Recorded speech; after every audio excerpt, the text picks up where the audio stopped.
Project Gutenberg ebook of Moby-Dick or The Whale. This ebook is for the use of anyone, anywhere in the United States and most other parts of the world at no cost and with almost no restrictions whatsoever. You may copy it, give it away, or reuse it under the terms of the Project Gutenberg license included with this ebook or online at www.gutenberg.org. If you are not located in the United States, you will have to check the laws of the country where you are located before using this ebook. Title: Moby-Dick or The Whale. Author: Herman Melville. Release date: July 1st, 2001. Ebook 2-in-1. Most recently updated August 18, 2021. Language: English. Start of the Project Gutenberg ebook Moby-Dick or The Whale. Moby-Dick or The Whale by Herman Melville. Contents: etymology. Extracts supplied by a sub-librarian. Chapter 1: Loomings. Chapter 2: The Carpet Bag. Chapter 3: The Spouter Inn. Chapter 4: The Counterpane. Chapter 5: Breakfast. Chapter 6: The Street. Chapter 7: The Chapel. Chapter 8: The Pulpit. Chapter 9: The Sermon. Chapter 10: A Bosom Friend. Chapter 11: Nightgown. Chapter 12: Biographical. Chapter 13: Wheelbarrow. Chapter 14: Nantucket. Chapter 15: Chowder. Chapter 16: The Ship. Chapter 17: The Ramadan. Chapter 18: His Mark. Chapter 19: The Prophet. Chapter 20: All Austere. Chapter 21: Going Aboard. Chapter 22: Merry Christmas. Chapter 23: The Lee Shore. Chapter 24: The Advocate. Chapter 25: Postscript. Chapter 26: Knights and Squires. Chapter 27: Knights and Squires. Chapter 28: Ahab. Chapter 29: Enter Ahab to him Stub. Chapter 30: The Pipe. Chapter 31: Queen Mab. Chapter 32: Cetology. Chapter 33: The Specksnider. Chapter 34: The Cabin Table. Chapter 35: The Masthead. Chapter 36: The Quarter Deck. Chapter 37: Sunset. Chapter 38: Dusk. Chapter 39: First Night Watch. Chapter 40: Midnight Forecastle. Chapter 41: Moby-Dick. Chapter 42: The Whiteness of the Whale. Chapter 43: Hark. Chapter 44: The Chart. Chapter 45: The Affidavit. Chapter 46: Surmises. Chapter 47: The Mapmaker. Chapter 48: The First Lowering. Chapter 49: The Hyena. Chapter 50: Ahab's Boat and Crew. Fedallah. Chapter 51: The Spirit Spout. Chapter 52: The Albatross. Chapter 53: The Gam. Chapter 54: The Town Hose Story. Chapter 55: Of the Monstrous Pictures of Whales. Chapter 56: Of the Less Erroneous Pictures of Whales and the True Pictures of Whaling Scenes. Chapter 57: Of Whales in Paint, in Teeth, in Wood, in Sheet Iron, in Stone, in Mountains, in Stars. Chapter 58: Brit. Chapter 59: Squid. Chapter 60: The Line. Chapter 61: Stub Kills a Whale. Chapter 62: The Dart. Chapter 63: The Crotch. Chapter 64: Stubb's Supper. Chapter 65: The Whale as a Dish. Chapter 66: The Shark Massacre. Chapter 67: Cutting In. Chapter 68: The Blanket. Chapter 69: The Funeral. Chapter 70: The Sphinx. Chapter 71: The Jeroboam Story. Chapter 72: The Monkey Rope. Chapter 73: Stub and Flask Kill a Right Whale, and then have a talk over him. Chapter 74: The Sperm Whale's Head, Contrasted View. Chapter 75: The Right Whale's Head, Contrasted View. Chapter 76: The Battering Ram. Chapter 77: The Great Heidelberg Tun. Chapter 78: Cistern and Buckets. Chapter 79: The Prairie. Chapter 80: The Nut. Chapter 81: The Pequod Meets the Virgin. Chapter 82: The Honor and Glory of Whaling. Chapter 83: Jonah Historically Regarded. Chapter 84: Pitch Poling. Chapter 85: The Fountain. Chapter 86: The Tale. Chapter 87: The Grand Armada. Chapter 88: Schools and Schoolmasters. Chapter 89: Fast Fish and Loose Fish. Chapter 90: Heads or Tails. Chapter 91: The Pequod Meets the Rosebud. Chapter 92: Ambergris. Chapter 93: The Castaway. Chapter 94: A Squeeze of the Hand. Chapter 95: The Cassock. Chapter 96: The Try-Works. Chapter 97: The Lamp. Chapter 98: Stowing Down and Clearing Up. Chapter 99: The Doubloon. Chapter 100: Leg and Arm.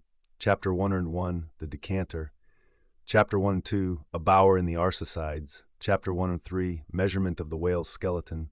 Chapter 104: The Fossil Whale. Chapter 105: Does the whale's magnitude diminish? Will he perish? Chapter 106: Ahab's Leg. Chapter 107: The Carpenter. Chapter 108: Ahab and the Carpenter. Chapter 109: Ahab and Starbuck in the Cabin. Chapter 110: Queequeg in his Coffin. Chapter 111, the Pacific. Chapter 112, the blacksmith. Chapter 113, the forge. Chapter 114, the gilder. Chapter 115, the Pequod meets the bachelor. Chapter 116, the dying whale. Chapter 117, the whale watch. Chapter 118, the quadrant. Chapter 119, the candles.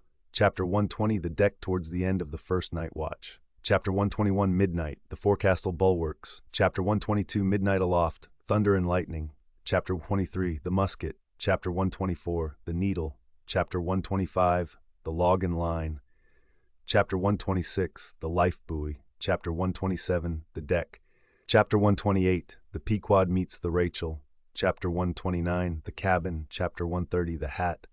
Chapter 131, the Pequod meets the delight. Chapter 132, the symphony. Chapter 133, the chase first day. Chapter 134, the chase second day. Chapter 135, the chase third day. Epilogue. Original transcriber's notes. This text is a combination of e-texts, one from the now-defunct ERIS project at Virginia Tech, and one from Project Gutenberg's archives. The proofreaders of this version are indebted to the University of Adelaide Library for preserving the Virginia Tech version. The resulting e-text was compared with a public domain hardcopy version of the text. Etymology. Supplied by a late consumptive usher to a grammar school. The pale usher, threadbare in coat, heart, body, and brain. I see him now.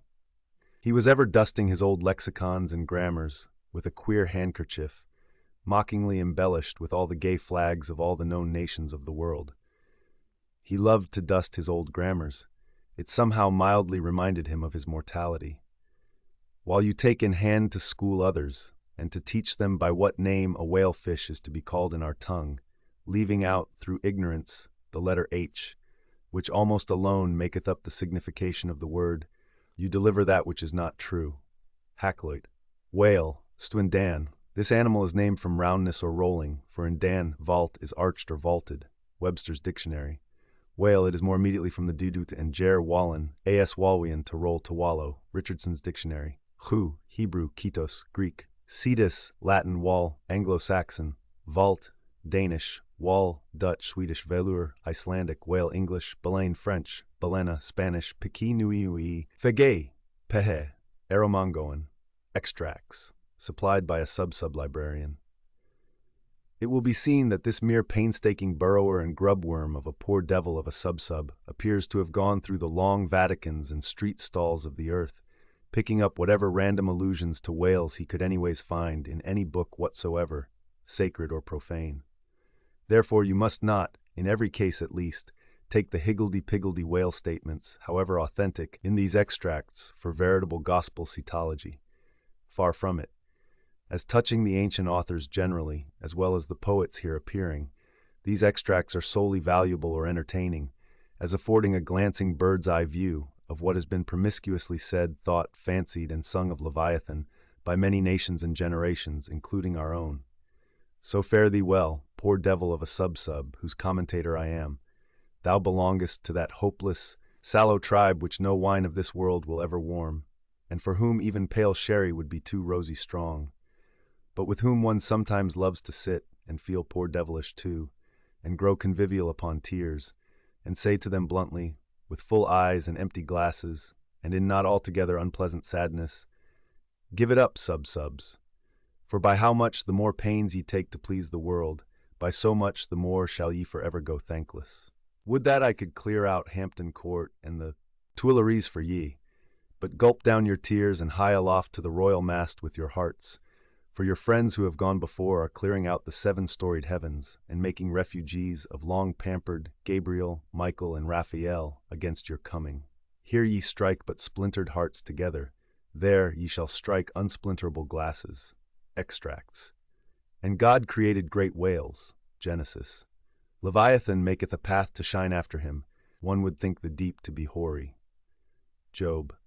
Now the Lord had prepared a great fish to swallow up Jonah. Jonah.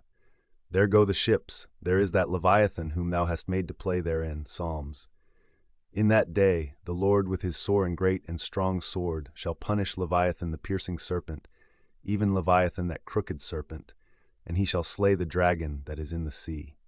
Isaiah. And what thing soever besides gods cometh within the chaos of this monster's mouth, be it beast, boat, or stone, down it goes all incontinently, that foul great swallow of his, and perisheth in the bottomless gulf of his paunch. Holland's Plutarch's Morals. The Indian Sea breedeth the most and the biggest fishes that are, among which the whales and whirlpools called baleen take up as much in length as 4 acres or arpens of land. Holland's Pliny. Scarcely had we proceeded 2 days on the sea, when about sunrise a great many whales and other monsters of the sea appeared. Among the former, one was of a most monstrous size. This came towards us, open-mouthed, raising the waves on all sides, and beating the sea before him into a foam. Tux Lucian. The True History. He visited this country also with a view of catching horse whales, which had bones of very great value for their teeth, of which he brought some to the king. The best whales were catched in his own country, of which some were 48, some 50 yards long. He said that he was one of 6 who had killed 60 in 2 days. Other or others verbal narrative taken down from his mouth by King Alfred, A.D. 890. And whereas all the other things, whether beast or vessel, that enter into the dreadful gulf of this monster's whale's mouth, are immediately lost and swallowed up, the sea gudgeon retires into it in great security, and there sleeps. Montaigne. Apology for Raymond Sebond. Let us fly, let us fly. Old Nick take me if it is not Leviathan described by the noble prophet Moses in the life of patient Job. Rabelais. This whale's liver was 2 cartloads. Stow's Annals. The great Leviathan, that maketh the seas to seethe like boiling pan. Lord Bacon's version of the Psalms. Touching that monstrous bulk of the whale or orc we have received nothing certain. They grow exceeding fat, insomuch that an incredible quantity of oil will be extracted out of one whale. Ebid. History of Life and Death. The sovereignest thing on earth is Parmacetti for an inward bruise. King Henry. Very like a whale. Hamlet. Which to secure no skill of leech's art mote him avail, but to return again to his wound's worker, that with lowly dart, dincting his breast, had bred his restless pain, like as the wounded whale to shore flies through the main. The Fairy Queen. Immense as whales, the motion of whose vast bodies can in a peaceful calm trouble the ocean till it boil. Sir William Davenant. Preface to Gondibert. What spermaceti is, men might justly doubt, since the learned Hosmanus in his work of 30 years saith plainly, Nescio quid sit, Sir T. Brown, of spermaceti and the spermaceti whale, vidi his V.E. Like Spencer's Talus with his modern flail, he threatens ruin with his ponderous tail. Their fixed javelins in his side he wears, and on his back a grove of pikes appears. Waller's Battle of the Summer Islands. By art is created that great Leviathan, called a commonwealth or state, in Latin, civitas, which is but an artificial man. Opening sentence of Hobbes's Leviathan. Silly Mansell swallowed it without chewing, as if it had been a sprat in the mouth of a whale. Pilgrim's Progress.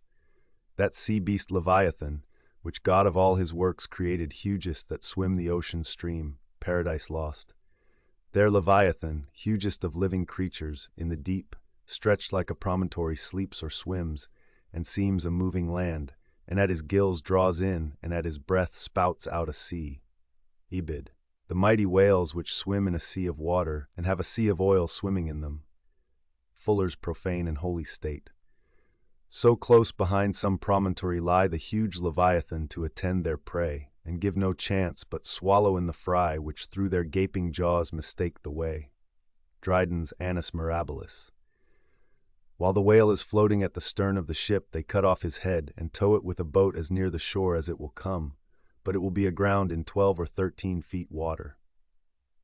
Thomas Edge's 10 Voyages to Spitzbergen, in Purchas. In their way they saw many whales sporting in the ocean, and in wantonness fuzzing up the water through their pipes and vents, which nature has placed on their shoulders. Sir T. Herbert's Voyages into Asia and Africa. Harris Call. Here they saw such huge troops of whales that they were forced to proceed with a great deal of caution for fear they should run their ship upon them.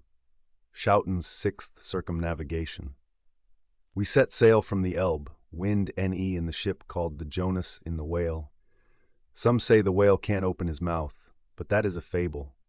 They frequently climb up the masts to see whether they can see a whale, for the first discoverer has a ducat for his pains. I was told of a whale taken near Shetland, that had above a barrel of herrings in his belly. One of our harpooneers told me that he caught once a whale in Spitzbergen that was white all over.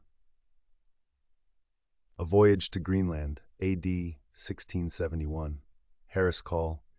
Several whales have come in upon this coast, Fife. Anno 1652, 180 feet in length of the whalebone kind came in, which, as I was informed, besides a vast quantity of oil, did afford 500 weight of baleen. The jaws of it stand for a gate in the garden of Pitferren. Sibbald's Fife and Kinross.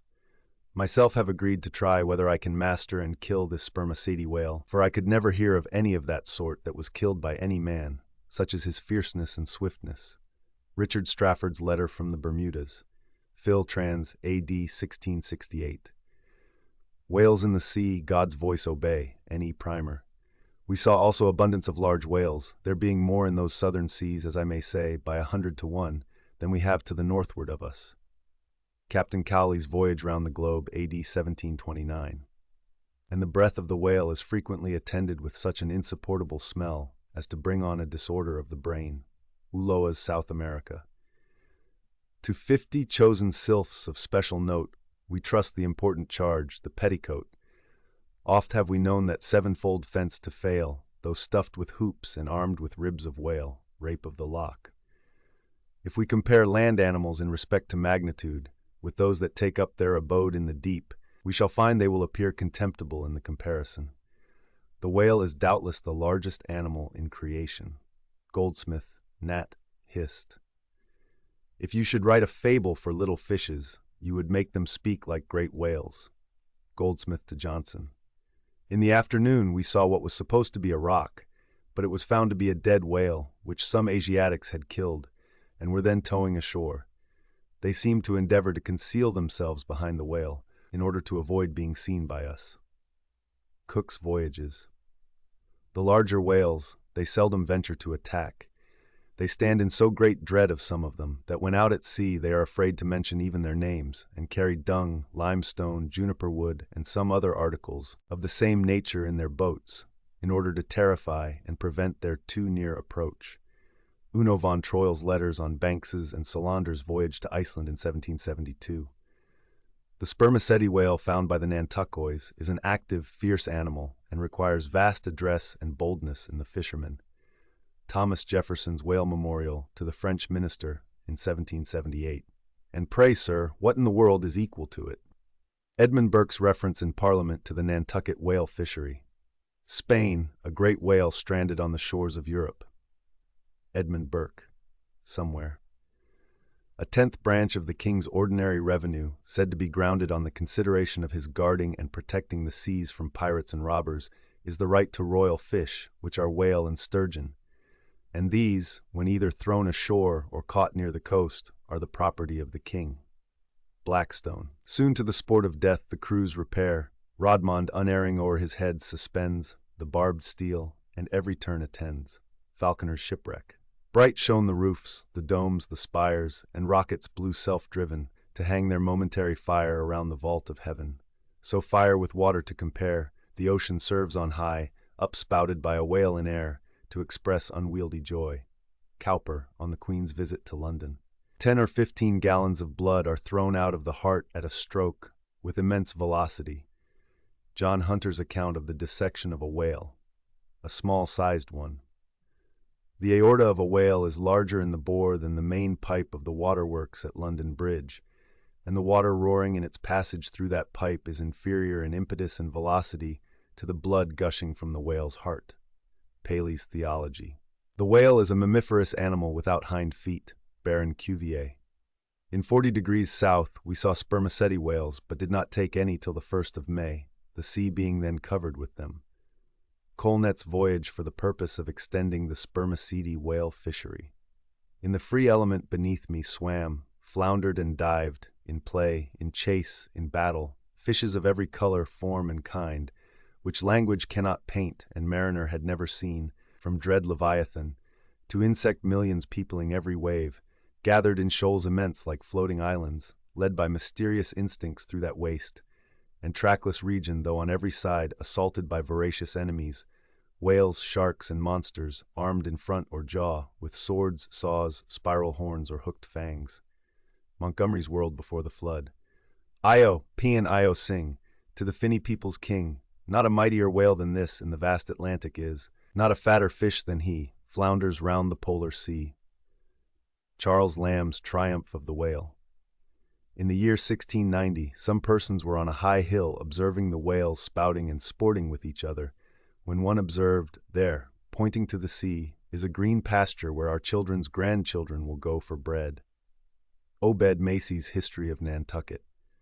I built a cottage for Susan and myself and made a gateway in the form of a Gothic arch by setting up a whale's jawbones, Hawthorne's Twice Told Tales. She came to bespeak a monument for her first love, who had been killed by a whale in the Pacific Ocean no less than 40 years ago. Ibid. No, sir, 'tis a right whale, answered Tom. I saw his sprout. He threw up a pair of as pretty rainbows as a Christian would wish to look at. He's a ral oil butt, that fellow. Cooper's Pilot. The papers were brought in, and we saw in the Berlin Gazette that whales had been introduced on the stage there. Eckermann's Conversations with Goethe. My God, Mr. Chase, what is the matter? I answered. We have been stove by a whale. Narrative of the shipwreck of the whale ship Essex of Nantucket, which was attacked and finally destroyed by a large sperm whale in the Pacific Ocean.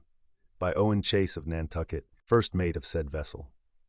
New York, 1821. A mariner sat in the shrouds one night. The wind was piping free. Now bright, now dimmed was the moonlight pale, and the phosphor gleamed in the wake of the whale, as it floundered in the sea. Elizabeth Oakes Smith. The quantity of line withdrawn from the boats engaged in the capture of this one whale amounted altogether to 10,440 yards, or nearly 6 English miles. Sometimes the whale shakes its tremendous tail in the air, which, cracking like a whip, resounds to the distance of 3 or 4 miles. Scoresby.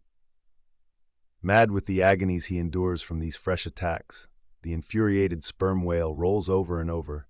He rears his enormous head, and with wide expanded jaws snaps at everything around him.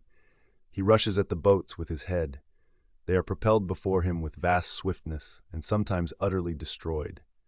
It is a matter of great astonishment that the consideration of the habits of so interesting, and in a commercial point of view, so important an animal as the sperm whale, should have been so entirely neglected, or should have excited so little curiosity among the numerous, and many of them competent observers, that of late years must have possessed the most abundant and the most convenient opportunities of witnessing their habitudes. Thomas Beale's History of the Sperm Whale, 1839. The cachalot, sperm whale, is not only better armed than the true whale, Greenland or right whale, in possessing a formidable weapon at either extremity of its body, but also more frequently displays a disposition to employ these weapons offensively, and in manner at once so artful, bold, and mischievous as to lead to its being regarded as the most dangerous to attack of all the known species of the whale tribe. Frederick de Bell Bennett's Whaling Voyage Round the Globe, 1840, October 13th. There she blows, was sung out from the masthead. Where away? Demanded the captain. 3 points off the lee bow, sir. Raise up your wheel. Steady. Steady, sir. Masthead ahoy, do you see that whale now? Ay, sir. A shoal of sperm whales. There she blows, there she breaches. Sing out every time. Aye, sir, there she blows, there, thar she blows, bows, bows. How far off? 2 miles and a half. Thunder and lightning so near. Call all hands. J. Ross Brown's Etchings of a Whaling Cruise, 1846. The whale ship Globe, on board of which vessel occurred the horrid transactions we are about to relate, belonged to the island of Nantucket. Narrative of the Globe Mutiny by Lay and Hussey survivors. A.D. 1828. Being once pursued by a whale which he had wounded, he parried the assault for some time with a lance, but the furious monster at length rushed on the boat, himself and comrades only being preserved by leaping into the water when they saw the onset was inevitable. Missionary Journal of Tyerman and Bennett. Nantucket itself, said Mr. Webster, is a very striking and peculiar portion of the national interest. There is a population of 8,000 or 9,000 persons living here in the sea, adding largely every year to the national wealth by the boldest and most persevering industry. Report of Daniel Webster's speech in the U.S. Senate on the application for the erection of a breakwater at Nantucket, 1828. The whale fell directly over him and probably killed him in a moment. The Whale and His Captors, or The Whaleman's Adventures in the Whale's Biography, gathered on the homeward cruise of the Commodore Preble, by Rev. Henry T. Cheever. If you make the least damn bit of noise, replied Samuel, I will send you to hell. Life of Samuel Comstock, the Mutineer, by his brother, William Comstock. Another version of the whale ship Globe narrative. The voyages of the Dutch and English to the Northern Ocean, in order, if possible, to discover a passage through it to India, though they failed of their main object, laid open the haunts of the whale. McCulloch's Commercial Dictionary. These things are reciprocal. The ball rebounds only to bound forward again, for now, in laying open the haunts of the whalemen seem to have indirectly hit upon new clues to that same mystic Northwest Passage. From something unpublished. It is impossible to meet a whale ship on the ocean without being struck by her near appearance. The vessel under short sail, with lookouts at the mastheads, eagerly scanning the wide expanse around them, has a totally different air from those engaged in regular voyage. Currents and Whaling, USXX. Pedestrians in the vicinity of London and elsewhere may recollect having seen large curved bones set upright in the earth, either to form arches over gateways or entrances to alcoves, and they may perhaps have been told that these were the ribs of whales. Tales of a whale voyager to the Arctic Ocean. It was not till the boats returned from the pursuit of these whales that the whites saw their ship in bloody possession of the savages enrolled among the crew. Newspaper account of the taking and retaking of the whale ship Hobomack. It is generally well known that out of the crews of whaling vessels, American, few ever return in the ships on board of which they departed. Cruise in a whaleboat. Suddenly a mighty mass emerged from the water and shot up perpendicularly into the air. It was the whale. Miriam Coffin, or the Whale Fisherman. The whale is harpooned, to be sure, but bethink you how you would manage a powerful unbroken colt with the mere appliance of a rope tied to the root of his tail. A chapter on whaling in ribs and trucks.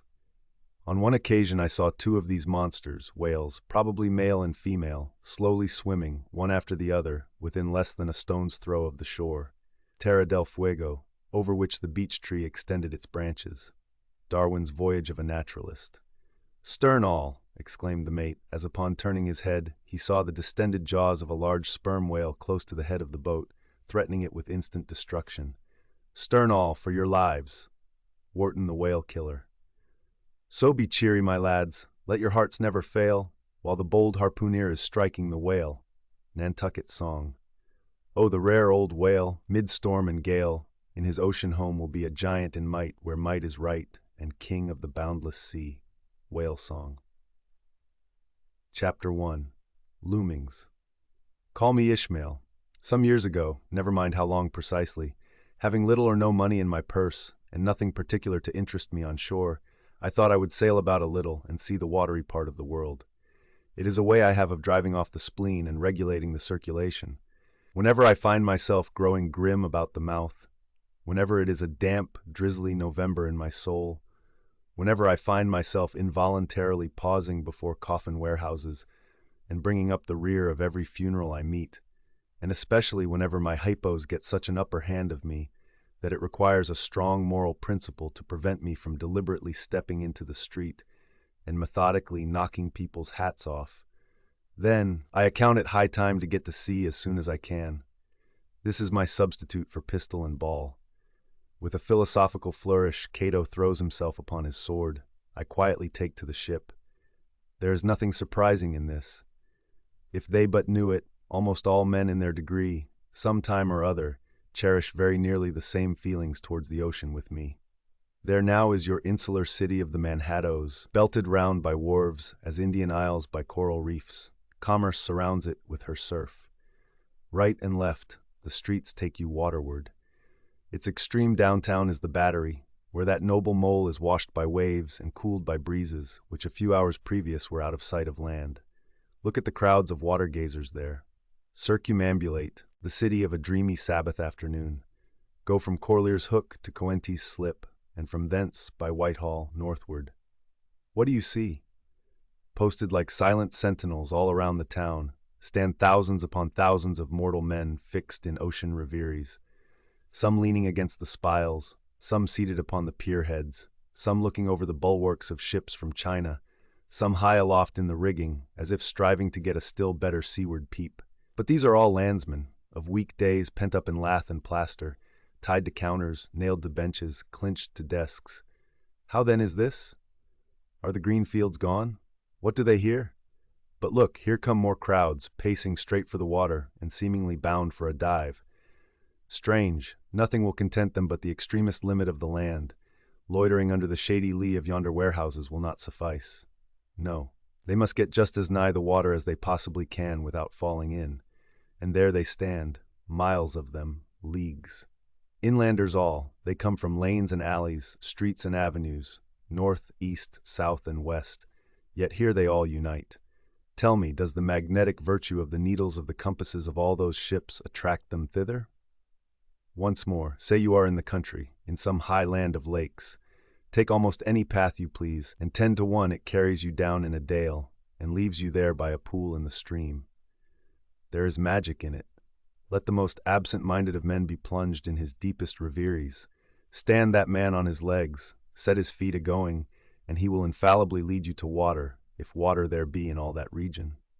Should you ever be athirst in the great American desert, try this experiment, if your caravan happen to be supplied with a metaphysical professor. Yes, as everyone knows, meditation and water are wedded forever. But here is an artist. He desires to paint you the dreamiest, shadiest, quietest, most enchanting bit of romantic landscape in all the valley of the Saco. What is the chief element he employs? There stand his trees, each with a hollow trunk, as if a hermit and a crucifix were within. And here sleeps his meadow, and there sleep his cattle, and up from yonder cottage goes a sleepy smoke. Deep into distant woodlands winds a mazy way, reaching to overlapping spurs of mountains bathed in their hillside blue. But though the picture lies thus tranced, and though this pine tree shakes down its sighs like leaves upon this shepherd's head, yet all were vain, unless the shepherd's eye were fixed upon the magic stream before him. Go visit the prairies in June, when for scores on scores of miles you wade knee-deep among tiger lilies. What is the one charm wanting? Water. There is not a drop of water there. Were Niagara but a cataract of sand, would you travel your 1,000 miles to see it?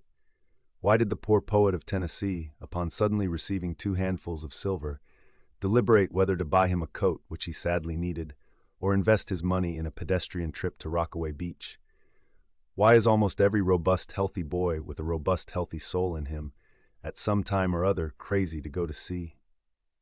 Why, upon your first voyage as a passenger, did you yourself feel such a mystical vibration when first told that you and your ship were now out of sight of land? Why did the old Persians hold the sea holy? Why did the Greeks give it a separate deity, an own brother of Jove? Surely all this is not without meaning, and still deeper the meaning of that story of Narcissus, who, because he could not grasp the tormenting, mild image he saw in the fountain, plunged into it and was drowned. But that same image we ourselves see in all rivers and oceans. It is the image of the ungraspable phantom of life, and this is the key to it all. Now, when I say that I am in the habit of going to sea whenever I begin to grow hazy about the eyes and begin to be overconscious of my lungs, I do not mean to have it inferred that I ever go to sea as a passenger. For to go as a passenger, you must needs have a purse, and a purse is but a rag unless you have something in it.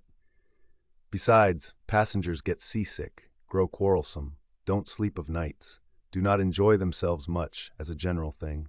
No, I never go as a passenger, nor, though I am something of a salt, do I ever go to sea as a commodore, or a captain, or a cook. I abandon the glory and distinction of such offices to those who like them. For my part, I abominate all honorable, respectable toils, trials, and tribulations of every kind whatsoever. It is quite as much as I can do to take care of myself, without taking care of ships, barks, brigs, schooners, and what not. And as for going as cook, though I confess there is considerable glory in that, a cook being a sort of officer on shipboard, yet, somehow, I never fancied broiling fowls, though once broiled, judiciously buttered, and judgmatically salted and peppered, there is no one who will speak more respectfully, not to say reverentially, of a broiled fowl than I will. It is out of the idolatrous dotings of the old Egyptians upon broiled ibis and roasted river horse that you see the mummies of those creatures in their huge bakehouses, the pyramids. No, when I go to sea, I go as a simple sailor, right before the mast, plumb down into the forecastle, aloft there to the royal masthead. True, they rather order me about some, and make me jump from spar to spar, like a grasshopper in a May meadow. And at first, this sort of thing is unpleasant enough.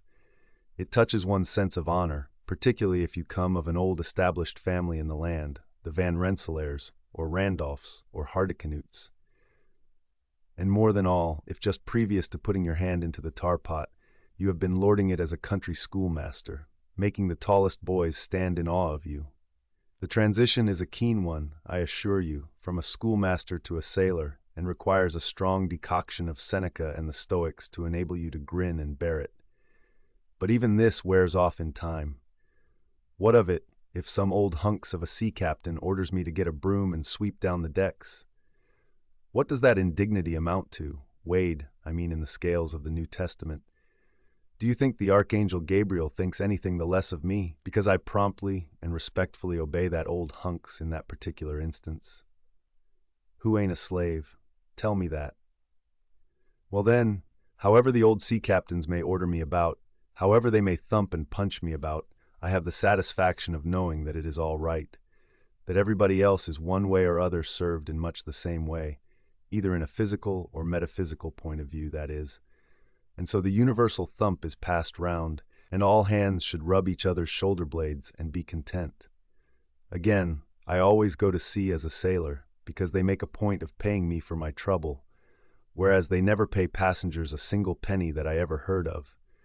On the contrary, passengers themselves must pay, and there is all the difference in the world between paying and being paid. The act of paying is perhaps the most uncomfortable infliction that the two orchard thieves entailed upon us. But being paid, what will compare with it? The urbane activity with which a man receives money is really marvelous, considering that we so earnestly believe money to be the root of all earthly ills, and that on no account can a moneyed man enter heaven. Ah, how cheerfully we consign ourselves to perdition. Finally, I always go to sea as a sailor, because of the wholesome exercise and pure air of the forecastle deck. For as in this world, head winds are far more prevalent than winds from astern. That is, if you never violate the Pythagorean maxim. So for the most part, the Commodore on the quarterdeck gets his atmosphere at second hand from the sailors on the forecastle. He thinks he breathes it first, but not so. In much the same way do the commonalty lead their leaders in many other things, at the same time that the leaders little suspect it. But wherefore it was that, after having repeatedly smelt the sea as a merchant sailor, I should now take it into my head to go on a whaling voyage, this the invisible police officer of the fates, who has the constant surveillance of me, and secretly dogs me, and influences me in some unaccountable way, he can better answer than anyone else. And doubtless, my going on this whaling voyage formed part of the grand program of Providence that was drawn up a long time ago. It came in as a sort of brief interlude and solo between more extensive performances. I take it that this part of the bill must have run something like this: Grand contested election for the presidency of the United States.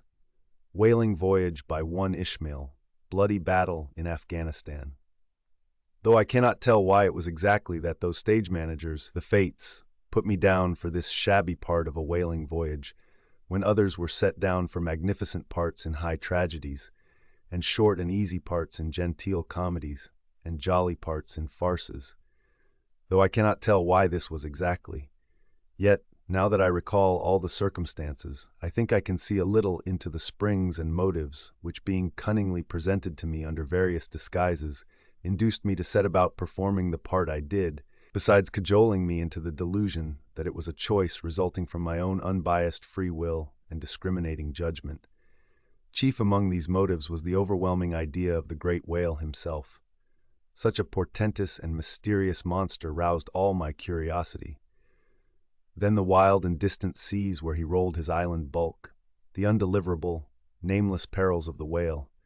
These, with all the attending marvels of 1,000 Patagonian sights and sounds, helped to sway me to my wish. With other men, perhaps, such things would not have been inducements. But as for me, I am tormented with an everlasting itch for things remote. I love to sail forbidden seas and land on barbarous coasts. Not ignoring what is good, I am quick to perceive a horror and could still be social with it. Would they let me, since it is but well to be on friendly terms with all the inmates of the place one lodges in. By reason of these things, then, the whaling voyage was welcome. The great floodgates of the wonder world swung open, and in the wild conceits that swayed me to my purpose, two and two there floated into my inmost soul endless processions of the whale, and midmost of them all, one grand hooded phantom, like a snow hill in the air. Chapter 2. The Carpet Bag.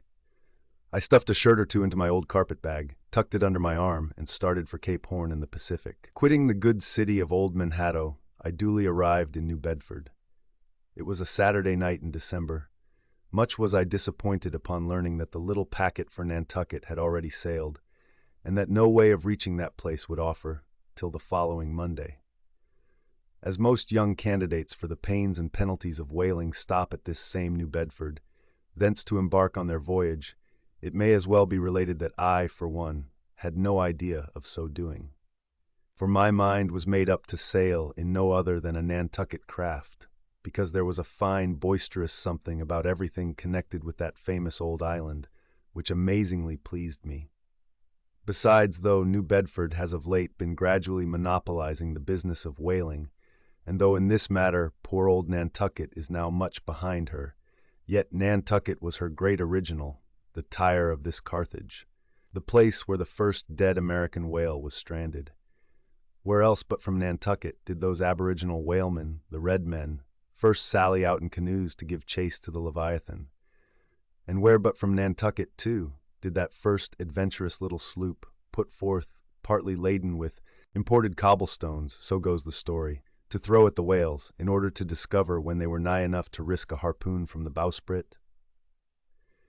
Now having a night, a day, and still another night following before me in New Bedford, ere I could embark for my destined port, it became a matter of concernment, where I was to eat and sleep meanwhile. It was a very dubious-looking, nay, a very dark and dismal night, bitingly cold and cheerless. I knew no one in the place. With anxious grapnels I had sounded my pocket, and only brought up a few pieces of silver. So wherever you go, Ishmael, said I to myself, as I stood in the middle of a dreary street shouldering my bag, and comparing the gloom towards the north with the darkness towards the south. Wherever in your wisdom you may conclude to lodge for the night, my dear Ishmael, be sure to inquire the price, and don't be too particular. With halting steps I paced the streets, and passed the sign of the Crossed Harpoons, but it looked too expensive and jolly there. Further on, from the bright red windows of the Swordfish Inn, there came such fervent rays that it seemed to have melted the packed snow and ice from before the house, for everywhere else the congealed frost lay 10 inches thick in a hard asphaltic pavement. Rather weary for me when I struck my foot against the flinty projections, because from hard, remorseless service the soles of my boots were in a most miserable plight. Too expensive and jolly, again thought I, pausing one moment to watch the broad glare in the street and hear the sounds of the tinkling glasses within. But go on, Ishmael, said I at last. Don't you hear? Get away from before the door. Your patched boots are stopping the way. So on I went.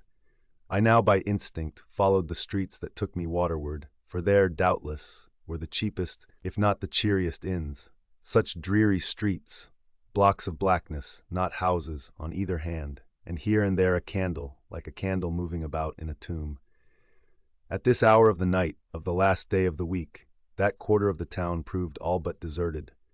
But presently I came to a smoky light proceeding from a low, wide building, the door of which stood invitingly open. It had a careless look, as if it were meant for the uses of the public. So, entering, the first thing I did was to stumble over an ash box in the porch. Ha! thought I. Ha! As the flying particles almost choked me, are these ashes from that destroyed city, Gomorrah? But the crossed harpoons and the swordfish, this, then, must needs be the sign of the trap.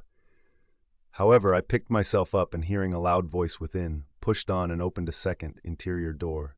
It seemed the great black parliament sitting in Tophet. 100 black faces turned round in their rows to peer, and beyond, a black angel of doom was beating a book in a pulpit. It was a Negro church, and the preacher's text was about the blackness of darkness and the weeping and wailing and teeth-gnashing there. "Ha, Ishmael," muttered I, backing out, "wretched entertainment at the sign of the trap." Moving on, I at last came to a dim sort of light not far from the docks, and heard a forlorn creaking in the air, and looking up, saw a swinging sign over the door with a white painting upon it, faintly representing a tall, straight jet of misty spray, and these words underneath: "The Spouter Inn, Peter Coffin." Coffin, Spouter, rather ominous in that particular connection, thought I. But it is a common name in Nantucket, they say, and I suppose this Peter here is an emigrant from there.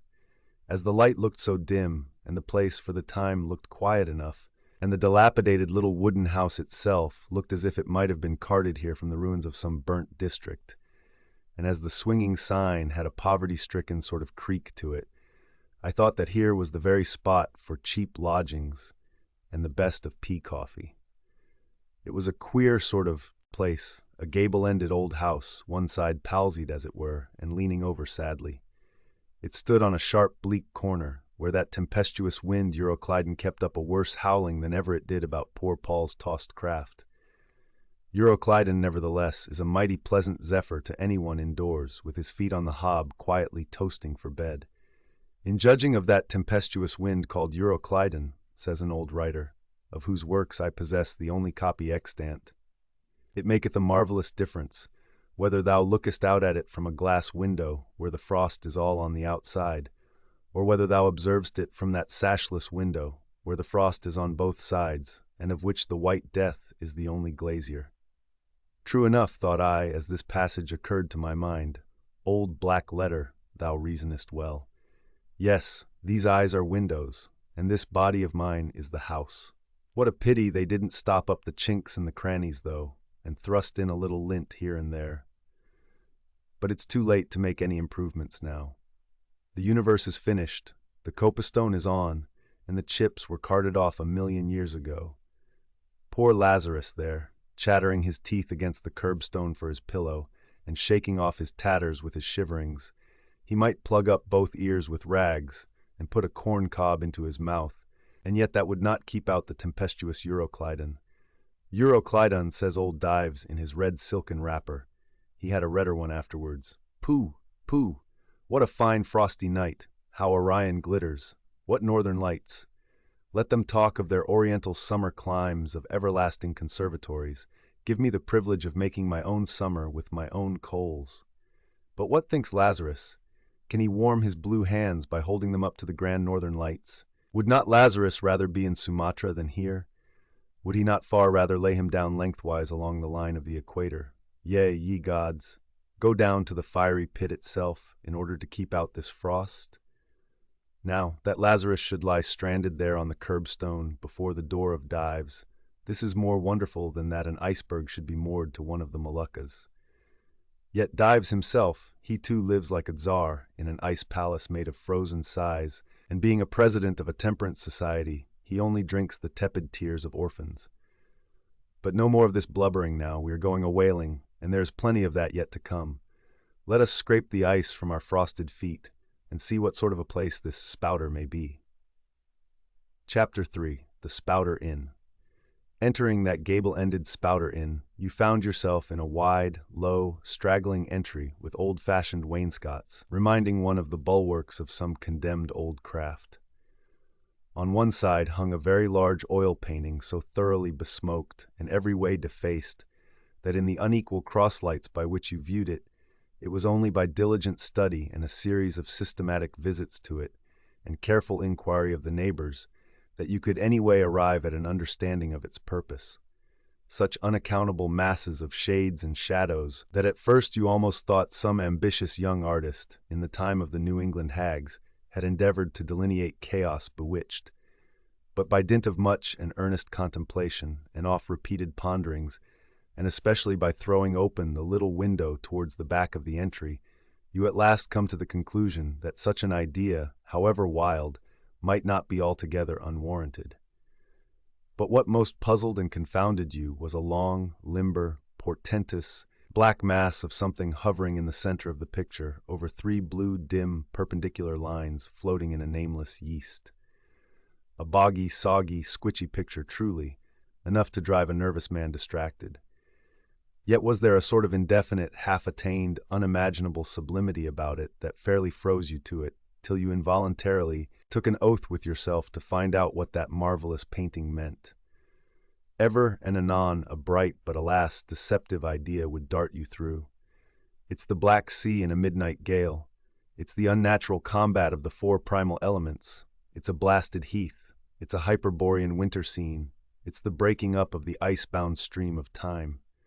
But at last all these fancies yielded to that one portentous something in the picture's midst.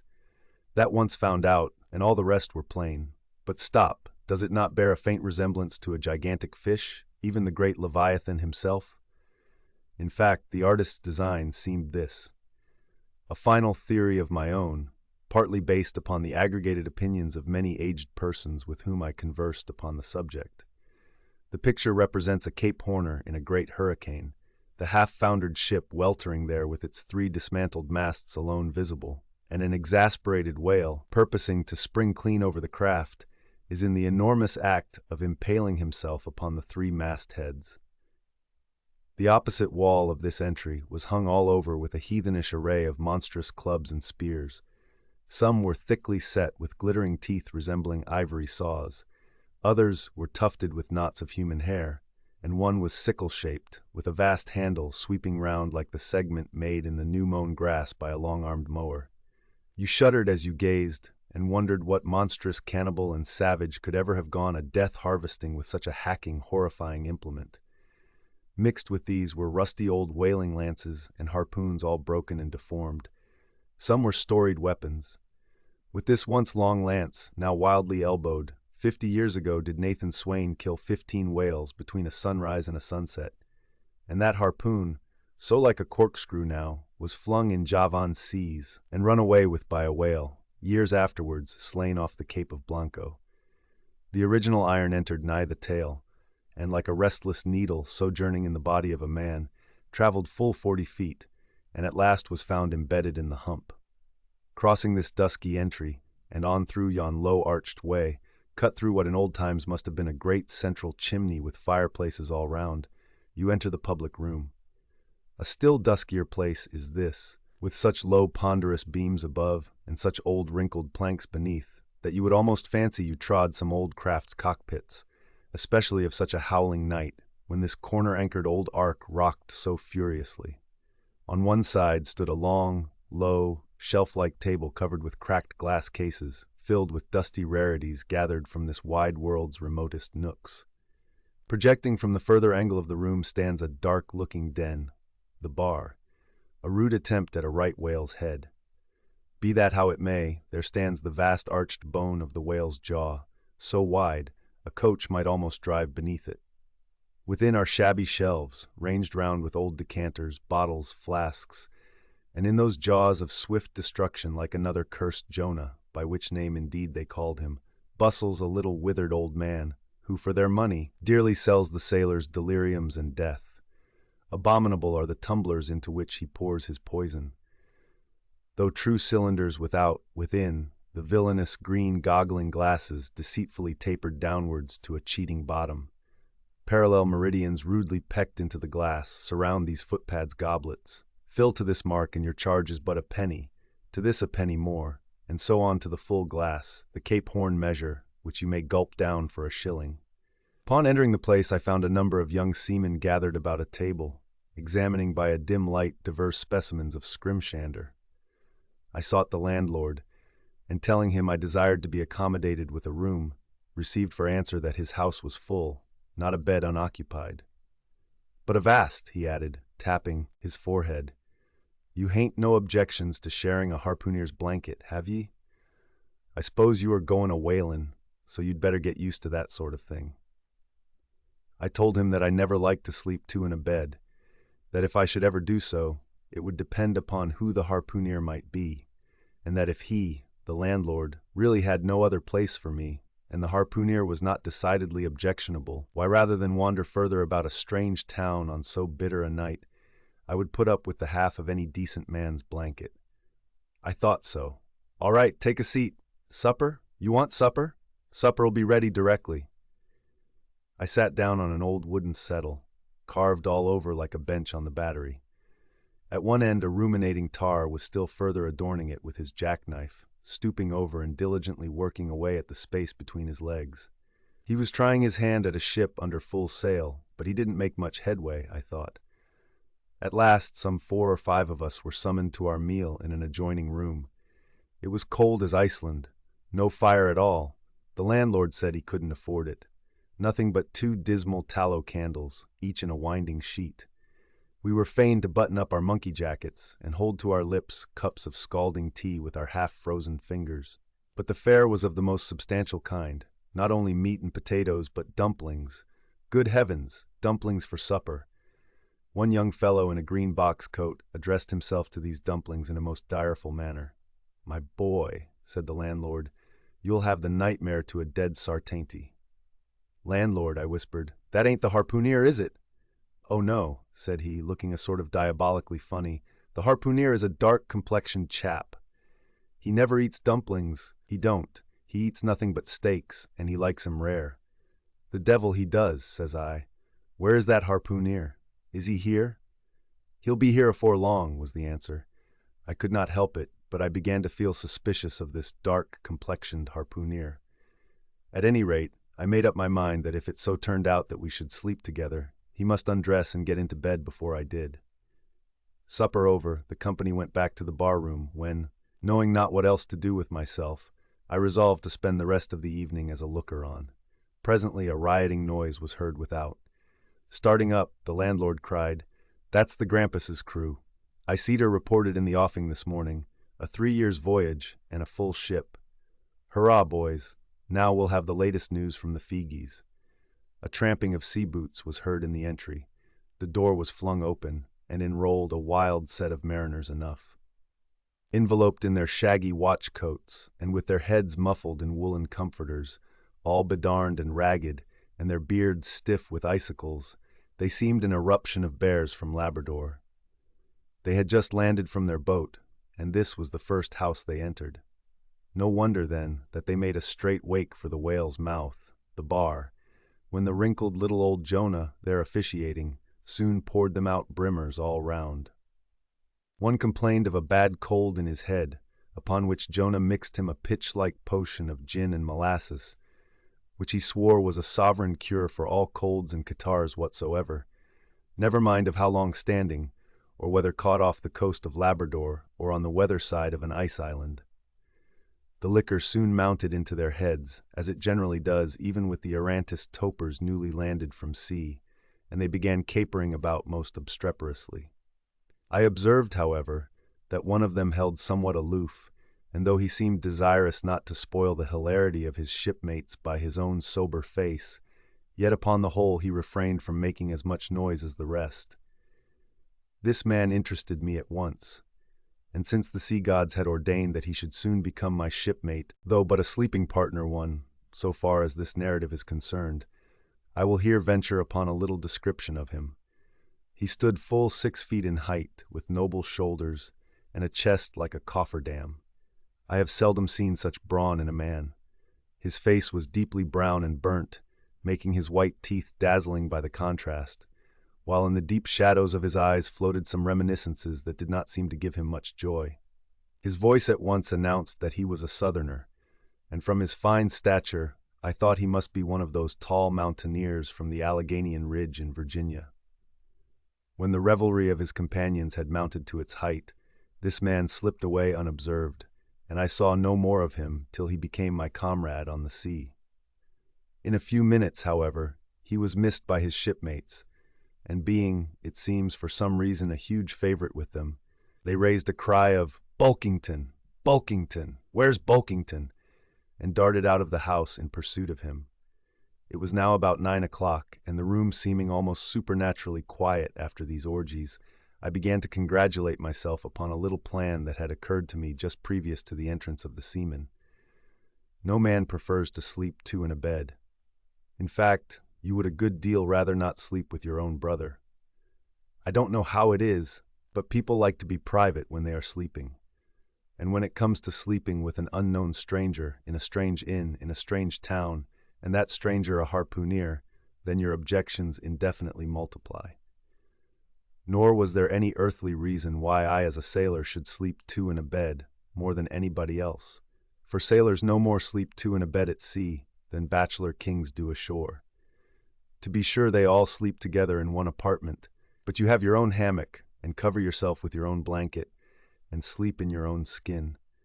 The more I pondered over this harpooner, the more I abominated the thought of sleeping with him. It was fair to presume that being a harpooner, his linen or woolen, as the case might be, would not be of the tidiest, certainly none of the finest.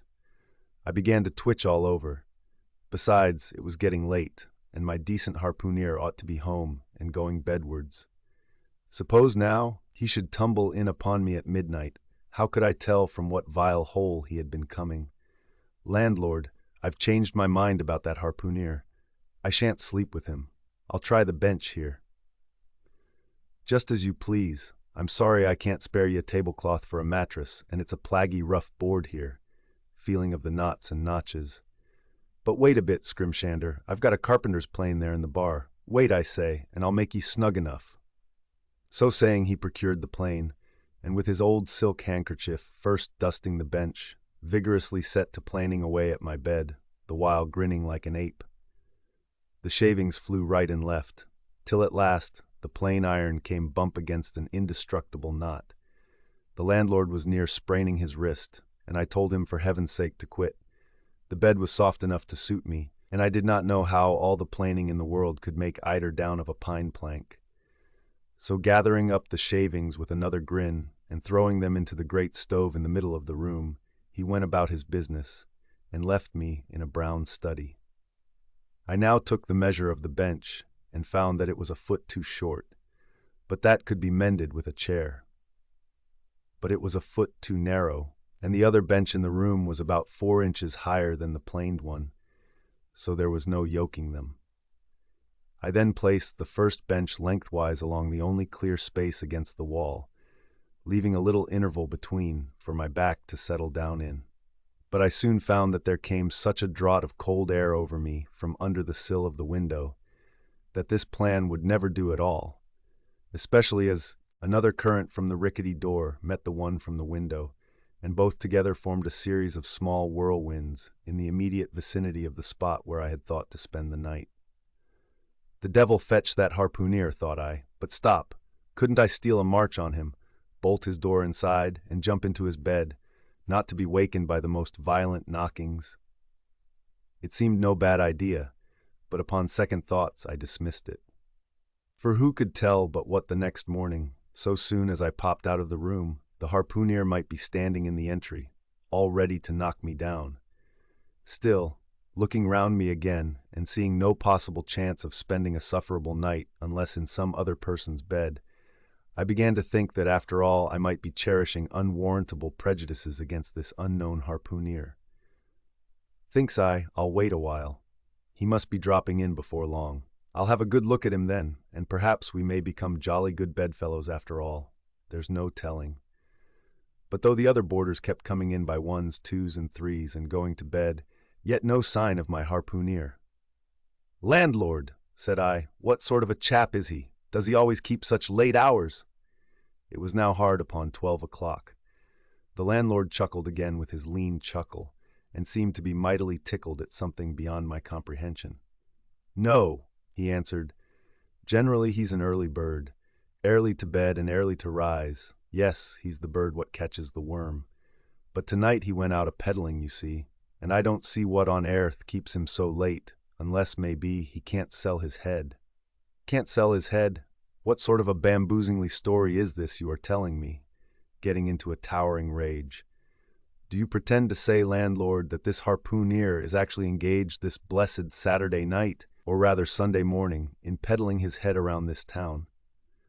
"That's precisely it," said the landlord, "and I told him he couldn't sell it here, the market's overstocked." "With what?" shouted I. "With heads, to be sure. Ain't there too many heads in the world?" "I tell you what it is, landlord," said I quite calmly. "You'd better stop spinning that yarn to me. I'm not green." "Maybe not," taking out a stick and whittling a toothpick, "but I rather guess you'll be done brown if that 'ere harpooner hears you a-slandering his head." "I'll break it for him," said I, now flying into a passion again at this unaccountable farrago of the landlord's. "It's broke already," said he. "Broke," said I. "Broke, do you mean?" "Sartain, and that's the very reason he can't sell it, I guess." "Landlord," said I, going up to him as cool as Mount Hecla in a snowstorm. "Landlord, stop whittling. You and I must understand one another, and that too without delay. I come to your house and want a bed. You tell me you can only give me half a one, that the other half belongs to a certain harpooner. And about this harpooner, whom I have not yet seen, you persist in telling me the most mystifying and exasperating stories, tending to beget in me an uncomfortable feeling towards the man whom you designed for my bedfellow, a sort of connection, landlord, which is an intimate and confidential one in the highest degree. I now demand of you to speak out and tell me who and what this harpooner is, and whether I shall be in all respects safe to spend the night with him.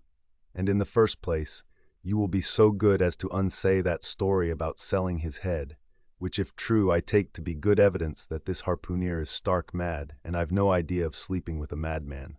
And you, sir, you I mean, landlord, you, sir, by trying to induce me to do so knowingly, would thereby render yourself liable to a criminal prosecution." "Wall," said the landlord, fetching a long breath, "that's a purty long sarmon for a chap that rips a little now and then. But be easy, be easy. This here harpooner I have been telling you of has just arrived from the South Seas, where he bought up a lot of balmed New Zealand heads, great curios, you know, and he's sold all on 'em but one, and that one he's trying to sell tonight, 'cause tomorrow's Sunday, and it would not do to be selling human heads about the streets when folks is going to churches. He wanted to last Sunday, but I stopped him just as he was going out of the door with 4 heads strung on a string for all the earth like a string of Indians." This account cleared up the otherwise unaccountable mystery, and showed that the landlord, after all, had had no idea of fooling me. But at the same time, what could I think of a harpooner who stayed out of a Saturday night clean into the Holy Sabbath, engaged in such a cannibal business as selling the heads of dead idolaters? "Depend upon it, landlord, that harpooner is a dangerous man." "He pays regular," was the rejoinder. "But come, it's getting dreadful late. You had better be turning flukes. It's a nice bed. Sal and me slept in that air bed the night we were spliced. There's plenty of room for 2 to kick about in that bed. It's an almighty big bed, that. Why, afore we give it up, Sal used to put our Sam and little Johnny in the foot of it. But I got a dreaming and sprawling about one night, and somehow Sam got pitched on the floor and came near breaking his arm. Arter that, Sal said it wouldn't do. 'Come along here, I'll give ye a glim in a jiffy.' And so saying, he lighted a candle and held it towards me, offering to lead the way. But I stood irresolute. When looking at a clock in the corner, he exclaimed, 'I vum it's Sunday. You won't see that harpooner tonight. He's come to anchor somewhere. Come along then. Do come, won't ye come?' I considered the matter a moment, and then upstairs we went, and I was ushered into a small room, cold as a clam, and furnished, sure enough, with a prodigious bed, almost big enough indeed for any 4 harpooneers to sleep abreast. "There," said the landlord, placing the candle on a crazy old sea chest that did double duty as a washstand and center table. "There, make yourself comfortable now, and good night to ye." I turned round from eyeing the bed, but he had disappeared. Folding back the counterpane, I stooped over the bed. Though none of the most elegant, it yet stood the scrutiny tolerably well. I then glanced round the room, and besides the bedstead and center table, could see no other furniture belonging to the place, but a rude shelf, the 4 walls, and a papered fireboard representing a man striking a whale. Of things not properly belonging to the room, there was a hammock lashed up and thrown upon the floor in one corner, also a large seaman's bag containing the harpooner's wardrobe no doubt in lieu of a land trunk. Likewise, there was a parcel of outlandish bonefish hooks on the shelf over the fireplace, and a tall harpoon standing at the head of the bed. But what is this on the chest? I took it up and held it close to the light and felt it and smelt it and tried every way possible to arrive at some satisfactory conclusion concerning it. I can compare it to nothing but a large doormat, ornamented at the edges with little tinkling tags, something like the stained porcupine quills round an Indian moccasin. There was a hole or slit in the middle of this mat, as you see the same in South American ponchos. But could it be possible that any sober harpooner would get into a doormat and parade the streets of any Christian town in that sort of guise? I put it on to try it, and it weighed me down like a hamper, being uncommonly shaggy and thick, and I thought a little damp, as though this mysterious harpooner had been wearing it of a rainy day. I went up in it to a bit of glass stuck against the wall, and I never saw such a sight in my life. I tore myself out of it in such a hurry that I gave myself a kink in the neck. I sat down on the side of the bed and commenced thinking about this head-peddling harpooner and his depth doormat. After thinking some time on the bedside, I got up and took off my monkey jacket and then stood in the middle of the room thinking. I then took off my coat and thought a little more in my shirt sleeves.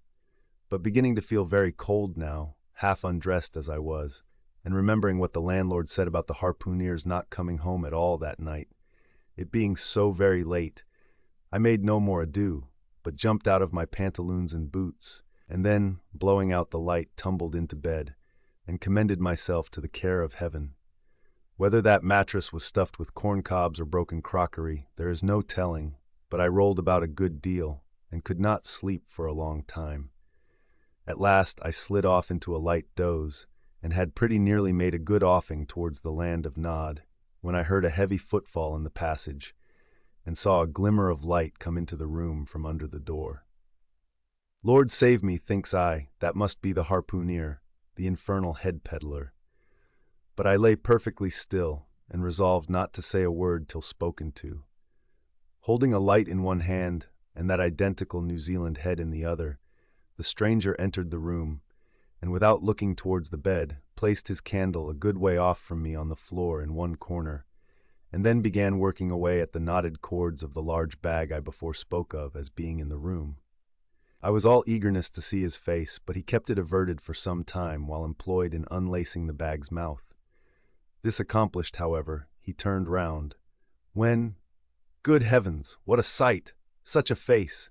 It was of a dark, purplish-yellow color, here and there stuck over with large blackish-looking squares. Yes, it's just as I thought. He's a terrible bedfellow. He's been in a fight, got dreadfully cut, and here he is, just from the surgeon. But at that moment he chanced to turn his face so towards the light that I plainly saw they could not be sticking plasters at all, those black squares on his cheeks. They were stains of some sort or other. At first I knew not what to make of this, but soon an inkling of the truth occurred to me. I remembered a story of a white man, a whaleman too, who, falling among the cannibals, had been tattooed by them. I concluded that this harpooner, in the course of his distant voyages, must have met with a similar adventure. And what is it, thought I, after all? It's only his outside. A man can be honest in any sort of skin. But then, what to make of his unearthly complexion, that part of it, I mean, lying round about, and completely independent of the squares of tattooing? To be sure, it might be nothing but a good coat of tropical tanning, but I never heard of a hot sun's tanning a white man into a purplish-yellow one. However, I had never been in the South Seas, and perhaps the sun there produced these extraordinary effects upon the skin. Now, while all these ideas were passing through me like lightning, this harpooner never noticed me at all. But after some difficulty having opened his bag, he commenced fumbling in it, and presently pulled out a sort of tomahawk and a sealskin wallet with the hair on. Placing these on the old chest in the middle of the room, he then took the New Zealand head, a ghastly thing enough, and crammed it down into the bag. He now took off his hat, a new beaver hat, when I came nigh singing out with fresh surprise. There was no hair on his head, none to speak of at least. Nothing but a small scalp knot twisted up on his forehead. His bald, purplish head now looked for all the world like a mildewed skull. Had not the stranger stood between me and the door, I would have bolted out of it quicker than ever I bolted a dinner. Even as it was, I thought something of slipping out of the window, but it was the second floor back. I am no coward, but what to make of this head-peddling purple rascal altogether past my comprehension. Ignorance is the parent of fear, and being completely nonplussed and confounded about the stranger, I confess I was now as much afraid of him as if it was the devil himself who had thus broken into my room at the dead of night. In fact, I was so afraid of him that I was not game enough just then to address him and demand a satisfactory answer concerning what seemed inexplicable in him. Meanwhile, he continued the business of undressing, and at last showed his chest and arms. As I live, these covered parts of him were checkered with the same squares as his face. His back, too, was all over the same dark squares. He seemed to have been in a 30 years' war, and just escaped from it with a sticking plaster shirt. Still more, his very legs were marked, as if a parcel of dark green frogs were running up the trunks of young palms. It was now quite plain that he must be some abominable savage or other, shipped aboard of a whaleman in the South Seas, and so landed in this Christian country. I quaked to think of it. A peddler of heads, too, perhaps the heads of his own brothers. He might take a fancy to mine. Heavens, look at that tomahawk! But there was no time for shuddering, for now the savage went about something that completely fascinated my attention and convinced me that he must indeed be a heathen.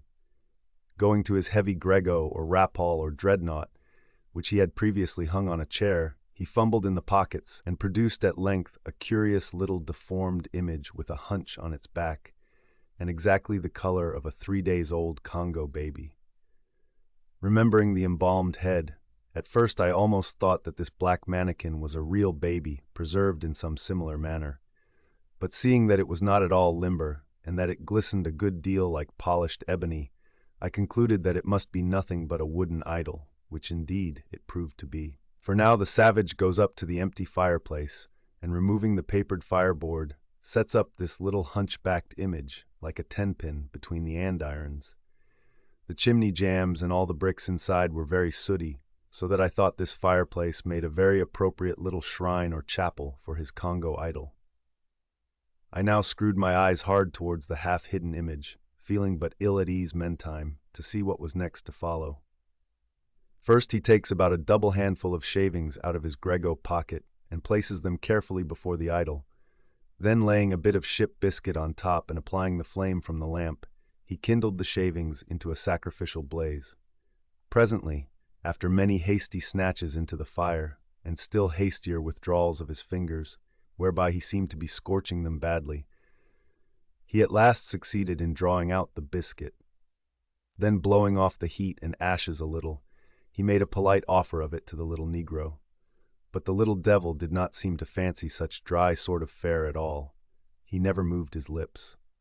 All these strange antics were accompanied by still stranger guttural noises from the devotee, who seemed to be praying in a sing-song or else singing some pagan psalmody or other, during which his face twitched about in the most unnatural manner.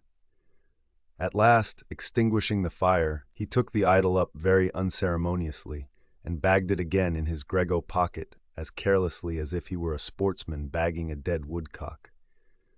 All these queer proceedings increased my uncomfortableness, and seeing him now exhibiting strong symptoms of concluding his business operations and jumping into bed with me, I thought it was high time, now or never, before the light was put out, to break the spell in which I had so long been bound. But the interval I spent in deliberating what to say was a fatal one. Taking up his tomahawk from the table, he examined the head of it for an instant, and then holding it to the light with his mouth at the handle, he puffed out great clouds of tobacco smoke. The next moment the light was extinguished, and this wild cannibal, tomahawk between his teeth, sprang into bed with me. I sang out, I could not help it now, and giving a sudden grunt of astonishment, he began feeling me. Stammering out something, I knew not what, I rolled away from him against the wall, and then conjured him, whoever or whatever he might be, to keep quiet and let me get up and light the lamp again. But his guttural responses satisfied me at once that he but ill comprehended my meaning. "Who would debel you?" he at last said. "You no speak damn me, I kill 'ee." And so saying, the lighted tomahawk began flourishing about me in the dark. "Landlord, for God's sake, Peter Coffin!" shouted I. "Landlord! Watch! Coffin! Angels, save me! Speaky, tell 'ee me who 'ee be, or damn me, I kill 'ee!" Again growled the cannibal, while his horrid flourishings of the tomahawk scattered the hot tobacco ashes about me, till I thought my linen would get on fire. But thank heaven, at that moment the landlord came into the room, light in hand, and leaping from the bed I ran up to him. "Don't be afraid now," said he, grinning again. "Queequeg here wouldn't harm a hair of your head." "Stop your grinning," shouted I, "and why didn't you tell me that infernal harpooneer was a cannibal?" "I thought ye knowed it. Didn't I tell ye he was a peddling heads around town? But turn flukes again and go to sleep. Queequeg, look here, you sabby me, I sabby, you this man sleep you sabby?" "Me sabby plenty," grunted Queequeg, puffing away at his pipe and sitting up in bed. "You getty in," he added, motioning to me with his tomahawk and throwing the clothes to one side. He really did this in not only a civil but a really kind and charitable way. I stood looking at him a moment. For all his tattooings, he was on the whole a clean, comely-looking cannibal.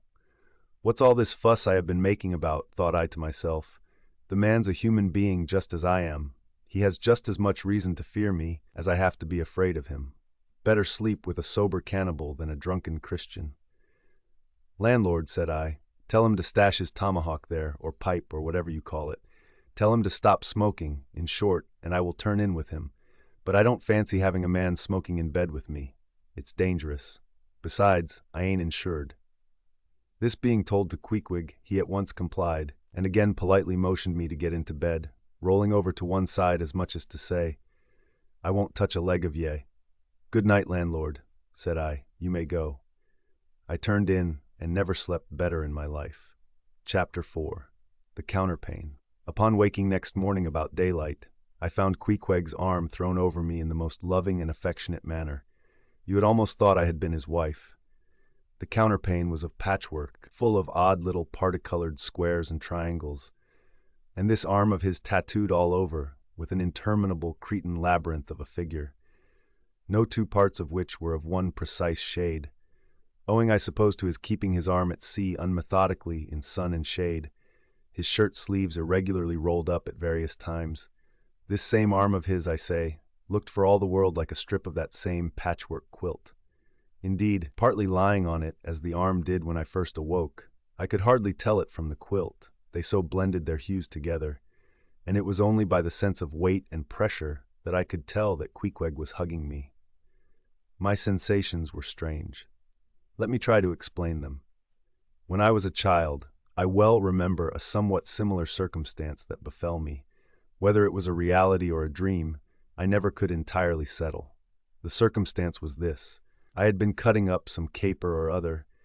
I think it was trying to crawl up the chimney, as I had seen a little sweep do a few days previous, and my stepmother, who, somehow or other, was all the time whipping me or sending me to bed supperless, my mother dragged me by the legs out of the chimney and packed me off to bed, though it was only 2 o'clock in the afternoon of the 21st June, the longest day in the year in our hemisphere. I felt dreadfully. But there was no help for it, so upstairs I went to my little room in the 3rd floor, undressed myself as slowly as possible so as to kill time, and with a bitter sigh got between the sheets. I lay there dismally calculating that 16 entire hours must elapse before I could hope for a resurrection. 16 hours in bed. The small of my back ached to think of it. And it was so light too, the sun shining in at the window and a great rattling of coaches in the streets and the sound of gay voices all over the house. I felt worse and worse. At last I got up, dressed, and softly going down in my stockinged feet, sought out my stepmother, and suddenly threw myself at her feet, beseeching her as a particular favor to give me a good slippering for my misbehavior. Anything indeed but condemning me to lie abed such an unendurable length of time. But she was the best and most conscientious of stepmothers, and back I had to go to my room. For several hours I lay there broad awake, feeling a great deal worse than I have ever done since, even from the greatest subsequent misfortunes. At last I must have fallen into a troubled nightmare of a doze, and slowly waking from it, half steeped in dreams, I opened my eyes, and the before sunlit room was now wrapped in outer darkness. Instantly I felt a shock running through all my frame. Nothing was to be seen, and nothing was to be heard, but a supernatural hand seemed placed in mine. My arm hung over the counterpane, and the nameless, unimaginable silent form or phantom to which the hand belonged seemed closely seated by my bedside. For what seemed ages piled on ages, I lay there, frozen with the most awful fears, not daring to drag away my hand, yet ever thinking that if I could but stir it one single inch, the horrid spell would be broken. I knew not how this consciousness at last glided away from me, but waking in the morning, I shudderingly remembered it all, and for days and weeks and months afterwards, I lost myself in confounding attempts to explain the mystery. Nay, to this very hour, I often puzzle myself with it. Now, take away the awful fear, and my sensations at feeling the supernatural hand in mine were very similar, in their strangeness, to those which I experienced on waking up and seeing Queequeg's pagan arm thrown round me.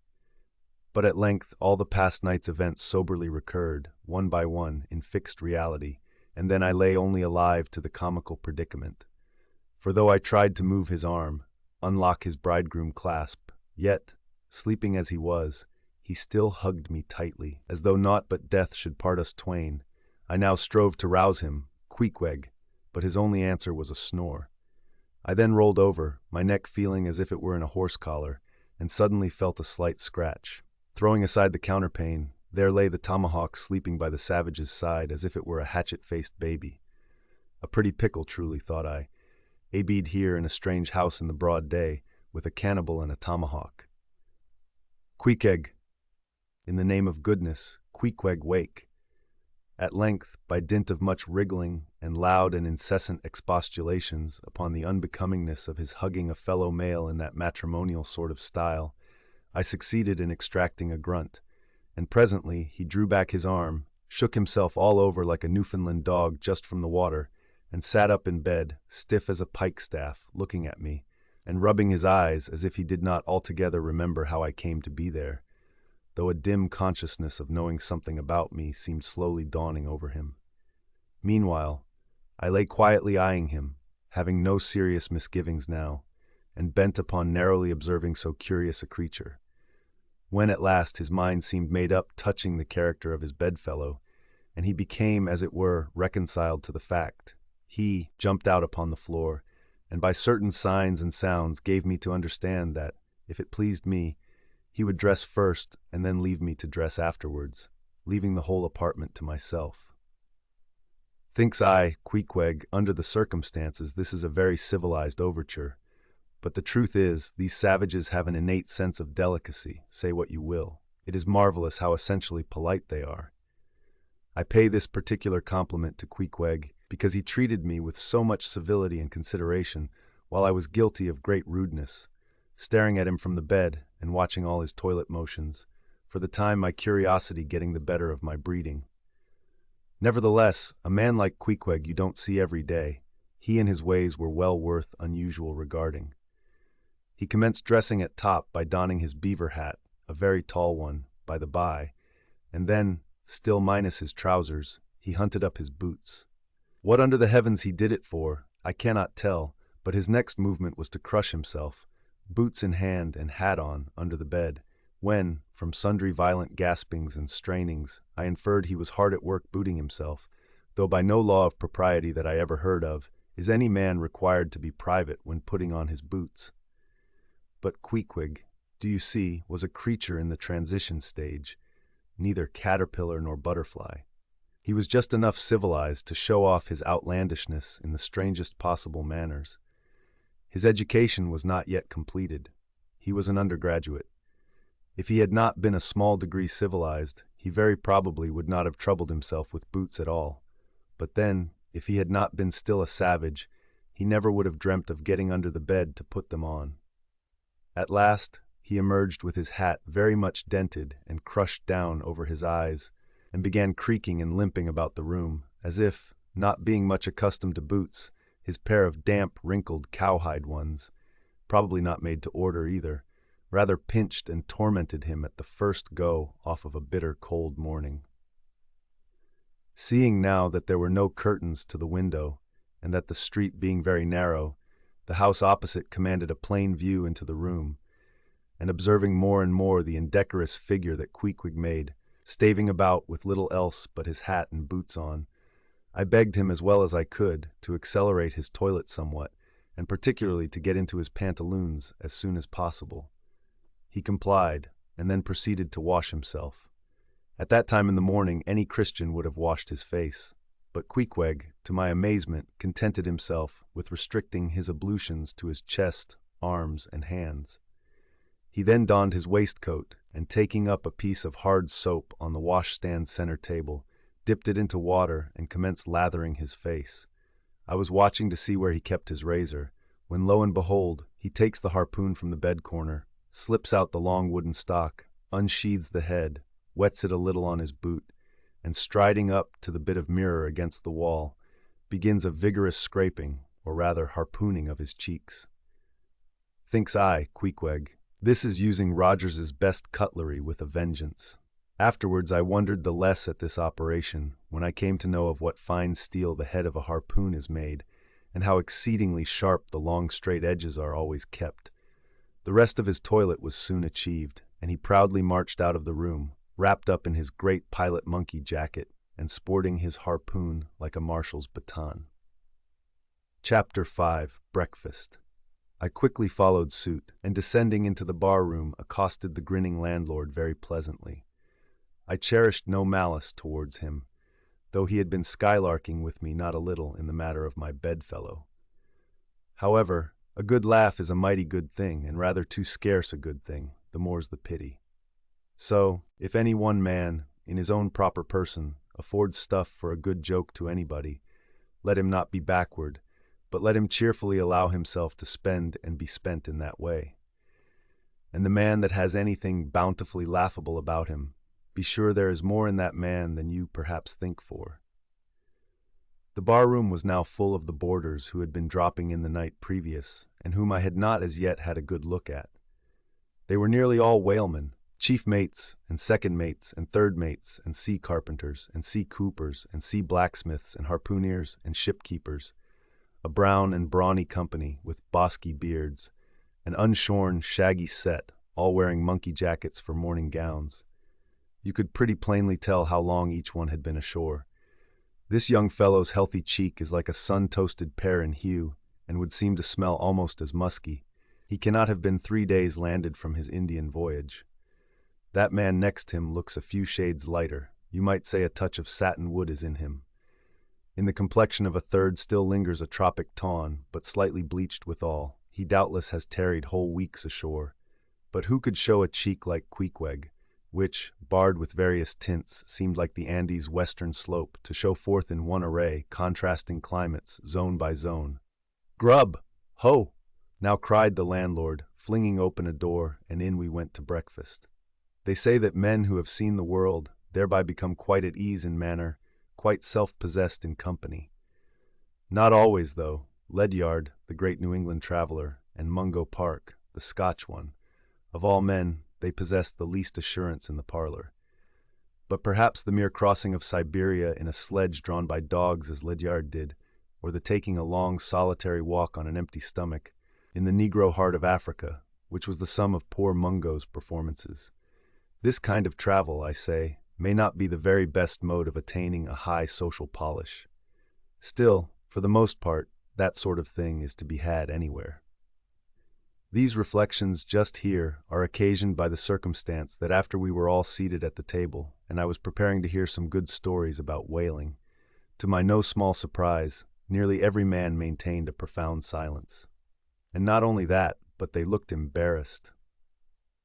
Yes, here were a set of sea dogs, many of whom without the slightest bashfulness had boarded great whales on the high seas, entire strangers to them, and dueled them dead without winking, and yet here they sat at a social breakfast table, all of the same calling, all of kindred tastes, looking round as sheepishly at each other as though they had never been out of sight of some sheepfold among the green mountains. A curious sight, these bashful bears, these timid warrior whalemen. But as for Queequeg, why, Queequeg sat there among them, at the head of the table too, it so chanced, as cool as an icicle. To be sure, I cannot say much for his breeding. His greatest admirer could not have cordially justified his bringing his harpoon into breakfast with him, and using it there without ceremony, reaching over the table with it, to the imminent jeopardy of many heads, and grappling the beefsteaks towards him. But that was certainly very coolly done by him, and everyone knows that in most people's estimation, to do anything coolly is to do it genteelly. We will not speak of all Queequeg's peculiarities here, how he eschewed coffee and hot rolls, and applied his undivided attention to beefsteaks, done rare. Enough that when breakfast was over, he withdrew like the rest into the public room, lighted his tomahawk pipe, and was sitting there quietly digesting and smoking with his inseparable hat on, when I sallied out for a stroll. Chapter 6. The Street. If I had been astonished at first catching a glimpse of so outlandish an individual as Queequeg circulating among the polite society of a civilized town, that astonishment soon departed upon taking my first daylight stroll through the streets of New Bedford. In thoroughfares nigh the docks, any considerable seaport will frequently offer to view the queerest-looking nondescripts from foreign parts.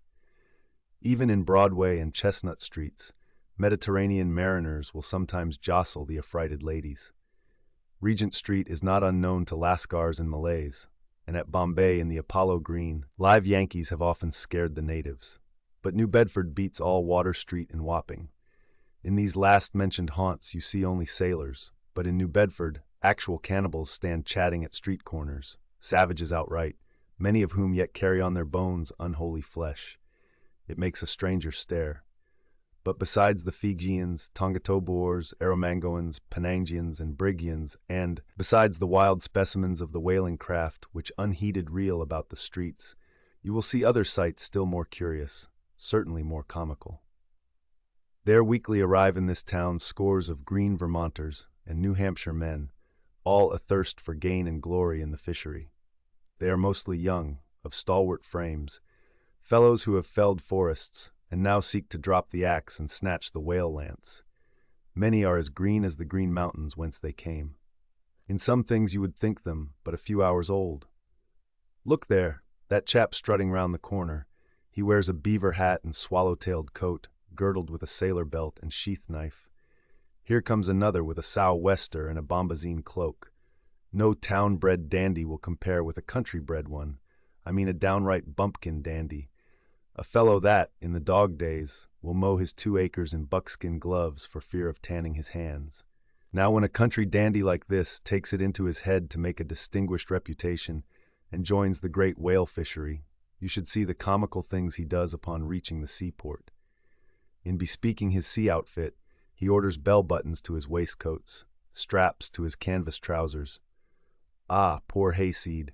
How bitterly will burst those straps in the first howling gale, when thou art driven, straps, buttons, and all, down the throat of the tempest. But think not that this famous town has only harpooneers, cannibals, and bumpkins to show her visitors. Not at all. Still, New Bedford is a queer place. Had it not been for us whalemen, that tract of land would this day perhaps have been in as howling condition as the coast of Labrador. As it is, parts of her back country are enough to frighten one, they look so bony. The town itself is perhaps the dearest place to live in all New England. It is a land of oil, true enough, but not like Canaan, a land also of corn and wine. The streets do not run with milk, nor in the springtime do they pave them with fresh eggs. Yet, in spite of this, nowhere in all America will you find more patrician-like houses, parks and gardens more opulent than in New Bedford. Whence came they? How planted upon this once scraggy scoria of a country? Go and gaze upon the iron emblematical harpoons round yonder lofty mansion, and your question will be answered. Yes, all these brave houses and flowery gardens came from the Atlantic, Pacific, and Indian Oceans. One and all, they were harpooned and dragged up hither from the bottom of the sea. Can Herr Alexander perform a feat like that? In New Bedford, fathers, they say, give whales for dowers to their daughters, and portion off their nieces with a few porpoises apiece. You must go to New Bedford to see a brilliant wedding, for they say they have reservoirs of oil in every house, and every night recklessly burn their lengths in spermaceti candles. In summertime, the town is sweet to see, full of fine maples, long avenues of green and gold. And in August, high in air, the beautiful and bountiful horse chestnuts, candelabra-wise, proffer the passer-by their tapering upright cones of congregated blossoms. So omnipotent is art, which in many a district of New Bedford has superinduced bright terraces of flowers upon the barren refuse rocks thrown aside at creation's final day. And the women of New Bedford, they bloom like their own red roses. But roses only bloom in summer, whereas the fine carnation of their cheeks is perennial as sunlight in the seventh heavens. Elsewhere match that bloom of theirs ye cannot, save in Salem, where they tell me the young girls breathe such musk, their sailor sweethearts smell them miles offshore, as though they were drawing nigh the odorous Moluccas instead of the puritanic sands. Chapter 7. The Chapel. In this same New Bedford there stands a whaleman's chapel, and few are the moody fishermen, shortly bound for the Indian Ocean or Pacific, who fail to make a Sunday visit to the spot. I am sure that I did not. Returning from my first morning stroll, I again sallied out upon this special errand. The sky had changed from clear, sunny cold to driving sleet and mist. Wrapping myself in my shaggy jacket of the cloth called bearskin, I fought my way against the stubborn storm. Entering, I found a small scattered congregation of sailors, and sailors' wives and widows. A muffled silence reigned, only broken at times by the shrieks of the storm. Each silent worshipper seemed purposely sitting apart from the other, as if each silent grief were insular and incommunicable. The chaplain had not yet arrived, and there these silent islands of men and women sat steadfastly eyeing several marble tablets, with black borders, masoned into the wall on either side the pulpit. 3 of them ran something like the following, but I do not pretend to quote. Sacred to the memory of John Talbot, who at the age of 18 was lost overboard near the Isle of Desolation, off Patagonia, November 1st, 1836. This tablet is erected to his memory by his sister. Sacred to the memory of Robert Long, Willis Ellery, Nathan Coleman, Walter Canny, Seth Macy, and Samuel Glegg, forming one of the boat's crews of the ship Eliza, who were towed out of sight by a whale on the offshore ground in the Pacific, December 31st, 1839. This marble is here placed by their surviving shipmates. Sacred to the memory of the late Captain Ezekiel Hardy, who in the bows of his boat was killed by a sperm whale on the coast of Japan, August 3rd, 1833. This tablet is erected to his memory by his widow. Shaking off the sleet from my ice-glazed hat and jacket, I seated myself near the door, and turning sideways was surprised to see Quegg near me. Affected by the solemnity of the scene, there was a wondering gaze of incredulous curiosity in his countenance. This savage was the only person present who seemed to notice my entrance, because he was the only one who could not read, and therefore was not reading those frigid inscriptions on the wall. Whether any of the relatives of the seamen whose names appeared there were now among the congregation, I knew not. But so many are the unrecorded accidents in the fishery, and so plainly did several women present wear the countenance, if not the trappings of some unceasing grief, that I feel sure that here before me were assembled those in whose unhealing hearts the sight of those bleak tablets sympathetically caused the old wounds to bleed afresh. Oh, ye whose dead lie buried beneath the green grass, who standing among flowers can say, Here, here lies my beloved, ye know not the desolation that broods in bosoms like these. What bitter blanks in those black-bordered marbles which cover no ashes! What despair in those immovable inscriptions! What deadly voids and unbidden infidelities in the lines that seem to gnaw upon all faith, and refuse resurrections to the beings who have placelessly perished without a grave! As well might those tablets stand in the cave of Elephanta as here. In what census of living creatures the dead of mankind are included? Why it is that a universal proverb says of them, that they tell no tales, though containing more secrets than the Goodwin sands. How it is that to his name, who yesterday departed for the other world, we prefix so significant and infidel a word, and yet do not thus entitle him, if he but embarks for the remotest Indies of this living earth. Why the life insurance companies pay death forfeitures upon immortals. In what eternal, unstirring paralysis and deadly, hopeless trance yet lies antique Adam who died 60 round centuries ago. How it is that we still refuse to be comforted for those who we nevertheless maintain are dwelling in unspeakable bliss. Why all the living so strive to hush all the dead? Wherefore, but the rumor of a knocking in a tomb will terrify a whole city. All these things are not without their meanings.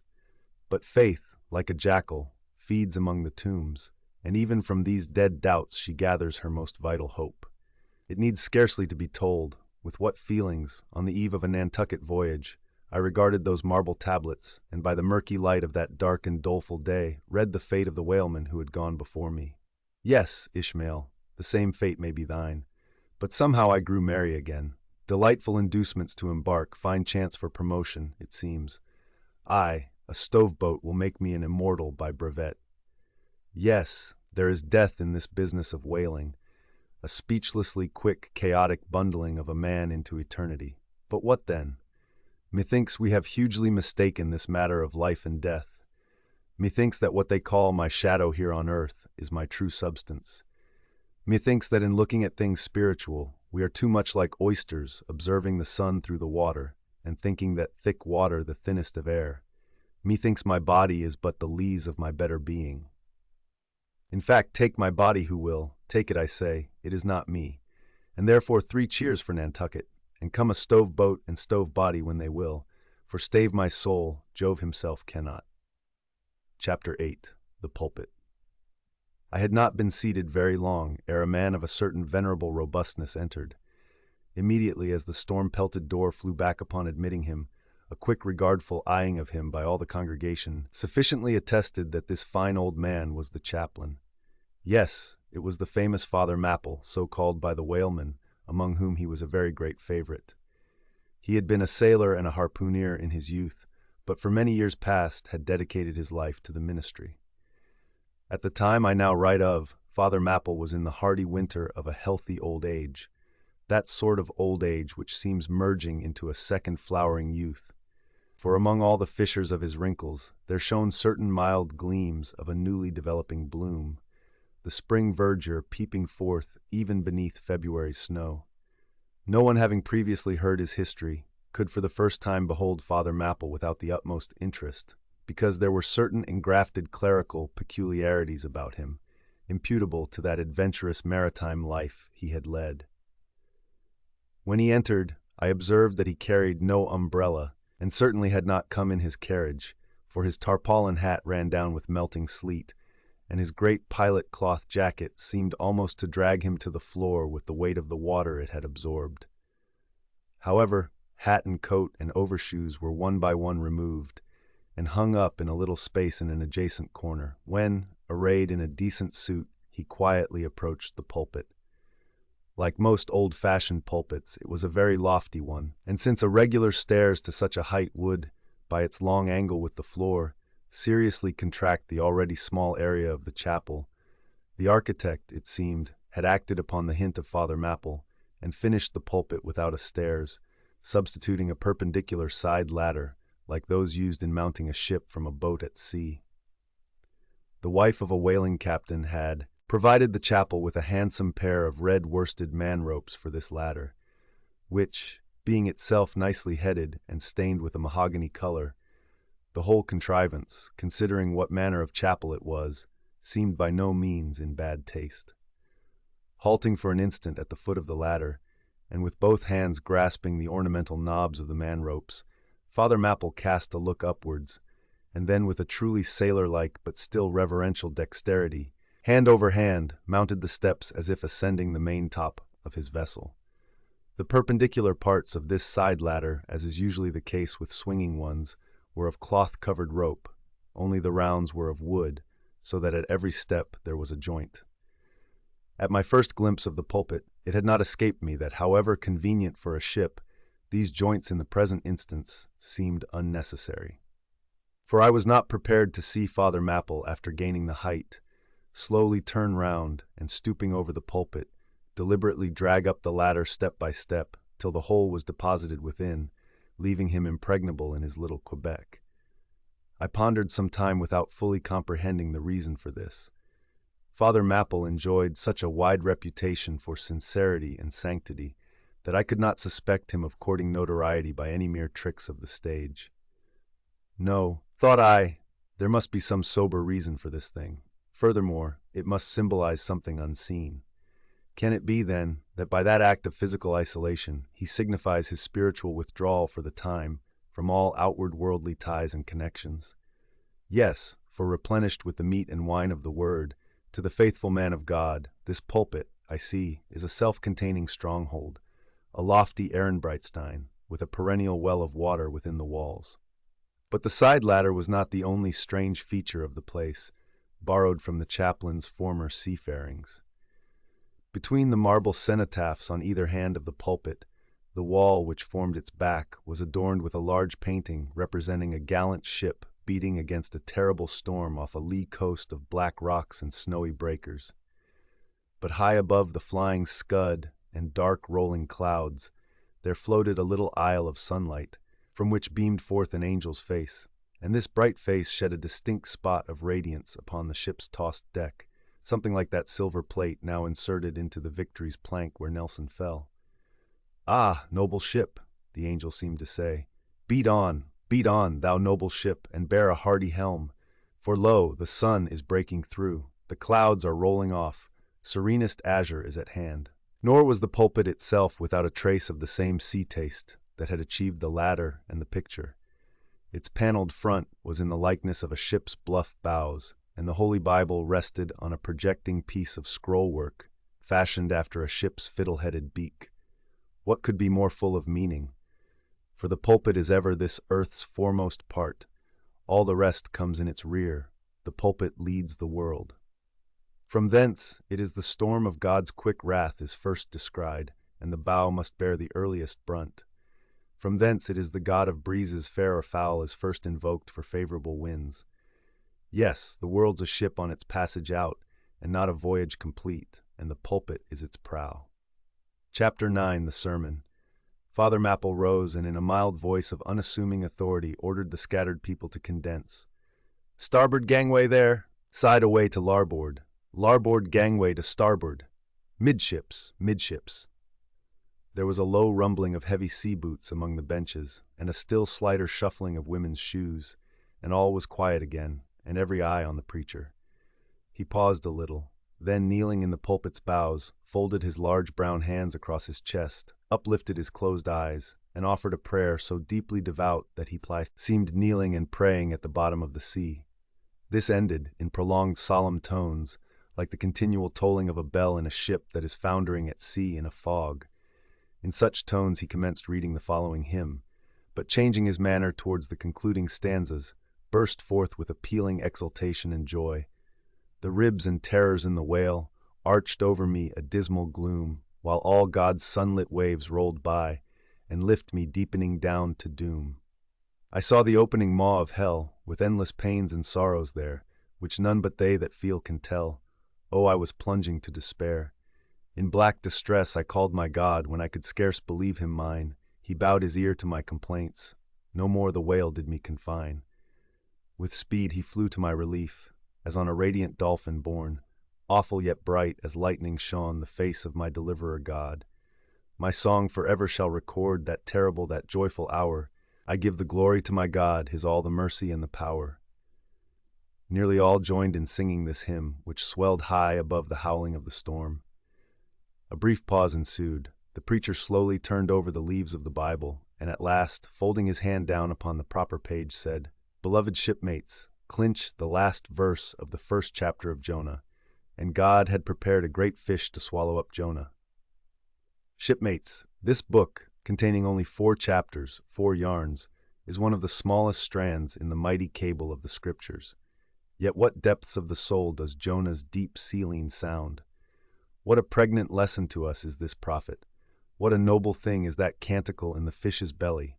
How billow-like and boisterously grand! We feel the floods surging over us. We sound with him to the kelpy bottom of the waters. Seaweed and all the slime of the sea is about us. But what is this lesson that the book of Jonah teaches? Shipmates, it is a 2-stranded lesson, a lesson to us all as sinful men, and a lesson to me as a pilot of the living God. As sinful men, it is a lesson to us all, because it is a story of the sin, hard-heartedness, suddenly awakened fears, the swift punishment, repentance, prayers, and finally the deliverance and joy of Jonah. As with all sinners among men, the sin of this son of Amittai was in his willful disobedience of the command of God. Never mind now what that command was, or how conveyed, which he found a hard command. But all the things that God would have us do are hard for us to do. Remember that, and hence he oftener commands us than endeavors to persuade. And if we obey God, we must disobey ourselves. And it is in this disobeying ourselves wherein the hardness of obeying God consists. With this sin of disobedience in him, Jonah still further flouts at God by seeking to flee from him. He thinks that a ship made by men will carry him into countries where God does not reign, but only the captains of this earth. He skulks about the wharves of Joppa and seeks a ship that's bound for Tarshish. There lurks, perhaps, a hitherto unheeded meaning here. By all accounts, Tarshish could have been no other city than the modern Cadiz. That's the opinion of learned men. And where is Cadiz, shipmates? Cadiz is in Spain, as far by water, from Joppa, as Jonah could possibly have sailed in those ancient days, when the Atlantic was an almost unknown sea. Because Joppa, the modern Jaffa, shipmates, is on the most easterly coast of the Mediterranean, the Syrian, and Tarshish or Cadiz more than 2,000 miles to the westward from that, just outside the Straits of Gibraltar. See ye not then, shipmates, that Jonah sought to flee worldwide from God? Miserable man! Oh, most contemptible and worthy of all scorn, with slouched hat and guilty eye, skulking from his God, prowling among the shipping like a vile burglar hastening to cross the seas. So disordered, self-condemning is his look, that had there been policemen in those days, Jonah, on the mere suspicion of something wrong, had been arrested ere he touched a deck. How plainly he's a fugitive. No baggage, not a hat box, valise, or carpet bag. No friends accompany him to the wharf with their adieu. At last, after much dodging search, he finds the Tarshish ship receiving the last items of her cargo, and as he steps on board to see its captain in the cabin, all the sailors for the moment desist from hoisting in the goods to mark the stranger's evil eye. Jonah sees this, but in vain he tries to look all ease and confidence. In vain essays his wretched smile. Strong intuitions of the man assure the mariners he can be no innocent. In their gamesome but still serious way, one whispers to the other, "Jack, he's robbed a widow," or "Joe, do you mark him? He's a bigamist," or "Harry lad, I guess he's the adulterer that broke jail in old Gomorrah," or belike one of the missing murderers from Sodom. Another runs to read the bill that's stuck against the spile upon the wharf to which the ship is moored, offering 500 gold coins for the apprehension of a parricide, and containing a description of his person. He reads, and looks from Jonah to the bill, while all his sympathetic shipmates now crowd round Jonah, prepared to lay their hands upon him. Frighted Jonah trembles, and summoning all his boldness to his face, only looks so much the more a coward. He will not confess himself suspected, but that itself is strong suspicion, so he makes the best of it, and when the sailors find him not to be the man that is advertised, they let him pass, and he descends into the cabin. "Who's there?" cries the captain at his busy desk, hurriedly making out his papers for the customs. "Who's there?" Oh, how that harmless question mangles Jonah. For the instant he almost turns to flee again, but he rallies. "I seek a passage in this ship to Tarshish. How soon sail ye, sir?" Thus far the busy captain had not looked up to Jonah, though the man now stands before him, but no sooner does he hear that hollow voice than he darts a scrutinizing glance. "We sail with the next coming tide," at last he slowly answered, still intently eyeing him. "No sooner, sir?" "Soon enough for any honest man that goes a passenger." "Ha! Jonah, that's another stab." But he swiftly calls away the captain from that scent. "I'll sail with ye," he says. "The passage money, how much is that?" "I'll pay now." For it is particularly written, shipmates, as if it were a thing not to be overlooked in this history, that he paid the fare thereof ere the craft did sail, and taken with the context, this is full of meaning. Now Jonah's captain, shipmates, was one whose discernment detects crime in any, but whose cupidity exposes it only in the penniless. In this world, shipmates, sin that pays its way can travel freely and without a passport, whereas virtue, if a pauper, is stopped at all frontiers. So Jonah's captain prepares to test the length of Jonah's purse ere he judge him openly. He charges him thrice the usual sum, and it's assented to. Then the captain knows that Jonah is a fugitive, but at the same time resolves to help a flight that paves its rear with gold. Yet when Jonah fairly takes out his purse, prudent suspicions still molest the captain. He rings every coin to find a counterfeit. Not a forger anyway, he mutters, and Jonah is put down for his passage. "Point out my stateroom, sir," says Jonah now. "I'm travel-weary. I need sleep." "Thou lookest like it," says the captain. "There's thy room." Jonah enters and would lock the door, but the lock contains no key. Hearing him foolishly fumbling there, the captain laughs lowly to himself and mutters something about the doors of convict cells being never allowed to be locked within. All dressed and dusty as he is, Jonah throws himself into his berth and finds the little stateroom ceiling almost resting on his forehead. The air is close, and Jonah gasps. Then, in that contracted hole sunk too, beneath the ship's waterline, Jonah feels the heralding presentiment of that stifling hour when the whale shall hold him in the smallest of his bowels wards. Screwed at its axis against the side, a swinging lamp slightly oscillates in Jonah's room, and the ship, heeling over towards the wharf with the weight of the last bales received, the lamp, flame and all, though in slight motion, still maintains a permanent obliquity with reference to the room. Though, in truth, infallibly straight itself, it but made obvious the false, lying levels among which it hung. The lamp alarms and frightens Jonah, as lying in his berth his tormented eyes roll round the place, and this thus far successful fugitive finds no refuge for his restless glance.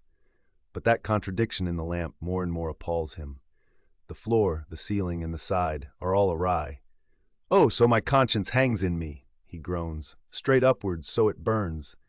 But the chambers of my soul are all in crookedness." Like one who after a night of drunken revelry hies to his bed, still reeling, but with conscience yet pricking him, as the plungings of the Roman racehorse but so much the more strike his steel tags into him.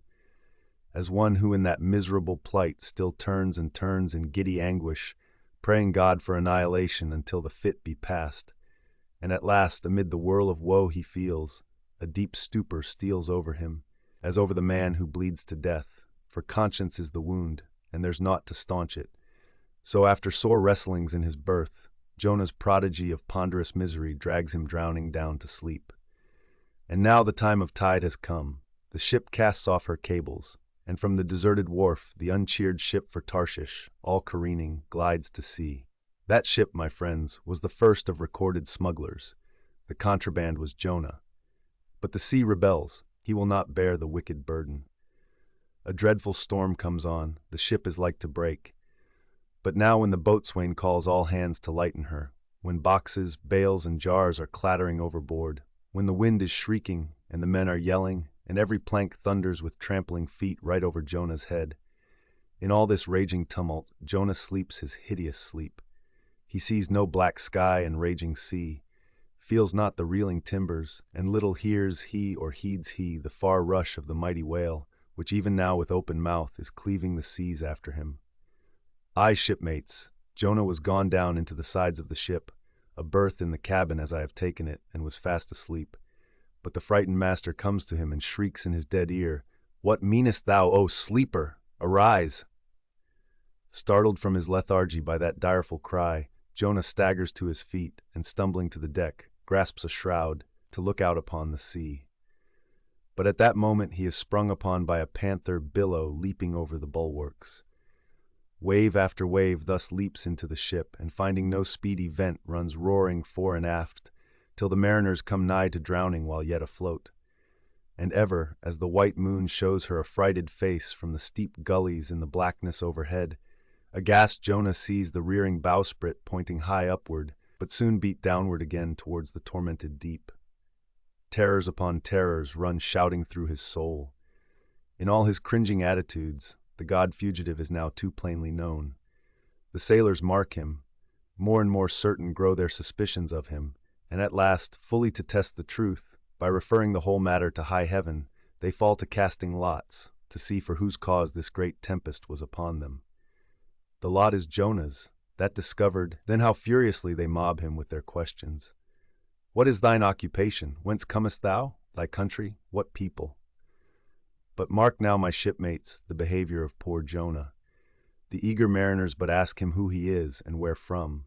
whereas they not only receive an answer to those questions, but likewise another answer to a question not put by them, but the unsolicited answer is forced from Jonah by the hard hand of God that is upon him. "I am a Hebrew," he cries, and then, "I fear the Lord, the God of heaven, who hath made the sea and the dry land. Fear him, O Jonah. Aye, well mightest thou fear the Lord God then."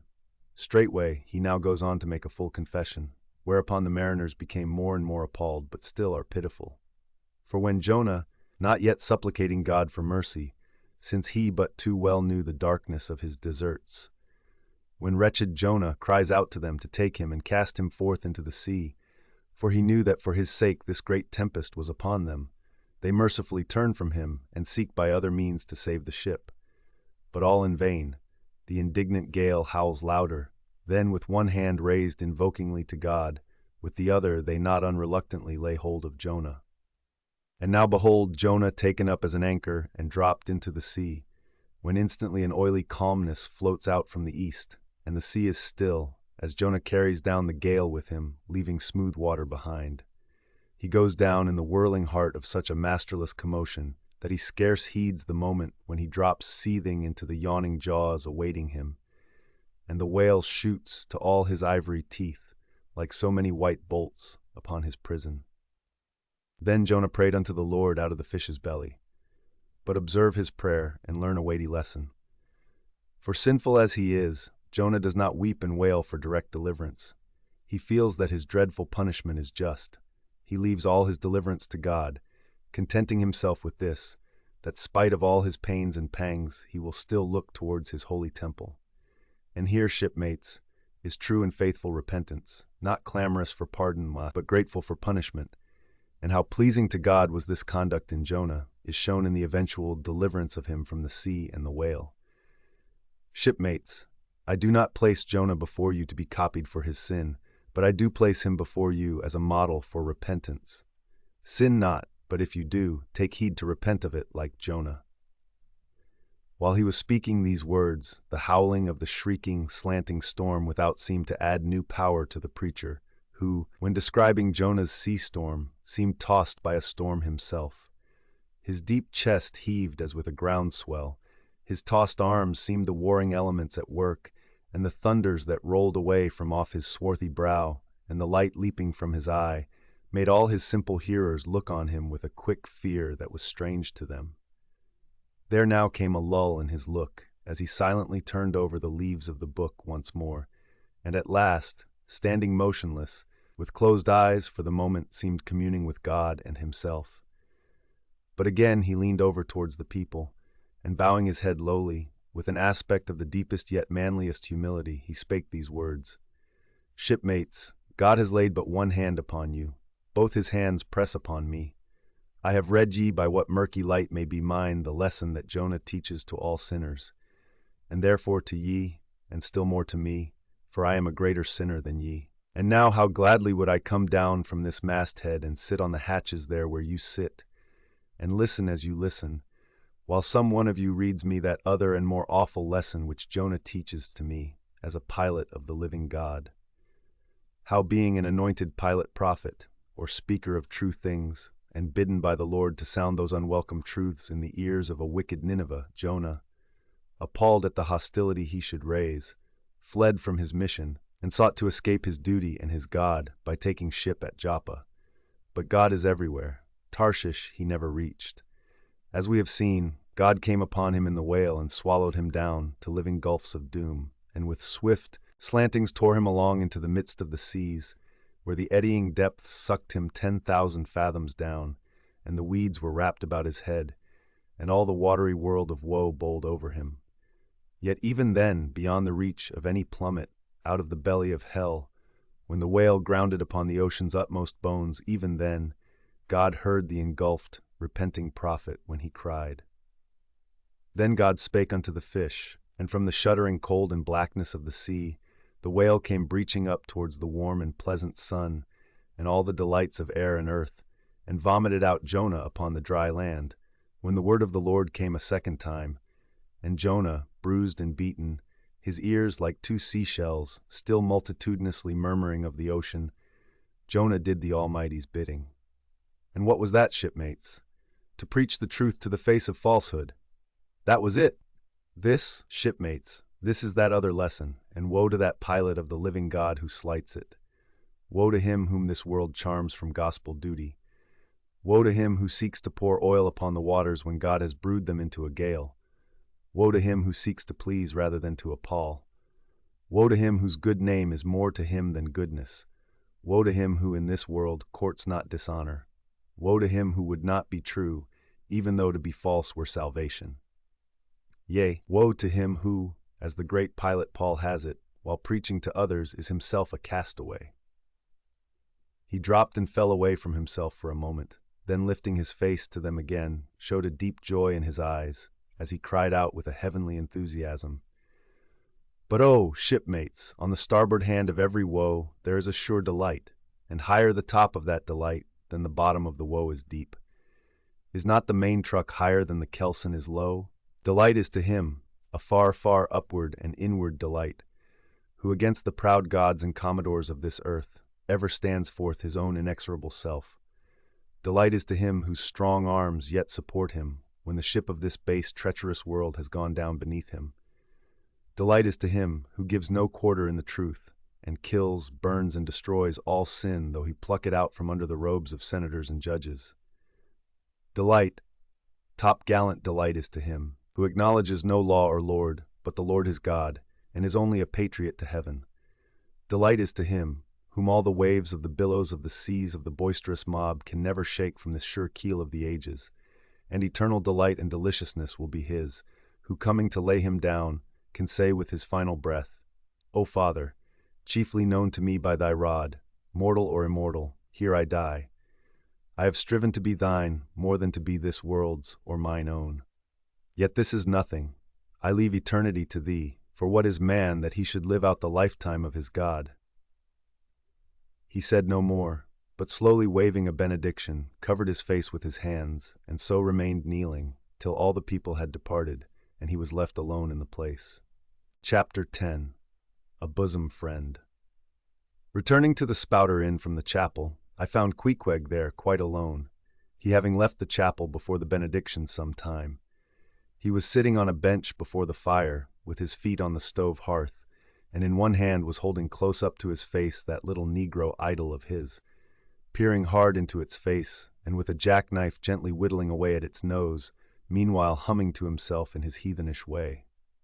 But being now interrupted, he put up the image, and pretty soon, going to the table, took up a large book there, and placing it on his lap, began counting the pages with deliberate regularity, at every 50th page, as I fancied, stopping a moment, looking vacantly around him, and giving utterance to a long-drawn gurgling whistle of astonishment. He would then begin again at the next 50, seeming to commence at number 1 each time, as though he could not count more than 50, and it was only by such a large number of 50s being found together that his astonishment at the multitude of pages was excited.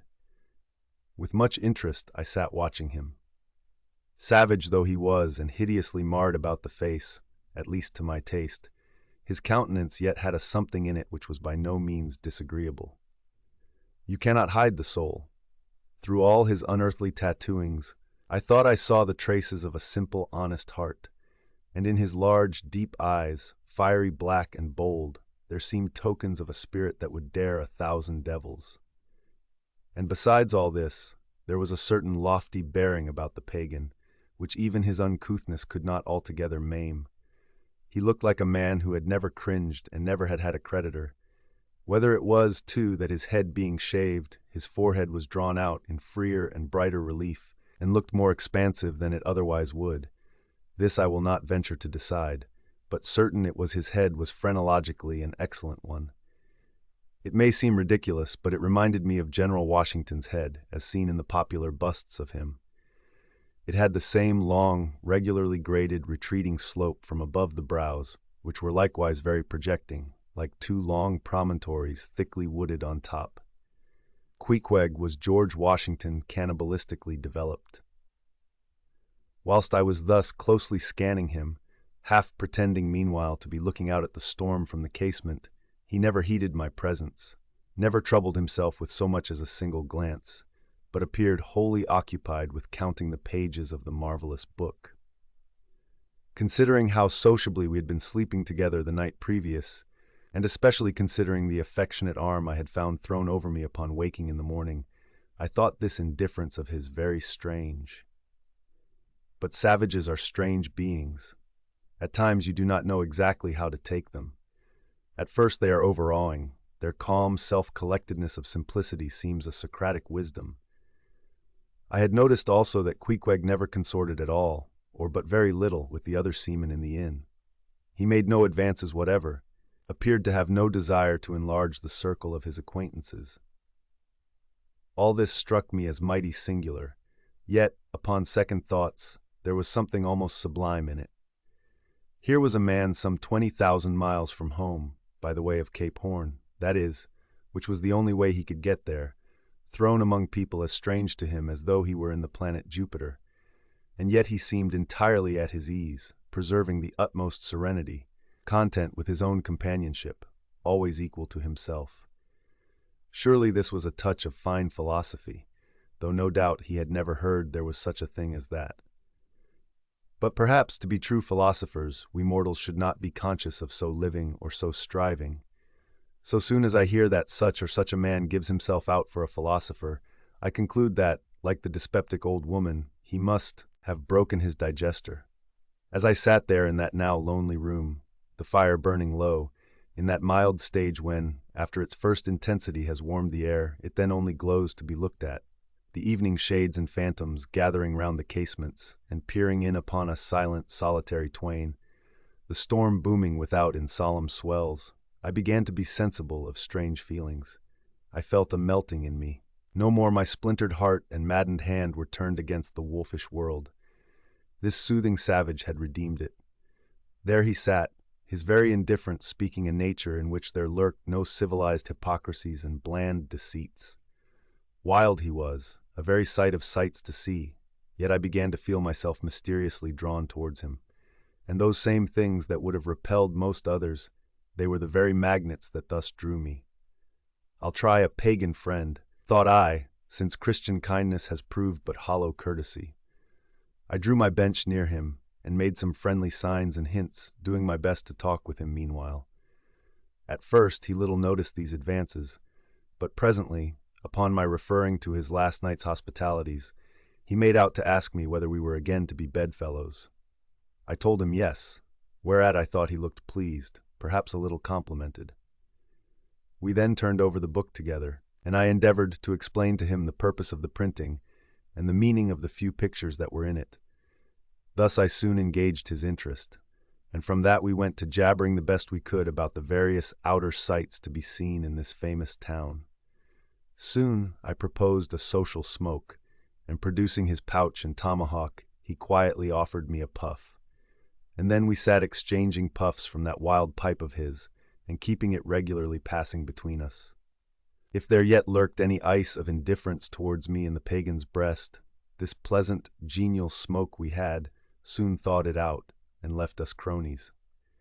He seemed to take to me quite as naturally and unbiddenly as I to him, and when our smoke was over, he pressed his forehead against mine, clasped me round the waist, and said that henceforth we were married, meaning, in his country's phrase, that we were bosom friends. He would gladly die for me, if need should be. In a countryman, this sudden flame of friendship would have seemed far too premature, a thing to be much distrusted.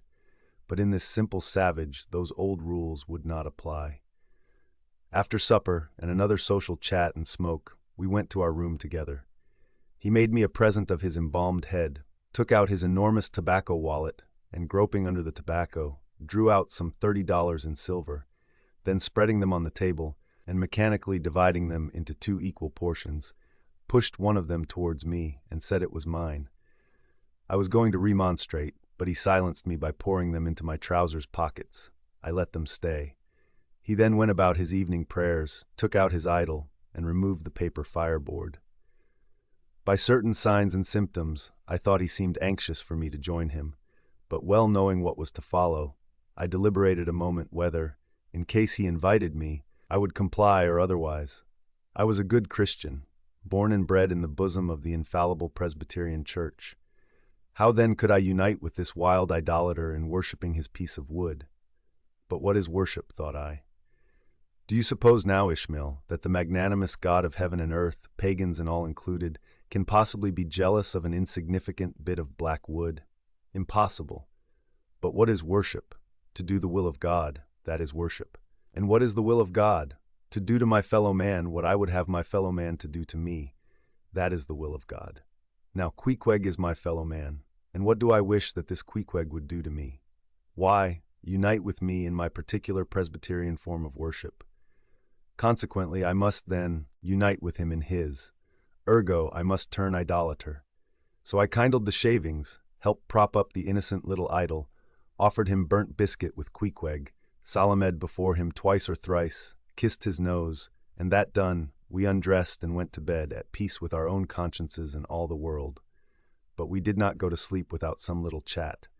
How it is I know not, but there is no place like a bed for confidential disclosures between friends. Man and wife, they say, they're open the very bottom of their souls to each other, and some old couples often lie and chat over old times till nearly morning. Thus then, in our heart's honeymoon, lay I and Queequeg, a cozy, loving pair. Chapter 11. Nightgown. We had lain thus in bed, chatting and napping at short intervals, and Queequeg now and then affectionately throwing his brown tattooed legs over mine, and then drawing them back. So entirely sociable and free and easy were we, when, at last, by reason of our confabulations, what little nappishness remained in us altogether departed, and we felt like getting up again, though daybreak was yet some way down the future. Yes, we became very wakeful, so much so that our recumbent position began to grow wearisome, and by little and little we found ourselves sitting up, the clothes well tucked around us, leaning against the headboard with our 4 knees drawn up close together and our 2 noses bending over them as if our knee-pans were warming pans. We felt very nice and snug, the more so since it was so chilly out of doors, indeed out of bedclothes too, seeing that there was no fire in the room. The more so, I say, because truly to enjoy bodily warmth, some small part of you must be cold, for there is no quality in this world that is not what it is merely by contrast. Nothing exists in itself. If you flatter yourself that you are all over comfortable, and have been so a long time, then you cannot be said to be comfortable any more. But if, like Queequeg and me in the bed, the tip of your nose or the crown of your head be slightly chilled, why then, indeed, in the general consciousness, you feel most delightfully and unmistakably warm. For this reason, a sleeping apartment should never be furnished with a fire, which is one of the luxurious discomforts of the rich. For the height of this sort of deliciousness is to have nothing but the blanket between you and your snugness and the cold of the outer air. Then there you lie like the one warm spark in the heart of an Arctic crystal. We had been sitting in this crouching manner for some time, when all at once I thought I would open my eyes. For when between sheets, whether by day or by night, and whether asleep or awake, I have a way of always keeping my eyes shut, in order the more to concentrate the snugness of being in bed. Because no man can ever feel his own identity aright except his eyes be closed, as if darkness were indeed the proper element of our essences, though light be more congenial to our clayey part. Upon opening my eyes then, and coming out of my own pleasant and self-created darkness into the imposed and coarse outer gloom of the unilluminated 12 o'clock at night, I experienced a disagreeable revulsion. Nor did I at all object to the hint from Queequeg that perhaps it were best to strike a light, seeing that we were so wide awake, and besides he felt a strong desire to have a few quiet puffs from his tomahawk. Be it said that though I had felt such a strong repugnance to his smoking in the bed the night before, yet see how elastic our stiff prejudices grow when love once comes to bend them. For now I liked nothing better than to have Queequeg smoking by me, even in bed, because he seemed to be full of such serene household joy then. I no more felt unduly concerned for the landlord's policy of insurance. I was only alive to the condensed confidential comfortableness of sharing a pipe and a blanket with a real friend. With our shaggy jackets drawn about our shoulders, we now passed the tomahawk from one to the other, till slowly there grew over us a blue hanging tester of smoke, illuminated by the flame of the new lit lamp. Whether it was that this undulating tester rolled the savage away to far distant scenes, I know not, but he now spoke of his native island, and eager to hear his history, I begged him to go on and tell it. He gladly complied. Though at the time I but ill comprehended not a few of his words, yet subsequent disclosures, when I had become more familiar with his broken phraseology, now enable me to present the whole story such as it may prove in the mere skeleton I give. Chapter 12. Biographical. Queequeg was a native of Rokovoko, an island far away to the west and south. It is not down in any map, true places never are. When a new-hatched savage running wild about his native woodlands in a grass clout, followed by the nibbling goats, as if he were a green sapling. Even then, in Queequeg's ambitious soul, lurked a strong desire to see something more of Christendom than a specimen whaler or two. His father was a high chief, a king, his uncle a high priest, and on the maternal side he boasted aunts who were the wives of unconquerable warriors. There was excellent blood in his veins, royal stuff, though sadly vitiated, I fear, by the cannibal propensity he nourished in his untutored youth. A Sag Harbor ship visited his father's bay, and Queequeg sought a passage to Christian lands. But the ship, having her full complement of seamen, spurned his suit, and not all the king his father's influence could prevail. But Queequeg vowed a vow. Alone in his canoe, he paddled off to a distant strait, which he knew the ship must pass through when she quitted the island. On one side was a coral reef, on the other, a low tongue of land covered with mangrove thickets that grew out into the water. Hiding his canoe, still afloat, among these thickets, with its prow seaward, he sat down in the stern, paddle low in hand, and when the ship was gliding by, like a flash he darted out, gained her side, with one backward dash of his foot capsized and sank his canoe, climbed up the chains, and throwing himself at full length upon the deck, grappled a ringbolt there, and swore not to let it go, though hacked in pieces. In vain the captain threatened to throw him overboard, suspended a cutlass over his naked wrists. Queequeg was the son of a king, and Queequeg budged not. Struck by his desperate dauntlessness and his wild desire to visit Christendom, the captain at last relented and told him he might make himself at home. But this fine young savage, this sea prince of Wales, never saw the captain's cabin. They put him down among the sailors and made a whaleman of him. But like Tsar Peter content to toil in the shipyards of foreign cities, Queequeg disdained no seeming ignominy, if thereby he might happily gain the power of enlightening his untutored countrymen. For at bottom, so he told me, he was actuated by a profound desire to learn among the Christians the arts whereby to make his people still happier than they were, and more than that, still better than they were. But, alas, the practices of whalemen soon convinced him that even Christians could be both miserable and wicked, infinitely more so than all his father's heathens. Arrived at last in old Sag Harbor, and seeing what the sailors did there, and then going on to Nantucket, and seeing how they spent their wages in that place also, poor Queequeg gave it up for lost. Thought he, it's a wicked world in all meridians, I'll die a pagan. And thus an old idolater at heart, he yet lived among these Christians, wore their clothes, and tried to talk their gibberish. Hence the queer ways about him, though now some time from home. By hints I asked him whether he did not propose going back, and having a coronation, since he might now consider his father dead and gone, he being very old and feeble at the last accounts. He answered no, not yet, and added that he was fearful Christianity, or rather Christians, had unfitted him for ascending the pure and undefiled throne of 30 pagan kings before him. But by and by, he said, he would return, as soon as he felt himself baptized again. For the nonce, however, he proposed to sail about, and sow his wild oats in all 4 oceans.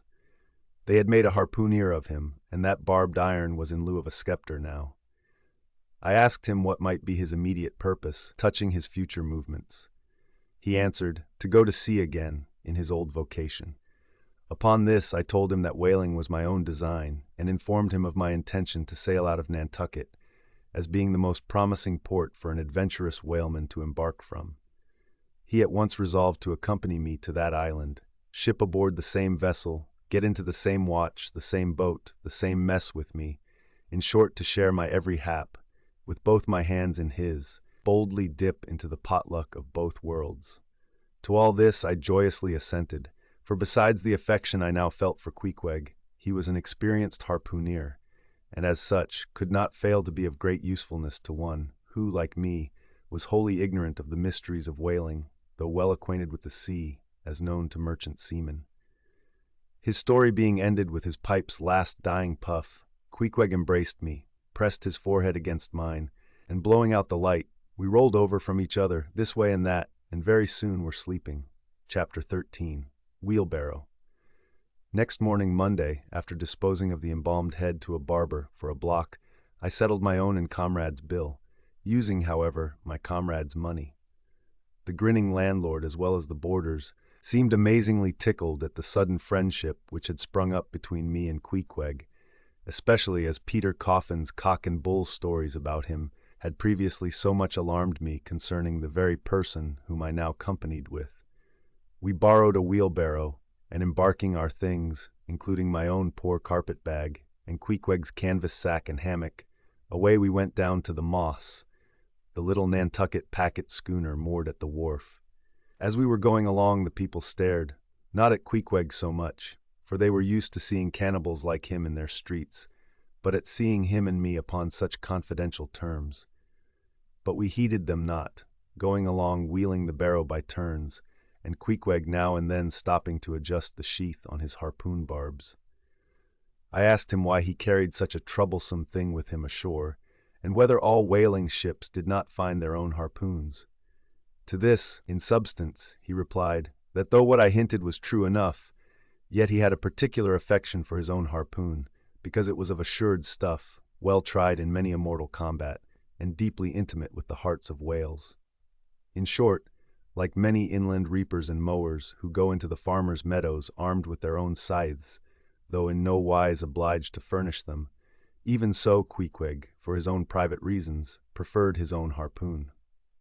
Shifting the barrow from my hand to his, he told me a funny story about the first wheelbarrow he had ever seen.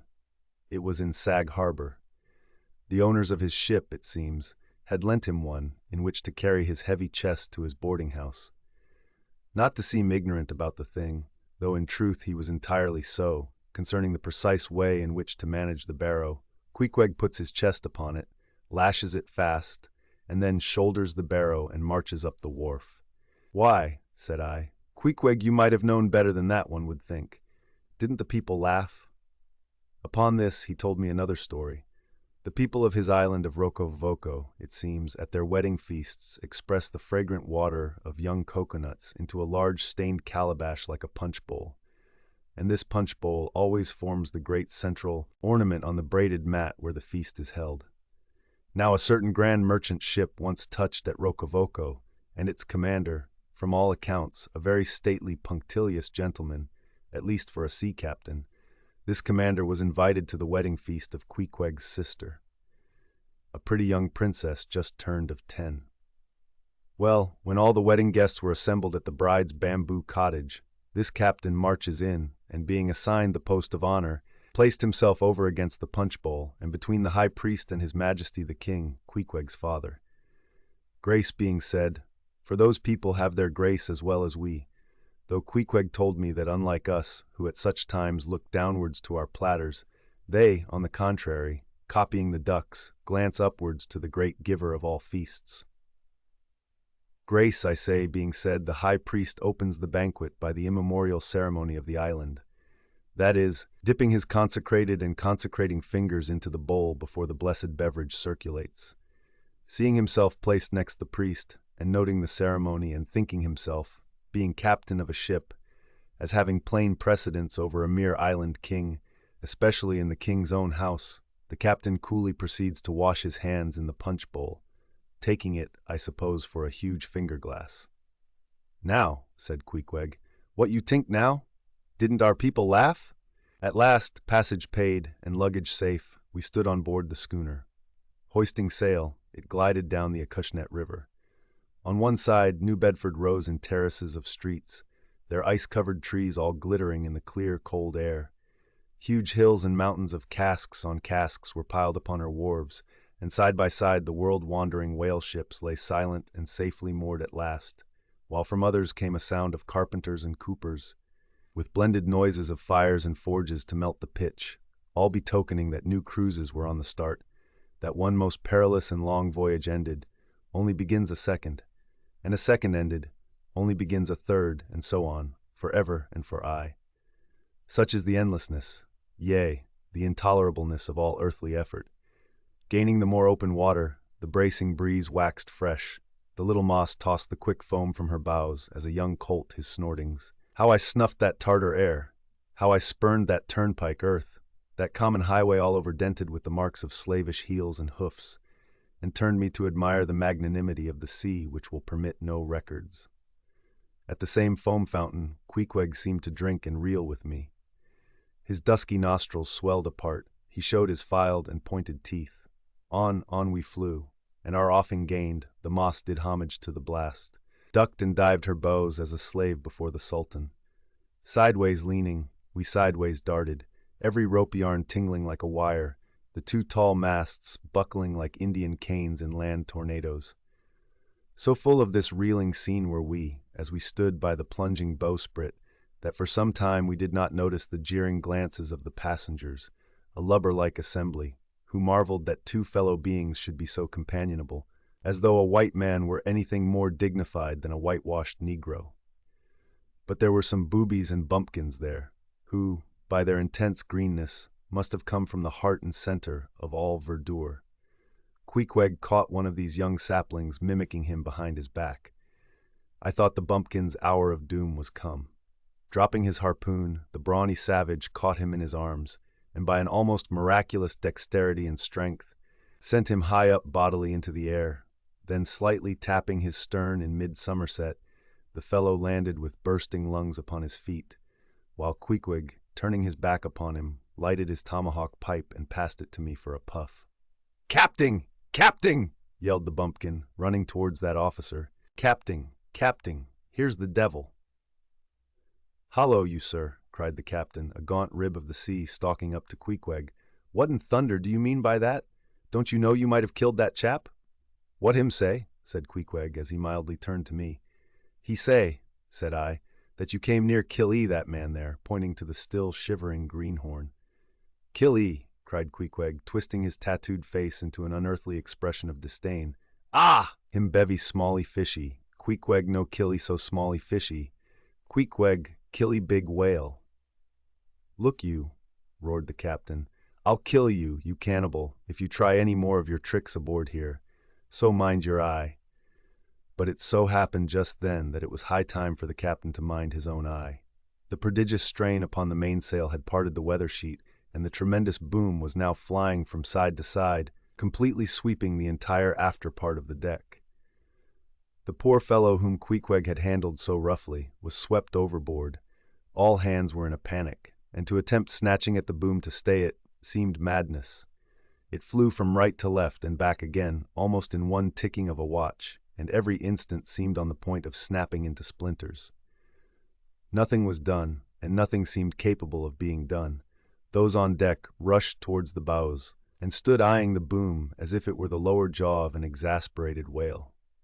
In the midst of this consternation, Queequeg dropped deftly to his knees, and crawling under the path of the boom, whipped hold of a rope, secured one end to the bulwarks, and then flinging the other like a lasso, caught it round the boom as it swept over his head, and at the next jerk the spar was that way trapped, and all was safe.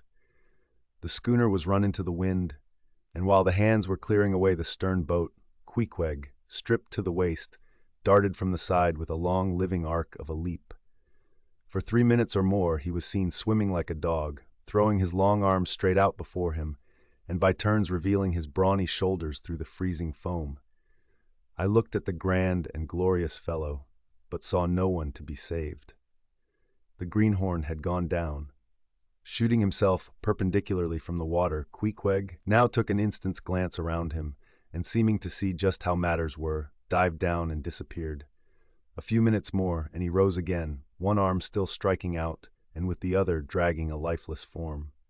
The boat soon picked them up. The poor bumpkin was restored. All hands voted Queequeg a noble trump. The captain begged his pardon. From that hour I clove to Queequeg like a barnacle, yea, till poor Queequeg took his last long dive. Was there ever such unconsciousness? He did not seem to think that he at all deserved a medal from the humane and magnanimous societies. He only asked for water, fresh water, something to wipe the brine off. That done, he put on dry clothes, lighted his pipe, and leaning against the bulwarks and mildly eyeing those around him, seemed to be saying to himself, "It's a mutual joint stock world in all meridians. We cannibals must help these Christians." Chapter 14. Nantucket. Nothing more happened on the passage worthy the mentioning. So after a fine run, we safely arrived in Nantucket. Nantucket. Take out your map and look at it. See what a real corner of the world it occupies. How it stands there, away offshore, more lonely than the Eddystone Lighthouse. Look at it, a mere hillock, an elbow of sand, all beach, without a background. There is more sand there than you would use in 20 years as a substitute for blotting paper. Some gamesome whites will tell you that they have to plant weeds there. They don't grow naturally. That they import Canada thistles. That they have to send beyond seas for a spile to stop a leak in an oil cask. That pieces of wood in Nantucket are carried about like bits of the true cross in Rome. That people there plant toadstools before their houses to get under the shade in summertime. That one blade of grass makes an oasis, 3 blades in a day's walk, a prairie. That they wear quicksand shoes, something like Laplander snowshoes. That they are so shut up, belted about, every way enclosed, surrounded, and made an utter island of by the ocean, that to their very chairs and tables small clams will sometimes be found adhering as to the backs of sea turtles. But these extravaganzas only show that Nantucket is no Illinois. Look now at the wondrous traditional story of how this island was settled by the red men. Thus goes the legend. In olden times an eagle swooped down upon the New England coast and carried off an infant Indian in his talons. With loud lament, the parents saw their child borne out of sight over the wide waters. They resolved to follow in the same direction. Setting out in their canoes, after a perilous passage they discovered the island, and there they found an empty ivory casket, the poor little Indian's skeleton. What wonder, then, that these Nantucketers, born on a beach, should take to the sea for a livelihood. They first caught crabs and quahogs in the sand. Grown bolder, they waded out with nets for mackerel. More experienced, they pushed off in boats and captured cod. And at last, launching a navy of great ships on the sea, explored this watery world, put an incessant belt of circumnavigations round it, peeped in at Behring's Straits, and in all seasons and all oceans declared everlasting war with the mightiest animated mass that has survived the flood, most monstrous and most mountainous. That Himalahan, salt sea mastodon, clothed with such portentousness of unconscious power that his very panics are more to be dreaded than his most fearless and malicious assaults. And thus have these naked Nantucketers, these sea hermits, issuing from their ant-hill in the sea, overrun and conquered the watery world like so many Alexanders, parceling out among them the Atlantic, Pacific, and Indian Oceans, as the 3 pirate powers did Poland. Let America add Mexico to Texas, and pile Cuba upon Canada. Let the English overswarm all India, and hang out their blazing banner from the sun. 2/3 of this terraqueous globe are the Nantucketers. For the sea is his. He owns it, as emperors own empires, other seamen having but a right of way through it. Merchant ships are but extension bridges, armed ones but floating forts. Even pirates and privateers, though following the sea as highwaymen the road, they but plunder other ships, other fragments of the land like themselves, without seeking to draw their living from the bottomless deep itself. The Nantucketer, he alone resides and riots on the sea. He alone in Bible language goes down to it in ships, to and fro plowing it as his own special plantation. There is his home, there lies his business, which a Noah's flood would not interrupt, though it overwhelmed all the millions in China. He lives on the sea, as prairie cocks in the prairie. He hides among the waves. He climbs them as chamois hunters climb the Alps. For years he knows not the land, so that when he comes to it at last, it smells like another world, more strangely than the moon would to an earthsman. With the landless gull, that at sunset folds her wings and is rocked to sleep between billows, so at nightfall the Nantucketer, out of sight of land, furls his sails and lays him to his rest, while under his very pillow rush herds of walruses and whales. Chapter 15. Chowder. It was quite late in the evening when the little moss came snugly to anchor and Queequeg and I went ashore, so we could attend to no business that day, at least none but a supper and a bed. The landlord of the Spouter Inn had recommended us to his cousin Hosea Hussey of the Try-Pots, whom he asserted to be the proprietor of one of the best-kept hotels in all Nantucket, and moreover he had assured us that cousin Hosea, as he called him, was famous for his chowders. In short, he plainly hinted that we could not possibly do better than try potluck at the Try-Pots. But the directions he had given us about keeping a yellow warehouse on our starboard hand till we opened a white church to the larboard, and then keeping that on the larboard hand till we made a corner 3 points to the starboard, and that done, then asked the first man we met where the place was.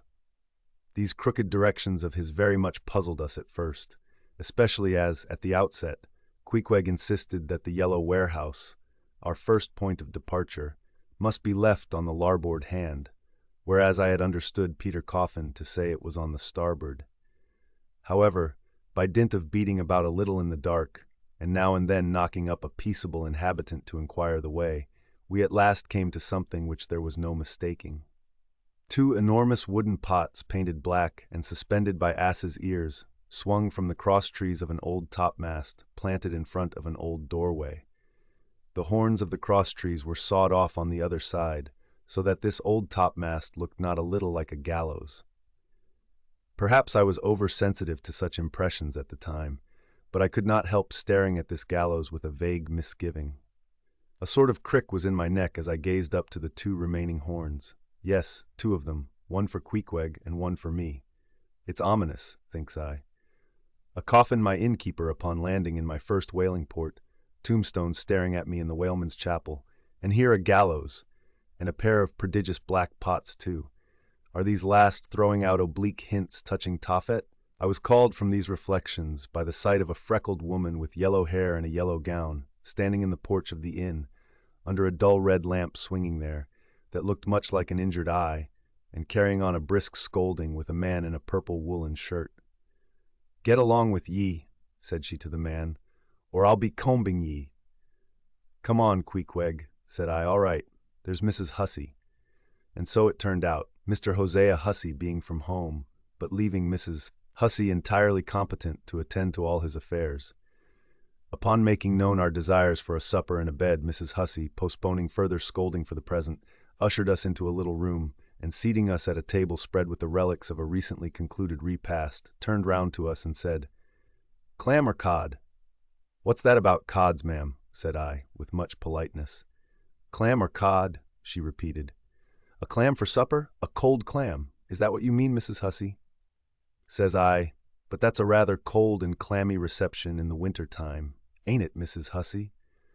But being in a great hurry to resume scolding the man in the purple shirt, who was waiting for it in the entry, and seeming to hear nothing but the word clam, Mrs. Hussey hurried towards an open door leading to the kitchen, and bawling out, "Clam for 2, disappeared. "Queequeg," said I, "do you think that we can make out a supper for us both on 1 clam?" However, a warm, savory steam from the kitchen served to belie the apparently cheerless prospect before us. But when that smoking chowder came in, the mystery was delightfully explained. "Oh, sweet friends, hearken to me. It was made of small, juicy clams, scarcely bigger than hazelnuts, mixed with pounded ship biscuit and salted pork cut up into little flakes, the whole enriched with butter and plentifully seasoned with pepper and salt. Our appetites being sharpened by the frosty voyage, and in particular, Queequeg seeing his favorite fishing food before him, and the chowder being surpassingly excellent, we dispatched it with great expedition. When leaning back a moment and bethinking me of Mrs. Hussey's clam and cod announcement, I thought I would try a little experiment. Stepping to the kitchen door, I uttered the word cod with great emphasis, and resumed my seat. In a few moments the savory steam came forth again, but with a different flavor, and in good time a fine cod chowder was placed before us. We resumed business, and while plying our spoons in the bowl, thinks I to myself, I wonder now if this here has any effect on the head. What's that stultifying saying about chowder-headed people? But look, Queequeg, ain't that a live eel in your bowl? Where's your harpoon? Fishiest of all fishy places was the Try-Pots, which well deserved its name, For the pots there were always boiling chowders. Chowder for breakfast, and chowder for dinner, and chowder for supper, till you began to look for fish bones coming through your clothes. The area before the house was paved with clam shells. Mrs. Hussey wore a polished necklace of codfish vertebra, and Hosea Hussey had his account books bound in superior old shark skin. There was a fishy flavor to the milk, too, which I could not at all account for, till one morning, happening to take a stroll along the beach among some fishermen's boats, I saw Hosea's brindled cow feeding on fish remnants, and marching along the sand with each foot in a cod's decapitated head, looking very slipshod, I assure ye. Supper concluded, we received a lamp and directions from Mrs. Hussey concerning the nearest way to bed. But as Queequeg was about to precede me up the stairs, the lady reached forth her arm and demanded his harpoon. She allowed no harpoon in her chambers. "Why not?" said I. "Every true whaleman sleeps with his harpoon, but why not?" "Because it's dangerous," says she. Ever since young Stiggs coming from that unfortunate voyage of his, when he was gone 4 years and a half, with only 3 barrels of ile, was found dead in my first floor back, with his harpoon in his side. Ever since then I allow no boarders to take dangerous weapons in their rooms at night. So Mr. Queequeg, for she had learned his name, I will just take this here iron and keep it for you till morning. But the chowder, clam or cod tomorrow for breakfast, men." "Both," says I, "and let's have a couple of smoked herring by way of variety." Chapter 16, The Ship. In bed we concocted our plans for the morrow.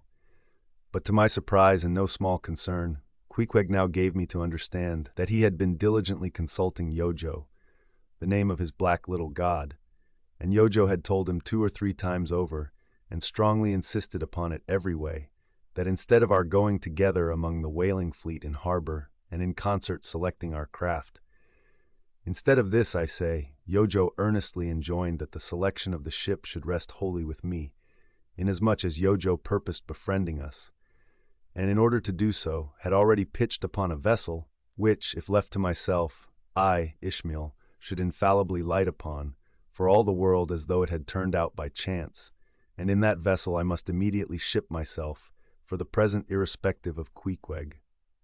I have forgotten to mention that, in many things, Queequeg placed great confidence in the excellence of Yojo's judgment and surprising forecast of things, and cherished Yojo with considerable esteem, as a rather good sort of god, who perhaps meant well enough upon the whole, but in all cases did not succeed in his benevolent designs.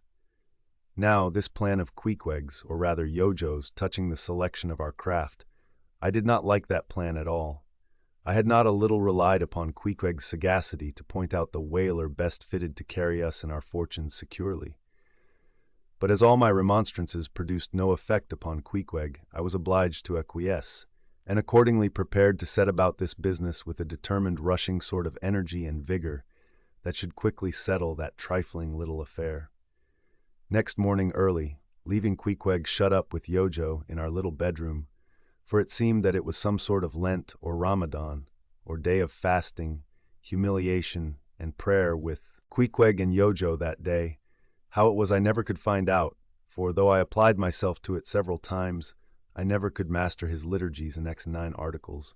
Leaving Queequeg then, fasting on his tomahawk pipe, and Yojo warming himself at his sacrificial fire of shavings, I sallied out among the shipping. After much prolonged sauntering and many random inquiries, I learnt that there were 3 ships up for 3 years' voyages: the Devil Dam, the Tit-Bit, and the Pequod. Devil Dam I do not know the origin of. Tit-Bit is obvious. Pequod, you will no doubt remember, was the name of a celebrated tribe of Massachusetts Indians, now extinct as the ancient Medes. I peered and pried about the Devil Dam, from her hopped over to the Tit-Bit, and finally, going on board the Pequod, looked around her for a moment, and then decided that this was the very ship for us. You may have seen many a quaint craft in your day, for aught I know. Square-toed luggers, mountainous Japanese junks, butterbox galliots, and what not. But take my word for it, you never saw such a rare old craft as this same rare old Pequod. She was a ship of the old school, rather small if anything, with an old-fashioned claw-footed look about her. Long seasoned and weather-stained in the typhoons and calms of all 4 oceans, her old hull's complexion was darkened like a French grenadier's, who has alike fought in Egypt and Siberia. Her venerable bows looked bearded. Her masts, cut somewhere on the coast of Japan, where her original ones were lost overboard in a gale, her masts stood stiffly up like the spines of the three old kings of Cologne. Her ancient decks were worn and wrinkled, like the pilgrim-worshipped flagstone in Canterbury Cathedral, where Becket bled. But to all these her old antiquities were added new and marvelous features, pertaining to the wild business that for more than half a century she had followed. Old Captain Peleg, many years her chief mate, before he commanded another vessel of his own, and now a retired seaman, and one of the principal owners of the Pequod. This old Peleg, during the term of his chief mateship, had built upon her original grotesqueness and inlaid it all over with a quaintness both of material and device, unmatched by anything except it be Thorkill Hake's carved buckler or bedstead. She was apparelled like any barbaric Ethiopian emperor, his neck heavy with pendants of polished ivory. She was a thing of trophies, a cannibal of a craft, tricking herself forth in the chaste bones of her enemies. All round, her unpaneled open bulwarks were garnished like one continuous jaw, with the long sharp teeth of the sperm whale, inserted there for pins, to fasten her old hempen thews and tendons to. Those thews ran not through base blocks of land wood, but deftly travelled over sheaves of sea ivory. Scorning a turnstile wheel at her reverend helm, she sported there a tiller, and that tiller was in one mass, curiously carved from the long, narrow lower jaw of her hereditary foe. The helmsman who steered by that tiller in a tempest felt like the Tartar when he holds back his fiery steed by clutching its jaw. A noble craft, but somehow a most melancholy. All noble things are touched with that. Now when I looked about the quarter-deck for someone having authority in order to propose myself as a candidate for the voyage, at first I saw nobody. But I could not well overlook a strange sort of tent, or rather wigwam, pitched a little behind the mainmast. It seemed only a temporary erection used in port. It was of a conical shape, some 10 feet high, consisting of the long, huge slabs of limber black bone taken from the middle and highest part of the jaws of the right whale. Planted with their broad ends on the deck, a circle of these slabs laced together, mutually sloped towards each other, and at the apex united in a tufted point, where the loose hairy fibers waved to and fro like the topknot on some old Potawatomi Sackham's head. A triangular opening faced towards the bows of the ship, so that the insider commanded a complete view forward.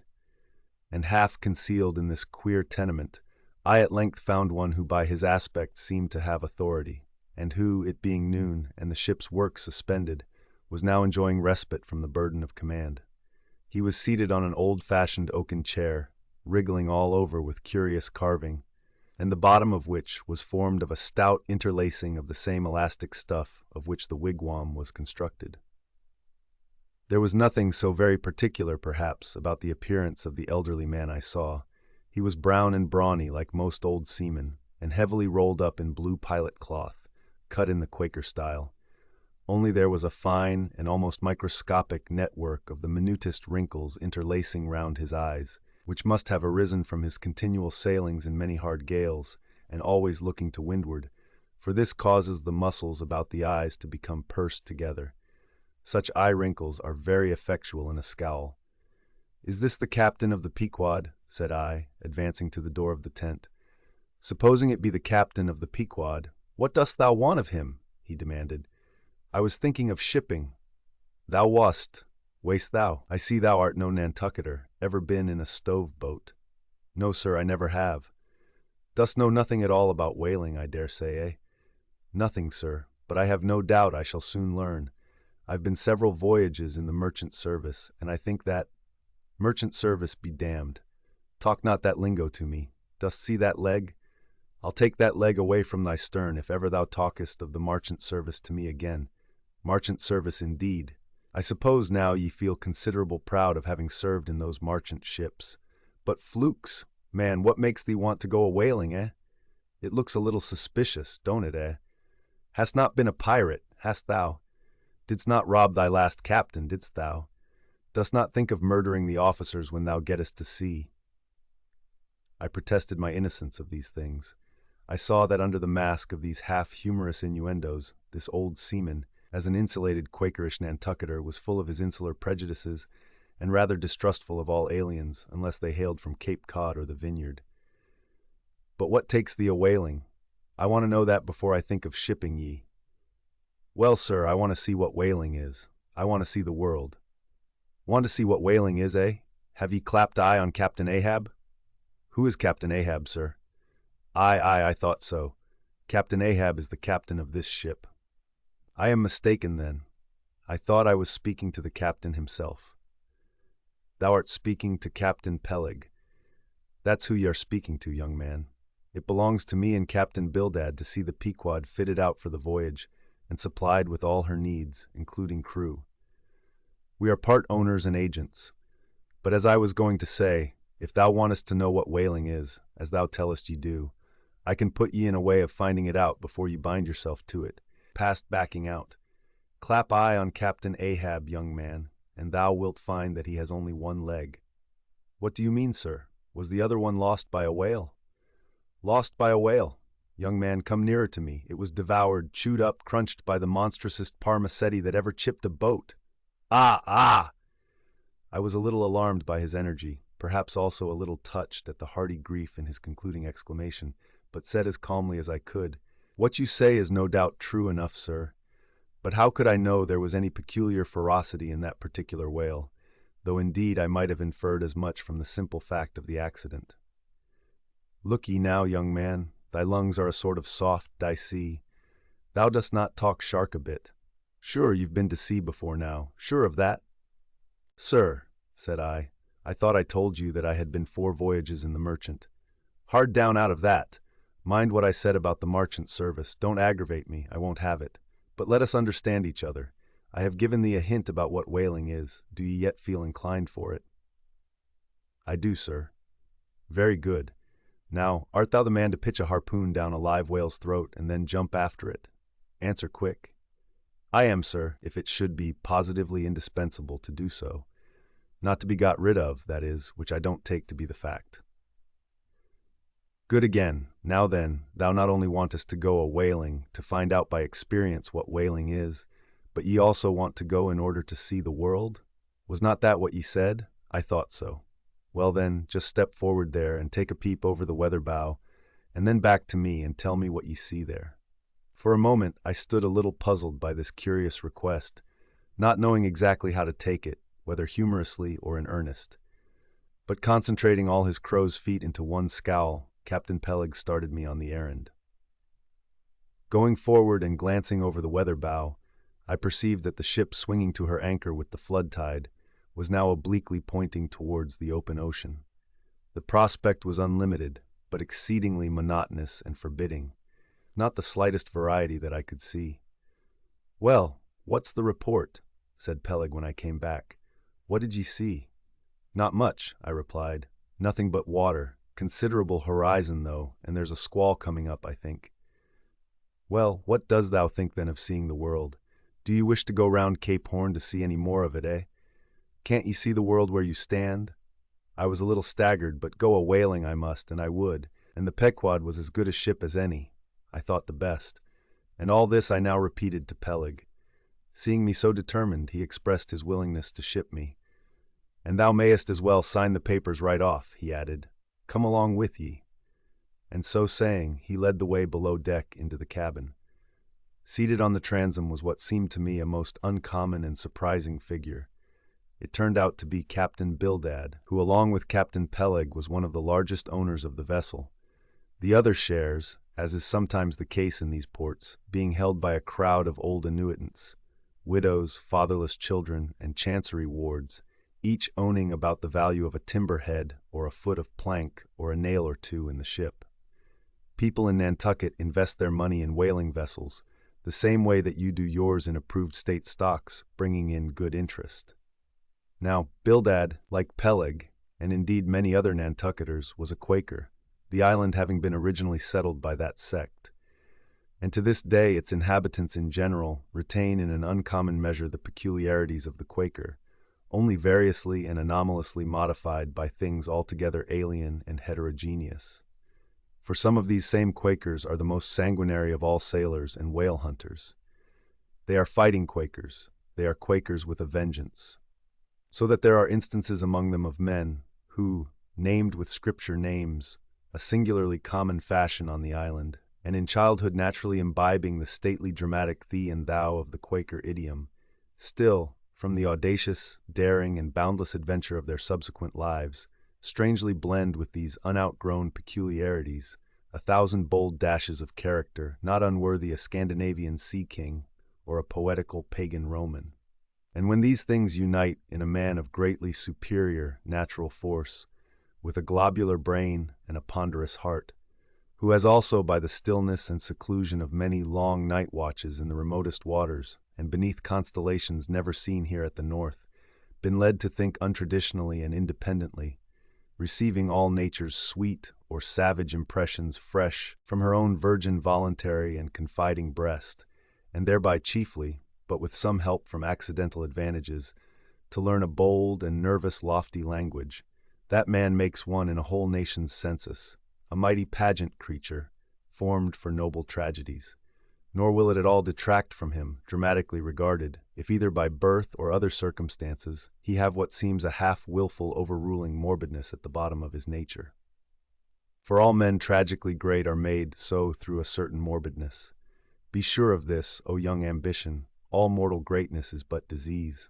But as yet we have not to do with such an one, but with quite another, and still a man, who, if indeed peculiar, it only results again from another phase of the Quaker, modified by individual circumstances.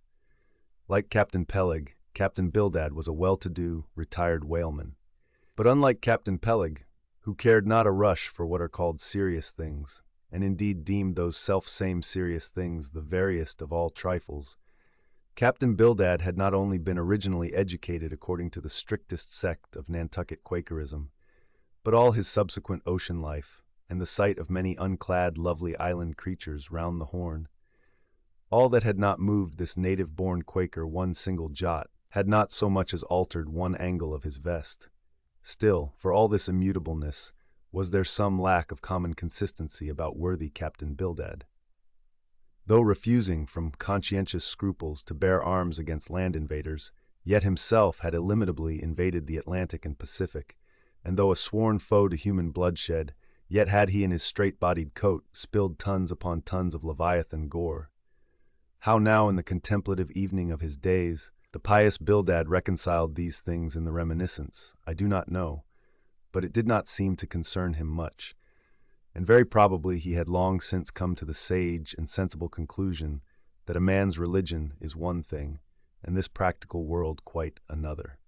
This world pays dividends, rising from a little cabin boy in short clothes of the drabbest drab, to a harpooner in a broad shad-bellied waistcoat, from that becoming boat-header, chief mate and captain, and finally a ship-owner.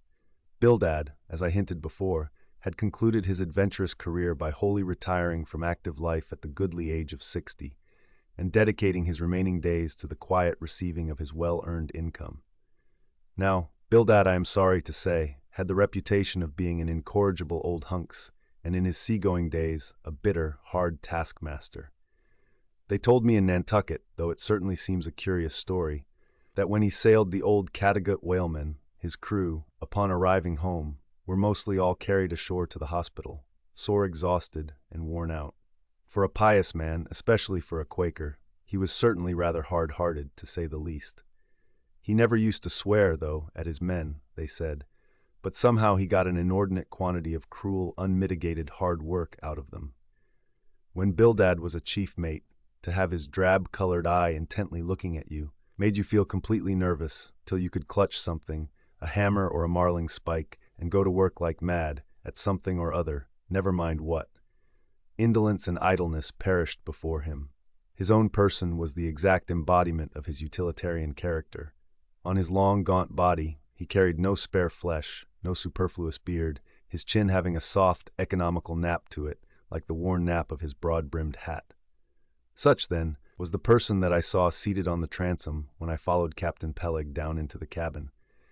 The space between the decks was small, and there, bolt upright, sat old Bildad, who always sat so, and never leaned, and this to save his coat-tails.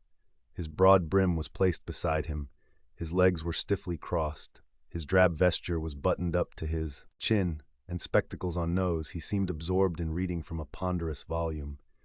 "Bildad," cried Captain Peleg. "At it again, Bildad! Ye have been studying those scriptures now, for the last 30 years, to my certain knowledge. How far ye got, Bildad?" As if long habituated to such profane talk from his old shipmate, Bildad, without noticing his present irreverence, quietly looked up, and seeing me, glanced again inquiringly towards Peleg. "He says he's our man, Bildad," said Peleg. "He wants to ship." "Dost thee?" said Bildad in a hollow tone, and turning round to me. "I dust," said I unconsciously. He was so intense a Quaker. "What do you think of him, Bildad?" said Peleg. "He'll do," said Bildad, eyeing me, and then went on spelling away at his book in a mumbling tone quite audible.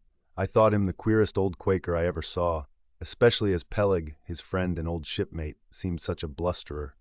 But I said nothing, only looking round me sharply.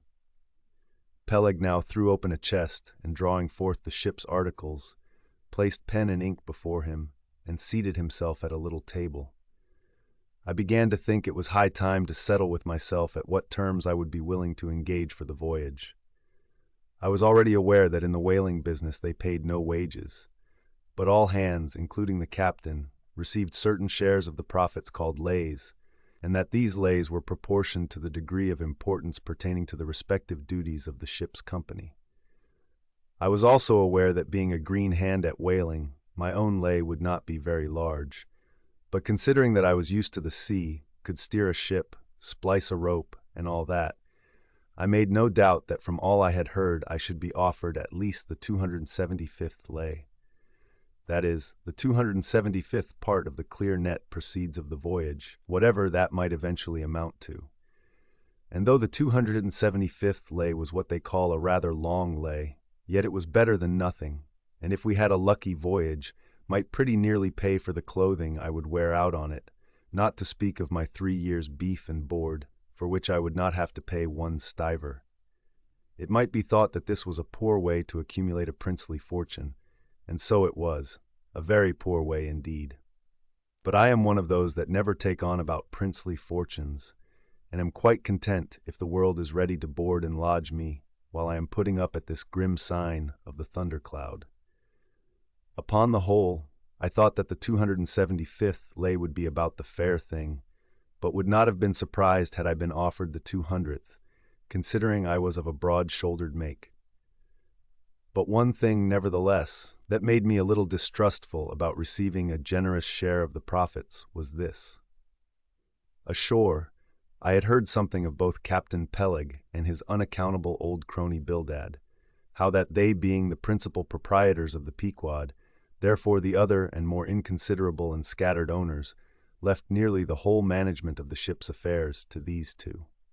And I did not know but what the stingy old Bildad might have a mighty deal to say about shipping hands, especially as I now found him on board the Pequod, quite at home there in the cabin, and reading his Bible as if at his own fireside. Now while Peleg was vainly trying to mend a pen with his jackknife, old Bildad, to my no small surprise, considering that he was such an interested party in these proceedings, Bildad never heeded us, but went on mumbling to himself out of his book, "Lay not up for yourselves treasures upon earth where moth—" "Well, Captain Bildad," interrupted Peleg, "what die say? What lay shall we give this young man?" "Thou knowest best," was the sepulchral reply. "The 777th wouldn't be too much, would it? Where moth and rust do corrupt, but lay." "Lay indeed," thought I, "and such a lay, the 777th. Well, old Bildad, you are determined that I, for one, shall not lay up many lays here below, where moth and rust do corrupt."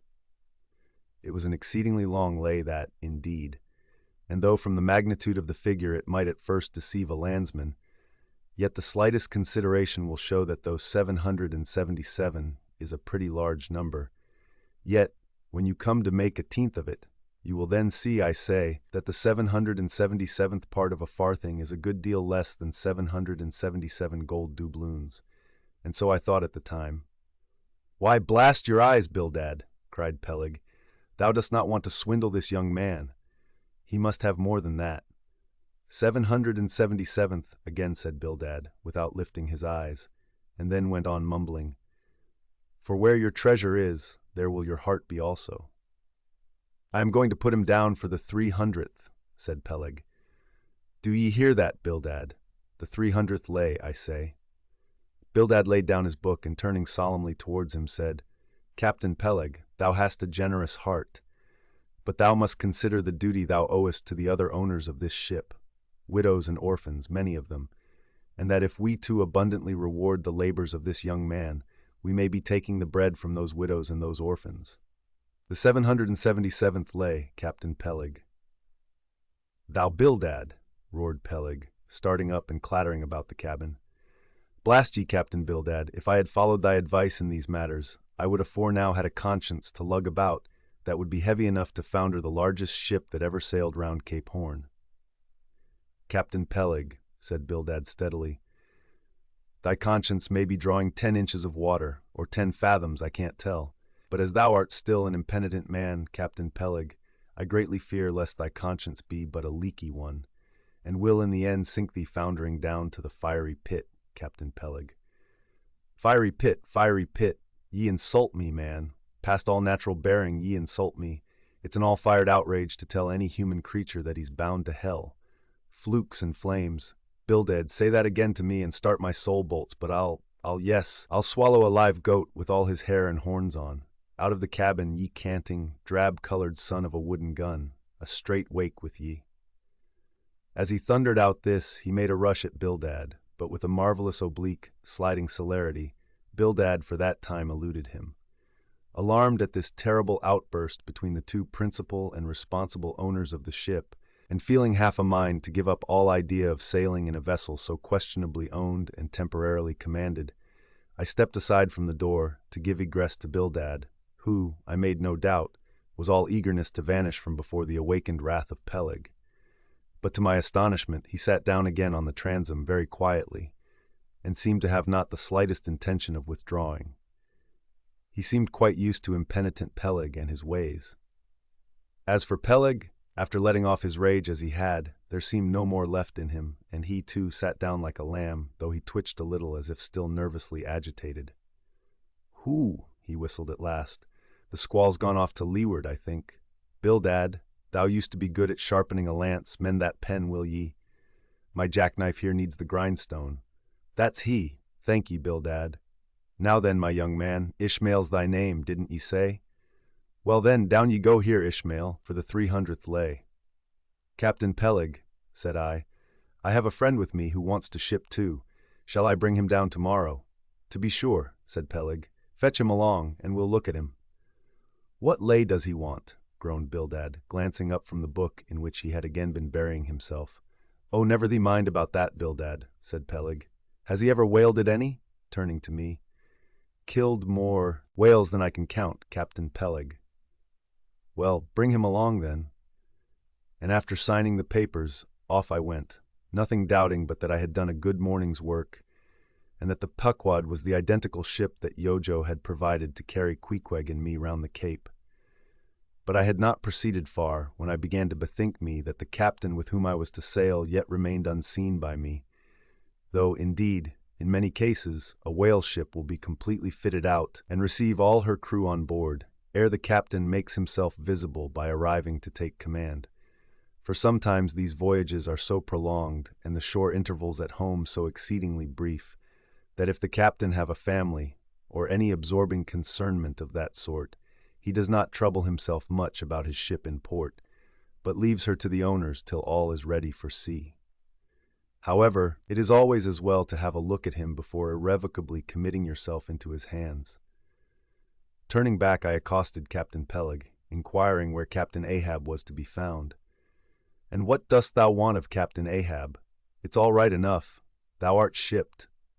"Yes, but I should like to see him." "But I don't think thou wilt be able to at present.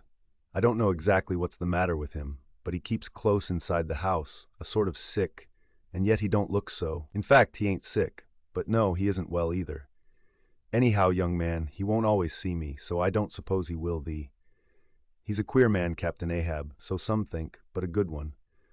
Oh, thou'lt like him well enough. No fear, no fear. He's a grand, ungodly, godlike man, Captain Ahab. Doesn't speak much, but when he does speak, then you may well listen. Mark ye, be forewarned. Ahab's above the common. Ahab's been in colleges, as well as among the cannibals, been used to deeper wonders than the waves, fixed his fiery lance in mightier, stranger foes than whales. His lance, aye, the keenest and the surest that out of all our isle. Oh, he ain't Captain Bildad. No, and he ain't Captain Peleg. He's Ahab, boy, and Ahab of old thou knowest was a crowned king. And a very vile one. When that wicked king was slain, the dogs, did they not lick his blood? Come hither to me. Hither, hither, said Peleg, with a significance in his eye that almost startled me. Look ye, lad, never say that on board the Pequod. Never say it anywhere. Captain Ahab did not name himself. 'Twas a foolish, ignorant whim of his crazy widowed mother, who died when he was only a 12-month-old. And yet the old squaw Tistig at Gayhead said that the name would somehow prove prophetic, and perhaps other fools like her may tell thee the same. I wish to warn thee, it's a lie. I know Captain Ahab well. I've sailed with him as mate years ago. I know what he is. A good man, not a pious good man like Bildad, but a swearing good man, something like me, only there's a good deal more of him. Aye, I know that he was never very jolly, and I know that on the passage home he was a little out of his mind for a spell, but it was the sharp shooting pains in his bleeding stump that brought that about, as anyone might see. I know, too, that ever since he lost his leg last voyage by that accursed whale, he's been a kind of moody, desperate moody, and savage sometimes, but that will all pass off. And once for all, let me tell thee and assure thee, young man, it's better to sail with a moody good captain than a laughing bad one. So goodbye to thee, and wrong not Captain Ahab because he happens to have a wicked name. Besides, my boy, he has a wife, not 3 voyages wedded, a sweet resigned girl. Think of that, by that sweet girl that old man has a child. Hold ye then there can be any utter, hopeless harm in Ahab? No, no, my lad, stricken, blasted, if he be, Ahab has his humanities.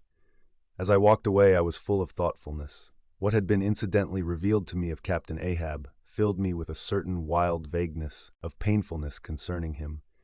And somehow, at the time, I felt a sympathy and a sorrow for him, but for I don't know what, unless it was the cruel loss of his leg. And yet I also felt a strange awe of him, but that sort of awe, which I cannot at all describe, was not exactly awe. I do not know what it was. But I felt it, and it did not disincline me towards him, though I felt impatience at what seemed like mystery in him, so imperfectly as he was known to me then. However, my thoughts were at length carried in other directions, so that for the present dark Ahab slipped my mind. Chapter 17. The Ramadan. As Queequeg's Ramadan, or fasting in humiliation, was to continue all day, I did not choose to disturb him till towards nightfall, for I cherished the greatest respect towards everybody's religious obligations, never mind how comical, and could not find it in my heart to undervalue even a congregation of ants worshipping a toadstool, or those other creatures in certain parts of our earth, who with a degree of footmanism quite unprecedented in other planets, bow down before the torso of a deceased landed proprietor merely on account of the inordinate possessions yet owned and rented in his name. I say, we good Presbyterian Christians should be charitable in these things, and not fancy ourselves so vastly superior to other mortals, pagans and what not, because of their half-crazy conceits on these subjects. There was Queequeg now, certainly entertaining the most absurd notions about Yojo and his Ramadan. But what of that? Queequeg thought he knew what he was about, I suppose. He seemed to be content, and there let him rest. All our arguing with him would not avail. Let him be, I say, and heaven have mercy on us all, Presbyterians and pagans alike, for we are all somehow dreadfully cracked about the head and sadly need mending. Towards evening, when I felt assured that all his performances and rituals must be over, I went up to his room and knocked at the door, but no answer. I tried to open it, but it was fastened inside. "Queequeg," said I softly through the keyhole, all silent. "I say, Queequeg, why don't you speak? It's Ishmael." But all remained still as before. I began to grow alarmed. I had allowed him such abundant time. I thought he might have had an apoplectic fit. I looked through the keyhole, but the door opening into an odd corner of the room, the keyhole prospect was but a crooked and sinister one. I could only see part of the footboard of the bed and a line of the wall, but nothing more. I was surprised to behold resting against the wall the wooden shaft of Queequeg's harpoon, which the landlady the evening previous had taken from him before our mounting to the chamber. That's strange, thought I. But at any rate, since the harpoon stands yonder, and he seldom or never goes abroad without it, therefore he must be inside here, and no possible mistake. Queequeg, Queequeg, all still. Something must have happened. Apoplexy. I tried to burst open the door, but it stubbornly resisted. Running downstairs, I quickly stated my suspicions to the first person I met, the chambermaid. "La la!" she cried. I thought something must be the matter. I went to make the bed after breakfast, and the door was locked, and not a mouse to be heard, and it's been just so silent ever since. But I thought, maybe, you had both gone off and locked your baggage in for safe keeping. "La, la, ma'am! Mistress! Murder! Mrs. Hussey! Apoplexy!" And with these cries, she ran towards the kitchen, I following. Mrs. Hussey soon appeared, with a mustard pot in one hand and a vinegar cruet in the other, having just broken away from the occupation of attending to the castors and scolding her little black boy meantime. "Woodhouse," cried I, "which way to it? Run, for God's sake, and fetch something to pry open the door. The axe! The axe! He's had a stroke, depend upon it." And so saying, I was unmethodically rushing upstairs again empty-handed, when Mrs. Hussey interposed the mustard pot and vinegar cruet and the entire castor of her countenance. "What's the matter with you, young man? Get the axe! For God's sake, run for the doctor, someone, while I pry it open." "Look here," said the landlady, quickly putting down the vinegar cruet, so as to have one hand free. "Look here, are you talking about prying open any of my doors?" And with that she seized my arm. "What's the matter with you? What's the matter with you, shipmate?" In as calm but rapid a manner as possible, I gave her to understand the whole case. Unconsciously clapping the vinegar cruet to one side of her nose, she ruminated for an instant, then exclaimed, "No, I haven't seen it since I put it there." Running to a little closet under the landing of the stairs, she glanced in, and returning, told me that Queequeg's harpoon was missing. "He's killed himself," she cried. "It's unfortunate Stig's done over again. There goes another counterpane. God pity his poor mother. It will be the ruin of my house. Has the poor lad a sister? Where's that girl? There, Betty, go to Snarls the painter and tell him to paint me a sign with 'No suicides permitted here,' and 'No smoking in the parlor.' Might as well kill both birds at once. Kill! The Lord be merciful to his ghost. What's that noise there? You, young man, avast there!" And running up after me, she caught me as I was again trying to force open the door. "I don't allow it. I won't have my premises spoiled. Go for the locksmith. There's one about a mile from here. But avast!" Putting her hand in her side pocket, "Here's a key that'll fit, I guess. Let's see." And with that, she turned it in the lock. But alas, Queequeg's supplemental bolt remained unwithdrawn within. "Have to burst it open," said I, and was running down the entry a little for a good start, when the landlady caught at me, again vowing I should not break down her premises. But I tore from her, and with a sudden bodily rush dashed myself full against the mark. With a prodigious noise the door flew open, and the knob slamming against the wall sent the plaster to the ceiling. And there, good heavens, there sat Queequeg, altogether cool and self-collected, right in the middle of the room, squatting on his hams and holding Yojo on top of his head. He looked neither one way nor the other way, but sat like a carved image with scarce a sign of active life. "Queequeg," said I, going up to him. "Queequeg, what's the matter with you?" "He hain't been a-sittin' so all day, has he?" said the landlady. But all we said, not a word could we drag out of him. I almost felt like pushing him over so as to change his position, for it was almost intolerable. It seemed so painfully and unnaturally constrained, especially as in all probability he had been sitting so for upwards of 8 or 10 hours, going to without his regular meals. "Mrs. Hussey," said I, "he's alive at all events, so leave us if you please, and I will see to this strange affair myself." Closing the door upon the landlady, I endeavored to prevail upon Queek to take a chair, but in vain. There he sat, and all he could do, for all my polite arts and blandishments, he would not move a peg, nor say a single word, nor even look at me, nor notice my presence in the slightest way. I wonder, thought I, if this can possibly be a part of his Ramadan. Do they fast on their hams that way in his native island? It must be so. Yes, it's part of his creed, I suppose. Well then, let him rest. He'll get up sooner or later, no doubt. It can't last forever, thank God, and his Ramadan only comes once a year, and I don't believe it's very punctual then.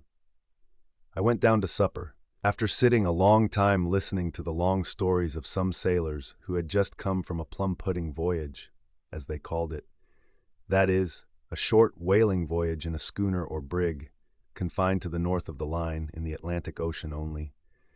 After listening to these plum-puddingers till nearly 11 o'clock, I went upstairs to go to bed, feeling quite sure by this time Queequeg must certainly have brought his Ramadan to a termination. But no, there he was just where I had left him. He had not stirred an inch. I began to grow vexed with him. It seemed so downright senseless and insane to be sitting there all day and half the night on his hams in a cold room, holding a piece of wood on his head. For heaven's sake, Queequeg, get up and shake yourself. Get up and have some supper. You'll starve. You'll kill yourself, Queequeg. But not a word did he reply. Despairing of him, therefore, I determined to go to bed and to sleep, and no doubt before a great while he would follow me. But previous to turning in, I took my heavy bearskin jacket and threw it over him, as it promised to be a very cold night, and he had nothing but his ordinary round jacket on. For some time, do all I would, I could not get into the faintest doze. I had blown out the candle, and the mere thought of Queequeg, not 4 feet off, sitting there in that uneasy position, stark alone in the cold and dark, this made me really wretched. Think of it, sleeping all night in the same room with a wide-awake pagan on his hams in this dreary, unaccountable Ramadan. But somehow I dropped off at last and knew nothing more till break of day, when, looking over the bedside, there squatted Queequeg, as if he had been screwed down to the floor.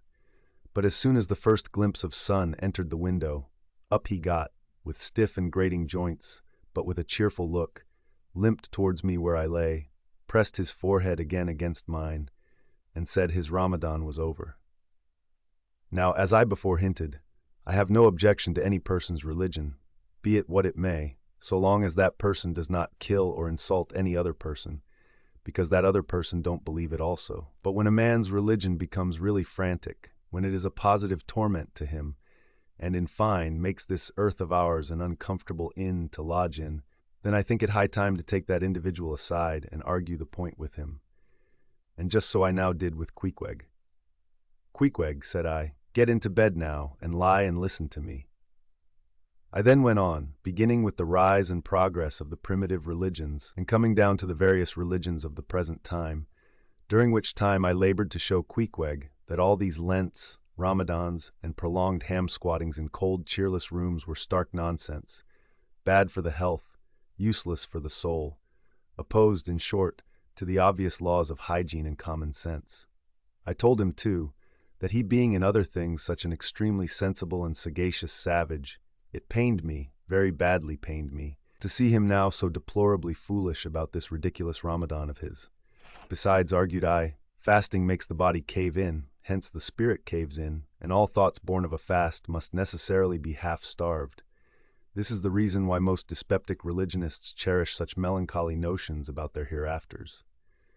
In one word, Queequeg, said I, rather digressively, hell is an idea first born on an undigested apple dumpling, and since then perpetuated through the hereditary dyspepsias nurtured by Ramadans. I then asked Queequeg whether he himself was ever troubled with dyspepsia, expressing the idea very plainly, so that he could take it in. He said no, only upon one memorable occasion. It was after a great feast given by his father the king, on the gaining of a great battle wherein 50 of the enemy had been killed by about 2 o'clock in the afternoon, and all cooked and eaten that very evening. No more Queequeg, said I, shuddering. That will do, for I knew the inferences without his further hinting them. I had seen a sailor who had visited that very island, and he told me that it was the custom, when a great battle had been gained there, to barbecue all the slain in the yard or garden of the victor, and then, one by one, they were placed in great wooden trenchers, and garnished round like a pilau, with breadfruit and cocoa nuts, and with some parsley in their mouths, were sent round with the victor's compliments to all his friends, just as though these presents were so many Christmas turkeys. After all, I do not think that my remarks about religion made much impression upon Queequeg, because in the first place, he somehow seemed dull of hearing on that important subject, unless considered from his own point of view.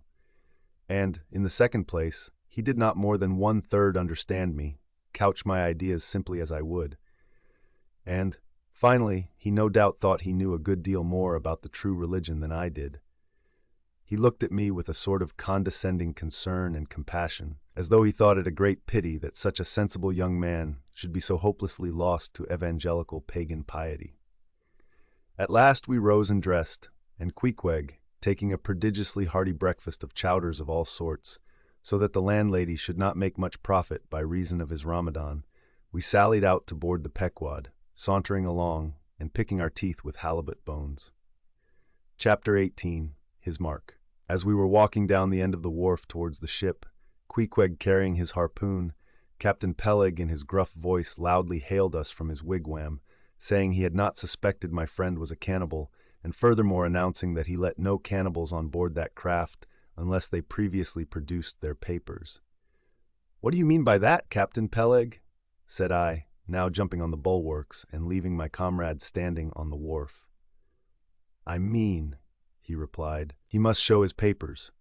"Yes," said Captain Bildad in his hollow voice, sticking his head from behind Peleg's out of the wigwam. "He must show that he's converted. Son of darkness," he added, turning to Queequeg, "art thou at present in communion with any Christian church?" "Why," said I, "he's a member of the First Congregational Church.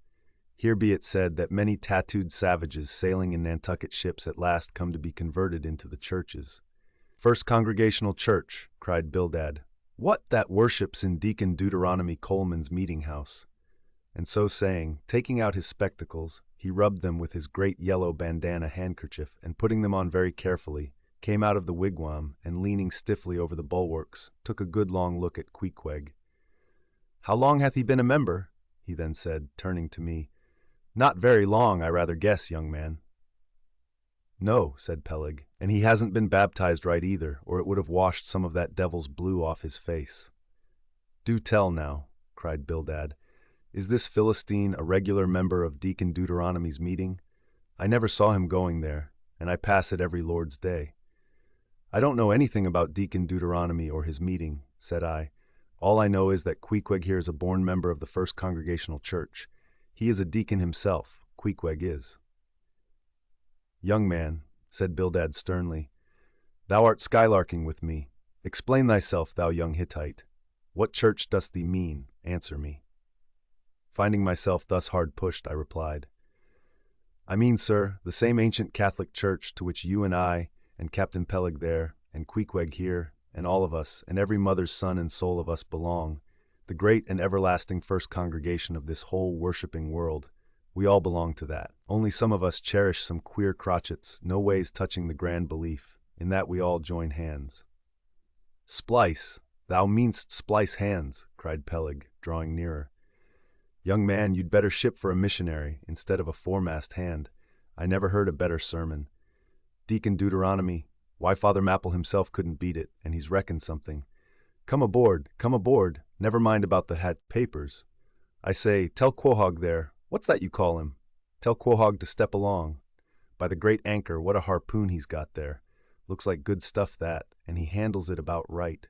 I say, Quahog, or whatever your name is, did you ever stand in the head of a whaleboat? Did you ever strike a fish?" Without saying a word, Queequeg, in his wild sort of way, jumped upon the bulwarks, from thence into the bows of one of the whaleboats hanging to the side, and then bracing his left knee and poising his harpoon, cried out in some such way as this, "Captain, you see him small drop tar on water dare. You see him? Well, s'pose him one whale eye, well den." And taking sharp aim at it, he darted the iron right over old Bildad's broad brim, clean across the ship's decks, and struck the glistening tar spot out of sight. "Now," said Queequeg, quietly hauling in the line, "s'pose he him whale eye, why, dad whale dead." "Quick, Bildad," said Peleg, his partner, who, aghast at the close vicinity of the flying harpoon, had retreated towards the cabin gangway. "Quick, I say, you Bildad, and get the ship's papers. We must have Hedgehog there, Quahog, in one of our boats. Look ye, Quahog, we'll give ye the 90th lay, and that's more than ever was given a harpooneer yet out of Nantucket. So down we went into the cabin, and to my great joy, Queequeg was soon enrolled among the same ship's company to which I myself belonged.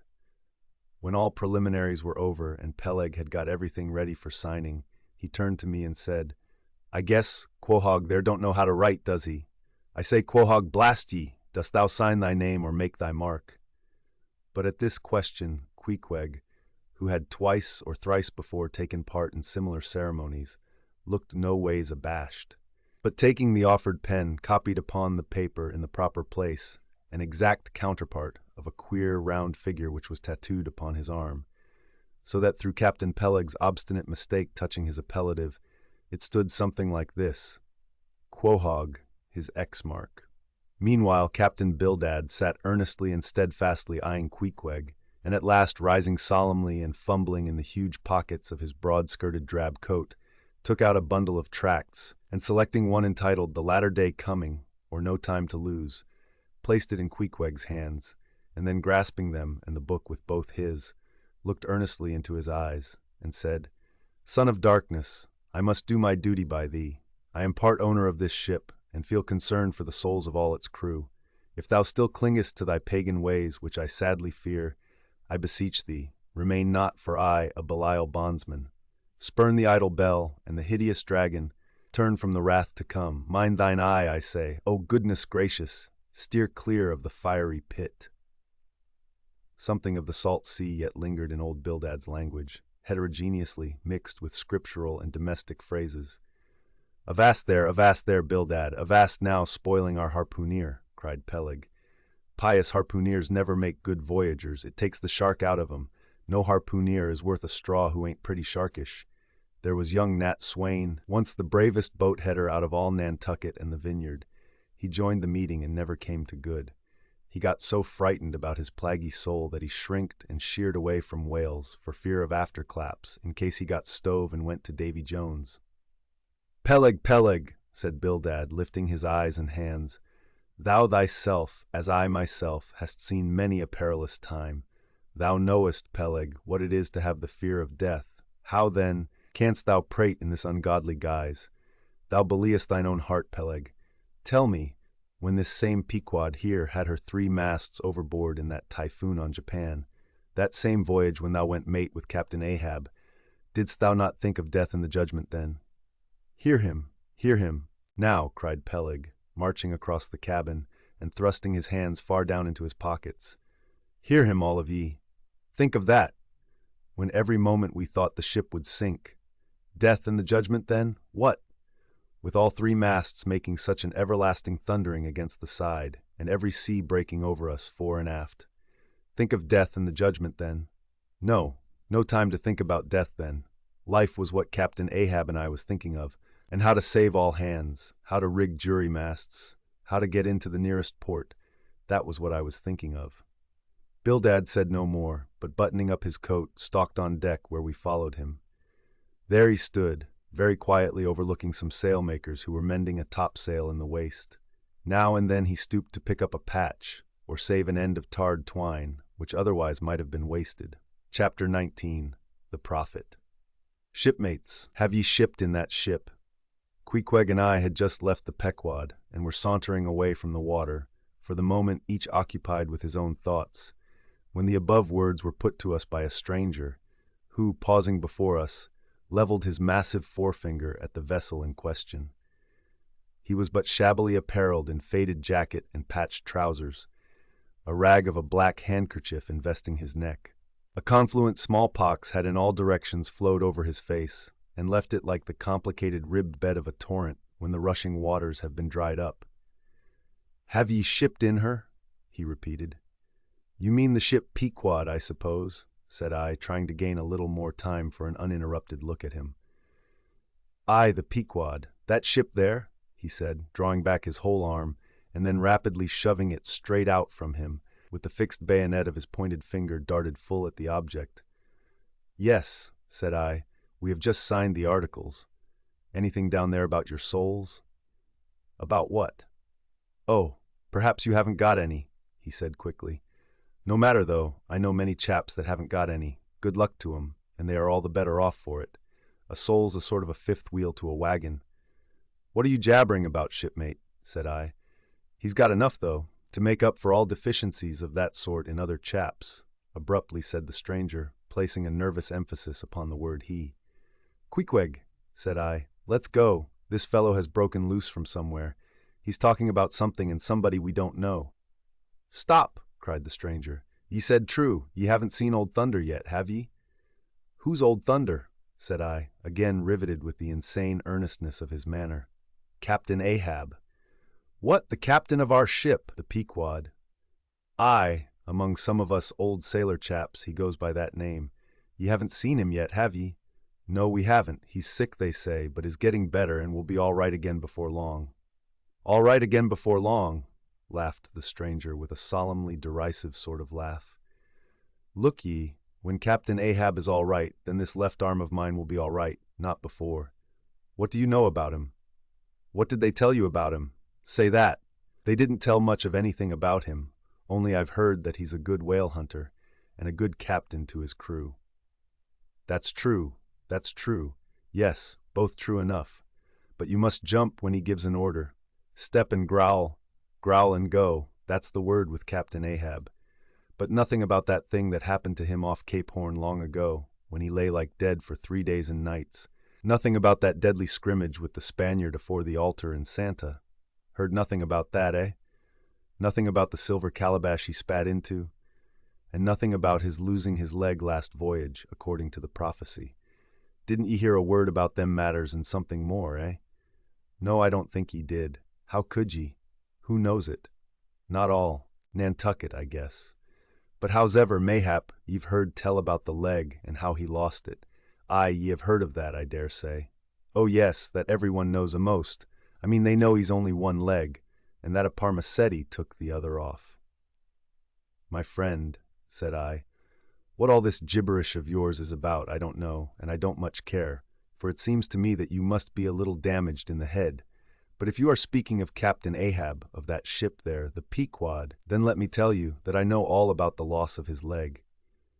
All about it, eh? Sure you do? All? Pretty sure. With finger pointed and eye leveled at the Pequod, the beggar-like stranger stood a moment, as if in a troubled reverie, then starting a little turned and said, Ye've shipped, have ye? Names down on the papers? Well, well, what's signed is signed, and what's to be will be, and then again, perhaps it won't be after all. Anyhow, it's all fixed and arranged already, and some sailors or other must go with him, I suppose, as well these as any other men. God pity 'em. Morning to ye, shipmates, morning. The ineffable heavens bless ye. I'm sorry I stopped ye. Look here, friend, said I. If you have anything important to tell us, out with it. But if you are only trying to bamboozle us, you are mistaken in your game. That's all I have to say. And it's said very well, and I like to hear a chap talk up that way. You are just the man for him, the likes of ye. Morning to ye, shipmates, morning. Oh, when you get there, tell 'em I've concluded not to make one of 'em. Ah, my dear fellow, you can't fool us that way. You can't fool us. It is the easiest thing in the world for a man to look as if he had a great secret in him. Morning to ye, shipmates, morning. Morning it is, said I. Come along, Queequeg, let's leave this crazy man. But stop, tell me your name, will you? Elijah. Elijah, thought I, and we walked away, both commenting, after each other's fashion, upon this ragged old sailor, and agreed that he was nothing but a humbug, trying to be a bugbear. But we had not gone perhaps above 100 yards, when chancing to turn a corner, and looking back as I did so, who should be seen but Elijah following us, though at a distance. Somehow the sight of him struck me so, that I said nothing to Queequeg of his being behind, but passed on with my comrade, anxious to see whether the stranger would turn the same corner that we did. He did, and then it seemed to me that he was dogging us, but with what intent I could not for the life of me imagine. This circumstance, coupled with his ambiguous, half-hinting, half-revealing, shrouded sort of talk, now begat in me all kinds of vague wonderments and half-apprehensions, and all connected with the Pequod, and Captain Ahab, and the leg he had lost, and the Cape Horn fit, and the silver calabash, and what Captain Peleg had said of him when I left the ship the day previous, and the prediction of the squaw Tistig, and the voyage we had bound ourselves to sail, and 100 other shadowy things. I was resolved to satisfy myself whether this ragged Elijah was really dogging us or not, and with that intent crossed the way with Queequeg, and on that side of it retraced our steps. But Elijah passed on, without seeming to notice us. This relieved me, and once more, and finally as it seemed to me, I pronounced him in my heart a humbug. Chapter 20. All astir. A day or two passed, and there was great activity aboard the Pequod. Not only were the old sails being mended, but new sails were coming on board, and bolts of canvas and coils of rigging. In short, everything betokened that the ship's preparations were hurrying to a close. Captain Peleg seldom or never went ashore, but sat in his wigwam, keeping a sharp lookout upon the hands. Bildad did all the purchasing and providing at the stores, and the men employed in the hold and on the rigging were working till long after nightfall. On the day following Queequeg's signing the articles, word was given at all the inns where the ship's company were stopping that their chests must be on board before night, for there was no telling how soon the vessel might be sailing. So Queequeg and I got down our traps, resolving, however, to sleep ashore till the last. But it seems they always give very long notice in these cases, and the ship did not sail for several days. But no wonder. There was a good deal to be done, and there is no telling how many things to be thought of before the Pequod was fully equipped. Everyone knows what a multitude of things, beds, saucepans, knives and forks, shovels and tongues, napkins, nutcrackers and what not, are indispensable to the business of housekeeping. Just so with whaling, which necessitates a 3 years' housekeeping upon the wide ocean, far from all grocers, costermongers, doctors, bakers, and bankers. And though this also holds true of merchant vessels, yet not by any means to the same extent as with whalemen. For besides the great length of the whaling voyage, the numerous articles peculiar to the prosecution of the fishery, and the impossibility of replacing them at the remote harbors usually frequented, it must be remembered that of all ships, whaling vessels are the most exposed to accidents of all kinds, and especially to the destruction and loss of the very things upon which the success of the voyage most depends. Hence the spare boats, spare spars, and spare lines and harpoons, and spare everythings, almost, but a spare captain and duplicate ship. At the period of our arrival at the island, the heaviest storage of the Pequod had been almost completed, comprising her beef, bread, water, fuel, and iron hoops and staves. But as before hinted, for some time there was a continual fetching and carrying on board of divers odds and ends of things, both large and small. Chief among those who did this fetching and carrying was Captain Bildad's sister, a lean old lady of a most determined and indefatigable spirit, but withal very kind-hearted, who seemed resolved that, if she could help it, nothing should be found wanting in the Pequod, after once fairly getting to sea. At one time she would come on board with a jar of pickles for the steward's pantry, another time with a bunch of quills for the chief mate's desk where he kept his log, a third time with a roll of flannel for the small of someone's rheumatic back. Never did any woman better deserve her name, which was Charity, Aunt Charity, as everybody called her. And like a sister of charity did this charitable Aunt Charity bustle about hither and thither, ready to turn her hand and heart to anything that promised to yield safety, comfort, and consolation to all on board a ship in which her beloved brother Bildad was concerned, and in which she herself owned a score or two of well-saved dollars. But it was startling to see this excellent-hearted Quakeress coming on board, as she did the last day, with a long oil ladle in one hand, and a still longer whaling lance in the other. Nor was Bildad himself nor Captain Peleg at all backward. As for Bildad, he carried about with him a long list of the articles needed, and at every fresh arrival, down went his mark opposite that article upon the paper. Every once in a while Peleg came hobbling out of his whalebone den, roaring at the men down the hatchways, roaring up to the riggers at the masthead, and then concluded by roaring back into his wigwam. During these days of preparation, Queequeg and I often visited the craft, and as often I asked about Captain Ahab, and how he was, and when he was going to come on board his ship.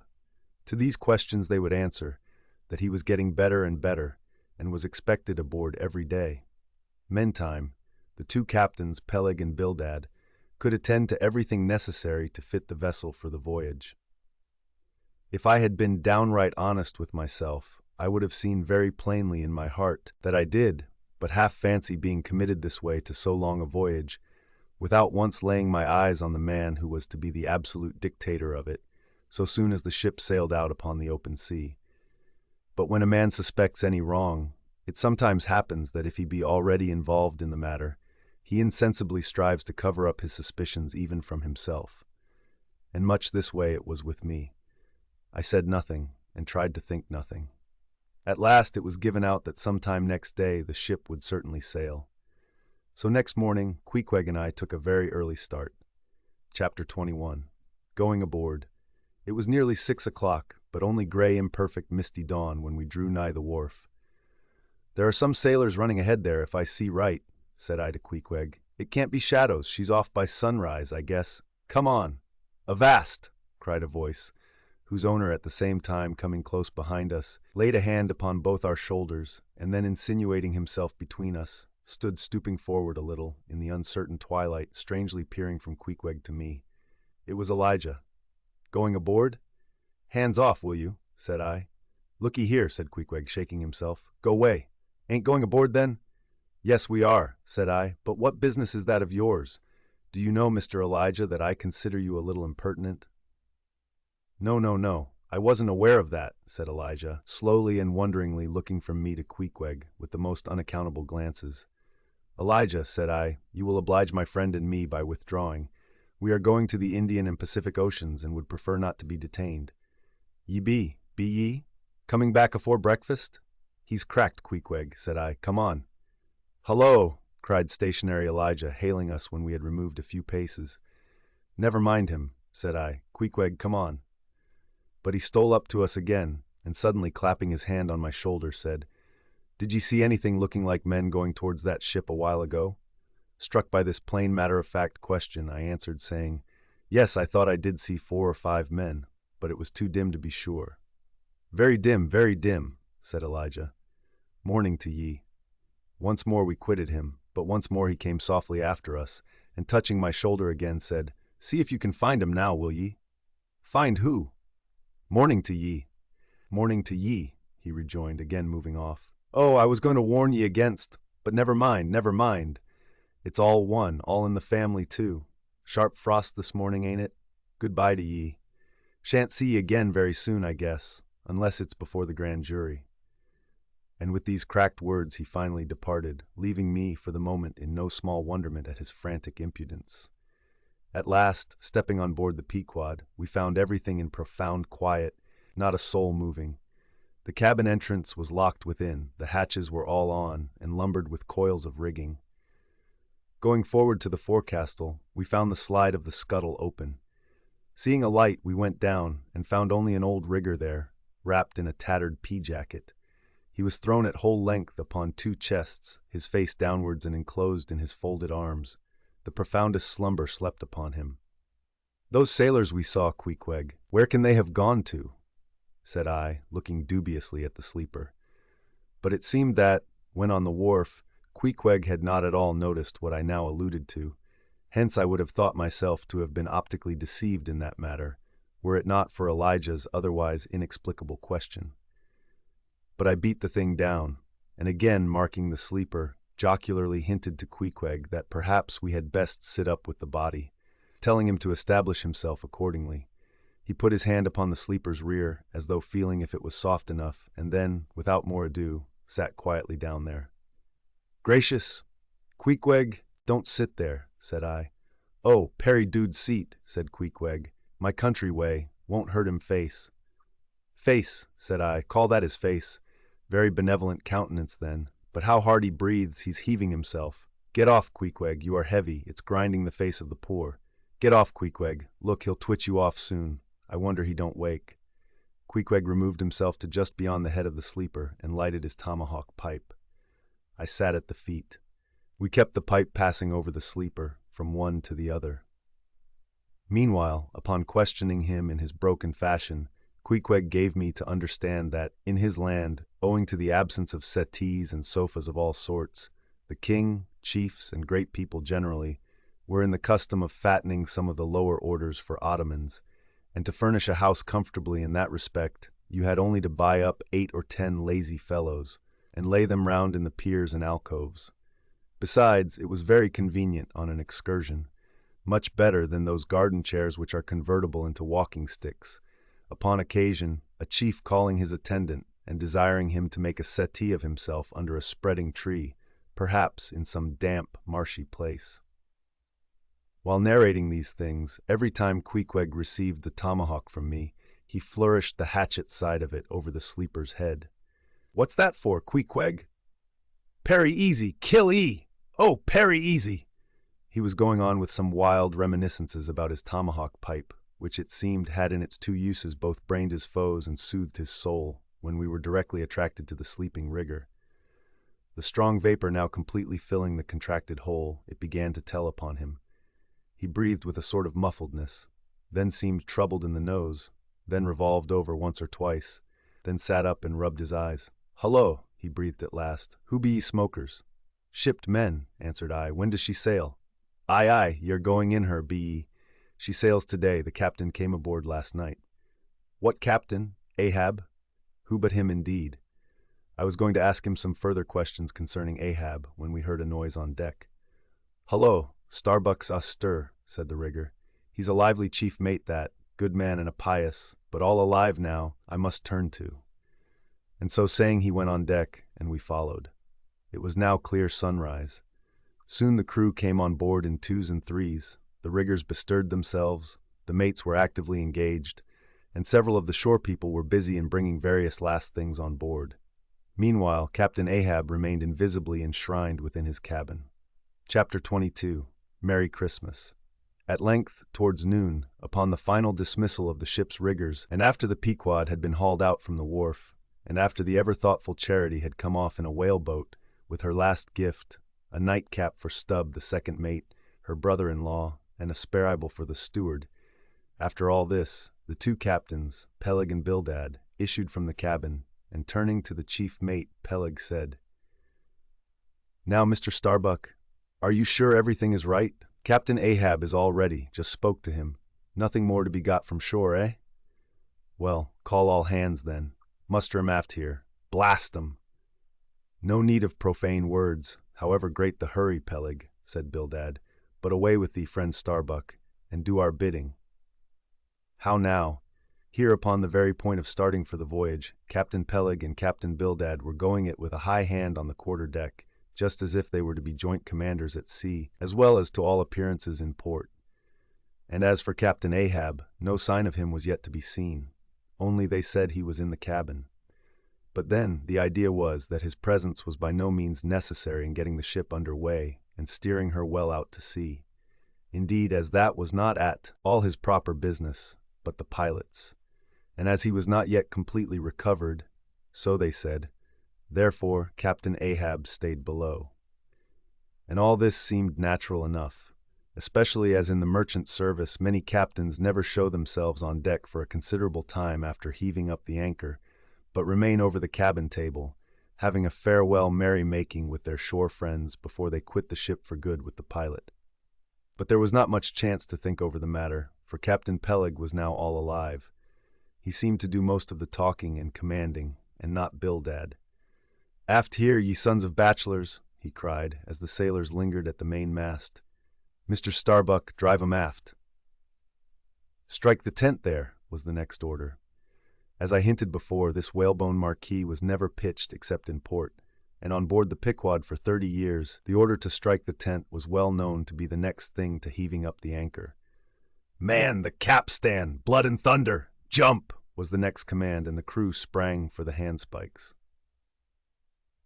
Now, in getting under way, the station generally occupied by the pilot is the forward part of the ship. And here Bildad, who, with Peleg, be it known, in addition to his other officers, was one of the licensed pilots of the port, he being suspected to have got himself made a pilot in order to save the Nantucket pilot fee to all the ships he was concerned in, for he never piloted any other craft. Bildad, I say, might now be seen actively engaged in looking over the bows for the approaching anchor, and at intervals singing what seemed a dismal stave of psalmody to cheer the hands at the windlass, who roared forth some sort of a chorus about the girls in Booble Alley, with hearty goodwill. Nevertheless, not 3 days previous, Bildad had told them that no profane songs would be allowed on board the Pequod, particularly in getting under way, and Charity, his sister, had placed a small choice copy of Watts in each seaman's berth. Meantime, overseeing the other part of the ship, Captain Peleg ripped and swore astern in the most frightful manner. I almost thought he would sink the ship before the anchor could be got up. Involuntarily I paused on my handspike and told Queequeg to do the same, thinking of the perils we both ran in starting on the voyage with such a devil for a pilot. I was comforting myself, however, with the thought that in pious Bildad might be found some salvation, spite of his 777th lay, when I felt a sudden sharp poke in my rear, and turning round, was horrified at the apparition of Captain Peleg in the act of withdrawing his leg from my immediate vicinity. That was my first kick. "Is that the way they heave in the marchant service?" he roared. "Spring, thou sheephead, spring and break thy backbone. Why don't ye spring, I say all of ye, spring. Quohog, spring, thou chap with the red whiskers. Spring there, Scotch cap, spring, thou green pants. Spring, I say all of ye, and spring your eyes out." And so saying, he moved along the windlass, here and there, using his leg very freely, while imperturbable Bildad kept leading off with his psalmody. Thinks I, Captain Peleg must have been drinking something today. At last the anchor was up, the sails were set, and off we glided. It was a short, cold Christmas, and as the short northern day merged into night, we found ourselves almost broad upon the wintry ocean, whose freezing spray cased us in ice, as in polished armor. The long rows of teeth on the bulwarks glistened in the moonlight, and like the white ivory tusks of some huge elephant, vast curving icicles depended from the bows. Lank Bildad as pilot headed the first watch, and ever and anon, as the old craft deep dived into the green seas and sent the shivering frost all over her, and the winds howled and the cordage rang, his steady notes were heard. Sweet fields beyond the swelling flood stand dressed in living green. So to the Jews old Canaan stood, while Jordan rolled between. Never did those sweet words sound more sweetly to me than then. They were full of hope and fruition. Spite of this frigid winter night in the boisterous Atlantic, spite of my wet feet and wetter jacket, there was yet, it then seemed to me, many a pleasant haven in store, and meads and glades so eternally vernal that the grass shot up by the spring, untrodden, unwilted, remains at midsummer. At last we gained such an offing that the two pilots were needed no longer. The stout sailboat that had accompanied us began ranging alongside. It was curious and not unpleasing how Peleg and Bildad were affected at this juncture, especially Captain Bildad. For loath to depart yet, very loath to leave for good a ship bound on so long and perilous a voyage, beyond both stormy capes, a ship in which some thousands of his hard-earned dollars were invested, a ship in which an old shipmate sailed as captain, a man almost as old as he, once more starting to encounter all the terrors of the pitiless jaw, loath to say goodbye to a thing so every way brimful of every interest to him. Poor old Bildad lingered long, paced the deck with anxious strides, ran down into the cabin to speak another farewell word there, again came on deck and looked to windward, looked towards the wide and endless waters, only bounded by the far-off unseen eastern continents, looked towards the land, looked aloft, looked right and left, looked everywhere and nowhere, and at last, mechanically coiling a rope upon its pin, convulsively grasped stout Peleg by the hand, and holding up a lantern, for a moment stood gazing heroically in his face, as much as to say, "Nevertheless, friend Peleg, I can stand it. Yes, I can." As for Peleg himself, he took it more like a philosopher, but for all his philosophy, there was a tear twinkling in his eye when the lantern came too near. And he, too, did not a little run from cabin to deck, now a word below, and now a word with Starbuck, the chief mate. But at last, he turned to his comrade, with a final sort of look about him. "Captain Bildad, come, old shipmate, we must go. Back the mainyard there. Boat ahoy. Stand by to come close alongside now. Careful, careful. Come, Bildad, boy, say your last. Luck to ye, Starbuck. Luck to ye, Mr. Stubb. Luck to ye, Mr. Halla Flask. Goodbye and good luck to ye all, and this day 3 years I'll have a hot supper smoking for ye in old Nantucket. Hurrah and away! God bless ye, and have ye in his holy keeping, men, murmured old Bildad, almost incoherently. I hope you'll have fine weather now, so that Captain Ahab may soon be moving among ye. A pleasant sun is all he needs, and you'll have plenty of them in the tropic voyage ye go. Be careful in the hunt, ye mates. Don't stave the boats needlessly. Ye harpooneers, good white cedar plank is raised full 3% within the year. Don't forget your prayers either. Mr. Starbuck, mind that cooper don't waste the spare staves. Oh, the sail needles are in the green locker. Don't whale it too much a Lord's days, men. But don't miss a fair chance either. That's rejecting heaven's good gifts. Have an eye to the molasses tierce, Mr. Stubb. It was a little leaky, I thought. If ye touch at the islands, Mr. Flask, beware of fornication. Goodbye, goodbye. Don't keep that cheese too long down in the hold, Mr. Starbuck. It'll spoil. Be careful with the butter. 20 cents the pound it was, and mind ye if— Come, come, Captain Bildad, stop palavering, away! And with that, Peleg hurried him over the side, and both dropped into the boat. Ship and boat diverged, the cold, damp night breeze blew between, a screaming gull flew overhead, the two hulls wildly rolled, we gave 3 heavy-hearted cheers, and blindly plunged like fate into the lone Atlantic. Chapter 23. The Lee Shore. Some chapters back, one Bulkington was spoken of, a tall, new-landed mariner, encountered in New Bedford at the inn, when on that shivering winter's night, the Pequod thrust her vindictive bows into the cold, malicious waves. Who should I see standing at her helm but Bulkington? I looked with sympathetic awe and fearfulness upon the man, who in midwinter just landed from a 4 years' dangerous voyage, could so unrestingly push off again for still another tempestuous term. The land seemed scorching to his feet. Wonderfulest things are ever the unmentionable. Deep memories yield no epitaphs. This 6-inch chapter is the stoneless grave of Bulkington. Let me only say that it fared with him as with the storm-tossed ship that miserably drives along the leeward land. The port would fain give succor. The port is pitiful. In the port is safety, comfort, hearthstone, supper, warm blankets, friends, all that's kind to our mortalities. But in that gale, the port, the land, is that ship's direst jeopardy. She must fly all hospitality. One touch of land, though it but graze the keel, would make her shudder through and through. With all her might she crowds all sail offshore.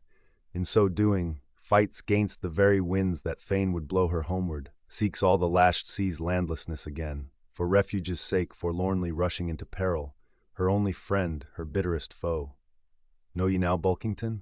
Glimpses do ye seem to see of that mortally intolerable truth, that all deep, earnest thinking is but the intrepid effort of the soul to keep the open independence of her sea, while the wildest winds of heaven and earth conspire to cast her on the treacherous, slavish shore.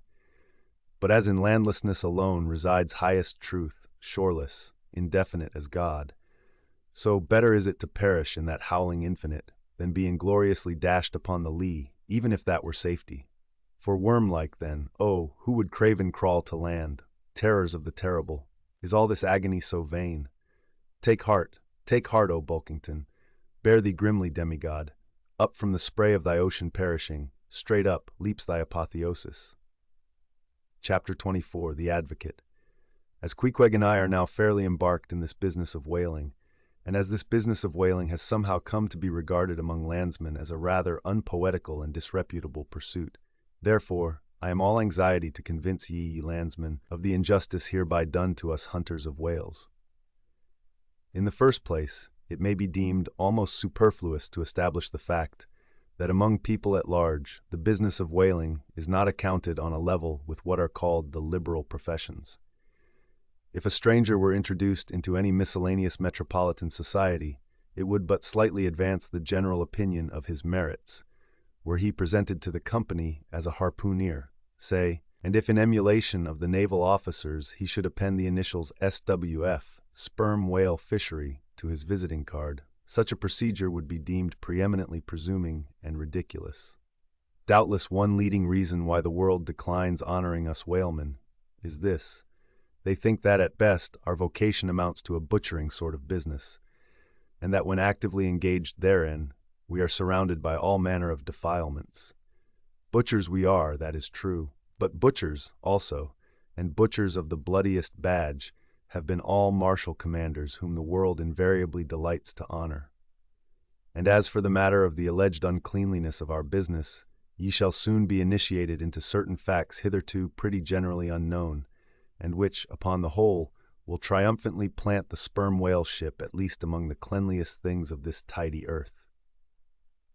But even granting the charge in question to be true, what disordered slippery decks of a whale ship are comparable to the unspeakable carrion of those battlefields from which so many soldiers return to drink in all ladies' plaudits? And if the idea of peril so much enhances the popular conceit of the soldier's profession, let me assure ye that many a veteran who has freely marched up to a battery would quickly recoil at the apparition of the sperm whale's vast tail, fanning into eddies the air over his head. For what are the comprehensible terrors of man compared with the interlinked terrors and wonders of God? But, though the world scouts at us whale hunters, yet does it unwittingly pay us the profoundest homage, yea, an all-abounding adoration. For almost all the tapers, lamps, and candles that burn round the globe burn, as before so many shrines, to our glory. But look at this matter in other lights. Weigh it in all sorts of scales. See what we whalemen are and have been. Why did the Dutch in De Witt's time have admirals of their whaling fleets?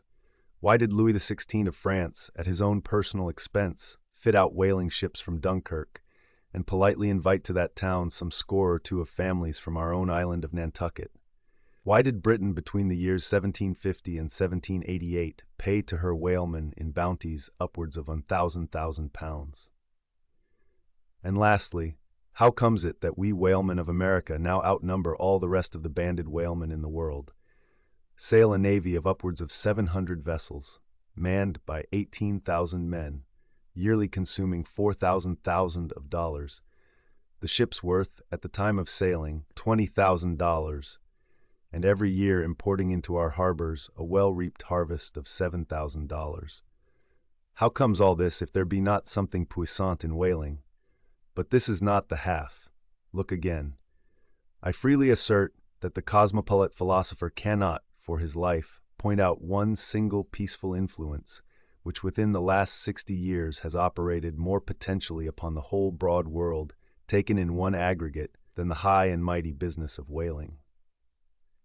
One way and another, it has begotten events so remarkable in themselves, and so continuously momentous in their sequential issues, that whaling may well be regarded as that Egyptian mother, who bore offspring themselves pregnant from her womb. It would be a hopeless, endless task to catalogue all these things. Let a handful suffice. For many years past, the whale ship has been the pioneer in ferreting out the remotest and least known parts of the earth. She has explored seas and archipelagos which had no chart, where no Cook or Vancouver had ever sailed. If American and European men of war now peacefully ride in once savage harbors, let them fire salutes to the honor and glory of the whale ship, which originally showed them the way, and first interpreted between them and the savages. They may celebrate as they will the heroes of exploring expeditions, your Cooks, your Krusensterns, but I say that scores of anonymous captains have sailed out of Nantucket that were as great and greater than your Cook and your Krusenstern. For in their succorless empty-handedness, they, in the heathenish sharked waters, and by the beaches of unrecorded javelin islands, battled with virgin wonders and terrors that Cook with all his marines and muskets would not willingly have dared. All that is made such a flourish of in the old South Sea voyages, those things were but the lifetime commonplaces of our heroic Nantucketers. Often, adventures which Vancouver dedicates 3 chapters to, these men accounted unworthy of being set down in the ship's common log. Ah, the world! Oh, the world! Until the whale fishery rounded Cape Horn, no commerce but colonial, scarcely any intercourse but colonial, was carried on between Europe and the long line of the opulent Spanish provinces on the Pacific coast. It was the whalemen who first broke through the jealous policy of the Spanish crown, touching those colonies, and if space permitted, it might be distinctly shown how from those whalemen at last eventuated the liberation of Peru, Chile, and Bolivia from the yoke of old Spain, and the establishment of the eternal democracy in those parts.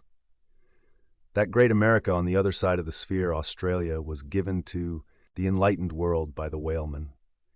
After its first blunder-born discovery by a Dutchman, all other ships long shunned those shores as pestiferously barbarous, but the whale ship touched there.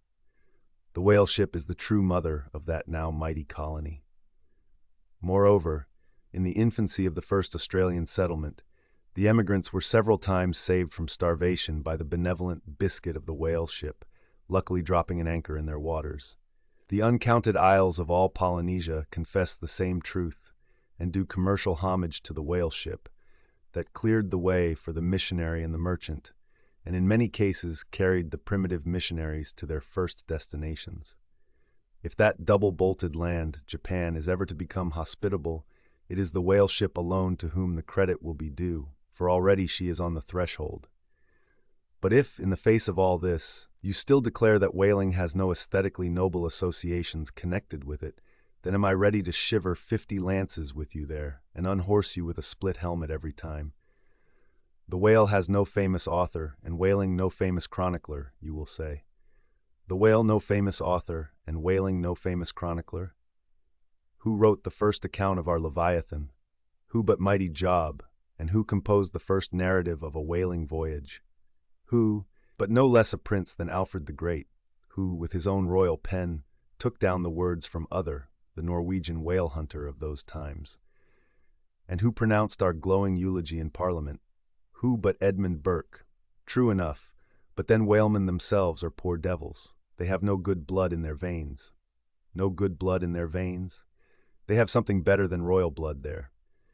The grandmother of Benjamin Franklin was Mary Morrell.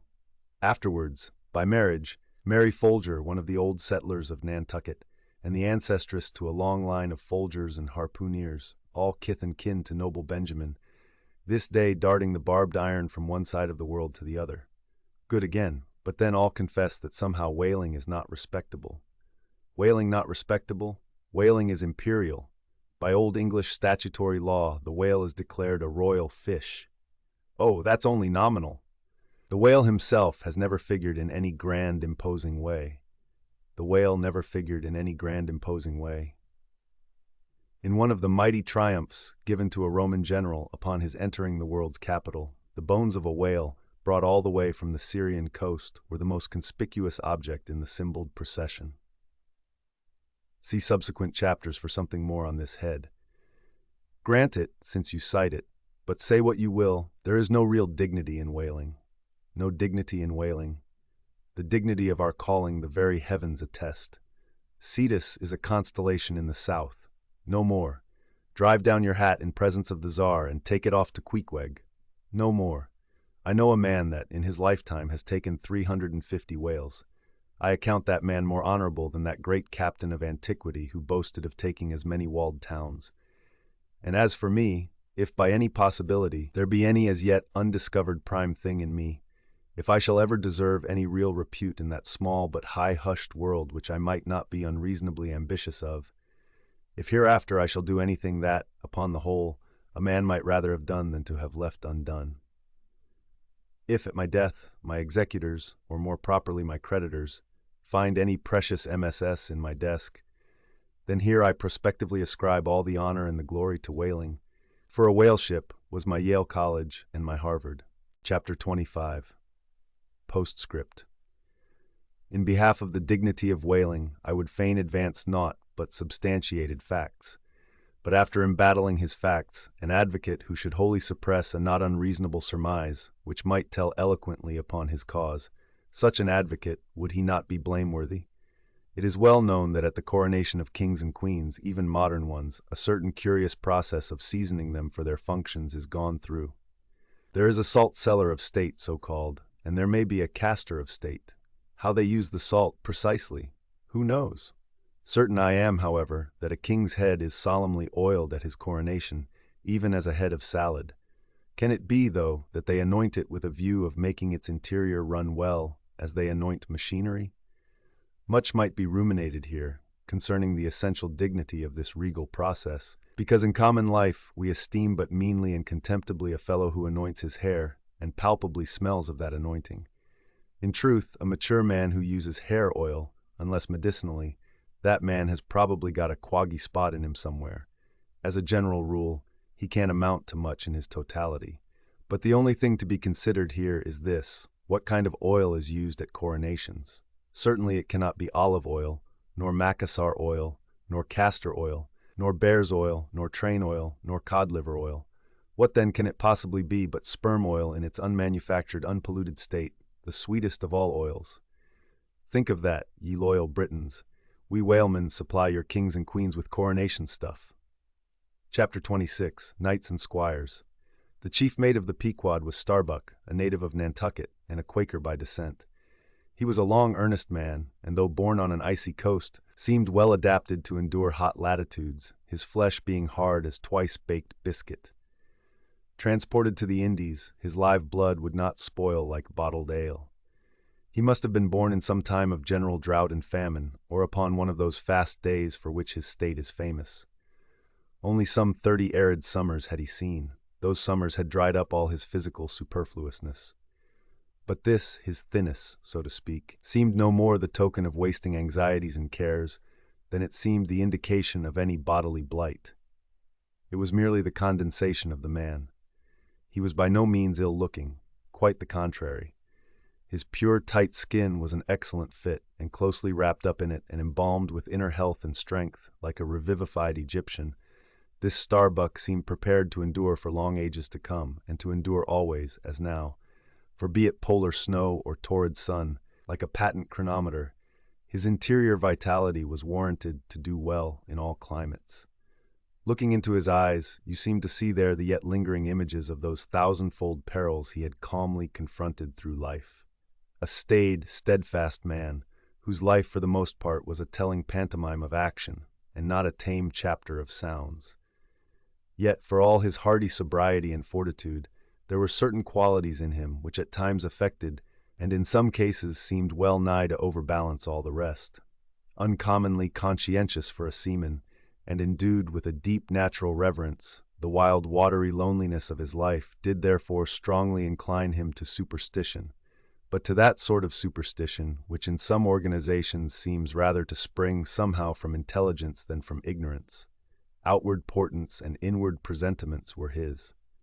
And if at times these things bent the welded iron of his soul, much more did his far-away domestic memories of his young Cape wife and child tend to bend him still more from the original ruggedness of his nature, and open him still further to those latent influences which, in some honest-hearted men, restrain the gush of daredevil daring, so often evinced by others in the more perilous vicissitudes of the fishery. "I will have no man in my boat," said Starbuck, who was not afraid of a whale.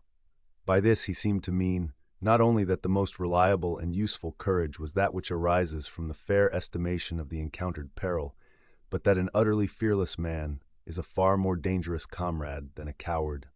"Aye, aye," said Stubb, the second mate. "Starbuck there is as careful a man as you'll find anywhere in this fishery." But we shall ere long see what that word careful precisely means when used by a man like Stubb or almost any other whale hunter. Starbuck was no crusader after perils. In him courage was not a sentiment, but a thing simply useful to him, and always at hand upon all mortally practical occasions. Besides, he thought perhaps that in this business of whaling, courage was one of the great staple outfits of the ship, like her beef and her bread, and not to be foolishly wasted. Wherefore he had no fancy for lowering for whales after sundown, nor for persisting in fighting a fish that too much persisted in fighting him. For, thought Starbuck, I am here in this critical ocean to kill whales for my living, and not to be killed by them for theirs, and that hundreds of men had been so killed Starbuck well knew. What doom was his own father's? Where, in the bottomless deeps, could he find the torn limbs of his brother? With memories like these in him, and, moreover, given to a certain superstitiousness, as has been said, the courage of this Starbuck, which could nevertheless still flourish, must indeed have been extreme. But it was not in reasonable nature that a man so organized, and with such terrible experiences and remembrances as he had, it was not in nature that these things should fail in latently engendering an element in him, which, under suitable circumstances, would break out from its confinement and burn all his courage up. And brave as he might be, it was that sort of bravery chiefly, visible in some intrepid men, which while generally abiding firm in the conflict with seas or winds or whales or any of the ordinary irrational horrors of the world, yet cannot withstand those more terrific, because more spiritual terrors, which sometimes menace you from the concentrating brow of an enraged and mighty man. But were the coming narrative to reveal in any instance the complete abasement of poor Starbuck's fortitude, scarce might I have the heart to write it, for it is a thing most sorrowful, nay shocking, to expose the fall of valor in the soul. Men may seem detestable as joint-stock companies and nations, knaves, fools, and murderers there may be. Men may have mean and meager faces, but man, in the ideal, is so noble and so sparkling, such a grand and glowing creature, that over any ignominious blemish in him, all his fellows should run to throw their costliest robes. That immaculate manliness we feel within ourselves, so far within us, that it remains intact though all the outer character seem gone, bleeds with keenest anguish at the undraped spectacle of a valor-ruined man. Nor can piety itself, at such a shameful sight, completely stifle her upbraidings against the permitting stars. But this august dignity I treat of is not the dignity of kings and robes, but that abounding dignity which has no robed investiture. Thou shalt see it shining in the arm that wields a pick or drives a spike, that democratic dignity which on all hands radiates without end from God, himself, the great God absolute, the center and circumference of all democracy, his omnipresence, our divine equality. If then to meanest mariners and renegades and castaways I shall hereafter ascribe high qualities, though dark, weave round them tragic graces, if even the most mournful, perchance the most abased, among them all, shall at times lift himself to the exalted mounts, if I shall touch that workman's arm with some ethereal light, if I shall spread a rainbow over his disastrous set of sun, then against all mortal critics bear me out in it, thou just spirit of equality, which has spread one royal mantle of humanity over all my kind. Bear me out in it, thou great democratic God, who didst not refuse to the swart convict Bunyan, the pale, poetic Pearl. Thou who didst clothe with doubly hammered leaves of finest gold the stumped and paupered arm of old Cervantes. Thou who didst pick up Andrew Jackson from the pebbles, who didst hurl him upon a war horse, who didst thunder him higher than a throne. Thou who, in all thy mighty earthly marchings, ever cullest thy selectest champions from the kingly commons, bear me out in it, O God. Chapter 27. Knights and Squires. Stubb was the second mate. He was a native of Cape Cod, and hence, according to local usage, was called a Cape Cod man. A happy-go-lucky, neither craven nor valiant, taking perils as they came with an indifferent air, and while engaged in the most imminent crisis of the chase, toiling away, calm and collected as a journeyman joiner engaged for the year. Good-humored, easy, and careless, he presided over his whaleboat as if the most deadly encounter were but a dinner, and his crew all invited guests. He was as particular about the comfortable arrangement of his part of the boat as an old stage driver is about the snugness of his box. When close to the whale, in the very deathlock of the fight, he handled his unpitying lance coolly and off-handedly, as a whistling tinker his hammer. He would hum over his old rigadig tunes while flank and flank with the most exasperated monster. Long usage had, for this Stubb, converted the jaws of death into an easy chair. What he thought of death itself, there is no telling. Whether he ever thought of it at all might be a question, but if he ever did chance to cast his mind that way after a comfortable dinner, no doubt, like a good sailor, he took it to be a sort of call of the watch to tumble aloft and besteer themselves there about something which he would find out when he obeyed the order, and not sooner. What, perhaps, with other things, made Stubb such an easy-going, unfearing man, so cheerily trudging off with the burden of life in a world full of grave peddlers, all bowed to the ground with their packs? What helped to bring about that almost impious good humor of his? That thing must have been his pipe. For like his nose, his short, black little pipe was one of the regular features of his face. You would almost as soon have expected him to turn out of his bunk without his nose as without his pipe. He kept a whole row of pipes there, ready loaded, stuck in a rack, within easy reach of his hand, and whenever he turned in, he smoked them all out in succession, lighting one from the other to the end of the chapter, then loading them again to be in readiness anew. For, when Stubb dressed, instead of first putting his legs into his trousers, he put his pipe into his mouth. I say this continual smoking must have been one cause, at least, of his peculiar disposition. For everyone knows that this earthly air, whether ashore or afloat, is terribly infected with the nameless miseries of the numberless mortals who have died exhaling it. And as in time of the cholera, some people go about with a camphorated handkerchief to their mouths, so likewise, against all mortal tribulations, Stubb's tobacco smoke might have operated as a sort of disinfecting agent. The third mate was Flask, a native of Tisbury in Martha's Vineyard, a short, stout, ruddy young fellow, very pugnacious concerning whales, who somehow seemed to think that the great leviathans had personally and hereditarily affronted him, and therefore it was a sort of point of honor with him to destroy them whenever encountered. So utterly lost was he to all sense of reverence for the many marvels of their majestic bulk and mystic ways, and so dead to anything like an apprehension of any possible danger from encountering them, that in his poor opinion, the wondrous whale was but a species of magnified mouse, or at least water rat, requiring only a little circumvention and some small application of time and trouble in order to kill and boil. This ignorant, unconscious fearlessness of his made him a little waggish in the matter of whales. He followed these fish for the fun of it, and a 3 years' voyage round Cape Horn was only a jolly joke that lasted that length of time. As a carpenter's nails are divided into wrought nails and cut nails, so mankind may be similarly divided. Little Flask was one of the wrought ones, made to clinch tight and last long. They called him King Post on board of the Pequod, because, in form, he could be well likened to the short, square timber known by that name in Arctic whalers, and which by the means of many radiating side timbers inserted into it, serves to brace the ship against the icy concussions of those battering seas. Now these three mates, Starbuck, Stubb, and Flask, were momentous men. They it was who by universal prescription commanded 3 of the Pequod's boats as headsmen.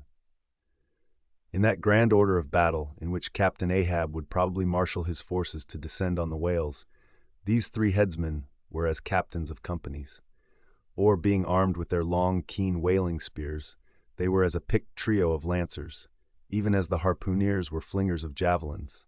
And since in this famous fishery, each mate or headsman, like a Gothic knight of old, is always accompanied by his boat steerer or harpooneer, who in certain conjunctures provides him with a fresh lance when the former one has been badly twisted or elbowed in the assault, and moreover, as there generally subsists between the two a close intimacy and friendliness, it is therefore but meet that in this place we set down who the Pequod's harpooneers were, and to what headsman each of them belonged. First of all was Queequeg, whom Starbuck, the chief mate, had selected for his squire. But Queequeg is already known. Next was Tashtego, an unmixed Indian from Gayhead, the most westerly promontory of Martha's Vineyard, where there still exists the last remnant of a village of red men, which has long supplied the neighboring island of Nantucket with many of her most daring harpooneers. In the fishery, they usually go by the generic name of Gayheaders. Tashtego's long, lean, sable hair, his high cheekbones and black rounding eyes, for an Indian, oriental in their largeness, but Antarctic in their glittering expression, all this sufficiently proclaimed him an inheritor of the unvitiated blood of those proud warrior hunters, who, in quest of the great New England moose, had scoured, bow in hand, the aboriginal forests of the Maine. But no longer snuffing in the trail of the wild beasts of the woodland, Tashtego now hunted in the wake of the great whales of the sea, the unerring harpoon of the sun fitly replacing the infallible arrow of the sires. To look at the tawny brawn of his lithe, snaky limbs, you would almost have credited the superstitions of some of the earlier Puritans, and half believed this wild Indian to be a son of the prince of the powers of the air. Tashtego was Stubb, the second mate's squire. Third among the harpooneers was Daggoo, a gigantic, coal-black Negro savage with a lion-like tread, and a Hasuerus to behold. Suspended from his ears were 2 golden hoops, so large that the sailors called them ring-bolts, and would talk of securing the topsail halyards to them. In his youth, Daggoo had voluntarily shipped on board of a whaler, lying in a lonely bay on his native coast. And never having been anywhere in the world but in Africa, Nantucket, and the pagan harbors most frequented by whalemen, and having now led for many years the bold life of the fishery in the ships of owners, uncommonly heedful of what manner of men they shipped, Daggoo retained all his barbaric virtues, and erect as a giraffe, moved about the decks in all the pomp of 6 feet 5 in his socks. There was a corporeal humility in looking up at him, and a white man standing before him seemed a white flag come to beg truce of a fortress. Curious to tell, this imperial Negro, Ahasuerus Daggoo, was the squire of Little Flask, who looked like a chessman beside him. As for the residue of the Pequod's company, be it said, that at the present day not 1 in 2 of the many thousand men before the mast employed in the American whale fishery are Americans born, though pretty nearly all the officers are. Herein it is the same with the American whale fishery as with the American army and military and merchant navies, and the engineering forces employed in the construction of the American canals and railroads. The same, I say, because in all these cases the native American liberally provides the brains, the rest of the world as generously supplying the muscles. No small number of these whaling seamen belong to the Azores, where the outward-bound Nantucket whalers frequently touch to augment their crews from the hardy peasants of those rocky shores. In like manner, the Greenland whalers sailing out of Hull or London put in at the Shetland Islands to receive the full complement of their crew. Upon the passage homewards, they drop them there again. How it is, there is no telling, but islanders seem to make the best whalemen. They were nearly all islanders in the Pequod, isolatos too. I call such, not acknowledging the common continent of men, but each isolado living on a separate continent of his own. Yet now, federated along one keel, what a set these isolados were! And Anacharsis Cloot's deputation from all the isles of the sea and all the ends of the earth, accompanying old Ahab in the Pequod to lay the world's grievances before that bar from which not very many of them ever come back. Black little Pip, he never did. Oh no, he went before. Poor Alabama boy. On the grim Pequod's forecastle, ye shall ere long see him, beating his tambourine, prelusive of the eternal time when sent for, to the great quarterdeck on high, he was bid strike in with angels and beat his tambourine in glory, called a coward here, hailed a hero there. Chapter 28, Ahab. For several days after leaving Nantucket, nothing above hatches was seen of Captain Ahab. The mates regularly relieved each other at the watches, and for aught that could be seen to the contrary, they seemed to be the only commanders of the ship. Only they sometimes issued from the cabin, with orders so sudden and peremptory, that after all it was plain they but commanded vicariously. Yes, their supreme lord and dictator was there, though hitherto unseen by any eyes not permitted to penetrate into the now sacred retreat of the cabin. Every time I ascended to the deck from my watches below, I instantly gazed aft to mark if any strange face were visible. For my first vague disquietude touching the unknown captain, now in the seclusion of the sea, became almost a perturbation. This was strangely heightened at times by the ragged Elijah's diabolical incoherences uninvitedly recurring to me, with a subtle energy I could not have before conceived of. But poorly could I withstand them. Much as in other moods, I was almost ready to smile at the solemn whimsicalities of that outlandish prophet of the wharves. But whatever it was of apprehensiveness or uneasiness, to call it so, which I felt, yet whenever I came to look about me in the ship, it seemed against all warrantry to cherish such emotions. For though the harpooneers, with the great body of the crew, were a far more barbaric, heathenish, and motley set than any of the tame merchant ship companies which my previous experiences had made me acquainted with, still I ascribed this, and rightly ascribed it, to the fierce uniqueness of the very nature of that wild Scandinavian vocation in which I had so abandonedly embarked. But it was especially the aspect of the 3 chief officers of the ship, the mates, which was most forcibly calculated to allay these colorless misgivings and induce confidence and cheerfulness in every presentment of the voyage. 3 better, more likely sea officers and men, each in his own different way, could not readily be found, and they were every one of them Americans, a Nantucketer, a Vineyarder, a Cape man. Now, it being Christmas when the ship shot from out her harbor, For a space we had biting polar weather, though all the time running away from it to the southward, and by every degree and minute of latitude which we sailed, gradually leaving that merciless winter and all its intolerable weather behind us. It was one of those less lowering, but still gray and gloomy enough mornings of the transition, when with a fair wind the ship was rushing through the water with a vindictive sort of leaping and melancholy rapidity, that as I mounted to the deck at the call of the forenoon watch, so soon as I leveled my glance towards the taffrail, foreboding shivers ran over me. Reality outran apprehension. Captain Ahab stood upon his quarter-deck. There seemed no sign of common bodily illness about him, nor of the recovery from any. He looked like a man cut away from the stake when the fire has overrunningly wasted all the limbs without consuming them, or taking away one particle from their compacted aged robustness. His whole high, broad form seemed made of solid bronze, and shaped in an unalterable mold, like Cellini's cast Perseus, threading its way out from among his gray hairs and continuing right down one side of his tawny, scorched face and neck, till it disappeared in his clothing. You saw a slender rod-like mark, lividly whitish. It resembled that perpendicular seam sometimes made in the straight, lofty trunk of a great tree, when the upper lightning tearingly darts down it, and without wrenching a single twig, peels and grooves out the bark from top to bottom, ere running off into the soil, leaving the tree still greenly alive, but branded. Whether that mark was born with him, or whether it was the scar left by some desperate wound, no one could certainly say. By some tacit consent throughout the voyage, little or no allusion was made to it, especially by the mates. But once Tashtego's senior, an old gay-head Indian among the crew, superstitiously asserted that not till he was full 40 years old did Ahab become that way branded, and then it came upon him, not in the fury of any mortal fray, but in an elemental strife at sea. Yet this wild hint seemed inferentially negatived by what a gray Manxman insinuated, an old sepulchral man, who having never before sailed out of Nantucket, had never ere this laid eye upon wild Ahab.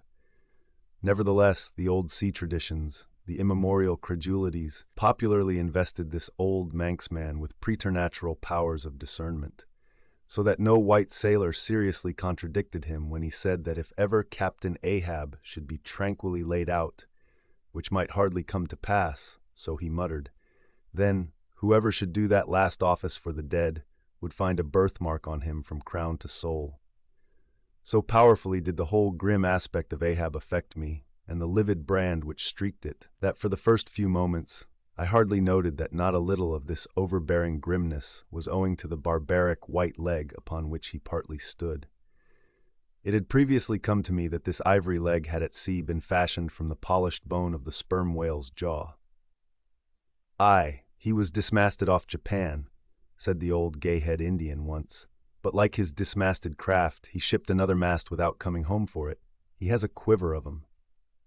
I was struck with the singular posture he maintained.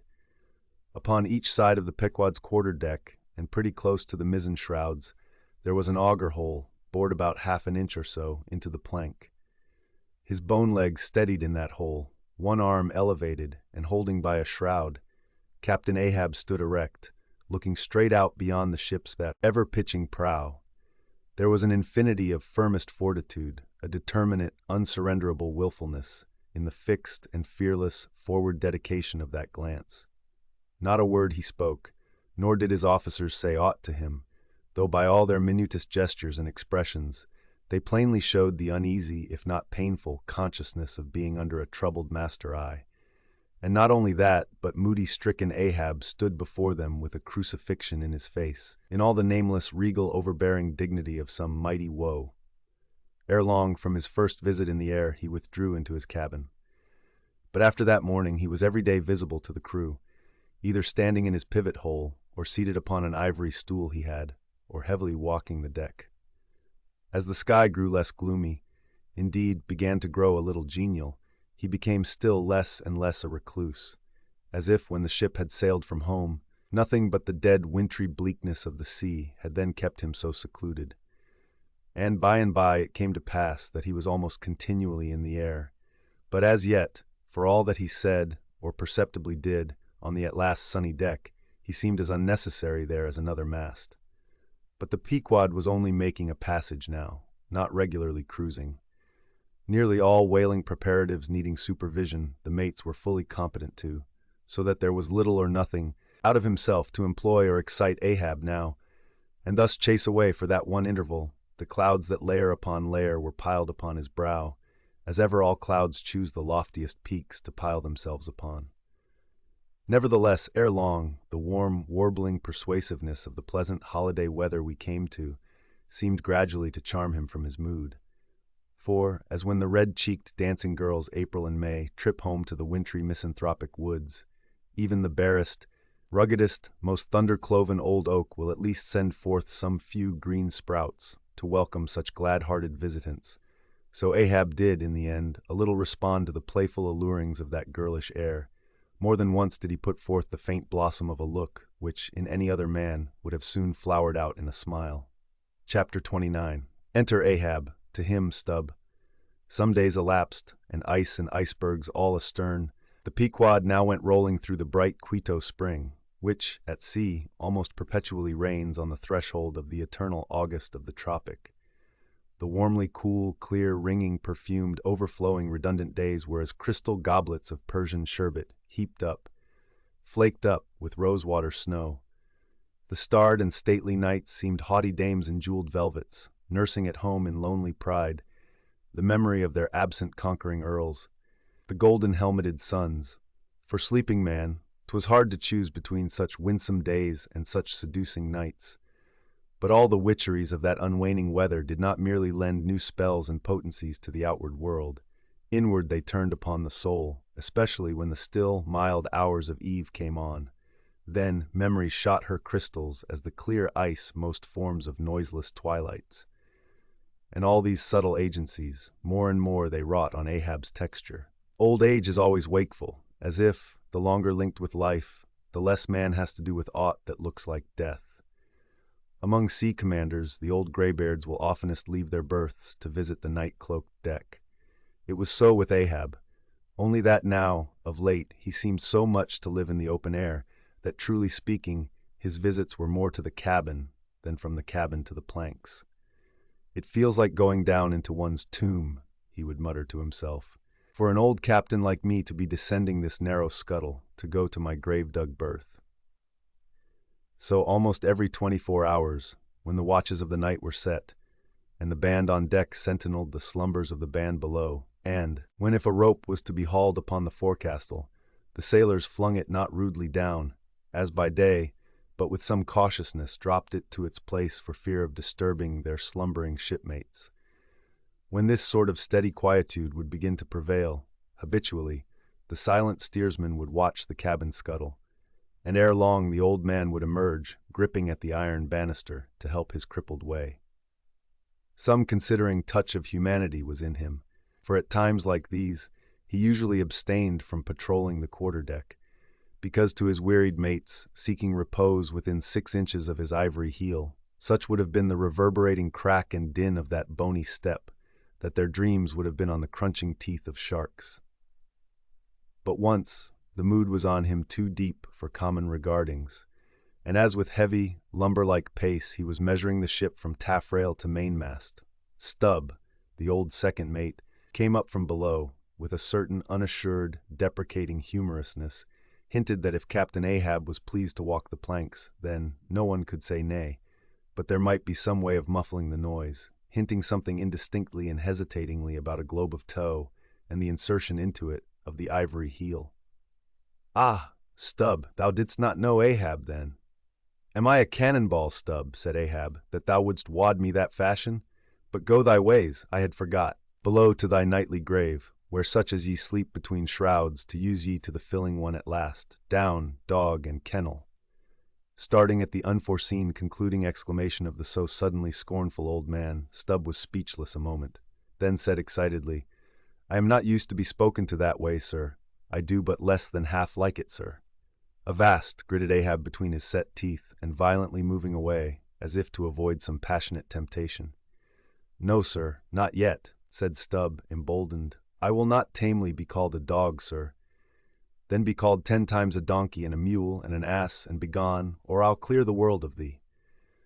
As he said this, Ahab advanced upon him with such overbearing terrors in his aspect that Stubb involuntarily retreated. "I was never served so before without giving a hard blow for it," muttered Stubb, as he found himself descending the cabin scuttle. "It's very queer. Stop, Stubb. Somehow now, I don't well know whether to go back and strike him or, what's that, down here on my knees and pray for him?" Yes, that was the thought coming up in me. But it would be the first time I ever did pray. It's queer, very queer, and he's queer too. Aye, take him fore and aft. He's about the queerest old man Stubb ever sailed with. How he flashed at me, his eyes like powder pans. Is he mad? Anyway, there's something on his mind, as sure as there must be something on a deck when it cracks. He ain't in his bed now either, more than 3 hours out of the 24, and he don't sleep then. Didn't that doughboy, the steward, tell me that of a morning he always finds the old man's hammock clothes all rumpled and tumbled, and the sheets down at the foot, and the coverlid almost tied into knots, and the pillow a sort of frightful hot, as though a baked brick had been on it? A hot old man. I guess he's got what some folks ashore call a conscience. It's a kind of tick-dolly row, they say, worse nor a toothache. Well, I don't know what it is, but the Lord keep me from catching it.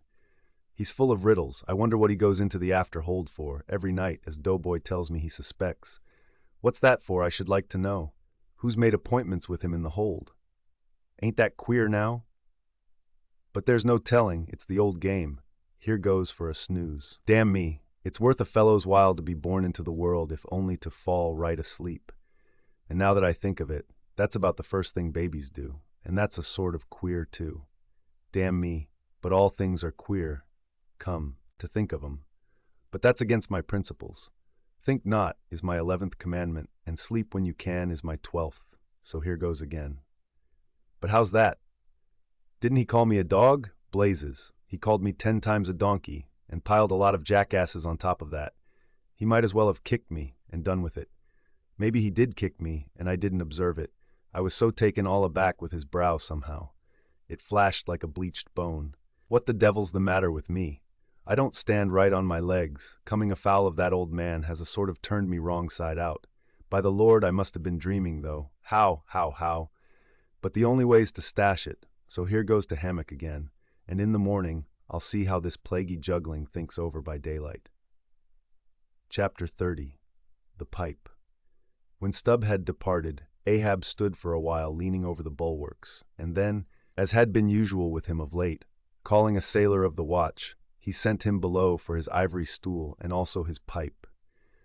Lighting the pipe at the binnacle lamp and planting the stool on the weather side of the deck, he sat and smoked. In old Norse times the thrones of the sea-loving Danish kings were fabricated, saith tradition, of the tusks of the narwhal. How could one look at Ahab, then, seated on that tripod of bones, without bethinking him of the royalty it symbolized? For a Khan of the plank, and a king of the sea, and a great lord of leviathans was Ahab. Some moments passed, during which the thick vapor came from his mouth in quick and constant puffs, which blew back again into his face. "How now?" he soliloquized at last, withdrawing the tube. "This smoking no longer soothes. Oh, my pipe! Hard must it go with me if thy charm be gone. Here have I been unconsciously toiling, not pleasuring, aye, and ignorantly smoking to windward all the while. To windward, and with such nervous whiffs as if, like the dying whale, my final jets were the strongest and fullest of trouble. What business have I with this pipe? This thing that is meant for sereneness, to send up mild white vapors among mild white hairs, not among torn iron-gray locks like mine. I'll smoke no more." He tossed the still-lighted pipe into the sea. The fire hissed in the waves. The same instant the ship shot by the bubble the sinking pipe made. With slouched hat, Ahab lurchingly paced the planks. Chapter 31. Queen Mab. Next morning Stubb accosted Flask. "Such a queer dream, King Post, I never had. You know the old man's ivory leg. Well, I dreamed he kicked me with it, and when I tried to kick back, upon my soul, my little man, I kicked my leg right off. And then, presto, Ahab seemed a pyramid, and I, like a blazing fool, kept kicking at it. But what was still more curious, Flask, you know how curious all dreams are. Through all this rage that I was in, I somehow seemed to be thinking to myself that after all, it was not much of an insult, that kick from Ahab. Why, thinks I. What's the row? It's not a real leg, only a false leg. And there's a mighty difference between a living thump and a dead thump. That's what makes a blow from the hand, Flask, 50 times more savage to bear than a blow from a cane. The living member, that makes the living insult, my little man. And thinks I to myself all the while, mind, while I was stubbing my silly toes against that cursed pyramid, so confoundedly contradictory was it all the while, I say, I was thinking to myself, what's his leg now but a cane, a whalebone cane? Yes, thinks I, it was only a playful cudgeling, in fact, only a whaleboning that he gave me, not a base kick. Besides, thinks I, look at it once, why, the end of it, the foot part, what a small sort of end it is, whereas if a broad-footed farmer kicked me, there's a devilish broad insult. But this insult is whittled down to a point only. But now comes the greatest joke of the dream, Flask. While I was battering away at the pyramid, a sort of badger-haired old merman with a hump on his back takes me by the shoulders and slews me round. "What are you 'bout?" says he. "Slid, man, but I was frightened. Such a fizz, but somehow next moment I was over the fright. "What am I about?" says I at last. "And what business is that of yours, I should like to know, Mr. Humpback? Do you want to kick?" By the Lord, Flask, I had no sooner said that than he turned round his stern to me, bent over, and dragging up a lot of seaweed he had for a clout. What do you think I saw? Why, thunder alive, man, his stern was stuck full of marlin spikes with the points out. Says I, on second thoughts, I guess I won't kick you, old fellow. "Wise stub," said he, "wise stub," and kept muttering it all the time, a sort of eating of his own gums like a chimney hag.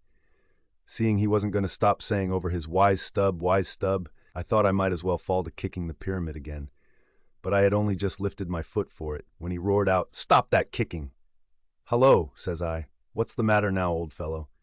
"Look ye here," says he, "let's argue the insult. Captain Ahab kicked ye, didn't he?" "Yes, he did," says I, "right here it was." "Very good," says he used his ivory leg, didn't he?" "Yes, he did," says I.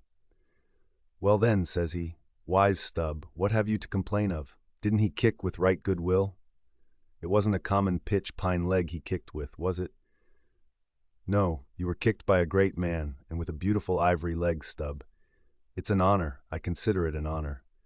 Listen, wise Stub. In old England the greatest lords think it great glory to be slapped by a queen, and made garter knights of. But be your boast, Stub, that you were kicked by old Ahab, and made a wise man of. Remember what I say, be kicked by him, account his kicks honors, and on no account kick back, for you can't help yourself, wise Stub. Don't you see that pyramid? With that, he all of a sudden seemed somehow, in some queer fashion, to swim off into the air. I snored, rolled over, and there I was in my hammock. Now what do you think of that dream, Flask? I don't know, it seems a sort of foolish to me, though. Maybe, but it's made a wise man of me, Flask. Did I see Ahab standing there sideways looking over the stern? Well, the best thing you can do, Flask, is to let the old man alone, never speak to him, whatever he says. Hello, what's that he shouts? Hark! Masthead there, look sharp, all of ye. There are whales hereabouts. If ye see a white one, split your lungs for him. What do you think of that now, Flask? Ain't there a small drop of something queer about that, eh? A white whale, did you mark that, man?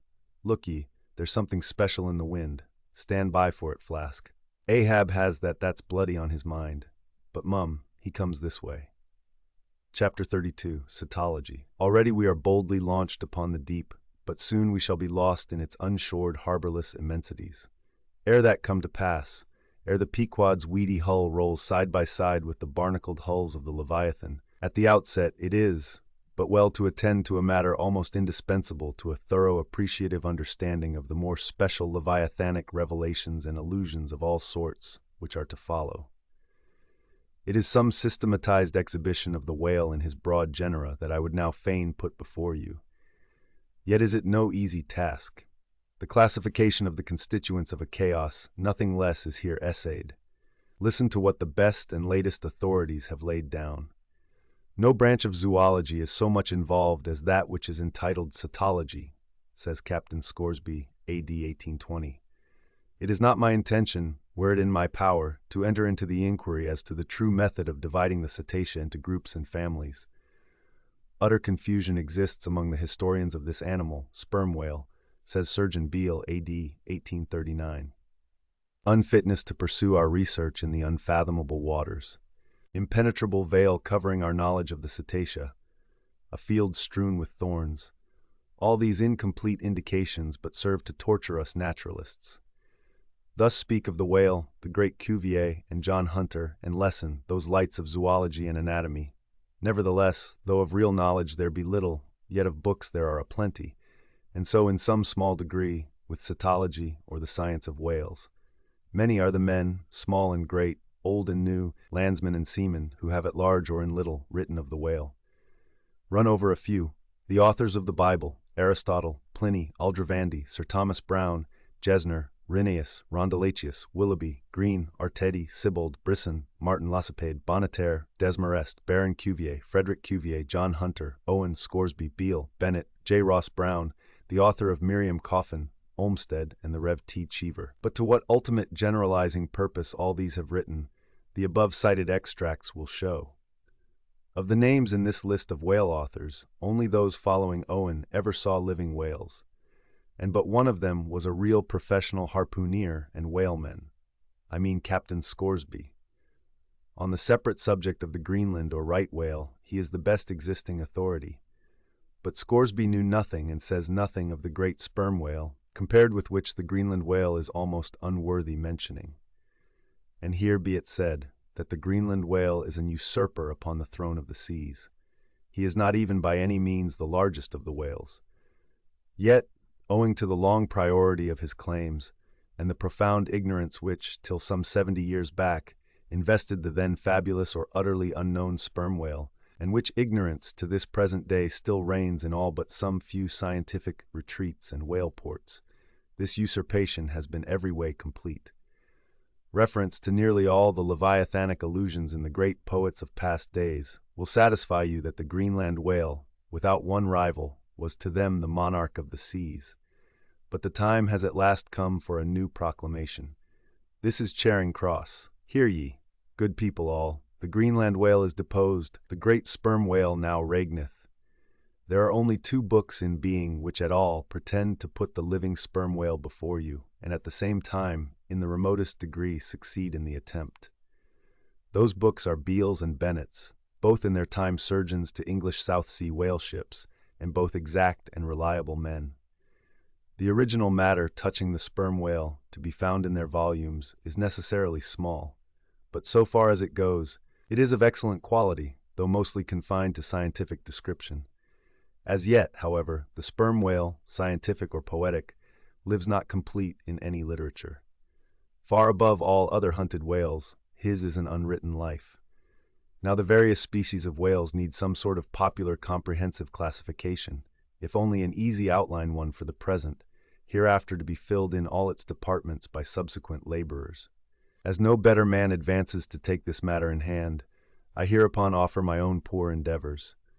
I promise nothing complete, because any human thing supposed to be complete must for that very reason infallibly be faulty. I shall not pretend to a minute anatomical description of the various species, or, in this place at least, to much of any description. My object here is simply to project the draught of a systematization of cetology.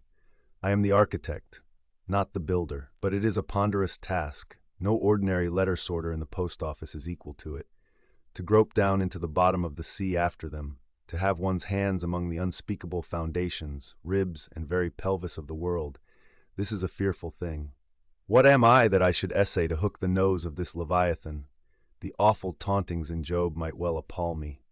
Will he, the Leviathan, make a covenant with thee? Behold, the hope of him is vain. But I have swam through libraries and sailed through oceans. I have had to do with whales with these visible hands. I am in earnest, and I will try. There are some preliminaries to settle. First, the uncertain, unsettled condition of this science of cetology is in the very vestibule attested by the fact that in some quarters it still remains a moot point whether a whale be a fish. In his System of Nature, A.D. 1776, Linnaeus declares, I hereby separate the whales from the fish. But of my own knowledge, I know that down to the year 1850, sharks and shad, alewives and herring, against Linnaeus's express edict, were still found dividing the possession of the same seas with the Leviathan. The grounds upon which Linnaeus would fain have banished the whales from the waters, he states as follows: on account of their warm bilocular heart, their lungs, their movable eyelids, their hollow ears, penem intrantem feminam mammis lactantum, and finally, ex lege natura jure meritoque. I submitted all this to my friends Simeon Macy and Charlie Coffin of Nantucket, both messmates of mine in a certain voyage, and they united in the opinion that the reasons set forth were altogether insufficient. Charlie profanely hinted they were humbug. Be it known that, waiving all argument, I take the good old-fashioned ground that the whale is a fish and call upon holy Jonah to back me. This fundamental thing settled, the next point is, in what internal respect does the whale differ from other fish? Above, Linnaeus has given you those items, but in brief, they are these: lungs and warm blood, whereas all other fish are lungless and cold-blooded. Next, how shall we define the whale by his obvious externals, so as conspicuously to label him for all time to come? To be short, then, a whale is a spouting fish with a horizontal tail. There you have him. However contracted, that definition is the result of expanded meditation. A walrus spouts much like a whale, but the walrus is not a fish because he is amphibious. But the last term of the definition is still more cogent, as coupled with the first. Almost anyone must have noticed that all the fish familiar to landsmen have not a flat but a vertical or up and down tail. Whereas, among spouting fish the tail, though it may be similarly shaped, invariably assumes a horizontal position. By the above definition of what a whale is, I do by no means exclude from the Leviathanic brotherhood any sea creature hitherto identified with the whale by the best informed Nantucketers, nor, on the other hand, link with it any fish hitherto authoritatively regarded as alien. Hence, all the smaller, spouting, and horizontal-tailed fish must be included in this ground plan of cetology. Now then, come the grand divisions of the entire whale host. I am aware that down to the present time, the fish-styled lamatins and dugongs, pigfish and sowfish of the coffins of Nantucket, are included by many naturalists among the whales.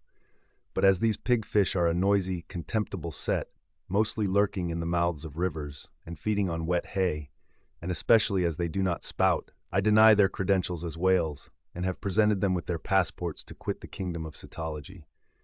According to magnitude, I divide the whales into 3 primary books, subdivisible into chapters, and these shall comprehend them all, both small and large. I, the folio whale, Toad, the octavo whale, Thury, the duodecimo whale. As the type of the folio, I present the sperm whale, of the octavo, the grampus, of the duodecimo, the porpoise. Folios. Among these I here include the following chapters: I, the sperm whale, the right whale, Thury, the fin-back whale, 4th, the humpbacked whale, Vry, the razorback whale, 6th, the sulfur bottom whale. Book 1, Folio, Chapter 1's Sperm Whale. This whale, among the English of old vaguely known as the trumpa whale and the facetier whale, and the anvil-headed whale, is the present cachalot of the French, and the potsfich of the Germans, and the macrocephalus of the long words. He is without doubt the largest inhabitant of the globe, the most formidable of all whales to encounter, the most majestic in aspect, and lastly, by far the most valuable in commerce, he being the only creature from which that valuable substance, spermaceti, is obtained. All his peculiarities will, in many other places, be enlarged upon. It is chiefly with his name that I now have to do. Philologically considered, it is absurd.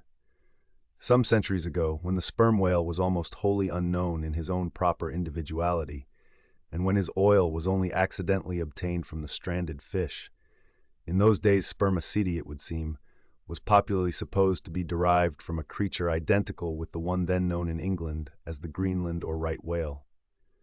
It was the idea also that this same spermaceti was that quickening humor of the Greenland whale which the first syllable of the word literally expresses. In those times, also, spermaceti was exceedingly scarce, not being used for light, but only as an ointment and medicament. It was only to be had from the druggists as you nowadays buy an ounce of rhubarb. When, as I opine, in the course of time, the true nature of spermaceti became known, its original name was still retained by the dealers, no doubt to enhance its value by a notion so strangely significant of its scarcity. and so the appellation must at last have come to be bestowed upon the whale from which this spermaceti was really derived. Book 1, Folio, Chapter 2, Right Whale. In one respect, this is the most venerable of the leviathans, being the one first regularly hunted by man. It yields the article commonly known as whalebone or baleen, and the oil specially known as whale oil, an inferior article in commerce. Among the fishermen, he is indiscriminately designated by all the following titles: the whale, the Greenland whale, the black whale, the great whale, the true whale, the right whale. There is a deal of obscurity concerning the identity of the species, thus multitudinously baptized. What then is the whale, which I include in the second species of my folios?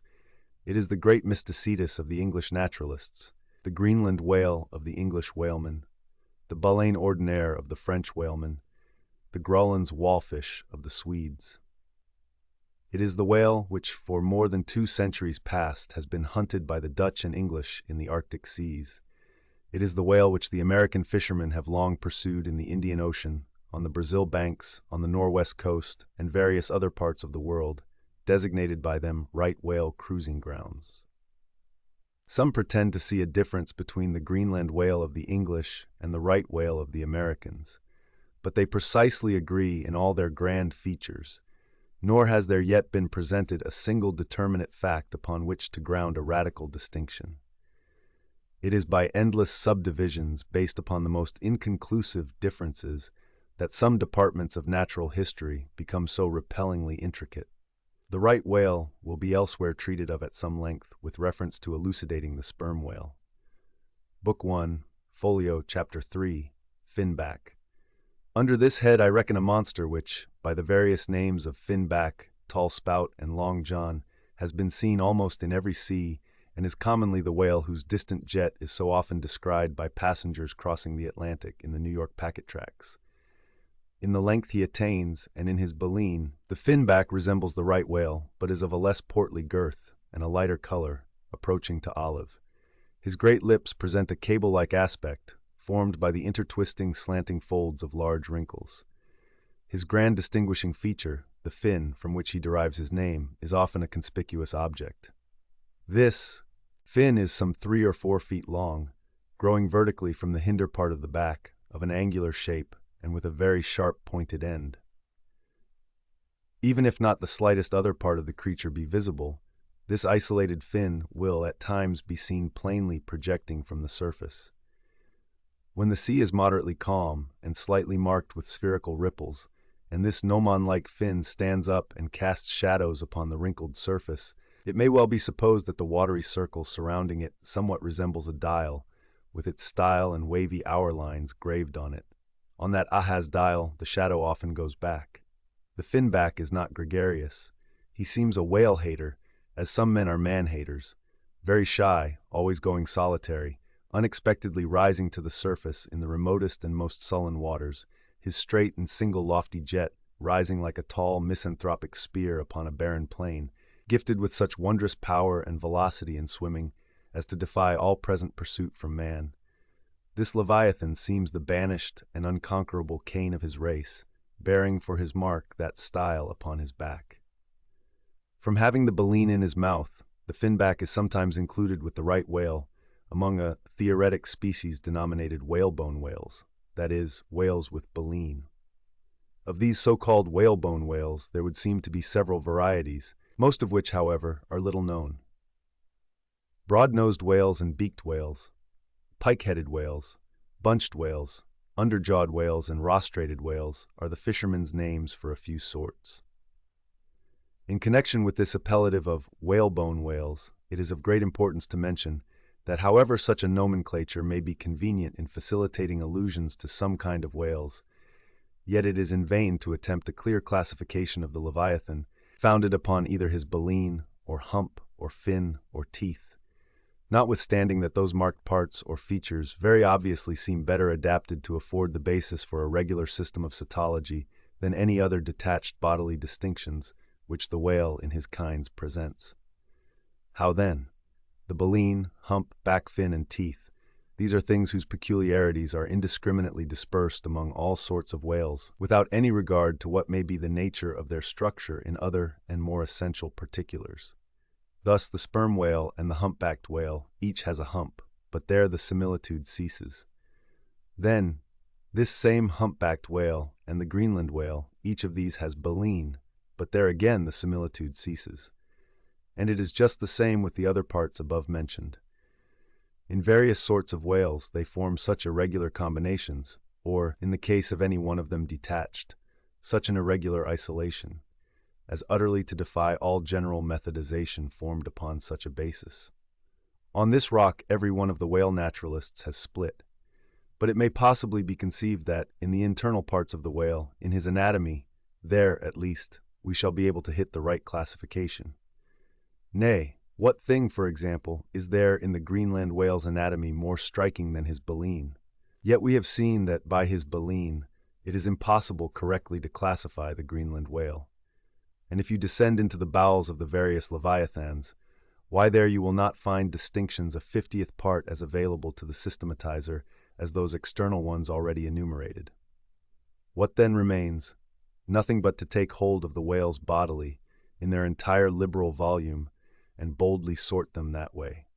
And this is the bibliographical system here adopted, and it is the only one that can possibly succeed, for it alone is practicable. To proceed. Book 1, Folio, Chapter 4, Humpback. This whale is often seen on the northern American coast. He has been frequently captured there and towed into harbor. He has a great pack on him like a peddler, or you might call him the elephant and castle whale. At any rate, the popular name for him does not sufficiently distinguish him, since the sperm whale also has a hump, though a smaller one.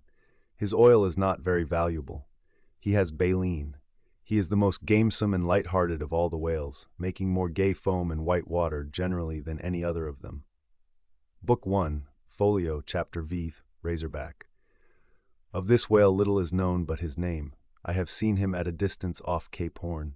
Of a retiring nature, he eludes both hunters and philosophers. Though no coward, he has never yet shown any part of him but his back, which rises in a long sharp ridge. Let him go. I know little more of him, nor does anybody else. Book 1, Folio, Chapter Thys, Sulphur Bottom. Another retiring gentleman with a brimstone belly doubtless got by scraping along the Tartarian tiles in some of his profounder divings. He is seldom seen, at least I have never seen him except in the remoter southern seas, and then always at too great a distance to study his countenance. He is never chased. He would run away with rope walks of line. Prodigies are told of him. Adieu, Sulphur Bottom. I can say nothing more that is true of ye, nor can the oldest Nantucketer. Thus ends Book 1, Folio, and now begins Book 2, Octavo. These embrace the whales of middling magnitude, among which present may be numbered I, the grampus, sic, the blackfish, thir, the narwhale, fourth, the thrasher, v, the killer. Why this book of whales is not denominated the quarto is very plain, because while the whales of this order, though smaller than those of the former order, nevertheless retain a proportionate likeness to them in figure, yet the bookbinder's quarto volume in its dimensioned form does not preserve the shape of the folio volume, but the octavo volume does. Book 2, Octavo, Chapter Done, Grampus. Though this fish, whose loud sonorous breathing, or rather blowing, has furnished a proverb to landsmen, is so well known a denizen of the deep, yet is he not popularly classed among whales. But possessing all the grand distinctive features of the Leviathan, most naturalists have recognized him for one. He is of moderate octavo size, varying from 15 to 25 feet in length, and of corresponding dimensions round the waist. He swims in herds. He is never regularly hunted, though his oil is considerable in quantity, and pretty good for light. By some fishermen his approach is regarded as premonitory of the advance of the great sperm whale. Book 2, Octavo, Chapter 2, Blackfish. I give the popular fishermen's names for all these fish, for generally they are the best. Where any name happens to be vague or inexpressive, I shall say so, and suggest another. I do so now, touching the blackfish so-called, because blackness is the rule among almost all whales. So, call him the hyena whale if you please. His voracity is well known, and from the circumstance that the inner angles of his lips are curved upwards, he carries an everlasting Mephistophelian grin on his face. This whale averages some 16 or 18 feet in length. He is found in almost all latitudes. He has a peculiar way of showing his dorsal hooked fin in swimming, which looks something like a Roman nose. When not more profitably employed, the sperm whale hunters sometimes capture the hyena whale to keep up the supply of cheap oil for domestic employment, as some frugal housekeepers, in the absence of company and quite alone by themselves, burn unsavory tallow instead of odorous wax. Though their blubber is very thin, some of these whales will yield you upwards of 30 gallons of oil. Book 2, Octavo, Chapter 3, Narwhale, that is, nostril whale. Another instance of a curiously named whale, so named I suppose from his peculiar horn being originally mistaken for a peaked nose. The creature is some 16 feet in length, while its horn averages 5 feet, though some exceed 10, and even attain to 15 feet. Strictly speaking, this horn is but a lengthened tusk, growing out from the jaw in a line a little depressed from the horizontal. But it is only found on the sinister side, which has an ill effect, giving its owner something analogous to the aspect of a clumsy left-handed man. What precise purpose this ivory horn or lance answers, it would be hard to say. It does not seem to be used like the blade of the swordfish and billfish, though some sailors tell me that the narwhale employs it for a rake in turning over the bottom of the sea for food. Charlie Coffin said it was used for an ice piercer, for the narwhale, rising to the surface of the polar sea and finding it sheeted with ice, thrusts his horn up and so breaks through. But you cannot prove either of these surmises to be correct.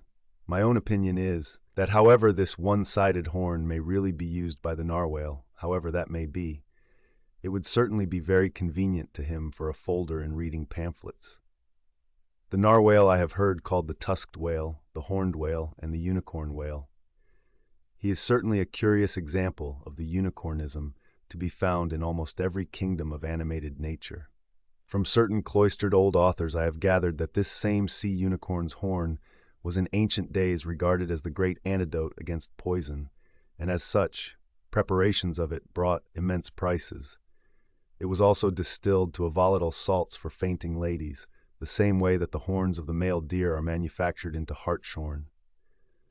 Originally, it was in itself accounted an object of great curiosity. Black letter tells me that Sir Martin Frobisher, on his return from that voyage, when Queen Bess did gallantly wave her jeweled hand to him from a window of Greenwich Palace, as his bold ship sailed down the Thames.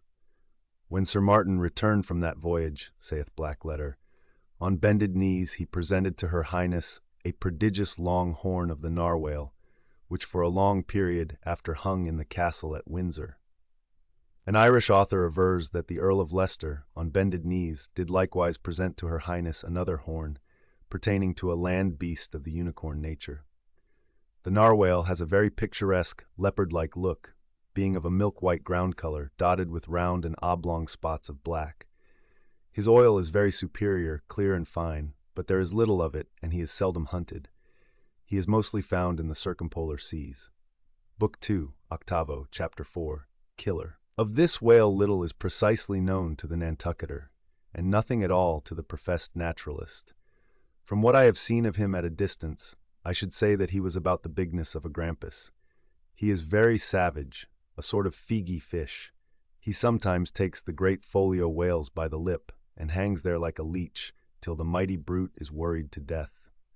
The killer is never hunted. I never heard what sort of oil he has. Exception might be taken to the name bestowed upon this whale, on the ground of its indistinctness, for we are all killers on land and on sea, Bonapartes and sharks included. Book 2, Octavo, Chapter 5, Thrasher. This gentleman is famous for his tail, which he uses for a ferule in thrashing his foes.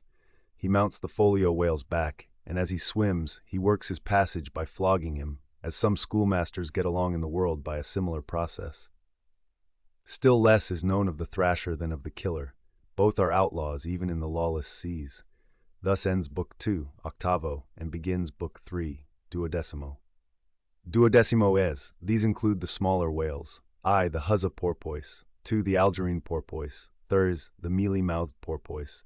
To those who have not chanced specially to study the subject, it may possibly seem strange that fishes not commonly exceeding 4 or 5 feet should be marshaled among whales, a word which, in the popular sense, always conveys an idea of hugeness. But the creatures, set down above as duodecimos, are infallibly whales, by the terms of my definition of what a whale is, i.e. a spouting fish with a horizontal tail. Book 3, Duodecimo, Chapter 1, Who's a Porpoise? This is the common porpoise found almost all over the globe. The name is of my own bestowal, for there are more than one sort of porpoises, and something must be done to distinguish them. I call him thus, because he always swims in hilarious shoals, which upon the broad sea keep tossing themselves to heaven like caps in a 4th of July crowd. Their appearance is generally hailed with delight by the mariner. Full of fine spirits, they invariably come from the breezy billows to windward. They are the lads that always live before the wind. They are accounted a lucky omen. If you yourself can withstand 3 cheers at beholding these vivacious fish, then heaven help ye. The spirit of godly gamesomeness is not in ye. A well-fed, plump huzza porpoise will yield you 1 good gallon of good oil, but the fine and delicate fluid extracted from his jaws is exceedingly valuable. It is in request among jewelers and watchmakers. Sailors put it on their hanas. Porpoise meat is good eating, you know. It may never have occurred to you that a porpoise spouts. Indeed, his spout is so small that it is not very readily discernible. But the next time you have a chance, watch him, and you will then see the great sperm whale himself in miniature. Book 3, Duodecimo, Chapter 2, Algerine Porpoise. A pirate, very savage. He is only found, I think, in the Pacific. He is somewhat larger than the huzza porpoise, but much of the same general make. Provoke him, and he will buckle to a shark. I have lowered for him many times, but never yet saw him captured. Book 3, Duodecimotor 3, Mealy-mouthed Porpoise. The largest kind of porpoise, and only found in the Pacific, so far as it is known. The only English name by which he has hitherto been designated is that of the fishers, right whale porpoise, from the circumstance that he is chiefly found in the vicinity of that folio. In shape, he differs in some degree from the huzza porpoise, being of a less rotund and jolly girth. Indeed, he is of quite a neat and gentlemanlike figure. He has no fins on his back.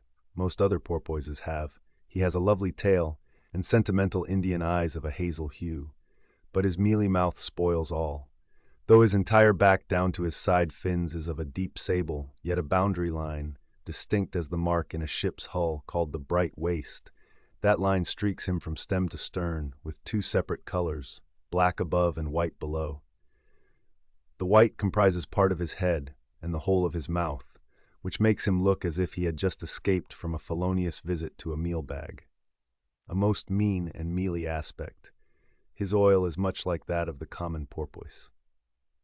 Beyond the duodecimo, this system does not proceed, inasmuch as the porpoise is the smallest of the whales. Above, you have all the leviathans of note, but there are a rabble of uncertain, fugitive, half-fabulous whales, which, as an American whaleman, I know by reputation but not personally. I shall enumerate them by their forecastle appellations, for possibly such a list may be valuable to future investigators, who may complete what I have here but begun. If any of the following whales shall hereafter be caught and marked, then he can readily be incorporated into this system, according to his folio, octavo, or duodecimo magnitude.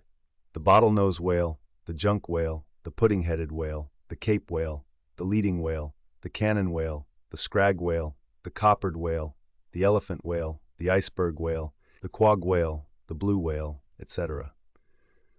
From Icelandic, Dutch, and Old English authorities, there might be quoted other lists of uncertain whales, blessed with all manner of uncouth names, but I omit them as altogether obsolete, and can hardly help suspecting them, for mere sounds, full of leviathanism, but signifying nothing. Finally, it was stated at the outset that this system would not be here, and at once perfected. You cannot but plainly see that I have kept my word, but I now leave my cetological system standing thus unfinished, even as the great cathedral of Cologne was left, with the cranes still standing upon the top of the uncompleted tower. For small erections may be finished by their first architects. Grand ones, true ones, ever leave the copestone to posterity. God keep me from ever completing anything. This whole book is but a draught, nay, but the draught of a draught. Oh, time, strength, cash, and patience. Chapter 33, The Speck Snider. Concerning the officers of the whale craft, this seems as good a place as any to set down a little domestic peculiarity on shipboard, arising from the existence of the harpooner class of officers, a class unknown, of course, in any other marine than the whale fleet. The large importance attached to the harpooner's vocation is evinced by the fact that originally in the old Dutch fishery, 2 centuries and more ago, the command of a whale ship was not wholly lodged in the person now called the captain, but was divided between him and an officer called the specksnider. Literally, this word means fat cutter. Usage, however, in time made it equivalent to chief harpooner. In those days, the captain's authority was restricted to the navigation and general management of the vessel, while over the whale hunting department and all its concerns, the specksnider or chief harpooner reigned supreme. In the British Greenland fishery, under the corrupted title of specksioneer, this old Dutch official is still retained, but his former dignity is sadly abridged. At present, he ranks simply as senior harpooner, and as such is but one of the captain's more inferior subalterns. Nevertheless, as upon the good conduct of the harpooneers, the success of a whaling voyage largely depends, and since in the American fishery he is not only an important officer in the boat, but under certain circumstances, night watches on a whaling ground, the command of the ship's deck is also his. Therefore, the grand political maxim of the sea demands that he should nominally live apart from the men before the mast, and be in some way distinguished as their professional superior, though always by them familiarly regarded as their social equal. Now, the grand distinction drawn between officer and man at sea is this: the first lives aft, the last forward. Hence, in whale ships and merchantmen alike, the mates have their quarters with the captain, and so, too, in most of the American whalers the harpooneers are lodged in the after part of the ship. That is to say, they take their meals in the captain's cabin and sleep in a place indirectly communicating with it. Though the long period of a southern whaling voyage, by far the longest of all voyages now or ever made by man, the peculiar perils of it, and the community of interest prevailing among a company, all of whom, high or low, depend for their profits, not upon fixed wages, but upon their common luck, together with their common vigilance, intrepidity, and hard work, though all these things do in some cases tend to beget a less rigorous discipline than in merchantmen generally, yet, never mind how much like an old Mesopotamian family these whalemen may, in some primitive instances, live together. For all that, the punctilious externals, at least, of the quarterdeck are seldom materially relaxed, and in no instance done away. Indeed, many are the Nantucket ships in which you will see the skipper parading his quarterdeck with an elated grandeur not surpassed in any military navy. Nay, extorting almost as much outward homage as if he wore the imperial purple, and not the shabbiest of pilot cloth.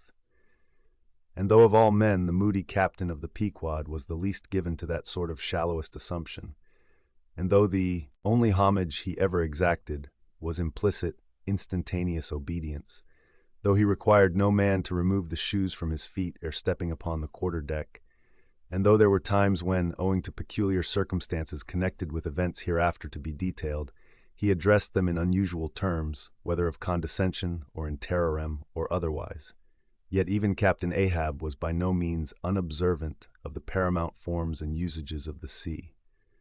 Nor, perhaps, will it fail to be eventually perceived that behind those forms and usages, as it were, he sometimes masked himself, incidentally making use of them for other and more private ends than they were legitimately intended to subserve.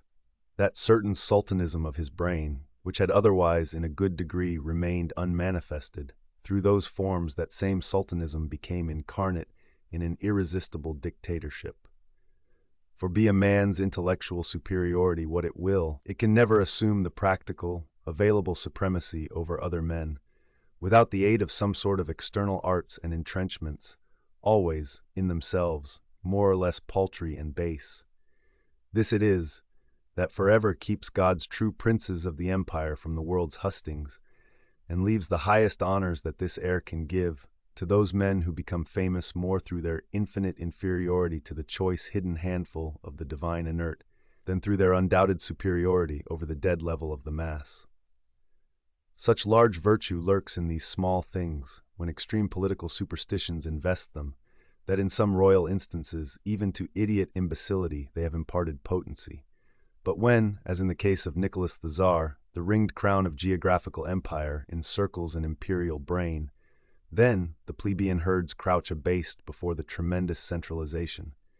Nor will the tragic dramatist who would depict mortal indomitableness in its fullest sweep and direct swing ever forget a hint, incidentally so important in his art, as the one now alluded to. But Ahab, my captain, still moves before me in all his Nantucket grimness and shagginess. And in this episode, touching emperors and kings, I must not conceal that I have only to do with a poor old whale hunter like him. And therefore, all outward majestical trappings and housings are denied me. O Ahab, what shall be grand in thee, it must needs be plucked at from the skies and dived for in the deep and featured in the unbodied air. Chapter 34. The Cabin Table.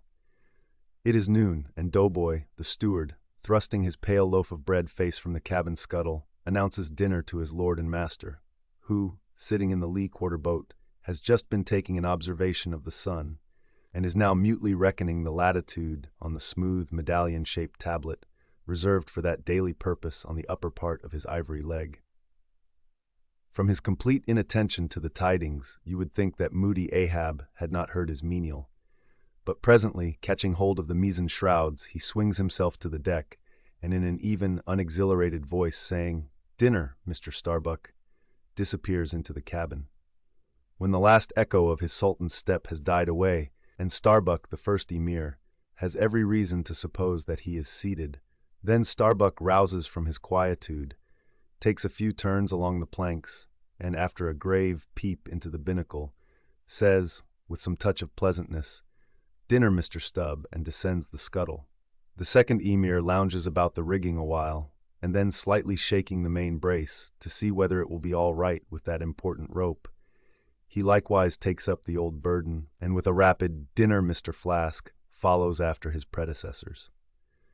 But the third emir, now seeing himself all alone on the quarter-deck, seems to feel relieved from some curious restraint. For tipping all sorts of knowing winks in all sorts of directions, and kicking off his shoes, he strikes into a sharp but noiseless squall of a hornpipe right over the Grand Turk's head, and then, by a dexterous sleight pitching his cap up into the mizzen-top for a shelf, he goes down rollicking so far at least as he remains visible from the deck, reversing all other processions by bringing up the rear with music. But ere stepping into the cabin doorway below, he pauses, ships a new face altogether, and then, independent, hilarious little Flask enters King Ahab's presence, in the character of Abjectus, or the slave. It is not the least among the strange things bred by the intense artificialness of sea usages, that while in the open air of the deck some officers will, upon provocation, bear themselves boldly and defyingly enough towards their commander. Yet, 10-1, let those very officers the next moment go down to their customary dinner in that same commander's cabin, and straightway their inoffensive, not to say deprecatory and humble air towards him, as he sits at the head of the table. This is marvelous, sometimes most comical. Wherefore this difference? A problem? Perhaps not. To have been Belshazzar, king of Babylon, and to have been Belshazzar, not haughtily but courteously, therein certainly must have been some touch of mundane grandeur. But he who in the rightly regal and intelligent spirit presides over his own private dinner table of invited guests, that man's unchallenged power and dominion of individual influence for the time, that man's royalty of state transcends Belshazzar's, for Belshazzar was not the greatest, who has but once dined his friends, has tasted what it is to be Caesar. It is a witchery of social czarship which there is no withstanding. Now, if to this consideration you superadd the official supremacy of a shipmaster, then by inference you will derive the cause of that peculiarity of sea life just mentioned. Over his ivory inlaid table, Ahab presided like a mute, maned sea lion on the white coral beach, surrounded by his warlike but still deferential cubs. In his own proper turn, each officer waited to be served. They were as little children before Ahab, and yet in Ahab there seemed not to lurk the smallest social arrogance. With one mind, their intent eyes all fastened upon the old man's knife as he carved the chief dish before him. I do not suppose that for the world they would have profaned that moment with the slightest observation, even upon so neutral a topic as the weather. No. And when reaching out his knife and fork, between which the slice of beef was locked, Ahab thereby motioned Starbuck's plate towards him. The mate received his meat as though receiving alms, and cut it tenderly, and a little started if, perchance, the knife grazed against the plate, and chewed it noiselessly, and swallowed it, not without circumspection. For, like the coronation banquet at Frankfurt, where the German emperor profoundly dines with the 7 imperial electors, so these cabin meals were somehow solemn meals, eaten in awful silence. And yet at table old Ahab forbade not conversation, only he himself was dumb. What a relief it was to choking Stubb when a rat made a sudden racket in the hold below.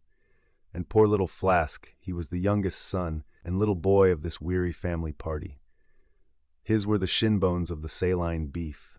His would have been the drumsticks.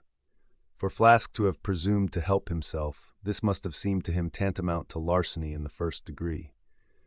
Had he helped himself at that table, doubtless, never more would he have been able to hold his head up in this honest world. Nevertheless, strange to say, Ahab never forbade him.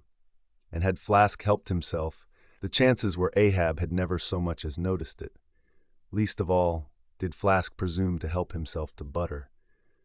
Whether he thought the owners of the ship denied it to him, on account of its clotting his clear, sunny complexion, or whether he deemed that, on so long a voyage in such marketless waters, butter was at a premium, and therefore was not for him, a subaltern. However it was, Flask, alas, was a butterless man. Another thing, Flask was the last person down at the dinner, and Flask is the first man up. Consider, for hereby Flask's dinner was badly jammed in point of time. Starbuck and Stubb both had the start of him, and yet they also have the privilege of lounging in the rear. If Stubb even, who is but a peg higher than Flask, happens to have but a small appetite, and soon shows symptoms of concluding his repast, then Flask must bestir himself. He will not get more than 3 mouthfuls that day, for it is against holy usage for Stubb to precede Flask to the deck. Therefore it was that Flask once admitted in private that ever since he had arisen to the dignity of an officer, from that moment he had never known what it was to be otherwise than hungry, more or less. For what he ate did not so much relieve his hunger as keep it immortal in him. Peace and satisfaction, thought Flask, have forever departed from my stomach. I am an officer, but how I wish I could fish a bit of old-fashioned beef in the forecastle, as I used to when I was before the mast. There's the fruits of promotion now, there's the vanity of glory, there's the insanity of life. Besides, if it were so that any mere sailor of the Pequod had a grudge against Flask in Flask's official capacity, all that sailor had to do, in order to obtain ample vengeance, was to go aft at dinner time and get a peep at Flask through the cabin skylight, sitting silly and dumbfoundered before awful Ahab. Now Ahab and his 3 mates formed what may be called the first table in the Pequod's cabin. After their departure, taking place in inverted order to their arrival, the canvas cloth was cleared, or rather was restored to some hurried order by the pallid steward, and then the 3 harpooneers were bidden to the feast, they being its residuary legatees. They made a sort of temporary servants' hall of the high and mighty cabin. In strange contrast to the hardly tolerable constraint and nameless invisible domineerings of the captain's table was the entire carefree license and ease, the almost frantic democracy of those inferior fellows the harpooneers. While their masters, the mates, seemed afraid of the sound of the hinges of their own jaws, the harpooneers chewed their food with such a relish that there was a report to it. They dined like lords. They filled their bellies like Indian ships all day loading with spices. Such portentous appetites had Queequeg and Tashtego that to fill out the vacancies made by the previous repast, often the pale doughboy was fain to bring on a great baron of salt junk, seemingly quarried out of the solid ox. And if he were not lively about it, if he did not go with a nimble hop, skip, and jump, then Tashtego had an ungentlemanly way of accelerating him by darting a fork at his back, harpoon-wise. And once Daggoo, seized with a sudden humor, assisted Doughboy's memory by snatching him up bodily and thrusting his head into a great empty wooden trencher, while Tashtego, knife in hand, began laying out the circle preliminary to scalping him. He was naturally a very nervous, shuddering sort of little fellow, this bread-faced steward, the progeny of a bankrupt baker and a hospital nurse. And what with the standing spectacle of the black terrific Ahab and the periodical tumultuous visitations of these three savages, Doughboy's whole life was one continual lip quiver. Commonly, after seeing the harpooneers furnished with all things they demanded, he would escape from their clutches into his little pantry adjoining, and fearfully peep out at them through the blinds of its door, till all was over. It was a sight to see Queequeg seated over against Tashtego, opposing his filed teeth to the Indians. Crosswise to them, Daggoo seated on the floor, for a bench would have brought his hearse-plumed head to the low carlines, at every motion of his colossal limbs, making the low cabin framework to shake, as when an African elephant goes passenger in a ship. But for all this, the great Negro was wonderfully abstemious, not to say dainty.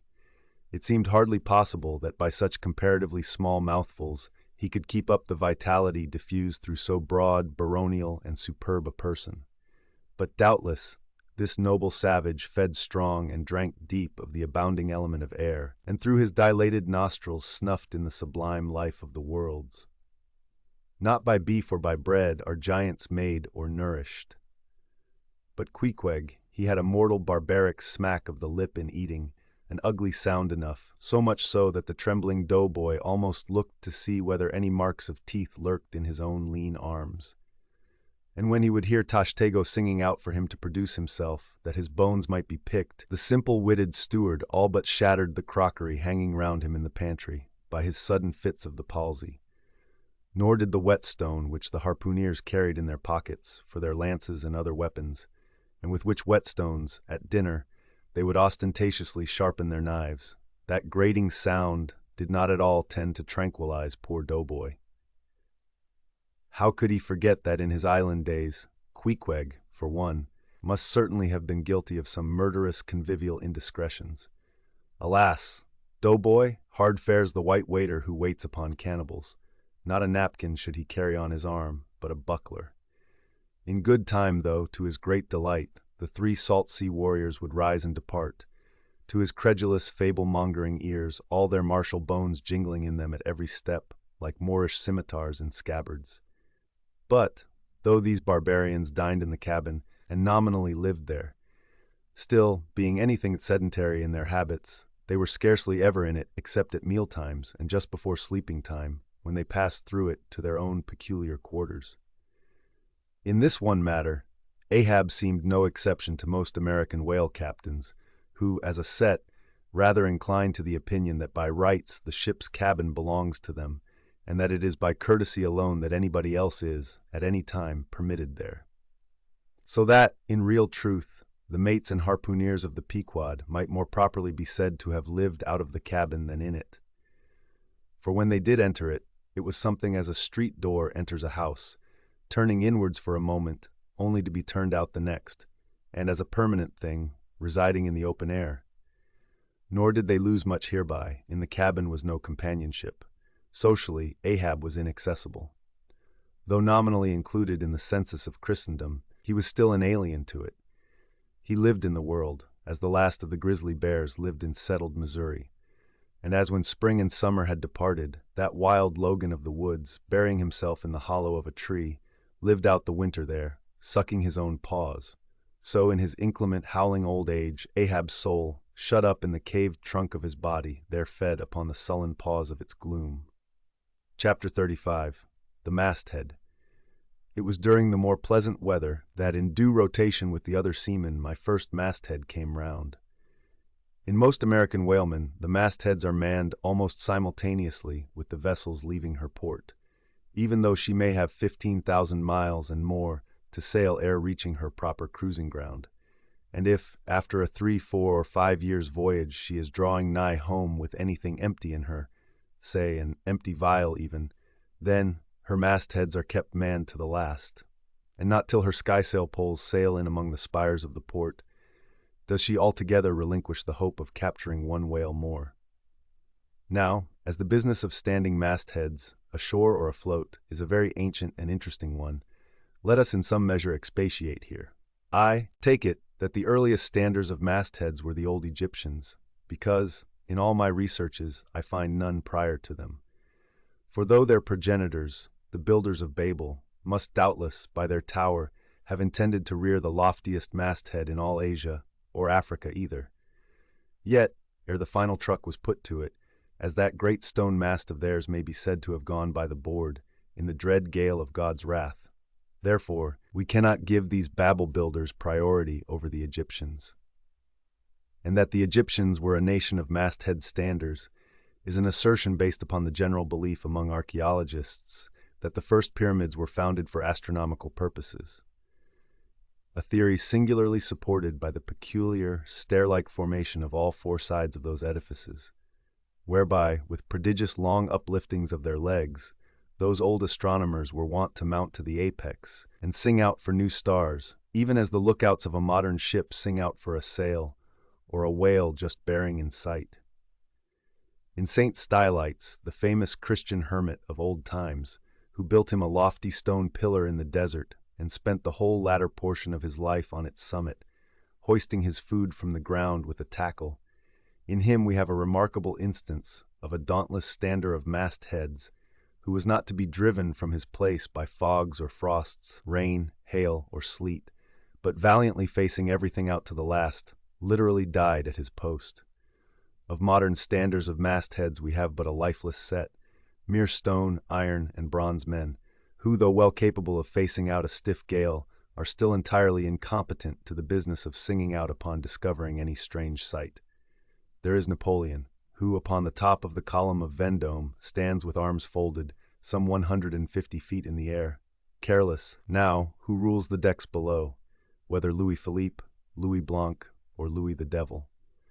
Great Washington, too, stands high aloft on his towering mainmast in Baltimore, and like one of Hercules' pillars, his column marks that point of human grandeur beyond which few mortals will go. Admiral Nelson, also, on a capstan of gunmetal, stands his masthead in Trafalgar Square, and ever when most obscured by that London smoke, token is yet given that a hidden hero is there, for where there is smoke must be fire. But neither great Washington, nor Napoleon, nor Nelson will answer a single hail from below, however madly invoked to befriend by their counsels the distracted decks upon which they gaze. However, it may be surmised that their spirits penetrate through the thick haze of the future and descry what shoals and what rocks must be shunned. It may seem unwarrantable to couple in any respect the masthead standers of the land with those of the sea, but that in truth it is not so, is plainly evinced by an item for which Obed Macy, the sole historian of Nantucket, stands accountable.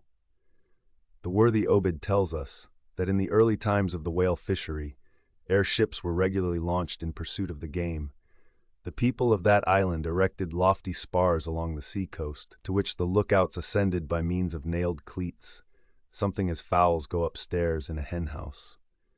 A few years ago, this same plan was adopted by the bay whalemen of New Zealand, who, upon descrying the game, gave notice to the ready-manned boats nigh the beach. But this custom has now become obsolete. Turn we then to the one proper masthead, that of a whale ship at sea. The three mastheads are kept manned from sunrise to sunset, the seamen taking their regular turns, as at the helm, and relieving each other every 2 hours. In the serene weather of the tropics it is exceedingly pleasant, the masthead. Nay, to a dreamy, meditative man it is delightful. There you stand, 100 feet above the silent decks, striding along the deep, as if the masts were gigantic stilts, while beneath you and between your legs, as it were, swim the hugest monsters of the sea, even as ships once sailed between the boots of the famous Colossus at Old Rhodes. There you stand, lost in the infinite series of the sea, with nothing ruffled but the waves. The tranced ship indolently rolls, the drowsy trade winds blow, everything resolves you into languor. For the most part, in this tropic whaling life, a sublime uneventfulness invests you. You hear no news, read no gazettes. Extras with startling accounts of commonplaces never delude you into unnecessary excitements. You hear of no domestic afflictions. Bankrupt securities, fall of stocks, are never troubled with the thought of what you shall have for dinner. For all your meals for 3 years and more are snugly stowed in casks, and your bill of fare is immutable.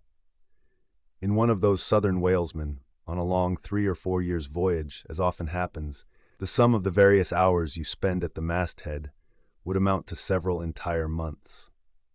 And it is much to be deplored that the place to which you devote so considerable a portion of the whole term of your natural life should be so sadly destitute of anything approaching to a cozy inhabitiveness, or adapted to breed a comfortable localness of feeling, such as pertains to a bed, a hammock, a hearse, a sentry box, a pulpit, a coach, or any other of those small and snug contrivances in which men temporarily isolate themselves. Your most usual point of perch is the head of the t-gallant mast, where you stand upon two thin parallel sticks, almost peculiar to whalemen, called the gallant cross-trees. Here, tossed about by the sea, the beginner feels about as cozy as he would standing on a bull's horns. To be sure, in cold weather you may carry your house aloft with you, in the shape of a watch-coat, but properly speaking, the thickest watch-coat is no more of a house than the unclad body. For as the soul is glued inside of its fleshy tabernacle, and cannot freely move about in it, nor even move out of it, without running great risk of perishing, like an ignorant pilgrim crossing the snowy Alps in winter, so a watch-coat is not so much of a house as it is a mere envelope, or additional skin encasing you. You cannot put a shelf or chest of drawers in your body, and no more can you make a convenient closet of your watch-coat. Concerning all this, it is much to be deplored that the mastheads of a southern whale ship are unprovided with those enviable little tents or pulpits, called crow's nests, in which the lookouts of a Greenland whaler are protected from the inclement weather of the frozen seas. In the fireside narrative of Captain Sleet, entitled A Voyage Among the Icebergs, in quest of the Greenland whale, and incidentally for the rediscovery of the lost Icelandic colonies of old Greenland. In this admirable volume, all standers of mastheads are furnished with a charmingly circumstantial account of the then recently invented crow's nest of the glacier, which was the name of Captain Sleet's good craft. He called it the Sleet's crow's nest, in honor of himself, he being the original inventor and patentee, and free from all ridiculous false delicacy, and holding that if we call our own children after our own names, we fathers being the original inventors and patentees, so likewise should we denominate after ourselves any other apparatus we may beget. In shape, the Sleet's crow's nest is something like a large tierce or pipe. It is open above, however, where it is furnished with a movable side screen to keep to windward of your head in a hard gale. Being fixed on the summit of the mast, you ascend into it through a little trap hatch in the bottom. On the afterside, or side next the stern of the ship, is a comfortable seat, with a locker underneath for umbrellas, comforters, and coats. In front is a leather rack in which to keep your speaking trumpet, pipe, telescope, and other nautical conveniences. When Captain Sleet in person stood, his masthead, in this crow's nest of his, he tells us that he always had a rifle with him, also fixed in the rack, together with a powder flask and shot, for the purpose of popping off the stray narwhals, or vagrant sea unicorns infesting those waters, for you cannot successfully shoot at them from the deck owing to the resistance of the water, but to shoot down upon them is a very different thing. Now it was plainly a labor of love for Captain Sleet to describe, as he does, all the little detailed conveniences of his crow's nest. But though he so enlarges upon many of these, and though he treats us to a very scientific account of his experiments in this crow's nest, with a small compass he kept there for the purpose of counteracting the errors resulting from what is called the local attraction of all binnacle magnets, an error ascribable to the horizontal vicinity of the iron in the ship's planks, and in the glacier's case, perhaps to there having been so many broken-down blacksmiths among her crew.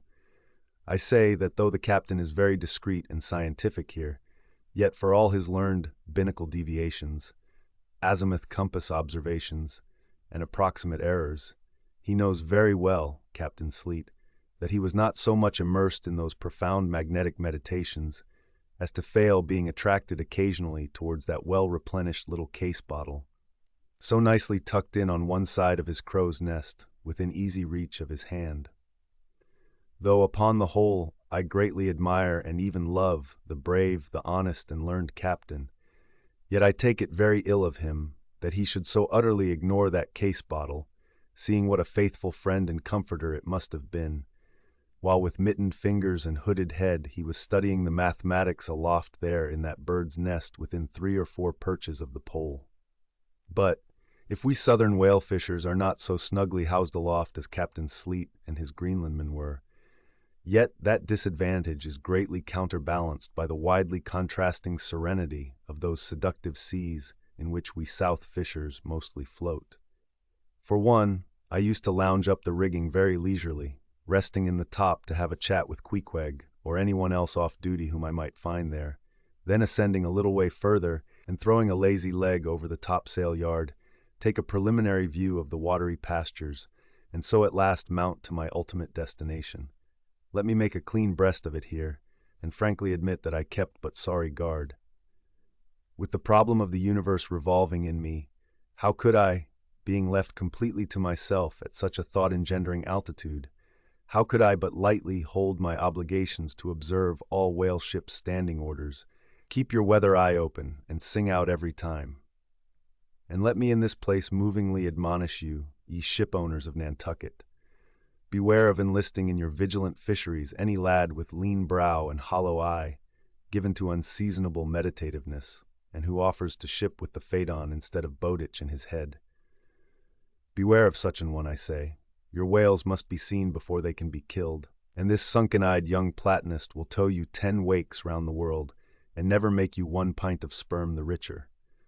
Nor are these monitions at all unneeded, for nowadays the whale fishery furnishes an asylum for many romantic, melancholy, and absent-minded young men, disgusted with the carking cares of earth and seeking sentiment in tar and blubber. Childe Harold not unfrequently perches himself upon the masthead of some luckless, disappointed whale ship, and in moody phrase ejaculates, "Roll on, thou deep and dark blue ocean, roll, 10,000 blubber hunters sweep over thee in vain." Very often do the captains of such ships take those absent-minded young philosophers to task, upbraiding them with not feeling sufficient interest in the voyage, half hinting that they are so hopelessly lost to all honorable ambition, as that in their secret souls they would rather not see whales than otherwise. But all in vain. Those young Platonists have a notion that their vision is imperfect. They are short-sighted. What use, then, to strain the visual nerve? They have left their opera glasses at home. "Why, thou monkey," said a harpooner to one of these lads, "we've been cruising now hard upon 3 years, and thou hast not raised a whale yet. Whales are scarce as hen's teeth whenever thou art up here." Perhaps they were, or perhaps there might have been shoals of them in the far horizon, but lulled into such an opium-like listlessness of vacant, unconscious reverie is this absent-minded youth by the blending cadence of waves with thoughts, that at last he loses his identity, takes the mystic ocean at his feet for the visible image of that deep blue, bottomless soul pervading mankind and nature, and every strange, half-seen, gliding, beautiful thing that eludes him, every dimly discovered, uprising fin of some undiscernible form, seems to him the embodiment of those elusive thoughts that only people the soul by continually flitting through it. In this enchanted mood, thy spirit ebbs away to whence it came, becomes diffused through time and space, like Cranmer's sprinkled pantheistic ashes, forming at last a part of every shore the round globe over. There is no life in thee now, except that rocking life imparted by a gently rolling ship, by her borrowed from the sea, by the sea from the inscrutable tides of God. But while this sleep, this dream is on ye, move your foot or hand an inch, slip your hold at all, and your identity comes back in horror. Over Discardian vortices you hover, and perhaps, at midday, in the fairest weather, with one half-throttled shriek you drop through that transparent air into the summer sea, no more to rise forever. Heed it well, ye pantheists. Chapter 36, The Quarter-Deck. Enter Ahab, then all. It was not a great while after the affair of the pipe that one morning shortly after breakfast, Ahab, as was his wont, ascended the cabin gangway to the deck. There most sea captains usually walk at that hour, as country gentlemen, after the same meal, take a few turns in the garden. Soon his steady, ivory stride was heard, as to and fro he paced his old rounds, upon planks so familiar to his tread that they were all over-dented like geological stones with the peculiar mark of his walk. Did you fixedly gaze too upon that ribbed and dented brow, there also you would see still stranger footprints, the footprints of his one unsleeping, ever-pacing thought. But on the occasion in question, those dents looked deeper, even as his nervous step that morning left a deeper mark. And so full of his thought was Ahab, that at every uniform turn that he made, now at the mainmast and now at the binnacle, you could almost see that thought turn in him as he turned, and pace in him as he paced, so completely possessing him, indeed, that it all but seemed the inward mold of every outer movement. "Die mark him, Flask," whispered Stubb. "The chick that's in him pecks the shell. 'Twill soon be out." The hours wore on, Ahab now shut up within his cabin, anon pacing the deck, with the same intense bigotry of purpose in his aspect. It drew near the close of day. Suddenly he came to a halt by the bulwarks, and inserting his bone leg into the auger hole there, and with one hand grasping a shroud, he ordered Starbuck to send everybody aft. "Sir," said the mate, astonished at an order seldom or never given on shipboard, except in some extraordinary case. "Send everybody aft," repeated Ahab. "Mastheads there, come down." When the entire ship's company were assembled, and with curious and not wholly unapprehensive faces, were eyeing him, for he looked not unlike the weather horizon when a storm is coming up, Ahab, after rapidly glancing over the bulwarks and then darting his eyes among the crew, started from his standpoint, and as though not a soul were nigh him resumed his heavy turns upon the deck. With bent head and half-slouched hat he continued to pace, unmindful of the wondering whispering among the men, till Stubb cautiously whispered to Flask that Ahab must have summoned them there for the purpose of witnessing a pedestrian feat. But this did not last long. Vehemently pausing, he cried, "What do ye do when ye see a whale, men?"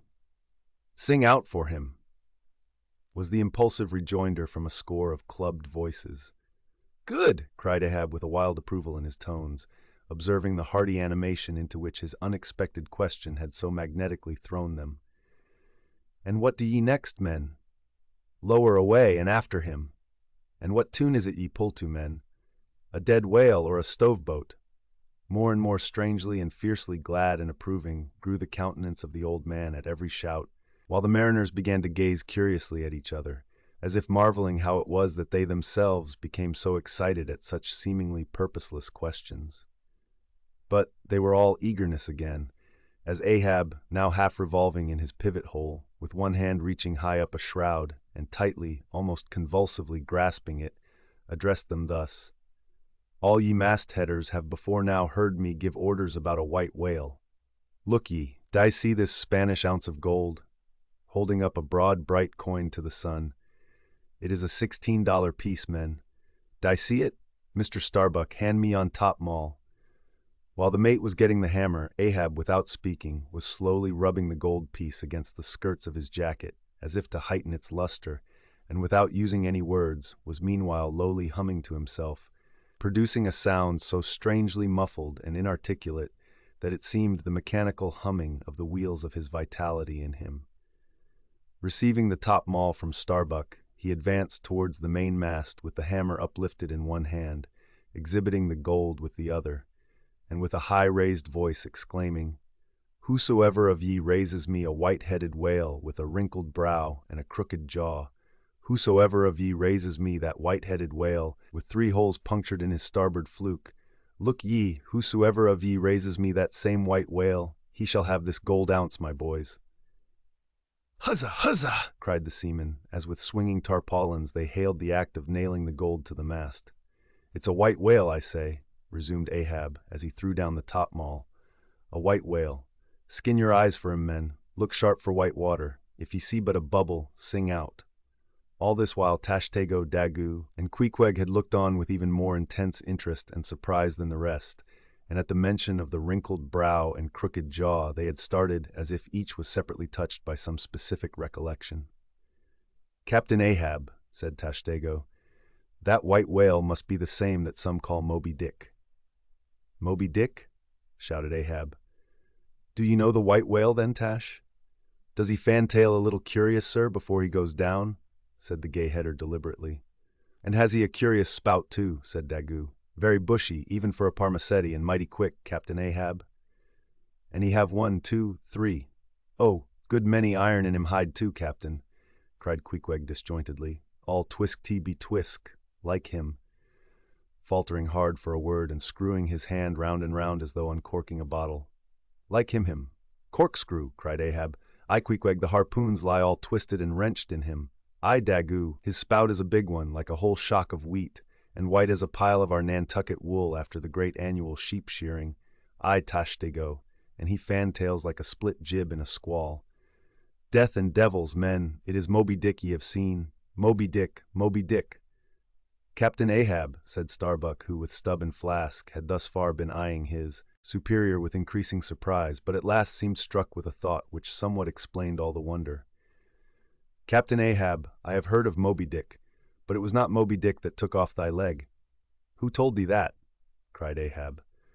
Then pausing, I, Starbuck, I, my hearties all round, it was Moby-Dick that dismasted me, Moby-Dick that brought me to this dead stump I stand on now. Aye, he shouted with a terrific, loud, animal sob, like that of a heart-stricken moose. Aye, it was that accursed white whale that raised me, made a poor pegging lubber of me for ever and a day.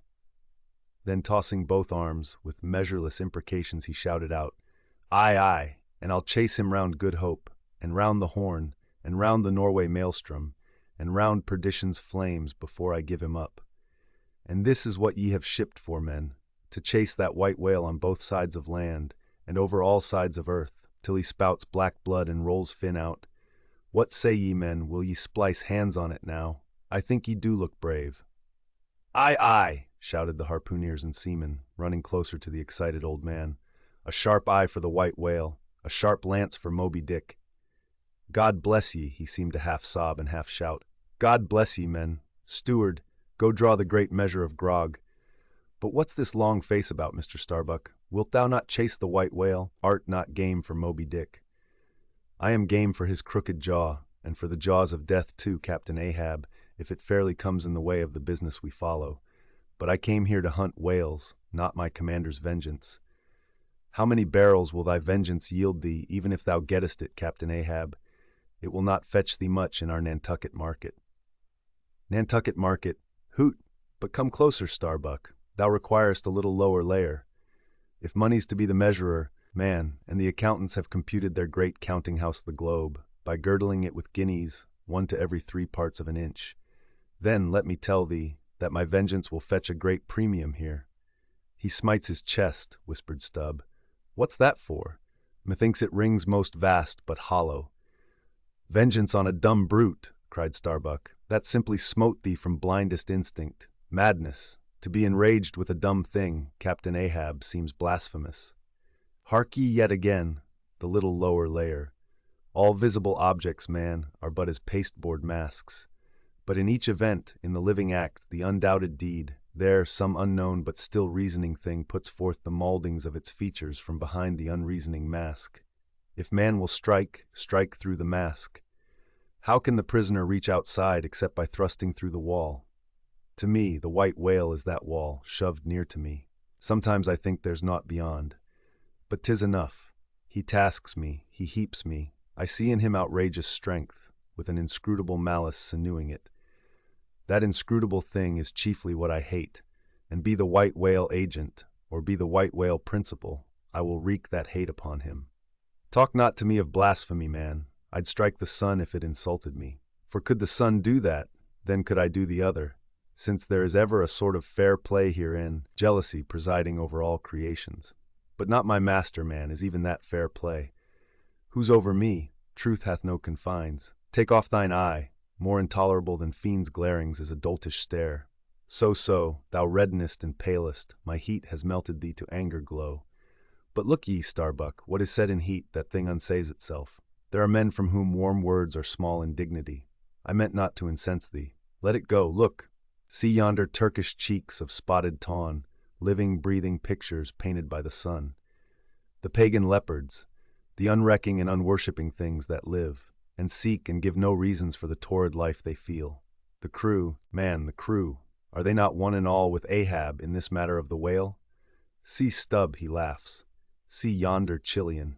He snorts to think of it. Stand up amid the general hurricane, thy one-tossed sapling cannot Starbuck. And what is it, reckon it? 'Tis but to help strike a fin, no wondrous feat for Starbuck. What is it more? From this one poor hunt, then, the best lance out of all Nantucket, surely he will not hang back when every foremast hand has clutched a whetstone. Ah, constraining seize thee, I see, the billow lifts thee. Speak, but speak. Aye, aye, thy silence then that voices thee. Aside. Something shot from my dilated nostrils, he has inhaled it in his lungs. Starbuck now is mine, cannot oppose me now without rebellion. God keep me, keep us all, murmured Starbuck lowly. But in his joy at the enchanted, tacit acquiescence of the mate, Ahab did not hear his foreboding invocation, nor yet the low laugh from the hold, nor yet the presaging vibrations of the winds in the cordage, nor yet the hollow flap of the sails against the masts, as for a moment their hearts sank in. For again, Starbuck's downcast eyes lighted up with the stubbornness of life. The subterranean laugh died away, the winds blew on, the sails filled out, the ship heaved and rolled as before. Ah, ye admonitions and warnings, why stay ye not when ye come? But rather are ye predictions than warnings, ye shadows. Yet not so much predictions from without, as verifications of the foregoing things within. For with little external to constrain us, the innermost necessities in our being, these still drive us on. The measure, cried Ahab. Receiving the brimming pewter and turning to the harpooneers, he ordered them to produce their weapons. Then ranging them before him near the capstan, with their harpoons in their hands, while his 3 mates stood at his side with their lances, and the rest of the ship's company formed a circle round the group, he stood for an instant searchingly eyeing every man of his crew. But those wild eyes met his, as the bloodshot eyes of the prairie wolves meet the eye of their leader, ere he rushes on at their head in the trail of the bison. But alas, only to fall into the hidden snare of the Indian. "Drink and pass," he cried, handing the heavy charged flagon to the nearest seaman. The crew alone now drank, round with it round, short draughts, long swallows, men. 'Tis hot as Satan's hoof. So, it goes round excellently. It spiralizes in ye, forks out at the serpent snapping eye. Well done, almost drained. That way it went, this way it comes. Hand it me. Here's a hollow. Men, ye seem the years, so brimming life is gulped and gone. Steward, refill. Attend now, my braves. I have mustered ye all round this capstan, and ye mates, flank me with your lances, and ye harpooneers, stand there with your irons, and ye stout mariners, ring me in, that I may in some sort revive a noble custom of my fishermen fathers before me. O men, you will yet see that— Ha, boy, come back! Bad pennies come not sooner. Hand it me. Why now, this pewter had run brimming again, wert not thou St. Vitus imp? Away, thou ague. Advance, ye mates, cross your lances full before me. Well done. Let me touch the axis. So saying, with extended arm, he grasped the 3 level, radiating lances at their crossed center. While so doing, suddenly and nervously twitched them. Meanwhile, glancing intently from Starbuck to Stubb, from Stubb to Flask, it seemed as though, by some nameless interior volition, he would fain have shocked into them the same fiery emotion accumulated within the Leyden jar of his own magnetic life. The 3 mates quailed before his strong, sustained, and mystic aspect. Stubb and Flask looked sideways from him. The honest eye of Starbuck fell downright. "In vain," cried Ahab, "but maybe 'tis well. For did ye 3 but once take the full-forced shock, then mine own electric thing that had perhaps expired from out me, perchance, too, it would have dropped ye dead. Perchance ye need it not. Down lances! And now, ye mates, I do appoint ye 3 cupbearers to my 3 pagan kinsmen there, yon 3 most honorable gentlemen and noblemen, my valiant harpooneers. Disdain the task? What, when the great Pope washes the feet of beggars, using his tiara for ewer? O my sweet cardinals, your own condescension, that shall bend ye to it. I do not order ye, ye will it. Cut your seizings and draw the poles, ye harpooneers. Silently obeying the order, the 3 harpooneers now stood with the detached iron part of their harpoons, some 3 feet long, held, barbs up, before him. Stab me not with that keen steel. Cant them over. Know ye not the goblet end? Turn up the socket. So. Now ye cupbearers advance. The irons, take them, hold them while I fill. Forthwith, slowly going from one officer to the other, he brimmed the harpoon sockets with the fiery waters from the pewter. Now, 3 to 3 ye stand. Commend the murderous chalices. Bestow them, ye who are now made parties to this indissoluble league. Ha, Starbuck, but the deed is done. Yon ratifying sun now waits to sit upon it. Drink, ye harpooneers. Drink and swear, ye men that man the deathful whaleboat's bow. Death to Moby-Dick. God hunt us all, if we do not hunt Moby-Dick to his death. The long, barbed steel goblets were lifted, and to cries and maledictions against the white whale, the spirits were simultaneously quaffed down with a hiss. Starbuck paled and turned and shivered. Once more and finally, the replenished pewter went the rounds among the frantic crew, when, waving his free hand to them, they all dispersed, and Ahab retired within his cabin. Chapter 37. Sunset. The cabin, by the stern windows, Ahab sitting alone and gazing out. I leave a white and turbid wake, pale waters, paler cheeks, where'er I sail. The envious billows sidelong swell to whelm my track, let them, but first I pass. Yonder, by ever-brimming goblet's rim, the warm waves blush like wine. The gold brow plumbs the blue. The diver sun, slow dived from noon, goes down. My soul mounts up. She wearies with her endless hill. Is then the crown too heavy that I wear, this iron crown of Lombardy? Yet is it bright with many a gem. I, the wearer, see not its far flashings, but darkly feel that I wear that dazzlingly confounds. 'Tis iron that I know, not gold. 'Tis split, too, that I feel. The jagged edge galls me so, my brain seems to beat against the solid metal. I, steel skull mine, the sort that needs no helmet in the most brain-battering fight. Dry heat upon my brow. Oh, time was when as the sunrise nobly spurred me, so the sunset soothed. No more. This lovely light, it lights not me. All loveliness is anguish to me, since I can near enjoy. Gifted with the high perception, I lack the low enjoying power, damned most subtly and most malignantly, damned in the midst of paradise. Good night, good night. Waving his hand, he moves from the window. 'Twas not so hard a task.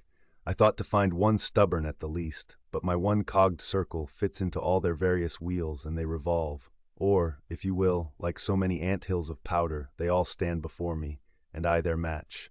Oh, hard, that to fire others, the match itself must needs be wasting. What I've dared, I've willed, and what I've willed, I'll do. They think me mad, Starbuck does, but I'm demoniac, I am madness maddened.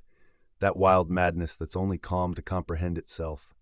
The prophecy was that I should be dismembered, and I lost this leg. I now prophesy that I will dismember my dismemberer. Now then, be the prophet and the fulfiller one. That's more than ye great gods, ever were. I laugh and hoot at ye cricket players, ye pugilists, ye deaf Burkes and blinded Bendigos. I will not say as schoolboys do to bullies, take some one of your own size, don't pommel me. No, you've knocked me down, and I am up again, but ye have run and hidden. Come forth from behind your cotton bags. I have no long gun to reach ye. Come, Ahab's compliments to ye. Come and see if ye can swerve me. Swerve me? Ye cannot swerve me, else ye swerve yourselves. Man has ye there. Swerve me? The path to my fixed purpose is laid with iron rails, whereon my soul is grooved to run. Over unsounded gorges, through the rifled hearts of mountains, under torrents' beds, unerringly I rush. Naught's an obstacle, naught's an angle to the iron way. Chapter 38. Dusk. By the mainmast, Starbuck leaning against it. My soul is more than matched, she's overmanned and by a madman. Insufferable sting that sanity should ground arms on such a field, but he drilled deep down and blasted all my reason out of me. I think I see his impious end, but feel that I must help him to it. Will I, nil I, the ineffable thing has tied me to him, tows me with a cable I have no knife to cut. Horrible old man. Who's over him, he cries. Aye, he would be a democrat to all above. Look, how he lords it over all below. Oh, I plainly see my miserable office, to obey rebelling, and worse yet, to hate with touch of pity. For in his eyes I read some lurid woe would shrivel me up had I it. Yet is there hope. Time and tide flow wide. The hated whale has the round watery world to swim in, as the small goldfish has its glassy globe. His heaven-insulting purpose, God may wedge aside. I would up-heart, were it not like lead, but my whole clock's run down. My heart, the all-controlling weight, I have no key to lift again. A burst of revelry from the forecast. Oh God, to sail with such a heathen crew that have small touch of human mothers in them.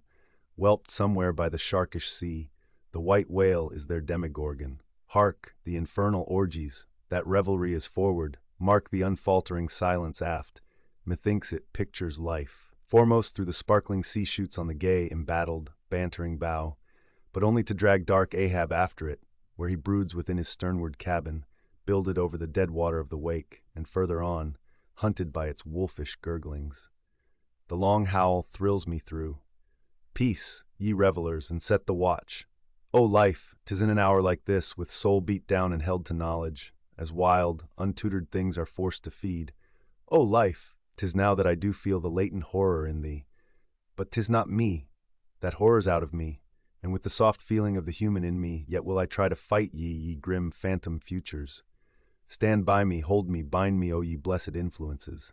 Chapter 39, First Night Watch, Foretop, Stub Solace, and Mending a Brace. Ha ha ham! Clear my throat. I've been thinking over it ever since, and that ha-ha's the final consequence.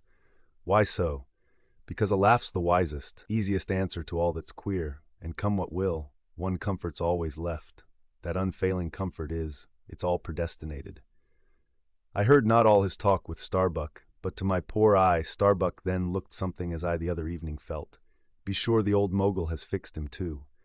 I twigged it, knew it, had the gift, might readily have prophesied it, for when I clapped my eye upon his skull I saw it.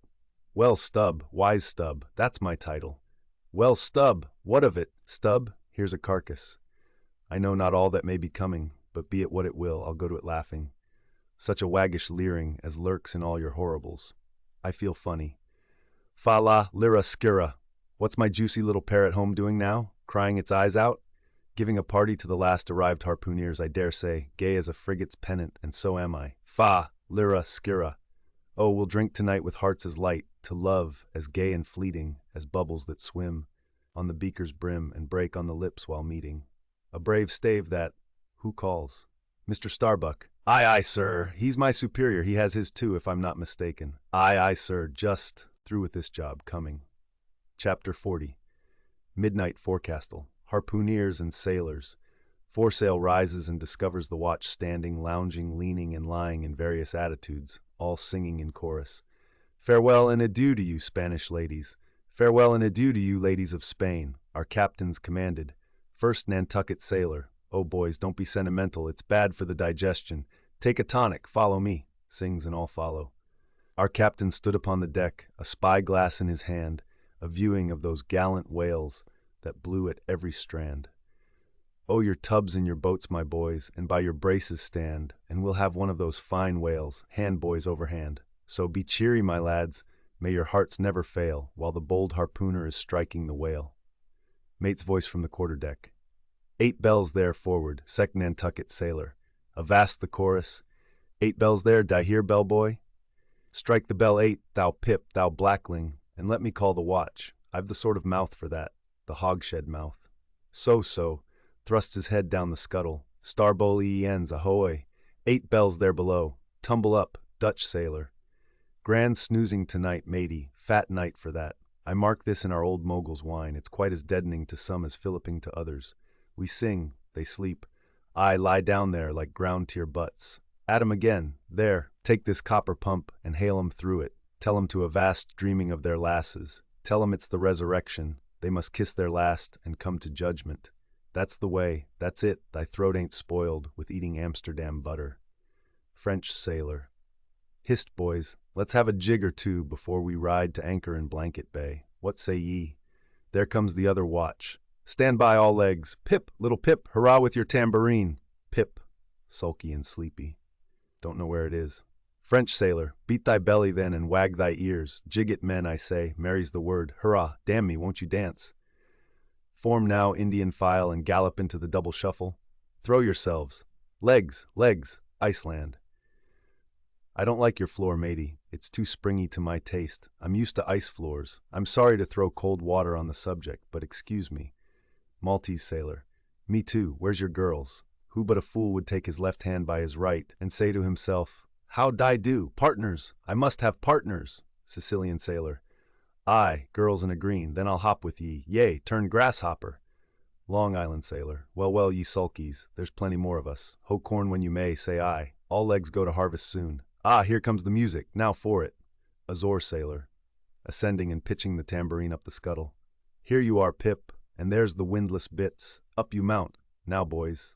The half of them dance to the tambourine. Some go below, some sleep or lie among the coils of rigging. Oaths aplenty. Azore sailor.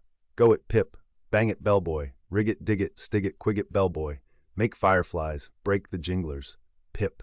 Jinglers, you say? There goes another, dropped off. I pound it so. China sailor. Rattle thy teeth, then, and pound away, make a pagoda of thyself. Merry mad, hold up thy hoop pip till I jump through it. Split jibs. Tear yourselves. Quietly smoking. That's a white man, he calls that fun. Humph, I save my sweat. Old Manx sailor. I wonder whether those jolly lads bethink them of what they are dancing over. I'll dance over your grave, I will. That's the bitterest threat of your night women, that beat head winds round corners. O Christ, to think of the green navies and the green-skulled crews. Well, well, belike the whole world's a ball, as you scholars have it, and so 'tis right to make one ballroom of it. Dance on, lads, you're young, I was once. 3D Nantucket sailor. Spell O, who? This is worse than pulling after whales in a calm. Give us a whiff, Tash. They cease dancing and gather in clusters. Meantime the sky darkens, the wind rises. Lascar sailor. By Brahma, boys, it'll be douse sail soon. The sky-born, high-tide Ganges turn to wind. Thou showest thy black brow, Siva, reclining and shaking his cap. It's the waves. The snow's caps turn to jigget now. They'll shake their tassels soon. Now would all the waves were women, then I'd go drown and chassee with them evermore. There's naught so sweet on earth, heaven may not match it, as those swift glances of warm, wild bosoms in the dance, when the over-arboring arms hide such ripe, bursting grapes. Sicilian sailor, tell me not of it. Hark ye, lad, fleet interlacings of the limbs, lithe swayings, coyings, flutterings, lip, heart, hip, all graze, unceasing touch and go, not taste, observe ye, else come satiety. Pagan? Tagan? Hail, holy nakedness of our dancing girls, the heava-heava! Ah, low-veiled, high-palmed Tahiti! I still rest me on thy mat, but the soft soil has slid. I saw thee woven in the wood, my mat, green the first day I brought ye thence, now worn and wilted quite. Ah me, not thou nor I can bear the change. How then, if so be transplanted to yon sky? Hear I the roaring streams from Pirohite's peak of spears, when they leap down the crags and drown the villages. The blast, up spine, and meet it, leaps to his feet. Portuguese sailor, how the sea rolls swashing gainst the side. Stand by for reefing, hearties. The winds are just crossing swords, pell-mell they'll go lunging presently. Danish sailor, crack, crack, old ship, so long as thou crackest, thou holdest, well done. The mate there holds ye to it stiffly. He's no more afraid than the Isle fort at Kattegat, put there to fight the Baltic with storm-lashed guns, on which the sea salt cakes. Fourth Nantucket sailor. He has his orders, mind ye that. I heard old Ahab tell him he must always kill a squall, something as they burst a waterspout with a pistol. Fire your ship right into it. English sailor. Blood, but that old man's a grand old cove. We are the lads to hunt him up his whale. All, aye, old Manic sailor. How the three pines shake. Pines are the hardest sort of tree to live when shifted to any other soil, and here there's none but the crew's cursed clay. Steady, helmsman, steady. This is the sort of weather when brave hearts snap ashore and keeled hulls split at sea. Our captain has his birthmark. Look yonder, boys. There's another in the sky, lurid like, ye see, all else pitch black. Daggoo, what of that? Who's afraid of black's afraid of me. I'm quarried out of it. Sighed. He wants to bully, ah. The old grudge makes me touchy. I, harpooner, thy race is the undeniable dark side of mankind, devilish dark at that. No offense. None. St. Jago's sailor, that Spaniard's mad or drunk, but that can't be, or else in his one case our old mogul's firewaters are somewhat long in working. Fifth Nantucket sailor. What's that I saw? Lightning? Yes. Spanish sailor. No, Daggoo showing his teeth. Swallow thine mannikin. White skin, white liver. Knife thee heartily. Big frame, small spirit, all. A row, tough. A row alow and a row aloft, gods and men both brawlers. Humph, Belfast sailor. A row, a row. The Virgin be blessed, a row. Plunge in with ye. Fair play. Snatch the Spaniard's knife. A ring.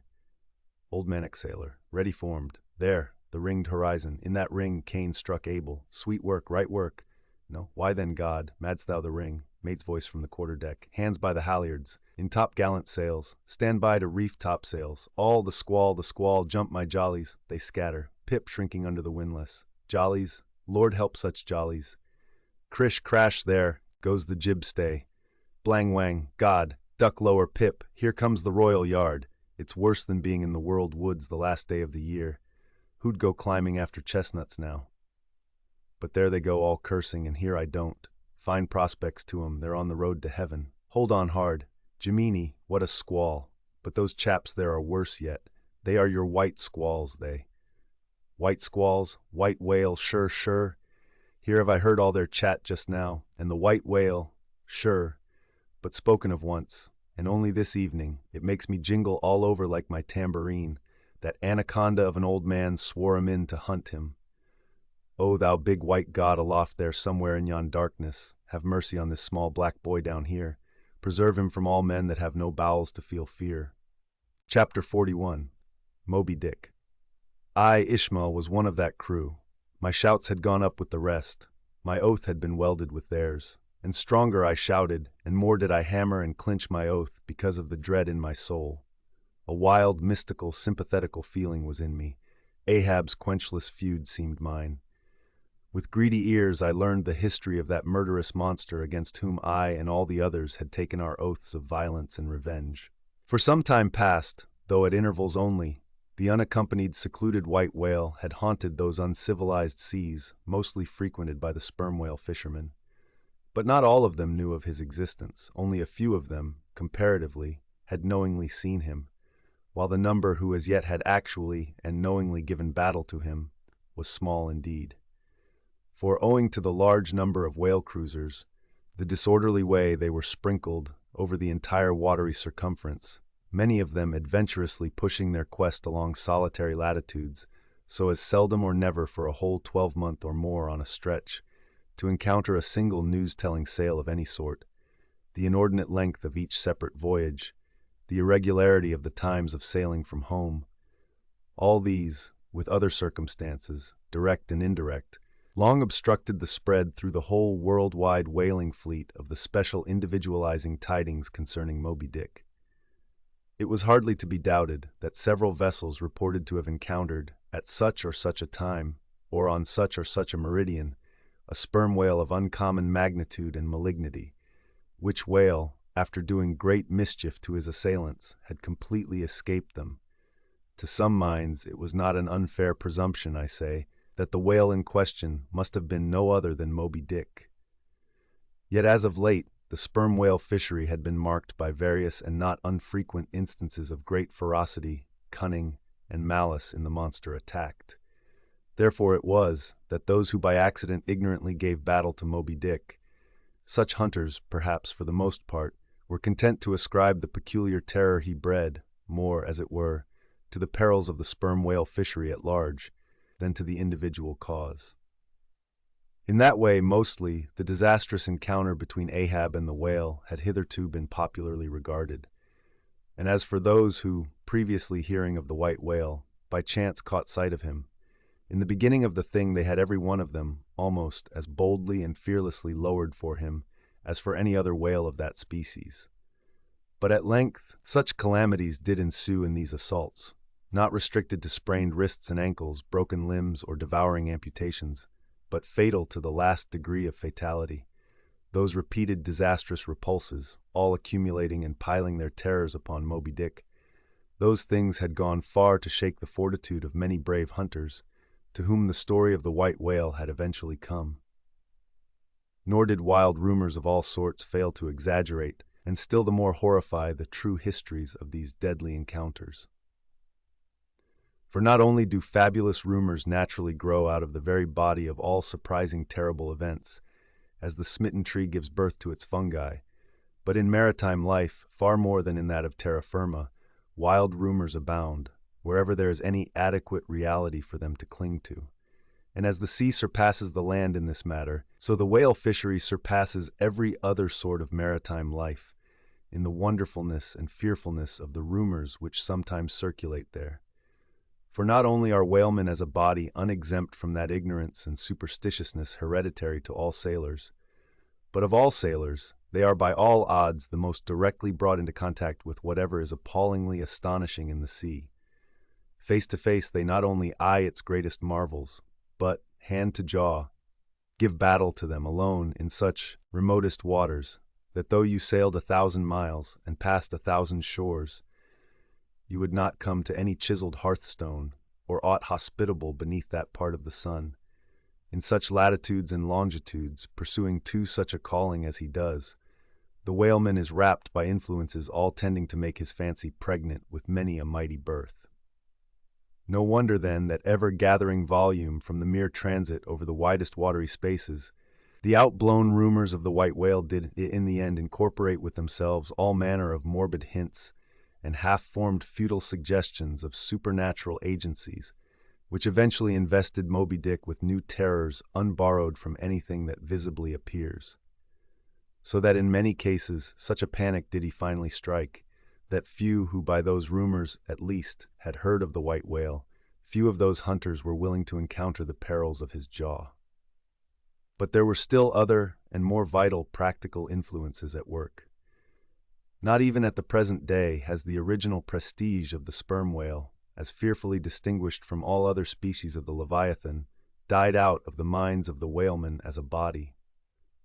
There are those this day among them who, though intelligent and courageous enough in offering battle to the Greenland or right whale, would perhaps, either from professional inexperience or incompetency or timidity, decline a contest with the sperm whale.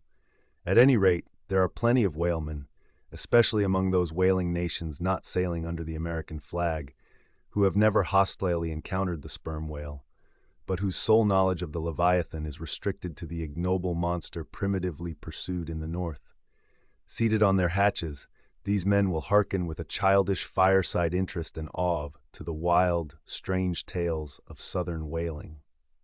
Nor is the preeminent tremendousness of the great sperm whale anywhere more feelingly comprehended than on board of those prows which stem him. And as if the now tested reality of his might had in former legendary times thrown its shadow before it, we find some book naturalists, Olassen and Pavelsen, declaring the sperm whale not only to be a consternation to every other creature in the sea, but also to be so incredibly ferocious as continually to be athirst for human blood. Nor even down to so late a time as Cuvier's were these or almost similar impressions effaced. For in his natural history, the Baron himself affirms that at sight of the sperm whale, all fish, sharks included, are struck with the most lively terrors, and often, in the precipitancy of their flight, dash themselves against the rocks with such violence as to cause instantaneous death. And however the general experiences in the fishery may amend such reports as these, yet in their full terribleness, even to the bloodthirsty item of Pavelsen, the superstitious belief in them is, in some vicissitudes of their vocation, revived in the minds of the hunters. So that overawed by the rumors and portents concerning him, not a few of the fishermen recalled, in reference to Moby-Dick, the earlier days of the sperm whale fishery, when it was oftentimes hard to induce long-practiced right whalemen to embark in the perils of this new and daring warfare. Such men protesting that although other leviathans might be hopefully pursued, yet to chase and point lance at such an apparition as the sperm whale was not for mortal man, that to attempt it would be inevitably to be torn into a quick eternity. On this head there are some remarkable documents that may be consulted. Nevertheless, some there were, who even in the face of these things, were ready to give chase to Moby-Dick, and a still greater number who, chancing only to hear of him distantly and vaguely, without the specific details of any certain calamity, and without superstitious accompaniments, were sufficiently hardy not to flee from the battle if offered. One of the wild suggestions referred to, as at last coming to be linked with the white whale in the minds of the superstitiously inclined, was the unearthly conceit that Moby-Dick was ubiquitous, that he had actually been encountered in opposite latitudes at one and the same instant of time. Nor, credulous as such minds must have been, was this conceit altogether without some faint show of superstitious probability.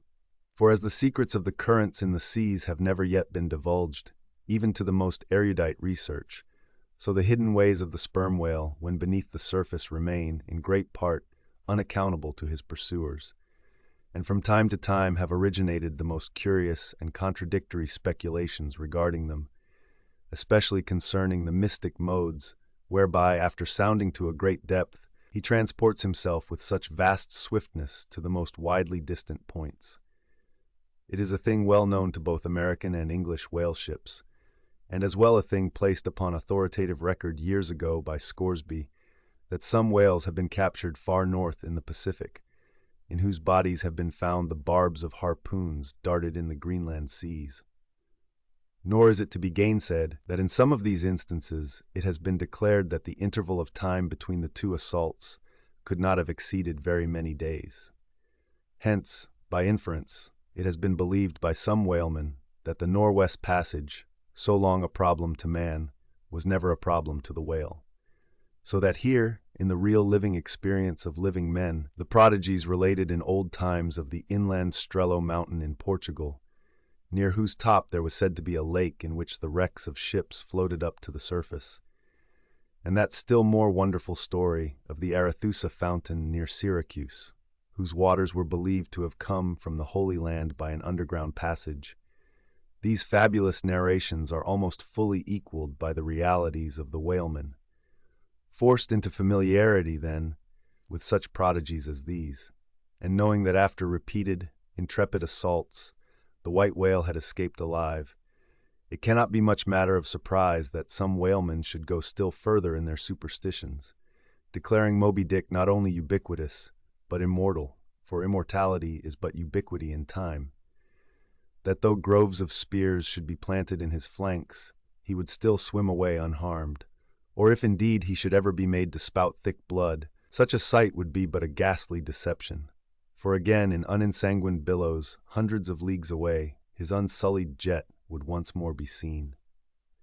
But even stripped of these supernatural surmisings, there was enough in the earthly make and incontestable character of the monster to strike the imagination with unwonted power. For it was not so much his uncommon bulk that so much distinguished him from other sperm whales, but, as was elsewhere thrown out, a peculiar snow-white wrinkled forehead, and a high, pyramidical white hump. These were his prominent features, the tokens whereby, even in the limitless, uncharted seas, he revealed his identity, at a long distance, to those who knew him. The rest of his body was so streaked and spotted, and marbled with the same shrouded hue, that, in the end, he had gained his distinctive appellation of the white whale, a name, indeed, literally justified by his vivid aspect, when seen gliding at high noon through a dark blue sea, leaving a Milky Way wake of creamy foam, all spangled with golden gleamings. Nor was it his unwonted magnitude, nor his remarkable hue, nor yet his deformed lower jaw, that so much invested the whale with natural terror, as that unexampled, intelligent malignity which, according to specific accounts, he had over and over again evinced in his assaults. More than all, his treacherous retreats struck more of dismay than perhaps aught else. For when swimming before his exulting pursuers, with every apparent symptom of alarm, he had several times been known to turn round suddenly, and bearing down upon them, either stave their boats to splinters, or drive them back in consternation to their ship. Already several fatalities had attended his chase. But those similar disasters, however little bruited ashore, were by no means unusual in the fishery, yet in most instances, such seemed the white whale's infernal aforethought of ferocity, that every dismembering or death that he caused was not wholly regarded as having been inflicted by an unintelligent agent. Judge, then, to what pitches of inflamed, distracted fury the minds of his more desperate hunters were impelled, when amid the chips of chewed boats and the sinking limbs of torn comrades, they swam out of the white curds of the whale's direful wrath into the serene, exasperating sunlight that smiled on as if at a birth or a bridal. His 3 boats stove around him, and oars and men both whirling in the eddies. One captain, seizing the line knife from his broken prow, had dashed at the whale, as an Arkansas duelist at his foe, blindly seeking with a 6-inch blade to reach the fathom-deep life of the whale. That captain was Ahab, and then it was that, suddenly sweeping his sickle-shaped lower jaw beneath him, Moby-Dick had reaped away Ahab's leg, as a mower a blade of grass in the field. No turbaned Turk, no hired Venetian or Malay could have smote him with more seeming malice. Small reason was there to doubt, then, that ever since that almost fatal encounter, Ahab had cherished a wild vindictiveness against the whale, all the more fell for that, in his frantic morbidness, he at last came to identify with him, not only all his bodily woes, but all his intellectual and spiritual exasperations. The white whale swam before him, as the monomaniac incarnation of all those malicious agencies which some deep men feel eating in them, till they are left living on with half a heart and half a lung. That intangible malignity which has been from the beginning, to whose dominion even the modern Christians ascribe one half of the world's, which the ancient Ophites of the East reverenced in their statue devil. Ahab did not fall down and worship it like them, but deliriously transferring its idea to the abhorred white whale, he pitted himself, all mutilated, against it. All that most maddens and torments, all that stirs up the lees of things, all truth with malice in it, all that cracks the sinews and cakes the brain, all the subtle demonisms of life and thought, all evil to crazy Ahab, were visibly personified and made practically assailable in Moby-Dick. He piled upon the whale's white hump the sum of all the general rage and hate felt by his whole race from Adam down, and then, as if his chest had been a mortar, he burst his hot heart's shell upon it. It is not probable that this monomania in him took its instant rise at the precise time of his bodily dismemberment. Then, in darting at the monster, knife in hand, he had but given loose to a sudden, passionate, corporal animosity, and when he received the stroke that tore him, he probably but felt the agonizing bodily laceration, but nothing more. Yet, when by this collision forced to turn towards home, and for long months of days and weeks, Ahab and anguish lay stretched together in one hammock, rounding in midwinter that dreary, howling Patagonian cape, then it was that his torn body and gashed soul bled into one another, and so interfusing, made him mad. That it was only then, on the homeward voyage after the encounter, that the final monomania seized him, seems all but certain from the fact that, at intervals during the passage, he was a raving lunatic, and though unlimbed of a leg, yet such vital strength yet lurked in his Egyptian chest, and was moreover intensified by his delirium, that his mates were forced to lace him fast, even there, as he sailed, raving in his hammock. In a straitjacket, he swung to the mad rockings of the gales, and, when running into more sufferable latitudes, the ship, with mild stunsails spread, floated across the tranquil tropics, and to all appearances, the old man's delirium seemed left behind him with the Cape Horn swells, and he came forth from his dark den into the blessed light and air. Even then, when he bore that firm, collected front, however pale, and issued his calm orders once again, and his mates thanked God the direful madness was now gone. Even then, Ahab, in his hidden self, raved on. Human madness is oftentimes a cunning and most feline thing. When you think it fled, it may have but become transfigured into some still subtler form. Ahab's full lunacy subsided not but deepeningly contracted, like the unabated Hudson, when that noble Northman flows narrowly but unfathomably through the Highland Gorge. But as in his narrow-flowing monomania, not one jot of Ahab's broad madness had been left behind, so in that broad madness, not one jot of his great natural intellect had perished. That before living agent now became the living instrument. If such a furious trope may stand, his special lunacy stormed his general sanity, and carried it, and turned all its concentrated cannon upon its own mad mark, so that far from having lost his strength, Ahab, to that one end, did now possess 1,000-fold more potency than ever he had sanely brought to bear upon any one reasonable object. This is much, yet Ahab's larger, darker, deeper part remains unhinted, but vain to popularize profundities, and all truth is profound. Winding far down from within the very heart of this spiked Hotel de Cluny where we here stand, however grand and wonderful, now quit it, and take your way, ye nobler, sadder souls, to those vast Roman halls of Thermes, where far beneath the fantastic towers of man's upper earth, his root of grandeur, his whole awful essence, sits in bearded state, an antique buried beneath antiquities and throned on torsos. So with a broken throne, the great gods mock that captive king. So like a caryatid, he patient sits, upholding on his frozen brow the piled entablatures of ages. Wind ye down there, ye prouder, sadder souls. Question that proud, sad king. A family likeness, aye, he did beget ye, ye young exiled royalties, and from your grim sire only will the old state's secret come. Now, in his heart, Ahab had some glimpse of this, namely, all my means are sane, my motive and my object mad. Yet without power to kill or change or shun the fact, he likewise knew that to mankind he did long dissemble, in some sort, did still. But that thing of his dissembling was only subject to his perceptibility, not to his will determine it. Nevertheless, so well did he succeed in that dissembling, that when with ivory leg he stepped ashore at last, no Nantucketer thought him otherwise than but naturally grieved, and that to the quick, with the terrible casualty which had overtaken him. The report of his undeniable delirium at sea was likewise popularly ascribed to a kindred cause, and so, too, all the added moodiness which always afterwards, to the very day of sailing in the Pequod on the present voyage, sat brooding on his brow. Nor is it so very unlikely that, far from distrusting his fitness for another whaling voyage on account of such dark symptoms, the calculating people of that prudent isle were inclined to harbor the conceit that for those very reasons he was all the better qualified and set on edge for a pursuit so full of rage and wildness as the bloody hunt of whales. Gnawed within and scorched without twixt unrelenting fangs of some incurable idea, such an one, could he be found, would seem the very man to dart his iron and lift his lance against the most appalling of all brutes. Or, if for any reason thought to be corporeally incapacitated for that, yet such an one would seem superlatively competent to cheer and howl on his underlings to the attack. But be all this as it may, certain it is, that with the mad secret of his unabated rage bolted up and keyed in him, Ahab had purposely sailed upon the present voyage with the one only and all-engrossing object of hunting the white whale.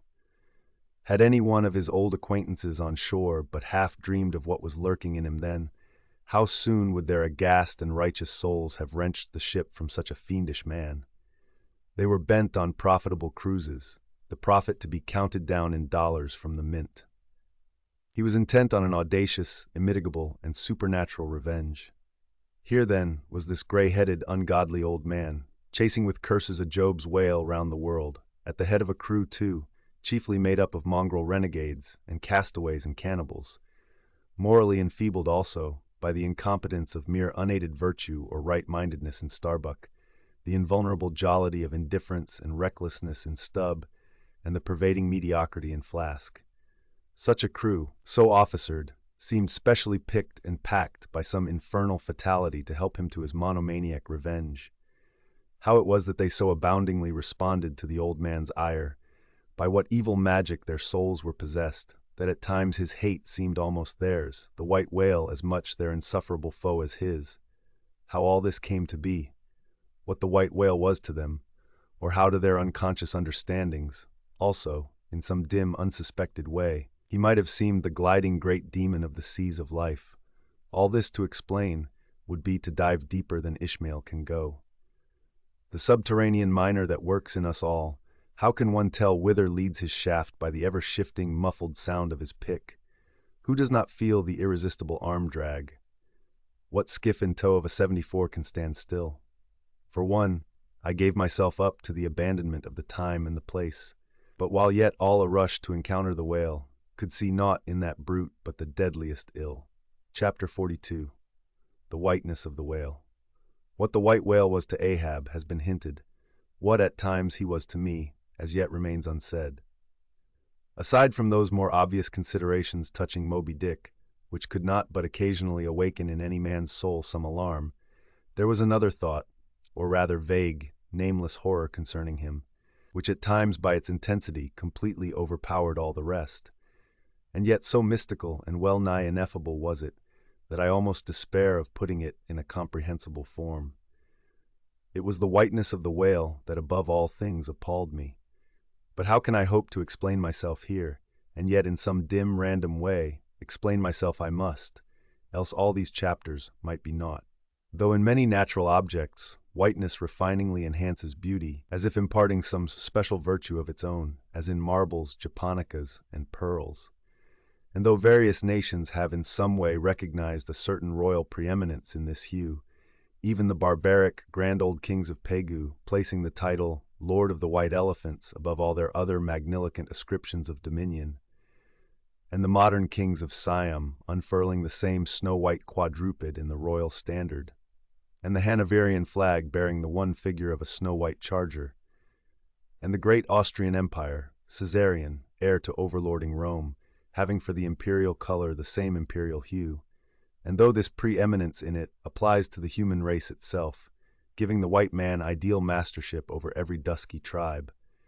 And though, besides all this, whiteness has been even made significant of gladness, for among the Romans a white stone marked a joyful day, and though in other mortal sympathies and symbolizings, this same hue is made the emblem of many touching, noble things, the innocence of brides, the benignity of age, though among the red men of America the giving of the white belt of wampum was the deepest pledge of honor, though in many climes whiteness typifies the majesty of justice in the ermine of the judge, and contributes to the daily state of kings and queens drawn by milk-white steeds.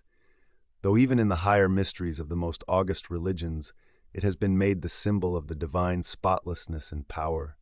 By the Persian fire worshippers, the white forked flame being held the holiest on the altar, and in the Greek mythologies, great Jove himself being made incarnate in a snow-white bull. And though to the noble Iroquois, the midwinter sacrifice of the sacred white dog was by far the holiest festival of their theology, that spotless, faithful creature being held the purest envoy they could send to the Great Spirit with the annual tidings of their own fidelity. And though directly from the Latin word for white, all Christian priests derive the name of one part of their sacred vesture, the alb or tunic, worn beneath the cassock. And though among the holy pomps of the Romish faith, white is specially employed in the celebration of the Passion of our Lord, though in the vision of St. John, white robes are given to the redeemed, and the 24 elders stand clothed in white before the great white throne, and the Holy One that sitteth there white like wool. Yet for all these accumulated associations with whatever is sweet and honorable and sublime, there yet lurks an elusive something in the innermost idea of this hue, which strikes more of panic to the soul than that redness which affrights in blood. This elusive quality it is, which causes the thought of whiteness, when divorced from more kindly associations, and coupled with any object terrible in itself, to heighten that terror to the furthest bounds. Witness the white bear of the poles and the white shark of the tropics. What but their smooth, flaky whiteness makes them the transcendent horrors they are? That ghastly whiteness it is which imparts such an abhorrent mildness, even more loathsome than terrific, to the dumb gloating of their aspect, so that not the fierce-fanged tiger in his heraldic coat can so stagger courage as the white shrouded bear or shark. With reference to the polar bear, it may possibly be urged by him who would fain go still deeper into this matter, that it is not the whiteness separately regarded, which heightens the intolerable hideousness of that brute. For, analyzed, that heightened hideousness, it might be said, only rises from the circumstance that the irresponsible ferociousness of the creature stands invested in the fleece of celestial innocence and love. And hence, by bringing together two such opposite emotions in our minds, the polar bear frightens us with so unnatural a contrast. But even assuming all this to be true, yet, were it not for the whiteness, you would not have that intensified terror. As for the white shark, the white gliding ghostliness of repose in that creature, when beheld in his ordinary moods, strangely tallies with the same quality in the polar quadruped. This peculiarity is most vividly hit by the French in the name they bestow upon that fish. The Romish Mass for the dead begins with Requiem Aeternam, eternal rest, whence Requiem denominating the Mass itself and any other funeral music. Now, in allusion to the white, silent stillness of death in this shark and the mild deadliness of his habits, the French call him Requiem. Bethink thee of the albatross, whence come those clouds of spiritual wonderment and pale dread, in which that white phantom sails in all imaginations. Not Coleridge first threw that spell, but God's great unflattering laureate, nature. I remember the first albatross I ever saw. It was during a prolonged gale, in waters hard upon the Antarctic seas. From my forenoon watch below, I ascended to the overclouded deck, and there, dashed upon the main hatches, I saw a regal, feathery thing of unspotted whiteness, and with a hooked Roman bill sublime. At intervals it arched forth its vast archangel wings, as if to embrace some holy ark. Wondrous flutterings and throbbings shook it. Though bodily unharmed, it uttered cries as some king's ghost in supernatural distress. Through its inexpressible strange eyes, methought I peeped to secrets which took hold of God. As Abraham before the angels, I bowed myself. The white thing was so white its wings so wide, and in those forever exiled waters, I had lost the miserable warping memories of traditions and of towns. Long I gazed at that prodigy of plumage. I cannot tell, can only hint, the things that darted through me then. But at last I awoke, and turning, asked a sailor what bird was this. A Gani, he replied. Gani! Never had heard that name before. Is it conceivable that this glorious thing is utterly unknown to men ashore? Never. But some time after, I learned that Gani was some seaman's name for albatross, so that by no possibility could Coleridge's wild rhyme have had aught to do with those mystical impressions which were mine when I saw that bird upon our deck. For neither had I then read the rhyme, nor knew the bird to be an albatross. Yet, in saying this, I do but indirectly burnish a little brighter the noble merit of the poem and the poet.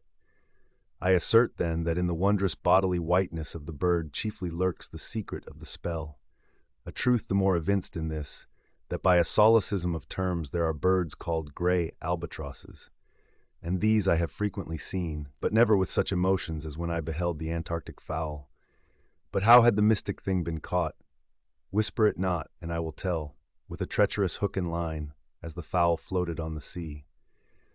At last the captain made a postman of it, tying a lettered leathern tally round its neck, with the ship's time and place, and then letting it escape.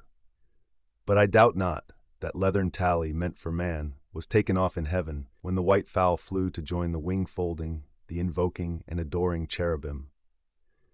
Most famous in our Western annals and Indian traditions is that of the white steed of the prairies, a magnificent milk-white charger, large-eyed, small-headed, bluff-chested, and with the dignity of 1,000 monarchs in his lofty, over-scorning carriage.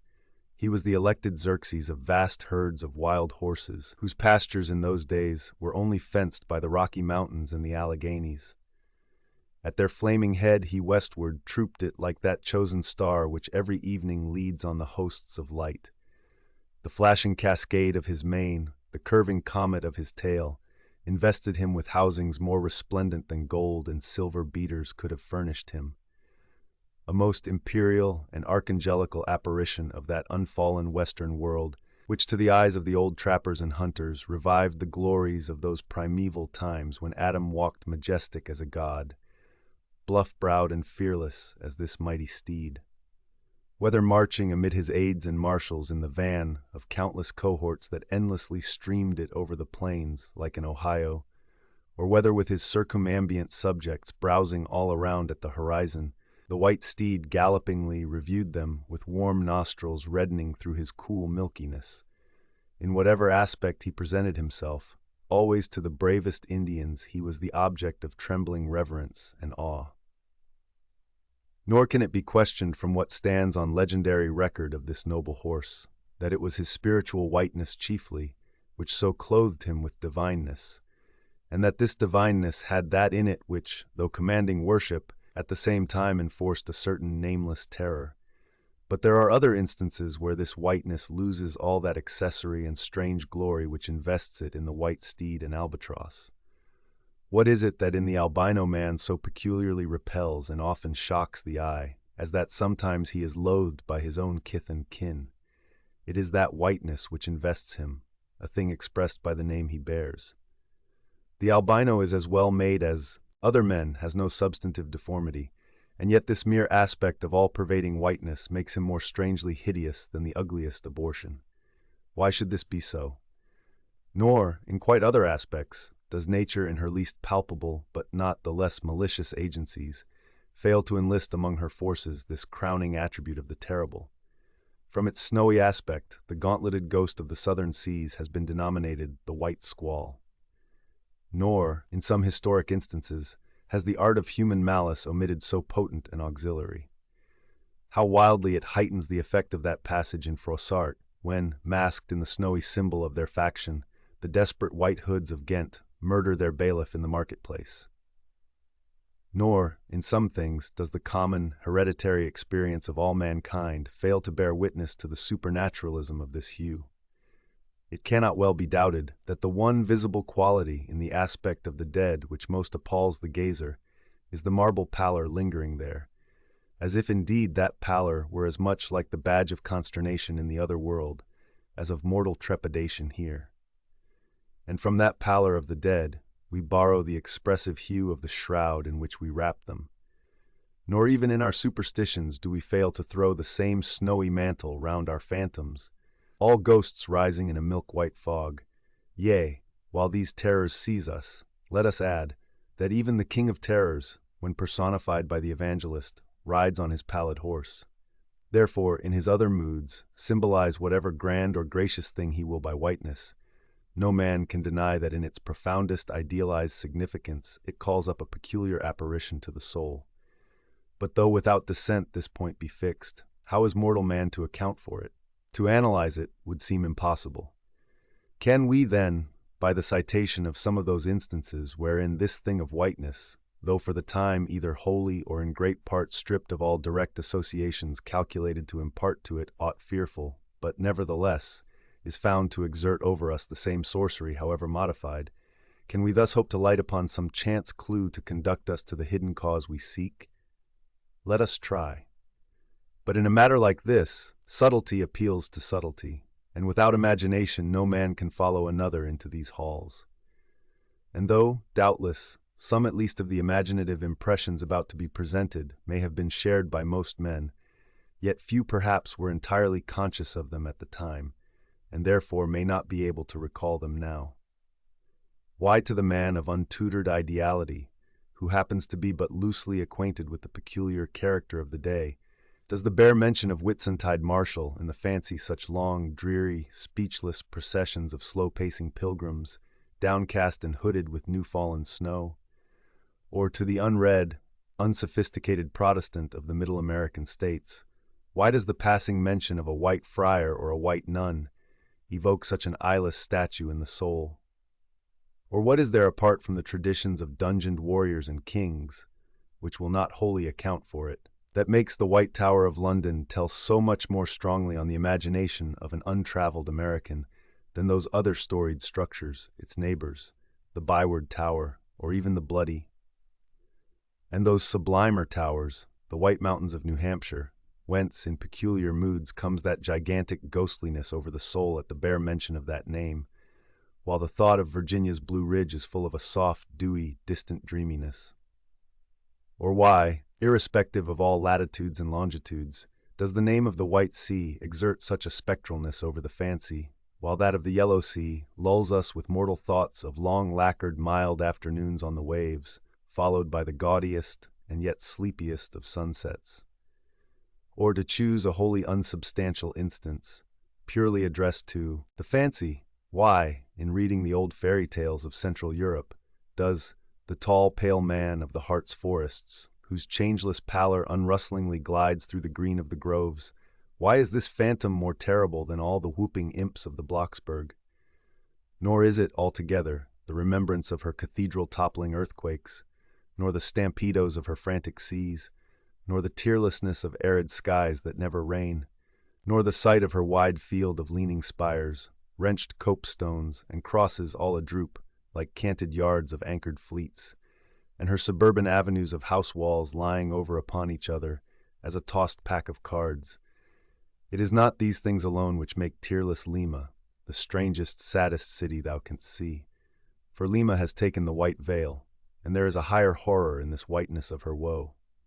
Old as Pizarro, this whiteness keeps her ruins forever new, admits not the cheerful greenness of complete decay, spreads over her broken ramparts the rigid pallor of an apoplexy that fixes its own distortions.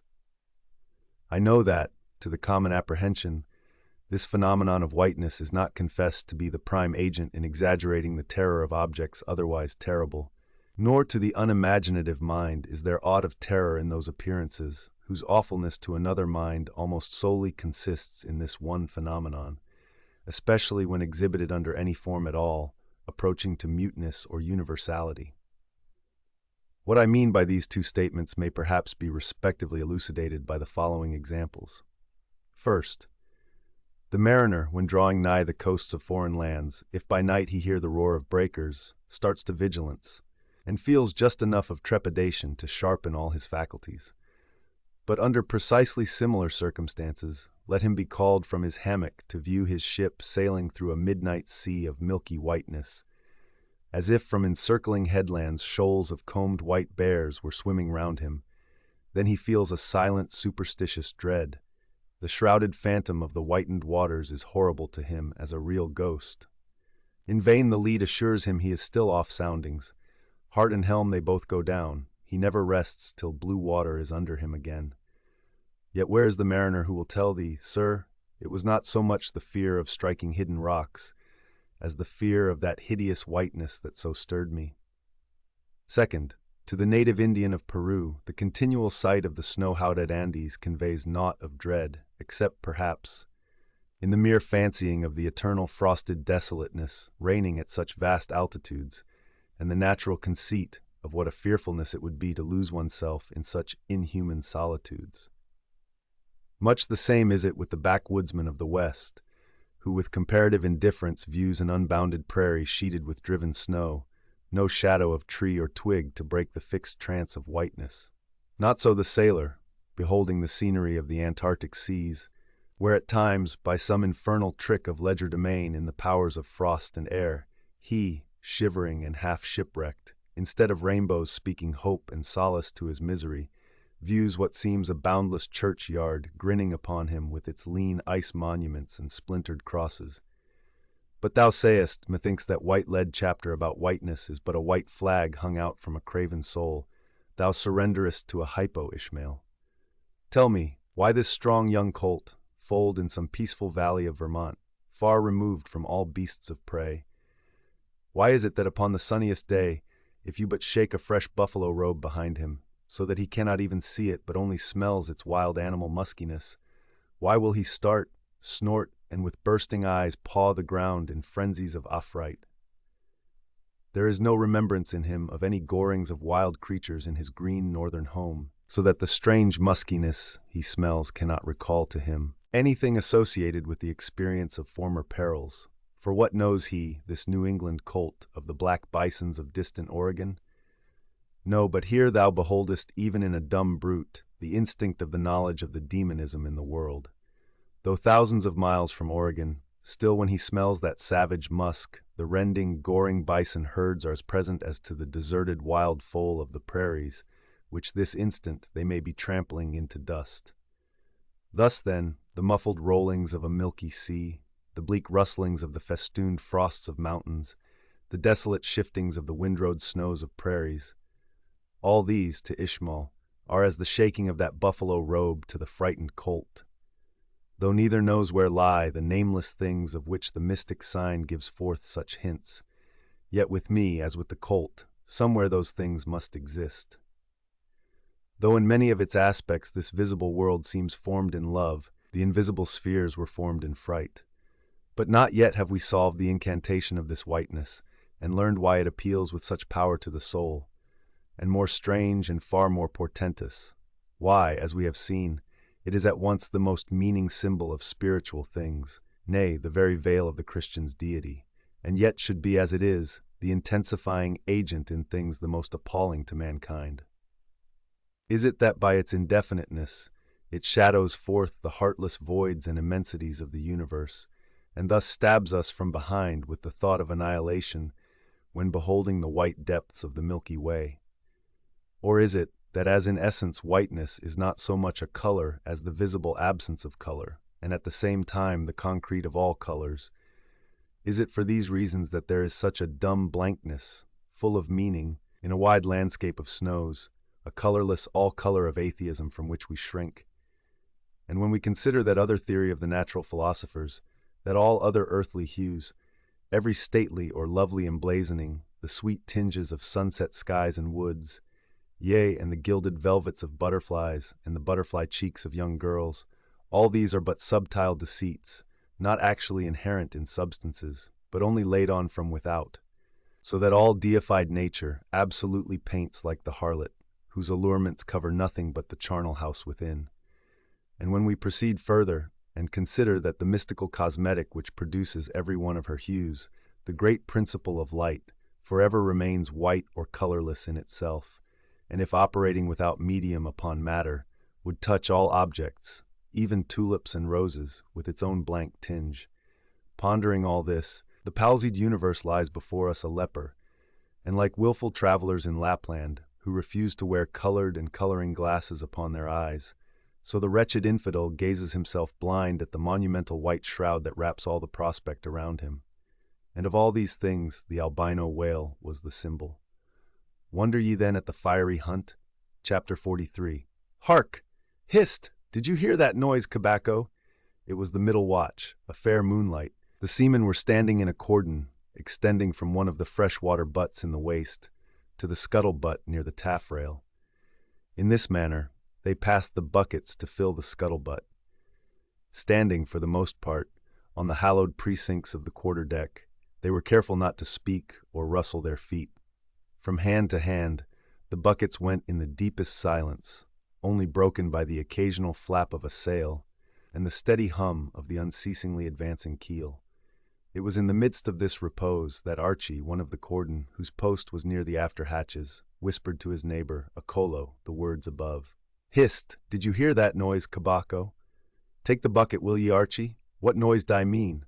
There it is again, under the hatches. Don't you hear it? A cough.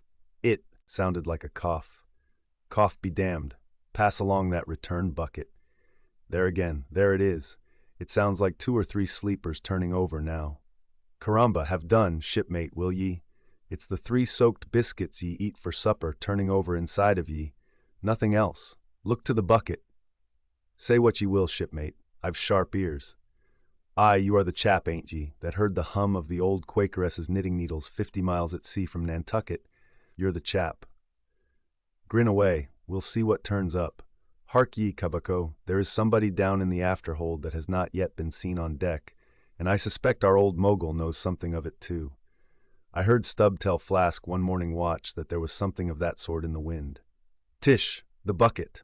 Chapter 44. The chart. Had you followed Captain Ahab down into his cabin after the squall that took place on the night succeeding that wild ratification of his purpose with his crew, you would have seen him go to a locker in the transom and bringing out a large wrinkled roll of yellowish sea charts, spread them before him on his screwed-down table.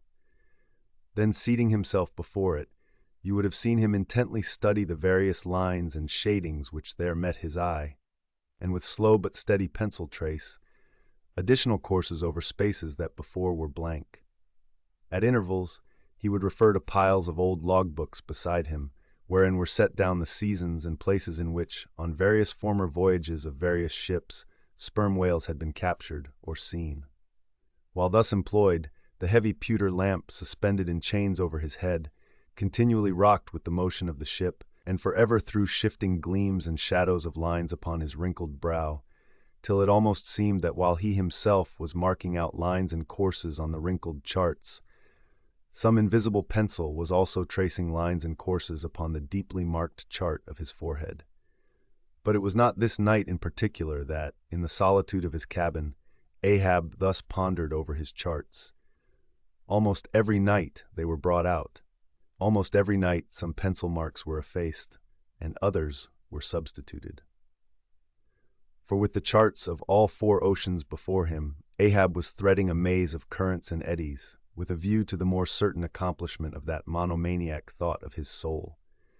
Now, to anyone not fully acquainted with the ways of the Leviathans, it might seem an absurdly hopeless task thus to seek out one solitary creature in the unhooped oceans of this planet. But not so did it seem to Ahab, who knew the sets of all tides and currents, and thereby calculating the driftings of the sperm whale's food, and also calling to mind the regular, ascertained seasons for hunting him in particular latitudes, could arrive at reasonable surmises, almost approaching to certainties, concerning the timeliest day to be upon this or that ground in search of his prey.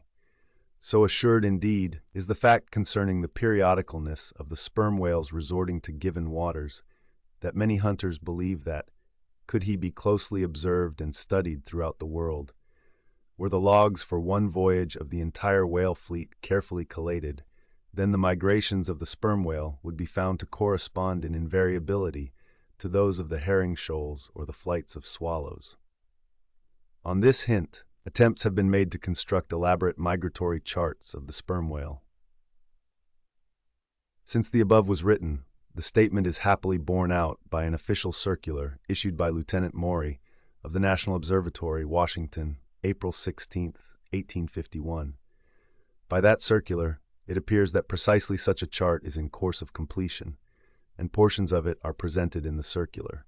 This chart divides the ocean into districts of 5 degrees of latitude by 5 degrees of longitude, perpendicularly through each of which districts are 12 columns for the 12 months, and horizontally through each of which districts are 3 lines, one to show the number of days that have been spent in each month in every district, and the 2 others to show the number of days in which whales, sperm, or right have been seen.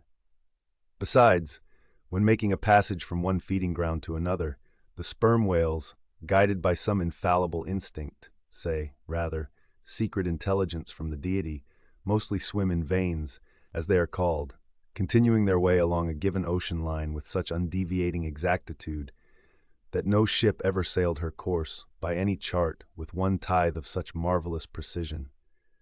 Though, in these cases, the direction taken by any one whale be straight as a surveyor's parallel, and though the line of advance be strictly confined to its own unavoidable straight wake, yet the arbitrary vein in which at these times he is said to swim generally embraces some few miles in width, more or less as the vein is presumed to expand or contract, but never exceeds the visual sweep from the whale ship's mastheads when circumspectly gliding along this magic zone.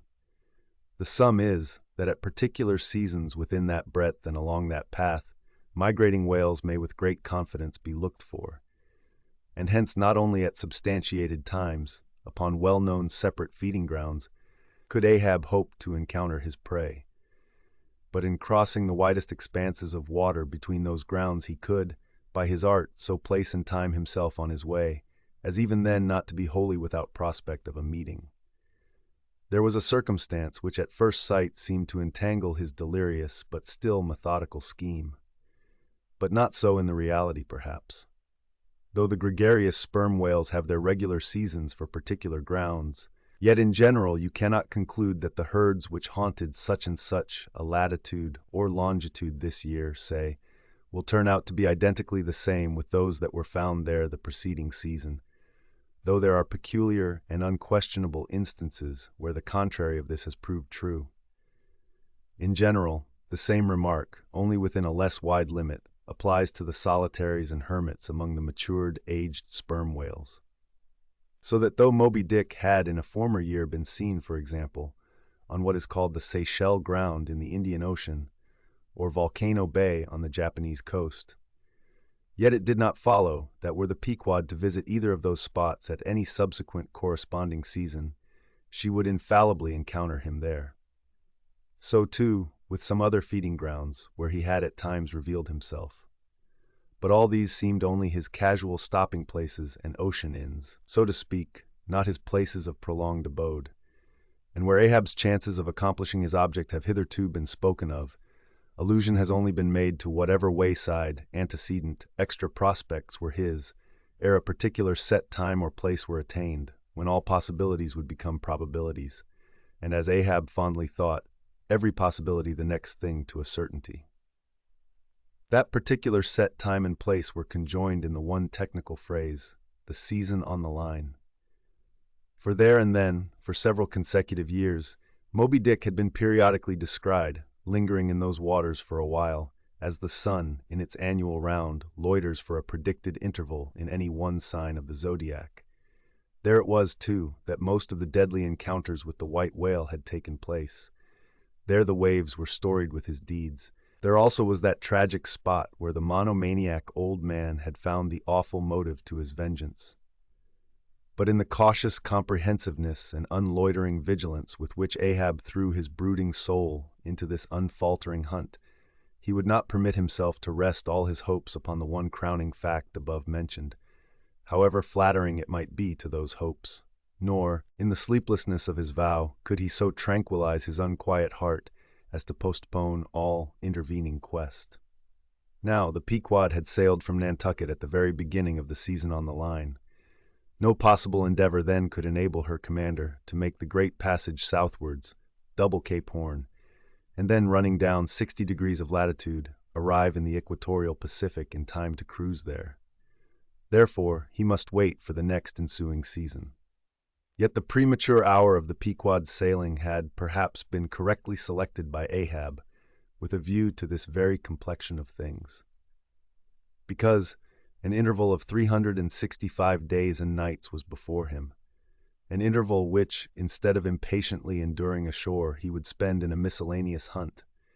If by chance the white whale, spending his vacation in seas far remote from his periodical feeding grounds, should turn up his wrinkled brow off the Persian Gulf, or in the Bengal Bay, or China Seas, or in any other waters haunted by his race, so that monsoons, pampas, nor'westers, harmattans, trades, any wind but the Levanter and Simoon, might blow Moby-Dick into the devious zigzag world circle of the Pequod's circumnavigating wake.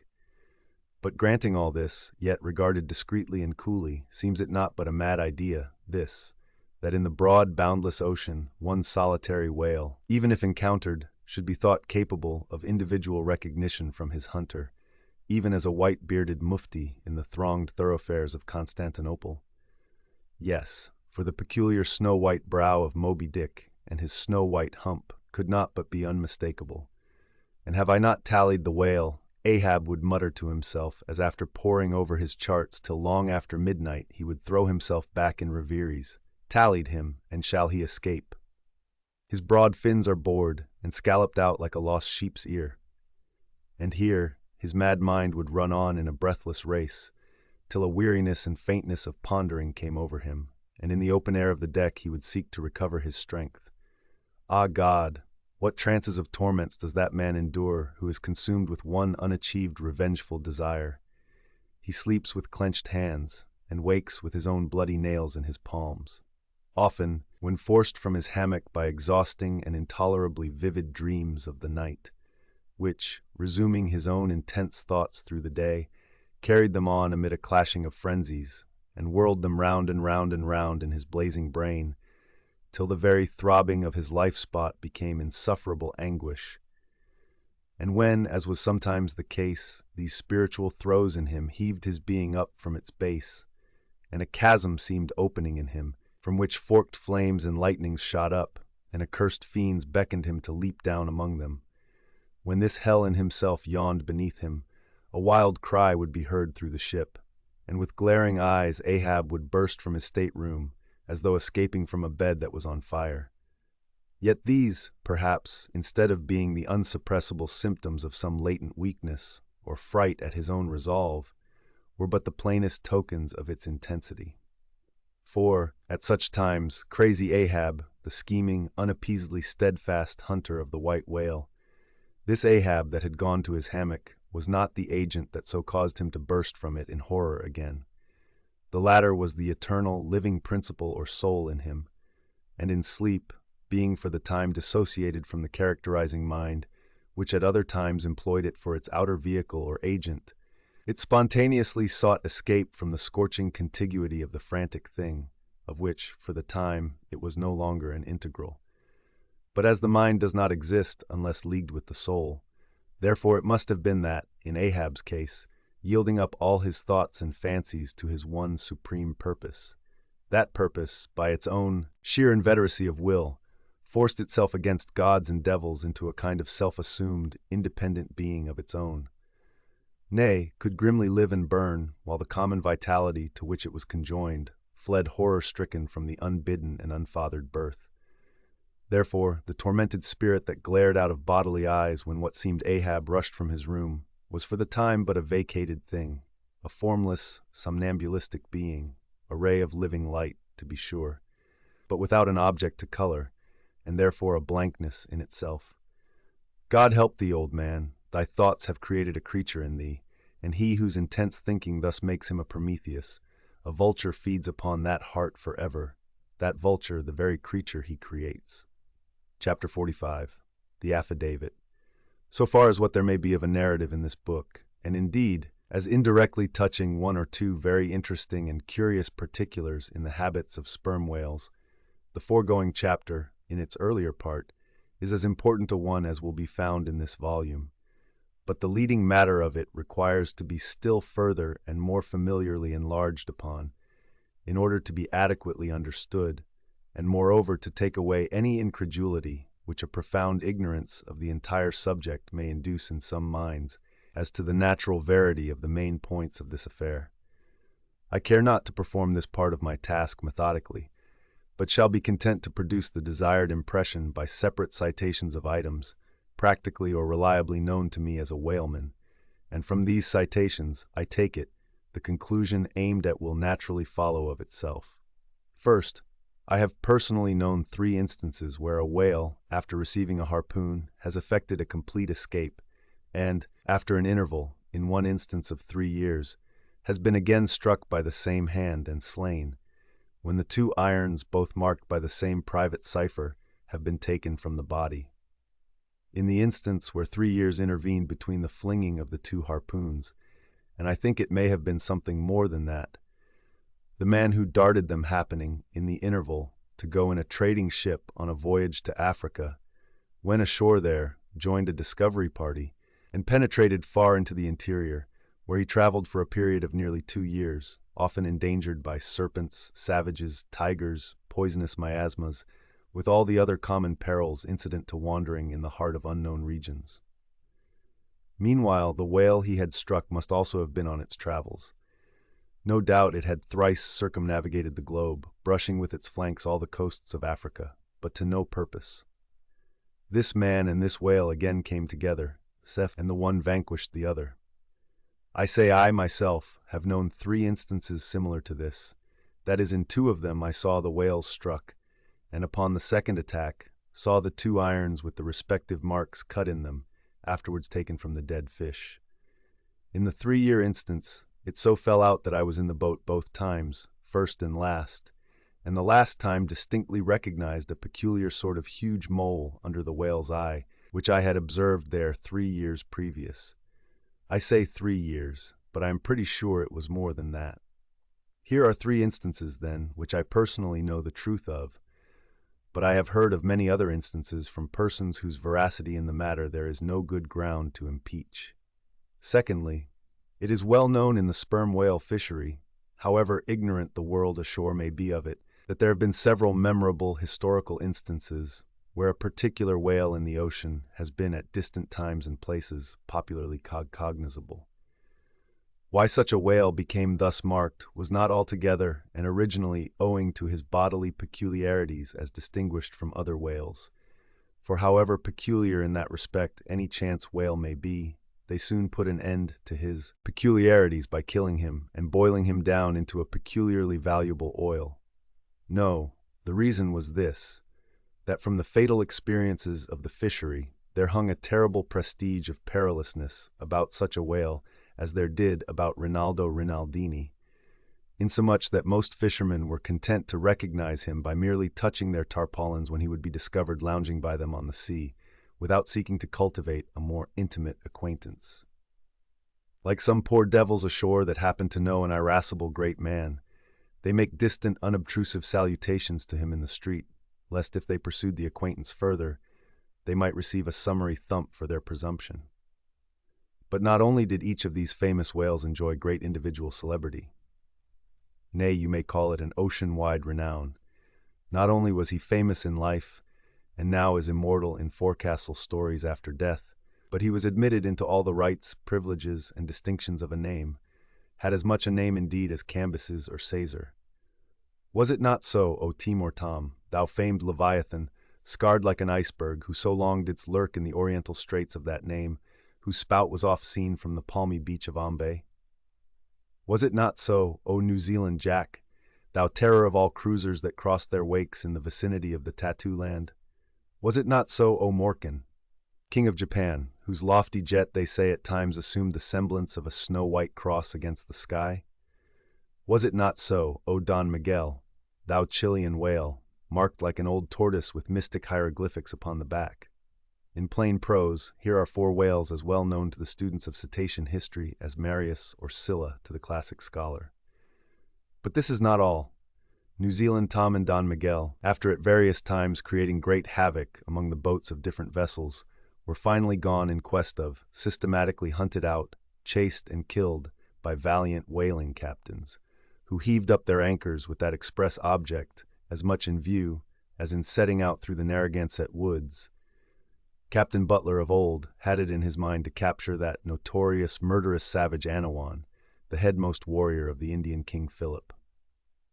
I do not know where I can find a better place than just here, to make mention of one or two other things, which to me seem important, as in printed form establishing in all respects the reasonableness of the whole story of the white whale, more especially the catastrophe. For this is one of those disheartening instances where truth requires full as much bolstering as error.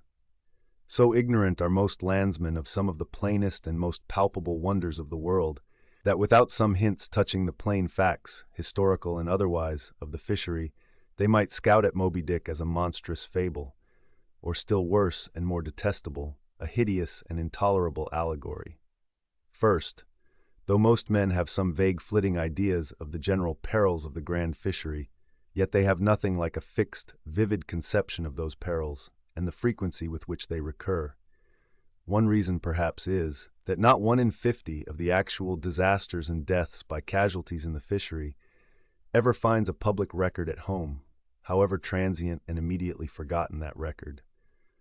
Do you suppose that that poor fellow there, who this moment perhaps caught by the whale line off the coast of New Guinea, is being carried down to the bottom of the sea by the sounding Leviathan, do you suppose that that poor fellow's name will appear in the newspaper obituary you will read tomorrow at your breakfast? No, because the mails are very irregular between here and New Guinea. In fact, did you ever hear what might be called regular news, direct or indirect, from New Guinea? Yet I tell you that upon one particular voyage which I made to the Pacific, among many others, we spoke 30 different ships, every one of which had had a death by a whale, some of them more than one, and 3 that had each lost a boat's crew. For God's sake, be economical with your lamps and candles. Not a gallon you burn, but at least 1 drop of man's blood was spilled for it.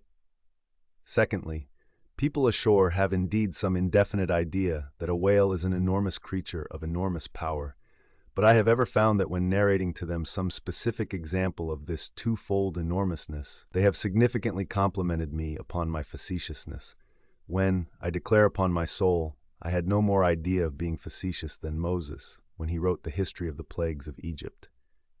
But fortunately, the special point I here seek can be established upon testimony entirely independent of my own.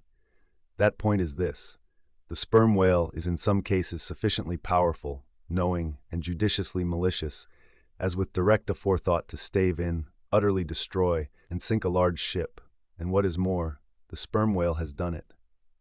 First, in the year 1820, the ship Essex, Captain Pollard of Nantucket, was cruising in the Pacific Ocean. One day she saw spouts, lowered her boats, and gave chase to a shoal of sperm whales. Ere long, several of the whales were wounded, when suddenly a very large whale escaping from the boats issued from the shoal and bore directly down upon the ship. Dashing his forehead against her hull, he so stove her in that in less than 10 minutes she settled down and fell over. Not a surviving plank of her has been seen since. After the severest exposure, part of the crew reached the land in their boats. Being returned home at last, Captain Pollard once more sailed for the Pacific in command of another ship, but the gods shipwrecked him again upon unknown rocks and breakers. For the second time his ship was utterly lost, and forthwith, forswearing the sea, he has never tempted it since. At this day, Captain Pollard is a resident of Nantucket. I have seen Owen Chase, who was chief mate of the Essex at the time of the tragedy. I have read his plain and faithful narrative. I have conversed with his son, and all this within a few miles of the scene of the catastrophe. The following are extracts from Chase's narrative. Every fact seemed to warrant me in concluding that it was anything but chance which directed his operations. He made 2 several attacks upon the ship, at a short interval between them, both of which, according to their direction, were calculated to do us the most injury by being made ahead and thereby combining the speed of the 2 objects for the shock, to effect which, the exact maneuvers which he made were necessary. His aspect was most horrible, and such as indicated resentment and fury. He came directly from the shoal which we had just before entered, and in which we had struck 3 of his companions, as if fired with revenge for their sufferings. Again, at all events, the whole circumstances taken together, all happening before my own eyes, and producing, at the time, impressions in my mind of decided, calculating mischief on the part of the whale, many of which impressions I cannot now recall, induce me to be satisfied that I am correct in my opinion. Here are his reflections some time after quitting the ship, during a black night in an open boat, when almost despairing of reaching any hospitable shore. The dark ocean and swelling waters were nothing. The fears of being swallowed up by some dreadful tempest, or dashed upon hidden rocks, with all the other ordinary subjects of fearful contemplation, seemed scarcely entitled to a moment's thought. The dismal-looking wreck, and the horrid aspect and revenge of the whale, wholly engrossed my reflections, until day again made its appearance. In another place, p. 45, he speaks of the mysterious and mortal attack of the animal. Secondly, the ship Union, also of Nantucket, was in the year 1807 totally lost off the Azores by a similar onset, but the authentic particulars of this catastrophe, Kitty, have never chanced to encounter, though from the whale hunters I have now and then heard casual allusions to it. Thirdly, some 18 or 20 years ago, Commodore J., then commanding an American sloop of war of the first class, happened to be dining with a party of whaling captains on board a Nantucket ship in the harbor of Oahu, Sandwich Islands. Conversation turning upon whales, the Commodore was pleased to be skeptical touching the amazing strength ascribed to them by the professional gentlemen present. He peremptorily denied, for example, that any whale could so smite his stout sloop of war as to cause her to leak so much as a thimbleful. Very good, but there is more coming. Some weeks after, the Commodore set sail in this impregnable craft for Valparaiso, but he was stopped on the way by a portly sperm whale that begged a few moments' confidential business with him. That business consisted in fetching the Commodore's craft such a thwack that with all his pumps going he made straight for the nearest port to heave down and repair. I am not superstitious, but I consider the Commodore's interview with that whale as providential. Was not Saul of Tarsus converted from unbelief by a similar fright? I tell you, the sperm whale will stand no nonsense. I will now refer you to Langsdorff's Voyages for a little circumstance in point, peculiarly interesting to the writer hereof. Langsdorff, you must know by the way, was attached to the Russian Admiral Krusenstern's famous discovery expedition in the beginning of the present century. Captain Langsdorff thus begins his 17th chapter. By the 13th of May, our ship was ready to sail, and the next day we were out in the open sea, on our way to Okatch. The weather was very clear and fine, but so intolerably cold that we were obliged to keep on our fur clothing. For some days we had very little wind. It was not till the 19th that a brisk gale from the northwest sprang up.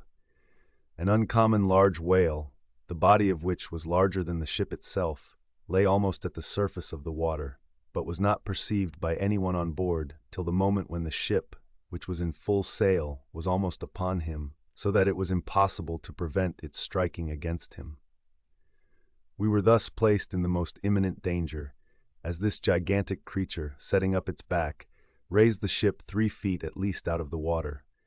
The masts reeled, and the sails fell altogether, while we who were below all sprang instantly upon the deck, concluding that we had struck upon some rock. Instead of this, we saw the monster sailing off with the utmost gravity and solemnity.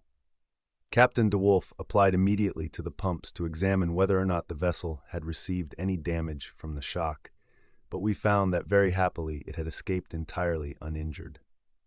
Now the Captain De Wolf here alluded to as commanding the ship in question is a New Englander, who after a long life of unusual adventures as a sea captain, this day resides in the village of Dorchester near Boston. I have the honor of being a nephew of his. I have particularly questioned him concerning this passage in Langsdorff. He substantiates every word.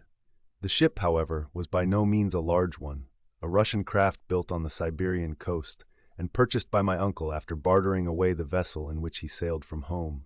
In that up-and-down manly book of old-fashioned adventure, so full, too, of honest wonders, the voyage of Lionel Wafer, one of ancient Dampier's old chums, I found a little matter set down so like that just quoted from Langsdorff. that I cannot forbear inserting it here for a corroborative example, if such be needed. Lionel, it seems, was on his way to John Ferdinando, as he calls the modern Juan Fernandez. In our way thither, he says, about 4 o'clock in the morning, when we were about 150 leagues from the main of America, our ship felt a terrible shock, which put our men in such consternation that they could hardly tell where they were or what to think. But everyone began to prepare for death. And indeed, the shock was so sudden and violent that we took it for granted the ship had struck against a rock. But when the amazement was a little over, we cast the lead and sounded, but found no ground. The suddenness of the shock made the guns leap in their carriages, and several of the men were shaken out of their hammocks. Captain Davis, who lay with his head on a gun, was thrown out of his cabin. Lionel then goes on to impute the shock to an earthquake, and seems to substantiate the imputation by stating that a great earthquake, somewhere about that time, did actually do great mischief along the Spanish land. But I should not much wonder if, in the darkness of that early hour of the morning, the shock was after all caused by an unseen whale vertically bumping the hull from beneath. I might proceed with several more examples, one way or another known to me, of the great power and malice at times of the sperm whale. In more than one instance, he has been known not only to chase the assailing boats back to their ships, but to pursue the ship itself, and long withstand all the lances hurled at him from its decks. The English ship Pusey Hall can tell a story on that head. And as for his strength, let me say that there have been examples where the lines attached to a running sperm whale have, in a calm, been transferred to the ship and secured there, the whale towing her great hull through the water as a horse walks off with a cart. Again, it is very often observed that, if the sperm whale once struck is allowed time to rally, he then acts, not so often with blind rage as with willful, deliberate designs of destruction to his pursuers. Nor is it without conveying some eloquent indication of his character, that upon being attacked he will frequently open his mouth and retain it in that dread expansion for several consecutive minutes. But I must be content with only one more and a concluding illustration, a remarkable and most significant one, by which you will not fail to see that not only is the most marvelous event in this book corroborated by plain facts of the present day, but that these marvels, like all marvels, are mere repetitions of the ages, so that for the millionth time we say amen with Solomon, verily there is nothing new under the sun. In the 6th Christian century lived Procopius, a Christian magistrate of Constantinople, in the days when Justinian was emperor and Belisarius general. As many know, he wrote the history of his own times, a work every way of uncommon value. By the best authorities, he has always been considered a most trustworthy and unexaggerating historian, except in some one or two particulars, not at all affecting the matter presently to be mentioned. Now, in this history of his, Procopius mentions that, during the term of his prefecture at Constantinople, a great sea monster was captured in the neighboring Propontis, or Sea of Marmora, after having destroyed vessels at intervals in those waters for a period of more than 50 years. A fact thus set down in substantial history cannot easily be gainsaid, nor is there any reason it should be. Of what precise species this sea monster was is not mentioned, but as he destroyed ships as well as for other reasons, he must have been a whale, and I am strongly inclined to think a sperm whale, and I will tell you why. For a long time I fancied that the sperm whale had been always unknown in the Mediterranean and the deep waters connecting with it. Even now I am certain that those seas are not, and perhaps never can be, in the present constitution of things, a place for his habitual gregarious resort. But further investigations have recently proved to me that in modern times there have been isolated instances of the presence of the sperm whale in the Mediterranean. I am told, on good authority, that on the Barbary coast, a Commodore Davis of the British Navy found the skeleton of a sperm whale. Now, as a vessel of war readily passes through the Dardanelles, hence a sperm whale could, by the same route, pass out of the Mediterranean into the Propontis. In the Propontis, as far as I can learn, none of that peculiar substance called brit is to be found, the aliment of the right whale. But I have every reason to believe that the food of the sperm whale, squid or cuttlefish, lurks at the bottom of that sea, because large creatures, but by no means the largest of that sort, have been found at its surface. If, then, you properly put these statements together and reason upon them a bit, you will clearly perceive that, according to all human reasoning, Procopius's sea monster, that for half a century stove the ships of a Roman emperor, must in all probability have been a sperm whale. Chapter 46. Surmises. Though consumed with the hot fire of his purpose, Ahab, in all his thoughts and actions, ever had in view the ultimate capture of Moby-Dick. Though he seemed ready to sacrifice all mortal interests to that one passion, nevertheless it may have been that he was by nature and long habituation far too wedded to a fiery whaleman's ways, altogether to abandon the collateral prosecution of the voyage. Or at least, if this were otherwise, there were not wanting other motives much more influential with him.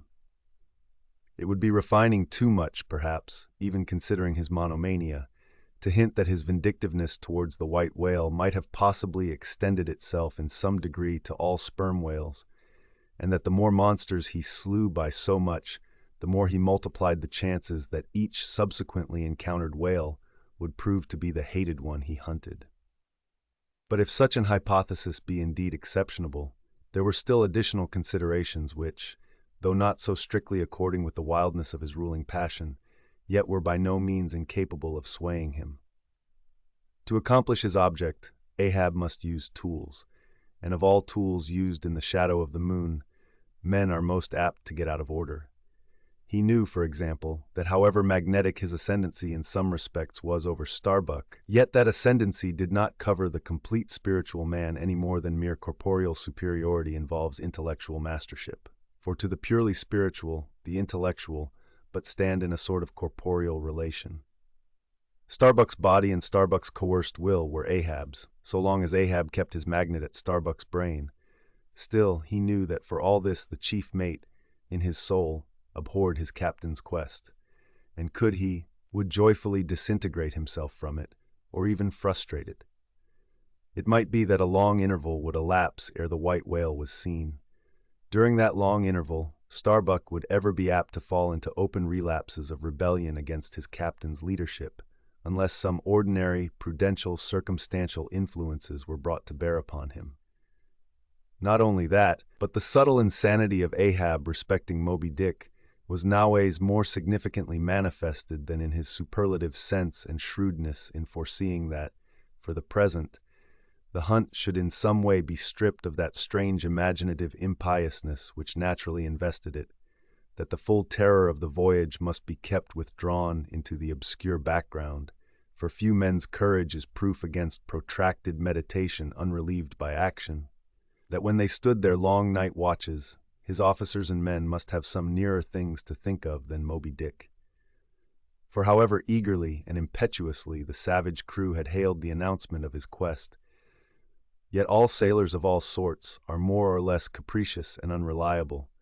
They live in the varying outer weather, and they inhale its fickleness.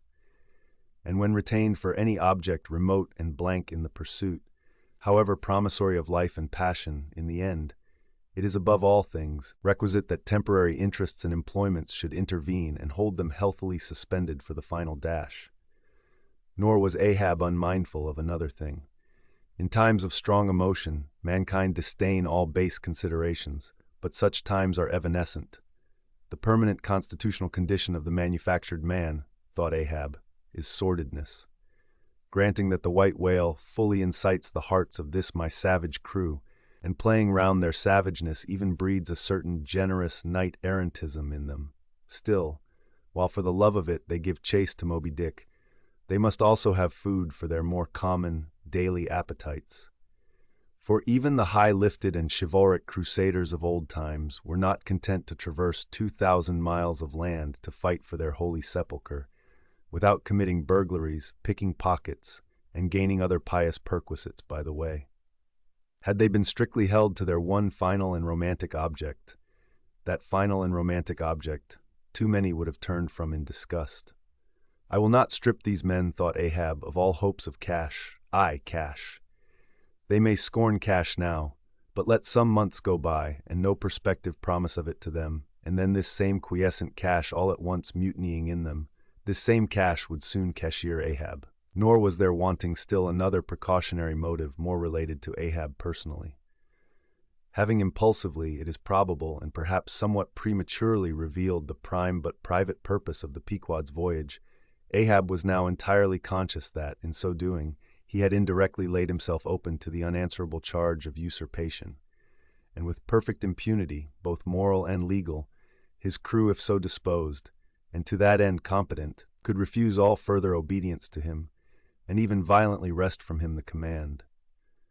From even the barely hinted imputation of usurpation, and the possible consequences of such a suppressed impression gaining ground, Ahab must of course have been most anxious to protect himself.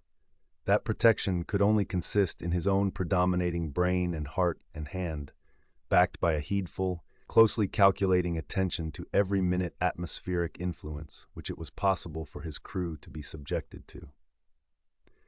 For all these reasons, then, and others perhaps too analytic to be verbally developed here, Ahab plainly saw that he must still in a good degree continue true to the natural, nominal purpose of the Pequod's voyage, observe all customary usages, and not only that, but force himself to evince all his well-known passionate interest in the general pursuit of his profession. Be all this as it may, his voice was now often heard hailing the three mastheads and admonishing them to keep a bright lookout and not omit reporting even a porpoise. This vigilance was not long without reward. Chapter 47. The Mat-Maker. It was a cloudy, sultry afternoon. The seamen were lazily lounging about the decks, or vacantly gazing over into the lead-colored waters. Queequeg and I were mildly employed weaving what is called a sword mat for an additional lashing to our boat. So still and subdued, and yet somehow preluding was all the scene, and such an incantation of reverie lurked in the air, that each silent sailor seemed resolved into his own invisible self. I was the attendant or page of Queequeg, while busy at the mat. As I kept passing and repassing the filling or woof of marline between the long yarns of the warp, using my own hand for the shuttle, and as Queequeg, standing sideways, ever and anon slid his heavy oaken sword between the threads, and idly looking off upon the water, carelessly and unthinkingly drove home every yarn. I say so strange a dreaminess did there then reign all over the ship and all over the sea, only broken by the intermitting dull sound of the sword, that it seemed as if this were the loom of time, and I myself were a shuttle mechanically weaving and weaving away at the fates. There lay the fixed threads of the warp subject to but one single, ever-returning, unchanging vibration, and that vibration merely enough to admit of the crosswise interblending of other threads with its own. This warp seemed necessity, and here, thought I, with my own hand I ply my own shuttle and weave my own destiny into these unalterable threads.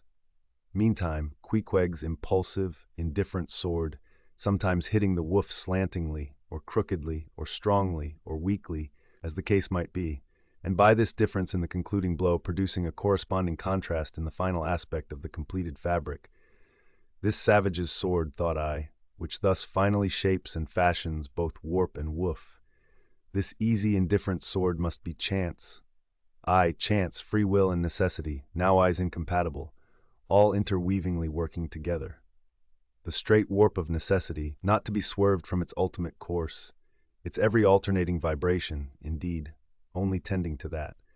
Free will still free to ply her shuttle between given threads, and chance, though restrained in its play within the right lines of necessity, and sideways in its motions directed by free will, though thus prescribed to by both, chance by turns rules either, and has the last featuring blow at events. Thus we were weaving and weaving away when I started at a sound so strange, long drawn, and musically wild and unearthly, that the ball of free will dropped from my hand, and I stood gazing up at the clouds whence that voice dropped like a wing. High aloft in the cross-trees was that mad gay-header, Tashtego.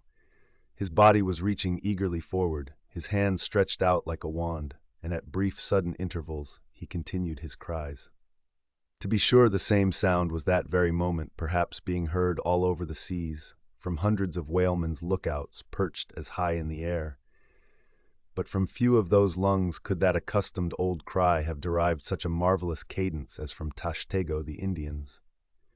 as he stood hovering over you half suspended in air, so wildly and eagerly peering towards the horizon, you would have thought him some prophet or seer, beholding the shadows of fate, and by those wild cries announcing their coming. There she blows, there, she blows, she blows. Where away? On the lee beam about 2 miles off, a school of them. Instantly all was commotion. The sperm whale blows as a clock ticks with the same undeviating and reliable uniformity, and thereby whalemen distinguished this fish from other tribes of his genus. There go flukes, was now the cry from Tashtego, and the whales disappeared. Quick, steward, cried Ahab. Time! Time! Doughboy hurried below, glanced at the watch, and reported the exact minute to Ahab. The ship was now kept away from the wind, and she went gently rolling before it. Tashtego reporting that the whales had gone down heading to leeward, we confidently looked to see them again directly in advance of our bows.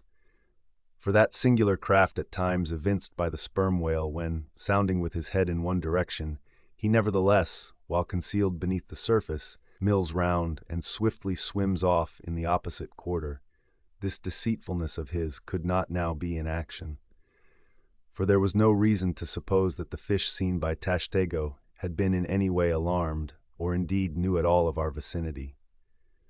One of the men selected for shipkeepers, that is, those not appointed to the boats, by this time relieved the Indian at the mainmast head.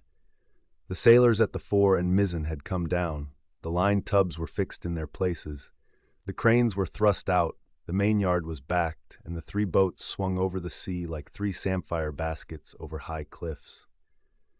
Outside of the bulwarks, their eager crews with one hand clung to the rail, while one foot was expectantly poised on the gunwale. So looked the long line of man-of-war's men about to throw themselves on board an enemy's ship. But at this critical instant, a sudden exclamation was heard that took every eye from the whale. With a start, all glared at dark Ahab, who was surrounded by 5 dusky phantoms that seemed fresh formed out of air. Chapter 48. The First Lowering. The phantoms, for so they then seemed, were flitting on the other side of the deck, and with a noiseless celerity, were casting loose the tackles and bands of the boat which swung there. This boat had always been deemed one of the spare boats, though technically called the captain's, on account of its hanging from the starboard quarter. The figure that now stood by its bows was tall and swart, with one white tooth evilly protruding from its steel-like lips. A rumpled Chinese jacket of black cotton funereally invested him, with wide black trousers of the same dark stuff. But strangely crowning this eboness was a glistening white-plaited turban, the living hair braided and coiled round and round upon his head. Less swart in aspect, the companions of this figure were of that vivid tiger-yellow complexion peculiar to some of the aboriginal natives of the Manilas, a race notorious for a certain diabolism of subtlety, and by some honest white mariners supposed to be the paid spies and secret confidential agents on the water of the devil, their lord, whose counting room they supposed to be elsewhere. While yet the wondering ship's company were gazing upon these strangers, Ahab cried out to the white-turbaned old man at their head, "All ready there, Fedallah?" "Ready," was the half-hissed reply. "Lower away, then. Die here?" shouting across the deck. "Lower away there, I say." Such was the thunder of his voice, that spite of their amazement the men sprang over the rail. The sheaves whirled round in the blocks. With a wallow, the 3 boats dropped into the sea, while, with a dexterous, off-handed daring, unknown in any other vocation, the sailors, goat-like, leaped down the rolling ship's side into the tossed boats below. Hardly had they pulled out from under the ship's lee, when a 4th keel, coming from the windward side, pulled round under the stern, and showed the 5 strangers rowing Ahab, who, standing erect in the stern, loudly hailed Starbuck, Stubb, and Flask to spread themselves widely so as to cover a large expanse of water. But with all their eyes again riveted upon the swart Fedallah and his crew, the inmates of the other boats obeyed not the command. "Captain Ahab," said Starbuck. "Spread yourselves," cried Ahab. "Give way, all 4 boats. Thou, Flask, pull out more to leeward." "Aye, aye, sir," cheerily cried little King Post, sweeping round his great steering oar. "Lay back," addressing his crew. There again. There she blows right ahead, boys. Lay back." "Never heed yonder yellow boys, Archie." "Oh, I don't mind 'em, sir," said Archie. I knew it all before now. Didn't I hear him in the hold? And didn't I tell Kabako hear of it? What say ye, Kabako? They are stowaways, Mr. Flask. Pull, pull, my fine hearts alive. Pull, my children, pull, my little ones. Drawlingly and soothingly sighed Stubb to his crew, some of whom still showed signs of uneasiness. Why don't you break your backbones, my boys? What is it you stare at? Those chaps in yonder boat? Tut! There are only 5 more hands come to help us. Never mind from where, the more the merrier. Pull then, do pull. Never mind the brimstone. Devils are good fellows enough. So, there you are now. That's the stroke for 1,000 pounds. That's the stroke to sweep the stakes. Hurrah for the gold cup of sperm oil, my heroes. 3 cheers, men, all hearts alive. Easy, easy. Don't be in a hurry. Don't be in a hurry.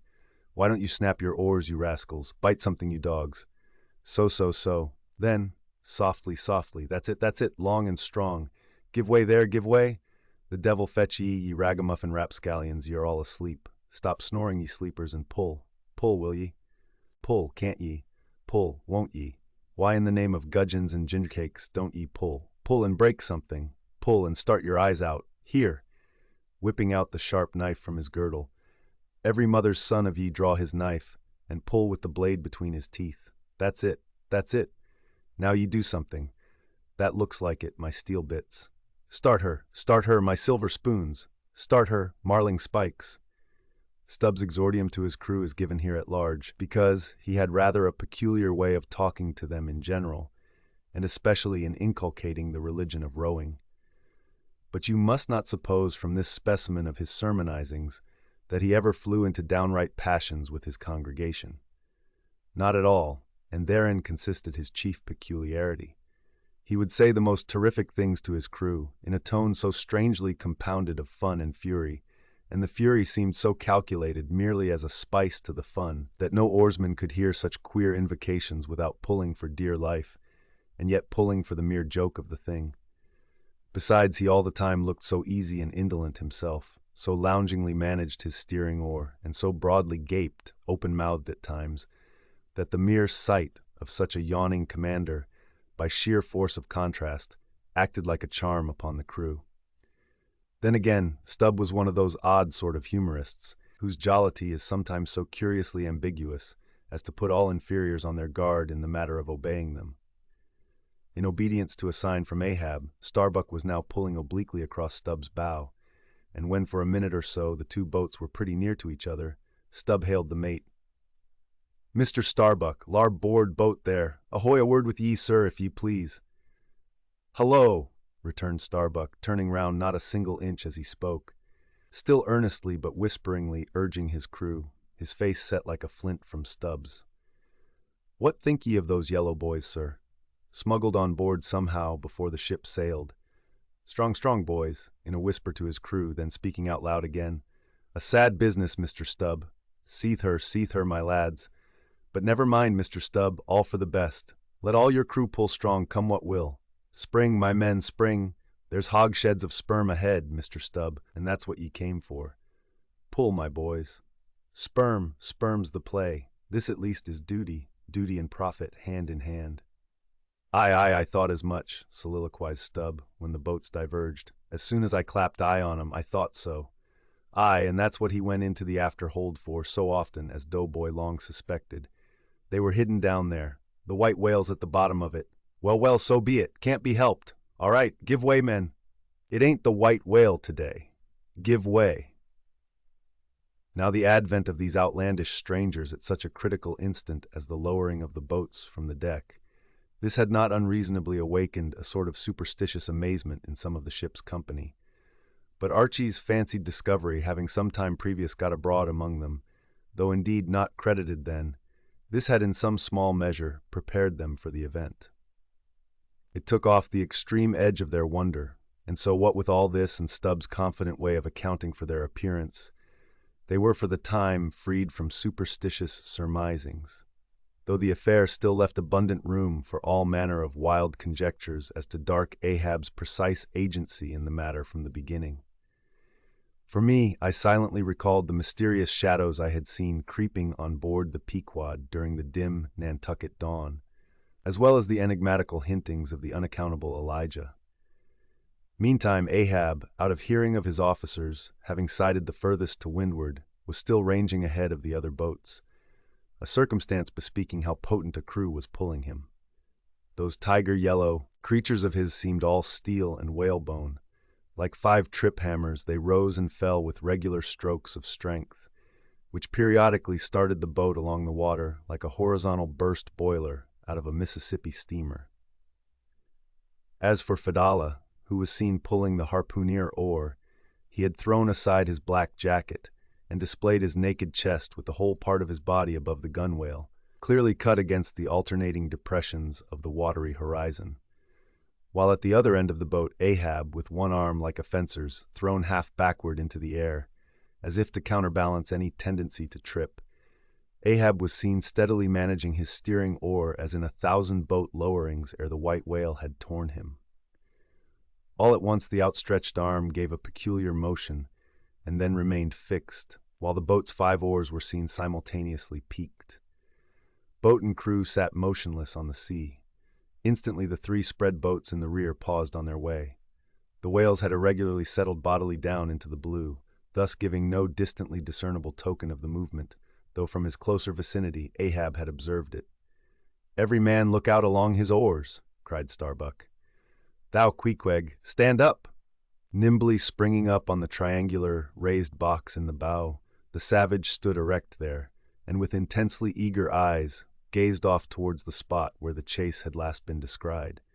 Likewise, upon the extreme stern of the boat, where it was also triangularly platformed level with the gunwale, Starbuck himself was seen coolly and adroitly balancing himself to the jerking tossings of his chip of a craft, and silently eyeing the vast blue eye of the sea. Not very far distant, Flask's boat was also lying breathlessly still, its commander recklessly standing upon the top of the loggerhead, a stout sort of post rooted in the keel, and rising some 2 feet above the level of the stern platform. It is used for catching turns with the whale line. Its top is not more spacious than the palm of a man's hand, and standing upon such a base as that, Flask seemed perched at the masthead of some ship which had sunk to all but her trucks. But Little King Post was small and short, and at the same time Little King Post was full of a large and tall ambition, so that this loggerhead standpoint of his did by no means satisfy King Post. "I can't see 3 seas off. Tip us up an oar there, and let me on to that." Upon this, Daggoo, with either hand upon the gunwale to steady his way, swiftly slid aft, and then erecting himself volunteered his lofty shoulders for a pedestal. "Good a masthead as any, sir. Will you mount?" "That I will, and thank ye very much, my fine fellow, only I wish you 50 feet taller." Whereupon, planting his feet firmly against 2 opposite planks of the boat, the gigantic Negro, stooping a little, presented his flat palm to Flask's foot, and then putting Flask's hand on his hearse-plumed head and bidding him spring as he himself should toss, with one dexterous fling landed the little man high and dry on his shoulders. And here was Flask now standing, Daggoo with one lifted arm furnishing him with a breastband to lean against and steady himself by. At any time it is a strange sight to the tyro to see with what wondrous habitude of unconscious skill the whaleman will maintain an erect posture in his boat, even when pitched about by the most riotously perverse and cross-running seas. Still more strange to see him giddily perched upon the loggerhead itself under such circumstances.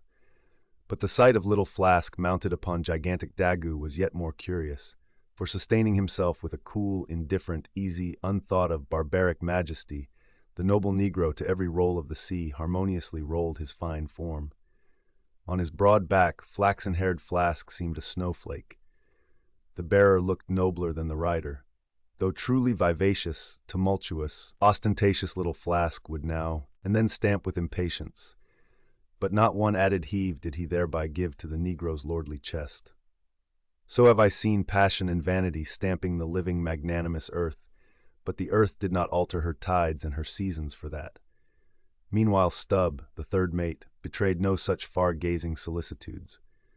The whales might have made one of their regular soundings, not a temporary dive from mere fright, and if that were the case, Stubb, as his wont in such cases, it seems, was resolved to solace the languishing interval with his pipe. He withdrew it from his hatband, where he always wore it aslant like a feather. He loaded it and rammed home the loading with his thumb end. But hardly had he ignited his match across the rough sandpaper of his hand, when Tashtego, his harpooner, whose eyes had been setting to windward like two fixed stars, suddenly dropped like light from his erect attitude to his seat, crying out in a quick frenzy of hurry, "Down, down all, and give way! There they are!" To a landsman, no whale nor any sign of a herring would have been visible at that moment, nothing but a troubled bit of greenish-white water, and thin scattered puffs of vapor hovering over it, and suffusingly blowing off to leeward like the confused scud from white rolling billows. The air around suddenly vibrated and tingled, as it were, like the air over intensely heated plates of iron. Beneath this atmospheric waving and curling, and partially beneath a thin layer of water, also, the whales were swimming. Seen in advance of all the other indications, the puffs of vapor they spouted seemed their forerunning couriers and detached flying outriders. All four boats were now in keen pursuit of that one spot of troubled water and air. But it bade fair to outstrip them. It flew on, as a mass of interblending bubbles borne down a rapid stream from the hills. "Pull, pull, my good boys," said Starbuck, in the lowest possible but intensest concentrated whisper to his men, while the sharp fixed glance from his eyes darted straight ahead of the bow, almost seemed as two visible needles in two unerring binnacle compasses.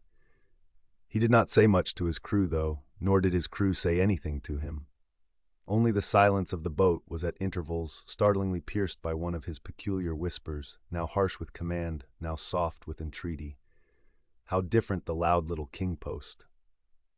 "Sing out and say something, my hearties. Roar and pull my thunderbolts. Beach me on their black backs, boys. Only do that for me, and I'll sign over to you my Martha's Vineyard plantation, boys, including wife and children, boys. Lay me on, oh Lord, Lord, but I shall go stark, staring mad, see that white water."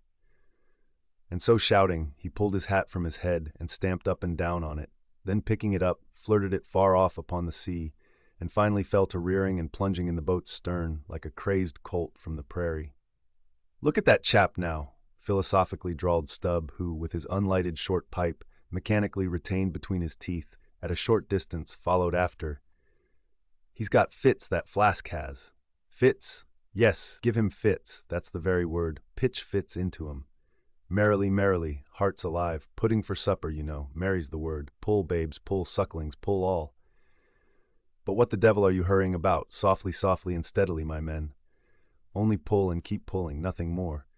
Crack all your backbones and bite your knives in two, that's all. Take it easy. Why don't ye take it easy, I say, and burst all your livers and lungs?"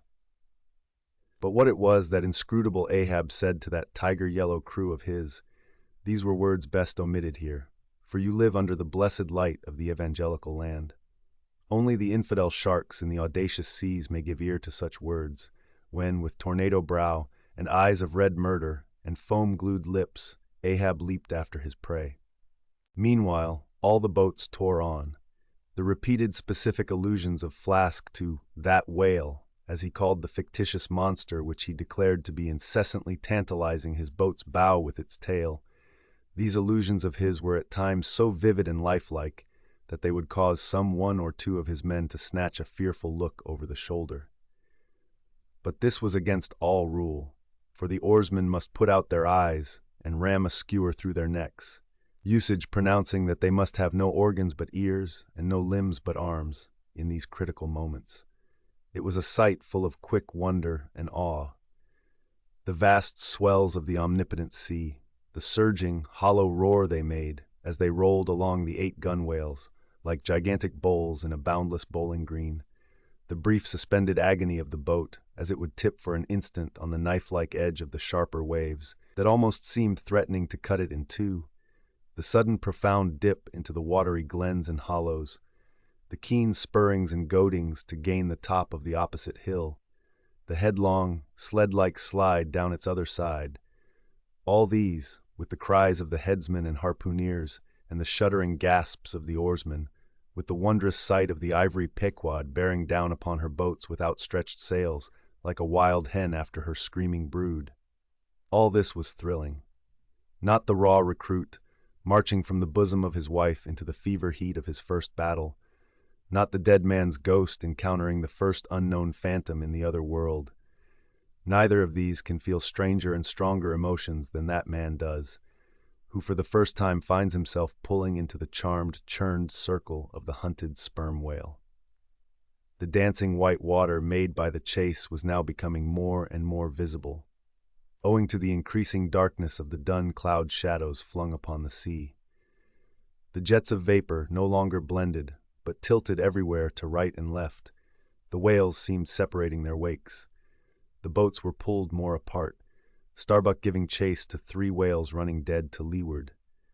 Our sail was now set, and with the still rising wind, we rushed along, the boat going with such madness through the water that the lee oars could scarcely be worked rapidly enough to escape being torn from the rowlocks. Soon we were running through a suffusing wide veil of mist, neither ship nor boat to be seen. "Give way, men," whispered Starbuck, drawing still further aft the sheet of his sail. "There is time to kill a fish yet before the squall comes. There's white water again. Close to spring."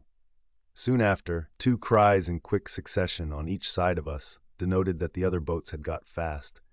But hardly were they overheard, when with a lightning-like hurtling whisper, Starbuck said, "Stand up!" And Queequeg, harpoon in hand, sprang to his feet. Though not one of the oarsmen was then facing the life-and-death peril so close to them ahead, yet with their eyes on the intense countenance of the mate in the stern of the boat, they knew that the imminent instant had come. They heard, too, an enormous wallowing sound as of 50 elephants stirring in their litter. Meanwhile, the boat was still booming through the mist, the waves curling and hissing around us like the erected crests of enraged serpents. "That's his hump. There, give it to him," whispered Starbuck. A short rushing sound leaped out of the boat. It was the darted iron of Queequeg. Then all in one welded commotion came an invisible push from astern, while forward the boat seemed striking on a ledge. The sail collapsed and exploded. A gush of scalding vapor shot up nearby. Something rolled and tumbled like an earthquake beneath us. The whole crew were half suffocated as they were tossed helter-skelter into the white curdling cream of the squall. Squall, whale, and harpoon had all blended together, and the whale, merely grazed by the iron, escaped. Though completely swamped, the boat was nearly unharmed. Swimming round it, we picked up the floating oars, and lashing them across the gunwale, tumbled back to our places. There we sat up to our knees in the sea, the water covering every rib and plank, so that to our downward-gazing eyes the suspended craft seemed a coral boat grown up to us from the bottom of the ocean. The wind increased to a howl, the waves dashed their bucklers together, the whole squall roared, forked, and crackled around us like a white fire upon the prairie, in which, unconsumed, we were burning, immortal in these jaws of death. In vain we hailed the other boats, as well roar to the live coals down the chimney of a flaming furnace as hail those boats in that storm. Meanwhile the driving scud, rack, and mist grew darker with the shadows of night. No sign of the ship could be seen. The rising sea forbade all attempts to bail out the boat. The oars were useless as propellers, performing now the office of life-preservers. So, cutting the lashing of the waterproof match keg, after many failures, Starbuck contrived to ignite the lamp in the lantern, then stretching it on a waif pole, handed it to Queequeg as the standard-bearer of this forlorn hope. There, then, he sat, holding up that imbecile candle in the heart of that almighty forlornness. There, then, he sat, the sign and symbol of a man without faith, hopelessly holding up hope in the midst of despair. Wet, drenched through, and shivering cold, despairing of ship or boat, we lifted up our eyes as the dawn came on. The mist still spread over the sea. The empty lantern lay crushed in the bottom of the boat. Suddenly Queequeg started to his feet, hollowing his hand to his ear. We all heard a faint creaking, as of ropes and yards hitherto muffled by the storm. The sound came nearer and nearer. The thick mists were dimly parted by a huge, vague form.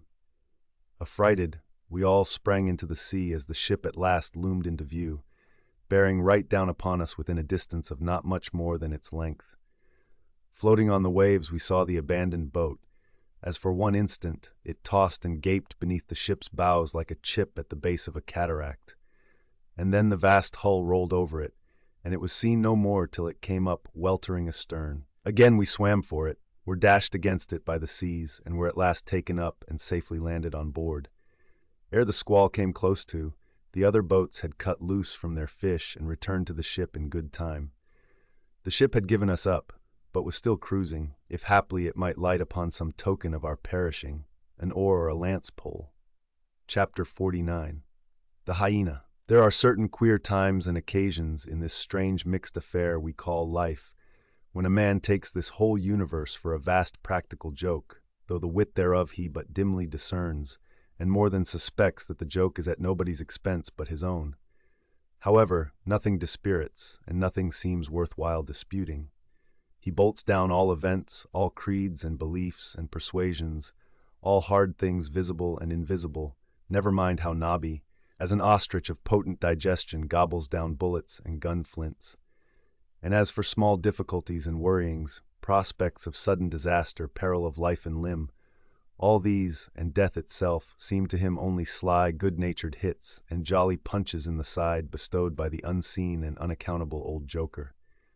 That odd sort of wayward mood I am speaking of comes over a man only in some time of extreme tribulation.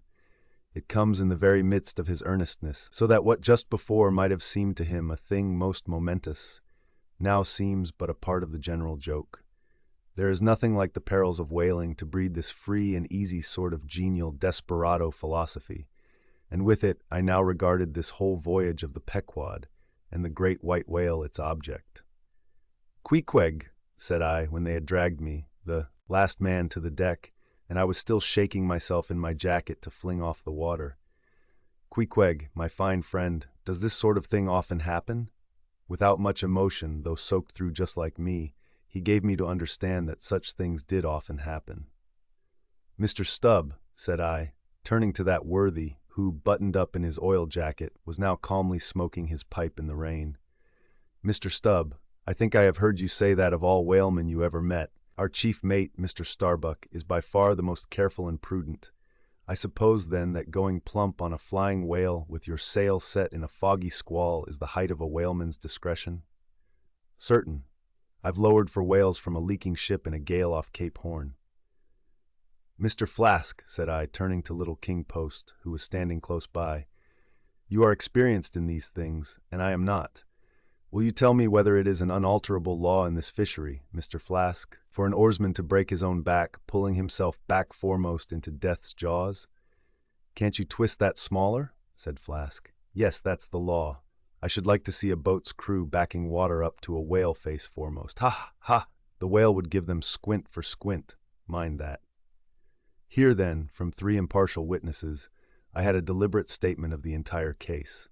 Considering, therefore, that squalls and capsizings in the water and consequent bivouacs on the deep were matters of common occurrence in this kind of life, considering that at the superlatively critical instant of going on to the whale, I must resign my life into the hands of him who steered the boat, oftentimes a fellow who at that very moment is in his impetuousness upon the point of scuttling the craft with his own frantic stampings, considering that the particular disaster to our own particular boat was chiefly to be imputed to Starbuck's driving onto his whale almost in the teeth of a squall, and considering that Starbuck, notwithstanding, was famous for his great heedfulness in the fishery, considering that I belonged to this uncommonly prudent Starbuck's boat, and finally considering in what a devil's chase I was implicated, touching the white whale. Taking all things together, I say, I thought I might as well go below and make a rough draft of my will. "Queequeg," said I, "come along, you shall be my lawyer, executor, and legatee." It may seem strange that of all men sailors should be tinkering at their last wills and testaments, but there are no people in the world more fond of that diversion.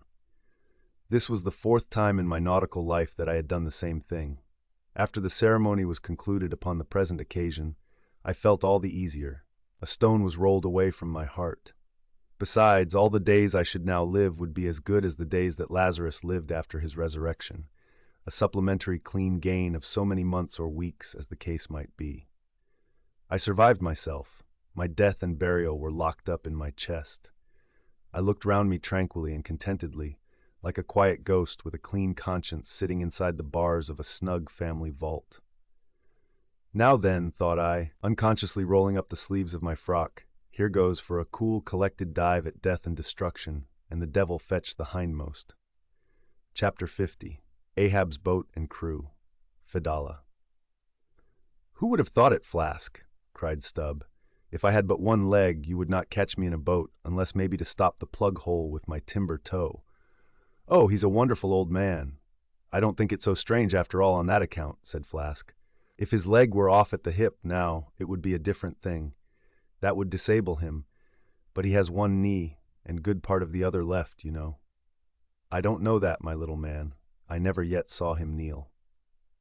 Among whale-wise people, it has often been argued whether, considering the paramount importance of his life to the success of the voyage, it is right for a whaling captain to jeopardize that life in the active perils of the chase.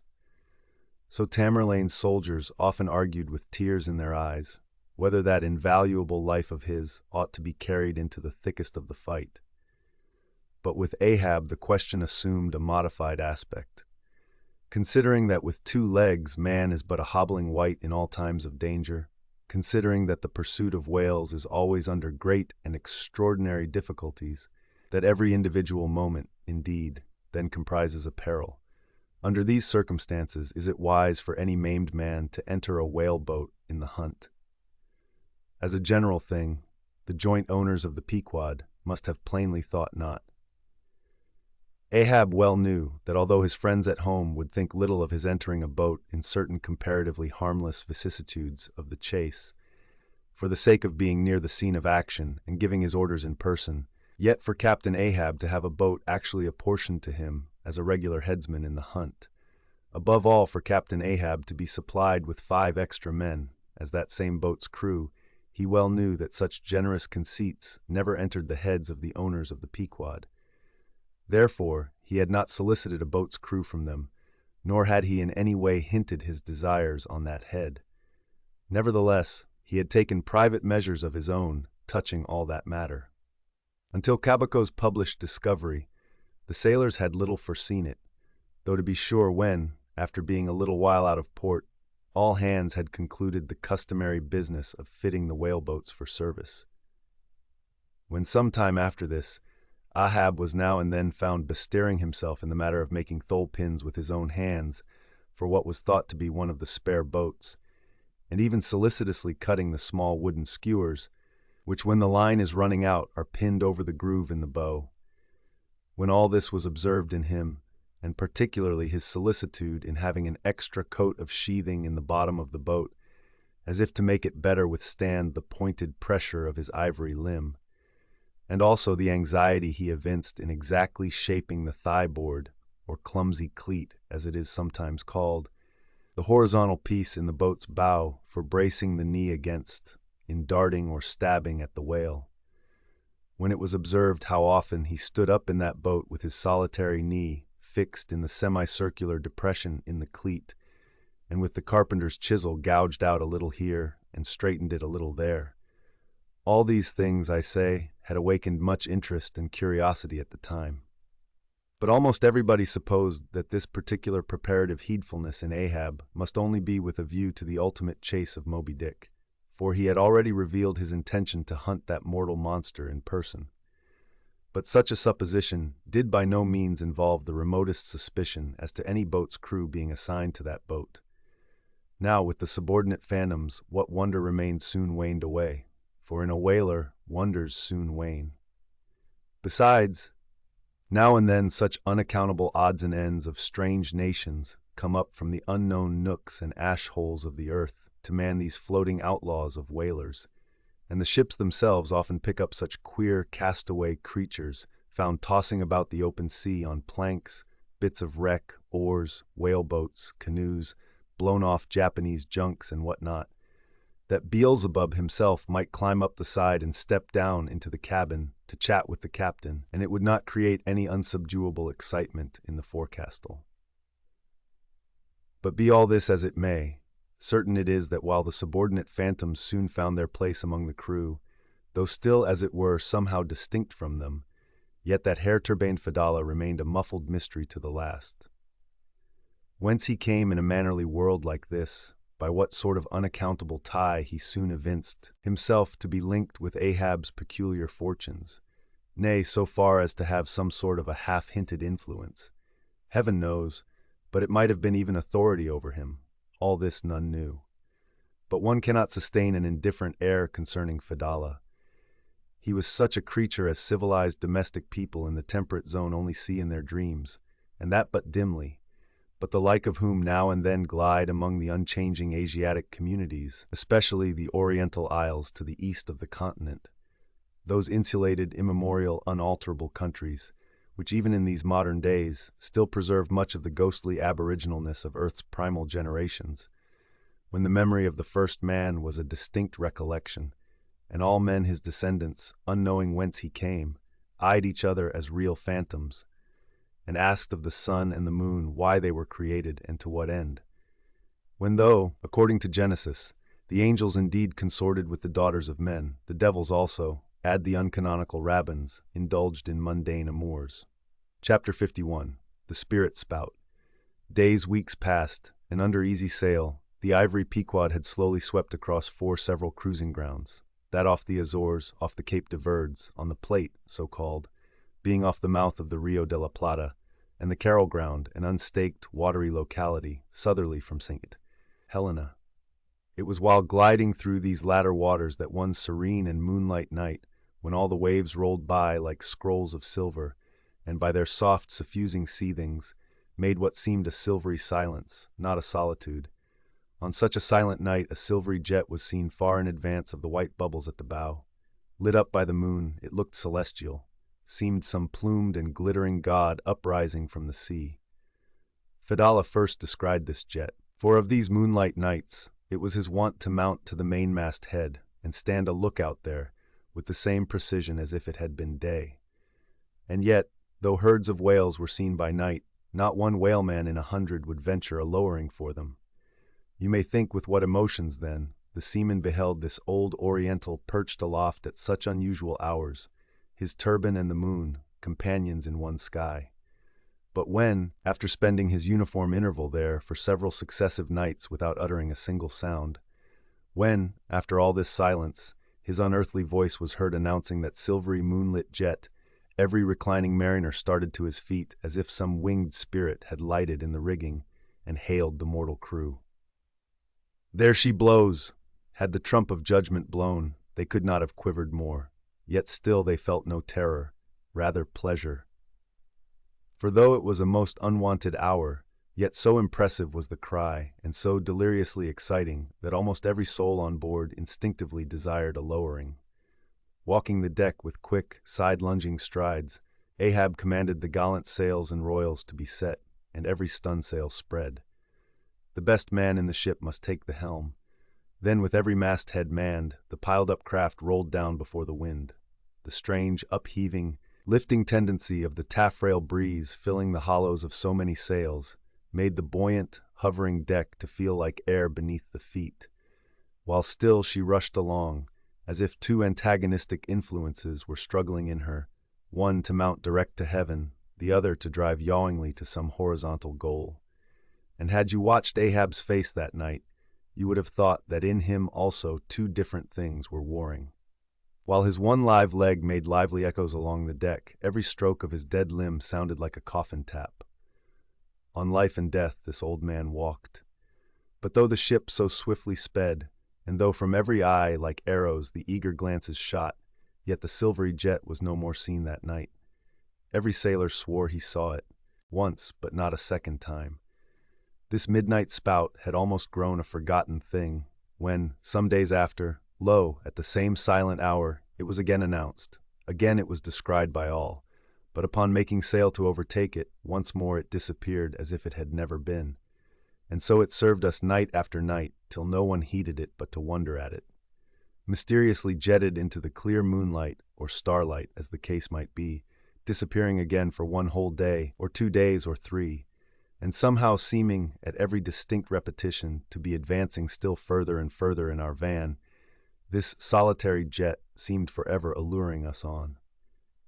Nor with the immemorial superstition of their race, and in accordance with the preternaturalness, as it seemed, which in many things invested the Pequod, were there wanting some of the seamen who swore that whenever and wherever descried, at however remote times, or in however far apart latitudes and longitudes, that unnearable spout was cast by one self-same whale, and that whale Moby-Dick. For a time there reigned, too, a sense of peculiar dread at this flitting apparition, as if it were treacherously beckoning us on, in order that the monster might turn round upon us and rend us at last in the remotest and most savage seas. These temporary apprehensions, so vague but so awful, derived a wondrous potency from the contrasting serenity of the weather, in which, beneath all its blue blandness, some thought there lurked a devilish charm, as for days and days we voyaged along through seas so wearily, lonesomely mild, that all space, in repugnance to our vengeful errand, seemed vacating itself of life before our urn-like prow. But at last, when turning to the eastward, the Cape winds began howling around us, and we rose and fell upon the long, troubled seas that are there, when the ivory-tusked Pequod sharply bowed to the blast and gored the dark waves in her madness, till like showers of silver chips the foam flakes flew over her bulwarks. Then all this desolate vacuity of life went away, but gave place to sights more dismal than before. Close to our bows, strange forms in the water darted hither and thither before us, while thick in our rear flew the inscrutable sea ravens. And every morning, perched on our stays, rows of these birds were seen, and spite of our hootings, for a long time obstinately clung to the hemp, as though they deemed our ship some drifting, uninhabited craft, a thing appointed to desolation, and therefore fit roosting place for their homeless selves. And heaved, still unrestingly heaved the black sea, as if its vast tides were a conscience, and the great mundane soul were in anguish and remorse for the long sin and suffering it had bred. Cape of Good Hope, do they call ye? Rather Cape Tormentoso, as called of yore, for long allured by the perfidious silences that before had attended us, we found ourselves launched into this tormented sea, where guilty beings transformed into those fowls and these fish seemed condemned to swim on everlastingly without any haven in store, or beat that black air without any horizon. But calm, snow-white, and unvarying, still directing its fountain of feathers to the sky, still beckoning us on from before, the solitary jet would at times be descried. During all this blackness of the elements, Ahab, though assuming for the time the almost continual command of the drenched and dangerous deck, manifested the gloomiest reserve, and more seldom than ever addressed his mates. In tempestuous times like these, after everything above and aloft has been secured, nothing more can be done but passively to await the issue of the gale. Then captain and crew become practical fatalists. So with his ivory leg inserted into its accustomed hole, and with one hand firmly grasping a shroud, Ahab for hours and hours would stand gazing dead to windward, while an occasional squall of sleet or snow would all but congeal his very eyelashes together. Meantime, the crew, driven from the forward part of the ship by the perilous seas that burstingly broke over its bows, stood in a line along the bulwarks in the waist, and the better to guard against the leaping waves, each man had slipped himself into a sort of bowline secured to the rail, in which he swung as in a loosened belt. Few or no words were spoken, and the silent ship, as if manned by painted sailors in wax, day after day tore on through all the swift madness and gladness of the demoniac waves. By night the same muteness of humanity before the shrieks of the ocean prevailed. Still in silence the men swung in the bowlines. Still wordless Ahab stood up to the blast. Even when wearied nature seemed demanding repose, he would not seek that repose in his hammock. Never could Starbuck forget the old man's aspect, when one night going down into the cabin to mark how the barometer stood, he saw him with closed eyes sitting straight in his floor-screwed chair. The rain and half-melted sleet of the storm, from which he had some time before emerged, still slowly dripping from the unremoved hat and coat. On the table beside him lay unrolled one of those charts of tides and currents which have previously been spoken of. His lantern swung from his tightly clenched hand. Though the body was erect, the head was thrown back, so that the closed eyes were pointed towards the needle of the telltale that swung from a beam in the ceiling. The cabin compass is called the telltale, because without going to the compass at the helm, The captain, while below, can inform himself of the course of the ship. Terrible old man, thought Starbuck with a shudder, sleeping in this gale, still thou steadfastly eyest thy purpose. Chapter 52. The Albatross. Southeastward from the Cape, off the distant Crozettes, a good cruising ground for right whalemen, a sail loomed ahead, the gunny Albatross by name. As she slowly drew nigh, from my lofty perch at the foremast-head I had a good view of that sight so remarkable to a tyro in the far ocean fisheries, a whaler at sea, and long absent from home. As if the waves had been fullers, this craft was bleached like the skeleton of a stranded walrus. All down her sides, this spectral appearance was traced with long channels of reddened rust, while all her spars and her rigging were like the thick branches of trees furred over with hoarfrost. Only her lower sails were set. A wild sight it was to see her long-bearded lookouts at those three mastheads. They seemed clad in the skins of beasts, so torn and bepatched the raiment that had survived nearly 4 years of cruising. Standing in iron hoops nailed to the mast, they swayed and swung over a fathomless sea. And though, when the ship slowly glided close under our stern, we 6 men in the air came so nigh to each other that we might almost have leaped from the mastheads of one ship to those of the other. Yet, those forlorn-looking fishermen, mildly eyeing us as they passed, said not one word to our own lookouts, while the quarter-deck hail was being heard from below.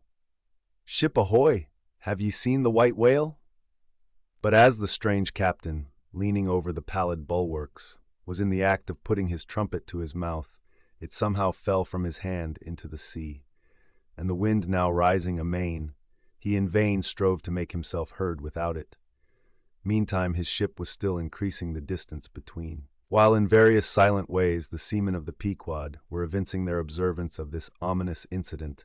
At the first mere mention of the white whale's name to another ship, Ahab for a moment paused. It almost seemed as though he would have lowered a boat to board the stranger, had not the threatening wind forbade. But taking advantage of his windward position, he again seized his trumpet, and knowing by her aspect that the stranger vessel was a Nantucketer and shortly bound home, he loudly hailed, "Ahoy there! This is the Pequod, bound round the world. Tell them to address all future letters to the Pacific Ocean, and this time 3 years, if I am not at home, tell them to address them to—" At that moment the 2 wakes were fairly crossed, and instantly then, in accordance with their singular ways, shoals of small harmless fish, that for some days before had been placidly swimming by our side, darted away with what seemed shuddering fins, and ranged themselves fore and aft with the stranger's flanks. Though in the course of his continual voyagings Ahab must often before have noticed a similar sight, yet, to any monomaniac man, the various trifles capriciously carry meanings. "Swim away from me, do ye?" murmured Ahab, gazing over into the water. There seemed but little in the words, but the tone conveyed more of deep, helpless sadness than the insane old man had ever before evinced. But turning to the steersman, who thus far had been holding the ship in the wind to diminish her headway, he cried out in his old lion voice, "Up helm! Keep her off round the world!" Round the world. There is much in that sound to inspire proud feelings, but whereto does all that circumnavigation conduct? Only through numberless perils to the very point whence we started, where those that we left behind secure were all the time before us. Were this world an endless plain, and by sailing eastward we could forever reach new distances, and discover sights more sweet and strange than any Cyclades or islands of King Solomon, then there were promise in the voyage. But in pursuit of those far mysteries we dream of, or in tormented chase of that demon phantom that, some time or other, swims before all human hearts, while chasing such over this round globe, they either lead us on, in barren mazes, or midway leave us whelmed. Chapter 53. The Gam. The ostensible reason why Ahab did not go on board of the whaler we had spoken was this: the wind and sea betokened storms. But even had this not been the case, he would not after all perhaps have boarded her, judging by his subsequent conduct on similar occasions, if so it had been that, by the process of hailing, he had obtained a negative answer to the question he put. For, as it eventually turned out, he cared not to consort, even for 5 minutes, with any stranger captain, except he could contribute some of that information he so absorbingly sought. But all this might remain inadequately estimated were not something said here of the peculiar usages of whaling vessels when meeting each other in foreign seas, and especially on a common cruising ground. If two strangers crossing the Pine Barrens in New York State, or the equally desolate Salisbury Plain in England, if casually encountering each other in such inhospitable wilds, these twain, for the life of them, cannot well avoid a mutual salutation, and stopping for a moment to interchange the news, and perhaps sitting down for a while and resting in concert, then how much more natural that upon the illimitable Pine Barrens and Salisbury Plains of the sea, two whaling vessels descrying each other at the ends of the earth, off lone Fanning's Island or the faraway King's Mills. How much more natural, I say, that under such circumstances these ships should not only interchange hails, but come into still closer, more friendly and sociable contact. And especially would this seem to be a matter of course in the case of vessels owned in one seaport, and whose captains, officers, and not a few of the men are personally known to each other, and consequently have all sorts of dear domestic things to talk about. For the long absent ship, the outward bounder, perhaps has letters on board. At any rate, she will be sure to let her have some papers of a date a year or two later than the last one on her blurred and thumb-worn files. And in return for that courtesy, the outward-bound ship would receive the latest whaling intelligence from the cruising ground to which she may be destined, a thing of the utmost importance to her.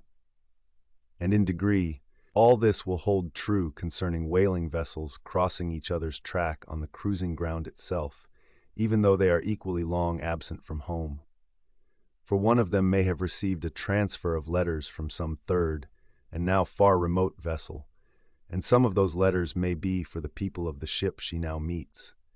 Besides, they would exchange the whaling news and have an agreeable chat. For not only would they meet with all the sympathies of sailors, but likewise with all the peculiar congenialities arising from a common pursuit and mutually shared privations and perils. Nor would difference of country make any very essential difference, that is, so long as both parties speak one language, as is the case with Americans and English. Though, to be sure, from the small number of English whalers, such meetings do not very often occur, and when they do occur, there is too apt to be a sort of shyness between them. For your Englishman is rather reserved, and your Yankee, he does not fancy that sort of thing in anybody but himself. Besides, the English whalers sometimes affect a kind of metropolitan superiority over the American whalers, regarding the long, lean Nantucketer, with his nondescript provincialisms, as a sort of sea peasant. But where this superiority in the English whaleman does really consist, it would be hard to say, seeing that the Yankees in one day, collectively, kill more whales than all the English collectively in 10 years. But this is a harmless little foible in the English whale hunters, which the Nantucketer does not take much to heart, probably because he knows that he has a few foibles himself. So then we see that of all ships separately sailing the sea, the whalers have most reason to be sociable, and they are so. Whereas some merchant ships crossing each other's wake in the mid-Atlantic will oftentimes pass on without so much as a single word of recognition, mutually cutting each other on the high seas like a brace of dandies in Broadway, and all the time indulging perhaps in finical criticism upon each other's rig. As for men of war, when they chance to meet at sea, they first go through such a string of silly bowings and scrapings, such a ducking of ensigns, that there does not seem to be much right-down hearty goodwill and brotherly love about it at all. As touching slave ships meeting, why they are in such a prodigious hurry, they run away from each other as soon as possible. And as for pirates, when they chance to cross each other's crossbones, the first hail is, "How many skulls?" the same way that whalers hail, "How many barrels?" And that question once answered, pirates straightway steer apart, for they are infernal villains on both sides, and don't like to see overmuch of each other's villainous likenesses. But look at the godly, honest, unostentatious, hospitable, sociable, free and easy whaler. What does the whaler do when she meets another whaler in any sort of decent weather? She has a gam, a thing so utterly unknown to all other ships that they never heard of the name even. And if by chance they should hear of it, they only grin at it and repeat gamesome stuff about spouters and blubber boilers, and such like pretty exclamations. Why it is that all merchant seamen, and also all pirates and man-of-war's men and slave-ship sailors cherish such a scornful feeling towards whale ships, this is a question it would be hard to answer. Because in the case of pirates, say, I should like to know whether that profession of theirs has any peculiar glory about it. It sometimes ends in uncommon elevation, indeed, but only at the gallows. And besides, when a man is elevated in that odd fashion, he has no proper foundation for his superior altitude. Hence, I conclude that in boasting himself to be high lifted above a whaleman, in that assertion the pirate has no solid basis to stand on. But what is a gam? You might wear out your index finger running up and down the columns of dictionaries and never find the word. Dr. Johnson never attained to that erudition. Noah Webster's Ark does not hold it. Nevertheless, this same expressive word has now for many years been in constant use among some 15,000 true-born Yankees. Certainly, it needs a definition and should be incorporated into the lexicon. With that view, let me learnedly define it. Gam, noun, a social meeting of two or more whale ships, generally on a cruising ground, when, after exchanging hails, they exchange visits by boat's crews, the two captains remaining for the time on board of one ship and the two chief mates on the other. There is another little item about gamming which must not be forgotten here. All professions have their own little peculiarities of detail. So has the whale fishery. In a pirate, man-of-war, or slave ship, when the captain is rowed anywhere in his boat, he always sits in the stern sheets on a comfortable, sometimes cushioned seat there, and often steers himself with a pretty little milliner's tiller decorated with gay cords and ribbons. But the whaleboat has no seat astern, no sofa of that sort whatever, and no tiller at all. High times indeed, if whaling captains were wheeled about the water on casters like gouty old aldermen in patent chairs. And as for a tiller, the whaleboat never admits of any such effeminacy, and therefore, as in gamming, a complete boat's crew must leave the ship, and hence as the boat's steerer or harpooneer is of the number, that subordinate is the steersman upon the occasion, and the captain, having no place to sit in, is pulled off to his visit, all standing like a pine tree.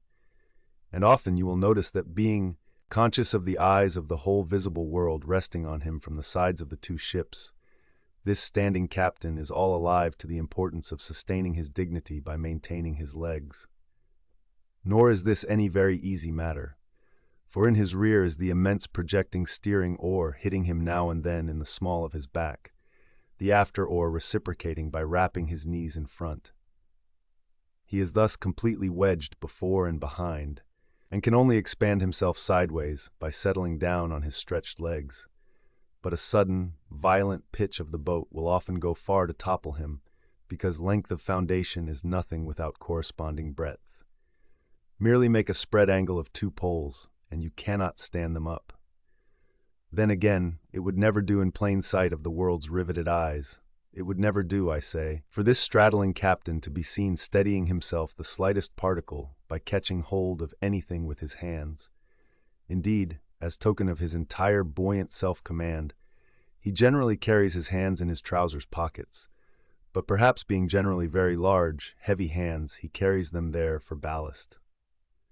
Nevertheless, there have occurred instances, well authenticated ones too, where the captain has been known for an uncommonly critical moment or two, in a sudden squall, say, to seize hold of the nearest oarsman's hair and hold on there like grim death. 54. The Town Ho's story, as told at the Golden Inn. The Cape of Good Hope, and all the watery region round about there, is much like some noted four corners of a great highway, where you meet more travelers than in any other part. It was not very long after speaking the Gawney that another homeward-bound whaleman, the Town Ho, was encountered. She was manned almost wholly by Polynesians. In the short game that ensued, she gave us strong news of Moby-Dick. To some, the general interest in the white whale was now wildly heightened by a circumstance of the Town Ho's story, which seemed obscurely to involve with the whale a certain wondrous, inverted visitation of one of those so-called judgments of God, which at times are said to overtake some men. This latter circumstance, with its own particular accompaniments, forming what may be called the secret part of the tragedy about to be narrated, never reached the ears of Captain Ahab or his mates.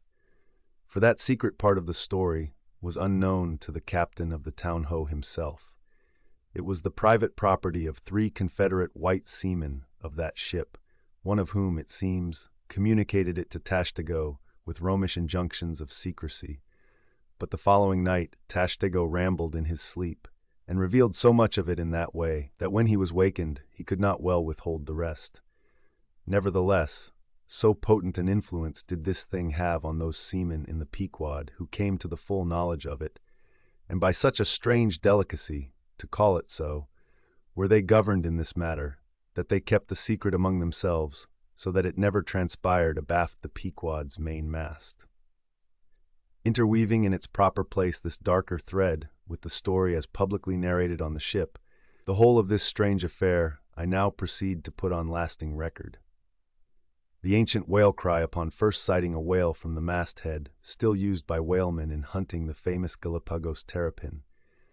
For my humor's sake, I shall preserve the style in which I once narrated it at Lima to a lounging circle of my Spanish friends, one Saint's Eve, smoking upon the thick, tiled piazza of the Golden Inn.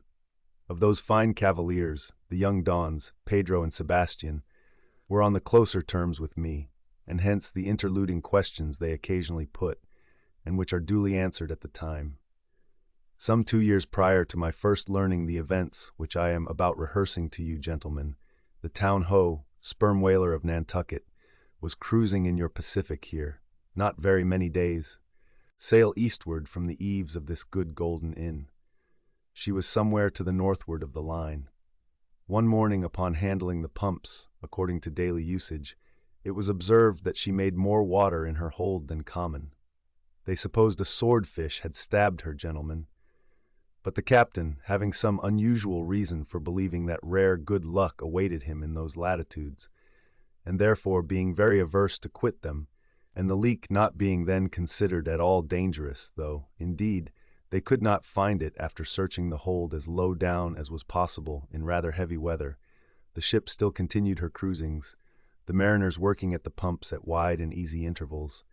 But no good luck came. More days went by, and not only was the leak yet undiscovered, but it sensibly increased.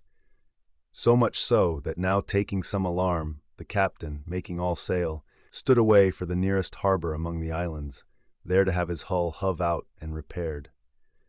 Though no small passage was before her, yet, if the commonest chance favored, he did not at all fear that his ship would founder by the way, because his pumps were of the best, and being periodically relieved at them, those 36 men of his could easily keep the ship free, never mind if the leak should double on her.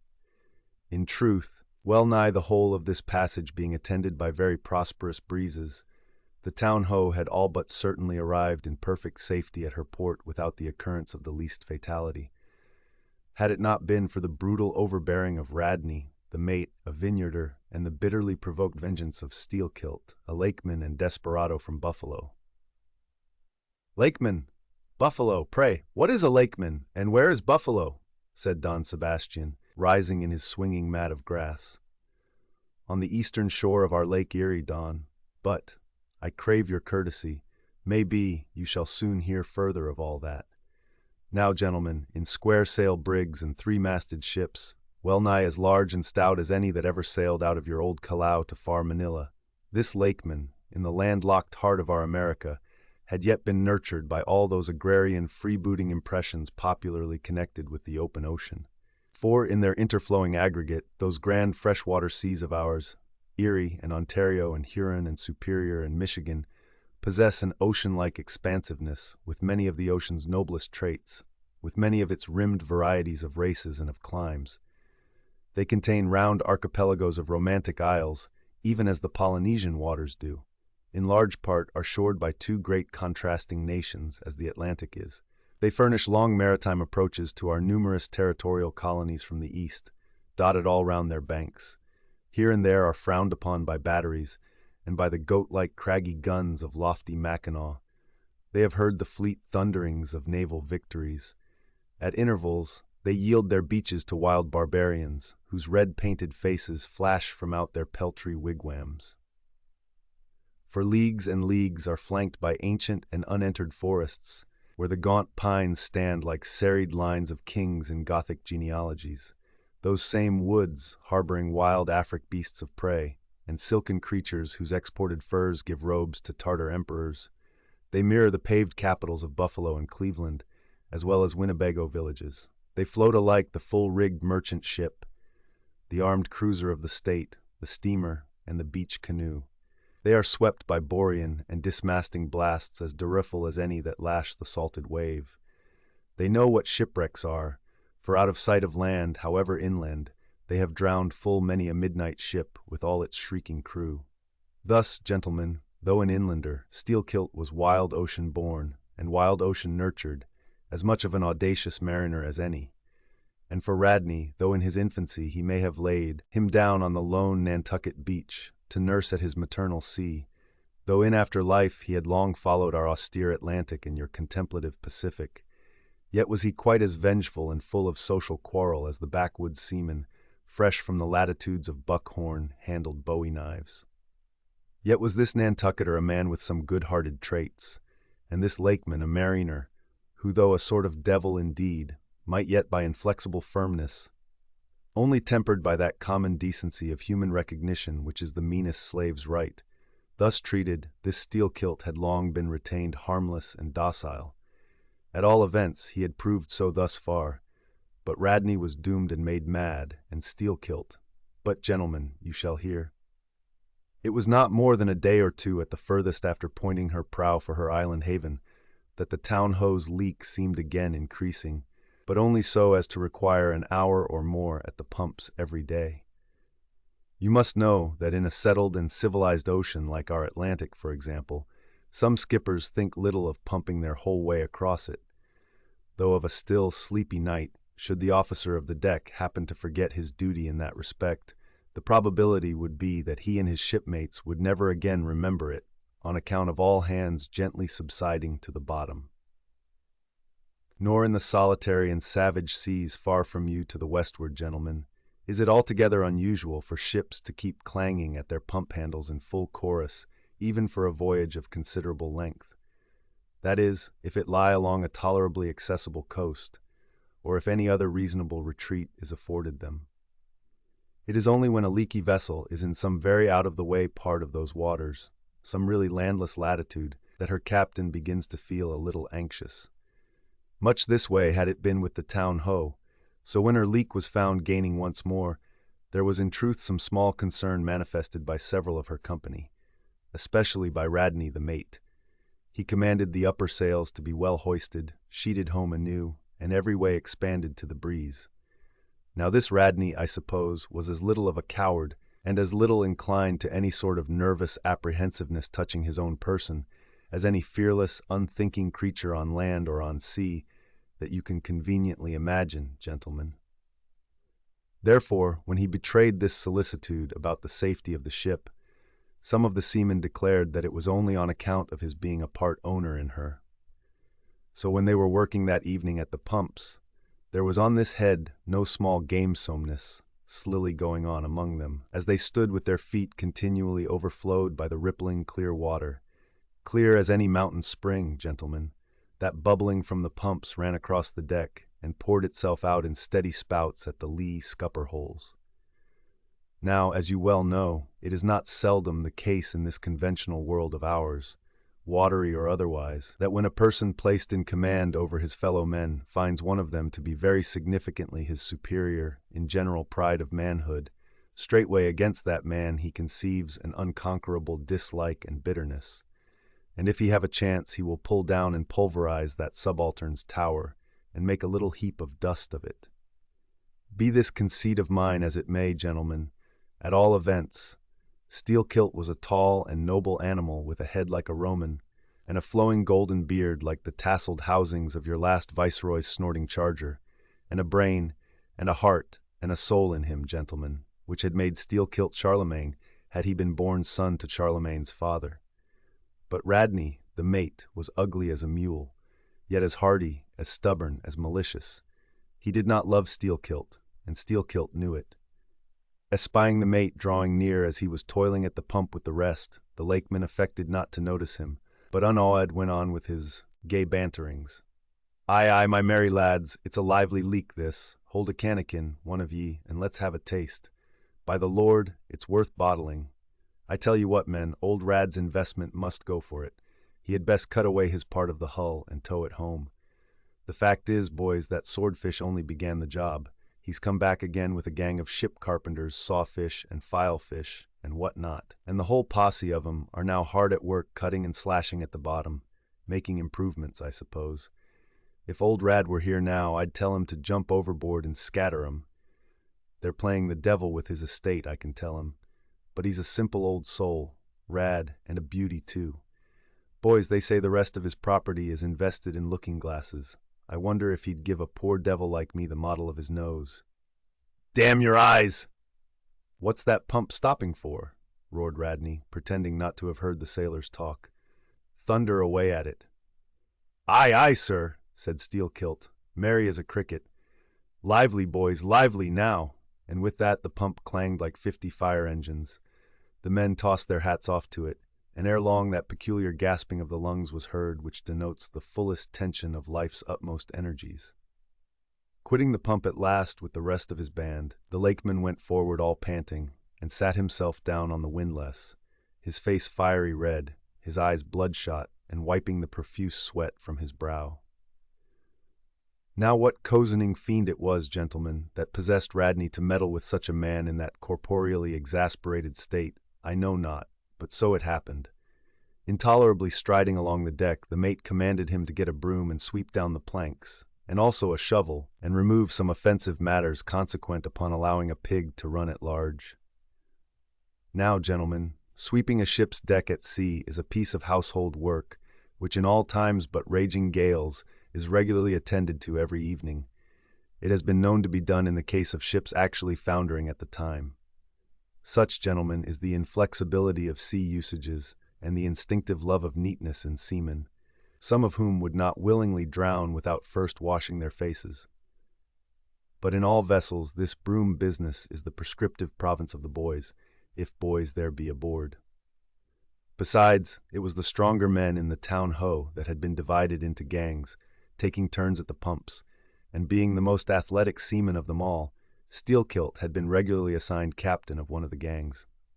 Consequently, he should have been freed from any trivial business not connected with truly nautical duties, such being the case with his comrades. I mention all these particulars so that you may understand exactly how this affair stood between the two men. But there was more than this. The order about the shovel was almost as plainly meant to sting and insult Steelkilt as though Radney had spat in his face. Any man who has gone sailor in a whale ship will understand this, and all this, and doubtless much more, the lakeman fully comprehended when the mate uttered his command. But as he sat still for a moment, and as he steadfastly looked into the mate's malignant eye, and perceived the stacks of powder casks heaped up in him, and the slow match silently burning along towards them, as he instinctively saw all this, that strange forbearance and unwillingness to stir up the deeper passionateness in any already ireful being, a repugnance most felt, when felt at all, by really valiant men even when aggrieved, this nameless phantom feeling, gentlemen, stole over Steelkilt. Therefore, in his ordinary tone, only a little broken by the bodily exhaustion he was temporarily in, he answered him saying that sweeping the deck was not his business, and he would not do it. And then, without at all alluding to the shovel, he pointed to 3 lads as the customary sweepers, who, not being billeted at the pumps, had done little or nothing all day. To this, Radney replied with an oath, in a most domineering and outrageous manner, unconditionally reiterating his command, meanwhile advancing upon the still-seated lakeman with an uplifted Coopper's club hammer which he had snatched from a cask nearby. Heated and irritated as he was by his spasmodic toil at the pumps, for all his first nameless feeling of forbearance, the sweating Steelkilt could but ill brook this bearing in the mate, but somehow still smothering the conflagration within him, without speaking, he remained doggedly rooted to his seat, till at last the incensed Radney shook the hammer within a few inches of his face, furiously commanding him to do his bidding. Steelkilt rose, and slowly retreating round the windlass, steadily followed by the mate with his menacing hammer, deliberately repeated his intention not to obey. Seeing, however, that his forbearance had not the slightest effect, by an awful and unspeakable intimation with his twisted hand he warned off the foolish and infatuated man, but it was to no purpose. And in this way the two went once slowly round the windlass, when, resolved at last no longer to retreat, bethinking him that he had now forborne as much as comported with his humor, the lakeman paused on the hatches and thus spoke to the officer. "Mr. Radney, I will not obey you. Take that hammer away, or look to yourself." But the predestinated mate, coming still closer to him, where the lakeman stood fixed, now shook the heavy hammer within an inch of his teeth, meanwhile repeating a string of insufferable maledictions. Retreating not the thousandth part of an inch, stabbing him in the eye with the unflinching poniard of his glance, Steelkilt, clenching his right hand behind him and creepingly drawing it back, told his persecutor that if the hammer but grazed his cheek, he, Steelkilt, would murder him. But, gentlemen, the fool had been branded for the slaughter by the gods. Immediately the hammer touched the cheek. The next instant the lower jaw of the mate was stove in his head. He fell on the hatch, spouting blood like a whale. Ere the cry could go aft, Steelkilt was shaking one of the backstays leading far aloft to where two of his comrades were standing their mastheads. They were both canalers. "Canalers!" cried Don Pedro. "We have seen many whale ships in our harbors, but never heard of your canalers. Pardon, who and what are they?" "Canalers, Don, are the boatmen belonging to our Grand Erie Canal. You must have heard of it." "Nay, Senor, hereabouts in this dull, warm, most lazy, and hereditary land, we know but little of your vigorous north." "I? Well then, Don, refill my cup. Your chicha's very fine, and ere proceeding further I will tell ye what our canalers are, for such information may throw sidelight upon my story. For 360 miles, gentlemen, through the entire breadth of the state of New York, through numerous populous cities and most thriving villages, through long, dismal, uninhabited swamps and affluent, cultivated fields, unrivaled for fertility, by billiard room and bar room, through the holy of holies of great forests, on Roman arches over Indian rivers, through sun and shade, by happy hearts or broken, through all the wide contrasting scenery of those noble Mohawk counties, and especially by rows of snow-white chapels, whose spires stand almost like milestones, flows one continual stream of Venetianly corrupt and often lawless life. There's your true Ashanti, gentlemen.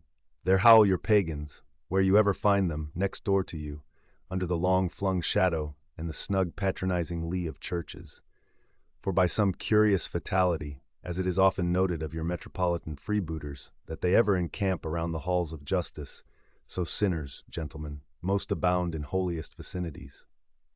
"Is that a friar passing?" said Don Pedro, looking downwards into the crowded plaza with humorous concern. "Well, for our northern friend Dame Isabella's Inquisition wanes in Lima," laughed Don Sebastian. "Proceed, Senor." "A moment, pardon," cried another of the company.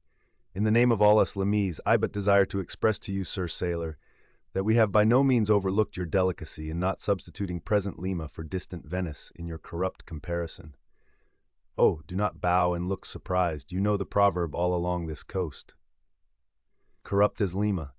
It but bears out your saying too, churches more plentiful than billiard tables and forever open, and corrupt as Lima. So too Venice. I have been there, the holy city of the blessed evangelist St. Mark, St. Dominic. Purge it. Your cup.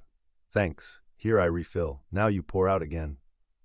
Freely depicted in his own vocation, gentlemen, the canaler would make a fine dramatic hero, so abundantly and picturesquely wicked is he, like Mark Antony, for days and days along his green-turfed, flowery Nile, he indolently floats, openly toying with his red-cheeked Cleopatra, ripening his apricot thigh upon the sunny deck. But ashore, all this effeminacy is dashed. The brigandish guise which the canaler so proudly sports, his slouched and gaily ribboned hat betoken his grand features. A terror to the smiling innocence of the villages through which he floats, his swart visage and bold swagger are not unshunned in cities. Once a vagabond on his own canal, I have received good turns from one of these canalers. I thank him heartily, would fain be not ungrateful, but it is often one of the prime redeeming qualities of your man of violence that at times he has as stiff an arm to back a poor stranger in a strait as to plunder a wealthy one. In sum, gentlemen, what the wildness of this canal life is emphatically evinced by this, that our wild whale fishery contains so many of its most finished graduates, and that scarce any race of mankind, except Sydney men, are so much distrusted by our whaling captains. Nor does it at all diminish the curiousness of this matter, that to many thousands of our rural boys and young men born along its line, the probationary life of the Grand Canal furnishes the sole transition between quietly reaping in a Christian cornfield and recklessly plowing the waters of the most barbaric seas. "I see! I see!" impetuously exclaimed Don Pedro, spilling his chicha upon his silvery ruffles. "No need to travel. The world's one Lima. I had thought now that at your temperate north the generations were cold and holy as the hills. But the story." I left off, gentlemen, where the lakeman shook the backstay. Hardly had he done so when he was surrounded by the 3 junior mates and the 4 harpooneers, who all crowded him to the deck. But sliding down the ropes like baleful comets, the 2 canalers rushed into the uproar and sought to drag their man out of it towards the forecastle. Others of the sailors joined with them in this attempt, and a twisted turmoil ensued. While standing out of harm's way, the valiant captain danced up and down with a whale pike, calling upon his officers to manhandle that atrocious scoundrel and smoke him along to the quarter-deck. At intervals, he ran close up to the revolving border of the confusion, and prying into the heart of it with his pike, sought to prick out the object of his resentment. But Steelkilt and his desperadoes were too much for them all. They succeeded in gaining the forecastle deck, where, hastily slewing about 3 or 4 large casks in a line with the windlass, these sea Parisians entrenched themselves behind the barricade. "Come out of that, ye pirates!" roared the captain, now menacing them with a pistol in each hand, just brought to him by the steward. "Come out of that, ye cutthroats!" Steelkilt leaped on the barricade, and striding up and down there, defied the worst the pistols could do, but gave the captain to understand distinctly that his Steelkilt's death would be the signal for a murderous mutiny on the part of all hands. Fearing in his heart lest this might prove but too true, the captain a little desisted, but still commanded the insurgents instantly to return to their duty. "Will you promise not to touch us if we do?" demanded their ringleader. Turn to! I make no promise. To your duty. Do you want to sink the ship by knocking off at a time like this? Turn to!" And he once more raised a pistol. "Sink the ship?" cried Steelkilt. "Aye, let her sink. Not a man of us turns to unless you swear not to raise a rope yarn against us. What say ye, men?" turning to his comrades. A fierce cheer was their response. The lakeman now patrolled the barricade, all the while keeping his eye on the captain and jerking out such sentences as these. "It's not our fault. We didn't want it. I told him to take his hammer away. It was boy's business. He might have known me before this. I told him not to prick the buffalo. I believe I have broken a finger here against his cursed jaw. Ain't those mincing knives down in the forecastle there, men? Look to those handspikes, my hearties. Captain, by God, look to yourself. Say the word. Don't be a fool. Forget it all. We are ready to turn to. Treat us decently, and we're your men, but we won't be flogged. Turn to. I make no promises. Turn to, I say." "Look ye now," cried the lakeman, flinging out his arm towards him. "There are a few of us here, and I am one of them, who have shipped for the cruise. Dicey, now as you well know, sir, we can claim our discharge as soon as the anchor is down. So we don't want to row. It's not our interest. We want to be peaceable. We are ready to work, but we won't be flogged." "Turn to," roared the captain.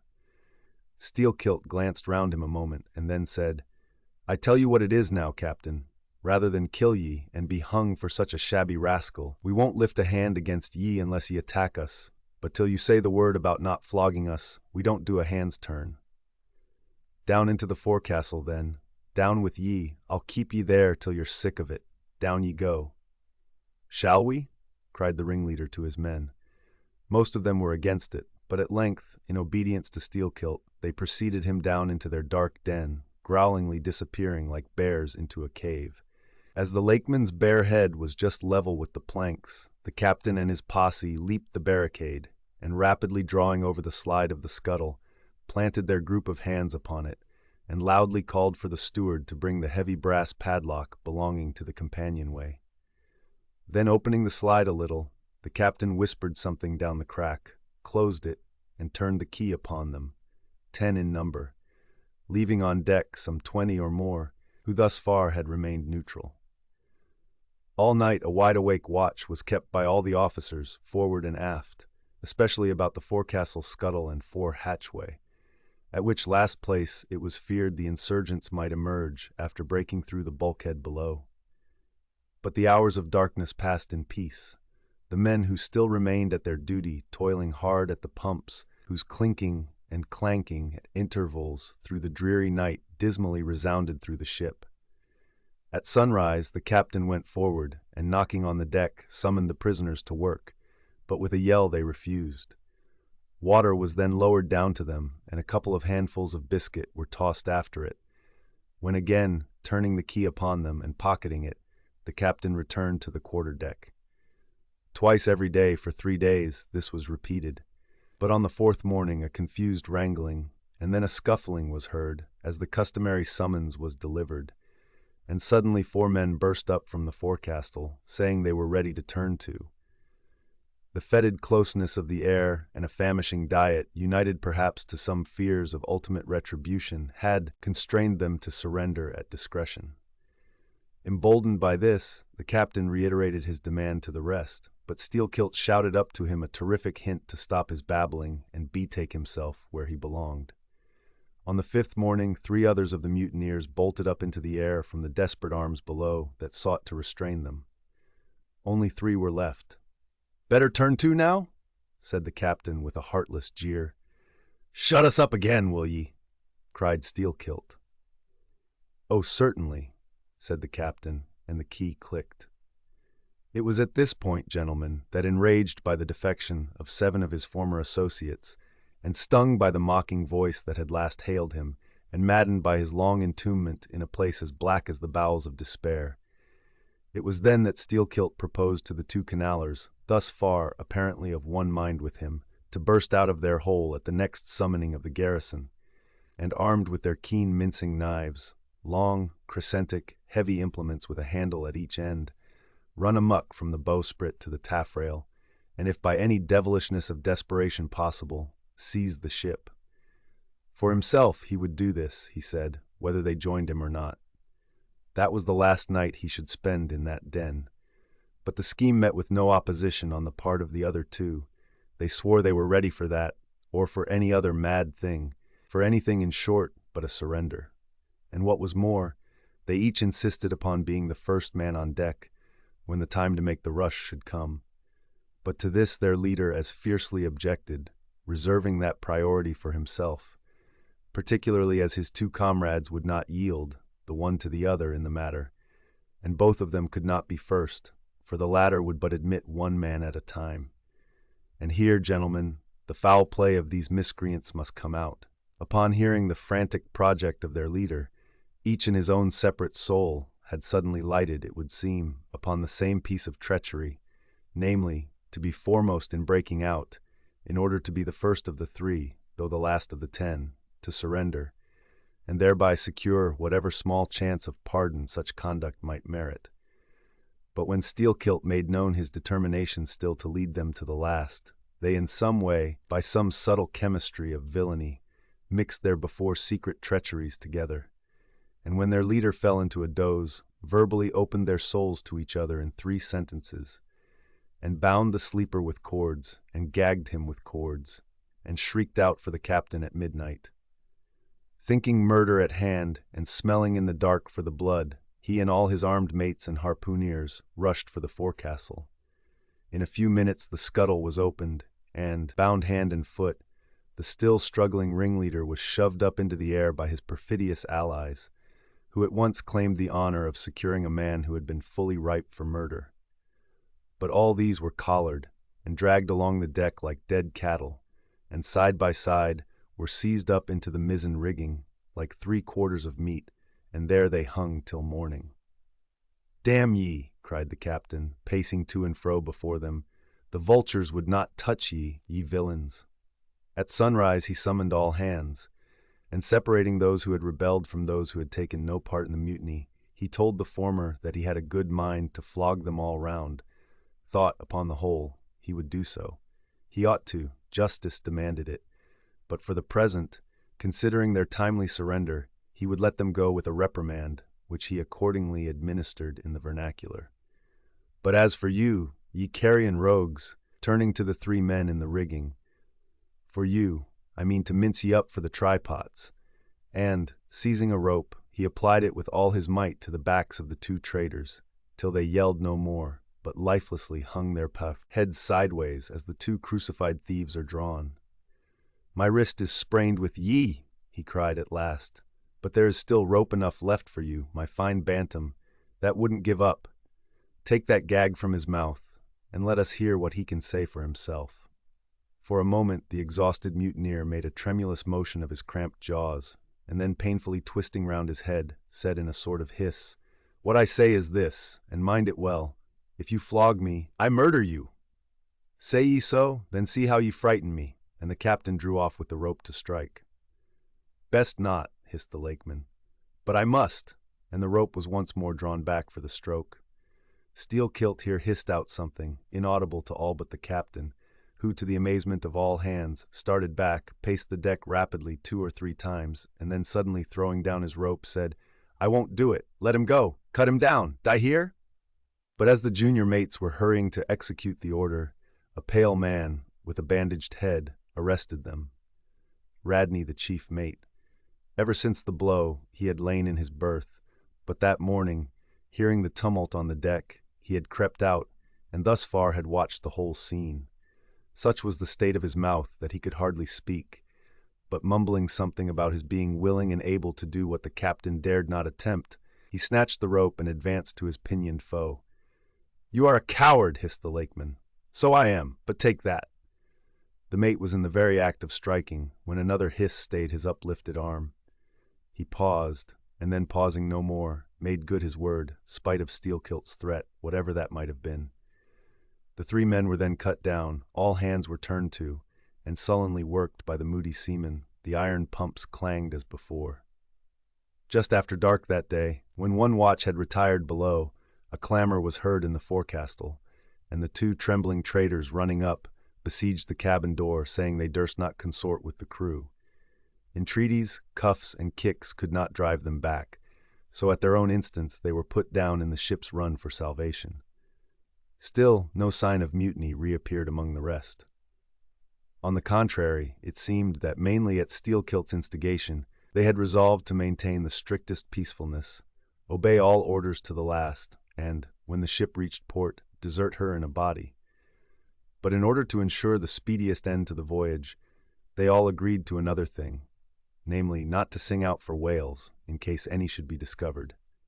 For, spite of her leak, and spite of all her other perils, the town-ho still maintained her mastheads, and her captain was just as willing to lower for a fish that moment, as on the day his craft first struck the cruising ground. And Radney the mate was quite as ready to change his berth for a boat, and with his bandaged mouth seek to gag in death the vital jaw of the whale. But though the lakeman had induced the seamen to adopt this sort of passiveness in their conduct, he kept his own counsel, at least till all was over, concerning his own proper and private revenge upon the man who had stung him in the ventricles of his heart. He was in Radney the chief mate's watch, and as if the infatuated man sought to run more than halfway to meet his doom, after the scene at the rigging, he insisted, against the express counsel of the captain, upon resuming the head of his watch at night. Upon this, and 1 or 2 other circumstances, Steelkilt systematically built the plan of his revenge. During the night, Radney had an unseamanlike way of sitting on the bulwarks of the quarterdeck, and leaning his arm upon the gunwale of the boat which was hoisted up there, a little above the ship's side. In this attitude, it was well known, he sometimes dozed. There was a considerable vacancy between the boat and the ship, and down between this was the sea. Steelkilt calculated his time, and found that his next trick at the helm would come round at 2 o'clock in the morning of the 3rd day from that in which he had been betrayed. At his leisure, he employed the interval in braiding something very carefully in his watches below, "What are you making there?" said a shipmate. "What do you think? What does it look like?" "Like a lanyard for your bag, but it's an odd one, seems to me." "Yes, rather oddish," said the lakeman, holding it at arm's length before him. "But I think it will answer. Shipmate, I haven't enough twine, have you any?" But there was none in the forecastle. "Then I must get some from old Rad," and he rose to go aft. "You don't mean to go a-begging to him?" said a sailor. "Why not? Do you think he won't do me a turn when it's to help himself in the end, shipmate?" And going to the mate, he looked at him quietly and asked him for some twine to mend his hammock. It was given him. Neither twine nor lanyard were seen again, but the next night an iron ball, closely netted, partly rolled from the pocket of the lakeman's monkey jacket as he was tucking the coat into his hammock for a pillow. 24 hours after, his trick at the silent helm, nigh to the man who was apt to doze over the grave, always ready dug to the seaman's hand. That fatal hour was then to come, and in the foreordaining soul of Steelkilt, the mate was already stark and stretched as a corpse, with his forehead crushed in. But, gentlemen, a fool saved the would-be murderer from the bloody deed he had planned. Yet complete revenge he had, and without being the avenger. For by a mysterious fatality, heaven itself seemed to step in to take out of his hands into its own the damning thing he would have done. It was just between daybreak and sunrise of the morning of the second day, when they were washing down the decks, that a stupid Tenerife man, drawing water in the main chains, all at once shouted out, "There she rolls! There she rolls!" "Jesu, what a whale! It was Moby-Dick!" "Moby-Dick!" cried Don Sebastian. "St. Dominic, Sir Sailor, but do whales have christenings? Whom call you Moby-Dick?" "A very white and famous and most deadly immortal monster, Don, but that would be too long a story." "How? How?" cried all the young Spaniards, crowding.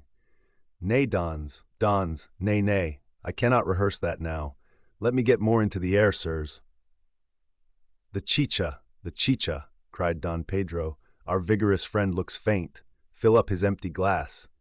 "No need, gentlemen. One moment, and I proceed. Now, gentlemen," so suddenly perceiving the snowy whale within 50 yards of the ship, forgetful of the compact among the crew, in the excitement of the moment, the Tenerife man had instinctively and involuntarily lifted his voice for the monster, though for some little time past it had been plainly beheld from the 3 sullen mastheads. All was now a frenzy. "The white whale! The white whale!" was the cry from captain, mates, and harpooneers, who, undeterred by fearful rumors, were all anxious to capture so famous and precious a fish, while the dogged crew eyed askance, and with curses, the appalling beauty of the vast milky mass, that, lit up by a horizontal spangling sun, shifted and glistened like a living opal in the blue morning sea. Gentlemen, a strange fatality pervades the whole career of these events, as if verily mapped out before the world itself was charted. The mutineer was the bowsman of the mate, and when fast to a fish, it was his duty to sit next him, while Radney stood up with his lance in the prow, and haul in or slacken the line at the word of command. Moreover, when the 4 boats were lowered, the mates got the start, and none howled more fiercely with delight than did Steelkilt as he strained at his oar. After a stiff pull, their harpooneer got fast, and, spear in hand, Radney sprang to the bow. He was always a furious man, it seems, in a boat, and now his bandaged cry was, to beach him on the whale's topmost back. Nothing loath, his bowsman hauled him up and up, through a blinding foam that blent 2 whitenesses together, till of a sudden the boat struck as against a sunken ledge, and keeling over, spilled out the standing mate. That instant, as he fell on the whale's slippery back, the boat righted, and was dashed aside by the swell, while Radney was tossed over into the sea, on the other flank of the whale. He struck out through the spray, and, for an instant, was dimly seen through that veil, wildly seeking to remove himself from the eye of Moby-Dick. But the whale rushed round in a sudden maelstrom, seized the swimmer between his jaws, and rearing high up with him, plunged headlong again and went down. Meantime, at the first tap of the boat's bottom, the lakeman had slackened the line so as to drop astern from the whirlpool. Calmly looking on, he thought his own thoughts. But a sudden, terrific, downward jerking of the boat quickly brought his knife to the line. He cut it, and the whale was free. But at some distance, Moby-Dick rose again, with some tatters of Radney's red woolen shirt, caught in the teeth that had destroyed him. All 4 boats gave chase again, but the whale eluded them and finally wholly disappeared. In good time, the town-ho reached her port, a savage, solitary place, where no civilized creature resided. There, headed by the lakemen, all but 5 or 6 of the foremastmen deliberately deserted among the palms. Eventually, as it turned out, seizing a large double war canoe of the savages and setting sail for some other harbor. The ship's company being reduced to but a handful, the captain called upon the islanders to assist him in the laborious business of heaving down the ship to stop the leak. But to such unresting vigilance over their dangerous allies was this small band of whites necessitated, both by night and by day, and so extreme was the hard work they underwent, that upon the vessel being ready again for sea, they were in such a weakened condition that the captain durst not put off with them in so heavy a vessel. After taking counsel with his officers, he anchored the ship as far offshore as possible, loaded and ran out his 2 cannon from the bows, stacked his muskets on the poop, and warning the islanders not to approach the ship at their peril, took 1 man with him, and setting the sail of his best whaleboat, steered straight before the wind for Tahiti, 500 miles distant, to procure a reinforcement to his crew. On the 4th day of the sail, a large canoe was descried, which seemed to have touched at a low isle of corals. He steered away from it, but the savage craft bore down on him, and soon the voice of Steelkilt hailed him to heave to, or he would run him under water. The captain presented a pistol. With 1 foot on each prow of the yoked war canoes, the lakemen laughed him to scorn, assuring him that if the pistol so much as clicked in the lock, he would bury him in bubbles and foam. "What do you want of me?" cried the captain. "Where are you bound, and for what are you bound?" demanded Steelkilt. "No lies." "I am bound to Tahiti for more men." "Very good. Let me board you a moment. I come in peace." With that he leaped from the canoe, swam to the boat, and climbing the gunwale, stood face to face with the captain. "Cross your arms, sir. Throw back your head. Now, repeat after me. As soon as Steelkilt leaves me, I swear to beach this boat on yonder island, and remain there 6 days. If I do not, may lightning strike me." "A pretty scholar," laughed the lakeman. "Adios, senor," and leaping into the sea, he swam back to his comrades. Watching the boat till it was fairly beached and drawn up to the roots of the cocoa-nut trees, Steelkilt made sail again, and in due time arrived at Tahiti, his own place of destination. There, luck befriended him. 2 ships were about to sail for France, and were providentially in want of precisely that number of men which the sailor headed. They embarked, and so forever got the start of their former captain, had he been at all minded to work them legal retribution. Some 10 days after the French ships sailed, the whaleboat arrived, and the captain was forced to enlist some of the more civilized Tahitians who had been somewhat used to the sea. Chartering a small native schooner, he returned with them to his vessel, and finding all right there, again resumed his cruisings. Where Steelkilt now is, gentlemen, none know, but upon the island of Nantucket, the widow of Radney still turns to the sea which refuses to give up its dead, still in dreams sees the awful white whale that destroyed him. "Are you through?" said Don Sebastian quietly. "I am, Don." "Then I entreat you, tell me if to the best of your own convictions this your story is in substance really true? It is so passing wonderful. Did you get it from an unquestionable source? Bear with me if I seem to press." "Also bear with all of us, Sir Sailor, for we all join in Don Sebastian's suit," cried the company, with exceeding interest.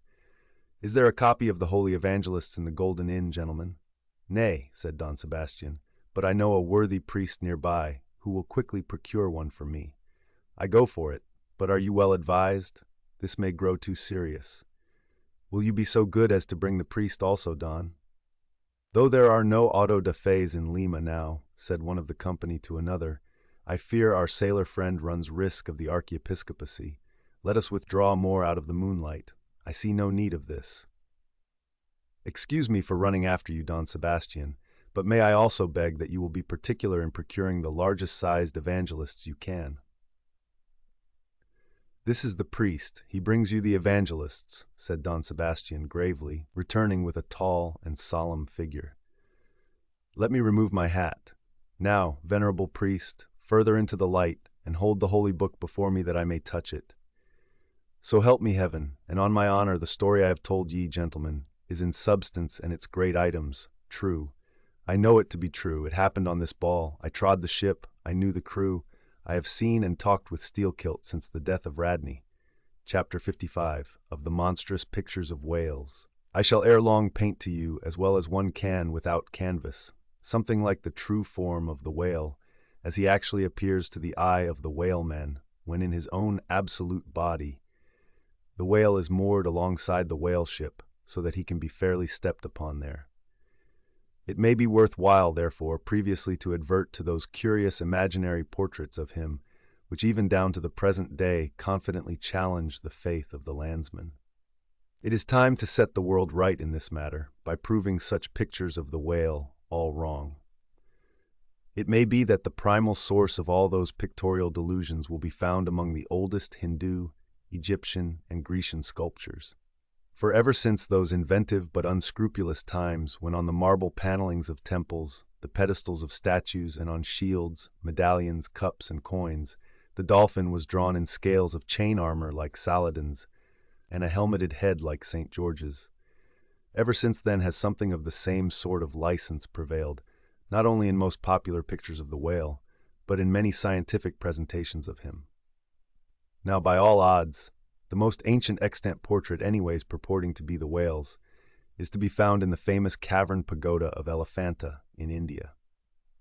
The Brahmins maintain that in the almost endless sculptures of that immemorial pagoda, all the trades and pursuits, every conceivable avocation of man, were prefigured ages before any of them actually came into being. No wonder, then, that in some sort our noble profession of whaling should have been there shadowed forth. The Hindu whale referred to occurs in a separate department of the wall, depicting the incarnation of Vishnu in the form of Leviathan, learnedly known as the Matsya avatar. But though this sculpture is half man and half whale, so as only to give the tail of the latter, yet that small section of him is all wrong. It looks more like the tapering tail of an anaconda than the broad palms of the true whale's majestic flukes. But go to the old galleries, and look now at a great Christian painter's portrait of this fish, for he succeeds no better than the antediluvian Hindu. It is Guido's picture of Perseus rescuing Andromeda from the sea monster or whale. Where did Guido get the model of such a strange creature as that? Nor does Hogarth, in painting the same scene in his own Perseus Descending, make out one whit better. The huge corpulence of that Hogarthian monster undulates on the surface, scarcely drawing 1 inch of water. It has a sort of howdah on its back, and its distended tusked mouth into which the billows are rolling might be taken for the Trader's Gate leading from the Thames by water into the Tower. Then there are the prodromus whales of old Scotch Sibbald and Jonah's whale, as depicted in the prints of old Bibles and the cuts of old primers. What shall be said of these? As for the bookbinder's whale winding like a vine stalk round the stock of a descending anchor, as stamped and gilded on the backs and title pages of many books both old and new, that is a very picturesque but purely fabulous creature, imitated, I take it, from the like figures on antique vases. Though universally denominated a dolphin, I nevertheless call this bookbinder's fish an attempt at a whale, because it was so intended when the device was first introduced. It was introduced by an old Italian publisher somewhere about the 15th century, during the revival of learning, and in those days, and even down to a comparatively late period, dolphins were popularly supposed to be a species of the Leviathan. In the vignettes and other embellishments of some ancient books, you will at times meet with very curious touches at the whale, where all manner of spouts, jets d'eau, hot springs and cold, Saratoga and Baden-Baden, come bubbling up from his unexhausted brain. In the title page of the original edition of The Advancement of Learning, you will find some curious whales. But quitting all these unprofessional attempts, let us glance at those pictures of Leviathan purporting to be sober, scientific delineations by those who know. In old Harris's collection of voyages, there are some plates of whales extracted from a Dutch book of voyages, A.D. 1671, entitled A Whaling Voyage to Spitzbergen in the ship Jonas in the Whale, Peter Peterson of Friesland, master. In one of those plates, the whales, like great rafts of logs, are represented lying among ice isles, with white bears running over their living backs. In another plate, the prodigious blunder is made of representing the whale with perpendicular flukes. Then again, there is an imposing quarto, written by one Captain Colnet, a post-captain in the English Navy, entitled A Voyage Round Cape Horn into the South Seas, for the purpose of extending the spermaceti whale fisheries. In this book is an outline purporting to be a picture of a physeter or spermaceti whale, drawn by scale from one killed on the coast of Mexico, August 1793, and hoisted on deck. I doubt not the captain had this voracious picture taken for the benefit of his marines. To mention but one thing about it, let me say that it has an eye which applied, according to the accompanying scale, to a full-grown sperm whale, would make the eye of that whale a bow window some 5 feet long.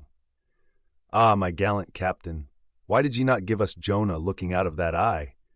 Nor are the most conscientious compilations of natural history for the benefit of the young and tender, free from the same heinousness of mistake. Look at that popular work, Goldsmith's Animated Nature. In the abridged London edition of 1807, there are plates of an alleged whale and a narwhal. I do not wish to seem inelegant, but this unsightly whale looks much like an amputated sow, and as for the narwhal, one glimpse at it is enough to amaze one, that in this 19th century such a hippogriff could be palmed for genuine upon any intelligent public of schoolboys. Then again, in 1825, Bernard Germain, Count de Lacépède, a great naturalist, published a scientific systemized whale book, wherein are several pictures of the different species of the Leviathan. All these are not only incorrect, but the picture of the Mysticetus or Greenland whale, that is to say, the right whale, even Scoresby, a long-experienced man as touching that species, declares not to have its counterpart in nature. But the placing of the cap sheaf to all this blundering business was reserved for the scientific Frederick Cuvier, brother to the famous Baron. In 1836, he published a natural history of whales, in which he gives what he calls a picture of the sperm whale. Before showing that picture to any Nantucketer, you had best provide for your summary retreat from Nantucket. In a word, Frederick Cuvier's sperm whale is not a sperm whale, but a squash. Of course, he never had the benefit of a whaling voyage, such men seldom have, but whence he derived that picture, who can tell? Perhaps he got it as his scientific predecessor in the same field, Desmarest, got one of his authentic abortions, that is, from a Chinese drawing. And what sort of lively lads with the pencil those Chinese are, many queer cups and saucers inform us. As for the sign painters' whales seen in the streets, hanging over the shops of oil dealers, what shall be said of them? They are generally Richard III whales, with dromedary humps and very savage, breakfasting on 3 or 4 sailor tarts, that is, whaleboats full of mariners, their deformities floundering in seas of blood and blue paint. But these manifold mistakes in depicting the whale are not so very surprising after all. Consider, most of the scientific drawings have been taken from the stranded fish, and these are about as correct as a drawing of a wrecked ship, with broken back, would correctly represent the noble animal itself in all its undashed pride of hull and spars. Though elephants have stood for their full lengths, the living Leviathan has never yet fairly floated himself for his portrait. The living whale, in his full majesty and significance, is only to be seen at sea in unfathomable waters, and afloat the vast bulk of him is out of sight, like a launched line-of-battle ship. And out of that element, it is a thing eternally impossible for mortal man to hoist him bodily into the air, so as to preserve all his mighty swells and undulations. And not to speak of the highly presumable difference of contour between a young sucking whale and a full-grown Platonian Leviathan, yet even in the case of one of those young sucking whales hoisted to a ship's deck, such is then the outlandish, eel-like, limbered, varying shape of him, that his precise expression the devil himself could not catch. But it may be fancied that from the naked skeleton of the stranded whale, accurate hints may be derived touching his true form. Not at all. For it is one of the more curious things about this Leviathan, that his skeleton gives very little idea of his general shape. Though Jeremy Bentham's skeleton, which hangs for candelabra in the library of one of his executors, correctly conveys the idea of a burly-browed utilitarian old gentleman, with all Jeremy's other leading personal characteristics. Yet nothing of this kind could be inferred from any Leviathan's articulated bones. In fact, as the great Hunter says, the mere skeleton of the whale bears the same relation to the fully invested and padded animal as the insect does to the chrysalis that so roundingly envelops it.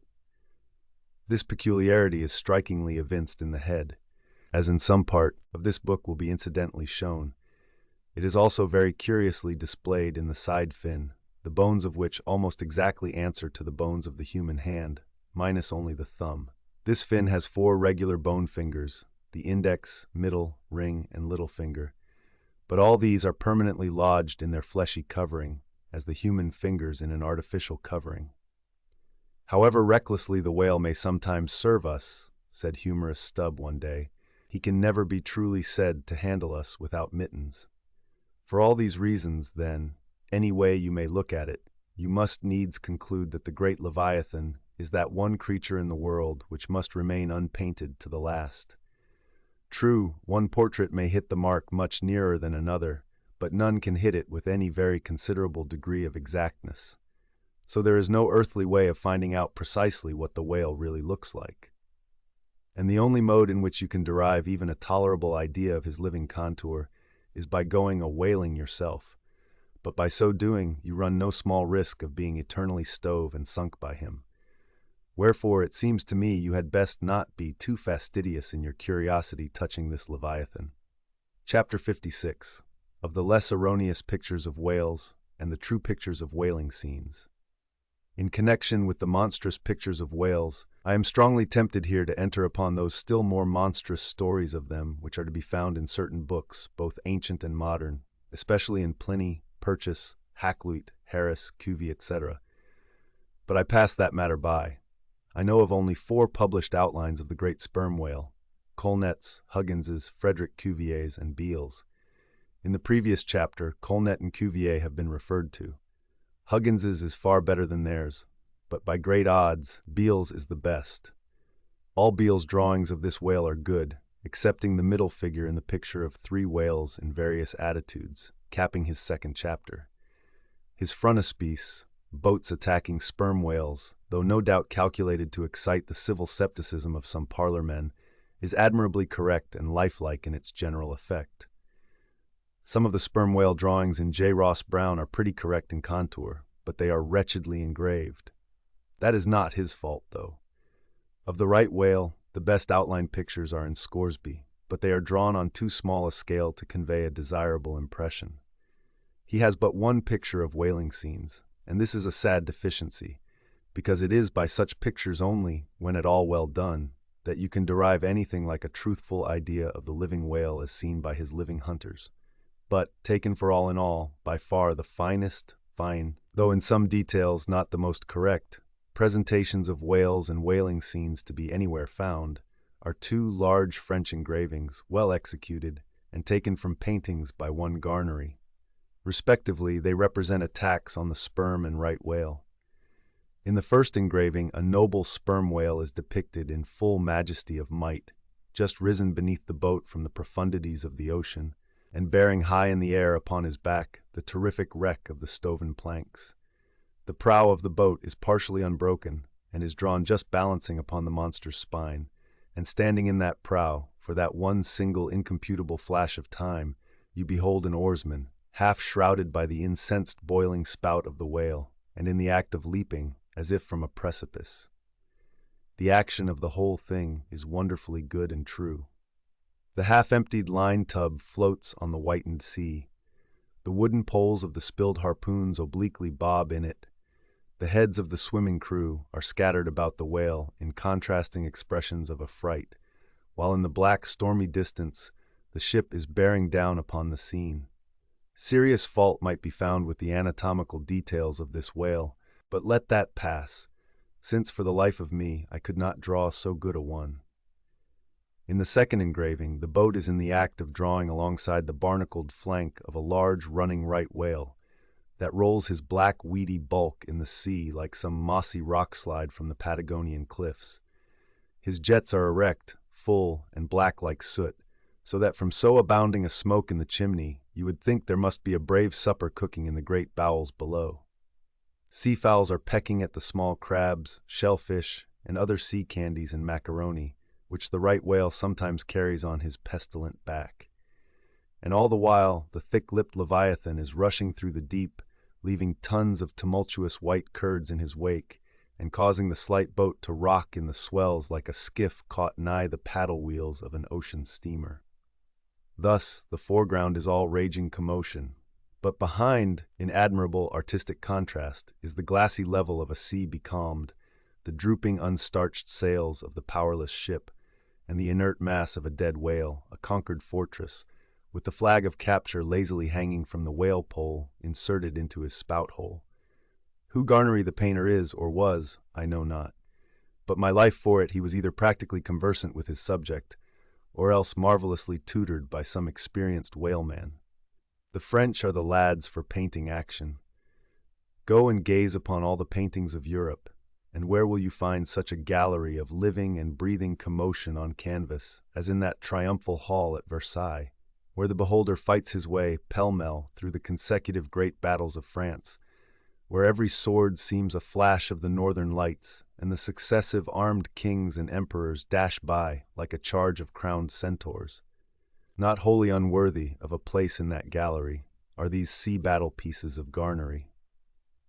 The natural aptitude of the French for seizing the picturesqueness of things seems to be peculiarly evinced in what paintings and engravings they have of their whaling scenes. With not 1/10 of England's experience in the fishery, and not the 1,000th part of that of the Americans, they have nevertheless furnished both nations with the only finished sketches at all capable of conveying the real spirit of the whale hunt. For the most part, the English and American whale draughtsmen seem entirely content with presenting the mechanical outline of things, such as the vacant profile of the whale, which, so far as picturesqueness of effect is concerned, is about tantamount to sketching the profile of a pyramid. Even Scoresby, the justly renowned right whaleman, after giving us a stiff full length of the Greenland whale, and 3 or 4 delicate miniatures of narwhales and porpoises, treats us to a series of classical engravings of boat hooks, chopping knives, and grapnels, and with the microscopic diligence of a Leeuwenhoek submits to the inspection of a shivering world 96 facsimiles of magnified Arctic snow crystals. I mean no disparagement to the excellent voyager, I honor him for a veteran, but in so important a matter it was certainly an oversight not to have procured for every crystal a sworn affidavit taken before a Greenland justice of the peace. In addition to those fine engravings from Garnery, there are 2 other French engravings worthy of note, by someone who subscribes himself H. Durand. One of them, though not precisely adapted to our present purpose, nevertheless deserves mention on other accounts. It is a quiet noon scene among the isles of the Pacific, a French whaler anchored inshore in a calm and lazily taking water on board, the loosened sails of the ship and the long leaves of the palms in the background, both drooping together in the breezeless air. The effect is very fine when considered with reference to its presenting the hardy fishermen under one of their few aspects of oriental repose. The other engraving is quite a different affair, the ship hove to upon the open sea, and in the very heart of the leviathanic life, with a right whale alongside. The vessel, in the act of cutting in, hove over to the monster as if to a quay, and a boat, hurriedly pushing off from this scene of activity, is about giving chase to whales in the distance. The harpoons and lances lie leveled for use. 3 oarsmen are just setting the mast in its hole, while from a sudden roll of the sea, the little craft stands half erect out of the water like a rearing horse. From the ship, the smoke of the torments of the boiling whale is going up like the smoke over a village of smithies, and to windward, a black cloud, rising up with earnest of squalls and rains, seems to quicken the activity of the excited seamen. Chapter 57. Of whales in paint, in teeth, in wood, in sheet iron, in stone, in mountains, in stars. On Tower Hill, as you go down to the London docks, you may have seen a crippled beggar, or kedger, as the sailors say, holding a painted board before him, representing the tragic scene in which he lost his leg.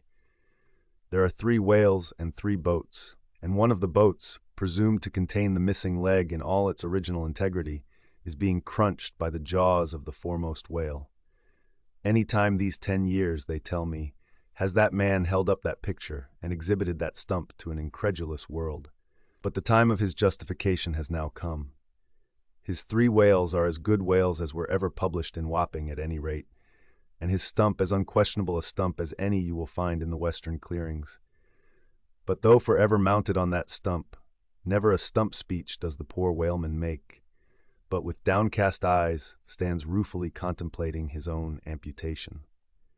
Throughout the Pacific, and also in Nantucket and New Bedford and Sag Harbor, you will come across lively sketches of whales and whaling scenes, graven by the fishermen themselves on sperm whale teeth, or ladies' busks wrought out of the right whale bone, and other like scrimshander articles, as the whalemen call the numerous little ingenious contrivances they elaborately carve out of the rough material in their hours of ocean leisure. Some of them have little boxes of dentistical-looking implements, specially intended for the scrimshandering business.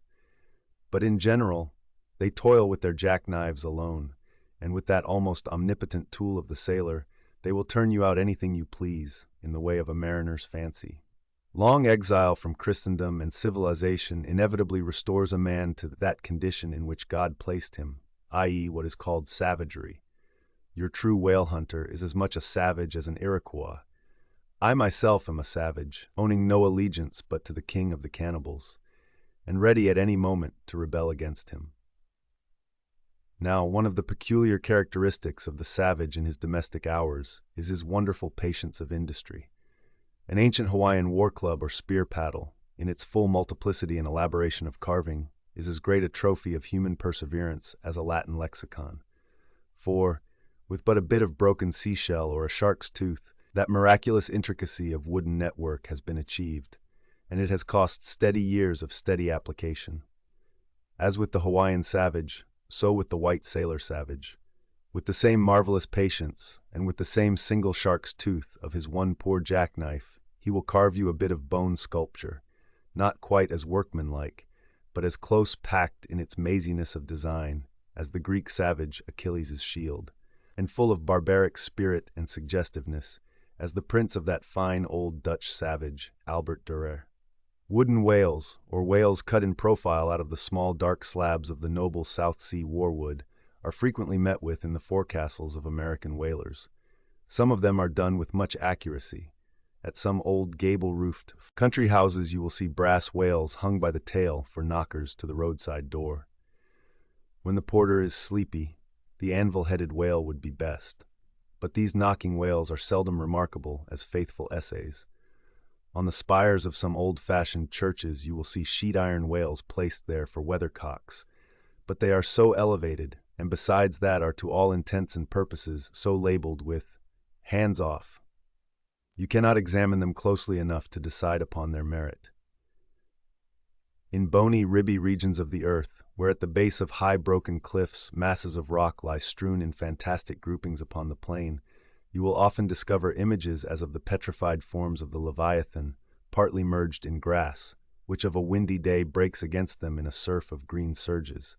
Then, again, in mountainous countries where the traveler is continually girdled by amphitheatrical heights, here and there, from some lucky point of view, you will catch passing glimpses of the profiles of whales defined along the undulating ridges. But you must be a thorough whaleman to see these sights. And not only that, but if you wish to return to such a sight again, you must be sure and take the exact intersecting latitude and longitude of your first standpoint. Else so chance-like are such observations of the hills that your precise previous standpoint would require a laborious rediscovery, like the Soloma Islands, which still remain incognita, though once high-ruffed Mendana trod them and old Figuera chronicled them. Nor when expandingly lifted by your subject can you fail to trace out great whales in the starry heavens and boats in pursuit of them, as when long filled with thoughts of war, the eastern nations saw armies locked in battle among the clouds. Thus at the north have I chased Leviathan round and round the pole with the revolutions of the bright points that first defined him to me. and beneath the effulgent Antarctic skies I have boarded the Argo Navis and joined the chase against the starry Cetus far beyond the utmost stretch of Hydrus and the flying fish. With a frigate's anchors for my bridle bits and fasces of harpoons for spurs, would I could mount that whale and leap the topmost skies to see whether the fabled heavens with all their countless tents really lie encamped beyond my mortal sight. Chapter 58. Brit.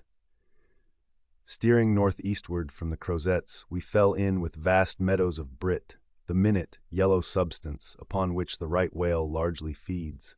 For leagues and leagues it undulated round us, so that we seemed to be sailing through boundless fields of ripe and golden wheat.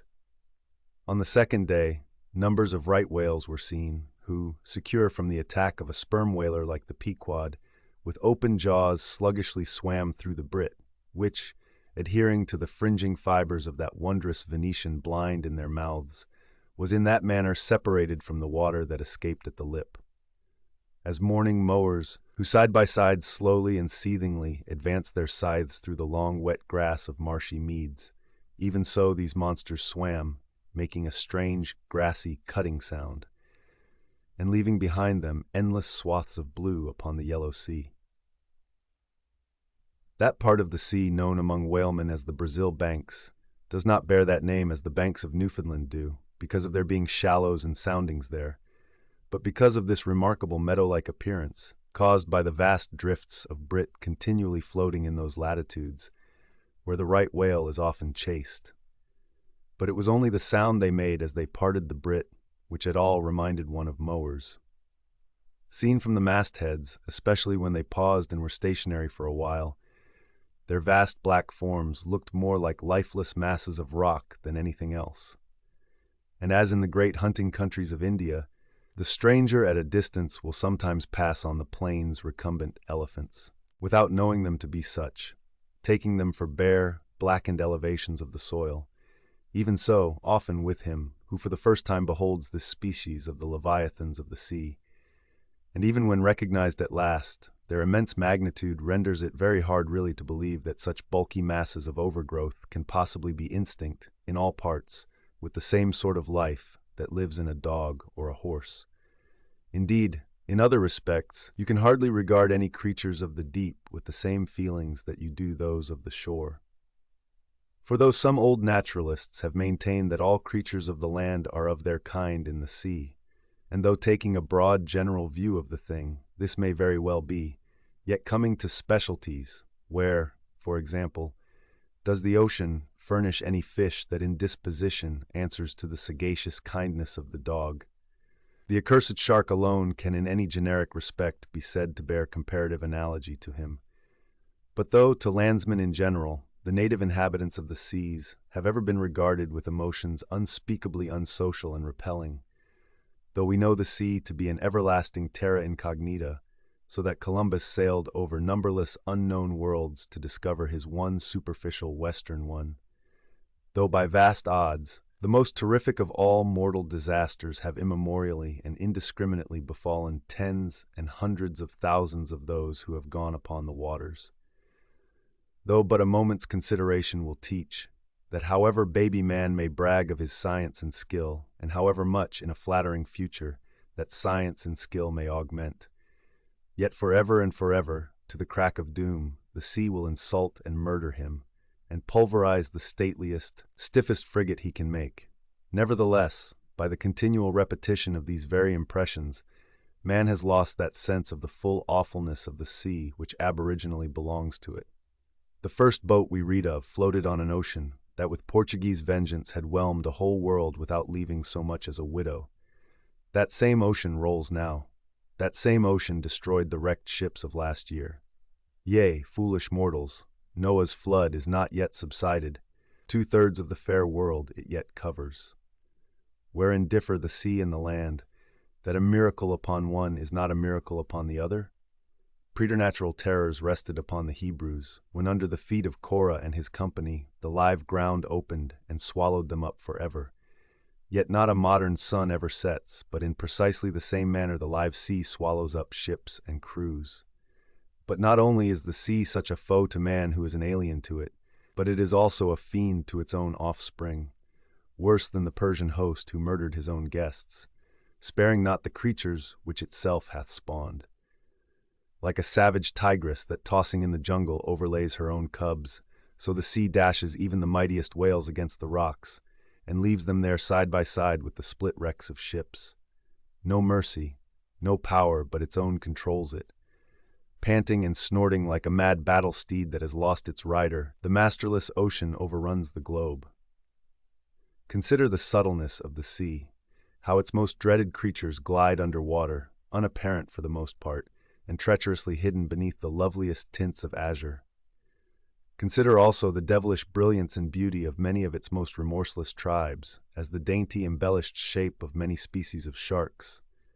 Consider once more the universal cannibalism of the sea, all whose creatures prey upon each other, carrying on eternal war since the world began. Consider all this, and then turn to this green, gentle, and most docile earth. Consider them both, the sea and the land, and do you not find a strange analogy to something in yourself? For as this appalling ocean surrounds the verdant land, so in the soul of man there lies one insular Tahiti, full of peace and joy, but encompassed by all the horrors of the half-known life. God keep thee. Push not off from that isle, thou canst never return. Chapter 59. Squid. Slowly wading through the meadows of Brit, the Pequod still held on her way northeastward towards the island of Java, a gentle air impelling her keel, so that in the surrounding serenity her three tall tapering masts mildly waved to that languid breeze, as three mild palms on a plain. And still, at wide intervals in the silvery night, the lonely, alluring jet would be seen. But one transparent blue morning, when a stillness almost preternatural spread over the sea, however unattended with any stagnant calm, when the long burnished sun glade on the waters seemed a golden finger laid across them, enjoining some secrecy, when the slippered waves whispered together as they softly ran on, in this profound hush of the visible sphere, a strange spectre was seen by Daggoo from the main mast-head. In the distance, a great white mass lazily rose, and rising higher and higher, and disentangling itself from the azure, at last gleamed before our prow like a snowslide, new slid from the hills, thus glistening for a moment as slowly it subsided and sank, then once more arose and silently gleamed. It seemed not a whale, and yet is this Moby-Dick? Thought Daggoo. Again the phantom went down, but on reappearing once more, with a stiletto-like cry that startled every man from his nod, the negro yelled out, "There again! There she breaches! Right ahead! The white whale! The white whale!" Upon this the seamen rushed to the yardarms, as in swarming time the bees rushed to the bows. Bareheaded in the sultry sun, Ahab stood on the bowsprit, and with one hand pushed far behind in readiness to wave his orders to the helmsman, cast his eager glance in the direction indicated aloft by the outstretched motionless arm of Daggoo. Whether the flitting attendants of the one still and solitary jet had gradually worked upon Ahab, so that he was now prepared to connect the ideas of mildness and repose with the first sight of the particular whale he pursued, however this was, or whether his eagerness betrayed him. Whichever way it might have been, no sooner did he distinctly perceive the white mass than with a quick intensity he instantly gave orders for lowering. The four boats were soon on the water, Ahab's in advance, and all swiftly pulling towards their prey. Soon it went down, and while, with oars suspended, we were awaiting its reappearance, lo, in the same spot where it sank, once more it slowly rose. Almost forgetting for the moment all thoughts of Moby-Dick, we now gazed at the most wondrous phenomenon which the secret seas have hitherto revealed to mankind. A vast pulpy mass, furlongs in length and breadth, of a glancing cream color, lay floating on the water, innumerable long arms radiating from its center, and curling and twisting like a nest of anacondas, as if blindly to clutch at any hapless object within reach. No perceptible face or front did it have, no conceivable token of either sensation or instinct, but undulated there on the billows, an unearthly, formless, chance-like apparition of life. As with a low sucking sound, it slowly disappeared again, Starbuck still gazing at the agitated waters where it had sunk, with a wild voice exclaimed, "Almost rather had I seen Moby-Dick and fought him than to have seen thee, thou white ghost." "What was it, sir?" said Flask. "The great live squid, which, they say, few whale ships ever beheld, and returned to their ports to tell of it." But Ahab said nothing. Turning his boat, he sailed back to the vessel, the rest as silently following.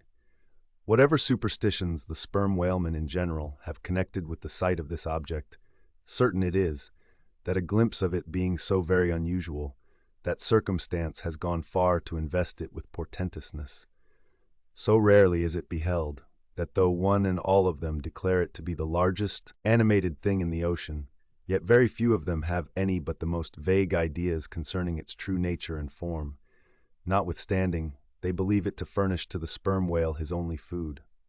For though other species of whales find their food above water, and may be seen by man in the act of feeding, the spermaceti whale obtains his whole food in unknown zones below the surface, and only by inference is it that anyone can tell of what, precisely, that food consists. At times, when closely pursued, he will disgorge what are supposed to be the detached arms of the squid, some of them thus exhibited exceeding 20 and 30 feet in length.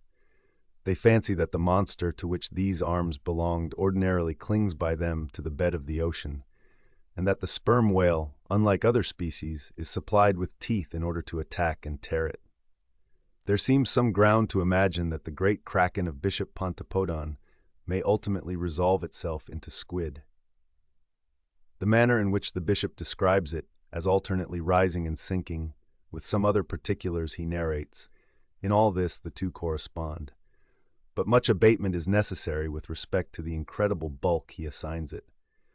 By some naturalists who have vaguely heard rumors of the mysterious creature here spoken of, it is included among the class of cuttlefish, to which, indeed, in certain external respects it would seem to belong, but only as the anak of the tribe. Chapter 60. The line. With reference to the whaling scene shortly to be described, as well as for the better understanding of all similar scenes elsewhere presented, I have here to speak of the magical, sometimes horrible whale line. The line originally used in the fishery was of the best hemp, slightly vapored with tar, not impregnated with it, as in the case of ordinary ropes.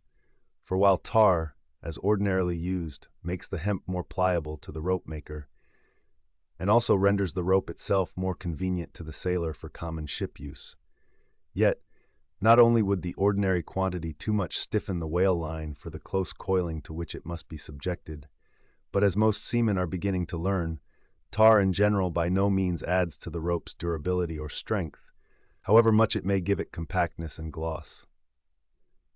Of late years, the manila rope has in the American fishery almost entirely superseded hemp as a material for whale lines, for, though not so durable as hemp, it is stronger and far more soft and elastic, and I will add, since there is an aesthetics in all things, is much more handsome and becoming to the boat than hemp.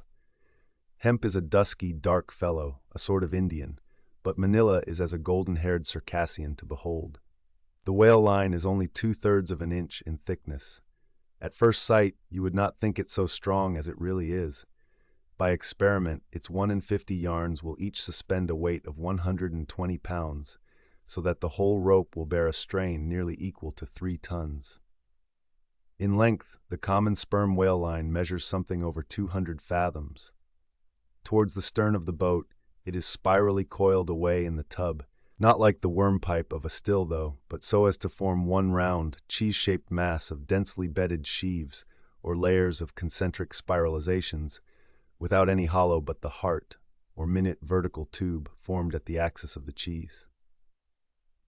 As the least tangle or kink in the coiling would, in running out, infallibly take somebody's arm, leg, or entire body off, the utmost precaution is used in stowing the line in its tub. Some harpooneers will consume almost an entire morning in this business, carrying the line high aloft and then reeving it downwards through a block towards the tub, so as in the act of coiling to free it from all possible wrinkles and twists.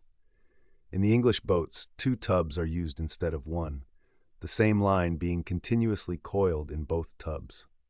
There is some advantage in this, because these twin tubs being so small they fit more readily into the boat and do not strain it so much, whereas the American tub, nearly 3 feet in diameter and of proportionate depth, makes a rather bulky freight for a craft whose planks are but 1/2 inch in thickness, for the bottom of the whale boat is like critical ice, which will bear up a considerable distributed weight, but not very much of a concentrated one.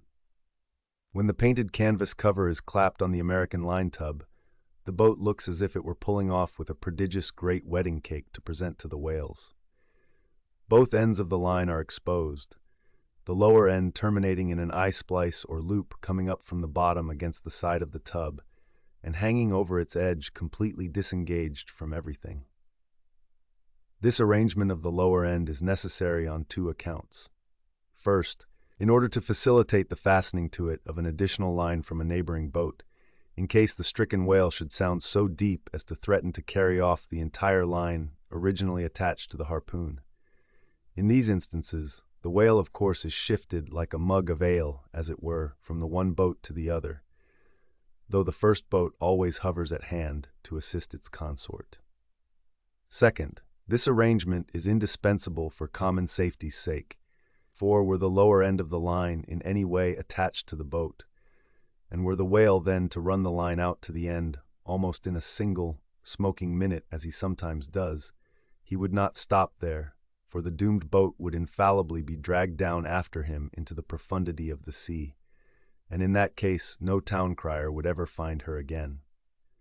Before lowering the boat for the chase, the upper end of the line is taken aft from the tub, and passing round the loggerhead there, is again carried forward the entire length of the boat, resting crosswise upon the loom or handle of every man's oar, so that it jogs against his wrist in rowing, and also passing between the men, as they alternately sit at the opposite gunwales, to the leaded chocks or grooves in the extreme pointed prow of the boat, where a wooden pin or skewer the size of a common quill prevents it from slipping out. From the chocks it hangs in a slight festoon over the bows, and is then passed inside the boat again, and some 10 or 20 fathoms, called box line, being coiled upon the box in the bows, it continues its way to the gunwale still a little further aft, and is then attached to the short warp, the rope which is immediately connected with the harpoon. But previous to that connection, the short warp goes through sundry mystifications too tedious to detail. Thus the whale line folds the whole boat in its complicated coils, twisting and writhing around it in almost every direction. All the oarsmen are involved in its perilous contortions, so that to the timid eye of the landsman they seem as Indian jugglers, with the deadliest snakes sportively festooning their limbs. Nor can any son of mortal woman, for the first time, seat himself amid those hempen intricacies, and while straining his utmost at the oar, bethink him that at any unknown instant the harpoon may be darted, and all these horrible contortions be put in play like ringed lightnings. He cannot be thus circumstanced without a shudder that makes the very marrow in his bones to quiver in him like a shaken jelly. Yet habit, strange thing, what cannot habit accomplish? Gayer sallies, more merry mirth, better jokes, and brighter repartees, you never heard over your mahogany than you will hear over the half-inch white cedar of the whaleboat, when thus hung in hangman's nooses, and like the 6 burghers of Calais before King Edward, the 6 men composing the crew pull into the jaws of death with a halter around every neck, as you may say. Perhaps a very little thought will now enable you to account for those repeated whaling disasters, some few of which are casually chronicled, of this man or that man being taken out of the boat by the line and lost. For when the line is darting out, to be seated then in the boat is like being seated in the midst of the manifold whizzings of a steam engine in full play, when every flying beam and shaft and wheel is grazing you. It is worse, for you cannot sit motionless in the heart of these perils, because the boat is rocking like a cradle, and you are pitched one way and the other without the slightest warning, and only by a certain self-adjusting buoyancy and simultaneousness of volition and action can you escape being made a Mazeppa of, and run away with where the all-seeing sun himself could never pierce you out. Again, as the profound calm which only apparently precedes and prophesies of the storm is perhaps more awful than the storm itself, for indeed the calm is but the wrapper and envelope of the storm, and contains it in itself, as the seemingly harmless rifle holds the fatal powder and the ball and the explosion, so the graceful repose of the line, as it silently serpentines about the oarsmen before being brought into actual play, this is a thing which carries more of true terror than any other aspect of this dangerous affair. But why say more? All men live enveloped in whale lines, All are born with halters round their necks. But it is only when caught in the swift, sudden turn of death that mortals realize the silent, subtle, ever-present perils of life. And if you be a philosopher, though seated in the whale-boat, you would not at heart feel one whit more of terror than though seated before your evening fire with a poker and not a harpoon by your side. Chapter 61. Stubb kills a whale. If to Starbuck the apparition of the squid was a thing of portents, to Queequeg it was quite a different object. "When you see him, quid," said the savage, honing his harpoon in the bow of his hoisted boat, "then you quick see him parm whale." The next day was exceedingly still and sultry, and with nothing special to engage them, the Pequod's crew could hardly resist the spell of sleep induced by such a vacant sea. For this part of the Indian Ocean through which we then were voyaging is not what whalemen call a lively ground. That is, it affords fewer glimpses of porpoises, dolphins, flying fish, and other vivacious denizens of more stirring waters than those off the Rio de la Plata or the inshore ground off Peru. It was my turn to stand at the foremast head, and with my shoulders leaning against the slackened royal shrouds, to and fro I idly swayed in what seemed an enchanted air. No resolution could withstand it. In that dreamy mood, losing all consciousness, at last my soul went out of my body, though my body still continued to sway as a pendulum will, long after the power which first moved it is withdrawn. Ere forgetfulness altogether came over me, I had noticed that the seamen at the main and mizzen-mast heads were already drowsy, so that at last all three of us lifelessly swung from the spars, and for every swing that we made there was a nod from below from the slumbering helmsman. The waves, too, nodded their indolent crests, and across the wide trance of the sea east nodded to west, and the sun over all.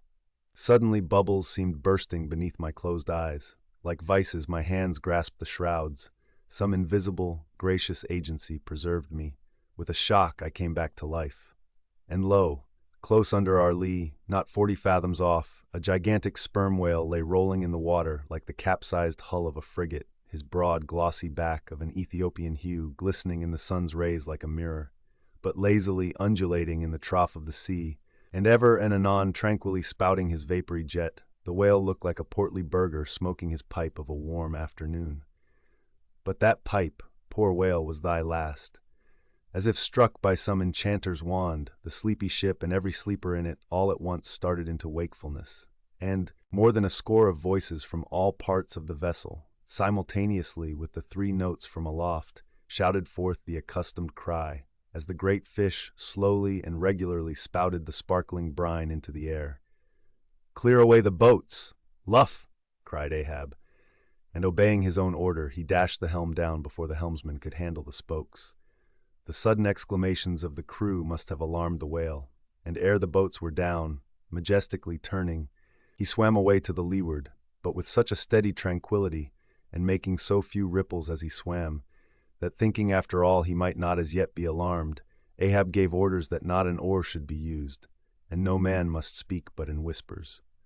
So seated like Ontario Indians on the gunwales of the boats, we swiftly but silently paddled along, the calm not admitting of the noiseless sails being set. Presently, as we thus glided in chase, the monster perpendicularly flitted his tail 40 feet into the air, and then sank out of sight like a tower swallowed up. "There go flukes!" was the cry, an announcement immediately followed by Stubbs producing his match and igniting his pipe, for now a respite was granted. After the full interval of his sounding had elapsed, the whale rose again, and being now in advance of the smoker's boat, and much nearer to it than to any of the others, Stubb counted upon the honor of the capture. It was obvious now that the whale had at length become aware of his pursuers. All silence of cautiousness was therefore no longer of use. Paddles were dropped, and oars came loudly into play, and still puffing at his pipe, Stubb cheered on his crew to the assault. Yes, a mighty change had come over the fish. All alive to his jeopardy, he was going head out, that part obliquely projecting from the mad yeast which he brewed. It will be seen in some other place of what a very light substance the entire interior of the sperm whale's enormous head consists.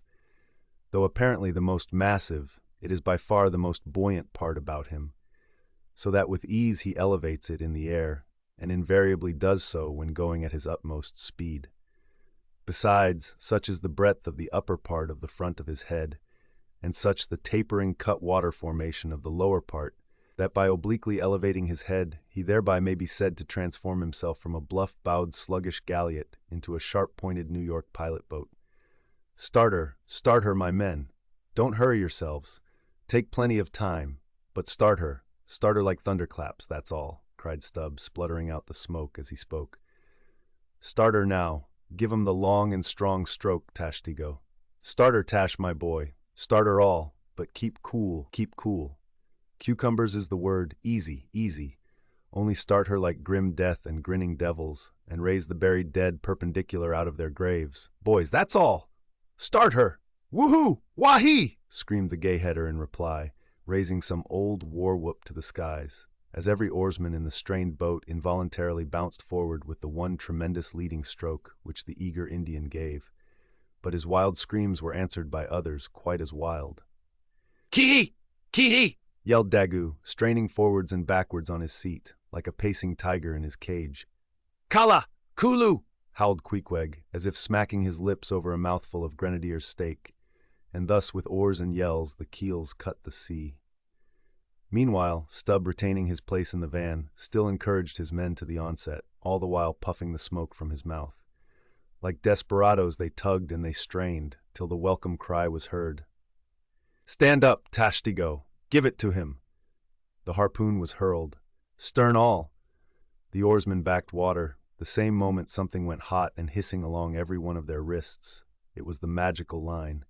An instant before, Stubb had swiftly caught 2 additional turns with it round the loggerhead, whence, by reason of its increased rapid circlings, a hempen blue smoke now jetted up and mingled with the steady fumes from his pipe. As the line passed round and round the loggerhead, so also, just before reaching that point, it blisteringly passed through and through both of Stubb's hands, from which the hand-cloths, or squares of quilted canvas, sometimes worn at these times, had accidentally dropped. It was like holding an enemy's sharp 2-edged sword by the blade, and that enemy all the time striving to wrest it out of your clutch. "Wet the line! Wet the line!"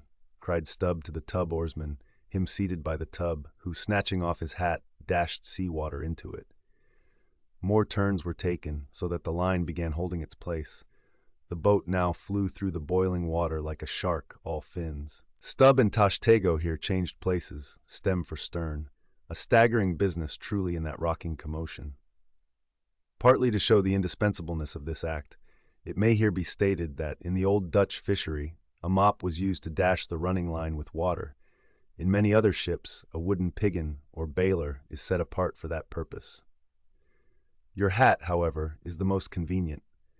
From the vibrating line extending the entire length of the upper part of the boat, and from its now being more tight than a harp string, you would have thought the craft had 2 keels, one cleaving the water, the other the air, as the boat churned on through both opposing elements at once. A continual cascade played at the bows, a ceaseless whirling eddy in her wake, and at the slightest motion from within, even but of a little finger, the vibrating, cracking craft canted over her spasmodic gunwale into the sea.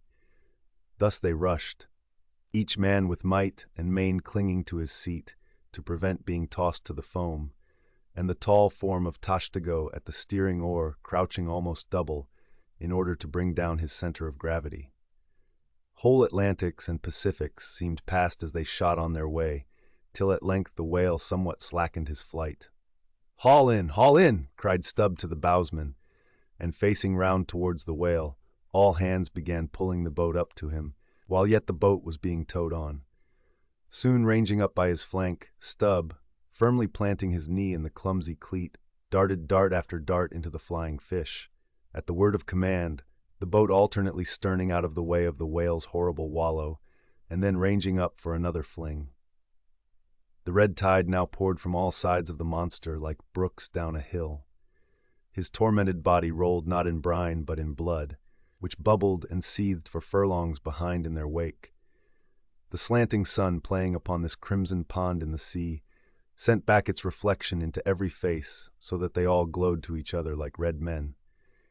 And all the while, Jet after jet of white smoke was agonizingly shot from the spiracle of the whale, and vehement puff after puff from the mouth of the excited headsman, as at every dart, hauling in upon his crooked lance by the line attached to it, Stubb straightened it again and again by a few rapid blows against the gunwale, then again and again sent it into the whale. "Pull up! Pull up!" he now cried to the bowsman, as the waning whale relaxed in his wrath. "Pull up! Close to!" And the boat ranged along the fish's flank. When reaching far over the bow, Stubb slowly churned his long sharp lance into the fish and kept it there, carefully churning and churning, as if cautiously seeking to feel after some gold watch that the whale might have swallowed, and which he was fearful of breaking ere he could hook it out. But that gold watch he sought was the innermost life of the fish, and now it is struck. For starting from his trance into that unspeakable thing called his flurry, the monster horribly wallowed in his blood, overwrapped himself in impenetrable, mad, boiling spray, so that the imperiled craft, instantly dropping astern, had much ado blindly to struggle out from that frenzied twilight into the clear air of the day. And now, abating in his flurry, the whale once more rolled out into view, surging from side to side, spasmodically dilating and contracting his spout hole, with sharp, cracking, agonized respirations. At last, gush after gush of clotted red gore, as if it had been the purple lees of red wine, shot into the frighted air, and falling back again, ran dripping down his motionless flanks into the sea. His heart had burst. "He's dead, Mr. Stubb," said Daggoo. "Yes, both pipes smoked out." And withdrawing his own from his mouth, Stubb scattered the dead ashes over the water, and for a moment stood thoughtfully eyeing the vast corpse he had made. Chapter 62. The Dart. A word concerning an incident in the last chapter. According to the invariable usage of the fishery, the whale boat pushes off from the ship, with the headsman or whale killer as temporary steersman, and the harpooner or whale fastener pulling the foremost oar, the one known as the harpooner oar. Now it needs a strong, nervous arm to strike the first iron into the fish, for often, in what is called a long dart, the heavy implement has to be flung to the distance of 20 or 30 feet. But however prolonged and exhausting the chase, the harpooner is expected to pull his oar meanwhile to the uttermost. Indeed, he is expected to set an example of superhuman activity to the rest, not only by incredible rowing, but by repeated loud and intrepid exclamations, and what it is to keep shouting at the top of one's compass, while all the other muscles are strained and half-started. What that is none know but those who have tried it. For one, I cannot bawl very heartily and work very recklessly at one and the same time. In this straining, bawling state, then, with his back to the fish, all at once the exhausted harpooner hears the exciting cry, "Stand up and give it to him." He now has to drop and secure his oar, turn round on his center halfway, seize his harpoon from the crotch, and with what little strength may remain, he essays to pitch it somehow into the whale. No wonder, taking the whole fleet of whalemen in a body, that out of 50 fair chances for a dart, not 5 are successful. No wonder that so many hapless harpooneers are madly cursed and disrated. No wonder that some of them actually burst their blood vessels in the boat. No wonder that some sperm whalemen are absent 4 years with 4 barrels. No wonder that to many ship owners, whaling is but a losing concern. For it is the harpooner that makes the voyage. And if you take the breath out of his body, how can you expect to find it there when most wanted? Again, if the dart be successful, then at the second critical instant, that is, when the whale starts to run, the boat header and harpooner likewise start to running fore and aft, to the imminent jeopardy of themselves and everyone else. It is then they change places, and the headsman, the chief officer of the little craft, takes his proper station in the bows of the boat. Now I care not who maintains the contrary, but all this is both foolish and unnecessary. The headsman should stay in the bows from first to last. He should both dart the harpoon and the lance, and no rowing whatever should be expected of him, except under circumstances obvious to any fisherman. I know that this would sometimes involve a slight loss of speed in the chase, but long experience in various whalemen of more than one nation has convinced me that in the vast majority of failures in the fishery, it has not by any means been so much the speed of the whale as the before-described exhaustion of the harpooner that has caused them. To ensure the greatest efficiency in the dart, the harpooneers of this world must start to their feet from out of idleness, and not from out of toil. Chapter 63. The Crotch. Out of the trunk the branches grow, out of them the twigs. So, in productive subjects, grow the chapters. The crotch alluded to on a previous page deserves independent mention. It is a notched stick of a peculiar form, some 2 feet in length, which is perpendicularly inserted into the starboard gunwale near the bow, for the purpose of furnishing a rest for the wooden extremity of the harpoon, whose other naked, barbed end slopingly projects from the prow. Thereby the weapon is instantly at hand to its hurler, who snatches it up as readily from its rest as a backwoodsman swings his rifle from the wall. It is customary to have 2 harpoons reposing in the crotch, respectively called the first and second irons. But these 2 harpoons, each by its own cord, are both connected with the line, the object being this, to dart them both, if possible, one instantly after the other into the same whale, so that if, in the coming drag, one should draw out, the other may still retain a hold. It is a doubling of the chances. But it very often happens that owing to the instantaneous, violent, convulsive running of the whale upon receiving the first iron, it becomes impossible for the harpooner, however lightning-like in his movements, to pitch the second iron into him. Nevertheless, as the second iron is already connected with the line, and the line is running, hence that weapon must, at all events, be anticipatingly tossed out of the boat, somehow and somewhere. Else the most terrible jeopardy would involve all hands. Tumbled into the water, it accordingly is in such cases, the spare coils of box line, mentioned in a preceding chapter, making this feat, in most instances, prudently practicable. But this critical act is not always unattended with the saddest and most fatal casualties. Furthermore, you must know that when the second iron is thrown overboard, it thenceforth becomes a dangling, sharp-edged terror, skittishly curvetting about both boat and whale, entangling the lines or cutting them, and making a prodigious sensation in all directions. Nor, in general, is it possible to secure it again until the whale is fairly captured and a corpse. Consider now how it must be in the case of 4 boats all engaging one unusually strong, active, and knowing whale, when owing to these qualities in him, as well as to the 1,000 concurring accidents of such an audacious enterprise, 8 or 10 loose second irons may be simultaneously dangling about him.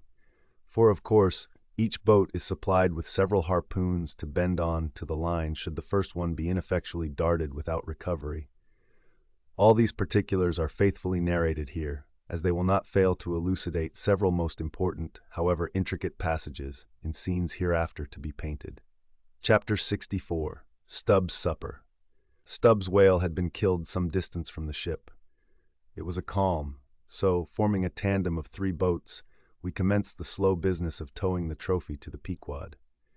And now, as we 18 men with our 36 arms and 180 thumbs and fingers slowly toiled hour after hour upon that inert, sluggish corpse in the sea, and it seemed hardly to budge at all, except at long intervals, good evidence was hereby furnished of the enormousness of the mass we moved.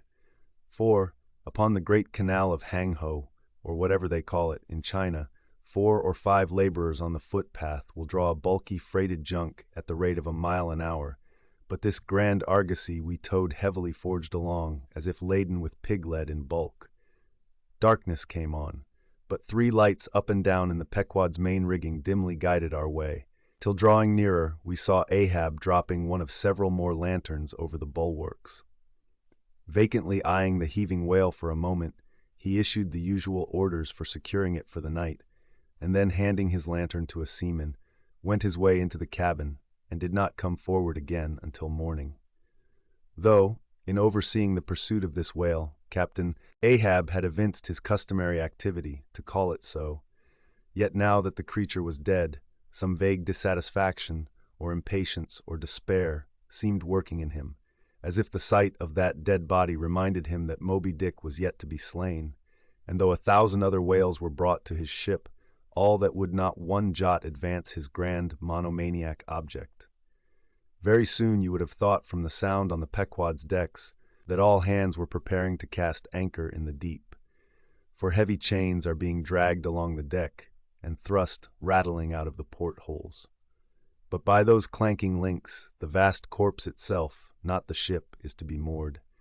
Tied by the head to the stern and by the tail to the bows, the whale now lies with its black hull close to the vessels, and seen through the darkness of the night, which obscured the spars and rigging aloft, the two, ship and whale, seemed yoked together like colossal bullocks, whereof one reclines while the other remains standing.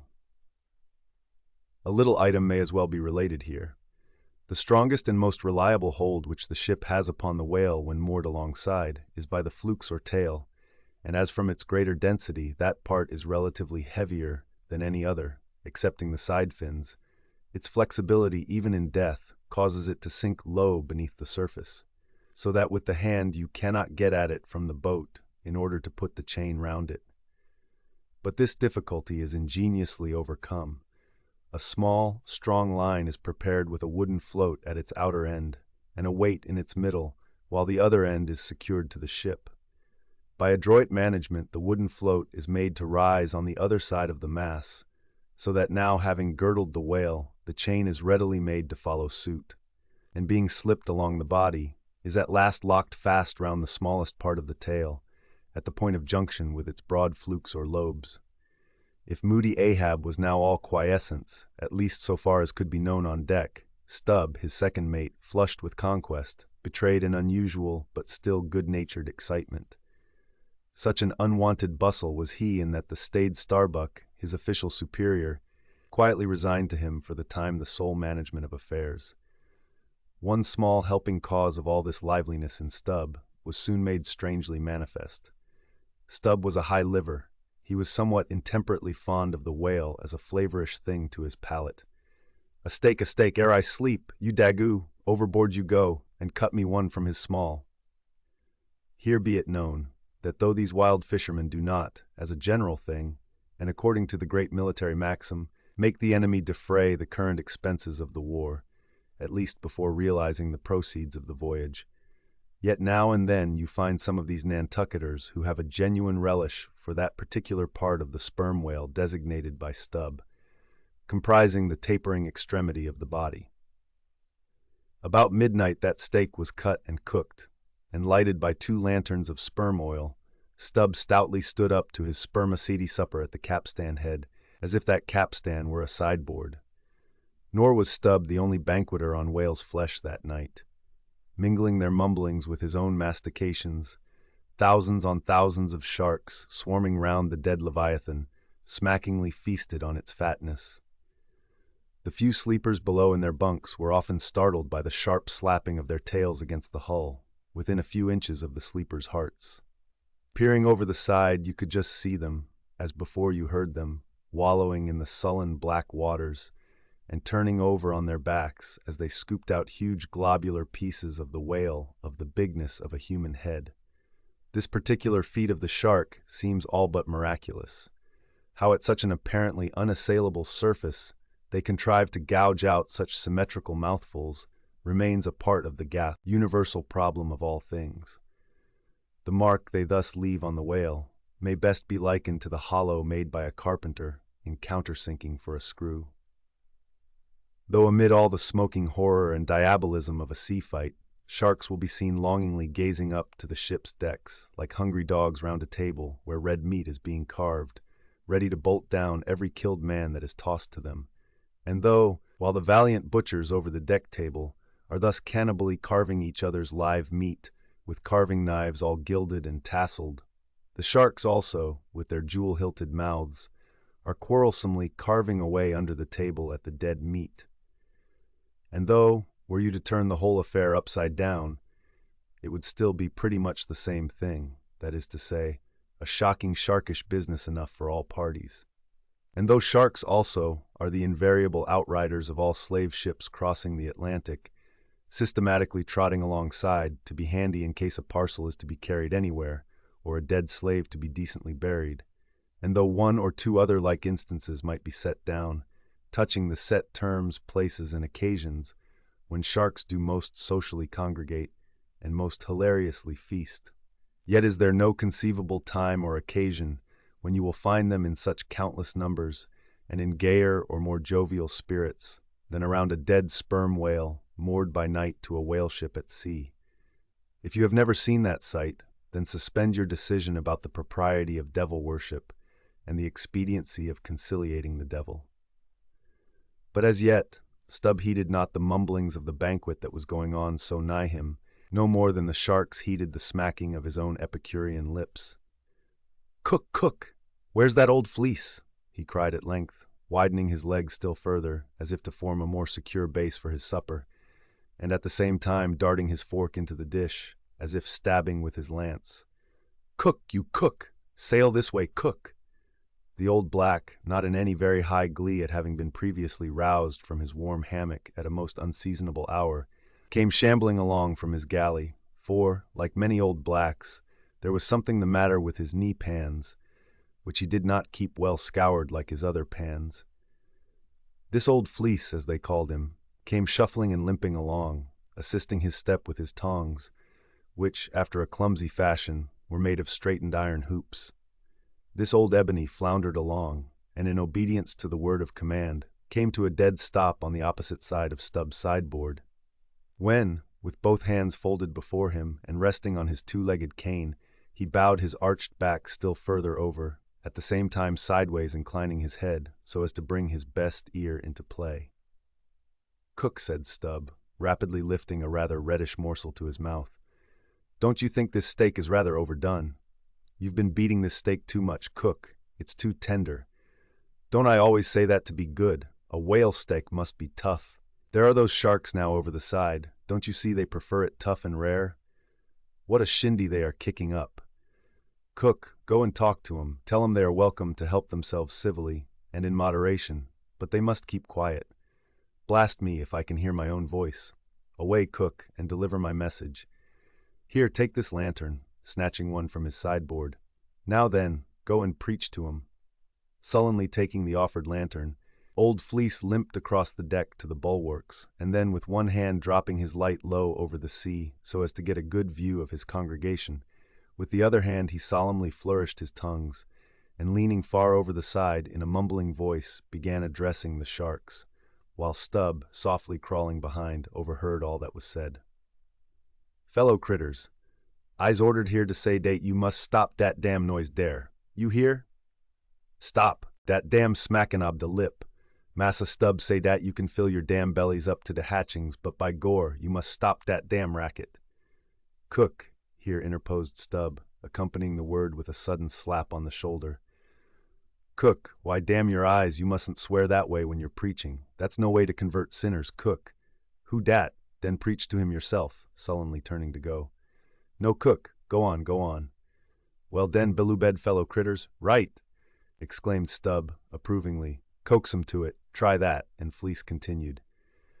"Do you is all sharks, and by nature wery waracious, yet I say to you, fellow critters, dat waraciousness, top dat damn slappin' ob de tail. How you tink to hear, s'pose you keep up such a damn slappin' and bitin' dare?" "Cook," cried Stubb, collaring him, "I won't have that swearing. Talk to him gentlemanly." Once more the sermon proceeded. "Your waraciousness, fellow critters, I don't blame you so much for. Dat is nature and can't be helped. But to govern dat wicked nature, dat is de pint. You is sharks, sartin, but if you govern de shark in you, why didn't you be angel? For all angel is nothing more dan de shark well governed. Now look here, brethren, just try once to be civil, a helping yourselves from dat whale. Don't be tearing de blubber out your neighbor's mouth, I say. Is not one shark dude right as toter to dat whale? And by gore, none on you has de right to dat whale. Dat whale belong to someone else. I know some o' you has berry brig mout brigger dan oders, but den de brig mout sometimes has de small bellies, so dat de brigness of de mout is not to swaller wid, but to bit off de blubber for de small fry ob sharks, dat can't get into de scrouge to help themselves." "Well done, old Fleece," cried Stubb. "That's Christianity. Go on." "No use going on. De damn willains will keep a scougin' and slappin' each oder, Massa Stubb. They don't hear one word. No use a preachin' to such damn guttons as you call 'em, till dere bellies is full, and dere bellies is bottomless, and when they do get 'em full, they won't hear you den, for den they sink in de sea, Go fast to sleep on de coral, and can't hear nodding at all, no more, for Eber and Eber. Upon my soul, I am about of the same opinion, so give the benediction, Fleece, and I'll away to my supper. Upon this, Fleece, holding both hands over the fishy mob, raised his shrill voice and cried, "Cussed fellow critters, kick up the damnedest row as ever you can, fill your damn bellies till they bust, and then die." "Now, cook," said Stubb, resuming his supper at the capstan, "stand just where you stood before there over against me and pay particular attention." "All dention," said Fleece, again stooping over upon his tongues in the desired position. "Well," said Stubb, helping himself freely meanwhile, "I shall now go back to the subject of this steak. In the first place, how old are you, cook?" "What dat do wid de teak?" said the old black testily. "Silence! How old are you, cook?" "'Bout 90, dey say," he gloomily muttered. "And you have lived in this world hard upon 100 years, cook, and don't know yet how to cook a whale steak," rapidly bolting another mouthful at the last word, so that morsel seemed a continuation of the question. "Where were you born, cook?" "Hind de hatchway, in ferry boat, goin' ober de Roanoke." "Born in a ferry boat? That's queer, too. But I want to know what country you were born in, cook." "Didn't I say de Roanoke country?" he cried sharply. "No, you didn't, cook. But I'll tell you what I'm coming to, cook. You must go home and be born over again. You don't know how to cook a whale steak yet." "Bress my soul, if I cook noder one," he growled angrily, turning round to depart. "Come back, cook. Here, hand me those tongues. Now take that bit of steak there, and tell me if you think that steak cooked as it should be. Take it, I say," holding the tongues towards him. "Take it and taste it." Faintly, smacking his withered lips over it for a moment, the old negro muttered, "Best cooked teak I eber taste, juicy, berry juicy." "Cook," said Stubb, squaring himself once more, "do you belong to the church?" "Passed one once in Cape Town," said the old man sullenly. "And you have once in your life passed a holy church in Cape Town, where you doubtless overheard a holy parson addressing his hearers as his beloved fellow creatures. Have you, cook? And yet you come here and tell me such a dreadful lie as you did just now, eh?" said Stubb. "Where do you expect to go to, cook?" "Go to bed berry soon," he mumbled, half turning as he spoke. "Avast! Heave to! I mean, when you die, cook, it's an awful question. Now what's your answer?" "When this old brack man dies," said the negro slowly, changing his whole air and demeanor, "he hisself won't go nowhere, but some breast angel will come and fetch him." "Fetch him? How? In a coach and four, as they fetched Elijah? And fetch him where?" "Up dere," said Fleece, holding his tongue straight over his head and keeping it there very solemnly. "So then you expect to go up into our main top, do you, cook, when you are dead? But don't you know the higher you climb, the colder it gets? Main top, eh?" "Didn't say dat tall," said Fleece, again in the sulks. "You said up there, didn't you? And now look yourself and see where your tongues are pointing. But perhaps you expect to get into heaven by crawling through the lubber's hole, cook, but no, cook, you don't get there, except you go the regular way, round by the rigging. It's a ticklish business, but must be done, or else it's no go. But none of us are in heaven yet. Drop your tongues, cook, and hear my orders. Do ye hear? Hold your hat in one hand, and clap t'other atop of your heart when I'm giving my orders, cook. What, that your heart there? That's your gizzard! Aloft, aloft! That's it. Now you have it. Hold it there now, and pay attention." "All dention," said the old black, with both hands placed as desired, vainly wriggling his grizzled head, as if to get both ears in front at one and the same time. "Well then, cook, you see this whale steak of yours was so very bad that I have put it out of sight as soon as possible. You see that, don't you? Well, for the future, when you cook another whale steak for my private table here, the capstan, I'll tell you what to do so as not to spoil it by overdoing. Hold the steak in one hand, and show a live coal to it with the other. That done, dish it. Die hear? And now tomorrow, cook, when we are cutting in the fish, be sure you stand by to get the tips of his fins, have them put in pickle. As for the ends of the flukes, have them soused, cook. There, now you may go." But Fleece had hardly got 3 paces off when he was recalled. "Cook, give me cutlets for supper tomorrow night in the mid-watch. Die here, away you sail, then. Hullo, stop, make a bow before you go. Avast heaving again, whale balls for breakfast, don't forget. Wish, by gore, whale eat him, stead of him eat whale. "I'm bressed if he ain't more of shark dan massa shark hisself," muttered the old man, limping away, with which sage ejaculation he went to his hammock. Chapter 65. The Whale as a Dish. That mortal man should feed upon the creature that feeds his lamp, and, like Stubb, eat him by his own light, as you may say. This seems so outlandish a thing that one must needs go a little into the history and philosophy of it. It is upon record that 3 centuries ago the tongue of the right whale was esteemed a great delicacy in France, and commanded large prices there. Also, that in Henry VIII's time, a certain cook of the court obtained a handsome reward for inventing an admirable sauce to be eaten with barbecued porpoises, which, you remember, are a species of whale. Porpoises, indeed, are to this day considered fine eating. The meat is made into balls about the size of billiard balls, and being well seasoned and spiced might be taken for turtle balls or veal balls. The old monks of Dunfermline were very fond of them. They had a great porpoise grant from the crown. The fact is, that among his hunters at least, the whale would by all hands be considered a noble dish, were there not so much of him. But when you come to sit down before a meat pie nearly 100 feet long, it takes away your appetite. Only the most unprejudiced of men like Stubb nowadays partake of cooked whales, but the Eskimo are not so fastidious. We all know how they live upon whales, and have rare old vintages of prime old train oil.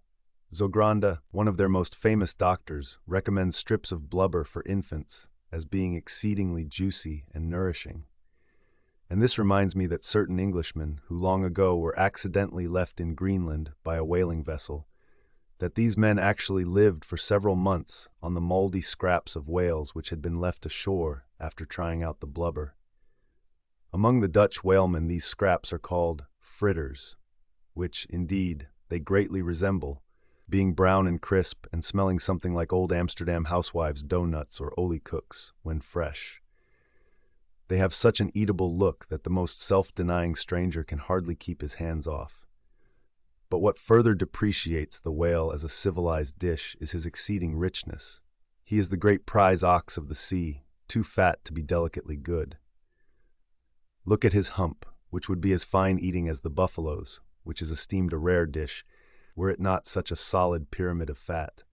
But the spermaceti itself, how bland and creamy that is, like the transparent, half-jellied white meat of a cocoa nut in the 3rd month of its growth, yet far too rich to supply a substitute for butter. Nevertheless, many whalemen have a method of absorbing it into some other substance, and then partaking of it. In the long try watches of the night, it is a common thing for the seamen to dip their ship biscuit into the huge oil pots, and let them fry there a while. Many a good supper have I thus made. In the case of a small sperm whale, the brains are accounted a fine dish. The casket of the skull is broken into with an axe, and the 2 plump, whitish lobes being withdrawn, precisely resembling 2 large puddings, they are then mixed with flour and cooked into a most delectable mess, in flavor somewhat resembling calf's head, which is quite a dish among some epicures. And everyone knows that some young bucks among the epicures, by continually dining upon calves' brains, by and by get to have a little brains of their own, so as to be able to tell a calf's head from their own heads, which, indeed, requires uncommon discrimination. And that is the reason why a young buck with an intelligent-looking calf's head before him is somehow one of the saddest sights you can see. The head looks a sort of reproachfully at him, with an et tu brute expression. It is not, perhaps, entirely because the whale is so excessively unctuous that landsmen seem to regard the eating of him with abhorrence. That appears to result in some way from the consideration before mentioned, i.e., that a man should eat a newly murdered thing of the sea and eat it too by its own light. But no doubt the first man that ever murdered an ox was regarded as a murderer. Perhaps he was hung, and if he had been put on his trial by oxen, he certainly would have been, and he certainly deserved it if any murderer does. Go to the meat market of a Saturday night and see the crowds of live bipeds staring up at the long rows of dead quadrupeds. Does not that sight take a tooth out of the cannibal's jaw? Cannibals? Who is not a cannibal? I tell you, it will be more tolerable for the Feijee that salted down a lean missionary in his cellar against a coming famine. It will be more tolerable for that provident Feijee, I say, in the day of judgment, than for thee, civilized and enlightened gourmand, who nailest geese to the ground and feastest on their bloated livers in thy pâté de foie gras. But Stubb, he eats the whale by its own light, does he? And that is adding insult to injury, is it? Look at your knife handle there, my civilized and enlightened gourmand dining off that roast beef. What is that handle made of? What but the bones of the brother of the very ox you are eating? And what do you pick your teeth with after devouring that fat goose? With a feather of the same fowl. And with what quill did the Secretary of the Society for the Suppression of Cruelty to Ganders formally indict his circulars? It is only within the last month or two that society passed a resolution to patronize nothing but steel pens. Chapter 66. The Shark Massacre. When in the southern fishery, a captured sperm whale, after long and weary toil, is brought alongside late at night, it is not, as a general thing at least, customary to proceed at once to the business of cutting him in. For that business is an exceedingly laborious one, is not very soon completed, and requires all hands to set about it.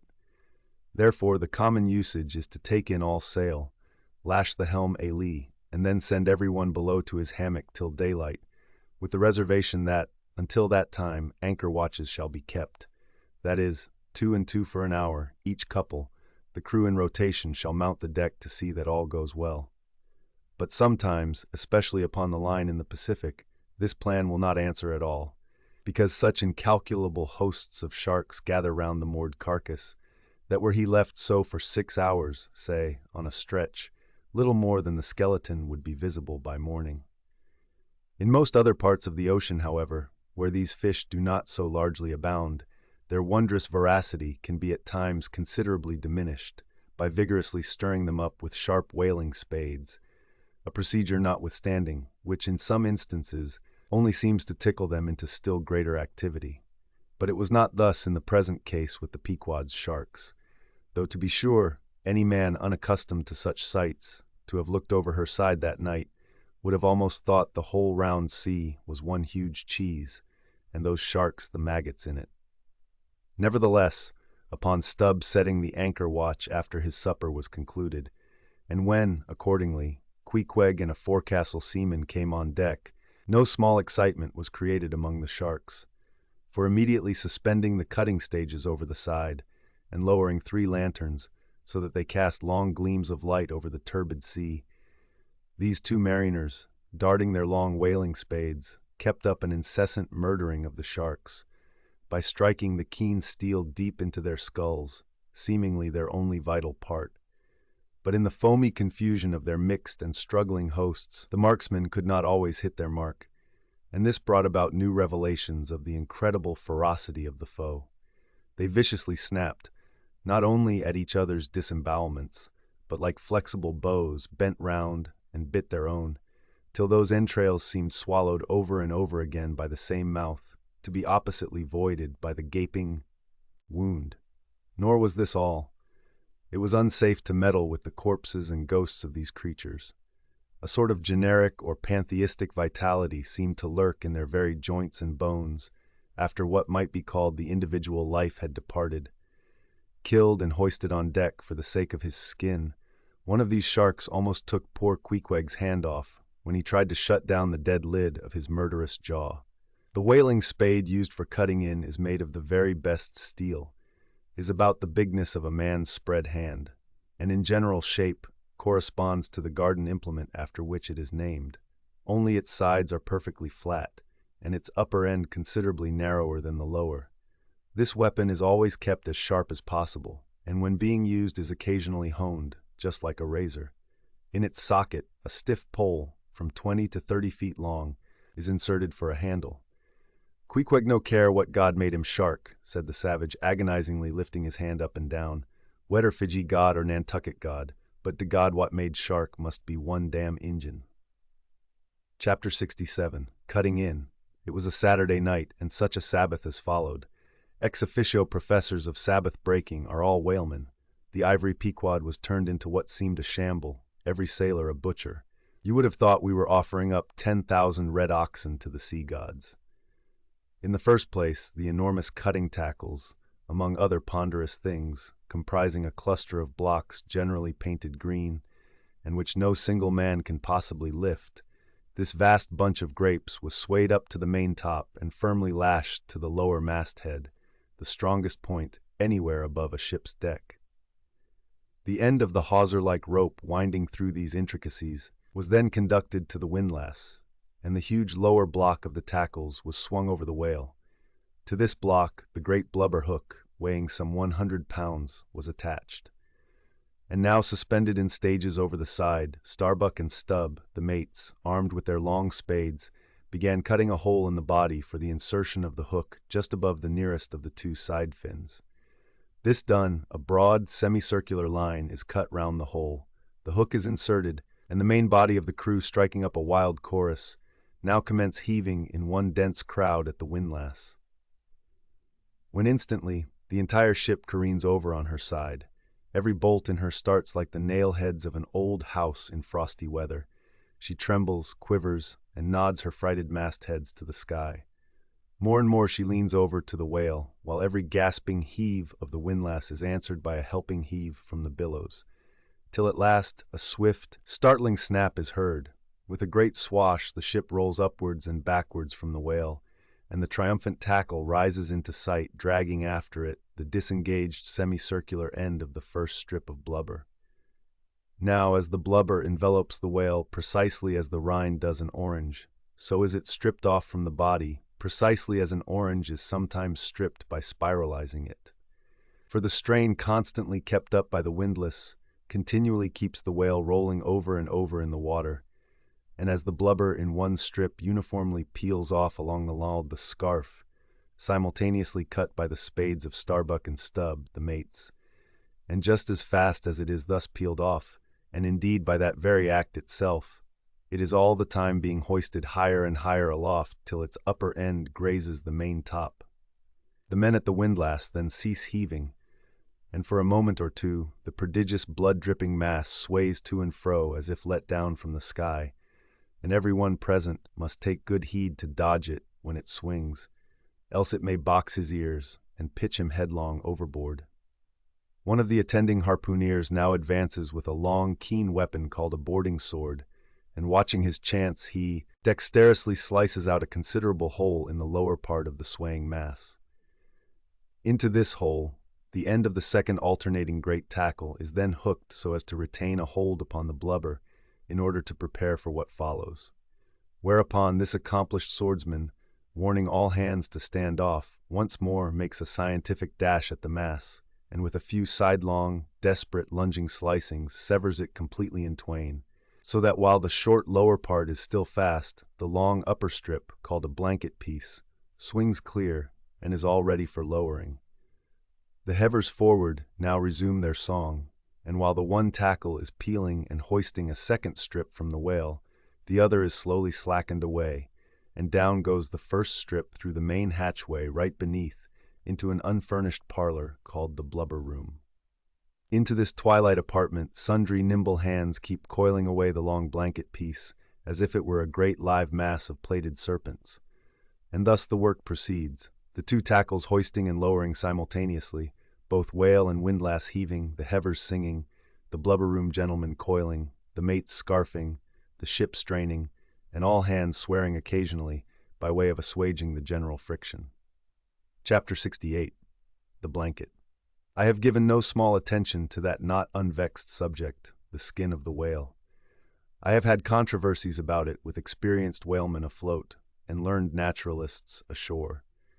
My original opinion remains unchanged, but it is only an opinion. The question is, what and where is the skin of the whale? Already you know what his blubber is. That blubber is something of the consistence of firm, close-grained beef, but tougher, more elastic and compact, and ranges from 8 or 10 to 12 and 15 inches in thickness. Now, however preposterous it may at first seem to talk of any creature's skin as being of that sort of consistence and thickness, yet in point of fact, these are no arguments against such a presumption, because you cannot raise any other dense enveloping layer from the whale's body but that same blubber, and the outermost enveloping layer of any animal, if reasonably dense, what can that be but the skin?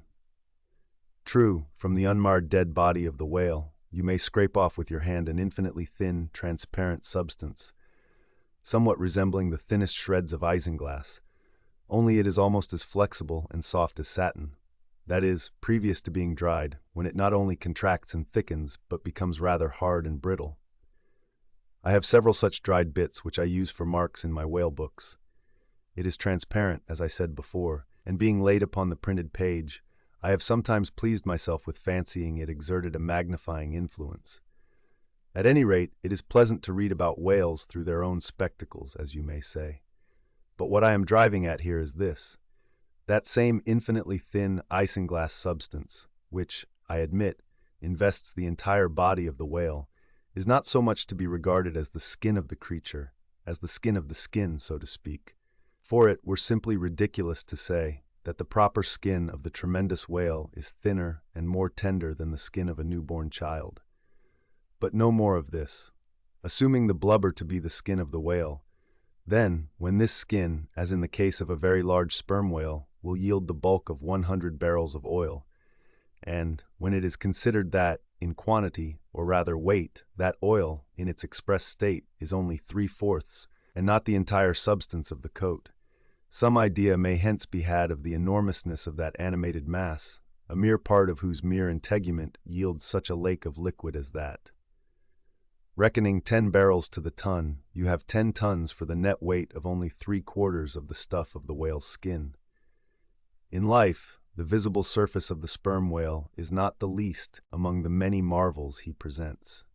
Almost invariably, it is all over obliquely crossed and recrossed with numberless straight marks in thick array, something like those in the finest Italian line engravings. But these marks do not seem to be impressed upon the isinglass substance above mentioned, but seem to be seen through it, as if they were engraved upon the body itself. Nor is this all. In some instances, to the quick, observant eye, those linear marks, as in a veritable engraving, but afford the ground for far other delineations. These are hieroglyphical. That is, if you call those mysterious ciphers on the walls of pyramids hieroglyphics, then that is the proper word to use in the present connection. By my retentive memory of the hieroglyphics upon one sperm whale in particular, I was much struck with a plate representing the old Indian characters chiseled on the famous hieroglyphic palisades on the banks of the upper Mississippi. Like those mystic rocks, too, the mystic marked whale remains undecipherable. This allusion to the Indian rocks reminds me of another thing. Besides all the other phenomena which the exterior of the sperm whale presents, he not seldom displays the back, and more especially his flanks, effaced in great part of the regular linear appearance, by reason of numerous rude scratches, altogether of an irregular, random aspect. I should say that those New England rocks on the sea-coast, which Agassiz imagines to bear the marks of violent scraping contact with vast floating icebergs, I should say that those rocks must not a little resemble the sperm whale in this particular. It also seems to me that such scratches in the whale are probably made by hostile contact with other whales, for I have most remarked them in the large, full-grown bulls of the species. A word or two more concerning this matter of the skin or blubber of the whale. It has already been said that it is stripped from him in long pieces, called blanket pieces. Like most sea terms, this one is very happy and significant, for the whale is indeed wrapped up in his blubber as in a real blanket or counterpane, or still better, an Indian poncho slipped over his head and skirting his extremity. It is by reason of this cozy blanketing of his body that the whale is enabled to keep himself comfortable in all weathers, in all seas, times, and tides. What would become of a Greenland whale, say, in those shuddering, icy seas of the north, if unsupplied with his cozy surtout? True, other fish are found exceedingly brisk in those Hyperborean waters, but these, be it observed, are your cold-blooded, lungless fish, whose very bellies are refrigerators, creatures that warm themselves under the lee of an iceberg, as a traveler in winter would bask before an inn fire, whereas, like man, the whale has lungs and warm blood. Freeze his blood, and he dies. How wonderful is it, then, except after explanation, that this great monster, to whom corporeal warmth is as indispensable as it is to man, how wonderful that he should be found at home, immersed to his lips for life in those Arctic waters. where, when seamen fall overboard, they are sometimes found, months afterwards, perpendicularly frozen into the hearts of fields of ice, as a fly is found glued in amber. But more surprising is it to know, as has been proved by experiment, that the blood of a polar whale is warmer than that of a Borneo Negro in summer. It does seem to me that herein we see the rare virtue of a strong individual vitality, and the rare virtue of thick walls, and the rare virtue of interior spaciousness. O man, admire and model thyself after the whale. Do thou too remain warm among ice. Do thou too live in this world without being of it. Be cool at the equator, keep thy blood fluid at the pole. Like the great dome of St. Peter's, and like the great whale, retain, O man, in all seasons a temperature of thine own. But how easy and how hopeless to teach these fine things, of erections, how few are domed like St. Peter's, of creatures, how few vast as the whale. Chapter 69. The Funeral. Haul in the chains, let the carcass go astern. The vast tackles have now done their duty. The peeled white body of the beheaded whale flashes like a marble sepulchre. Though changed in hue, it has not perceptibly lost anything in bulk. It is still colossal. Slowly it floats more and more away, the water round it torn and splashed by the insatiate sharks, and the air above vexed with rapacious flights of screaming fowls, whose beaks are like so many insulting poniards in the whale.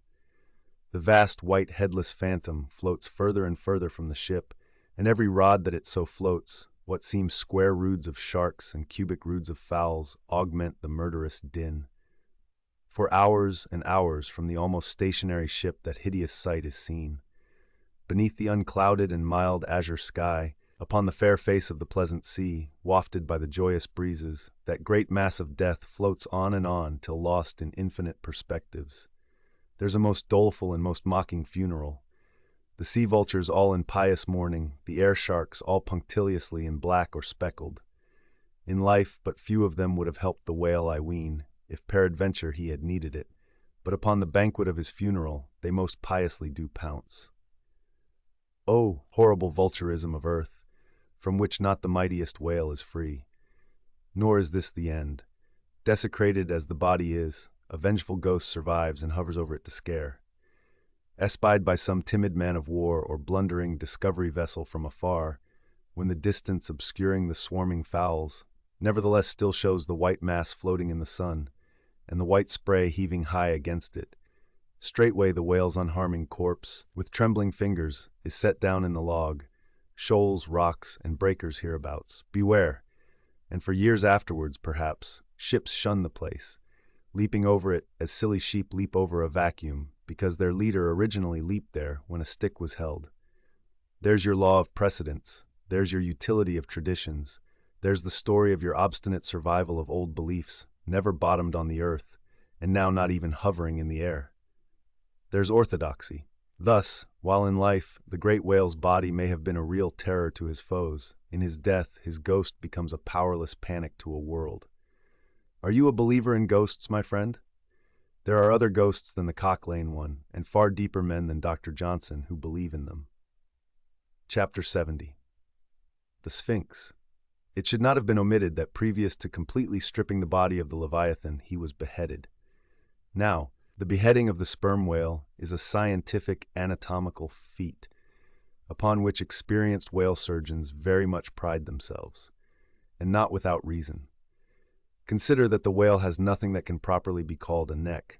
On the contrary, where his head and body seem to join, there, in that very place, is the thickest part of him.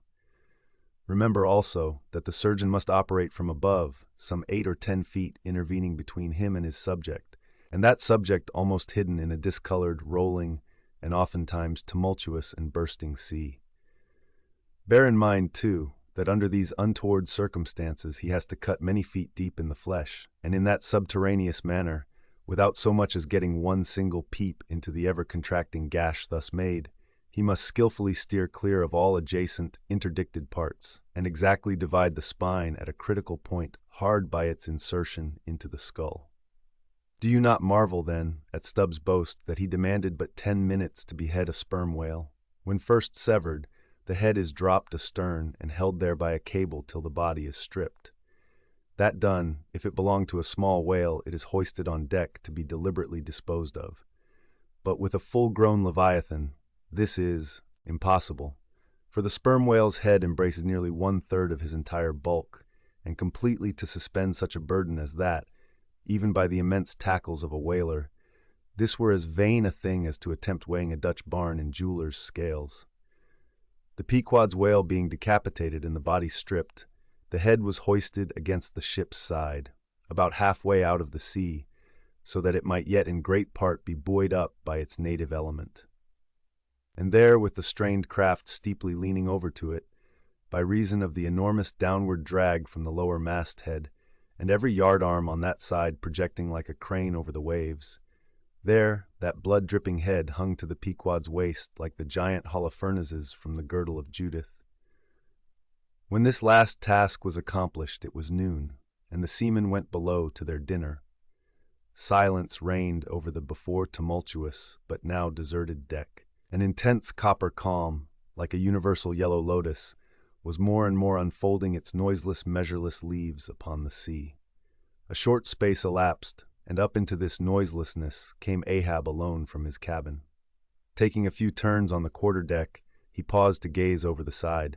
Then slowly getting into the main chains, he took Stubb's long spade, still remaining there after the whale's decapitation, and striking it into the lower part of the half-suspended mass, placed its other end crutchwise under one arm, and so stood leaning over with eyes attentively fixed on this head. It was a black and hooded head, and hanging there in the midst of so intense a calm, it seemed the sphinxes in the desert. "Speak, thou vast and venerable head," muttered Ahab, "which, though ungarnished with a beard, yet here and there lookest hoary with mosses. Speak, mighty head, and tell us the secret thing that is in thee. Of all divers, thou hast dived the deepest. That head upon which the upper sun now gleams has moved amid this world's foundations, where unrecorded names and navies rust, and untold hopes and anchors rot, where in her murderous hold this frigate earth is ballasted with bones of millions of the drowned. There, in that awful waterland, there was thy most familiar home. Thou hast been where belle or diver never went, hast slept by many a sailor's side, where sleepless mothers would give their lives to lay them down. Thou saw'st the locked lovers when leaping from their flaming ship, heart to heart they sank beneath the exulting wave, true to each other when heaven seemed false to them. Thou saw'st the murdered mate when tossed by pirates from the midnight deck.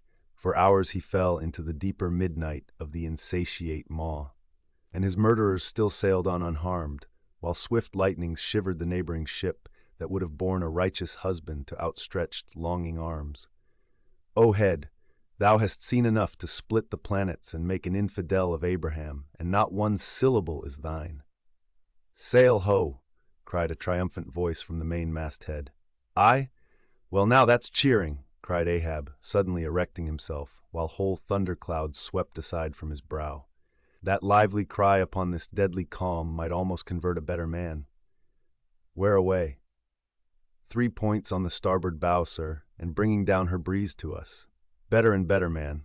Would now St. Paul would come along that way, and to my breezelessness bring his breeze. O nature, and O soul of man, how far beyond all utterance are your linked analogies! Not the smallest atom stirs or lives on matter, but has its cunning duplicate in mind." Chapter 71. The Jeroboam Story.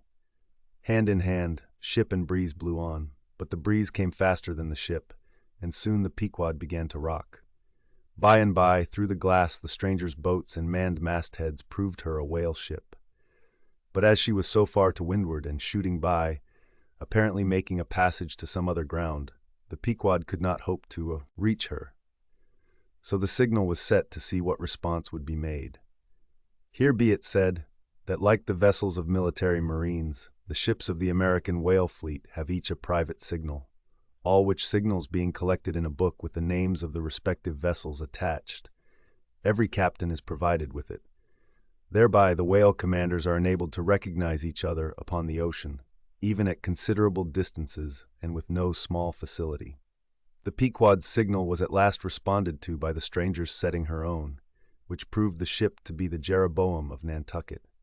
Squaring her yards, she bore down, ranged abeam under the Pequod's lee, and lowered a boat.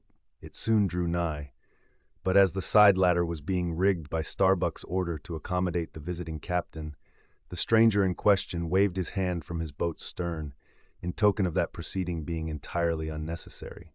It turned out that the Jeroboam had a malignant epidemic on board, and that Mayhew, her captain, was fearful of infecting the Pequod's company. For though himself and boat's crew remained untainted, and though his ship was half a rifle shot off, and an incorruptible sea and air rolling and flowing between, yet conscientiously adhering to the timid quarantine of the land, he peremptorily refused to come into direct contact with the Pequod. But this did by no means prevent all communications. Preserving an interval of some few yards between itself and the ship, the Jeroboam's boat, by the occasional use of its oars, contrived to keep parallel to the Pequod as she heavily forged through the sea, for by this time it blew very fresh, with her main topsail aback, though indeed at times by the sudden onset of a large rolling wave, the boat would be pushed some way ahead, but would be soon skillfully brought to her proper bearings again. Subject to this, and other the like interruptions now and then, a conversation was sustained between the two parties, but at intervals not without still another interruption of a very different sort. Pulling an oar in the Jeroboam's boat was a man of a singular appearance, even in that wild whaling life where individual notabilities make up all totalities. He was a small, short, youngish man, sprinkled all over his face with freckles and wearing redundant yellow hair. A long-skirted, cabalistically cut coat of a faded walnut tinge enveloped him, the overlapping sleeves of which were rolled up on his wrists. A deep-settled, fanatic delirium was in his eyes. So soon as this figure had been first descried, Stubb had exclaimed, "That's he! That's he!" the long-togged scaramouch the town hose company told us of. Stubb here alluded to a strange story told of the Jeroboam and a certain man among her crew, some time previous when the Pequod spoke the town ho. According to this account and what was subsequently learned, it seemed that the scaramouch in question had gained a wonderful ascendancy over almost everybody in the Jeroboam. His story was this. He had been originally nurtured among the crazy society of Nesciuna Shakers, where he had been a great prophet, in their cracked, secret meetings having several times descended from heaven by the way of a trap-door, announcing the speedy opening of the seventh vial, which he carried in his vest pocket, but which, instead of containing gunpowder, was supposed to be charged with laudanum. A strange apostolic whim having seized him, he had left Nesciuna for Nantucket, where, with that cunning peculiar to craziness, he assumed a steady, common-sense exterior and offered himself as a green-hand candidate for the Jeroboam's whaling voyage. They engaged him, but straightway upon the ship's getting out of sight of land, his insanity broke out in a freshet. He announced himself as the Archangel Gabriel and commanded the captain to jump overboard. He published his manifesto, whereby he set himself forth as the deliverer of the isles of the sea and vicar general of all Oceanica. The unflinching earnestness with which he declared these things, the dark, daring play of his sleepless, excited imagination, and all the preternatural terrors of real delirium, united to invest this Gabriel in the minds of the majority of the ignorant crew with an atmosphere of sacredness. Moreover, they were afraid of him. As such a man, however, was not of much practical use in the ship, especially as he refused to work except when he pleased, the incredulous captain would fain have been rid of him. But apprised that that individual's intention was to land him in the first convenient port, the Archangel forthwith opened all his seals and vials, devoting the ship and all hands to unconditional perdition, in case this intention was carried out. So strongly did he work upon his disciples among the crew, that at last in a body they went to the captain and told him if Gabriel was sent from the ship, not a man of them would remain. He was therefore forced to relinquish his plan, nor would they permit Gabriel to be any way maltreated, say or do what he would, so that it came to pass that Gabriel had the complete freedom of the ship. The consequence of all this was that the Archangel cared little or nothing for the captain and mates, and since the epidemic had broken out, he carried a higher hand than ever, declaring that the plague, as he called it, was at his sole command, nor should it be stayed but according to his good pleasure. The sailors, mostly poor devils, cringed, and some of them fawned before him, in obedience to his instructions, sometimes rendering him personal homage as to a god. Such things may seem incredible, but however wondrous, they are true. Nor is the history of fanatics half so striking in respect to the measureless self-deception of the fanatic himself, as his measureless power of deceiving and bedeviling so many others. But it is time to return to the Pequod. "I fear not thy epidemic, man," said Ahab from the bulwarks to Captain Mayhew, who stood in the boat's stern. "Come on board." But now Gabriel started to his feet. Think of the fevers, yellow and bilious. Beware of the horrible plague." "Gabriel, Gabriel," cried Captain Mayhew, "thou must either." But that instant a headlong wave shot the boat far ahead, and its seethings drowned all speech. "Hast thou seen the white whale?" demanded Ahab, when the boat drifted back. Think of thy whaleboat, stoven and sunk. Beware of the horrible tale." "I tell thee again, Gabriel, that," but again the boat tore ahead as if dragged by fiends. Nothing was said for some moments, while a succession of riotous waves rolled by, which by one of those occasional caprices of the seas were tumbling, not heaving it. Meantime, the hoisted sperm whale's head jogged about very violently, and Gabriel was seen eyeing it with rather more apprehensiveness than his archangel nature seemed to warrant. When this interlude was over, Captain Mayhew began a dark story concerning Moby-Dick.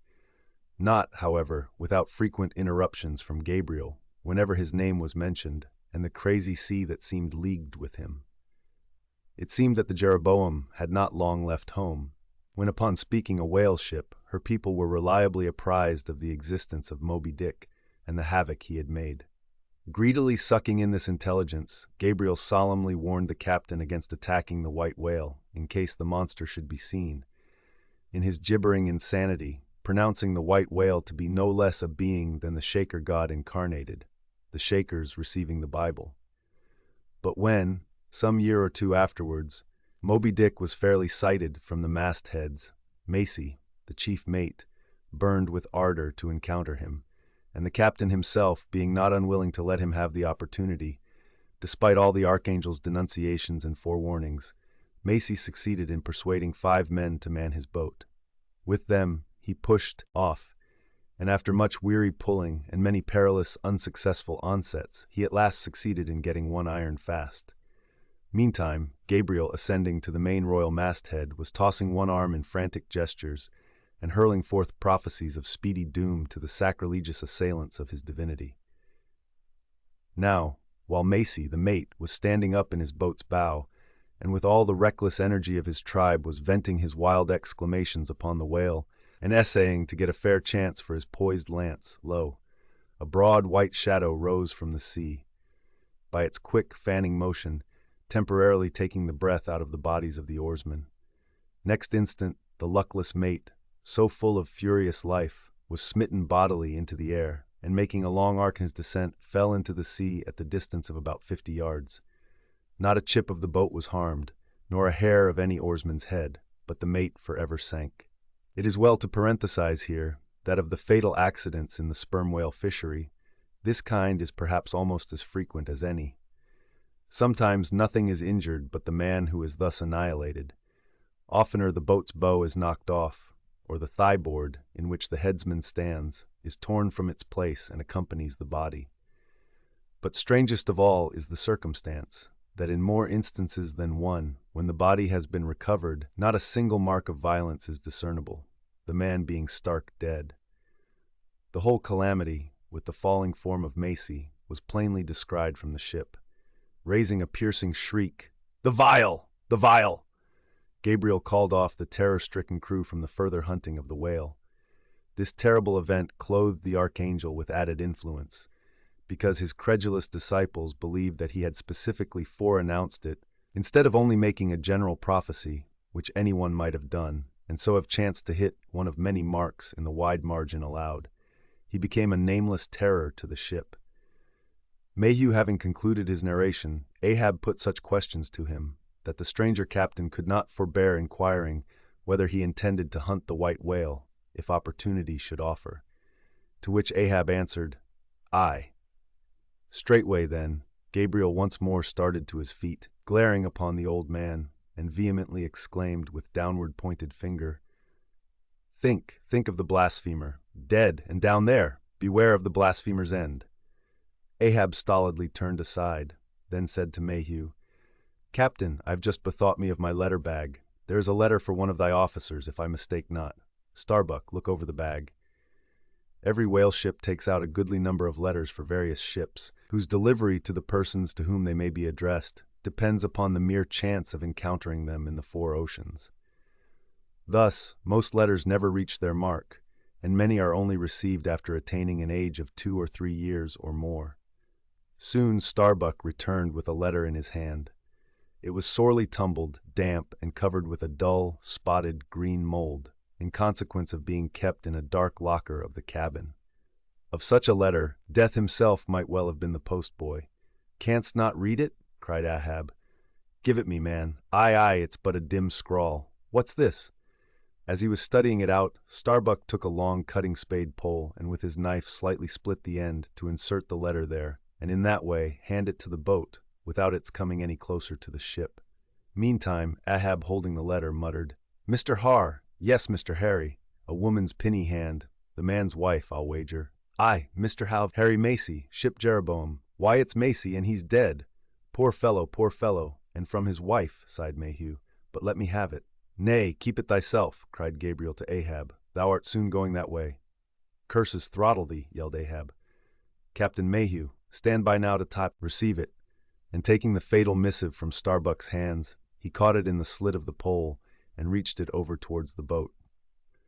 But as he did so, the oarsman expectantly desisted from rowing. The boat drifted a little towards the ship's stern, so that, as if by magic, the letter suddenly ranged along with Gabriel's eager hand. He clutched it in an instant, seized the boat knife, and impaling the letter on it, sent it thus loaded back into the ship. It fell at Ahab's feet. Then Gabriel shrieked out to his comrades to give way with their oars, and in that manner the mutinous boat rapidly shot away from the Pequod. As after this interlude the seamen resumed their work upon the jacket of the whale, many strange things were hinted in reference to this wild affair. Chapter 72. The Monkey Rope. In the tumultuous business of cutting in and attending to a whale, there is much running backwards and forwards among the crew.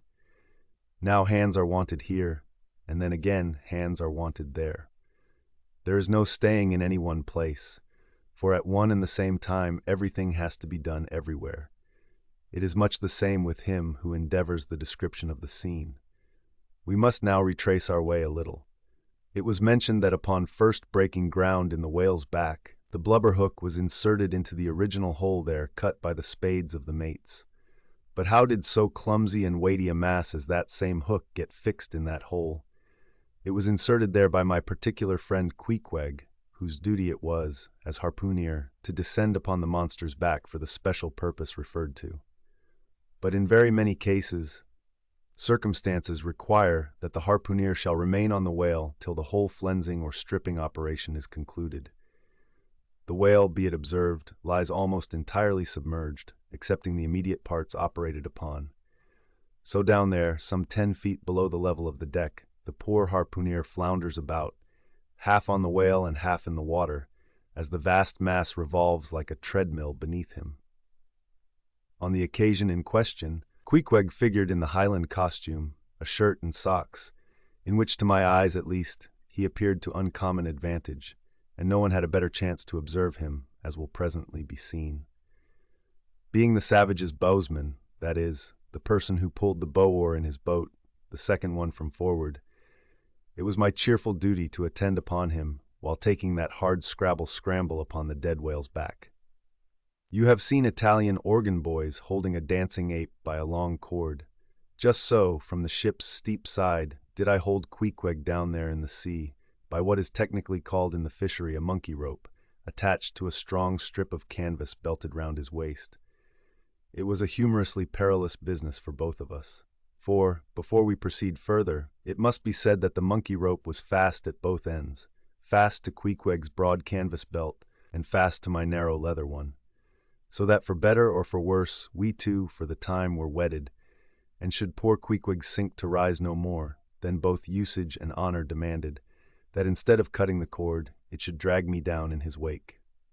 So then, an elongated Siamese ligature united us. Queequeg was my own inseparable twin brother, nor could I any way get rid of the dangerous liabilities which the hempen bond entailed. So strongly and metaphysically did I conceive of my situation then, that while earnestly watching his motions, I seemed distinctly to perceive that my own individuality was now merged in a joint stock company of two, that my free will had received a mortal wound, and that another's mistake or misfortune might plunge innocent me into unmerited disaster and death. Therefore, I saw that here was a sort of interregnum in Providence, for its even-handed equity never could have so gross an injustice.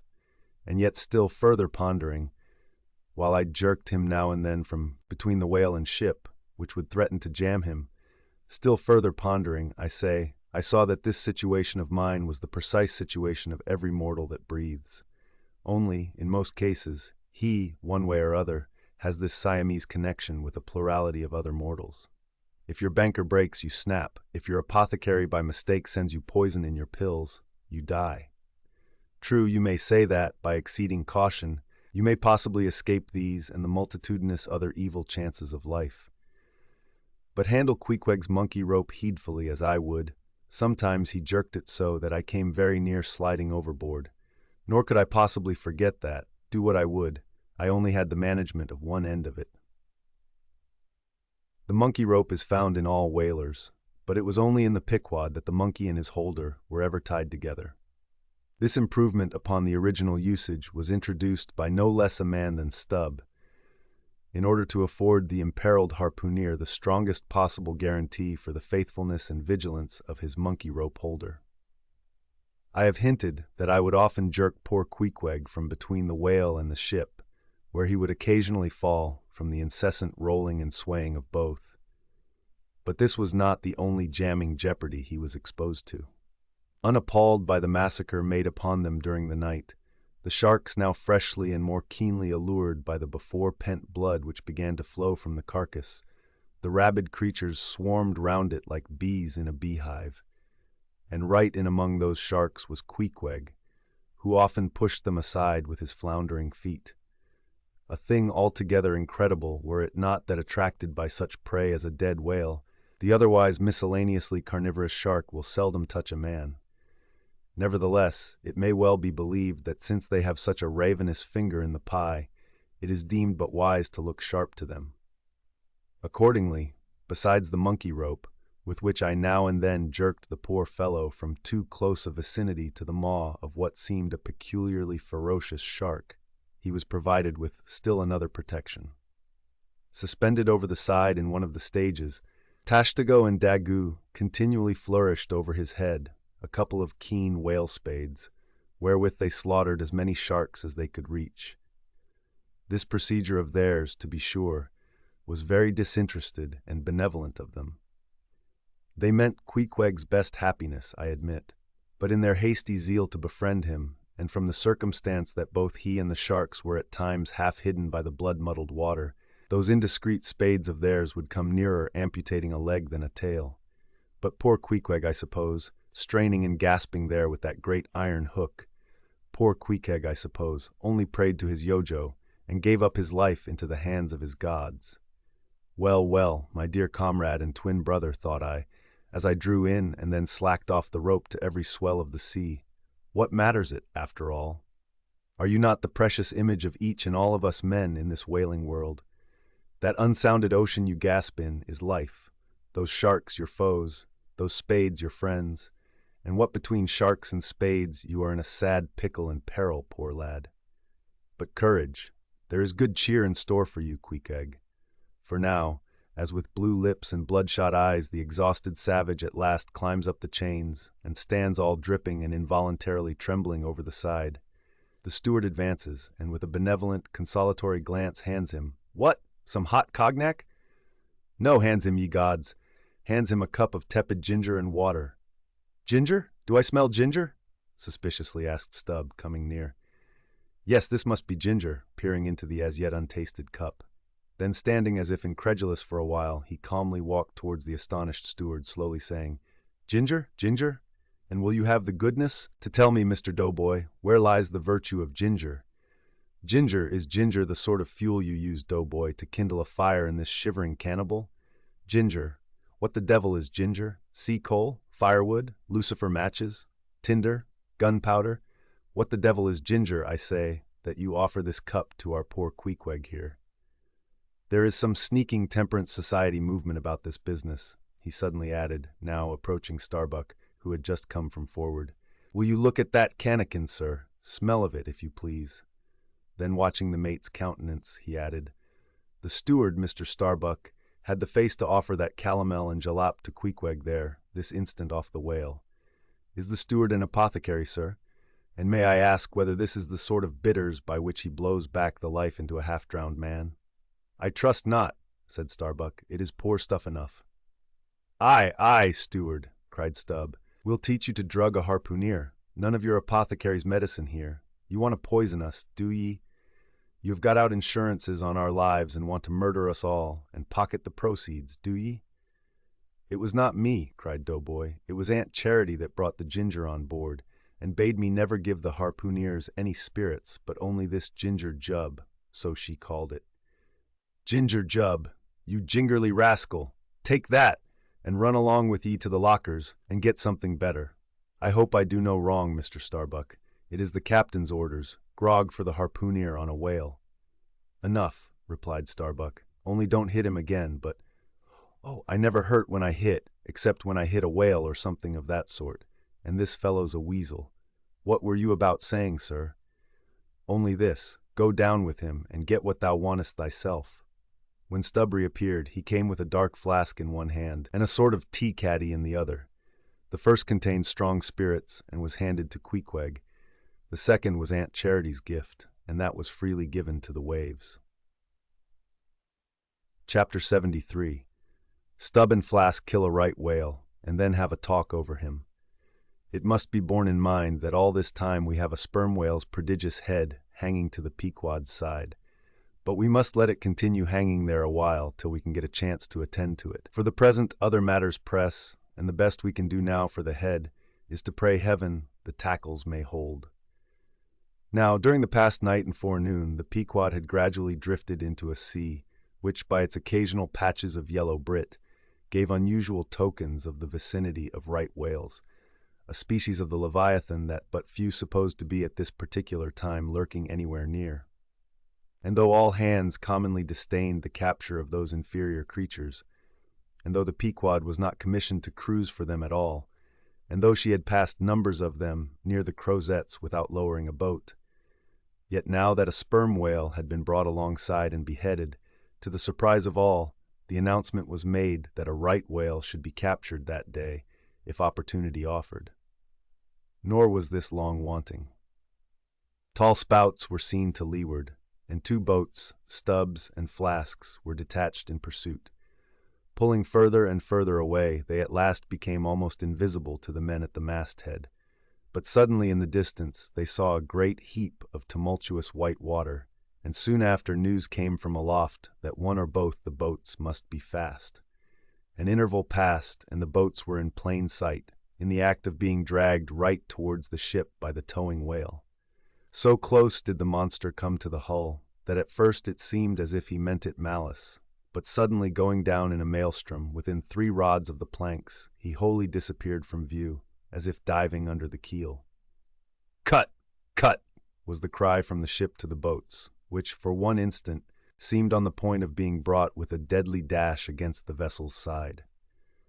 But having plenty of line yet in the tubs, and the whale not sounding very rapidly, they paid out abundance of rope, and at the same time pulled with all their might so as to get ahead of the ship. For a few minutes the struggle was intensely critical, for while they still slacked out the tightened line in one direction, and still plied their oars in another, the contending strain threatened to take them under.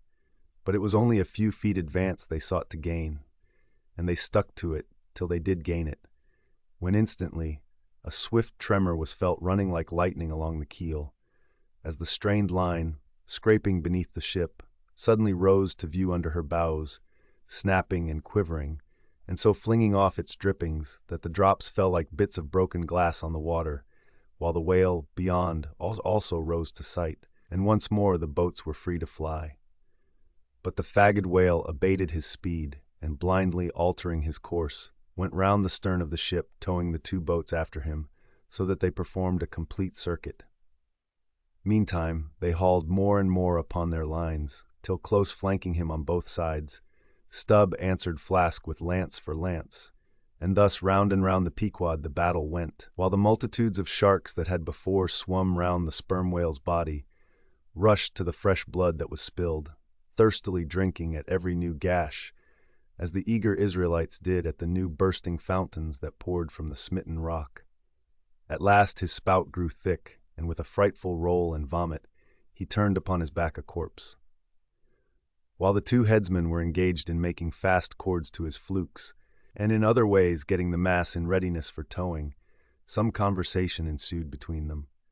"I wonder what the old man wants with this lump of foul lard," said Stubb, not without some disgust at the thought of having to do with so ignoble a leviathan.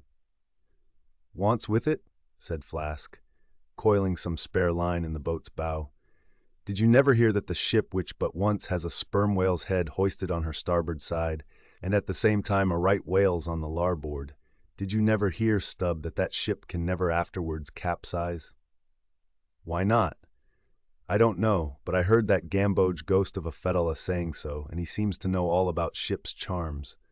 But I sometimes think he'll charm the ship to no good at last. I don't half like that chap, Stubb. Did you ever notice how that tusk of his is a sort of carved into a snake's head, Stubb? Sink him. I never look at him at all, but if ever I get a chance of a dark night, and he's standing hard by the bulwarks, and no one by, look down there, Flask," pointing into the sea with a peculiar motion of both hands. "Aye, will I. Flask, I take that fedallah to be the devil in disguise. Do you believe that cock and bull story about his having been stowed away on board ship? He's the devil, I say. The reason why you don't see his tail is because he tucks it up out of sight. He carries it coiled away in his pocket, I guess. Blast him. Now that I think of it, he's always wanting oakum to stuff into the toes of his boots. He sleeps in his boots, don't he? He hasn't got any hammock, but I've seen him lay of nights in a coil of rigging. No doubt, and it's because of his cursed tail. He coils it down, do you see, in the eye of the rigging. What's the old man have so much to do with him for? Striking up a swap or a bargain, I suppose." "Bargain? About what?" "Why, do ye see, the old man is hard bent after that white whale, and the devil there is trying to come round him and get him to swap away his silver watch or his soul or something of that sort, and then he'll surrender Moby-Dick." "Pooh, Stubb, you are skylarking. How can fedallah do that?" "I don't know, Flask, but the devil is a curious chap, and a wicked one, I tell ye. Why, they say as how he went a-sauntering into the old flagship once, switching his tail about devilish easy and gentlemanlike, and inquiring if the old governor was at home. Well, he was at home, and asked the devil what he wanted. The devil, switching his hoofs up, and says, 'I want John.' 'What for?' says the old governor. 'What business is that of yours?' says the devil, getting mad. 'I want to use him.' 'Take him,' says the governor, and by the Lord, Flask, if the devil didn't give John the Asiatic cholera before he got through with him, I'll eat this whale in one mouthful. But look sharp, ain't you all ready there? Well then, pull ahead, and let's get the whale alongside." "I think I remember some such story as you were telling," said Flask, when at last the two boats were slowly advancing with their burden towards the ship, "but I can't remember where." "3 Spaniards? Adventures of those 3 bloody-minded soldados? Did ye read it there, Flask? I guess ye did." "No, never saw such a book. Heard of it, though. But now, tell me, Stubb, do you suppose that that devil you was speaking of just now was the same you say is now on board the Pequod? Am I the same man that helped kill this whale? Doesn't the devil live forever? Who ever heard that the devil was dead? Did you ever see any parson a-wearing mourning for the devil? And if the devil has a latch key to get into the admiral's cabin, don't you suppose he can crawl into a porthole? Tell me that, Mr. Flask." "How old do you suppose fedallah is, Stubb? Do you see that mainmast there?" pointing to the ship. "Well, that's the figure 1. Now take all the hoops in the Pequod's hold, and string along in a row with that mast for oughts, do you see? Well, that wouldn't begin to be fedallah's age. nor all the Coopers in creation couldn't show hoops enough to make oughts enough. But see here, Stubb, I thought you a little boasted just now that you meant to give Fedallah a sea toss if you got a good chance. Now, if he's so old as all those hoops of yours come to, and if he is going to live forever, what good will it do to pitch him overboard? Tell me that. Give him a good ducking, anyhow. But he'd crawl back. Duck him again, and keep ducking him. Suppose he should take it into his head to duck you, though. Yes, and drown you. What then? I should like to see him try it. I'd give him such a pair of black eyes that he wouldn't dare to show his face in the Admiral's cabin again for a long while, let alone down in the orlop there where he lives, and hereabouts on the upper decks where he sneaks so much. Damn the devil, Flask. So you suppose I'm afraid of the devil? Who's afraid of him, except the old governor who daresn't catch him and put him in double darbies as he deserves, but lets him go about kidnapping people? Aye, and signed a bond with him, that all the people the devil kidnapped, he'd roast for him? There's a governor. Do you suppose Fedallah wants to kidnap Captain Ahab? Do I suppose it? You'll know it before long, Flask. But I am going now to keep a sharp lookout on him, and if I see anything very suspicious going on, I'll just take him by the nape of his neck and say, "Look here, Beelzebub, you don't do it," and if he makes any fuss, by the Lord, I'll make a grab into his pocket for his tail, take it to the capstan, and give him such a wrenching and heaving that his tail will come short off at the stump. Do you see? And then I rather guess when he finds himself docked in that queer fashion, he'll sneak off without the poor satisfaction of feeling his tail between his legs. And what will you do with the tail, Stubb? Do with it? Sell it for an ox whip when we get home. What else? Now, do you mean what you say, and have been saying all along, Stubb? Mean or not mean, here we are at the ship. The boats were here hailed to tow the whale on the larboard side, where fluke chains and other necessaries were already prepared for securing him. "Didn't I tell you so?" said Flask. "Yes, you'll soon see this right whale's head hoisted up opposite that Parmacetti's." In good time, Flask's saying proved true. As before, the Pequod steeply leaned over towards the sperm whale's head. Now, by the counterpoise of both heads, she regained her even keel, though sorely strained, you may well believe. So when on one side you hoist in Locke's head, you go over that way. But now on the other side, hoist in Kant's, and you come back again, but in very poor plight. Thus, some minds forever keep trimming boat. O ye foolish! Throw all these thunderheads overboard, and then you will float light and right. In disposing of the body of a right whale, when brought alongside the ship, the same preliminary proceedings commonly take place as in the case of a sperm whale. Only, in the latter instance, the head is cut off whole, but in the former the lips and tongue are separately removed and hoisted on deck, with all the well-known black bone attached to what is called the crown piece. But nothing like this, in the present case, had been done. The carcasses of both whales had dropped astern, and the head-laden ship not a little resembled a mule carrying a pair of overburdening panniers. Meantime, Fedallah was calmly eyeing the right whale's head, and ever and anon glancing from the deep wrinkles there to the lines in his own hand. And Ahab chanced so to stand, that the Parsee occupied his shadow, while, if the Parsee's shadow was there at all, it seemed only to blend with and lengthen Ahab's. As the crew toiled on, Laplandish speculations were bandied among them concerning all these passing things. Chapter 74. The Sperm Whale's Head, Contrasted View. Here, now, are two great whales, laying their heads together. Let us join them, and lay together our own. Of the grand order of folio leviathans, the sperm whale and the right whale are by far the most noteworthy. They are the only whales regularly hunted by man. To the Nantucketer, they present the two extremes of all the known varieties of the whale. As the external difference between them is mainly observable in their heads, and as a head of each is this moment hanging from the Pequod's side, and as we may freely go from one to the other by merely stepping across the deck, where, I should like to know, will you obtain a better chance to study practical cetology than here? In the first place, you are struck by the general contrast between these heads. Both are massive enough in all conscience, but there is a certain mathematical symmetry in the sperm whales which the right whales sadly lacks. There is more character in the sperm whale's head. As you behold it, you involuntarily yield the immense superiority to him in point of pervading dignity. In the present instance, too, this dignity is heightened by the pepper and salt color of his head at the summit, giving token of advanced age and large experience. In short, he is what the fishermen technically call a gray-headed whale. Let us now note what is least dissimilar in these heads, namely the two most important organs, the eye and the ear. Far back on the side of the head and low down, near the angle of either whale's jaw, if you narrowly search, you will at last see a lashless eye, which you would fancy to be a young colt's eye. So out of all proportion is it to the magnitude of the head. Now from this peculiar sideway position of the whale's eyes, it is plain that he can never see an object which is exactly ahead, no more than he can one exactly astern. In a word, the position of the whale's eyes corresponds to that of a man's ears, and you may fancy for yourself how it would fare with you, did you sideways survey objects through your ears. You would find that you could only command some 30 degrees of vision in advance of the straight sideline of sight, and about 30 more behind it. If your bitterest foe were walking straight towards you, with dagger uplifted in broad day, you would not be able to see him, any more than if he were stealing upon you from behind.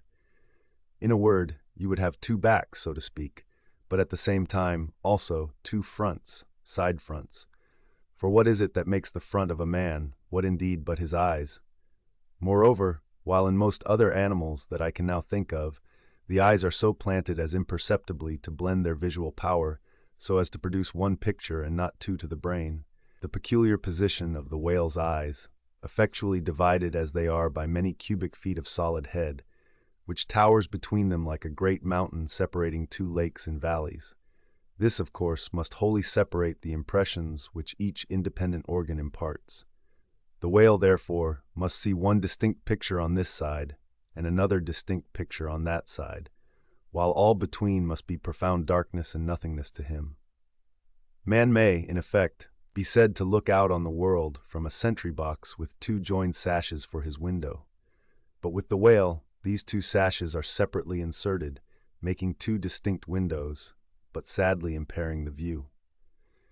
This peculiarity of the whale's eyes is a thing always to be borne in mind in the fishery, and to be remembered by the reader in some subsequent scenes. A curious and most puzzling question might be started concerning this visual matter as touching the Leviathan, but I must be content with a hint. So long as a man's eyes are open in the light, the act of seeing is involuntary. That is, he cannot then help mechanically seeing whatever objects are before him. Nevertheless, anyone's experience will teach him that though he can take in an undiscriminating sweep of things at one glance, it is quite impossible for him, attentively and completely, to examine any two things, however large or however small, at one and the same instant of time. Never mind if they lie side by side and touch each other. But if you now come to separate these two objects, and surround each by a circle of profound darkness, then, in order to see one of them in such a manner as to bring your mind to bear on it, the other will be utterly excluded from your contemporary consciousness. How is it, then, with the whale?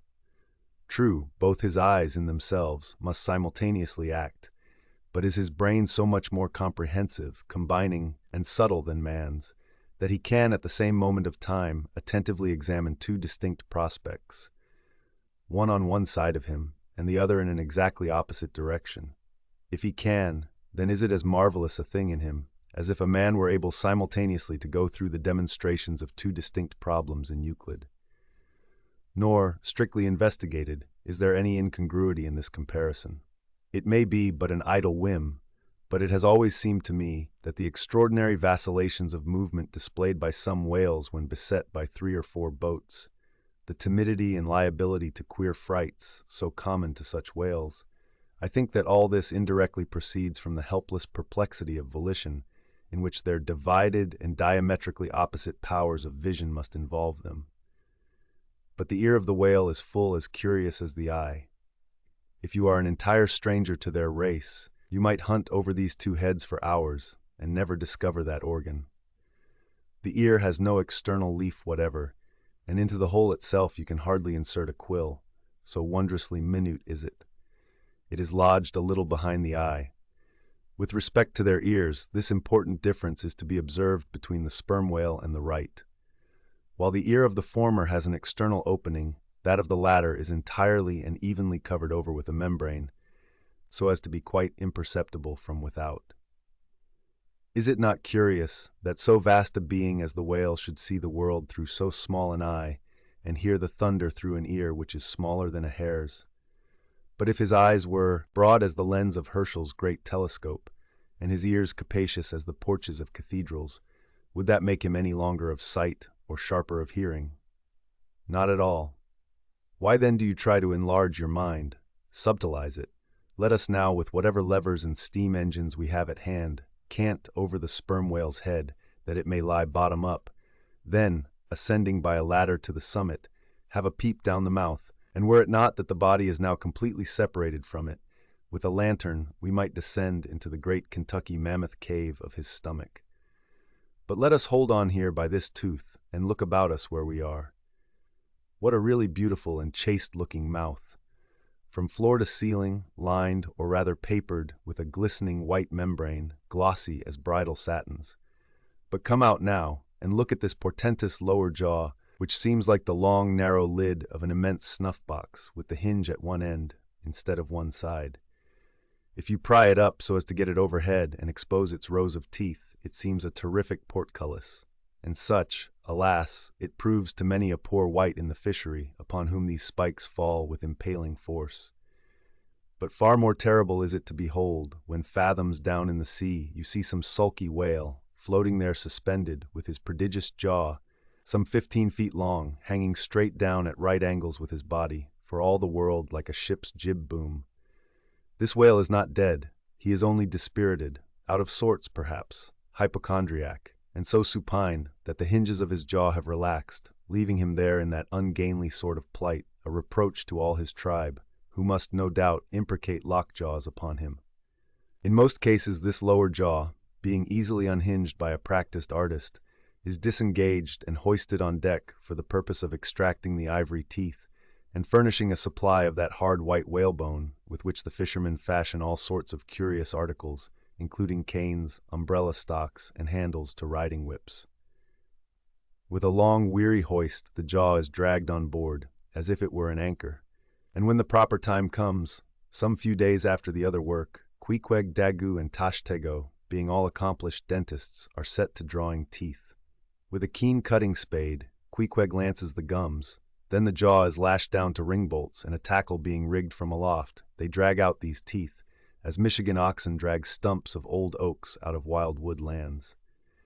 There are generally 42 teeth in all, in old whales, much worn down, but undecayed, nor filled after our artificial fashion. The jaw is afterwards sawn into slabs and piled away like joists for building houses. Chapter 75. The Right Whale's Head, Contrasted View. Crossing the deck, let us now have a good long look at the right whale's head.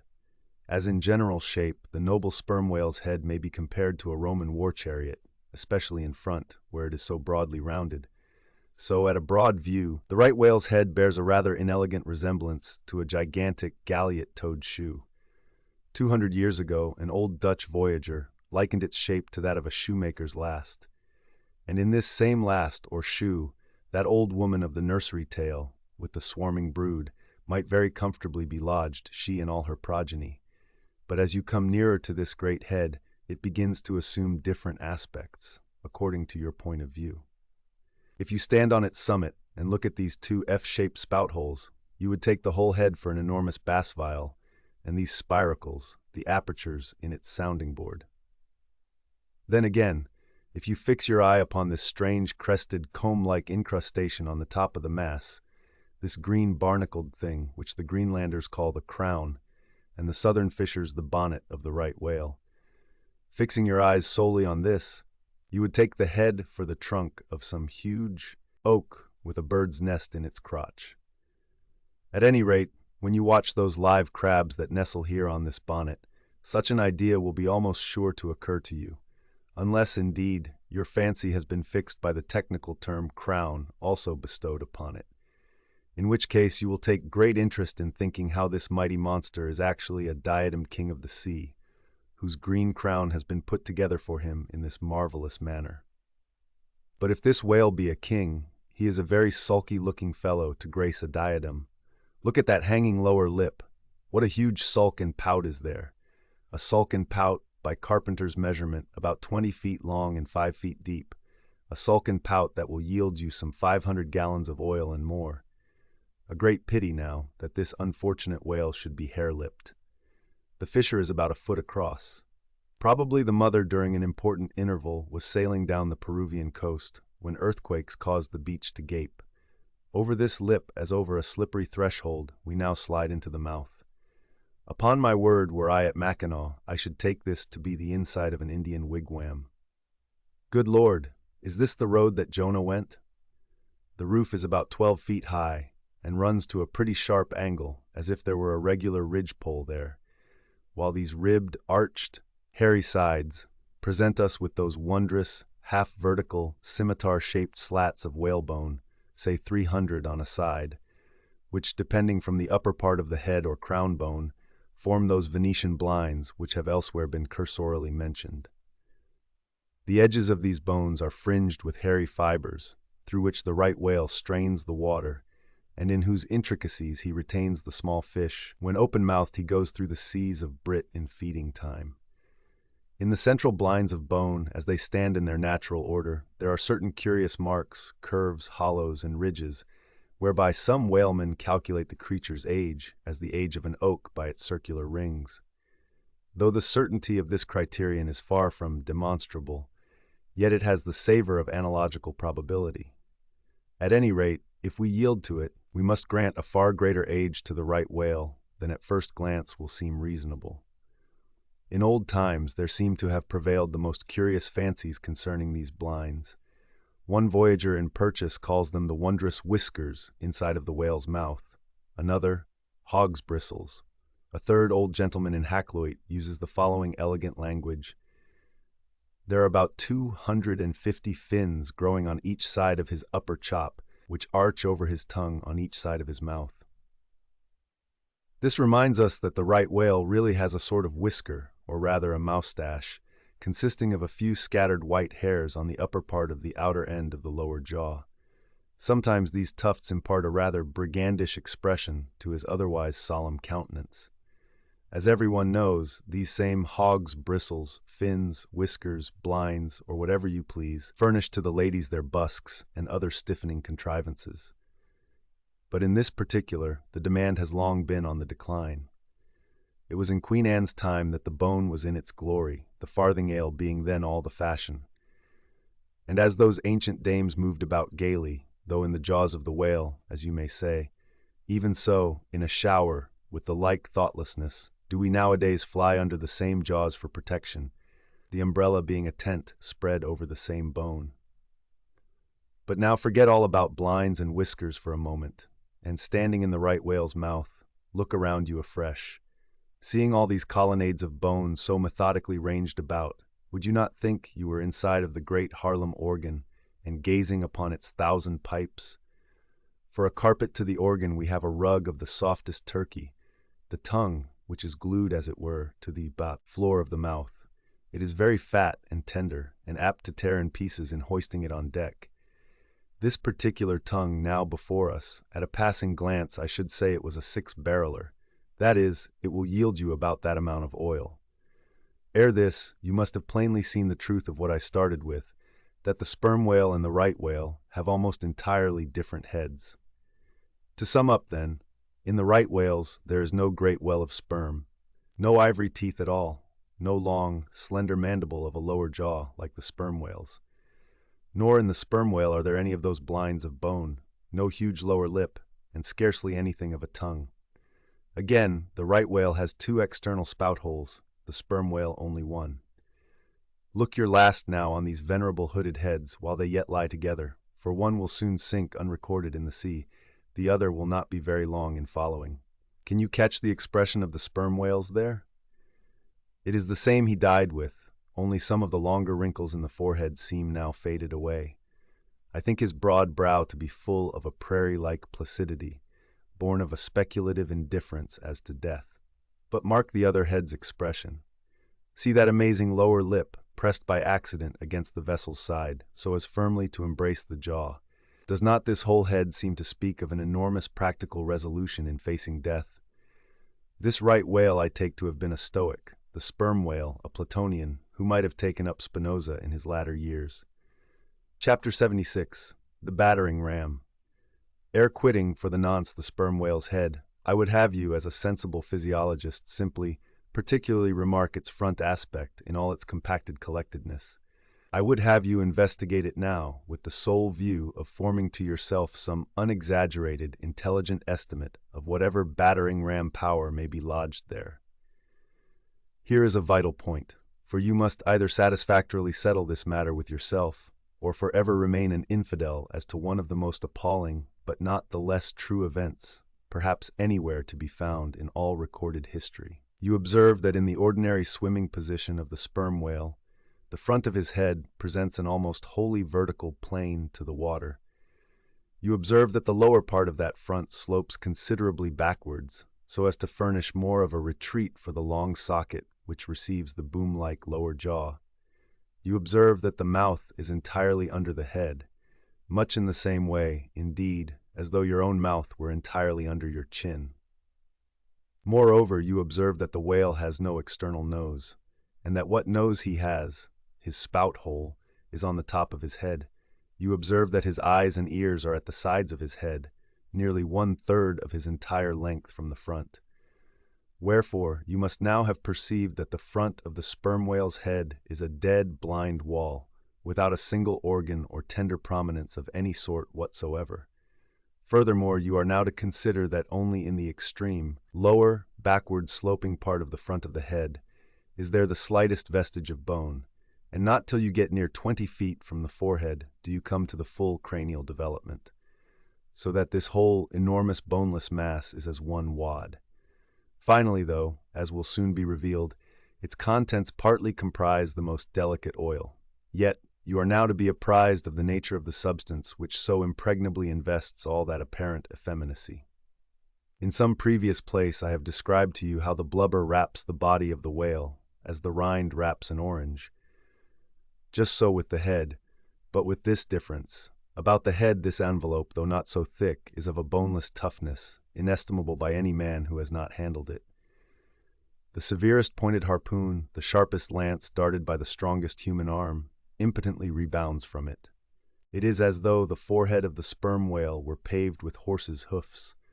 I do not think that any sensation lurks in it. But think yourself also of another thing.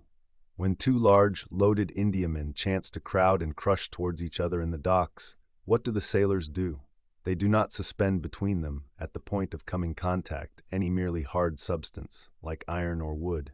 No, they hold there a large round wad of tow and cork, enveloped in the thickest and toughest of ox-hide. That bravely and uninjured takes the jam which would have snapped all their oaken handspikes and iron crowbars. By itself, this sufficiently illustrates the obvious fact I drive at.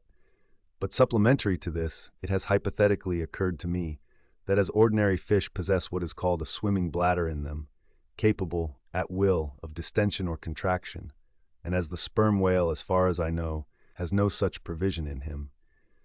Considering, too, the otherwise inexplicable manner in which he now depresses his head altogether beneath the surface, and anon swims with it high elevated out of the water, considering the unobstructed elasticity of its envelope, considering the unique interior of his head, it has hypothetically occurred to me, I say, that those mystical lung-celled honeycombs there may possibly have some hitherto unknown and unsuspected connection with the outer air, so as to be susceptible to atmospheric distension and contraction.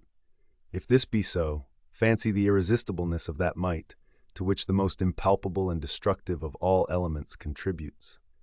Now mark, unerringly impelling this dead, impregnable, uninjurable wall, and this most buoyant thing within, there swims behind it all a mass of tremendous life, only to be adequately estimated as piled wood is, by the cord, and all obedient to one volition, as the smallest insect.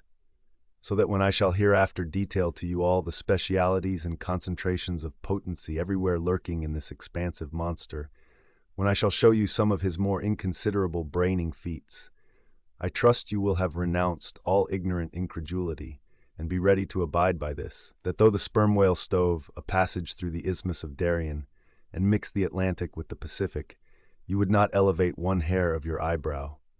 For unless you own the whale, you are but a provincial and sentimentalist in truth. But clear truth is a thing for salamander giants only to encounter. How small the chances for the provincials, then? What befell the weakling youth lifting the dread goddess's veil at Lace? Chapter 77. The Great Heidelberg Tun. Now comes the balling of the case. But to comprehend it aright, you must know something of the curious internal structure of the thing operated upon. Regarding the sperm whale's head as a solid oblong, you may, on an inclined plane, sideways divide it into two quoins, whereof the lower is the bony structure, forming the cranium and jaws, and the upper an unctuous mass wholly free from bones, its broad forward end forming the expanded vertical apparent forehead of the whale. At the middle of the forehead horizontally subdivide this upper quoin, and then you have two almost equal parts, which before were naturally divided by an internal wall of a thick tendinous substance. Quoin is not a Euclidean term. It belongs to the pure nautical mathematics. I know not that it has been defined before. A quoin is a solid which differs from a wedge in having its sharp end formed by the steep inclination of one side, instead of the mutual tapering of both sides. The lower subdivided part, called the junk, is one immense honeycomb of oil formed by the crossing and recrossing into 10,000 infiltrated cells of tough elastic white fibers throughout its whole extent. The upper part, known as the case, may be regarded as the great Heidelberg tune of the sperm whale. And as that famous great tierce is mystically carved in front, so the whale's vast plated forehead forms innumerable strange devices for the emblematical adornment of his wondrous tun. Moreover, as that of Heidelberg was always replenished with the most excellent of the wines of the Rhenish valleys, so the tun of the whale contains by far the most precious of all his oily vintages, namely the highly prized spermaceti, in its absolutely pure, limpid, and odoriferous state. Nor is this precious substance found unalloyed in any other part of the creature. Though in life it remains perfectly fluid, yet upon exposure to the air, after death, it soon begins to concrete, sending forth beautiful crystalline shoots, as when the first thin delicate ice is just forming in water. A large whale's case generally yields about 500 gallons of sperm, though from unavoidable circumstances, considerable of it is spilled, leaks, and dribbles away, or is otherwise irrevocably lost in the ticklish business of securing what you can. I know not with what fine and costly material the Heidelberg tun was coated within, but in superlative richness that coating could not possibly have compared with the silken pearl-colored membrane, like the lining of a fine pelisse, forming the inner surface of the sperm whale's case. It will have been seen that the Heidelberg tun of the sperm whale embraces the entire length of the entire top of the head, and since, as has been elsewhere set forth, the head embraces 1/3 of the whole length of the creature, then setting that length down at 80 feet for a good-sized whale, you have more than 26 feet for the depth of the tun, when it is lengthwise hoisted up and down against a ship's side.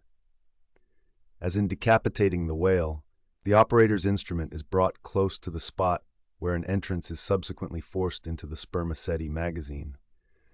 He has, therefore, to be uncommonly heedful, lest a careless, untimely stroke should invade the sanctuary and wastingly let out its invaluable contents. It is this decapitated end of the head also, which is at last elevated out of the water and retained in that position by the enormous cutting tackles, whose hempen combinations on one side make quite a wilderness of ropes in that quarter. Thus much being said, attend now, I pray you, to that marvelous and, in this particular instance, almost fatal operation whereby the sperm whale's great Heidelberg tun is tapped. Chapter 78. Cistern and Buckets. Nimble as a cat, Tashtego mounts aloft, and without altering his erect posture, runs straight out upon the overhanging mainyard arm to the part where it exactly projects over the hoisted tun. He has carried with him a light tackle called a whip, consisting of only two parts, traveling through a single-sheave block. Securing this block so that it hangs down from the yard arm, he swings one end of the rope till it is caught and firmly held by a hand on deck. Then, hand over hand, down the other part, the Indian drops through the air, till dexterously he lands on the summit of the head. There, still high elevated above the rest of the company, to whom he vivaciously cries, he seems some Turkish muezzin calling the good people to prayers from the top of a tower. A short-handled, sharp spade being sent up to him, he diligently searches for the proper place to begin breaking into the tun. In this business he proceeds very heedfully, like a treasure hunter in some old house, sounding the walls to find where the gold is masoned in. By the time this cautious search is over, a stout iron-bound bucket, precisely like a well bucket, has been attached to one end of the whip, while the other end, being stretched across the deck, is there held by 2 or 3 alert hands. These last now hoist the bucket within grasp of the Indian, to whom another person has reached up a very long pole. Inserting this pole into the bucket, Tashtego downward guides the bucket into the tun till it entirely disappears. Then, giving the word to the seaman at the whip, up comes the bucket again, all bubbling like a dairymaid's pail of new milk. Carefully lowered from its height, the full-freighted vessel is caught by an appointed hand and quickly emptied into a large tub. Then, remounting aloft, it again goes through the same round until the deep cistern will yield no more. Towards the end, Tashtego has to ram his long pole harder and deeper into the tun, until some 20 feet of the pole have gone down. Now, the people of the Pequod had been bailing some time in this way. Several tubs had been filled with the fragrant sperm, when all at once a queer accident happened. Whether it was that Tashtego, that wild Indian, was so heedless and reckless as to let go for a moment his one-handed hold on the great cabled tackles suspending the head, or whether the place where he stood was so treacherous and oozy, or whether the evil one himself would have it to fall out so, without stating his particular reasons. How it was exactly, there is no telling now, but on a sudden, as the 80th or 90th bucket came suckingly up, my God, poor Tashtego, like the twin reciprocating bucket in a veritable well, dropped head foremost down into this great tune of Heidelberg, and with a horrible oily gurgling, went clean out of sight. "Man overboard," cried Daggoo, who amid the general consternation first came to his senses. "Swing the bucket this way," and putting one foot into it, so as the better to secure his slippery hand-hold on the whip itself, the hoisters ran him high up to the top of the head, almost before Tashtego could have reached its interior bottom. Meantime, there was a terrible tumult. Looking over the side, they saw the before lifeless head throbbing and heaving just below the surface of the sea, as if that moment seized with some momentous idea, whereas it was only the poor Indian unconsciously revealing by those struggles the perilous depth to which he had sunk. At this instant, while Daggoo, on the summit of the head, was clearing the whip, which had somehow got foul of the great cutting tackles, a sharp cracking noise was heard, and to the unspeakable horror of all, one of the 2 enormous hooks suspending the head tore out, and with a vast vibration the enormous mass sideways swung, till the drunk ship reeled and shook as if smitten by an iceberg. The one remaining hook, upon which the entire strain now depended, seemed every instant to be on the point of giving way, an event still more likely from the violent motions of the head. Come down, yelled the seaman to Daggoo, but with one hand holding on to the heavy tackles, so that if the head should drop, he would still remain suspended. The negro, having cleared the foul line, rammed down the bucket into the now collapsed well, meaning that the buried harpooner should grasp it and so be hoisted out. "In heaven's name, man," cried Stubb, "are you ramming home a cartridge there? Avast! How will that help him, jamming that iron-bound bucket on top of his head? Avast, will ye?" "Stand clear of the tackle," cried a voice like the bursting of a rocket. Almost in the same instant, with a thunder boom, the enormous mass dropped into the sea, like Niagara's Table Rock into the whirlpool. The suddenly relieved hull rolled away from it, to far down her glittering copper, and all caught their breath, as half swinging, now over the sailors' heads, and now over the water, Daggoo, through a thick mist of spray, was dimly beheld clinging to the pendulous tackles, while poor, buried alive Tashtego was sinking utterly down to the bottom of the sea. But hardly had the blinding vapor cleared away, when a naked figure with a boarding sword in his hand was for one swift moment seen hovering over the bulwarks. The next, a loud splash announced that my brave Queequeg had dived to the rescue. One packed rush was made to the side, and every eye counted every ripple, as moment followed moment, and no sign of either the sinker or the diver could be seen. Some hands now jumped into a boat alongside and pushed a little off from the ship. "Ha!" cried Daggoo all at once from his now quiet swinging perch overhead, and looking further off from the side, we saw an arm thrust upright from the blue waves, a sight strange to see, as an arm thrust forth from the grass over a grave. "Both! Both! It is both!" cried Daggoo again with a joyful shout, and soon after, Queequeg was seen boldly striking out with one hand and with the other clutching the long hair of the Indian. Drawn into the waiting boat, they were quickly brought to the deck, but Tashtego was long in coming to, and Queequeg did not look very brisk. Now, how had this noble rescue been accomplished?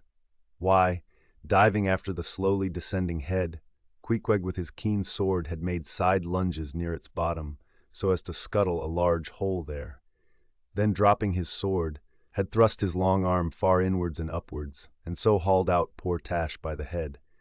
He averred that upon first thrusting in for him, a leg was presented, but well knowing that that was not as it ought to be, and might occasion great trouble, he had thrust back the leg, and by a dexterous heave and toss, had wrought a somerset upon the Indian, so that with the next trial he came forth in the good old way, head foremost. As for the great head itself, that was doing as well as could be expected. And thus, through the courage and great skill in obstetrics of Queequeg, the deliverance, or rather delivery of Tashtego, was successfully accomplished, in the teeth, too, of the most untoward and apparently hopeless impediments, which is a lesson by no means to be forgotten. Midwifery should be taught in the same course with fencing and boxing, riding and rowing. I know that this queer adventure of the gay headers will be sure to seem incredible to some landsmen, though they themselves may have either seen or heard of someone's falling into a cistern ashore, an accident which not seldom happens, and with much less reason too than the Indians, considering the exceeding slipperiness of the curb of the sperm whale's well. But peradventure, it may be sagaciously urged, how is this? We thought the tissued, infiltrated head of the sperm whale was the lightest and most corky part about him, and yet thou makest it sink in an element of a far greater specific gravity than itself. We have thee there.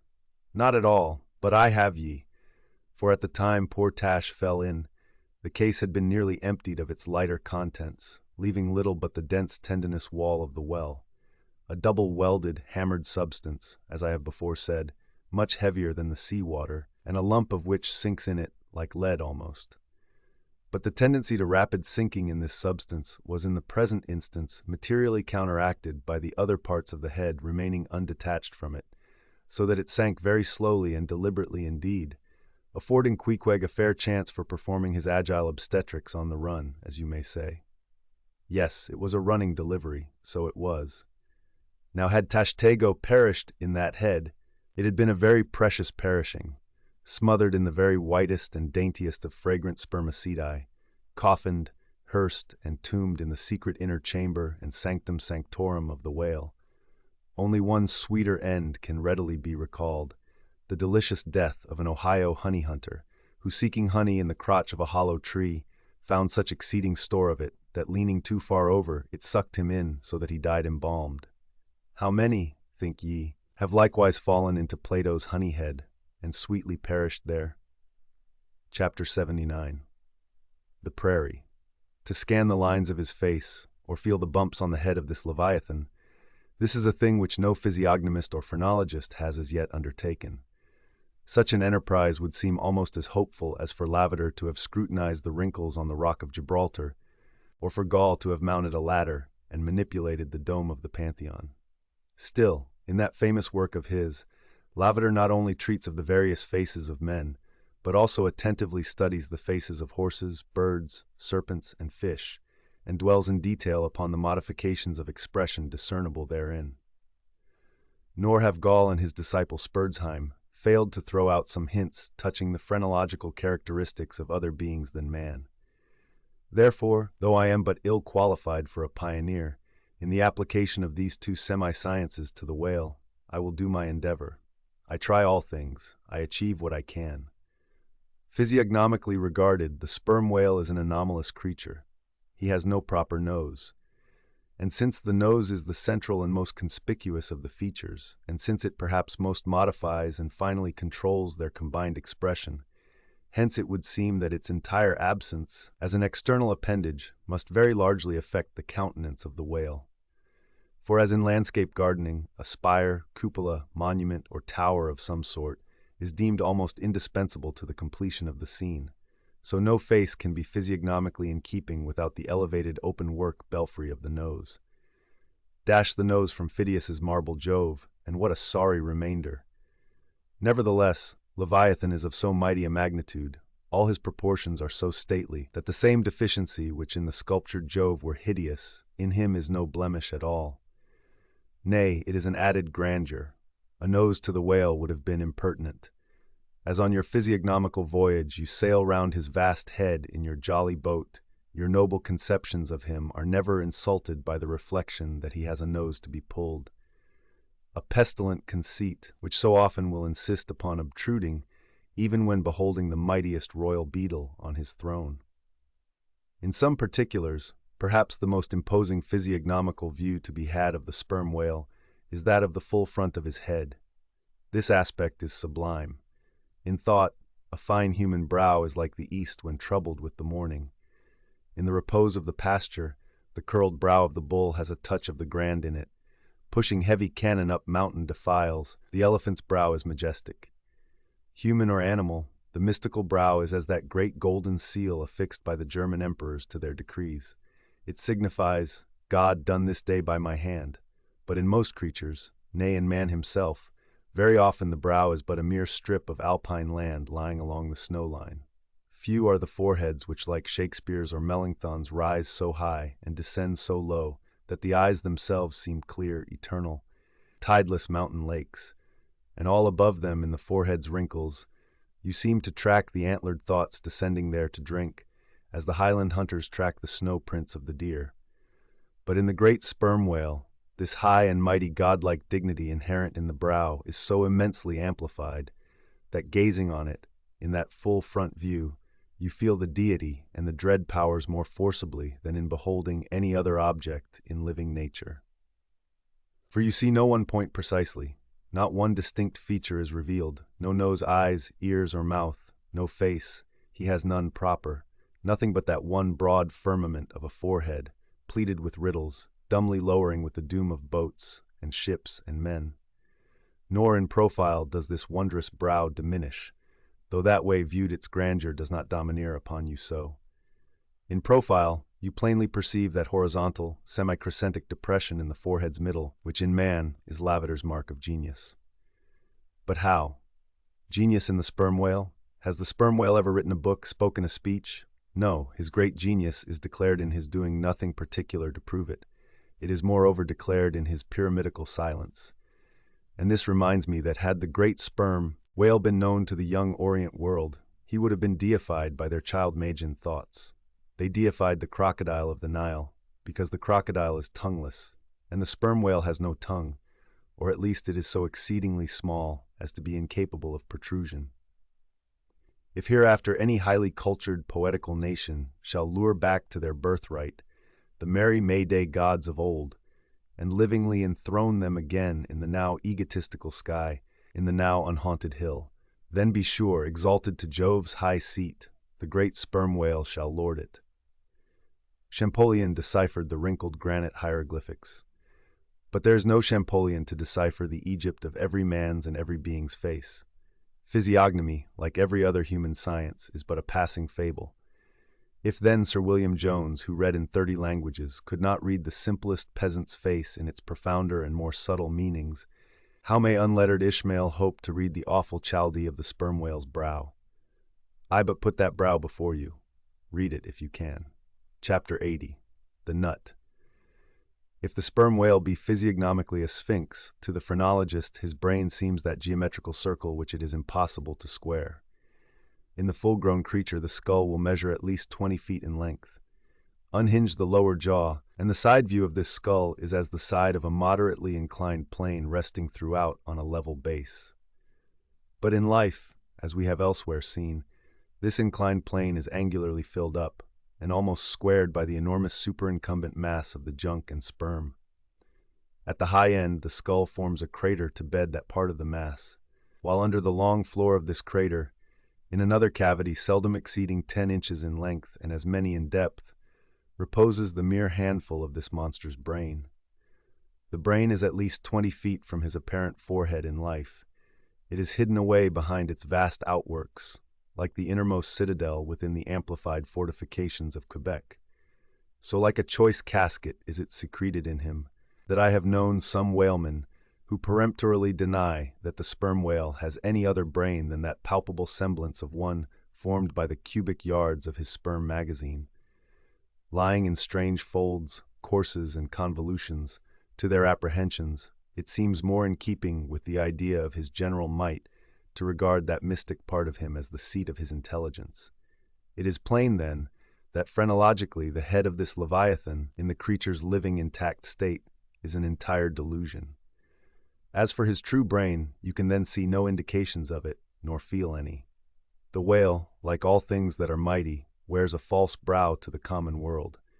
If you unload his skull of its spermy heaps and then take a rear view of its rear end, which is the high end, you will be struck by its resemblance to the human skull, beheld in the same situation and from the same point of view. Indeed, place this reversed skull, scaled down to the human magnitude, among a plate of men's skulls, and you would involuntarily confound it with them, and remarking the depressions on one part of its summit, in phrenological phrase you would say, "This man had no self-esteem and no veneration." And by those negations, considered along with the affirmative fact of his prodigious bulk and power, you can best form to yourself the truest, though not the most exhilarating conception of what the most exalted potency is. But if from the comparative dimensions of the whale's proper brain you deem it incapable of being adequately charted, then I have another idea for you. If you attentively regard almost any quadruped's spine, you will be struck with the resemblance of its vertebra to a strung necklace of dwarfed skulls, all bearing rudimental resemblance to the skull proper. It is a German conceit that the vertebrae are absolutely undeveloped skulls, but the curious external resemblance, I take it, the Germans were not the first men to perceive. A foreign friend once pointed it out to me, in the skeleton of a foe he had slain, and with the vertebrae of which he was inlaying, in a sort of basso relievo, the beaked prow of his canoe. Now I consider that the phrenologists have omitted an important thing in not pushing their investigations from the cerebellum through the spinal canal.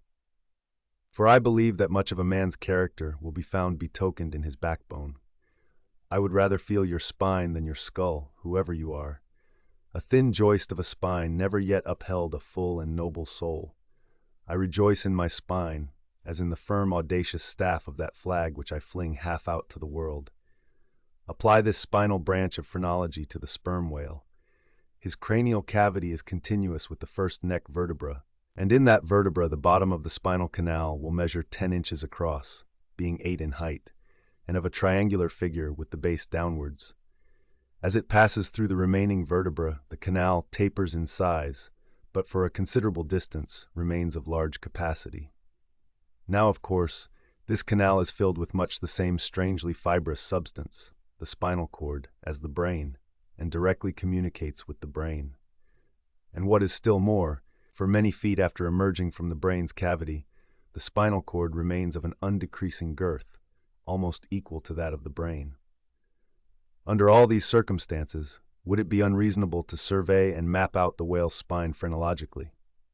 For, viewed in this light, the wonderful comparative smallness of his brain proper is more than compensated by the wonderful comparative magnitude of his spinal cord. But leaving this hint to operate as it may with the phrenologists, I would merely assume the spinal theory for a moment, in reference to the sperm whale's hump. This august hump, if I mistake not, rises over one of the larger vertebrae, and is, therefore, in some sort, the outer convex mold of it. From its relative situation, then, I should call this high hump the organ of firmness or indomitableness in the sperm whale. and that the great monster is indomitable, you will yet have reason to know. Chapter 81. The Pequod meets the Virgin. The predestinated day arrived, and we duly met the ship Jungfrau, Derek de Deer, master of Bremen. At one time, the greatest whaling people in the world, the Dutch and Germans are now among the least. But here and there, at very wide intervals of latitude and longitude, you still occasionally meet with their flag in the Pacific. For some reason, the Jungfrau seemed quite eager to pay her respects. While yet some distance from the Pequod, she rounded to, and dropping a boat, her captain was impelled towards us, impatiently standing in the bows instead of the stern. "What has he in his hand there?" cried Starbuck, pointing to something wavingly held by the German. "Impossible! A lamp feeder." "Not that," said Stubb. No, it's a coffee pot, Mr. Starbuck. He's coming off to make us our coffee, is the Yarman. Don't you see that big tin can there alongside of him? That's his boiling water. Oh, he's all right, is the Yarman. "Go along with you," cried Flask. "It's a lamp feeder and an oil can. He's out of oil and has come a-begging." However curious it may seem for an oil ship to be borrowing oil on the whale ground, and however much it may invertedly contradict the old proverb about carrying coals to Newcastle, yet sometimes such a thing really happens. And in the present case, Captain Derek de Deer did indubitably conduct a lamp feeder, as Flask did declare. As he mounted the deck, Ahab abruptly accosted him, without at all heeding what he had in his hand. But in his broken lingo, the German soon evinced his complete ignorance of the white whale, immediately turning the conversation to his lamp feeder and oil can, with some remarks touching his having to turn into his hammock at night in profound darkness, his last drop of Bremen oil being gone, and not a single flying fish yet captured to supply the deficiency, concluding by hinting that his ship was indeed what in the fishery is technically called a clean one, that is, an empty one, well deserving the name of Jungfrau or the Virgin. His necessities supplied, Derek departed, but he had not gained his ship's side when whales were almost simultaneously raised from the mastheads of both vessels, and so eager for the chase was Derek, that without pausing to put his oil can and lamp feeder aboard, he slewed round his boat and made after the Leviathan lamp feeders. Now, the game having risen to leeward, he and the other 3 German boats that soon followed him had considerably the start of the Pequod's keels. There were 8 whales, an average pod. Aware of their danger, they were going all abreast with great speed straight before the wind, rubbing their flanks as closely as so many spans of horses in harness. They left a great wide wake, as though continually unrolling a great wide parchment upon the sea. Full in this rapid wake, and many fathoms in the rear, swam a huge, humped old bull, which by his comparatively slow progress, as well as by the unusual yellowish incrustations overgrowing him, seemed afflicted with the jaundice or some other infirmity. Whether this whale belonged to the pod in advance seemed questionable, for it is not customary for such venerable leviathans to be at all social. Nevertheless, he stuck to their wake, though indeed their back water must have retarded him, because the white bone or swell at his broad muzzle was a dashed one, like the swell formed when 2 hostile currents meet. His spout was short, slow, and laborious, coming forth with a choking sort of gush, and spending itself in torn shreds, followed by strange subterranean commotions in him, which seemed to have egress at his other buried extremity, causing the waters behind him to upbubble. "Who's got some paregoric?" said Stubb. "He has the stomach ache, I'm afraid. Lord, think of having half an acre of stomach ache. Adverse winds are holding mad Christmas in him, boys. It's the first foul wind I ever knew to blow from astern. But look, did ever whale yaw so before? It must be he's lost his tiller." As an overladen Indiaman bearing down the Hindustan coast with a deck load of frightened horses, careens, berries, rolls, and wallows on her way, so did this old whale heave his aged bulk, and now and then, partly turning over on his cumbrous rib ends, expose the cause of his devious wake in the unnatural stump of his starboard fin. Whether he had lost that fin in battle, or had been born without it, it were hard to say. "Only wait a bit, old chap, and I'll give ye a sling for that wounded arm," cried cruel Flask, pointing to the whale line near him. "Mind he don't sling thee with it," cried Starbuck. "Give way, or the German will have him." With one intent, all the combined rival boats were pointed for this one fish, because not only was he the largest, and therefore the most valuable whale, but he was nearest to them, and the other whales were going with such great velocity, moreover, as almost to defy pursuit for the time. At this juncture, the Pequod's keels had shot by the 3 German boats last lowered, but from the great start he had had, Derek's boat still led the chase, though every moment neared by his foreign rivals. The only thing they feared was that from being already so nigh to his mark, he would be enabled to dart his iron before they could completely overtake and pass him. As for Derek, he seemed quite confident that this would be the case, and occasionally with a deriding gesture shook his lamp feeder at the other boats. "The ungracious and ungrateful dog," cried Starbuck. "He mocks and dares me with the very poor box I filled for him not 5 minutes ago." Then in his old intense whisper, "Give way, greyhounds, dog to it." "I tell you what it is, men," cried Stubb to his crew. "It's against my religion to get mad, but I'd like to eat that villainous Yarman. Pull, won't ye? Are you going to let that rascal beat ye? Do ye love brandy? A hogshead of brandy, then, to the best man. Come, why don't some of ye burst a blood vessel? Who's that been dropping an anchor overboard? We don't budge an inch. We're becalmed. Halloo, here's grass growing in the boat's bottom, and by the Lord, the mast there's budding. This won't do, boys. Look at that, Yarman. The short and long of it is, men, will ye spit fire or not?" "Oh, see the suds he makes," cried Flask, dancing up and down. "What a hump! Oh, do pile on the beef, lays like a log. Oh, my lads, do spring slapjacks and quahogs for supper, you know, my lads. Baked clams and muffins. Oh, do spring. He's a 100-barreler. Don't lose him now. Don't. See that Yarman. Oh, won't ye pull for your duff, my lads. Such a sog, such a sogger. Don't ye love sperm? There goes $3,000, men. A bank, a whole bank, the Bank of England. Oh, do. What's that Yarman about now?" At this moment, Derek was in the act of pitching his lamp feeder at the advancing boats, and also his oil can, perhaps with the double view of retarding his rival's way, and at the same time economically accelerating his own by the momentary impetus of the backward toss. "The unmannerly Dutch dogger!" cried Stubb. "Pull now, men, like 50,000 line of battleship loads of red-haired devils. What I say, Tashtago? Are you the man to snap your spine in 22 pieces for the honor of old Gayhead? What I say?" "I say, pull like goddamn," cried the Indian. Fiercely but evenly incited by the taunts of the German, the Pequod's 3 boats now began ranging almost abreast, and so disposed momentarily neared him.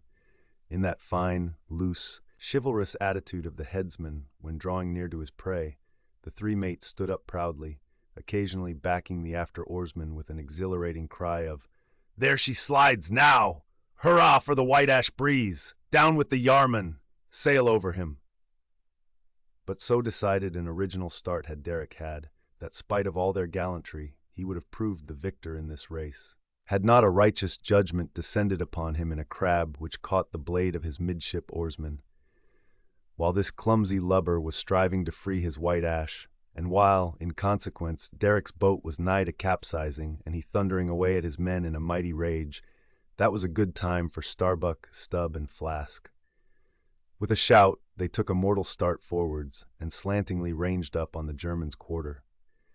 An instant more, and all 4 boats were diagonically in the whale's immediate wake, while stretching from them, on both sides, was the foaming swell that he made. It was a terrific, most pitiable, and maddening sight. The whale was now going head out and sending his spout before him in a continual tormented jet, while his one poor fin beat his side in an agony of fright. Now to this hand, now to that, he yawed in his faltering flight, and still at every billow that he broke, he spasmodically sank in the sea, or sideways rolled towards the sky his one beating fin. So have I seen a bird with clipped wing making affrighted broken circles in the air, vainly striving to escape the piratical hawks. But the bird has a voice, and with plaintive cries will make known her fear.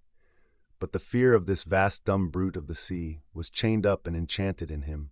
He had no voice, save that choking respiration through his spiracle, and this made the sight of him unspeakably pitiable, while still, in his amazing bulk, portcullis jaw, and omnipotent tail, there was enough to appall the stoutest man who so pitied. Seeing now that, But a very few moments more would give the Pequod's boats the advantage, and rather than be thus foiled of his game, Derek chose to hazard what to him must have seemed a most unusually long dart, ere the last chance would forever escape. But no sooner did his harpooner stand up for the stroke than all three tigers, Queequeg, Tashtego, Dagu, instinctively sprang to their feet, and standing in a diagonal row, simultaneously pointed their barbs, and darted over the head of the German harpooner. Their three Nantucket irons entered the whale. Blinding vapors of foam and white fire. The three boats, in the first fury of the whale's headlong rush, bumped the Germans aside with such force that both Derek and his baffled harpooner were spilled out and sailed over by the three flying keels.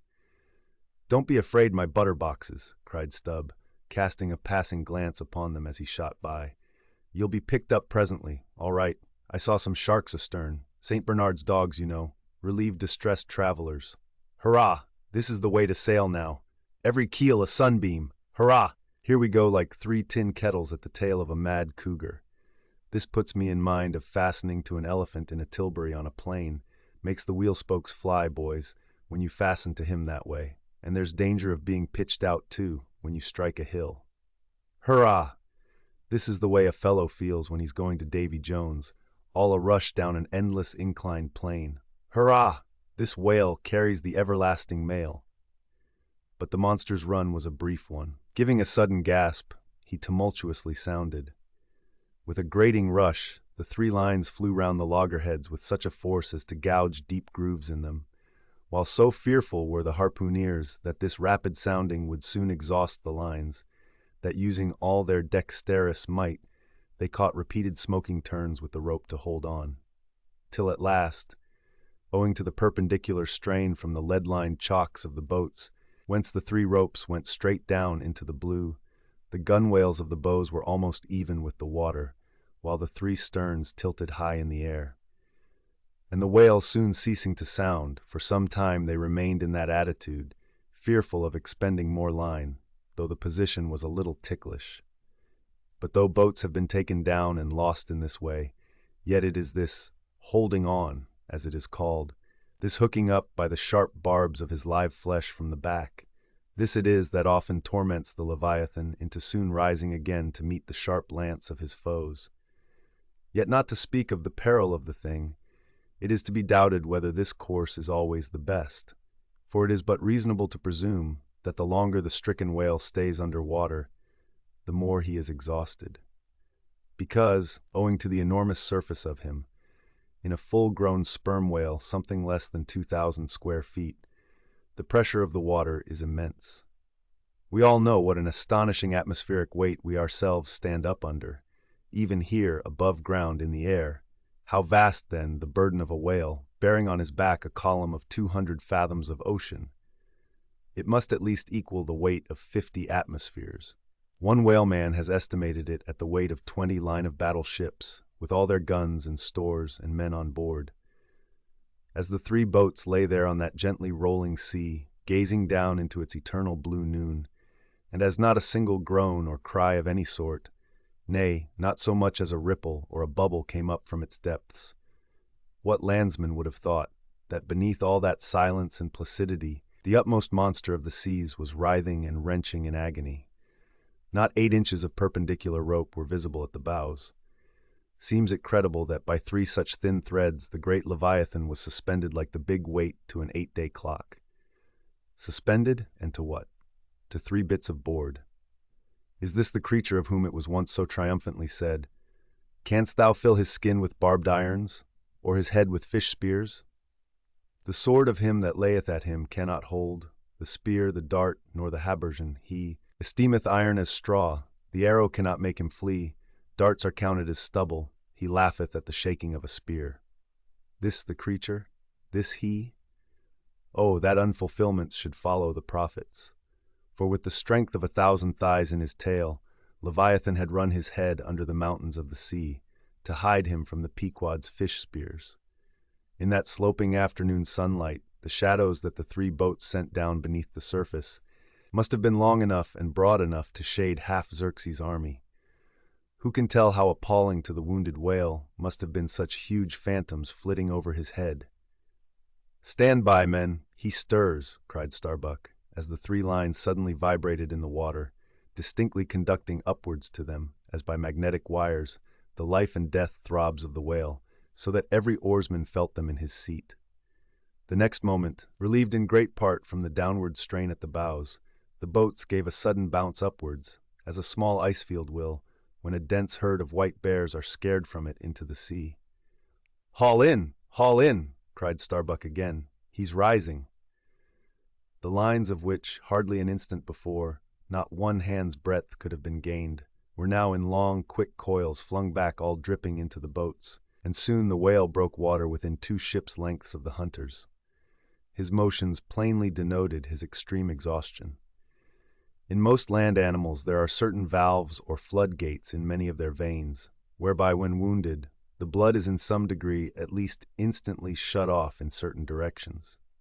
Not so with the whale, one of whose peculiarities it is to have an entire non-valvular structure of the blood vessels, so that when pierced even by so small a point as a harpoon, a deadly drain is at once begun upon his whole arterial system. And when this is heightened by the extraordinary pressure of water at a great distance below the surface, his life may be said to pour from him in incessant streams. Yet so vast is the quantity of blood in him, and so distant and numerous its interior fountains, that he will keep thus bleeding and bleeding for a considerable period. Even as in a drought, a river will flow, whose source is in the well springs of far-off and undiscernible hills. Even now, when the boats pulled upon this whale, and perilously drew over his swaying flukes, and the lances were darted into him, they were followed by steady jets from the new-made wound, which kept continually playing, while the natural spout-hole in his head was only at intervals, however rapid, sending its affrighted moisture into the air. From this last vent no blood yet came, because no vital part of him had thus far been struck. His life, as they significantly call it, was untouched. As the boats now more closely surrounded him, the whole upper part of his form, with much of it that is ordinarily submerged, was plainly revealed. His eyes, or rather the places where his eyes had been, were beheld. As strange misgrown masses gather in the knot-holes of the noblest oaks when prostrate, so from the points which the whale's eyes had once occupied, now protruded blind bulbs horribly pitiable to see. But pity there was none. For all his old age, and his one arm and his blind eyes, he must die the death and be murdered, in order to light the gay bridals and other merrymakings of men, and also to illuminate the solemn churches that preach unconditional inoffensiveness by all to all. Still rolling in his blood, at last he partially disclosed a strangely discolored bunch or protuberance, the size of a bushel, low down on the flank. "A nice spot," cried Flask. "Just let me prick him there once." "Avast!" cried Starbuck. "There's no need of that."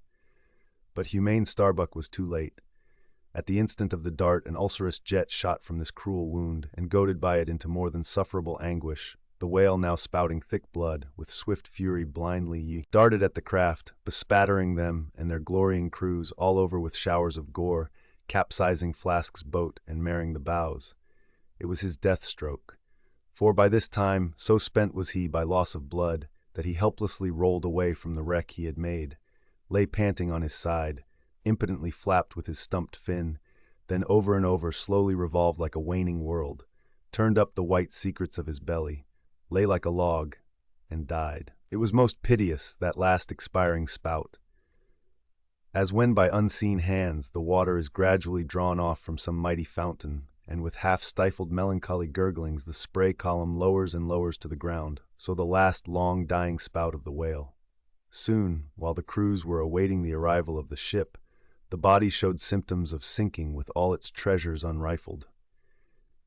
Immediately, by Starbuck's orders, lines were secured to it at different points, so that ere long every boat was a buoy, the sunken whale being suspended a few inches beneath them by the cords.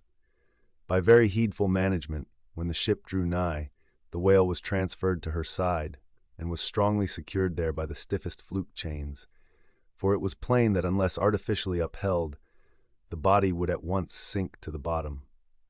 It so chanced that almost upon first cutting into him with the spade, the entire length of a corroded harpoon was found embedded in his flesh, on the lower part of the bunch before described. But as the stumps of harpoons are frequently found in the dead bodies of captured whales, with the flesh perfectly healed around them, and no prominence of any kind to denote their place, therefore, there must needs have been some other unknown reason in the present case, fully to account for the ulceration alluded to. But still more curious was the fact of a lance head of stone being found in him, not far from the buried iron, the flesh perfectly firm about it.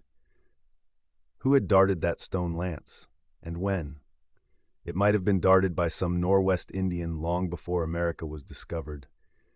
What other marvels might have been rummaged out of this monstrous cabinet there is no telling, but a sudden stop was put to further discoveries, by the ship's being unprecedentedly dragged over sideways to the sea, owing to the body's immensely increasing tendency to sink. However, Starbuck, who had the ordering of affairs, hung on to it to the last, hung on to it so resolutely indeed, that when at length the ship would have been capsized if still persisting in locking arms with the body, then when the command was given to break clear from it, such was the immovable strain upon the timber heads to which the fluke chains and cables were fastened that it was impossible to cast them off. Meantime, everything in the Pequod was aslant. To cross to the other side of the deck was like walking up the steep gabled roof of a house. The ship groaned and gasped. Many of the ivory inlayings of her bulwarks and cabins were started from their places by the unnatural dislocation. In vain handspikes and crows were brought to bear upon the immovable fluke chains to pry them adrift from the timber heads, and so low had the whale now settled that the submerged ends could not be at all approached, while every moment whole tons of ponderosity seemed added to the sinking bulk, and the ship seemed on the point of going over. Hold on, won't ye?" cried Stubb to the body. "Don't be in such a devil of a hurry to sink. By thunder, men, we must do something or go for it. No use prying there. Avast, I say, with your handspikes, and run one of ye for a prayer book and a penknife, and cut the big chains." "Knife? Aye, aye," cried Queequeg, and seizing the carpenter's heavy hatchet, he leaned out of a porthole, and steel to iron began slashing at the largest fluke chains. But a few strokes full of sparks were given when the exceeding strain affected the rest. With a terrific snap, every fastening went adrift, the ship righted, the carcass sank. Now this occasional inevitable sinking of the recently killed sperm whale is a very curious thing, nor has any fisherman yet adequately accounted for it. Usually the dead sperm whale floats with great buoyancy, with its side or belly considerably elevated above the surface.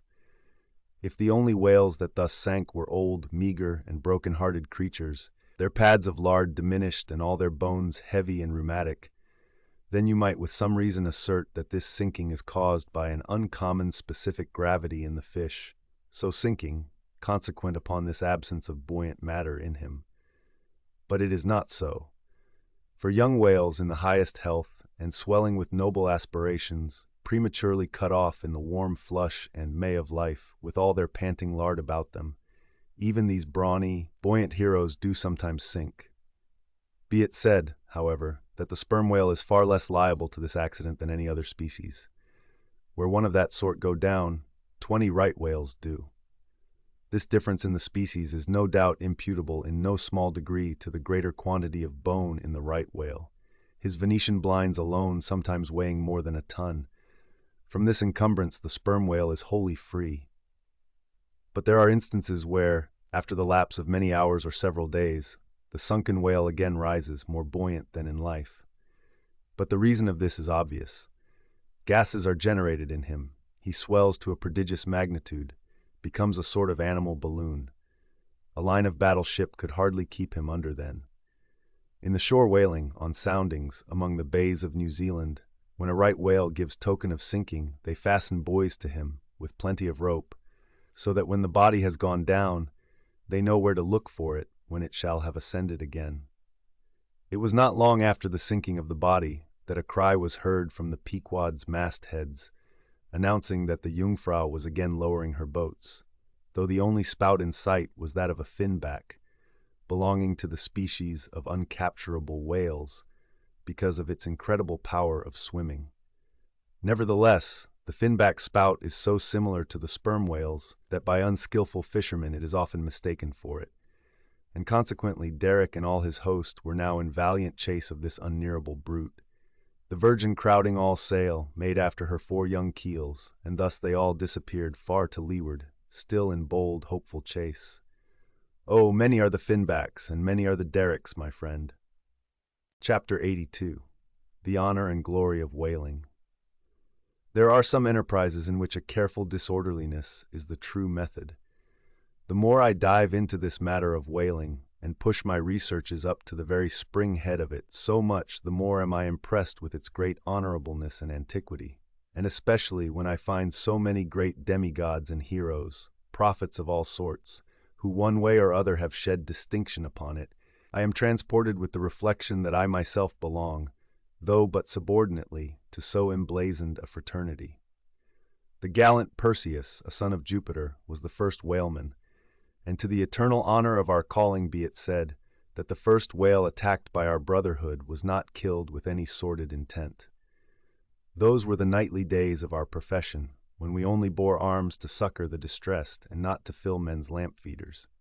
Everyone knows the fine story of Perseus and Andromeda, how the lovely Andromeda, the daughter of a king, was tied to a rock on the sea coast, and as Leviathan was in the very act of carrying her off, Perseus, the prince of whalemen, intrepidly advancing, harpooned the monster, and delivered and married the maid. It was an admirable artistic exploit, rarely achieved by the best harpooneers of the present day, inasmuch as this Leviathan was slain at the very first dart.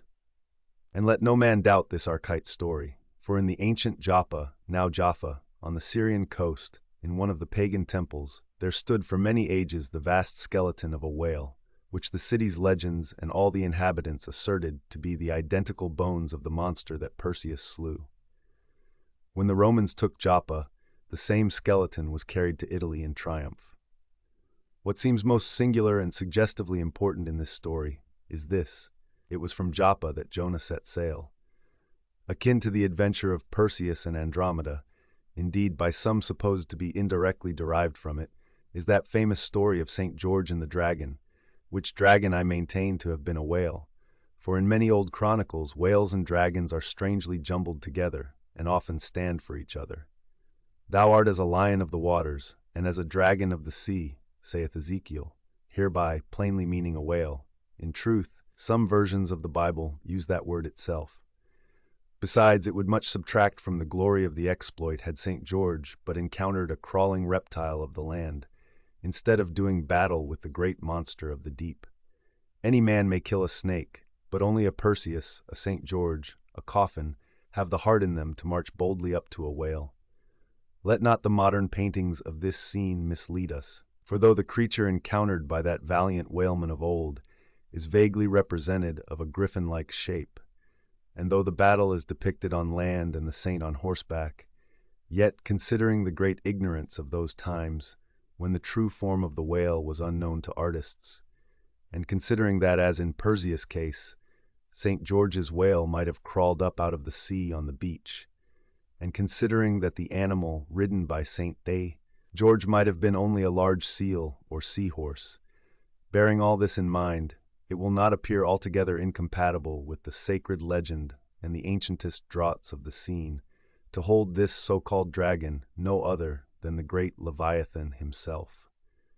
In fact, placed before the strict and piercing truth, this whole story will fare like that fish flesh and fowl idol of the Philistines, Dagon by name, who being planted before the ark of Israel, his horse's head and both the palms of his hands fell off from him, and only the stump or fishy part of him remained. Thus, then, one of our own noble stamp, even a whaleman, is the tutelary guardian of England, and by good rights we harpooneers of Nantucket should be enrolled in the most noble order of St. George, and therefore let not the knights of that honorable company, none of whom, I venture to say, have ever had to do with a whale like their great patron, let them never eye a Nantucketer with disdain, since even in our woolen frocks and tarred trousers we are much better entitled to St. George's decoration than they. Whether to admit Hercules among us or not, concerning this I long remained dubious, for though according to the Greek mythologies, that antique Crockett and Kit Carson, that brawny doer of rejoicing good deeds, was swallowed down and thrown up by a whale. Still, whether that strictly makes a whaleman of him, that might be mooted. It nowhere appears that he ever actually harpooned his fish, unless indeed from the inside. Nevertheless, he may be deemed a sort of involuntary whaleman. At any rate, the whale caught him, if he did not the whale. I claim him for one of our clan. But by the best contradictory authorities, this Grecian story of Hercules and the whale is considered to be derived from the still more ancient Hebrew story of Jonah and the whale, and vice versa. Certainly they are very similar. If I claim the demigod, then why not the prophet? Nor do heroes, saints, demigods, and prophets alone comprise the whole roll of our order. Our grand master is still to be named, for like royal kings of old times, we find the headwaters of our fraternity in nothing short of the great gods themselves. That wondrous oriental story is now to be rehearsed from the Shastra, which gives us the dread Vishnu, one of the three persons in the godhead of the Hindus. Gives us this divine Vishnu himself for our Lord. Vishnu, who, by the first of his 10 earthly incarnations, has forever set apart and sanctified the whale. When Brahma, or the god of gods, saith the Shastra, resolved to recreate the world after one of its periodical dissolutions, he gave birth to Vishnu to preside over the work. But the Vedas, or mystical books, whose perusal would seem to have been indispensable to Vishnu before beginning the creation, and which therefore must have contained something in the shape of practical hints to young architects, these Vedas were lying at the bottom of the waters. So Vishnu became incarnate in a whale, and sounding down in him to the uttermost depths, rescued the sacred volumes. Was not this Vishnu a whaleman then? Even as a man who rides a horse is called a horseman? Perseus, St. George, Hercules, Jonah, and Vishnu, there's a member roll for you. What club but the whaleman's can head off like that? Chapter 83. Jonah historically regarded. Reference was made to the historical story of Jonah and the whale in the preceding chapter. Now some Nantucketers rather distrust this historical story of Jonah and the whale, but then there were some skeptical Greeks and Romans who, standing out from the orthodox pagans of their times, equally doubted the story of Hercules and the whale, and Arion and the dolphin. And yet their doubting those traditions did not make those traditions one whit the less facts, for all that. One old Sag Harbor whaleman's chief reason for questioning the Hebrew story was this. He had one of those quaint old-fashioned Bibles, embellished with curious, unscientific plates, one of which represented Jonah's whale with 2 spouts in his head, a peculiarity only true with respect to a species of the Leviathan, the right whale, and the varieties of that order, concerning which the fishermen have this saying, "A penny roll would choke him, his swallow is so very small." But, to this, Bishop Jebb's anticipative answer is ready. It is not necessary, hints the bishop, that we consider Jonah as tombed in the whale's belly, but as temporarily lodged in some part of his mouth. And this seems reasonable enough in the good bishop, for truly the right whale's mouth would accommodate a couple of whist tables and comfortably seat all the players. Possibly, too, Jonah might have ensconced himself in a hollow tooth, but on second thoughts, the right whale is toothless. Another reason which Sag Harbor, he went by that name, urged for his want of faith in this matter of the prophet was something obscurely in reference to his incarcerated body and the whale's gastric juices. But this objection likewise falls to the ground, because a German exegetist supposes that Jonah must have taken refuge in the floating body of a dead whale, even as the French soldiers in the Russian campaign turned their dead horses into tents and crawled into them. Besides, it has been divined by other continental commentators that when Jonah was thrown overboard from the Joppa ship, he straightway effected his escape to another vessel nearby, some vessel with a whale for a figurehead, and I would add, possibly called the whale, as some craft are nowadays christened the shark, the gull, the eagle. Nor have there been wanting learned exegetists who have opined that the whale mentioned in the book of Jonah merely meant a life preserver, an inflated bag of wind, which the endangered prophet swam to, and so was saved from a watery doom. Poor Sag Harbor, therefore, seems worsted all round. But he had still another reason for his want of faith. It was this, if I remember right, Jonah was swallowed by the whale in the Mediterranean Sea, and after 3 days he was vomited up somewhere within 3 days' journey of Nineveh, a city on the Tigris, very much more than 3 days' journey across from the nearest point of the Mediterranean coast. How is that? But was there no other way for the whale to land the prophet within that short distance of Nineveh? Yes, he might have carried him round by the way of the Cape of Good Hope, but not to speak of the passage through the whole length of the Mediterranean, and another passage up the Persian Gulf and Red Sea. Such a supposition would involve the complete circumnavigation of all Africa in 3 days, not to speak of the Tigris waters near the site of Nineveh being too shallow for any whale to swim in.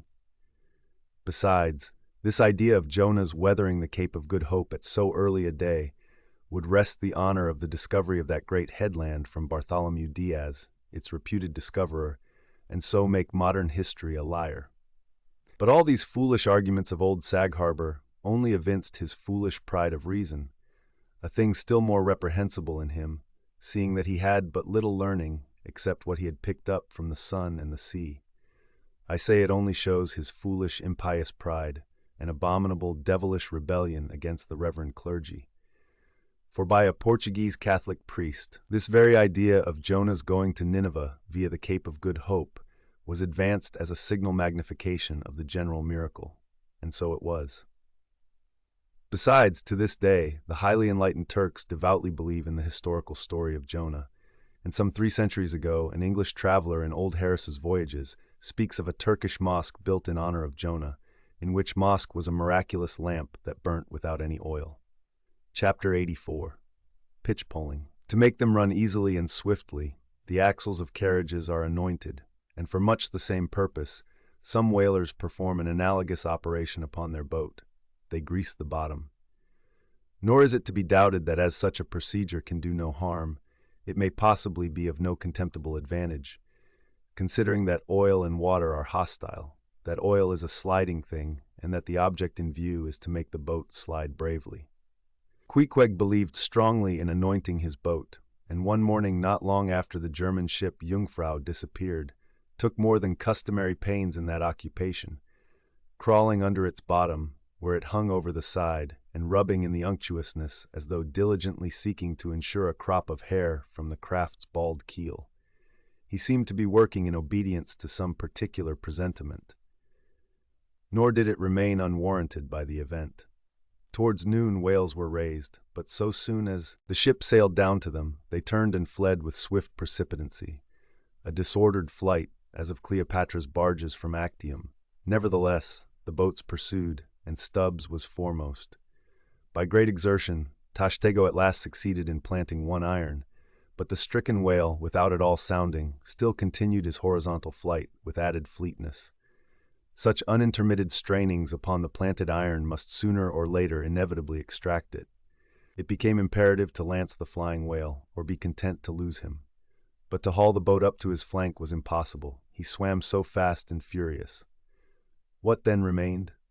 Of all the wondrous devices and dexterities, the sleights of hand and countless subtleties, to which the veteran whaleman is so often forced, none exceed that fine maneuver with the lance called pitch-poling. Small sword, or broadsword, in all its exercises boasts nothing like it. It is only indispensable with an inveterate running whale. Its grand fact and feature is the wonderful distance to which the long lance is accurately darted from a violently rocking, jerking boat under extreme headway. Steel and wood included, the entire spear is some 10 or 12 feet in length. The staff is much slighter than that of the harpoon, and also of a lighter material, pine. It is furnished with a small rope called a warp, of considerable length, by which it can be hauled back to the hand after darting. But before going further, it is important to mention here that though the harpoon may be pitch-poled in the same way with the lance, yet it is seldom done, and when done, is still less frequently successful, on account of the greater weight and inferior length of the harpoon as compared with the lance, which in effect become serious drawbacks. As a general thing, therefore, you must first get fast to a whale before any pitch-poling comes into play. Look now at Stubb, a man who from his humorous, deliberate coolness and equanimity in the direst emergencies was specially qualified to excel in pitch poling. Look at him. He stands upright in the tossed bow of the flying boat. Wrapped in fleecy foam, the towing whale is 40 feet ahead. Handling the long lance lightly, glancing twice or thrice along its length to see if it be exactly straight, Stubb whistlingly gathers up the coil of the warp in one hand so as to secure its free end in his grasp, leaving the rest unobstructed. Then, holding the lance full before his waistband's middle, he levels it at the whale. When, covering him with it, he steadily depresses the butt end in his hand, thereby elevating the point till the weapon stands fairly balanced upon his palm, 15 feet in the air. He minds you somewhat of a juggler, balancing a long staff on his chin. Next moment, with a rapid, nameless impulse, in a superb lofty arch, the bright steel spans the foaming distance and quivers in the life spot of the whale. Instead of sparkling water, he now spouts red blood. "That drove the spigot out of him," cried Stubb. "'Tis July's immortal 4th, all fountains must run wine today. Would now it were old Orleans whiskey, or old Ohio, or unspeakable old Monongahela. Then, Tashtego, lad, I'd have ye hold a cannakin to the jet, and we'd drink round it. Yea, verily, hearts alive, we'd brew choice punch in the spread of his spout hole there, and from that live punch bowl quaff the living stuff." Again and again to such gamesome talk, the dexterous dart is repeated, the spear returning to its master like a greyhound held in skillful leash. The agonized whale goes into his flurry, the tow line is slackened, and the pitch poler dropping astern, folds his hands, and mutely watches the monster die. Chapter 85. The Fountain.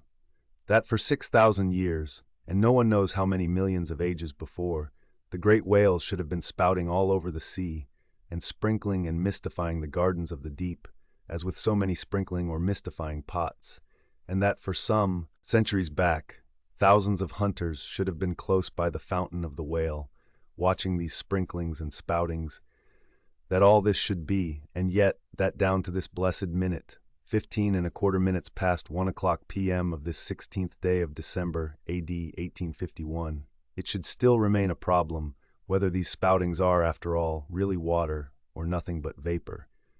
This is surely a noteworthy thing. Let us, then, look at this matter, along with some interesting items contingent. Everyone knows that by the peculiar cunning of their gills, the finny tribes in general breathe the air which at all times is combined with the element in which they swim. Hence, a herring or a cod might live a century, and never once raise its head above the surface. But owing to his marked internal structure, which gives him regular lungs like a human being's, the whale can only live by inhaling the disengaged air in the open atmosphere.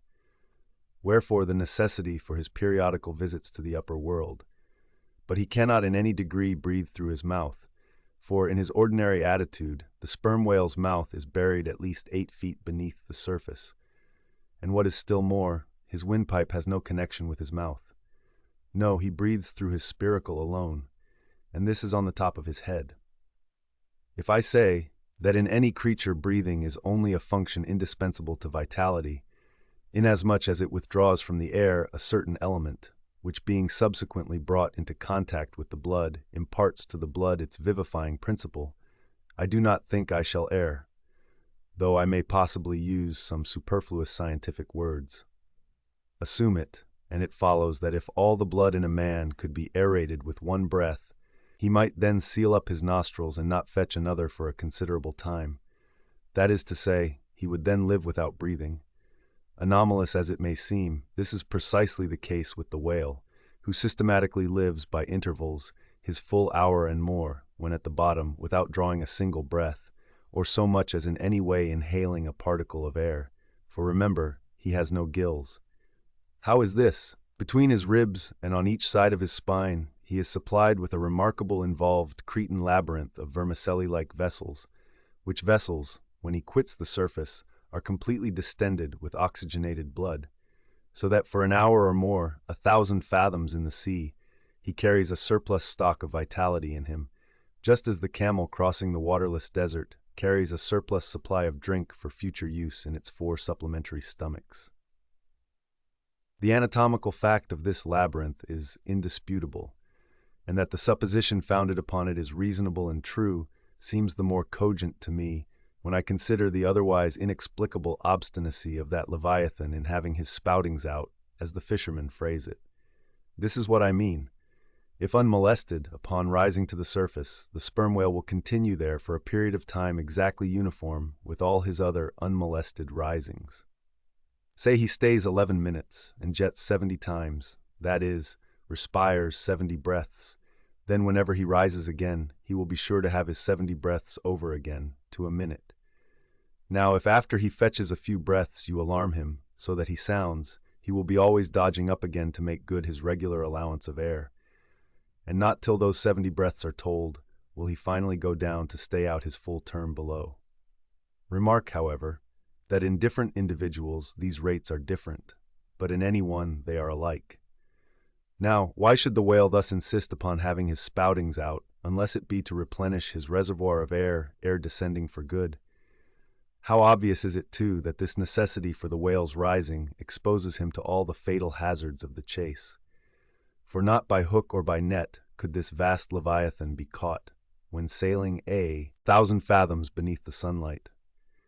Not so much thy skill, then, O hunter, as the great necessities that strike the victory to thee. In man, breathing is incessantly going on, one breath only serving for 2 or 3 pulsations, so that whatever other business he has to attend to, waking or sleeping, breathe he must or die he will. But the sperm whale only breathes about 1/7 or Sunday of his time.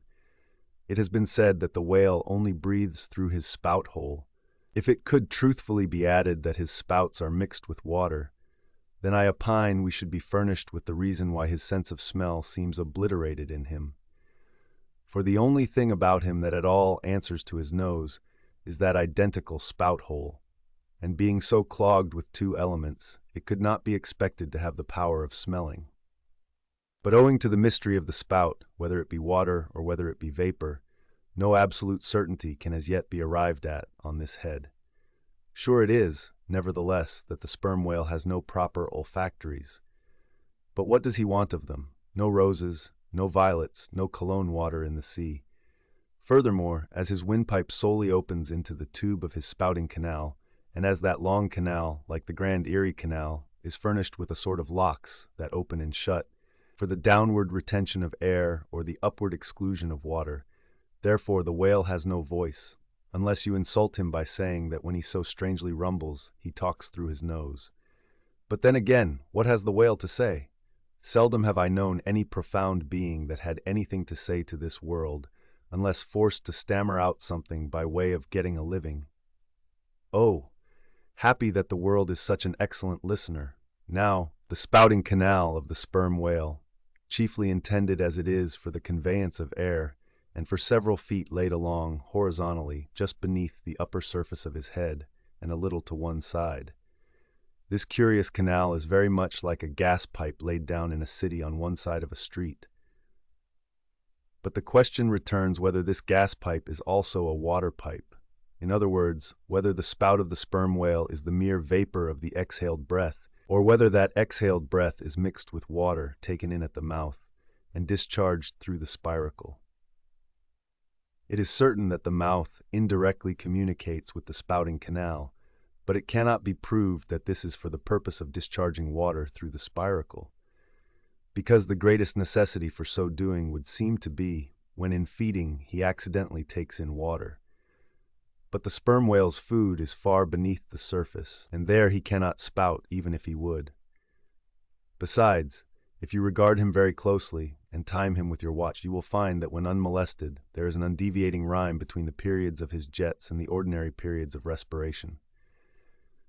But why pester one with all this reasoning on the subject? Speak out. You have seen him spout, then declare what the spout is. Can you not tell water from air? My dear sir, in this world it is not so easy to settle these plain things. I have ever found your plain things the knottiest of all. And as for this whale spout, you might almost stand in it and yet be undecided as to what it is precisely. The central body of it is hidden in the snowy sparkling mist enveloping it. And how can you certainly tell whether any water falls from it, when, always, when you are close enough to a whale to get a close view of his spout, he is in a prodigious commotion, the water cascading all around him. And if at such times you should think that you really perceive drops of moisture in the spout, how do you know that they are not merely condensed from its vapor? Or how do you know that they are not those identical drops superficially lodged in the spout hole fissure, which is countersunk into the summit of the whale's head? For even when tranquilly swimming through the midday sea in a calm, with his elevated hump sun-dried as a dromedary's in the desert, even then the whale always carries a small basin of water on his head, as under a blazing sun you will sometimes see a cavity in a rock filled up with rain. Nor is it at all prudent for the hunter to be over-curious touching the precise nature of the whale spout. It will not do for him to be peering into it and putting his face in it. You cannot go with your pitcher to this fountain and fill it and bring it away, for even when coming into slight contact with the outer vapory shreds of the jet, which will often happen, your skin will feverishly smart from the acridness of the thing so touching it. And I know one who, coming into still closer contact with the spout, whether with some scientific object in view or otherwise, I cannot say, the skin peeled off from his cheek and arm. Wherefore, among whalemen, the spout is deemed poisonous. They try to evade it. Another thing, I have heard it said, and I do not much doubt it, that if the jet is fairly spouted into your eyes, it will blind you. The wisest thing the investigator can do then, it seems to me, is to let this deadly spout alone. Still, we can hypothesize, even if we cannot prove and establish. My hypothesis is this, that the spout is nothing but mist. And besides other reasons, to this conclusion I am impelled by considerations touching the great inherent dignity and sublimity of the sperm whale. I account him no common, shallow being, inasmuch as it is an undisputed fact that he is never found on soundings or near shores. All other whales sometimes are.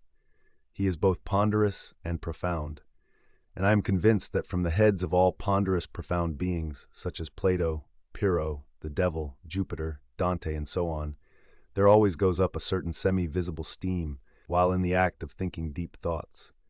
While composing a little treatise on eternity, I had the curiosity to place a mirror before me, and ere long saw reflected there a curious involved worming and undulation in the atmosphere over my head.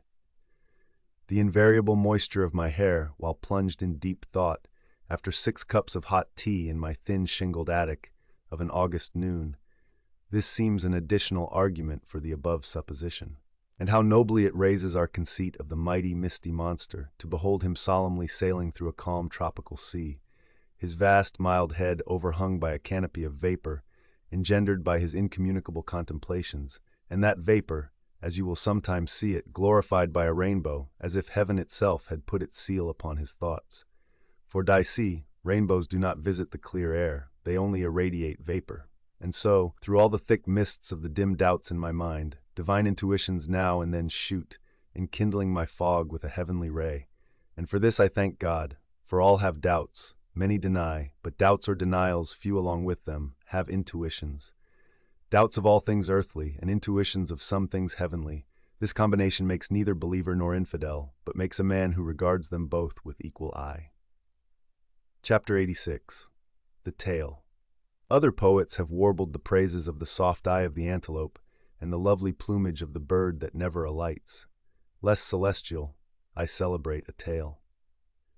Reckoning the largest-sized sperm whale's tail to begin at that point of the trunk where it tapers to about the girth of a man, it comprises upon its upper surface alone an area of at least 50 square feet. The compact round body of its root expands into 2 broad, firm, flat palms or flukes, gradually shoaling away to less than an inch in thickness. At the crotch or junction, these flukes slightly overlap, then sideways recede from each other like wings, leaving a wide vacancy between. In no living thing are the lines of beauty more exquisitely defined than in the crescentic borders of these flukes. At its utmost expansion in the full-grown whale, the tail will considerably exceed 20 feet across. The entire member seems a dense webbed bed of welded sinews, but cut into it, and you find that 3 distinct strata compose it, upper, middle, and lower. The fibers in the upper and lower layers are long and horizontal, those of the middle one very short and running crosswise between the outside layers. This triune structure, as much as anything else, imparts power to the tail. To the student of old Roman walls, The middle layer will furnish a curious parallel to the thin course of tiles, always alternating with the stone in those wonderful relics of the antique, and which undoubtedly contribute so much to the great strength of the masonry. But as if this vast local power in the tendinous tail were not enough, the whole bulk of the Leviathan is knit over with a warp and woof of muscular fibers and filaments, which, passing on either side the loins and running down into the flukes, insensibly blend with them and largely contribute to their might, so that in the tail the confluent measureless force of the whole whale seems concentrated to a point. Could annihilation occur to matter, this were the thing to do it. Nor does this, its amazing strength, at all tend to cripple the graceful flexion of its motions, where infantileness of ease undulates through a titanism of power. On the contrary, those motions derive their most appalling beauty from it. Real strength never impairs beauty or harmony, but it often bestows it, and in everything imposingly beautiful, strength has much to do with the magic. Take away the tied tendons that all over seem bursting from the marble in the carved Hercules, and its charm would be gone. As devout Eckermann lifted the linen sheet from the naked corpse of Gotha, he was overwhelmed with the massive chest of the man that seemed as a Roman triumphal arch. When Angelo paints even God the Father in human form, mark what robustness is there.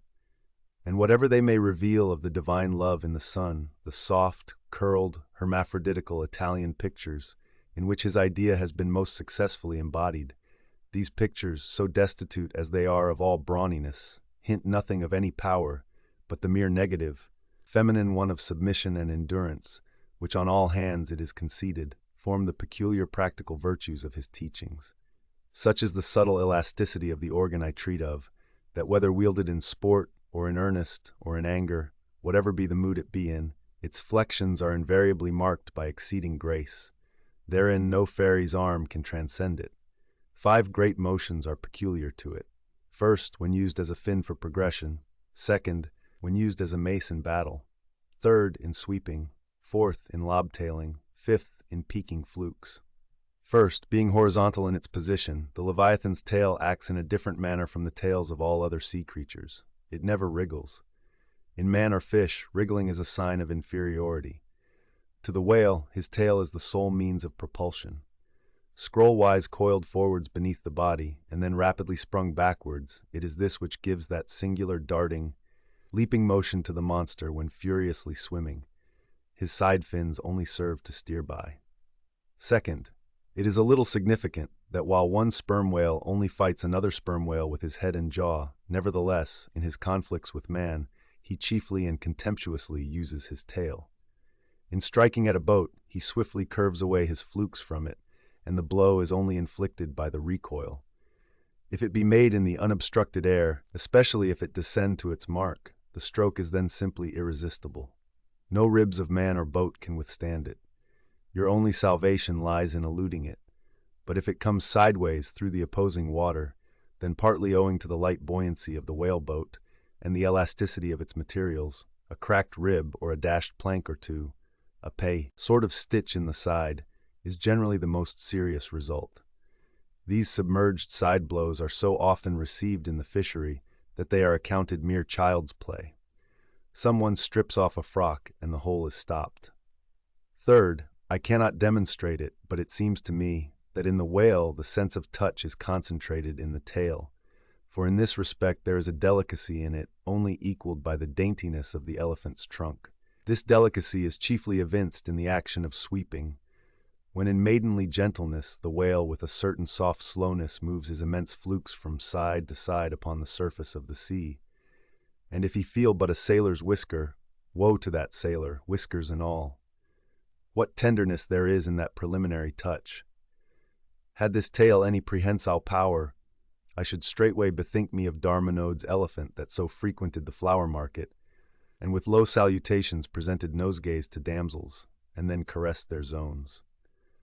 On more accounts than one, a pity it is that the whale does not possess this prehensile virtue in his tail, for I have heard of yet another elephant that when wounded in the fight curved round his trunk and extracted the dart. Fourth, stealing unawares upon the whale in the fancied security of the middle of solitary seas, You find him unbent from the vast corpulence of his dignity, and kitten-like, he plays on the ocean as if it were a hearth. But still you see his power in his play. The broad palms of his tail are flirted high into the air, then smiting the surface, the thunderous concussion resounds for miles. You would almost think a great gun had been discharged, and if you noticed the light wreath of vapor from the spiracle at his other extremity, you would think that that was the smoke from the touch-hole. Fifth, as in the ordinary floating posture of the Leviathan, the flukes lie considerably below the level of his back. They are then completely out of sight beneath the surface. But when he is about to plunge into the deeps, his entire flukes, with at least 30 feet of his body, are tossed erect in the air, and so remain vibrating a moment, till they downwards shoot out of view. Excepting the sublime breach, somewhere else to be described, this peaking of the whale's flukes is perhaps the grandest sight to be seen in all animated nature. Out of the bottomless profundities, the gigantic tail seems spasmodically snatching at the highest heaven. So in dreams have I seen majestic Satan thrusting forth his tormented colossal claw from the flame Baltic of hell. But in gazing at such scenes, it is all in all what mood you are in. If in the Dantean, the devils will occur to you; if in that of Isaiah, the archangels. Standing at the masthead of my ship during a sunrise that crimsoned sky and sea, I once saw a large herd of whales in the east, all heading towards the sun, and for a moment vibrating in concert with peaked flukes. As it seemed to me at the time, such a grand embodiment of adoration of the gods was never beheld, even in Persia, the home of the fire worshippers. As Ptolemy Philopater testified of the African elephant, I then testified of the whale, pronouncing him the most devout of all beings. For according to King Juba, the military elephants of antiquity often hailed the morning with their trunks uplifted in the profoundest silence. The chance comparison in this chapter between the whale and the elephant, so far as some aspects of the tail of the one and the trunk of the other are concerned, should not tend to place those two opposite organs on an equality, much less the creatures to which they respectively belong. For as the mightiest elephant is but a terrier to Leviathan, so compared with Leviathan's tail, his trunk is but the stalk of a lily. The most direful blow from the elephant's trunk were as the playful tap of a fan, compared with the measureless crush and crash of the sperm whale's ponderous flukes, which in repeated instances have one after the other hurled entire boats with all their oars and crews into the air, very much as an Indian juggler tosses his balls. Though all comparison in the way of general bulk between the whale and the elephant is preposterous, inasmuch as in that particular the elephant stands in much the same respect to the whale that a dog does to the elephant. Nevertheless, there are not wanting some points of curious similitude. Among these is the spout. It is well known that the elephant will often draw up water or dust in his trunk, and then elevating it, jet it forth in a stream. The more I consider this mighty tail, the more do I deplore my inability to express it. At times there are gestures in it, which, though they would well grace the hand of man, remain wholly inexplicable. In an extensive herd, so remarkable, occasionally, are these mystic gestures, that I have heard hunters who have declared them akin to Freemason signs and symbols, that the whale, indeed, by these methods intelligently conversed with the world. Nor are there wanting other motions of the whale in his general body, full of strangeness, and unaccountable to his most experienced assailant. Dissect him how I may, then, I but go skin deep. I know him not, and never will. But if I know not even the tail of this whale, how understand his head? Much more, how comprehend his face, when face he has none?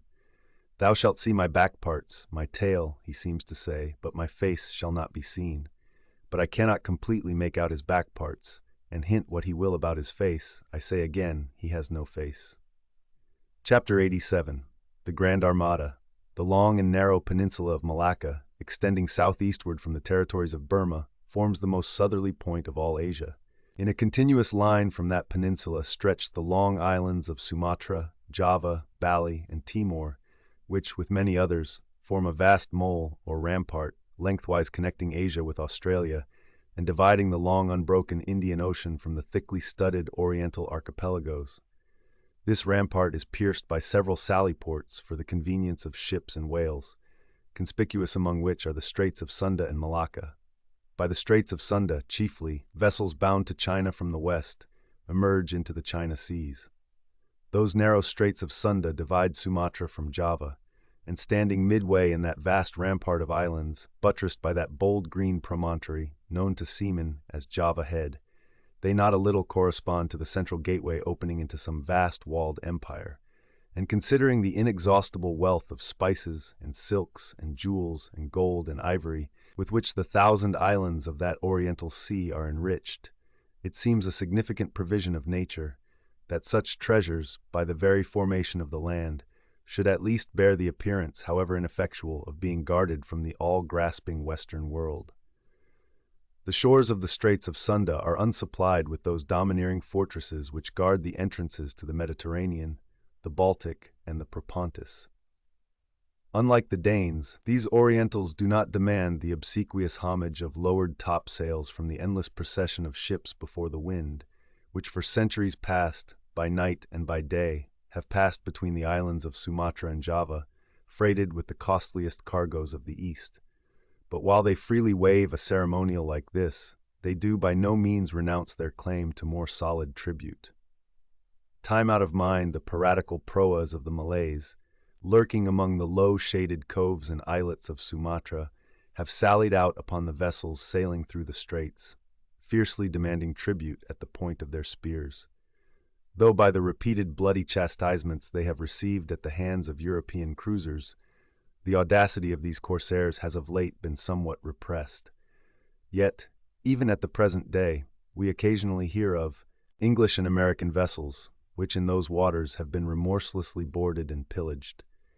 With a fair, fresh wind, the Pequod was now drawing nigh to these straits, Ahab purposing to pass through them into the Javan Sea, and thence, cruising northwards, over waters known to be frequented here and there by the sperm whale, sweep inshore by the Philippine Islands, and gain the far coast of Japan, in time for the great whaling season there. By these means, the circumnavigating Pequod would sweep almost all the known sperm whale cruising grounds of the world, previous to descending upon the line in the Pacific, where Ahab, though everywhere else foiled in his pursuit, firmly counted upon giving battle to Moby-Dick in the sea he was most known to frequent, and at a season when he might most reasonably be presumed to be haunting it. But how now, in this zoned quest, does Ahab touch no land? Does his crew drink air? Surely he will stop for water. Nay, for a long time now, the circus-running sun has raced within his fiery ring and needs no sustenance but what's in himself. So Ahab, mark this too in the whaler, while other hulls are loaded down with alien stuff to be transferred to foreign wharves, the world-wandering whale ship carries no cargo but herself and crew, their weapons and their wants. She has a whole lake's contents bottled in her ample hold. She is ballasted with utilities, not altogether with unusable pig-lead and kentlage. She carries years' water in her. Clear old prime Nantucket water, which, when 3 years afloat, the Nantucketer in the Pacific prefers to drink before the brackish fluid, but yesterday rafted off in casks from the Peruvian or Indian streams. Hence it is that, while other ships may have gone to China from New York, and back again, touching at a score of ports, the whale ship, in all that interval, may not have sighted one grain of soil, her crew having seen no man but floating seamen like themselves. So that did you carry them the news that another flood had come, they would only answer, "Well, boys, here's the ark." Now, as many sperm whales had been captured off the western coast of Java, in the near vicinity of the Straits of Sunda, indeed, as most of the ground roundabout was generally recognized by the fishermen as an excellent spot for cruising. Therefore, as the Pequod gained more and more upon Java Head, the lookouts were repeatedly hailed and admonished to keep wide awake. But though the green palmy cliffs of the land soon loomed on the starboard bow, and with delighted nostrils the fresh cinnamon was snuffed in the air, yet not a single jet was descried. Almost renouncing all thought of falling in with any game hereabouts, the ship had well nigh entered the straits, when the customary cheering cry was heard from aloft, and ere long a spectacle of singular magnificence saluted us. But here be it premised, that owing to the unwearied activity with which of late they have been hunted over all 4 oceans, the sperm whales, instead of almost invariably sailing in small detached companies as in former times, are now frequently met with in extensive herds, sometimes embracing so great a multitude that it would almost seem as if numerous nations of them had sworn solemn league and covenant for mutual assistance and protection. To this aggregation of the sperm whale into such immense caravans may be imputed the circumstance that even in the best cruising grounds you may now sometimes sail for weeks and months together without being greeted by a single spout, and then be suddenly saluted by what sometimes seems thousands on thousands. Broad on both bows, at the distance of some 2 or 3 miles, and forming a great semicircle, embracing one half of the level horizon, a continuous chain of whale jets were up playing and sparkling in the noonday air. Unlike the straight perpendicular twin jets of the right whale, which, dividing at top, fall over in 2 branches, like the cleft, drooping boughs of a willow, the single forward-slanting spout of the sperm whale presents a thick, curled bush of white mist, continually rising and falling away to leeward. Seen from the Pequod's deck, then, as she would rise on a high hill of the sea, this host of vapory spouts, individually curling up into the air, and beheld through a blending atmosphere of bluish haze, showed like the 1,000 cheerful chimneys of some dense metropolis, descried of a balmy autumnal morning by some horseman on a height. As marching armies approaching an unfriendly defile in the mountains accelerate their march, all eagerness to place that perilous passage in their rear, and once more expand in comparative security upon the plain, even so did this vast fleet of whales now seem hurrying forward through the straits, gradually contracting the wings of their semicircle and swimming on in one solid but still crescentic center. Crowding all sail, the Pequod pressed after them, the harpooneers handling their weapons and loudly cheering from the heads of their yet suspended boats. If the wind only held, little doubt had they that, chased through these straits of Sunda, the vast host would only deploy into the oriental seas to witness the capture of not a few of their number. And who could tell whether, in that congregated caravan, Moby-Dick himself might not temporarily be swimming, like the worshipped white elephant in the coronation procession of the Siamese. So with stunsail piled on stunsail, we sailed along, driving these leviathans before us, when, of a sudden, the voice of Tashtego was heard, loudly directing attention to something in our wake. Corresponding to the crescent in our van, we beheld another in our rear. It seemed formed of detached white vapors, rising and falling something like the spouts of the whales, only they did not so completely come and go, for they constantly hovered without finally disappearing. Leveling his glass at this sight, Ahab quickly revolved in his pivot hole, crying, "Aloft there, and rig whips and buckets to wet the sails. Malays, sir, and after us." As if too long lurking behind the headlands, till the Pequod should fairly have entered the straits, these rascally Asiatics were now in hot pursuit to make up for their overcautious delay. But when the swift Pequod, with a fresh leading wind, was herself in hot chase, how very kind of these tawny philanthropists to assist in speeding her on to her own chosen pursuit, mere riding whips and rowels to her that they were. As with glass under arm, Ahab to and fro paced the deck, in his forward turn beholding the monsters he chased, and in the after one the bloodthirsty pirates chasing him. Some such fancy as the above seemed his. And when he glanced upon the green walls of the watery defile in which the ship was then sailing, and bethought him that through that gate lay the route to his vengeance, and beheld how that through that same gate he was now both chasing and being chased to his deadly end, and not only that, but a herd of remorseless wild pirates and inhuman atheistical devils were infernally cheering him on with their curses. When all these conceits had passed through his brain, Ahab's brow was left gaunt and ribbed, like the black sand beach after some stormy tide has been gnawing it, without being able to drag the firm thing from its place. But thoughts like these troubled very few of the reckless crew. And when, after steadily dropping and dropping the pirates astern, the Pequod at last shot by the vivid green cockatoo point on the Sumatra side, emerging at last upon the broad waters beyond, then the harpooneers seemed more to grieve that the swift whales had been gaining upon the ship than to rejoice that the ship had so victoriously gained upon the Malays. But still driving on in the wake of the whales, at length they seemed abating their speed. Gradually the ship neared them, and the wind now dying away, word was passed to spring to the boats. But no sooner did the herd, by some presumed wonderful instinct of the sperm whale, become notified of the 3 keels that were after them, though as yet a mile in their rear, than they rallied again, and forming in close ranks and battalions, so that their spouts all looked like flashing lines of stacked bayonets, moved on with redoubled velocity. Stripped to our shirts and drawers, we sprang to the white ash, and after several hours' pulling were almost disposed to renounce the chase, when a general pausing commotion among the whales gave animating token that they were now at last under the influence of that strange perplexity of inert irresolution, which, when the fishermen perceive it in the whale, they say he is gallied.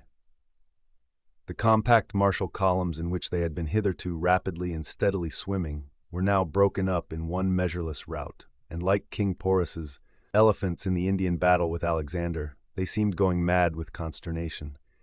In all directions, expanding in vast irregular circles, and aimlessly swimming hither and thither, by their short, thick spoutings, they plainly betrayed their distraction of panic. This was still more strangely evinced by those of their number, who, completely paralyzed as it were, helplessly floated like waterlogged, dismantled ships on the sea. Had these leviathans been but a flock of simple sheep, pursued over the pasture by 3 fierce wolves, they could not possibly have evinced such excessive dismay. But this occasional timidity is characteristic of almost all herding creatures. Though banding together in tens of thousands, the lion-maned buffaloes of the West have fled before a solitary horseman. Witness, too, all human beings, how when herded together in the sheepfold of a theater's pit, they will, at the slightest alarm of fire, rush helter-skelter for the outlets, crowding, trampling, jamming, and remorselessly dashing each other to death. Best, therefore, withhold any amazement at the strangely gallied whales before us, for there is no folly of the beasts of the earth which is not infinitely outdone by the madness of men. Though many of the whales, as has been said, were in violent motion, yet it is to be observed that as a whole the herd neither advanced nor retreated, but collectively remained in one place. As is customary in those cases, the boats at once separated, each making for some one lone whale on the outskirts of the shoal. In about 3 minutes' time, Queequeg's harpoon was flung. The stricken fish darted blinding spray in our faces, and then running away with us like light, steered straight for the heart of the herd. Though such a movement on the part of the whale struck under such circumstances is in no wise unprecedented, and indeed is almost always more or less anticipated, yet does it present one of the more perilous vicissitudes of the fishery. For as the swift monster drags you deeper and deeper into the frantic shoal, you bid adieu to circumspect life and only exist in a delirious throb. As blind and deaf, the whale plunged forward as if by sheer power of speed to rid himself of the iron leech that had fastened to him. As we thus tore a white gash in the sea, on all sides, menaced as we flew by the crazed creatures to and fro rushing about us, our beset boat was like a ship mobbed by ice isles in a tempest, and striving to steer through their complicated channels and straits, knowing not at what moment it may be locked in and crushed. But not a bit daunted, Queequeg steered us manfully, now sheering off from this monster directly across our route in advance, now edging away from that, whose colossal flukes were suspended overhead, while all the time Starbuck stood up in the bows, lance in hand, pricking out of our way whatever whales he could reach by short darts, for there was no time to make long ones. Nor were the oarsmen quite idle, though their wonted duty was now altogether dispensed with. They chiefly attended to the shouting part of the business. "Out of the way, Commodore!" cried one, to a great dromedary that of a sudden rose bodily to the surface, and for an instant threatened to swamp us. "Hard down with your tail there!" cried a second to another, which, close to our gunwale, seemed calmly cooling himself with his own fan-like extremity. All whaleboats carry certain curious contrivances, originally invented by the Nantucket Indians, called drugs. 2 thick squares of wood of equal size are stoutly clenched together, so that they cross each other's grain at right angles. A line of considerable length is then attached to the middle of this block, and the other end of the line being looped, it can in a moment be fastened to a harpoon. It is chiefly among gallied whales that this drug is used, for then more whales are close round you than you can possibly chase at one time. But sperm whales are not every day encountered. While you may, then, you must kill all you can. And if you cannot kill them all at once, you must wing them so that they can be afterwards killed at your leisure. Hence it is that at times like these the drug comes into requisition. Our boat was furnished with 3 of them. The first and second were successfully darted, and we saw the whales staggeringly running off, fettered by the enormous sidelong resistance of the towing drug. They were cramped like malefactors with the chain and ball. But upon flinging the third, in the act of tossing overboard the clumsy wooden block, it caught under one of the seats of the boat, and in an instant tore it out and carried it away, dropping the oarsman in the boat's bottom as the seat slid from under him. On both sides the sea came in at the wounded planks, but we stuffed 2 or 3 drawers and shirts in, and so stopped the leaks for the time. It had been next to impossible to dart these drugged harpoons, were it not that as we advanced into the herd, our whale's way greatly diminished. Moreover, that as we went still further and further from the circumference of commotion, the direful disorders seemed waning. So that when at last the jerking harpoon drew out and the towing whale sideways vanished, then, with the tapering force of his parting momentum, we glided between 2 whales into the innermost heart of the shoal, as if from some mountain torrent we had slid into a serene valley lake. Here the storms in the roaring glens between the outermost whales were heard but not felt. In this central expanse the sea presented that smooth satin-like surface called a sleek, produced by the subtle moisture thrown off by the whale in his more quiet moods. Yes, we were now in that enchanted calm which they say lurks at the heart of every commotion, and still in the distracted distance we beheld the tumults of the outer concentric circles, and saw successive pods of whales, 8 or 10 in each, swiftly going round and round, like multiplied spans of horses in a ring, and so closely shoulder to shoulder that a titanic circus rider might easily have overarched the middle ones, and so have gone round on their backs. Owing to the density of the crowd of reposing whales, more immediately surrounding the embayed axis of the herd, no possible chance of escape was at present afforded us. We must watch for a breach in the living wall that hemmed us in, the wall that had only admitted us in order to shut us up. Keeping at the center of the lake, we were occasionally visited by small tame cows and calves, the women and children of this rooted host. Now, inclusive of the occasional wide intervals between the revolving outer circles, and inclusive of the spaces between the various pods in any one of those circles, the entire area at this juncture, embraced by the whole multitude, must have contained at least 2 or 3 square miles. At any rate, though indeed such a test at such a time might be deceptive, spoutings might be discovered from our low boat that seemed playing up almost from the rim of the horizon.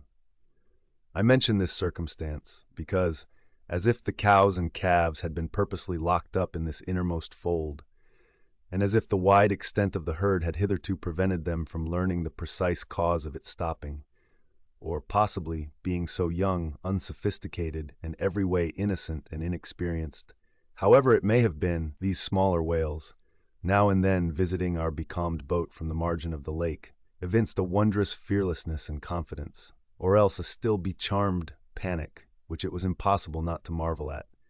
Like household dogs, they came snuffling round us, right up to our gunwales, and touching them, till it almost seemed that some spell had suddenly domesticated them. Queequeg patted their foreheads, Starbuck scratched their backs with his lance, but fearful of the consequences, for the time refrained from darting it. But far beneath this wondrous world upon the surface, another and still stranger world met our eyes as we gazed over the side. For, suspended in those watery vaults, floated the forms of the nursing mothers of the whales, and those that by their enormous girth seemed shortly to become mothers. The lake, as I have hinted, was to a considerable depth exceedingly transparent, and as human infants while suckling will calmly and fixedly gaze away from the breast, as if leading 2 different lives at the time, and while yet drawing mortal nourishment, be still spiritually feasting upon some unearthly reminiscence. Even so did the young of these whales seem looking up towards us, but not at us, as if we were but a bit of gulfweed in their newborn sight. Floating on their sides, the mothers also seemed quietly eyeing us. One of these little infants, that from certain queer tokens seemed hardly a day old, might have measured some 14 feet in length, and some 6 feet in girth. He was a little frisky, though as yet his body seemed scarce yet recovered from that irksome position it had so lately occupied in the maternal reticule, where, tail to head, and all ready for the final spring, the unborn whale lies bent like a Tartar's bow. The delicate side fins and the palms of his flukes still freshly retained the plaited, crumpled appearance of a baby's ears newly arrived from foreign parts. "Line, line," Queequeg, looking over the gunwale. "Him fast! Him fast! Who line him? Who struck? 2 whale, 1 big, 1 little. What ails ye, man?" cried Starbuck.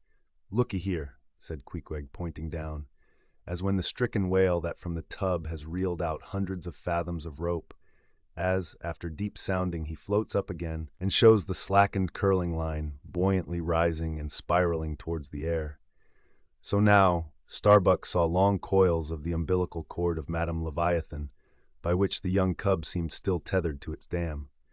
Not seldom in the rapid vicissitudes of the chase, this natural line, with the maternal end loose, becomes entangled with the hempen one, so that the cub is thereby trapped.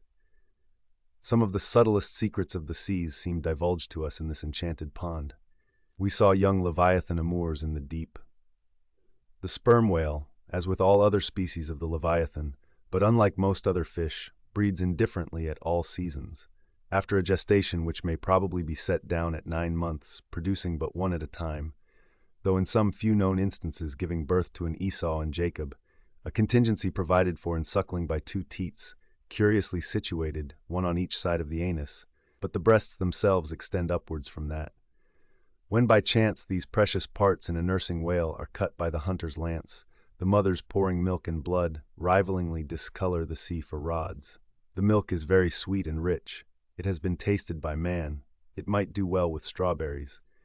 When overflowing with mutual esteem, the whales salute more hominum. And thus, though surrounded by circle upon circle of consternations and affrights, did these inscrutable creatures at the center freely and fearlessly indulge in all peaceful concernments, yea, serenely reveled in dalliance and delight. But even so, amid the tornadoed Atlantic of my being, do I myself still forever centrally disport in mute calm, and while ponderous planets of unwaning woe revolve round me, deep down and deep inland there I still bathe me in eternal mildness of joy. Meanwhile, as we thus lay entranced, the occasional sudden frantic spectacles in the distance evinced the activity of the other boats, still engaged in drugging the whales on the frontier of the host, or possibly carrying on the war within the first circle, where abundance of room and some convenient retreats were afforded them. But the sight of the enraged, drugged whales now and then blindly darting to and fro across the circles was nothing to what at last met our eyes. It is sometimes the custom, when fast to a whale more than commonly powerful and alert, to seek to hamstring him, as it were, by sundering or maiming his gigantic tail tendon. It is done by darting a short-handled cutting spade, to which is attached a rope for hauling it back again. A whale wounded, as we afterwards learned, in this part, but not effectually, as it seemed, had broken away from the boat, carrying along with him half of the harpoon line, and in the extraordinary agony of the wound, he was now dashing among the revolving circles like the lone mounted desperado Arnold at the Battle of Saratoga, carrying dismay wherever he went. But agonizing as was the wound of this whale, and an appalling spectacle enough, anyway, yet the peculiar horror with which he seemed to inspire the rest of the herd was owing to a cause which at first the intervening distance obscured from us. But at length we perceived that by one of the unimaginable accidents of the fishery, this whale had become entangled in the harpoon line that he towed. He had also run away with the cutting spade in him, and while the free end of the rope attached to that weapon had permanently caught in the coils of the harpoon line round his tail, the cutting spade itself had worked loose from his flesh. So that, tormented to madness, he was now churning through the water, violently flailing with his flexible tail, and tossing the keen spade about him, wounding and murdering his own comrades. This terrific object seemed to recall the whole herd from their stationary fright. First, the whales forming the margin of our lake began to crowd a little and tumble against each other, as if lifted by half-spent billows from afar. Then the lake itself began faintly to heave and swell. The submarine bridal chambers and nurseries vanished. In more and more contracting orbits, the whales in the more central circles began to swim in thickening clusters. Yes, the long calm was departing. A low advancing hum was soon heard, and then, like to the tumultuous masses of block ice when the great river Hudson breaks up in spring, the entire host of whales came tumbling upon their inner center, as if to pile themselves up in one common mountain. Instantly Starbuck and Queequeg changed places, Starbuck taking the stern. "Oars, oars," he intensely whispered, seizing the helm. "Gripe your oars and clutch your souls now. My God, men, stand by. Shove him off, you Queequeg, the whale there. Prick him, hit him. Stand up, and stay so. Spring, men, pull, men, never mind their backs, scrape them, scrape away." The boat was now all but jammed between two vast black bulks, leaving a narrow Dardanelles between their long lengths. But by desperate endeavor we at last shot into a temporary opening, then giving way rapidly, and at the same time earnestly watching for another outlet. After many similar hairbreadth escapes, we at last swiftly glided into what had just been one of the outer circles, but now crossed by random whales, all violently making for one center. This lucky salvation was cheaply purchased by the loss of Queequeg's hat, who, while standing in the bows to prick the fugitive whales, had his hat taken clean from his head by the air eddy made by the sudden tossing of a pair of broad flukes close by. Riotous and disordered as the universal commotion now was, it soon resolved itself into what seemed a systematic movement, for having clumped together at last in one dense body, they then renewed their onward flight with augmented fleetness. Further pursuit was useless, but the boats still lingered in their wake to pick up what drugged whales might be dropped astern, and likewise to secure one which Flask had killed and waifed. The waif is a pennoned pole, 2 or 3 of which are carried by every boat, and which, when additional game is at hand, are inserted upright into the floating body of a dead whale, both to mark its place on the sea, and also as token of prior possession, should the boats of any other ship draw near. The result of this lowering was somewhat illustrative of that sagacious saying in the fishery, "The more whales, the less fish." Of all the drugged whales, only one was captured. The rest contrived to escape for the time, but only to be taken, as will hereafter be seen, by some other craft than the Pequod. Chapter 88. Schools and Schoolmasters. The previous chapter gave account of an immense body or herd of sperm whales, and there was also then given the probable cause inducing those vast aggregations. Now, though such great bodies are at times encountered, yet, as must have been seen, even at the present day, small detached bands are occasionally observed, embracing from 20 to 50 individuals each. Such bands are known as schools. They generally are of 2 sorts, those composed almost entirely of females, and those mustering none but young vigorous males, or bulls, as they are familiarly designated. In cavalier attendance upon the school of females, you invariably see a male of full-grown magnitude, but not old, who upon any alarm evinces his gallantry by falling in the rear and covering the flight of his ladies. In truth, this gentleman is a luxurious ottoman, swimming about over the watery world, surroundingly accompanied by all the solaces and endearments of the harem. The contrast between this ottoman and his concubines is striking, because, while he is always of the largest leviathanic proportions, the ladies, even at full growth, are not more than 1/3 of the bulk of an average-sized male. They are comparatively delicate, indeed, I dare say, not to exceed 6 yards round the waist. Nevertheless, it cannot be denied that upon the whole they are hereditarily entitled to embonpoint. It is very curious to watch this harem and its lord in their indolent ramblings. Like fashionables, they are forever on the move in leisurely search of variety. You meet them on the line in time for the full flower of the equatorial feeding season, having just returned, perhaps, from spending the summer in the northern seas, and so cheating summer of all unpleasant weariness and warmth. By the time they have lounged up and down the promenade of the equator a while, they start for the oriental waters in anticipation of the cool season there, and so evade the other excessive temperature of the year. When serenely advancing on one of these journeys, if any strange suspicious sights are seen, my Lord Whale keeps a wary eye on his interesting family. Should any unwarrantably pert young Leviathan coming that way presume to draw confidentially close to one of the ladies, with what prodigious fury the bashaw assails him and chases him away. High times indeed, if unprincipled young rakes like him are to be permitted to invade the sanctity of domestic bliss, though do what the bashaw will, he cannot keep the most notorious Lothario out of his bed, for alas, all fish bed in common. As ashore, the ladies often cause the most terrible duels among their rival admirers. Just so with the whales, who sometimes come to deadly battle, and all for love. They fence with their long lower jaws, sometimes locking them together, and so striving for the supremacy like elks that warringly interweave their antlers. Not a few are captured, having the deep scars of these encounters, furrowed heads, broken teeth, scalloped fins, and in some instances wrenched and dislocated mouths. But supposing the invader of domestic bliss to betake himself away at the first rush of the harem's lord, then is it very diverting to watch that lord. Gently he insinuates his vast bulk among them again, and revels there a while, still in tantalizing vicinity to young Lothario, like pious Solomon devoutly worshipping among his 1,000 concubines. Granting other whales to be in sight, the fishermen will seldom give chase to one of these Grand Turks, for these Grand Turks are too lavish of their strength, and hence their unctuousness is small.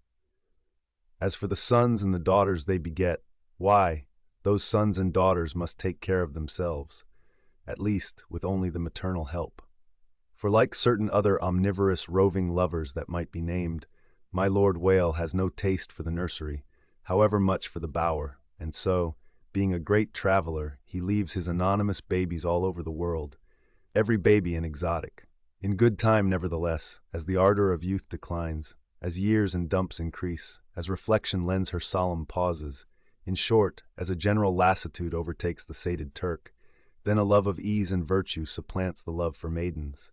Our Ottoman enters upon the impotent, repentant, admonitory stage of life, forswears, disbands the harem, and grown to an exemplary, sulky old soul, goes about all alone among the meridians and parallels, saying his prayers, and warning each young Leviathan from his amorous errors. Now, as the harem of whales is called by the fishermen a school, so is the lord and master of that school technically known as the schoolmaster. It is therefore not in strict character, however admirably satirical, that after going to school himself, he should then go abroad, inculcating not what he learned there, but the folly of it. His title, schoolmaster, would very naturally seem derived from the name bestowed upon the harem itself, but some have surmised that the man who first thus entitled this sort of Ottoman whale must have read the memoirs of Vidocq, and informed himself what sort of a country schoolmaster that famous Frenchman was in his younger days, and what was the nature of those occult lessons he inculcated into some of his pupils. The same secludedness and isolation to which the schoolmaster whale betakes himself in his advancing years is true of all aged sperm whales. Almost universally, a lone whale, as a solitary Leviathan is called, proves an ancient one. Like venerable moss-bearded Daniel Boone, he will have no one near him but nature herself, and her he takes to wife in the wilderness of waters, and the best of wives she is, though she keeps so many moody secrets. The schools composing none but young and vigorous males, previously mentioned, offer a strong contrast to the harem schools. For while those female whales are characteristically timid, the young males, or 40-barrel bulls, as they call them, are by far the most pugnacious of all leviathans, and proverbially the most dangerous to encounter, excepting those wondrous, gray-headed, grizzled whales, sometimes met, and these will fight you like grim fiends exasperated by a penal gout. The 40-barrel bull schools are larger than the harem schools. Like a mob of young collegians, they are full of fight, fun, and wickedness, tumbling round the world at such a reckless, rollicking rate that no prudent underwriter would insure them any more than he would a riotous lad at Yale or Harvard. They soon relinquish this turbulence, though, and when about 3/4 grown, break up, and separately go about in quest of settlements, that is, harems. Another point of difference between the male and female schools is still more characteristic of the sexes. Say you strike a 40-barrel bull, poor devil, all his comrades quit him, but strike a member of the harem school, and her companions swim around her with every token of concern, sometimes lingering so near her and so long as themselves to fall a prey. Chapter 89. Fast Fish and Loose Fish. The allusion to the waif and waif poles in the last chapter but one necessitates some account of the laws and regulations of the whale fishery, of which the waif may be deemed the grand symbol and badge. It frequently happens that when several ships are cruising in company, a whale may be struck by one vessel, then escape, and be finally killed and captured by another vessel, and herein are indirectly comprised many minor contingencies, all partaking of this one grand feature. For example, after a weary and perilous chase and capture of a whale, the body may get loose from the ship by reason of a violent storm, and drifting far away to leeward, be retaken by a second whaler, who, in a calm, snugly tows it alongside, without risk of life or line. Thus the most vexatious and violent disputes would often arise between the fishermen, were there not some written or unwritten, universal, undisputed law applicable to all cases.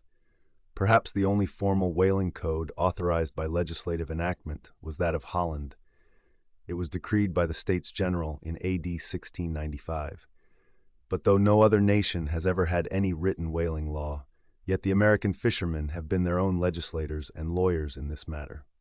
They have provided a system which for terse comprehensiveness surpasses Justinian's Pandex and the bylaws of the Chinese Society for the suppression of meddling with other people's business. Yes, these laws might be engraven on a Queen Anne's farthing or the barb of a harpoon and worn round the neck, so small are they. A fast fish belongs to the party fast to it. A loose fish is fair game for anybody who can soonest catch it. But what plays the mischief with this masterly code is the admirable brevity of it, which necessitates a vast volume of commentaries to expound it. First, what is a fast fish? Alive or dead, a fish is technically fast when it is connected with an occupied ship or boat, by any medium at all controllable by the occupant or occupants. A mast, an oar, a 9-inch cable, a telegraph wire, or a strand of cobweb, it is all the same. Likewise, a fish is technically fast when it bears a waif, or any other recognized symbol of possession, so long as the party waifing it plainly evince their ability at any time to take it alongside, as well as their intention so to do. These are scientific commentaries, but the commentaries of the whalemen themselves sometimes consist in hard words and harder knocks, the coke upon Littleton of the fist. True, among the more upright and honorable whalemen allowances are always made for peculiar cases, where it would be an outrageous moral injustice for one party to claim possession of a whale previously chased or killed by another party. But others are by no means so scrupulous. Some 50 years ago there was a curious case of whale trover litigated in England, wherein the plaintiffs set forth that after a hard chase of a whale in the northern seas, and when indeed they, the plaintiffs, had succeeded in harpooning the fish, they were at last, through peril of their lives, obliged to forsake not only their lines, but their boat itself. Ultimately, the defendants, the crew of another ship, came up with the whale, struck, killed, seized, and finally appropriated it before the very eyes of the plaintiffs. And when those defendants were remonstrated with, their captain snapped his fingers in the plaintiffs' teeth and assured them that by way of doxology to the deed he had done, he would now retain their line, harpoons, and boat, which had remained attached to the whale at the time of the seizure. Wherefore the plaintiffs now sued for the recovery of the value of their whale, line, harpoons, and boat. Mr. Erskine was counsel for the defendants. Lord Ellenborough was the judge. In the course of the defense, the witty Erskine went on to illustrate his position by alluding to a recent Con case, wherein a gentleman, after in vain trying to bridle his wife's viciousness, had at last abandoned her upon the seas of life, but in the course of years, repenting of that step, he instituted an action to recover possession of her. Erskine was on the other side, and he then supported it by saying that though the gentleman had originally harpooned the lady and had once had her fast, and only by reason of the great stress of her plunging viciousness had at last abandoned her. Yet abandon her he did, so that she became a loose fish. And therefore when a subsequent gentleman re-harpooned her, the lady then became that subsequent gentleman's property, along with whatever harpoon might have been found sticking in her. Now in the present case, Erskine contended that the examples of the whale and the lady were reciprocally illustrative of each other. These pleadings and the counter-pleadings being duly heard, the very learned judge in set terms decided, to wit, that, as for the boat, he awarded it to the plaintiffs because they had merely abandoned it to save their lives, but that, with regard to the controverted whale, harpoons, and line, they belonged to the defendants. The whale, because it was a loose fish at the time of the final capture, and the harpoons and line because when the fish made off with them, it, the fish, acquired a property in those articles, and hence anybody who afterwards took the fish had a right to them. Now the defendants afterwards took the fish, ergo, the aforesaid articles were theirs. A common man looking at this decision of the very learned judge might possibly object to it. But plowed up to the primary rock of the matter, the two great principles laid down in the twin whaling laws previously quoted and applied and elucidated by Lord Ellenborough in the above-cited case. These two laws touching fast fish and loose fish, I say, will on reflection be found the fundamentals of all human jurisprudence, for notwithstanding its complicated tracery of sculpture, the temple of the law, like the temple of the Philistines, has but two props to stand on. Is it not a saying in everyone's mouth, possession is half of the law, that is, regardless of how the thing came into possession? But often possession is the whole of the law. What are the sinews and souls of Russian serfs and republican slaves but fast fish, whereof possession is the whole of the law? What to the rapacious landlord is the widow's last mite but a fast fish? What is yonder undetected villain's marble mansion with a door plate for a waif? What is that but a fast fish? What is the ruinous discount which Mordecai the broker gets from poor Woebegone the bankrupt on a loan to keep Woebegone's family from starvation? What is that ruinous discount but a fast fish? What is the Archbishop of Savesoul's income of £100,000 seized from the scant bread and cheese of hundreds of thousands of broken-backed laborers, all sure of heaven without any of Savesoul's help? What is that globular £100,000 but a fast fish? What are the Duke of Dunder's hereditary towns and hamlets but fast fish? What to that redoubted harpooner John Bull is poor Ireland but a fast fish? What to that apostolic lancer, Brother Jonathan, is Texas but a fast fish?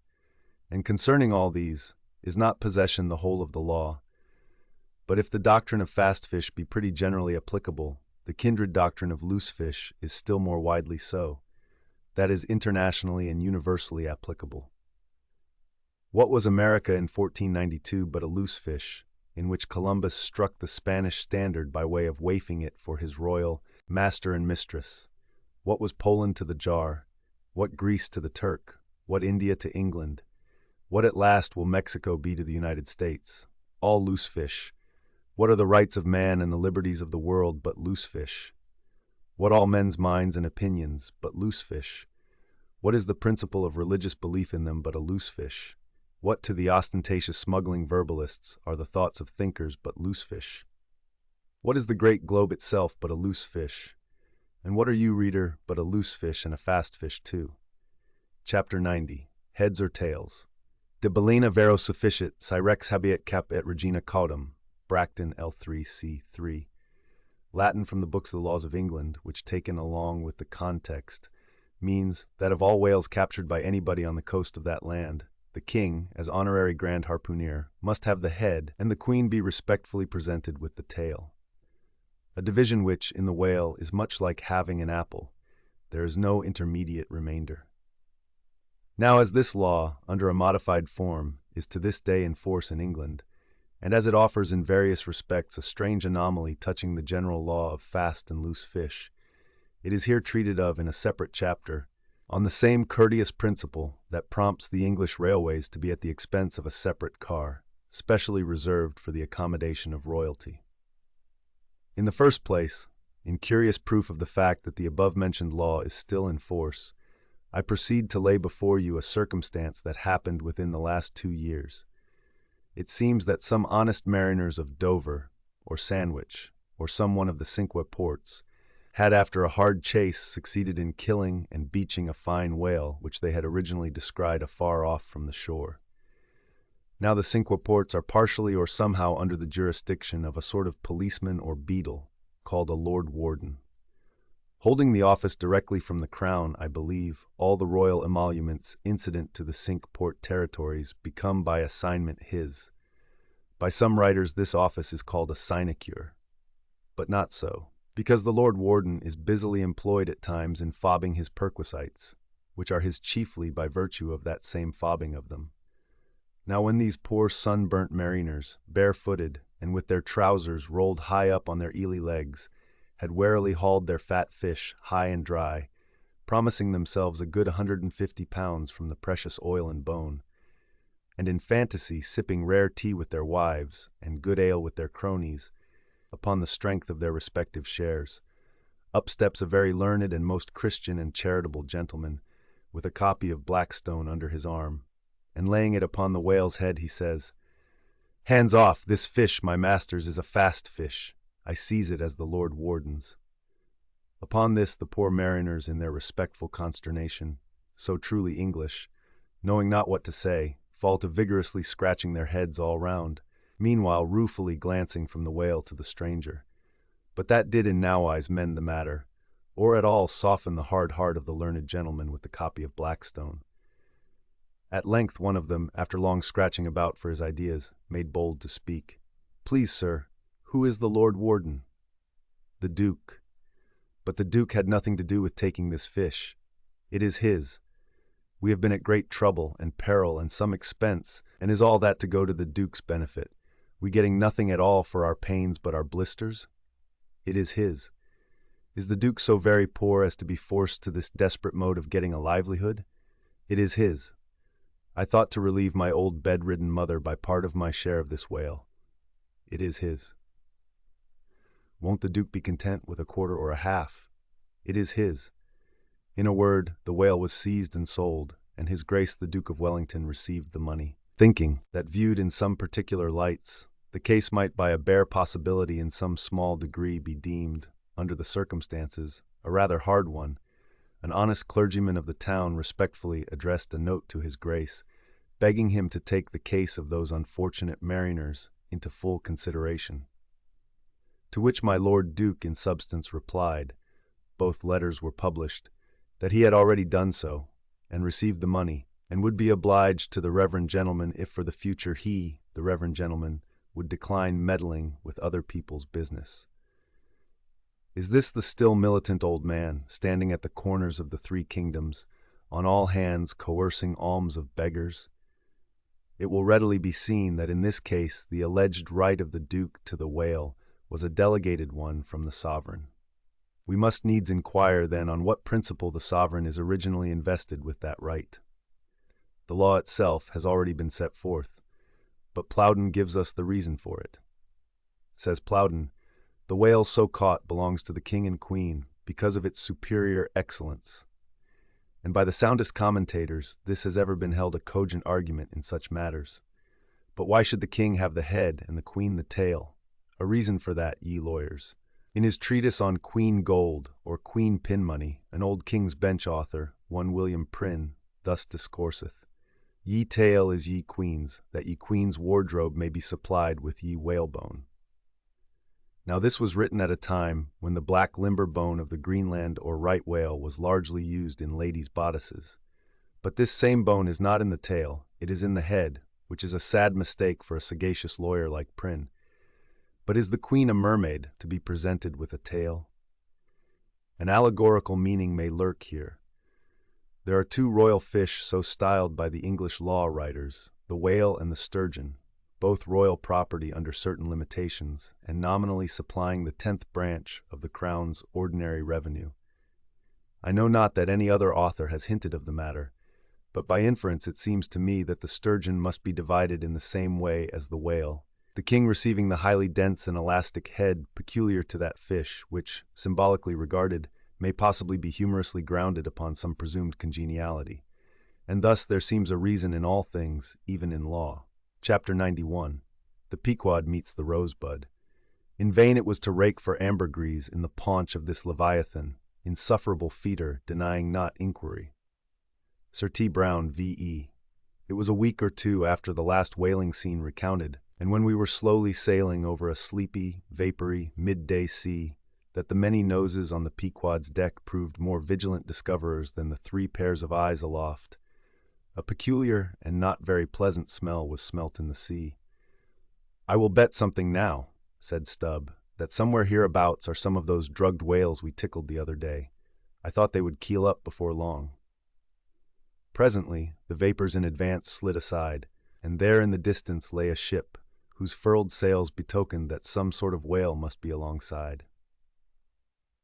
As we glided nearer, the stranger showed French colors from his peak, and by the eddying cloud of vulture seafowl that circled, and hovered, and swooped around him, it was plain that the whale alongside must be what the fishermen call a blasted whale, that is, a whale that has died unmolested on the sea, and so floated an unappropriated corpse.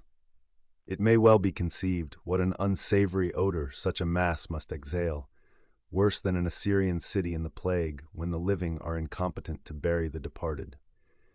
So intolerable indeed is it regarded by some that no cupidity could persuade them to moor alongside of it. Yet are there those who will still do it, notwithstanding the fact that the oil obtained from such subjects is of a very inferior quality and by no means of the nature of a tar of rose. Coming still nearer with the expiring breeze, we saw that the Frenchman had a second whale alongside, and this second whale seemed even more of a nosegay than the first. In truth, it turned out to be one of those problematical whales that seem to dry up and die with a sort of prodigious dyspepsia or indigestion, leaving their defunct bodies almost entirely bankrupt of anything like oil. Nevertheless, in the proper place, we shall see that no knowing fisherman will ever turn up his nose at such a whale as this, however much he may shun blasted whales in general. The Pequod had now swept so nigh to the stranger that Stubb vowed he recognized his cutting spade pole entangled in the lines that were knotted round the tail of one of these whales. "There's a pretty fellow now," he banteringly laughed, standing in the ship's bows. "There's a jackal for ye! I well know that these crappos of Frenchmen are but poor devils in the fishery, sometimes lowering their boats for breakers, mistaking them for sperm whale spouts. Yes, and sometimes sailing from their port with their hold full of boxes of tallow candles and cases of snuffers, foreseeing that all the oil they will get won't be enough to dip the captain's wick into. Aye, we all know these things. But look ye, here's a crapo that is content with our leavings, the drugged whale there, aye, and is content too with scraping the dry bones of that other precious fish he has there. Poor devil. I say, pass round a hat, someone, and let's make him a present of a little oil for dear charity's sake. For what oil he'll get from that drugged whale there wouldn't be fit to burn in a jail. No, not in a condemned cell. And as for the other whale, why, I'll agree to get more oil by chopping up and trying out these 3 masts of ours than he'll get from that bundle of bones. Though, now that I think of it, it may contain something worth a good deal more than oil. Yes, ambergris. I wonder now if our old man has thought of that. It's worth trying. Yes, I'm for it." And so saying, he started for the quarter-deck. By this time the faint air had become a complete calm, so that whether or no, the Pequod was now fairly entrapped in the smell, with no hope of escaping except by its breezing up again. Issuing from the cabin, Stubb now called his boat's crew, and pulled off for the stranger. Drawing across her bow, he perceived that, in accordance with the fanciful French taste, the upper part of her stempiece was carved in the likeness of a huge drooping stalk, was painted green, and for thorns had copper spikes projecting from it here and there, the whole terminating in a symmetrical folded bulb of a bright red color. Upon her headboards, in large gilt letters, he read Bouton de Rose, rose button or rose bud, and this was the romantic name of this aromatic ship. Though Stubb did not understand the bouton part of the inscription, yet the word rose and the bulbous figurehead put together sufficiently explained the whole to him. "A wooden rosebud, eh?" he cried with his hand to his nose, That will do very well, but how like all creation it smells. Now, in order to hold direct communication with the people on deck, he had to pull round the bows to the starboard side and thus come close to the blasted whale, and so talk over it. Arrived then at this spot, with one hand still to his nose, he bawled, "Bouton de rose! Ahoy! Are there any of you Bouton de roses that speak English?" "Yes," rejoined a Guernsey man from the bulwarks, who turned out to be the chief mate. "Well then, my Bouton de Rosebud, have you seen the white whale?" "What whale?" "The white whale, a sperm whale.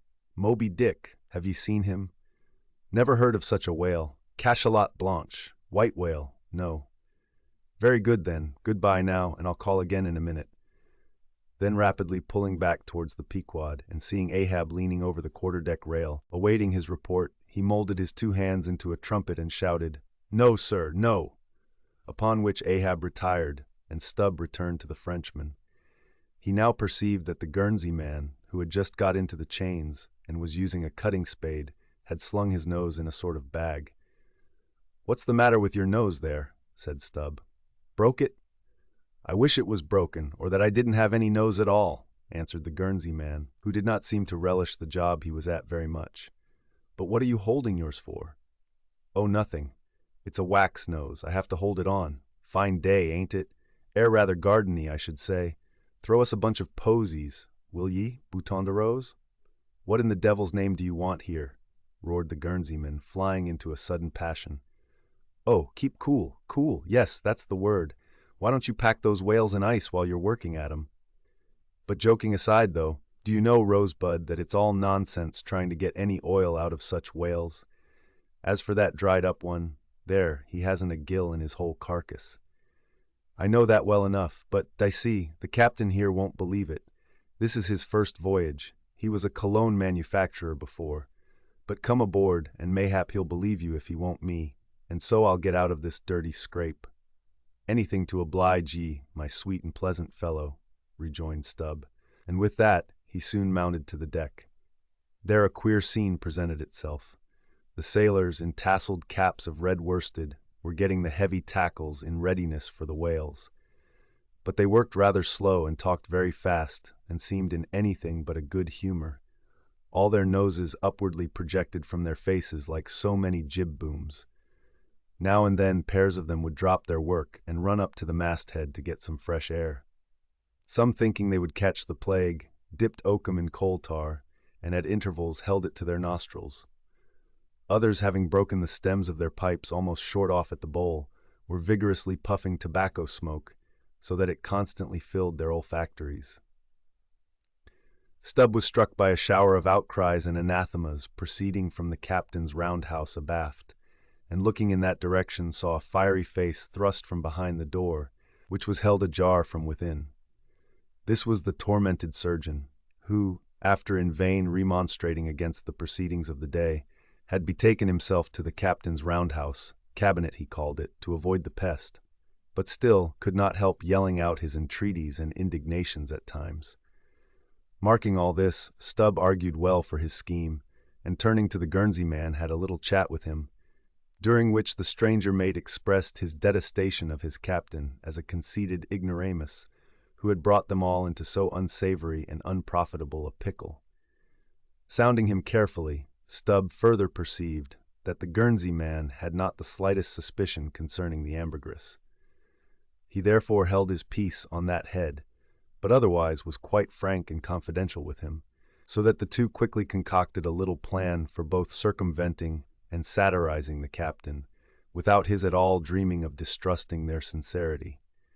According to this little plan of theirs, the Guernsey man, under cover of an interpreter's office, was to tell the captain what he pleased, but as coming from Stubb, and as for Stubb, he was to utter any nonsense that should come uppermost in him during the interview. By this time their destined victim appeared from his cabin. He was a small and dark, but rather delicate-looking man for a sea captain, with large whiskers and moustache, however, and wore a red cotton velvet vest with watch seals at his side. To this gentleman Stubb was now politely introduced by the Guernsey man, who at once ostentatiously put on the aspect of interpreting between them. "What shall I say to him first?" said he. "Why," said Stubb, eyeing the velvet vest and the watch and seals. "You may as well begin by telling him that he looks a sort of babyish to me, though I don't pretend to be a judge." "He says, monsieur," said the Guernsey man in French, turning to his captain, "that only yesterday his ship spoke a vessel, whose captain and chief mate, with 6 sailors, had all died of a fever caught from a blasted whale they had brought alongside." Upon this the captain started, and eagerly desired to know more. "What now?" said the Guernsey man to Stubb. "Why, since he takes it so easy, tell him that now I have eyed him carefully, I'm quite certain that he's no more fit to command a whale ship than a St. Jago monkey. In fact, tell him from me he's a baboon. He vows and declares, monsieur, that the other whale, the dried one, is far more deadly than the blasted one. In fine, monsieur, he conjures us, as we value our lives, to cut loose from these fish." Instantly the captain ran forward and in a loud voice commanded his crew to desist from hoisting the cutting tackles, and at once cast loose the cables and chains confining the whales to the ship. "What now?" said the Guernsey man when the captain had returned to them. "Why, let me see. Yes, you may as well tell him now that, in fact, tell him I've diddled him, and, aside to himself, perhaps somebody else. He says, monsieur, that he's very happy to have been of any service to us." Hearing this, the captain vowed that they were the grateful parties, meaning himself and mate, and concluded by inviting Stubb down into his cabin to drink a bottle of Bordeaux. "He wants you to take a glass of wine with him," said the interpreter. "Thank him heartily, but tell him it's against my principles to drink with the man I've diddled. In fact, tell him I must go.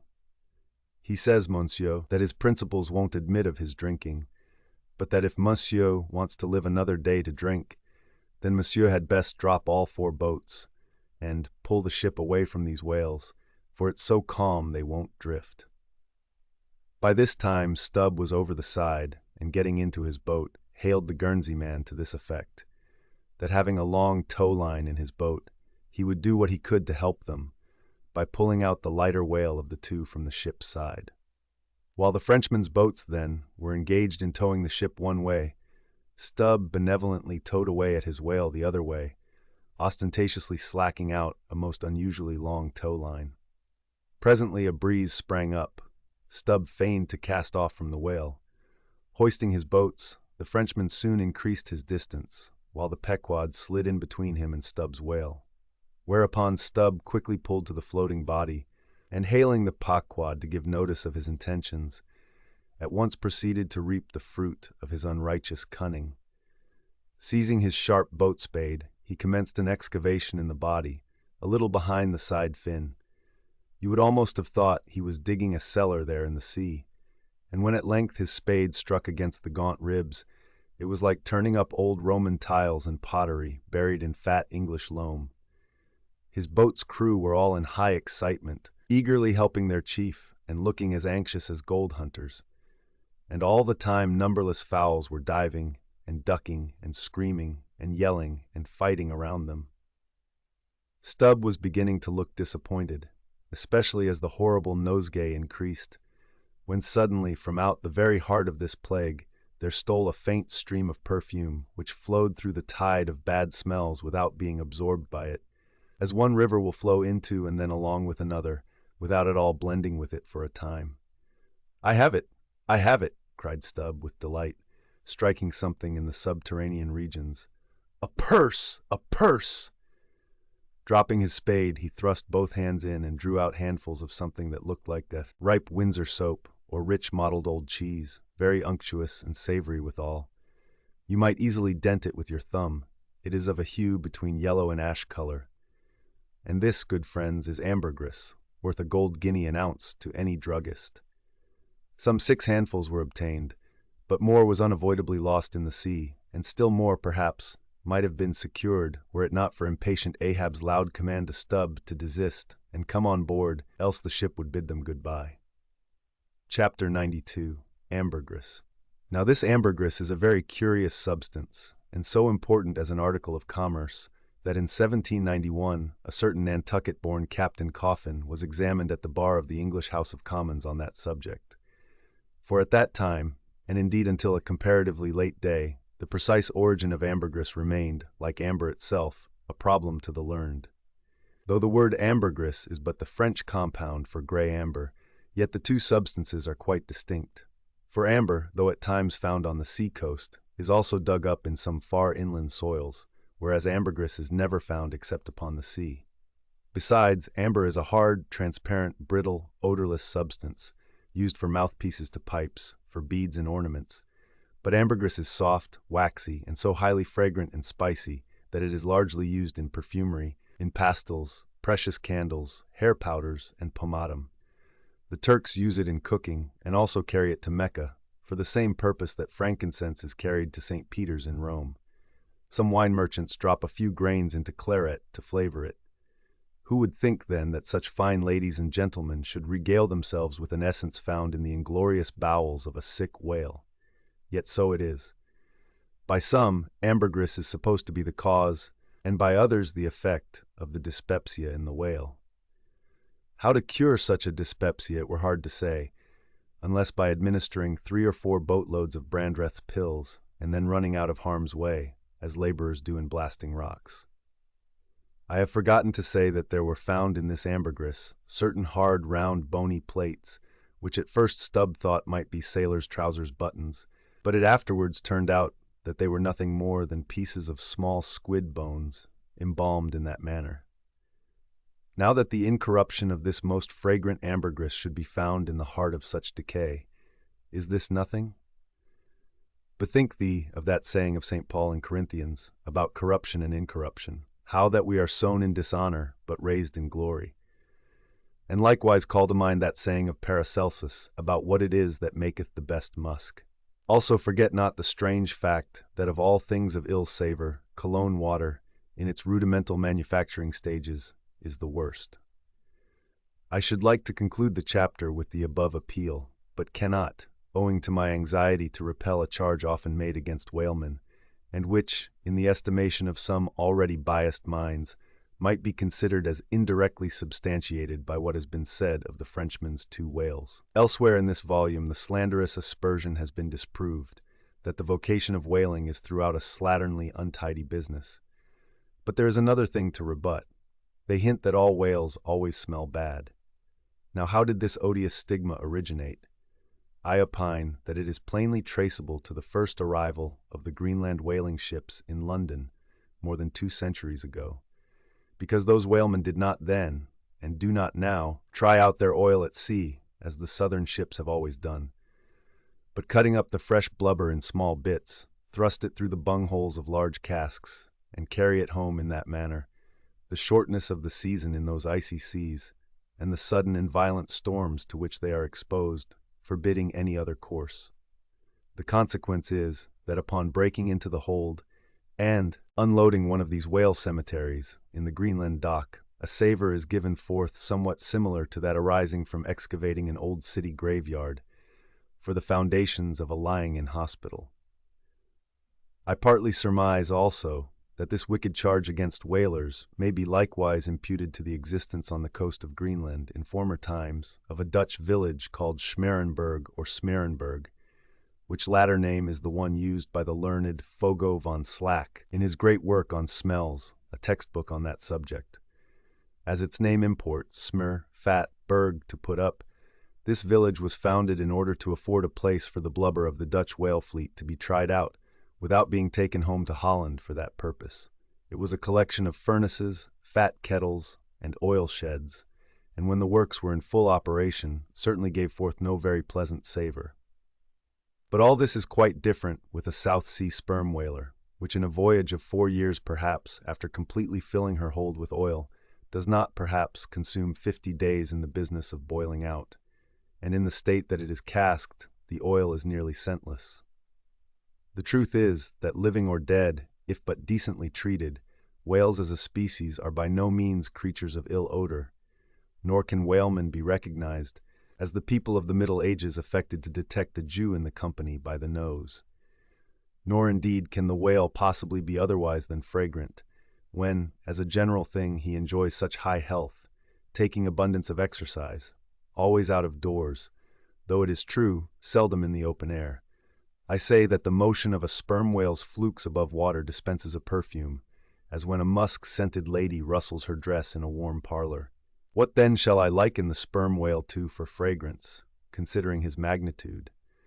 Must it not be to that famous elephant, with jeweled tusks and redolent with myrrh, which was led out of an Indian town to do honor to Alexander the Great?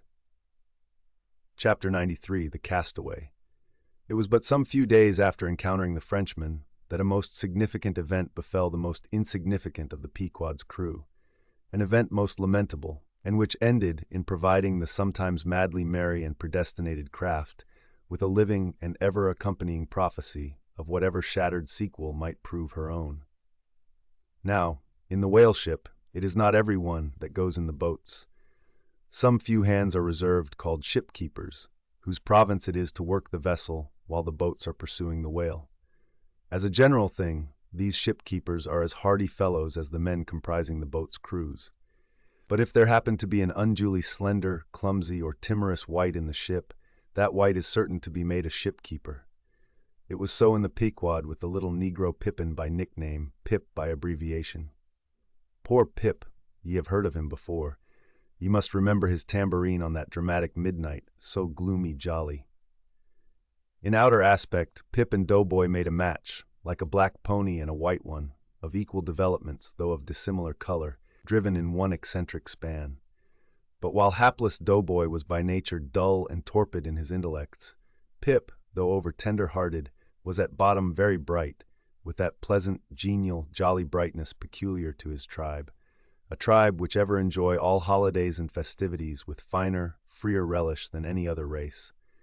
For blacks, the year's calendar should show naught but 365 Fourth of Julys and New Year's days. Nor smile so, while I write that this little black was brilliant, for even blackness has its brilliancy. Behold yon lustrous ebony, panelled in kings' cabinets. But Pip loved life, and all life's peaceable securities, so that the panic-striking business in which he had somehow unaccountably become entrapped had most sadly blurred his brightness, though, as ere long will be seen, what was, thus temporarily subdued in him, in the end was destined to be luridly illumined by strange wild fires, that fictitiously showed him off to 10 times the natural luster with which in his native Tolland County in Connecticut he had once enlivened many a fiddler's frolic on the green, and at melodious eventide, with his gay ha-ha, had turned the round horizon into one star-belled tambourine. So, though in the clear air of day, suspended against a blue-veined neck, the pure-water diamond drop will healthful glow, yet when the cunning jeweler would show you the diamond in its most impressive luster, he lays it against a gloomy ground, and then lights it up, not by the sun, but by some unnatural gases. Then come out those fiery effulgences, infernally superb. Then the evil blazing diamond, once the divinest symbol of the crystal skies, looks like some crown jewel stolen from the king of hell. But let us to the story. It came to pass that in the ambergris affair, Stubbs after oarsman chanced so to sprain his hand, as for a time to become quite maimed, and temporarily Pip was put into his place. The first time Stubb lowered with him, Pip evinced much nervousness, but happily, for that time, escaped close contact with the whale, and therefore came off not altogether discreditably, though Stubb, observing him, took care afterwards to exhort him to cherish his courageousness to the utmost, for he might often find it needful. Now upon the second lowering, the boat paddled upon the whale, and as the fish received the darted iron, it gave its customary rap, which happened, in this instance, to be right under poor Pip's seat.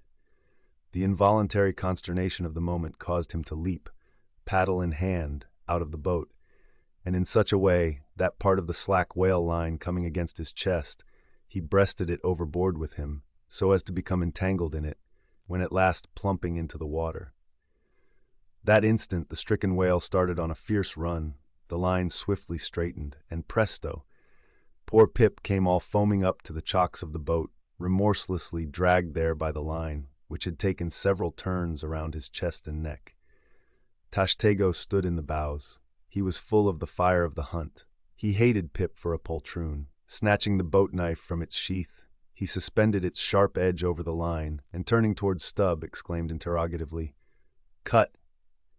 Meantime, Pip's blue, choked face plainly looked, "Do, for God's sake!" All passed in a flash. In less than half a minute, this entire thing happened. "Damn him, cut!" roared Stubb, and so the whale was lost and Pip was saved. So soon as he recovered himself, the poor little Negro was assailed by yells and execrations from the crew. Tranquilly permitting these irregular cursings to evaporate, Stubb then, in a plain, hot, businesslike, but still half-humorous manner, cursed Pip officially, and that done, unofficially gave him much wholesome advice. The substance was, never jump from a boat, Pip, except, but all the rest was indefinite, as the soundest advice ever is. Now, in general, stick to the boat is your true motto in whaling, but cases will sometimes happen when leap from the boat is still better. Moreover, as if perceiving at last that if he should give undiluted conscientious advice to Pip, he would be leaving him too wide a margin to jump in for the future, Stubb suddenly dropped all advice and concluded with a peremptory command, "Stick to the boat, Pip, or by the Lord, I won't pick you up if you jump. Mind that. We can't afford to lose whales by the likes of you. A whale would sell for 30 times what you would, Pip, in Alabama. Bear that in mind, and don't jump any more." Hereby perhaps Stubb indirectly hinted that though man loved his fellow, yet man is a money-making animal, which propensity too often interferes with his benevolence. But we are all in the hands of the gods, and Pip jumped again. It was under very similar circumstances to the first performance, but this time he did not breast out the line, and hence, when the whale started to run, Pip was left behind on the sea like a hurried traveler's trunk. Alas! Stubb was but too true to his word. It was a beautiful, bounteous blue day, the spangled sea calm and cool and flatly stretching away all round to the horizon, like gold beater's skin hammered out to the extremest. Bobbing up and down in that sea, Pip's ebon head showed like a head of cloves. No boat knife was lifted when he fell so rapidly astern. Stubb's inexorable back was turned upon him, and the whale was winged. In 3 minutes, a whole mile of shoreless ocean was between Pip and Stubb. Out from the center of the sea, poor Pip turned his crisp, curling black head to the sun, another lonely castaway, though the loftiest and the brightest. Now, in calm weather, to swim in the open ocean is as easy to the practiced swimmer as to ride in a spring carriage ashore. But the awful lonesomeness is intolerable. The intense concentration of self in the middle of such a heartless immensity, my God, who can tell it? Mark how when sailors in a dead calm bathe in the open sea, mark how closely they hug their ship and only coast along her sides. But had Stubb really abandoned the poor little Negro to his fate? No, he did not mean to, at least. Because there were 2 boats in his wake, and he supposed, no doubt, that they would of course come up to Pip very quickly and pick him up, though, indeed, such considerations towards oarsmen jeopardized through their own timidity is not always manifested by the hunters in all similar instances, and such instances not unfrequently occur. Almost invariably in the fishery, a coward, so-called, is marked with the same ruthless detestation peculiar to military navies and armies. But it so happened that those boats, without seeing Pip, suddenly spying whales close to them on one side, turned and gave chase, and Stubb's boat was now so far away, and he and all his crew so intent upon his fish, that Pip's ringed horizon began to expand around him miserably. By the merest chance, the ship itself at last rescued him, but from that hour the little Negro went about the deck an idiot. Such, at least, they said he was. The sea had jeeringly kept his finite body up, but drowned the infinite of his soul. Not drowned entirely, though. Rather carried down alive to wondrous depths, where strange shapes of the unwarped primal world glided to and fro before his passive eyes, and the miser-merman wisdom revealed his hoarded heaps, and among the joyous, heartless, ever-juvenile eternities, Pip saw the multitudinous, God-omnipresent coral insects that out of the firmament of waters heaved the colossal orbs. He saw God's foot upon the treadle of the loom, and spoke it, and therefore his shipmates called him mad. So man's insanity is heaven's sense, and wandering from all mortal reason, man comes at last to that celestial thought, which to reason is absurd and frantic, and weal or woe feels then uncompromised, indifferent as his God. For the rest, blame not Stubb too hardly. The thing is common in that fishery, and in the sequel of the narrative, it will then be seen what like abandonment befell myself. Chapter 94. A Squeeze of the Hand. That whale of Stubb's, so dearly purchased, was duly brought to the Pequod's side, where all those cutting and hoisting operations previously detailed were regularly gone through, even to the bailing of the Heidelberg tun, or case. While some were occupied with this latter duty, others were employed in dragging away the larger tubs so soon as filled with the sperm, and when the proper time arrived, this same sperm was carefully manipulated ere going to the try-works, of which anon. It had cooled and crystallized to such a degree that when, with several others, I sat down before a large Constantine's bath of it, I found it strangely concreted into lumps, here and there rolling about in the liquid part. It was our business to squeeze these lumps back into fluid, a sweet and unctuous duty. No wonder that in old times this sperm was such a favorite cosmetic, such a clearer, such a sweetener, such a softener, such a delicious mollifier. After having my hands in it for only a few minutes, my fingers felt like eels and began, as it were, to serpentine and spiralize. As I sat there at my ease, cross-legged on the deck, after the bitter exertion at the windlass, under a blue tranquil sky, the ship under indolent sail, and gliding so serenely along, as I bathed my hands among those soft, gentle globules of infiltrated tissues, woven almost within the hour, as they richly broke to my fingers and discharged all their opulence, like fully ripe grapes their wine, as I snuffed up that uncontaminated aroma, literally and truly like the smell of spring violets, I declare to you that for the time I lived as in a musky meadow, I forgot all about our horrible oath. In that inexpressible sperm I washed my hands and my heart of it. I almost began to credit the old Paracelsan superstition that sperm is of rare virtue in allaying the heat of anger. While bathing in that bath, I felt divinely free from all ill will or petulance or malice of any sort whatsoever. Squeeze, squeeze, squeeze all the morning long. I squeezed that sperm till I myself almost melted into it. I squeezed that sperm till a strange sort of insanity came over me, and I found myself unwittingly squeezing my co-laborers' hands in it, mistaking their hands for the gentle globules. Such an abounding, affectionate, friendly, loving feeling did this avocation beget, that at last I was continually squeezing their hands and looking up into their eyes sentimentally, as much as to say, "Oh, my dear fellow beings, why should we longer cherish any social acerbities, or know the slightest ill humor or envy? Come, let us squeeze hands all round. Nay, let us all squeeze ourselves into each other. Let us squeeze ourselves universally into the very milk and sperm of kindness. Would that I could keep squeezing that sperm forever. For now, since by many prolonged, repeated experiences, I have perceived that in all cases man must eventually lower, or at least shift, his conceit of attainable felicity, not placing it anywhere in the intellect or the fancy, but in the wife, the heart, the bed, the table, the saddle, the fireside, the country. Now that I have perceived all this, I am ready to squeeze Case eternally. In thoughts of the visions of the night, I saw long rows of angels in paradise, each with his hands in a jar of spermaceti. Now, while discoursing of sperm, it behooves to speak of other things akin to it, in the business of preparing the sperm whale for the try-works. First comes white horse, so-called, which is obtained from the tapering part of the fish, and also from the thicker portions of his flukes.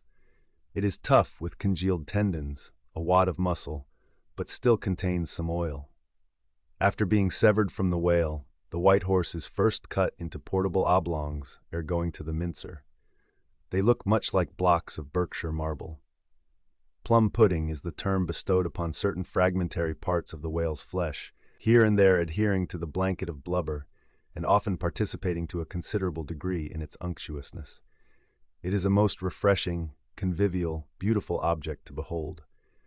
As its name imports, it is of an exceedingly rich, mottled tint, with a best-streaked snowy and golden ground, dotted with spots of the deepest crimson and purple. It is plums of rubies in pictures of citron. Spite of reason, it is hard to keep yourself from eating it. I confess that once I stole behind the foremast to try it. It tasted something, as I should conceive a royal cutlet from the thigh of Louis le Gros might have tasted, supposing him to have been killed the first day after the venison season, and that particular venison season contemporary with an unusually fine vintage of the vineyards of Champagne. There is another substance, and a very singular one, which turns up in the course of this business, but which I feel it to be very puzzling adequately to describe. It is called slobgollion. an appellation original with the whalemen, and even so is the nature of the substance. It is an ineffably oozy, stringy affair, most frequently found in the tubs of sperm after a prolonged squeezing and subsequent decanting. I hold it to be the wondrously thin ruptured membranes of the case, coalescing. Gurry, so called, is a term properly belonging to right whalemen, but sometimes incidentally used by the sperm fishermen. It designates the dark, glutinous substance which is scraped off the back of the Greenland or right whale, and much of which covers the decks of those inferior souls who hunt that ignoble leviathan. Nippers. Strictly, this word is not indigenous to the whale's vocabulary, but as applied by whalemen, it becomes so. A whaleman's nipper is a short, firm strip of tendinous stuff cut from the tapering part of leviathan's tail. It averages an inch in thickness, and for the rest is about the size of the iron part of a hoe. Edgewise moved along the oily deck, it operates like a leathern squilgee, and by nameless blandishments, as of magic, allures along with it all impurities. But to learn all about these recondite matters, your best way is at once to descend into the blubber room and have a long talk with its inmates. This place has previously been mentioned as the receptacle for the blanket pieces, when stripped and hoisted from the whale. When the proper time arrives for cutting up its contents, this apartment is a scene of terror to all tyros, especially by night. On one side, lit by a dull lantern, a space has been left clear for the workmen. They generally go in pairs, a pike and gaffman and a spademan. The whaling pike is similar to a frigate's boarding weapon of the same name. The gaff is something like a boat hook. With his gaff, the gaffman hooks onto a sheet of blubber and strives to hold it from slipping as the ship pitches and lurches about. Meanwhile, the spademan stands on the sheet itself, perpendicularly chopping it into the portable horse pieces. This spade is sharp as hone can make it.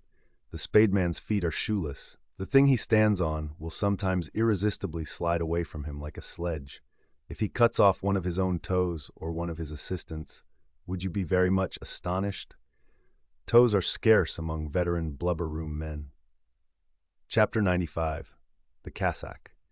Had you stepped on board the Pequod at a certain juncture of this post-mortemizing of the whale, and had you strolled forward nigh the windlass, pretty sure am I that you would have scanned with no small curiosity a very strange, enigmatical object, which you would have seen there, lying along lengthwise in the lee scuppers. Not the wondrous cistern in the whale's huge head, not the prodigy of his unhinged lower jaw, not the miracle of his symmetrical tail. None of these would so surprise you as half a glimpse of that unaccountable cone, longer than a Kentuckian is tall, nigh a foot in diameter at the base, and jet black as Yojo, the ebony idol of Queequeg. And an idol indeed it is, or rather, in old times, its likeness was. Such an idol as that found in the secret groves of Queen Maacah in Judea, and for worshipping which King Asa her son did depose her and destroyed the idol, and burnt it for an abomination at the brook Kedron, as darkly set forth in the 15th chapter of the first book of Kings. Look at the sailor, called the mincer, who now comes along, and assisted by two allies, heavily backs the grandissimus, as the mariners call it, and with bowed shoulders staggers off with it as if he were a grenadier carrying a dead comrade from the field. Extending it upon the forecastle deck, he now proceeds cylindrically to remove its dark pelt. As an African hunter, the pelt of a boa. This done, he turns the pelt inside out, like a pantaloon leg, gives it a good stretching, so as almost to double its diameter, and at last hangs it well spread in the rigging to dry. Ere long it is taken down, when removing some 3 feet of it towards the pointed extremity, and then cutting 2 slits for armholes at the other end, he lengthwise slips himself bodily into it. The mincer now stands before you invested in the full canonicals of his calling. Immemorial to all his order, this investiture alone will adequately protect him while employed in the peculiar functions of his office. That office consists in mincing the horse pieces of blubber for the pots, an operation which is conducted at a curious wooden horse planted endwise against the bulwarks, and with a capacious tub beneath it, into which the minced pieces drop, fast as the sheets from a wrapped orator's desk. Arrayed in decent black, occupying a conspicuous pulpit, intent on Bible leaves, what a candidate for an archbishopric, what a lad for a pope were this mincer! Bible leaves! Bible leaves! This is the invariable cry from the mates to the mincer. It enjoins him to be careful and cut his work into as thin slices as possible, inasmuch as by so doing the business of boiling out the oil is much accelerated and its quantity considerably increased, besides perhaps improving it in quality. Chapter 96. The Try-Works. Besides her hoisted boats, an American whaler is outwardly distinguished by her try-works. She presents the curious anomaly of the most solid masonry joining with oak and hemp in constituting the completed ship. It is as if from the open field a brick kiln were transported to her planks. The try-works are planted between the foremast and mainmast, the most roomy part of the deck. The timbers beneath are of a peculiar strength, fitted to sustain the weight of an almost solid mass of brick and mortar, some 10 feet by 8 square and 5 in height. The foundation does not penetrate the deck, but the masonry is firmly secured to the surface by ponderous knees of iron bracing it on all sides and screwing it down to the timbers. On the flanks it is cased with wood, and at top completely covered by a large, sloping, battened hatchway. Removing this hatch, we expose the great try-pots, 2 in number, and each of several barrels' capacity. When not in use, they are kept remarkably clean. Sometimes they are polished with soapstone and sand, till they shine within like silver punch bowls. During the night watches, some cynical old sailors will crawl into them and coil themselves away there for a nap. While employed in polishing them, one man in each pot, side by side, many confidential communications are carried on over the iron lips. It is a place also for profound mathematical meditation. It was in the left-hand tripod of the Pequod, with the soapstone diligently circling round me, that I was first indirectly struck by the remarkable fact that in geometry all bodies gliding along the cycloid, my soapstone, for example, will descend from any point in precisely the same time. Removing the fireboard from the front of the try-works, the bare masonry of that side is exposed, penetrated by the 2 iron mouths of the furnaces, directly underneath the pots. These mouths are fitted with heavy doors of iron. The intense heat of the fire is prevented from communicating itself to the deck by means of a shallow reservoir extending under the entire enclosed surface of the works. By a tunnel inserted at the rear, this reservoir is kept replenished with water as fast as it evaporates. There are no external chimneys. They open direct from the rear wall. And here let us go back for a moment. It was about 9 o'clock at night that the Pequod's try-works were first started on this present voyage.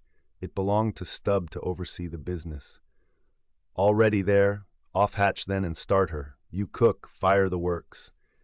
This was an easy thing, for the carpenter had been thrusting his shavings into the furnace throughout the passage. Here be it said that in a whaling voyage the first fire in the try-works has to be fed for a time with wood. After that no wood is used, except as a means of quick ignition to the staple fuel. In a word, after being tried out, the crisp, shriveled blubber, now called scraps or fritters, still contains considerable of its unctuous properties. These fritters feed the flames. Like a plethoric burning martyr, or a self-consuming misanthrope, once ignited, the whale supplies his own fuel and burns by his own body.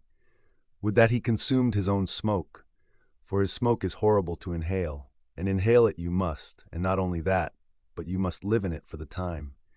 It has an unspeakable, wild Hindu odor about it, such as may lurk in the vicinity of funereal pyres.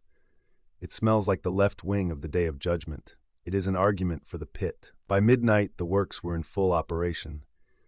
We were clear from the carcass, sail had been made, the wind was freshening, the wild ocean darkness was intense. But that darkness was licked up by the fierce flames, which at intervals forked forth from the sooty flues, and illuminated every lofty rope in the rigging, as with the famed Greek fire. The burning ship drove on, as if remorselessly commissioned to some vengeful deed. So the pitch and sulphur-freighted brigs of the bold Hydriote Canaris, issuing from their midnight harbors, with broad sheets of flame for sails, bore down upon the Turkish frigates, and folded them in conflagrations. The hatch, removed from the top of the works, now afforded a wide hearth in front of them. Standing on this were the Tartarian shapes of the pagan harpooneers, always the whale ship's stokers. With huge pronged poles they pitched hissing masses of blubber into the scalding pots, or stirred up the fires beneath, till the snaky flames darted, curling out of the doors to catch them by the feet. The smoke rolled away in sullen heaps. To every pitch of the ship there was a pitch of the boiling oil, which seemed all eagerness to leap into their faces. Opposite the mouth of the works, on the further side of the wide wooden hearth, was the windlass. This served for a sea sofa. Here lounged the watch, when not otherwise employed, looking into the red heat of the fire, till their eyes felt scorched in their heads. Their tawny features, now all begrimed with smoke and sweat, their matted beards, and the contrasting barbaric brilliancy of their teeth, all these were strangely revealed in the capricious emblazonings of the works. As they narrated to each other their unholy adventures, their tales of terror told in words of mirth, as their uncivilized laughter forked upwards out of them like the flames from the furnace, as to and fro, in their front, the harpooneers wildly gesticulated with their huge pronged forks and dippers, as the wind howled on, and the sea leaped, and the ship groaned and dived, and yet steadfastly shot her red hell further and further into the blackness of the sea and the night, and scornfully champed the white bone in her mouth, and viciously spat round her on all sides. Then the rushing Pequod, freighted with savages, and laden with fire, and burning a corpse, and plunging into that blackness of darkness, seemed the material counterpart of her monomaniac commander's soul. So seemed it to me, as I stood at her helm, and for long hours silently guided the way of this fire-ship on the sea. Wrapped, for that interval, in darkness myself, I but the better saw the redness, the madness, the ghastliness of others. The continual sight of the fiend shapes before me, capering half in smoke and half in fire, these at last begat kindred visions in my soul, so soon as I began to yield to that unaccountable drowsiness which ever would come over me at a midnight helm. But that night, in particular, a strange, and ever since inexplicable, thing occurred to me. Starting from a brief, standing sleep, I was horribly conscious of something fatally wrong. The jawbone tiller smote my side, which leaned against it. In my ears was the low hum of sails, just beginning to shake in the wind. I thought my eyes were open. I was half conscious of putting my fingers to the lids and mechanically stretching them still further apart. But spite of all this, I could see no compass before me to steer by, though it seemed but a minute since I had been watching the card, by the steady binnacle lamp illuminating it. Nothing seemed before me but a jet gloom, now and then made ghastly by flashes of redness. Uppermost was the impression that whatever swift, rushing thing I stood on was not so much bound to any haven ahead as rushing from all havens astern. A stark, bewildered feeling, as of death, came over me. Convulsively my hands grasped the tiller, but with the crazy conceit that the tiller was, somehow, in some enchanted way, inverted. My God! What is the matter with me? Thought I. Lo, in my brief sleep I had turned myself about, and was fronting the ship's stern, with my back to her prow and the compass. In an instant I faced back, just in time to prevent the vessel from flying up into the wind, and very probably capsizing her. How glad and how grateful the relief from this unnatural hallucination of the night, and the fatal contingency of being brought by the lee. Look not too long in the face of the fire, O man. Never dream with thy hand on the helm. Turn not thy back to the compass. Accept the first hint of the hitching tiller. Believe not the artificial fire when its redness makes all things look ghastly. Tomorrow in the natural sun, the skies will be bright. Those who glared like devils in the forking flames, the morn will show in far other, at least gentler relief. The glorious golden glad sun, the only true lamp, all others but liars. Nevertheless the sun hides not Virginia's dismal swamp, nor Rome's accursed Campagna, nor wide Sahara, nor all the millions of miles of deserts and of griefs beneath the moon. The sun hides not the ocean, which is the dark side of this earth, and which is 2/3 of this earth. So therefore that mortal man who hath more of joy than sorrow in him, that mortal man cannot be true, not true, or undeveloped. With books the same. The truest of all men was the man of sorrows, and the truest of all books is Solomon's, and Ecclesiastes is the fine hammered steel of woe. All is vanity, all. This wilful world hath not got hold of unchristian Solomon's wisdom yet. But he who dodges hospitals and jails, and walks fast crossing graveyards, and would rather talk of operas than hell, calls Cowper, Young, Pascal, Rousseau, poor devils all of sick men, and throughout a carefree lifetime swears by Rabelais as passing wise, and therefore jolly. Not that man is fitted to sit down on tombstones and break the green damp mold with unfathomably wondrous Solomon. But even Solomon, he says, the man that wandereth out of the way of understanding shall remain, i.e., even while living, in the congregation of the dead. Give not thyself up then to fire, lest it invert thee, deaden thee, as for the time it did me. There is a wisdom that is woe, but there is a woe that is madness. And there is a Catskill eagle in some souls that can alike dive down into the blackest gorges and soar out of them again and become invisible in the sunny spaces. And even if he forever flies within the gorge, that gorge is in the mountains, so that even in his lowest swoop, the mountain eagle is still higher than other birds upon the plain, even though they soar. Chapter 97. The Lamp. Had you descended from the Pequod's try-works to the Pequod's forecastle, where the off-duty watch were sleeping, for one single moment you would have almost thought you were standing in some illuminated shrine of canonized kings and counselors. There they lay in their triangular oaken vaults, each mariner a chiseled muteness, a score of lamps flashing upon his hooded eyes. In merchantmen, oil for the sailor is more scarce than the milk of queens. To dress in the dark and eat in the dark and stumble in darkness to his palate, this is his usual lot. But the whaleman, as he seeks the food of light, so he lives in light. He makes his berth in Aladdin's lamp and lays him down in it, so that in the pitchiest night the ship's black hull still houses an illumination. See with what entire freedom the whaleman takes his handful of lamps, often but old bottles and vials though, to the copper cooler at the try-works, and replenishes them there, as mugs of ale at a vat. He burns, too, the purest of oil, in its unmanufactured and therefore unvitiated state, a fluid unknown to solar, lunar, or astral contrivances ashore. It is sweet as early grass butter in April. He goes and hunts for his oil, so as to be sure of its freshness and genuineness, even as the traveler on the prairie hunts up his own supper of game. Chapter 98. Stowing down and clearing up. Already has it been related how the great Leviathan is afar off descried from the masthead, how he is chased over the watery moors and slaughtered in the valleys of the deep, how he is then towed alongside and beheaded, and how, on the principle which entitled the headsman of old to the garments in which the beheaded was killed, his great padded surtout becomes the property of his executioner. How in due time he is condemned to the pots, and like Shadrach, Meshach, and Abednego, his spermaceti, oil, and bone pass unscathed through the fire. But now it remains to conclude the last chapter of this part of the description by rehearsing, singing, if I may, the romantic proceeding of decanting off his oil into the casks and striking them down into the hold, where once again Leviathan returns to his native profundities, sliding along beneath the surface as before, but, alas, never more to rise and blow.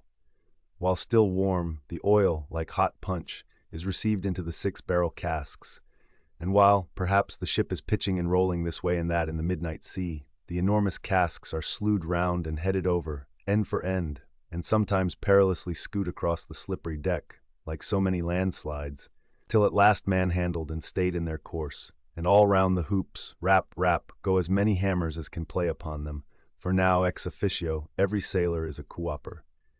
At length, when the last pint is casked, and all is cool, then the great hatchways are unsealed, the bowels of the ship are thrown open, and down go the casks to their final rest in the sea.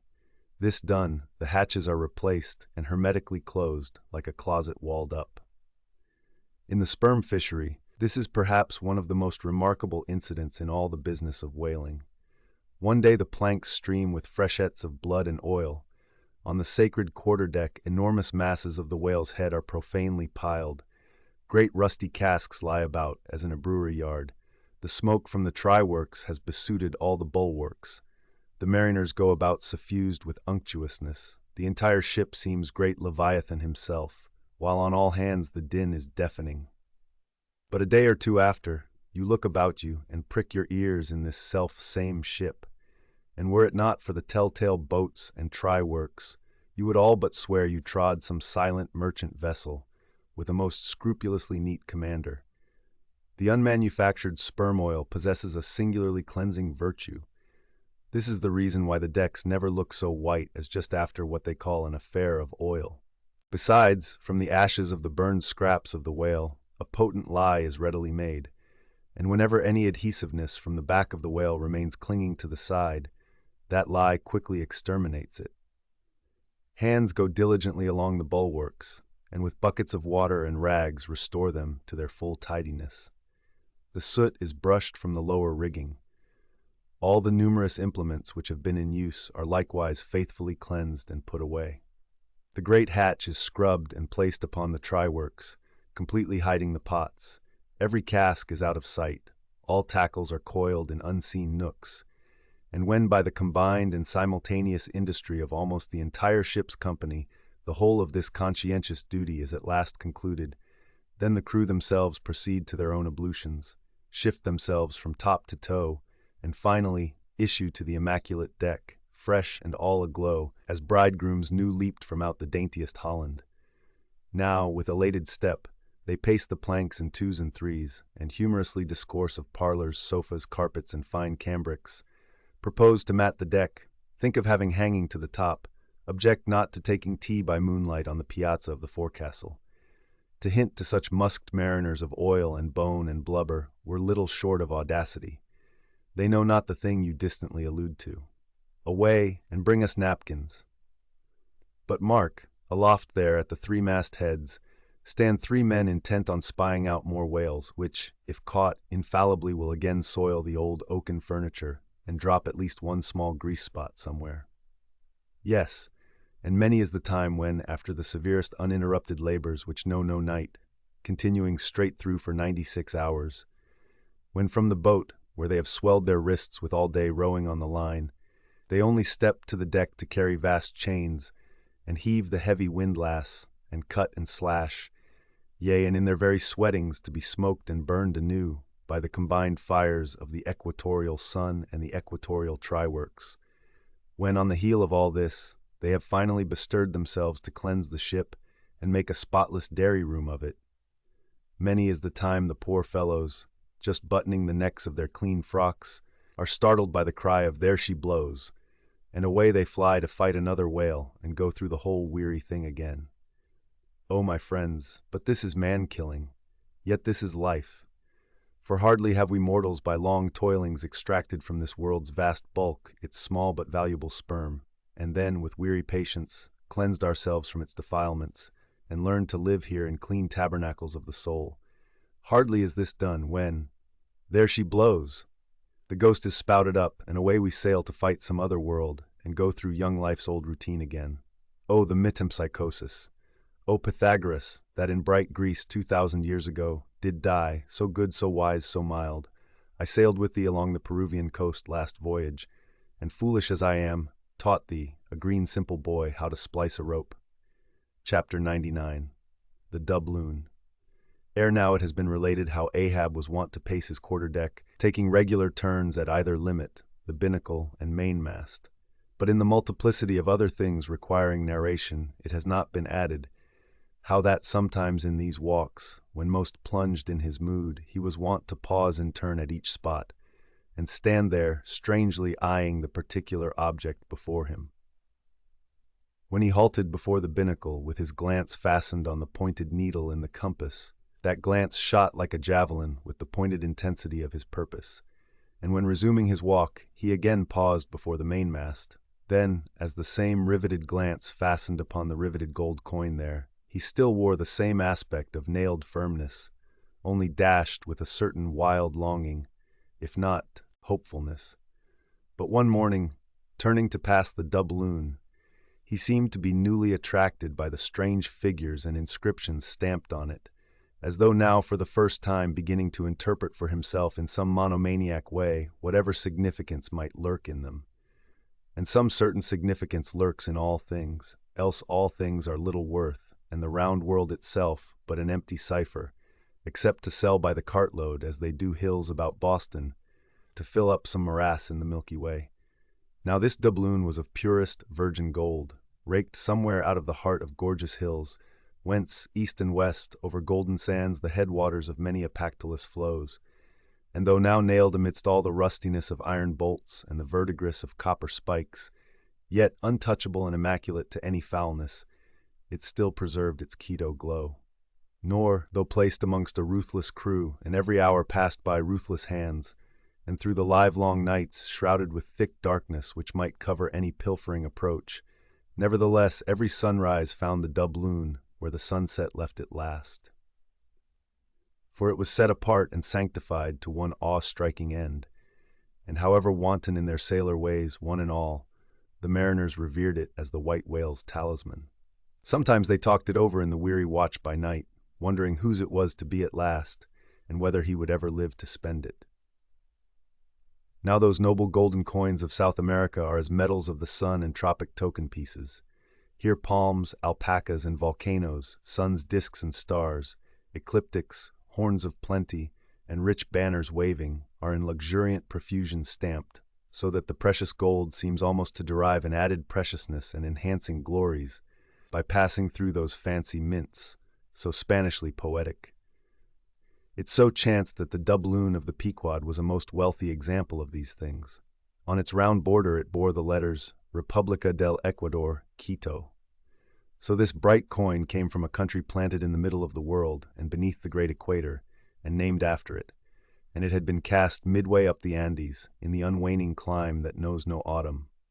Zoned by those letters you saw the likeness of 3 Andes summits, from one a flame, a tower on another, on the third a crowing cock, while arching over all was a segment of the partitioned zodiac, the signs all marked with their usual cabalistics, and the keystone sun entering the equinoctial point at Libra.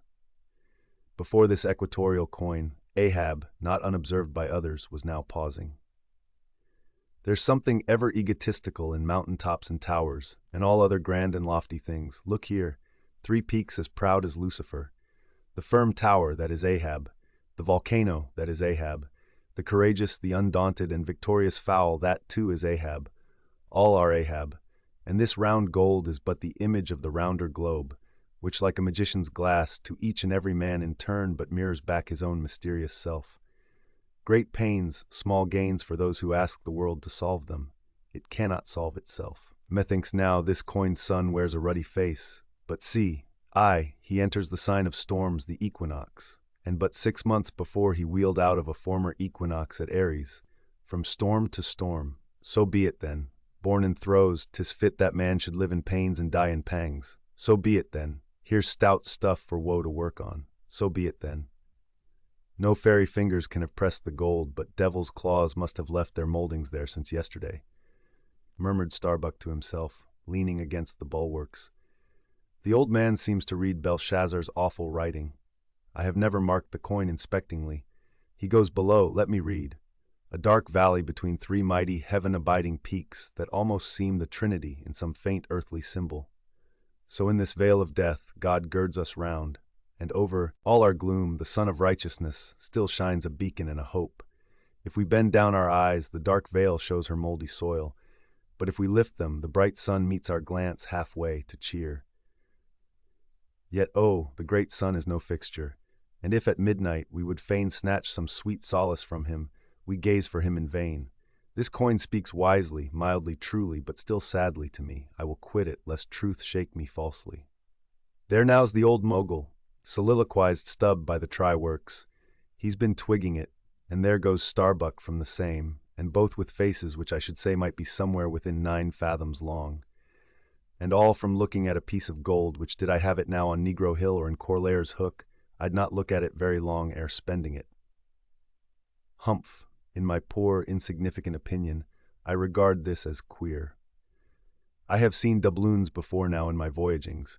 Your doubloons of old Spain, your doubloons of Peru, your doubloons of Chile, your doubloons of Bolivia, your doubloons of Popayan, with plenty of gold moidors and pistoles and joes and half-joes and quarter-joes.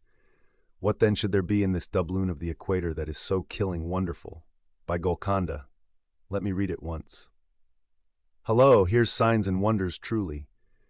That now is what old Bowditch in his epitome calls the zodiac, and what my almanac below calls ditto. I'll get the almanac, and as I have heard devils can be raised with de Boll's arithmetic, I'll try my hand at raising a meaning out of these queer curvicues here with the Massachusetts calendar. Here's the book. Let's see now.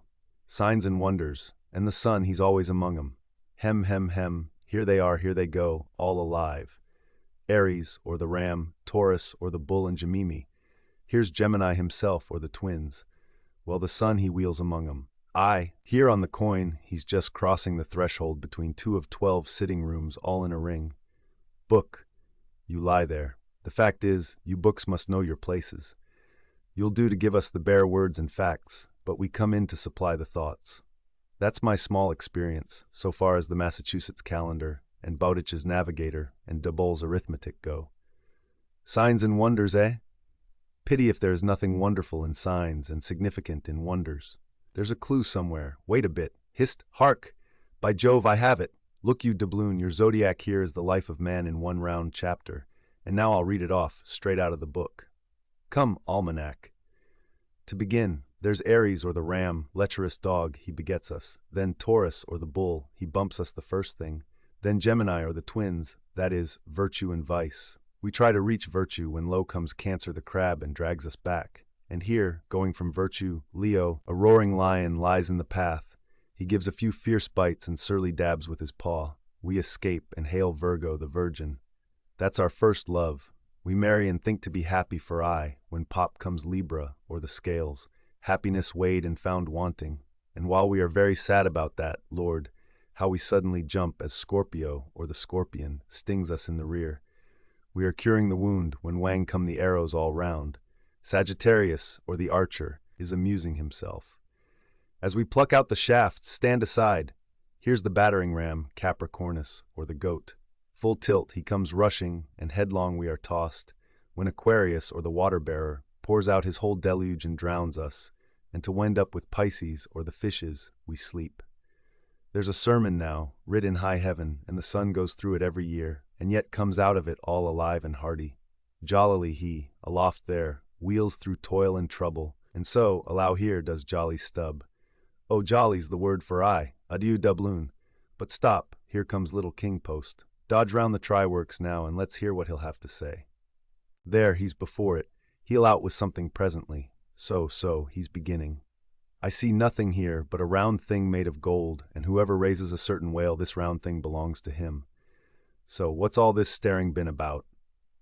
It is worth $16, that's true, and at 2 cents the cigar, that's 960 cigars.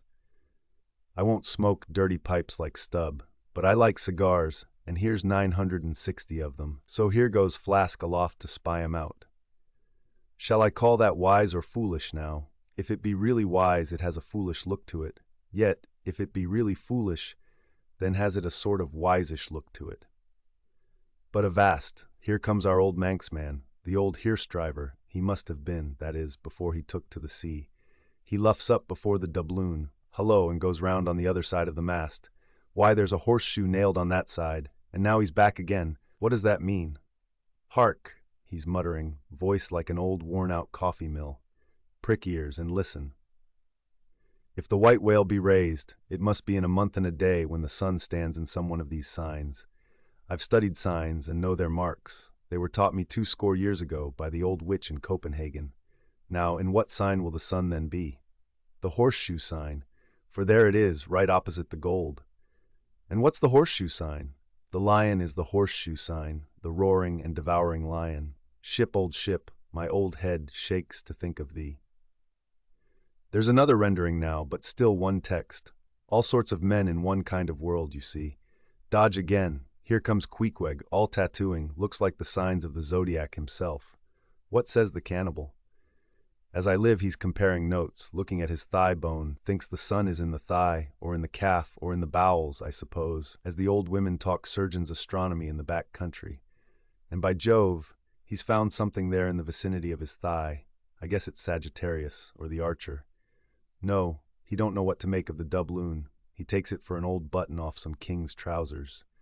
But aside again, here comes that ghost devil Fadala, tail coiled out of sight as usual, oakum in the toes of his pumps as usual. What does he say with that look of his?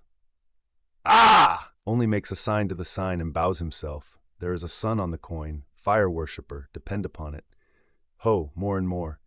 This way comes Pip, poor boy, would he had died or I. He's half horrible to me. He too has been watching all of these interpreters, myself included. And look now, he comes to read with that unearthly idiot face. Stand away again and hear him. Hark! I look, you look, he looks, we look, ye look, they look.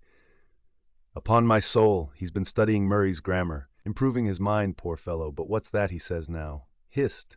I look, you look, he looks, we look, ye look, they look. Why, he's getting it by heart, hist again. I look, you look, he looks, we look, ye look, they look. Well, that's funny. And I, you, and he, and we, ye, and they are all bats, and I'm a crow, especially when I stand atop of this pine tree here. Caw, caw, caw, caw, caw, caw, ain't I a crow? And where's the scarecrow? There he stands, 2 bones stuck into a pair of old trousers, and 2 more poked into the sleeves of an old jacket. Wonder if he means me? Complimentary. Poor lad, I could go hang myself. Anyway, for the present, I'll quit Pip's vicinity. I can stand the rest, for they have plain wits, but he's too crazy witty for my sanity. So, I leave him muttering. Here's the ship's navel, this doubloon here, and they are all on fire to unscrew it. But unscrew your navel, and what's the consequence? Then again, if it stays here, that is ugly too, for when aught's nailed to the mast, it's a sign that things grow desperate. Ha ha! Old Ahab, the white whale, he'll nail ye! This is a pine tree. My father in old Tolland County cut down a pine tree once and found a silver ring grown over in it, some old darkie's wedding ring. How did it get there? And so they'll say in the resurrection, when they come to fish up this old mast and find a doubloon lodged in it with bedded oysters for the shaggy bark. Oh, the gold, the precious, precious gold! The green miser'll hoard ye soon. Hish, hish! God goes 'mong the world's blackberrying. Cook, hook, cook, and cook us. Jenny, hey, hey, hey, hey, hey, Jenny, Jenny. And get your hoe cake done. Chapter 100. Leg and Arm. The Pequod of Nantucket meets the Samuel Enderby of London. Ship ahoy! Hast seen the white whale? So cried Ahab, once more hailing a ship showing English colors, bearing down under the stern. Trumpet to mouth, the old man was standing in his hoisted quarter-boat, his ivory leg plainly revealed to the stranger captain, who was carelessly reclining in his own boat's bow. He was a darkly tanned, burly, good-natured, fine-looking man of 60 or thereabouts, dressed in a spacious roundabout that hung round him in festoons of blue pilot cloth, and one empty arm of this jacket streamed behind him like the broidered arm of a hussar's surcoat. Hast seen the white whale? See you this? And withdrawing it from the folds that had hidden it, he held up a white arm of sperm whale bone, terminating in a wooden head like a mallet. Man my boat! Cried Ahab impetuously, and tossing about the oars near him. Stand by to lower. In less than a minute, without quitting his little craft, he and his crew were dropped to the water, and were soon alongside of the stranger. But here a curious difficulty presented itself. In the excitement of the moment, Ahab had forgotten that since the loss of his leg, he had never once stepped on board of any vessel at sea but his own, and then it was always by an ingenious and very handy mechanical contrivance peculiar to the Pequod, and a thing not to be rigged and shipped in any other vessel at a moment's warning. Now, it is no very easy matter for anybody, except those who are almost hourly used to it, like whalemen, to clamber up a ship's side from a boat on the open sea, for the great swells now lift the boat high up towards the bulwarks, and then instantaneously drop it halfway down to the kelson. So, deprived of one leg, and the strange ship of course being altogether unsupplied with the kindly invention, Ahab now found himself abjectly reduced to a clumsy landsman again, hopelessly eyeing the uncertain, changeful height he could hardly hope to attain. It has before been hinted, perhaps, that every little untoward circumstance that befell him, and which indirectly sprang from his luckless mishap, almost invariably irritated or exasperated Ahab. And in the present instance, all this was heightened by the sight of the 2 officers of the strange ship, leaning over the side by the perpendicular ladder of nailed cleats there, and swinging towards him a pair of tastefully ornamented man-ropes. For at first they did not seem to bethink them that a one-legged man must be too much of a cripple to use their sea banisters. But this awkwardness only lasted a minute, because the strange captain, observing at a glance how affairs stood, cried out, I see, a vast heaving there. Jump, boys, and swing over the cutting tackle. As good luck would have it, they had had a whale alongside a day or 2 previous, and the great tackles were still aloft, and the massive curved blubber hook, now clean and dry, was still attached to the end. This was quickly lowered to Ahab, who, at once comprehending it all, slid his solitary thigh into the curve of the hook. It was like sitting in the fluke of an anchor, or the crotch of an apple tree, and then, giving the word, held himself fast, and at the same time also helped to hoist his own weight by pulling hand over hand upon one of the running parts of the tackle. Soon he was carefully swung inside the high bulwarks and gently landed upon the capstan head. With his ivory arm frankly thrust forth in welcome, the other captain advanced, and Ahab, putting out his ivory leg and crossing the ivory arm like two swordfish blades, cried out in his walrus way, "Aye, aye, hearty, let us shake bones together, an arm and a leg, an arm that never can shrink, I see, and a leg that never can run. Where didst thou see the white whale? How long ago?" "The white whale," said the Englishman, pointing his ivory arm towards the east and taking a rueful sight along it, as if it had been a telescope.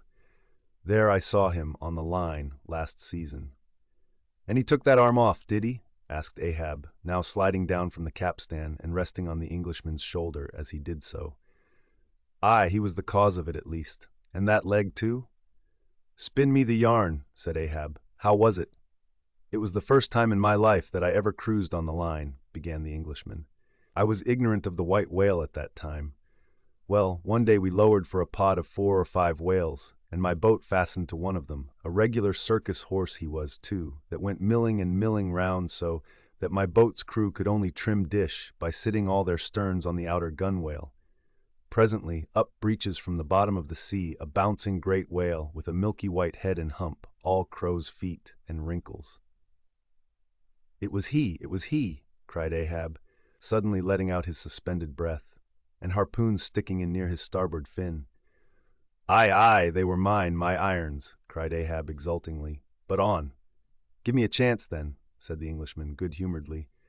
"Well, this old great-grandfather, with the white head and hump, runs all afoam into the pod and goes to snapping furiously at my fast line. 'Aye, I see. Wanted to part it. Free the fast fish. An old trick. I know him.'" "How it was exactly?" continued the one-armed commander. "I do not know, but in biting the line, it got foul of his teeth, caught there somehow.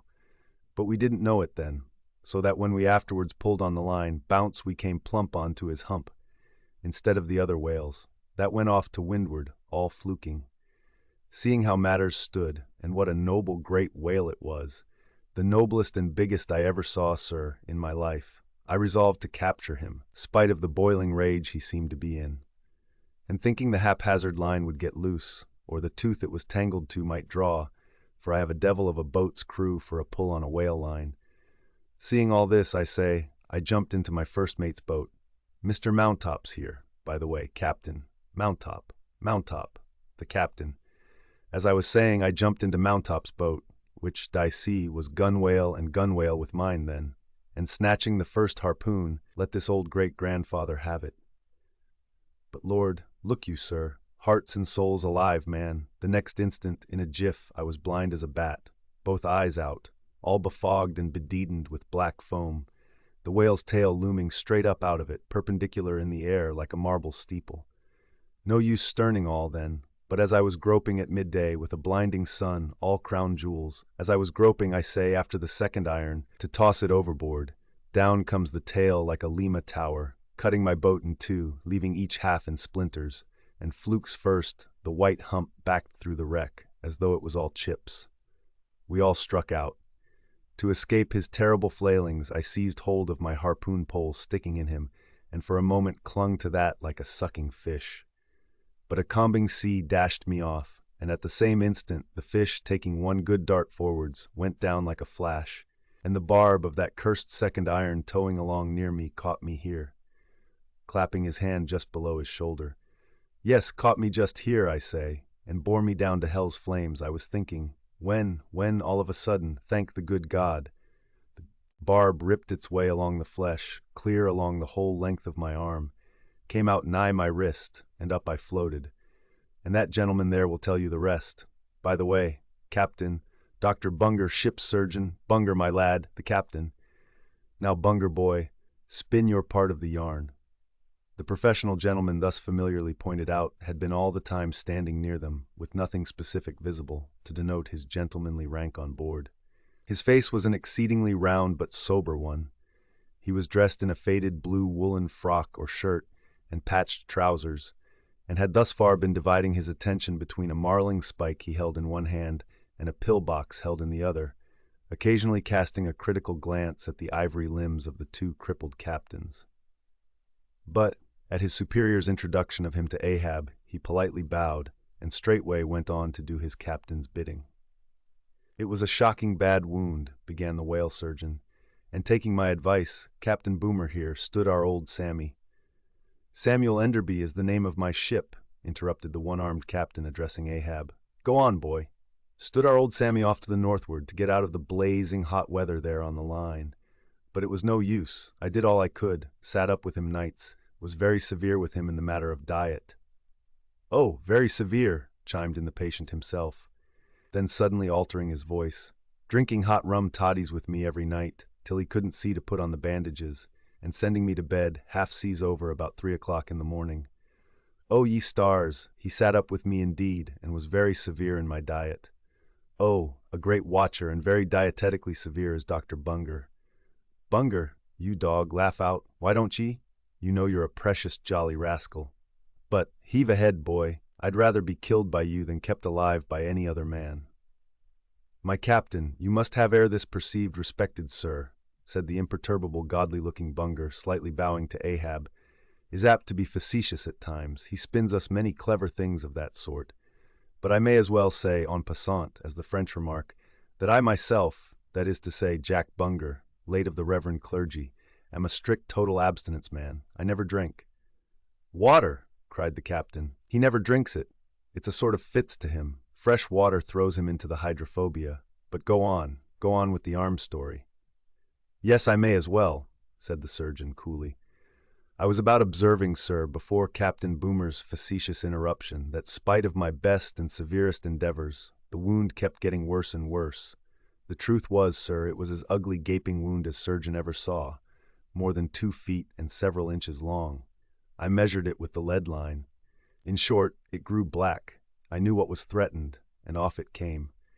But I had no hand in shipping that ivory arm there.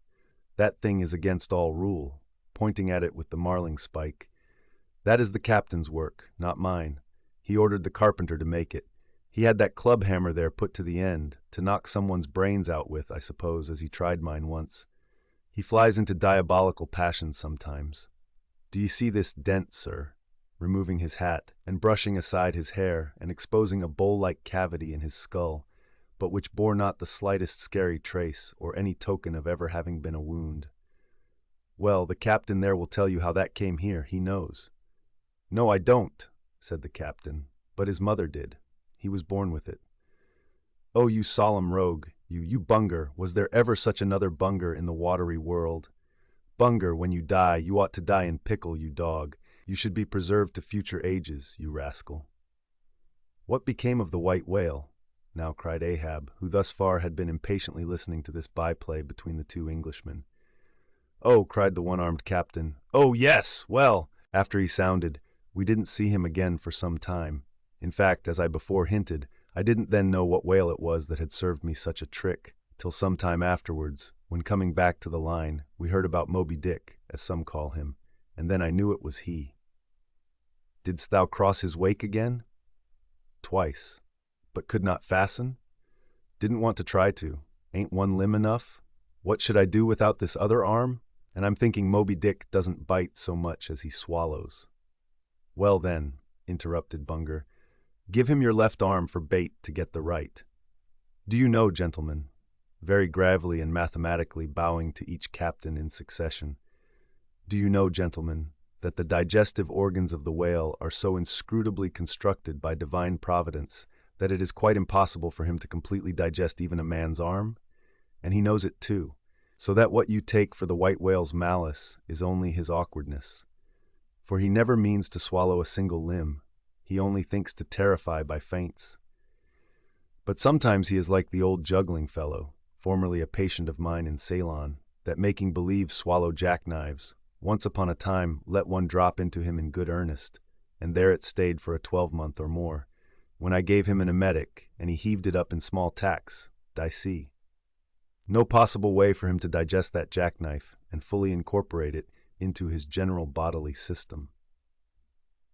Yes, Captain Boomer, if you're quick enough about it, and have a mind to pawn one arm for the sake of the privilege of giving decent burial to the other, why in that case the arm is yours. Only let the whale have another chance at you shortly, that's all. No, thank ye, Bunger, said the English captain. He's welcome to the arm he has, since I can't help it, and didn't know him then, but not to another one. No more white whales for me. I've lowered for him once, and that has satisfied me. There would be great glory in killing him, I know that, and there is a shipload of precious sperm in him, but hark ye, he's best let alone. Don't you think so, Captain? Glancing at the ivory leg. He is, but he will still be hunted for all that. What is best let alone, that accursed thing is not always what least allures. He's all a magnet. How long since thou saw'st him last? Which way heading? Bless my soul, and curse the foul fiends, cried Bunger, stoopingly walking round Ahab, and like a dog, strangely snuffing. This man's blood. Bring the thermometer. It's at the boiling point. His pulse makes these planks beat, sir, taking a lancet from his pocket and drawing near to Ahab's arm. Avast! Roared Ahab, dashing him against the bulwarks. Man the boat! Which way heading? Good God! Cried the English captain, to whom the question was put. What's the matter? He was heading east, I think. Is your captain crazy? Whispering Fedallah.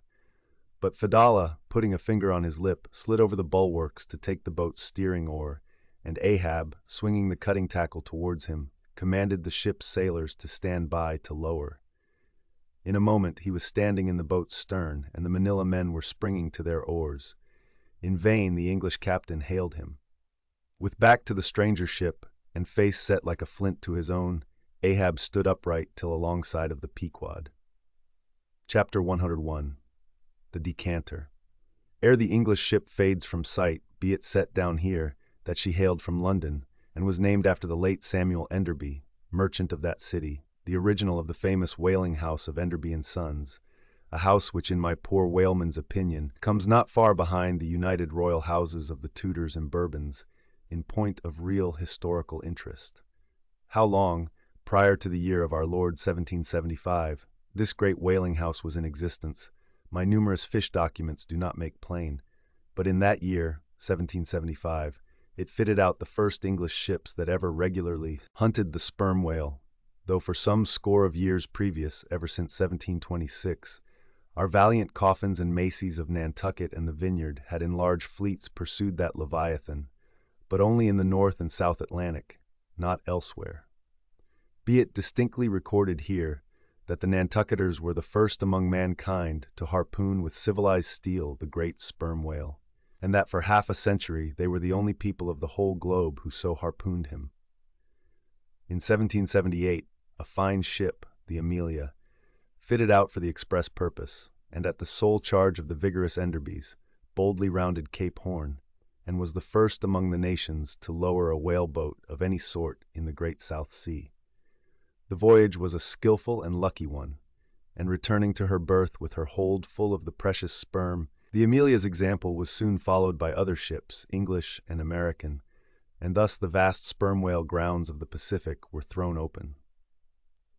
But not content with this good deed, the indefatigable house again bestirred itself, Samuel and all his sons, how many their mother only knows, and under their immediate auspices, and partly, I think, at their expense, the British government was induced to send the sloop of war Rattler on a whaling voyage of discovery into the South Sea.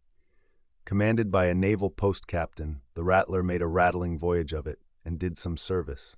How much does not appear. But this is not all.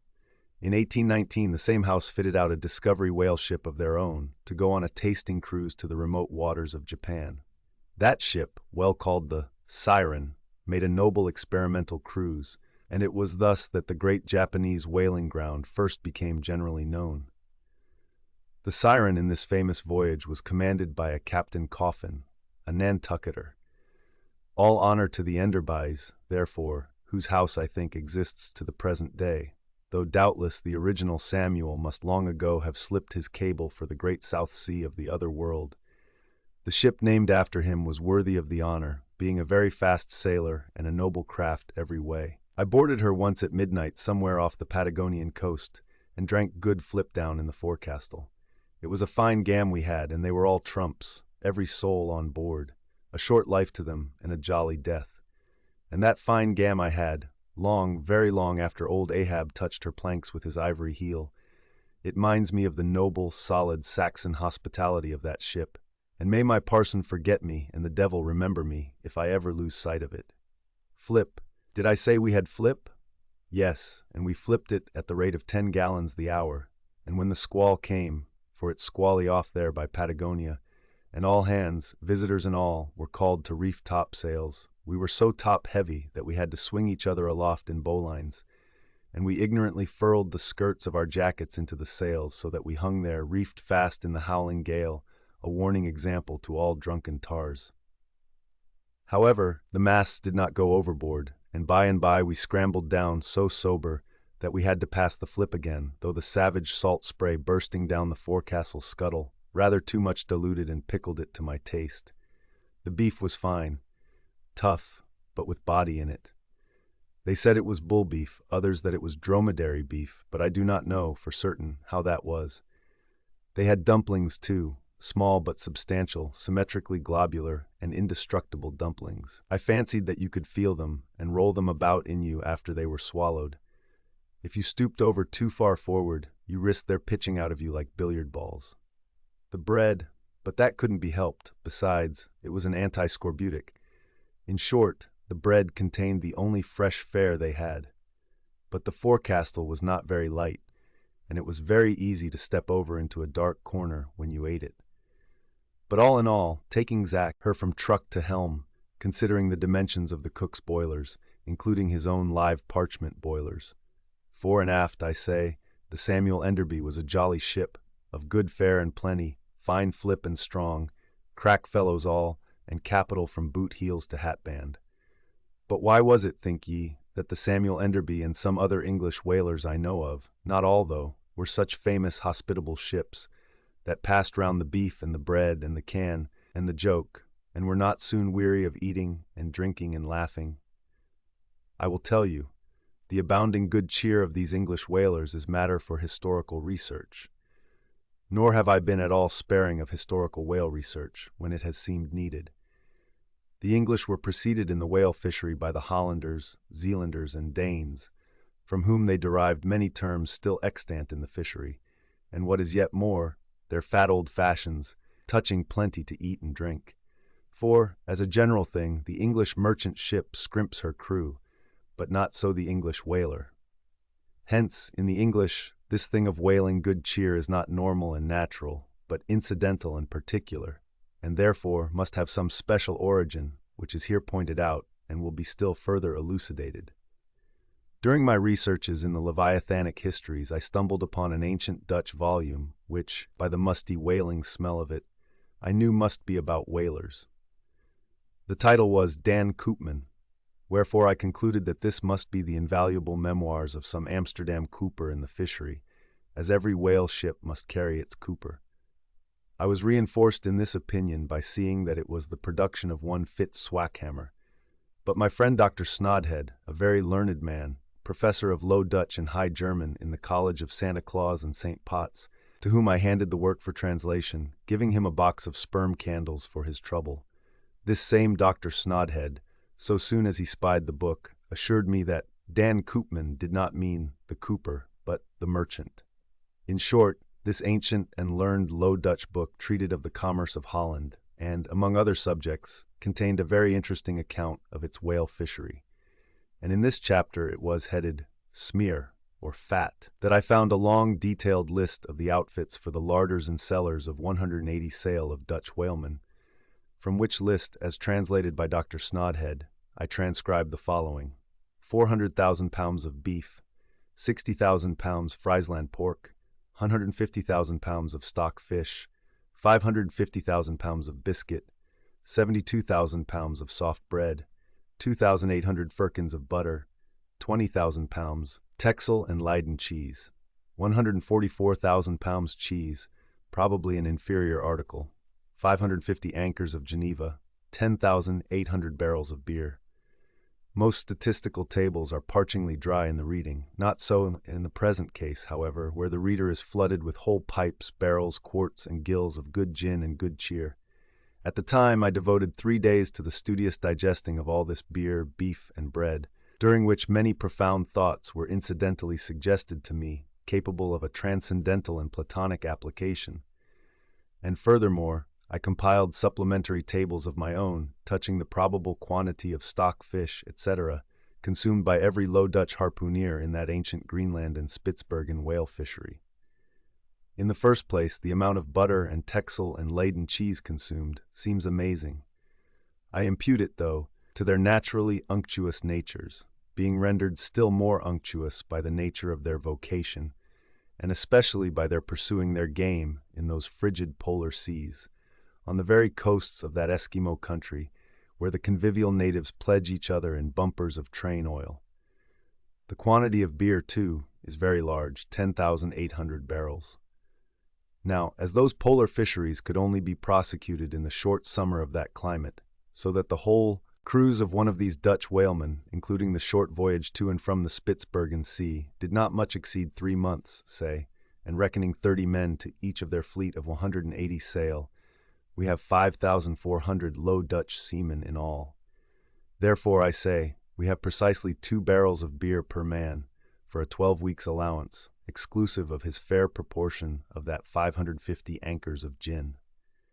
Now, whether these gin and beer harpooneers, so fuddled as one might fancy them to have been, were the right sort of men to stand up in a boat's head and take good aim at flying whales, this would seem somewhat improbable. Yet they did aim at them, and hit them too. But this was very far north, be it remembered, where beer agrees well with the constitution. Upon the equator, in our southern fishery, beer would be apt to make the harpooneer sleepy at the masthead and boozy in his boat, and grievous loss might ensue to Nantucket and New Bedford. But no more. Enough has been said to show that the old Dutch whalers of 2 or 3 centuries ago were high livers, and that the English whalers have not neglected so excellent an example. For, say they, when cruising in an empty ship, if you can get nothing better out of the world, get a good dinner out of it at least. And this empties the decanter. Chapter 102. A Bower in the Arsacides. Hitherto, in descriptively treating of the sperm whale, I have chiefly dwelt upon the marvels of his outer aspect, or separately and in detail upon some few interior structural features. But to a large and thorough sweeping comprehension of him, it behooves me now to unbutton him still further, and untagging the points of his hose, unbuckling his garters, and casting looks in the eyes of the joints of his innermost bones, set him before you in his ultimatum, that is to say, in his unconditional skeleton. But how now, Ishmael? How is it that you, a mere oarsman in the fishery, pretend to know aught about the subterranean parts of the whale?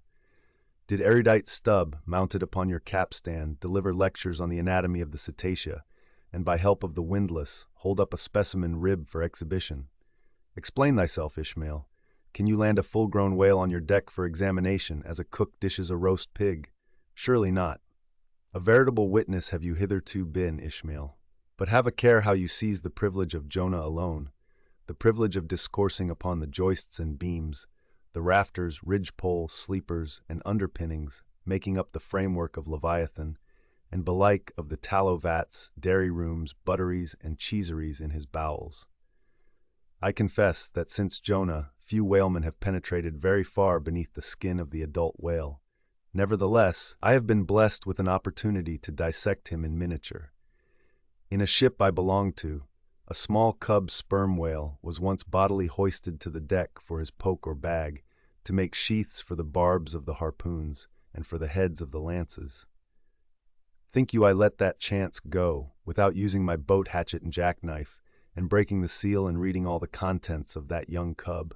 And as for my exact knowledge of the bones of the Leviathan in their gigantic full-grown development, for that rare knowledge I am indebted to my late royal friend Tranquo, King of Trank, one of the Arsacides. For being at Trank years ago, when attached to the trading ship Day of Algiers, I was invited to spend part of the Arsacidian holidays with the Lord of Trank at his retired palm villa at Pupella, a seaside glen not very far distant from what our sailors called Bamboo Town, his capital. Among many other fine qualities, my royal friend Tranquo, being gifted with a devout love for all matters of barbaric virtue, had brought together in Pupella whatever rare things the more ingenious of his people could invent, chiefly carved woods of wonderful devices, chiseled shells, inlaid spears, costly paddles, aromatic canoes, and all these distributed among whatever natural wonders the wonder-freighted, tribute-rendering waves had cast upon his shores.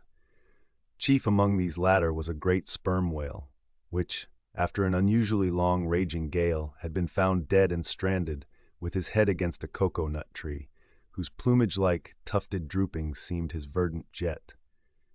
When the vast body had at last been stripped of its fathom-deep enfoldings, and the bones become dust-dry in the sun, then the skeleton was carefully transported up the Pupella glen, where a grand temple of lordly palms now sheltered it. The ribs were hung with trophies. The vertebrae were carved with Arsacidian annals in strange hieroglyphics. In the skull, the priests kept up an unextinguished aromatic flame, so that the mystic head again sent forth its vapory spout, while, suspended from a bough, the terrific lower jaw vibrated over all the devotees, like the hair-hung sword that so affrighted Damocles. It was a wondrous sight. The wood was green as mosses of the icy glen. The trees stood high and haughty, feeling their living sap. The industrious earth beneath was as a weaver's loom, with a gorgeous carpet on it, whereof the ground-vine tendrils formed the warp and woof, and the living flowers the figures. All the trees, with all their laden branches, all the shrubs and ferns and grasses, the message-carrying air, all these unceasingly were active. Through the lacings of the leaves, the great sun seemed a flying shuttle weaving the unwearied verdure. O busy weaver, unseen weaver! Pause. One word. Whither flows the fabric? What palace may it deck? Wherefore all these ceaseless toilings? Speak, weaver. Stay thy hand. But one single word with thee. Nay, the shuttle flies, the figures float from forth the loom, the freshet-rushing carpet forever slides away. The weaver god, he weaves, and by that weaving is he deafened, that he hears no mortal voice, and by that humming we too who look on the loom are deafened, and only when we escape it shall we hear the thousand voices that speak through it. For even so it is in all material factories. The spoken words that are inaudible among the flying spindles, those same words are plainly heard without the walls, bursting from the opened casements. Thereby have villainies been detected. Ah, mortal, then, be heedful, for so in all this din of the great world's loom, thy subtlest thinkings may be overheard afar. Now amid the green, life-restless loom of that Arsacidian wood, the great white worshipped skeleton lay lounging, a gigantic idler. Yet as the ever-woven verdant warp and woof intermixed and hummed around him, the mighty idler seemed the cunning weaver, himself all woven over with the vines, every month assuming greener, fresher verdure, but himself a skeleton. Life folded death, death trellised life, the grim god wived with youthful life, and begat him curly-headed glories. Now, when with royal Tranquo I visited this wondrous whale, and saw the skull and altar, and the artificial smoke ascending from where the real jet had issued, I marveled that the king should regard a chapel as an object of virtue. He laughed. But more I marveled that the priests should swear that smoky jet of his was genuine. To and fro I paced before this skeleton, brushed the vines aside, broke through the ribs, and with a ball of Arsacidian twine, wandered, eddied long amid its many winding, shaded colonnades and arbors. But soon my line was out, and following it back, I emerged from the opening where I entered. I saw no living thing within, naught was there but bones. Cutting me a green measuring rod, I once more dived within the skeleton. From their arrow slit in the skull, the priests perceived me taking the altitude of the final rib. "How now?" they shouted. "Darst thou measure this our god? That's for us." "Aye, priests. Well, how long do ye make him then?" But hereupon a fierce contest rose among them, concerning feet and inches. They cracked each other's sconces with their yardsticks. The great skull echoed, and seizing that lucky chance, I quickly concluded my own admeasurements.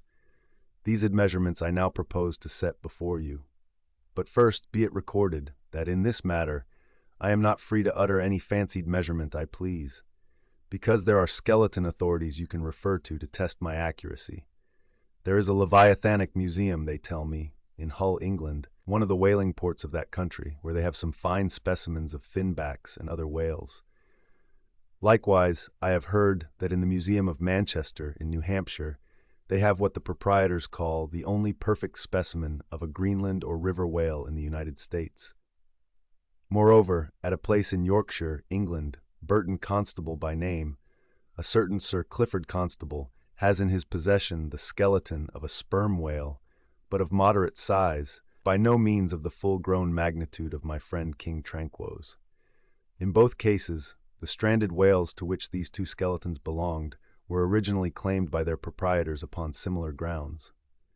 King Tranquo seizing his because he wanted it, and Sir Clifford because he was lord of the seigneuries of those parts.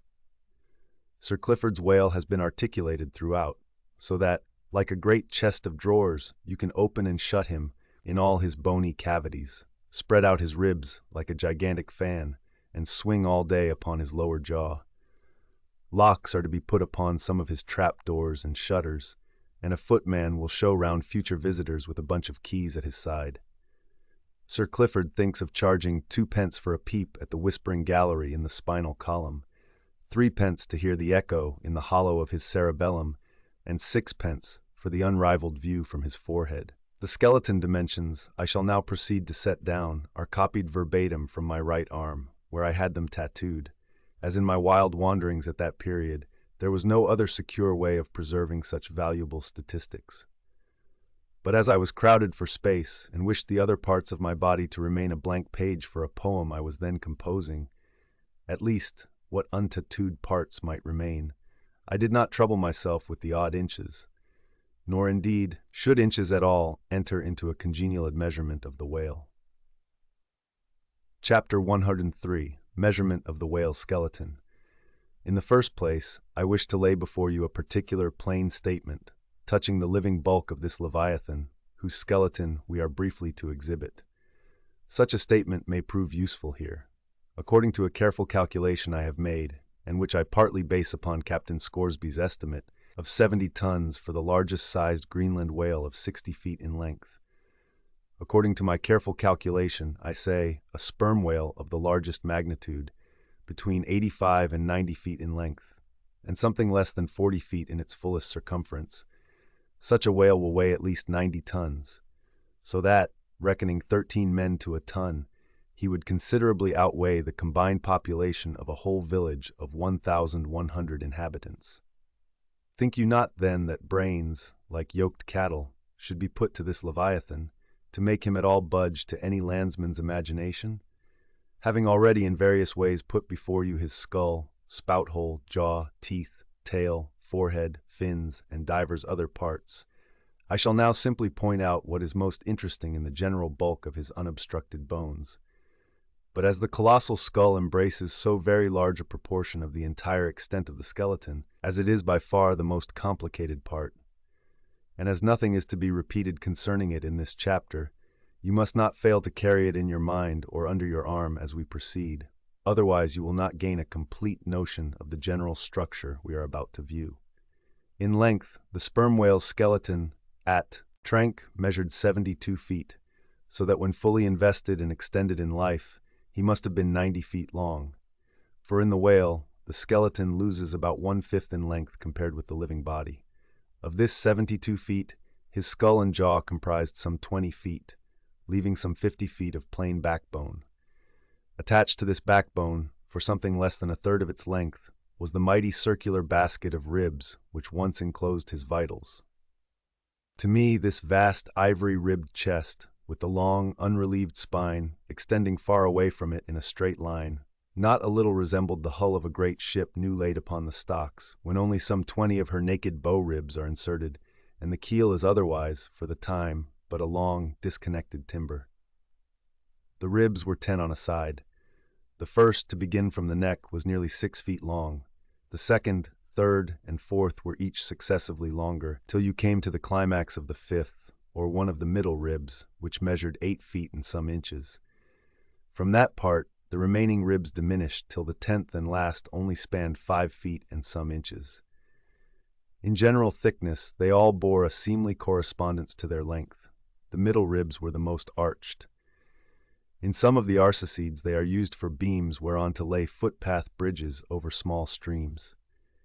In considering these ribs, I could not but be struck anew with the circumstance, so variously repeated in this book, that the skeleton of the whale is by no means the mold of his invested form. The largest of the trunk ribs, one of the middle ones, occupied that part of the fish which, in life, is greatest in depth. Now the greatest depth of the invested body of this particular whale must have been at least 16 feet, whereas the corresponding rib measured but little more than 8 feet, so that this rib only conveyed half of the true notion of the living magnitude of that part. Besides, for some way, where I now saw but a naked spine, all that had been once wrapped round with tons of added bulk in flesh, muscle, blood, and bowels. Still more, for the ample fins, I here saw but a few disordered joints, and in place of the weighty and majestic but boneless flukes, an utter blank. How vain and foolish then, thought I, for timid untraveled man to try to comprehend aright this wondrous whale, by merely poring over his dead attenuated skeleton stretched in this peaceful wood. No, only in the heart of quickest perils, only when within the eddyings of his angry flukes, only on the profound unbounded sea can the fully invested whale be truly and livingly found out. But the spine. For that, the best way we can consider it is, with a crane, to pile its bones high up on end. No speedy enterprise. But now it's done. It looks much like Pompey's pillar. There are 40 and odd vertebrae in all, which in the skeleton are not locked together. They mostly lie like the great knobbed blocks on a Gothic spire, forming solid courses of heavy masonry. The largest, a middle one, is in width something less than 3 feet, and in depth more than 4. The smallest, where the spine tapers away into the tail, is only 2 inches in width, and looks something like a white billiard ball. I was told that there were still smaller ones, but they had been lost by some little cannibal urchins, the priest's children, who had stolen them to play marbles with. Thus, we see how that the spine of even the hugest of living things tapers off at last into simple child's play. Chapter 104. The Fossil Whale. From his mighty bulk, the whale affords a most congenial theme whereon to enlarge, amplify, and generally expatiate. Would you could not compress him. By good rights, he should only be treated of in imperial folio. Not to tell over again his furlongs from spiracle to tail, and the yards he measures about the waist. Only think of the gigantic involutions of his intestines, where they lie in him like great cables and hawsers, coiled away in the subterranean orlop deck of a line of battleship. Since I have undertaken to manhandle this Leviathan, it behooves me to approve myself omnisciently exhaustive in the enterprise, not overlooking the minutest seminal germs of his blood, and spinning him out to the uttermost coil of his bowels. Having already described him in most of his present habitatory and anatomical peculiarities, it now remains to magnify him in an archaeological, fossiliferous, and antediluvian point of view. Applied to any other creature than the Leviathan, to an ant or a flea, such portly terms might justly be deemed unwarrantably grandiloquent. But when Leviathan is the text, the case is altered. Fain am I to stagger to this emprise under the weightiest words of the dictionary. And here be it said, that whenever it has been convenient to consult one in the course of these dissertations, I have invariably used a huge quarto edition of Johnson, expressly purchased for that purpose, because that famous lexicographer's uncommon personal bulk more fitted him to compile a lexicon to be used by a whale author like me. One often hears of writers that rise and swell with their subject, though it may seem but an ordinary one. How then, with me, writing of this Leviathan, unconsciously my chirography expands into placard capitals. Give me a condor's quill. Give me Vesuvius' crater for an inkstand. Friends, hold my arms. For in the mere act of penning my thoughts of this Leviathan, they weary me, and make me faint with their outreaching comprehensiveness of sweep, as if to include the whole circle of the sciences, and all the generations of whales and men and mastodons, past, present, and to come, with all the revolving panoramas of empire on earth, and throughout the whole universe, not excluding its suburbs. Such, and so magnifying, is the virtue of a large and liberal theme. We expand to its bulk. To produce a mighty book, you must choose a mighty theme. No great and enduring volume can ever be written on the flea, though many there be who have tried it.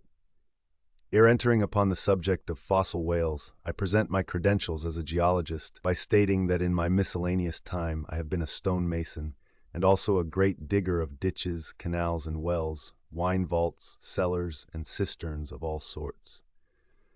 Likewise, by way of preliminary, I desire to remind the reader that while in the earlier geological strata there are found the fossils of monsters now almost completely extinct, the subsequent relics discovered in what are called the tertiary formations seem the connecting, or at any rate intercepted, links between the antichronical creatures and those whose remote posterity are said to have entered the ark. All the fossil whales hitherto discovered belong to the tertiary period, which is the last preceding the superficial formations. And though none of them precisely answer to any known species of the present time, they are yet sufficiently akin to them in general respects to justify their taking rank as cetacean fossils.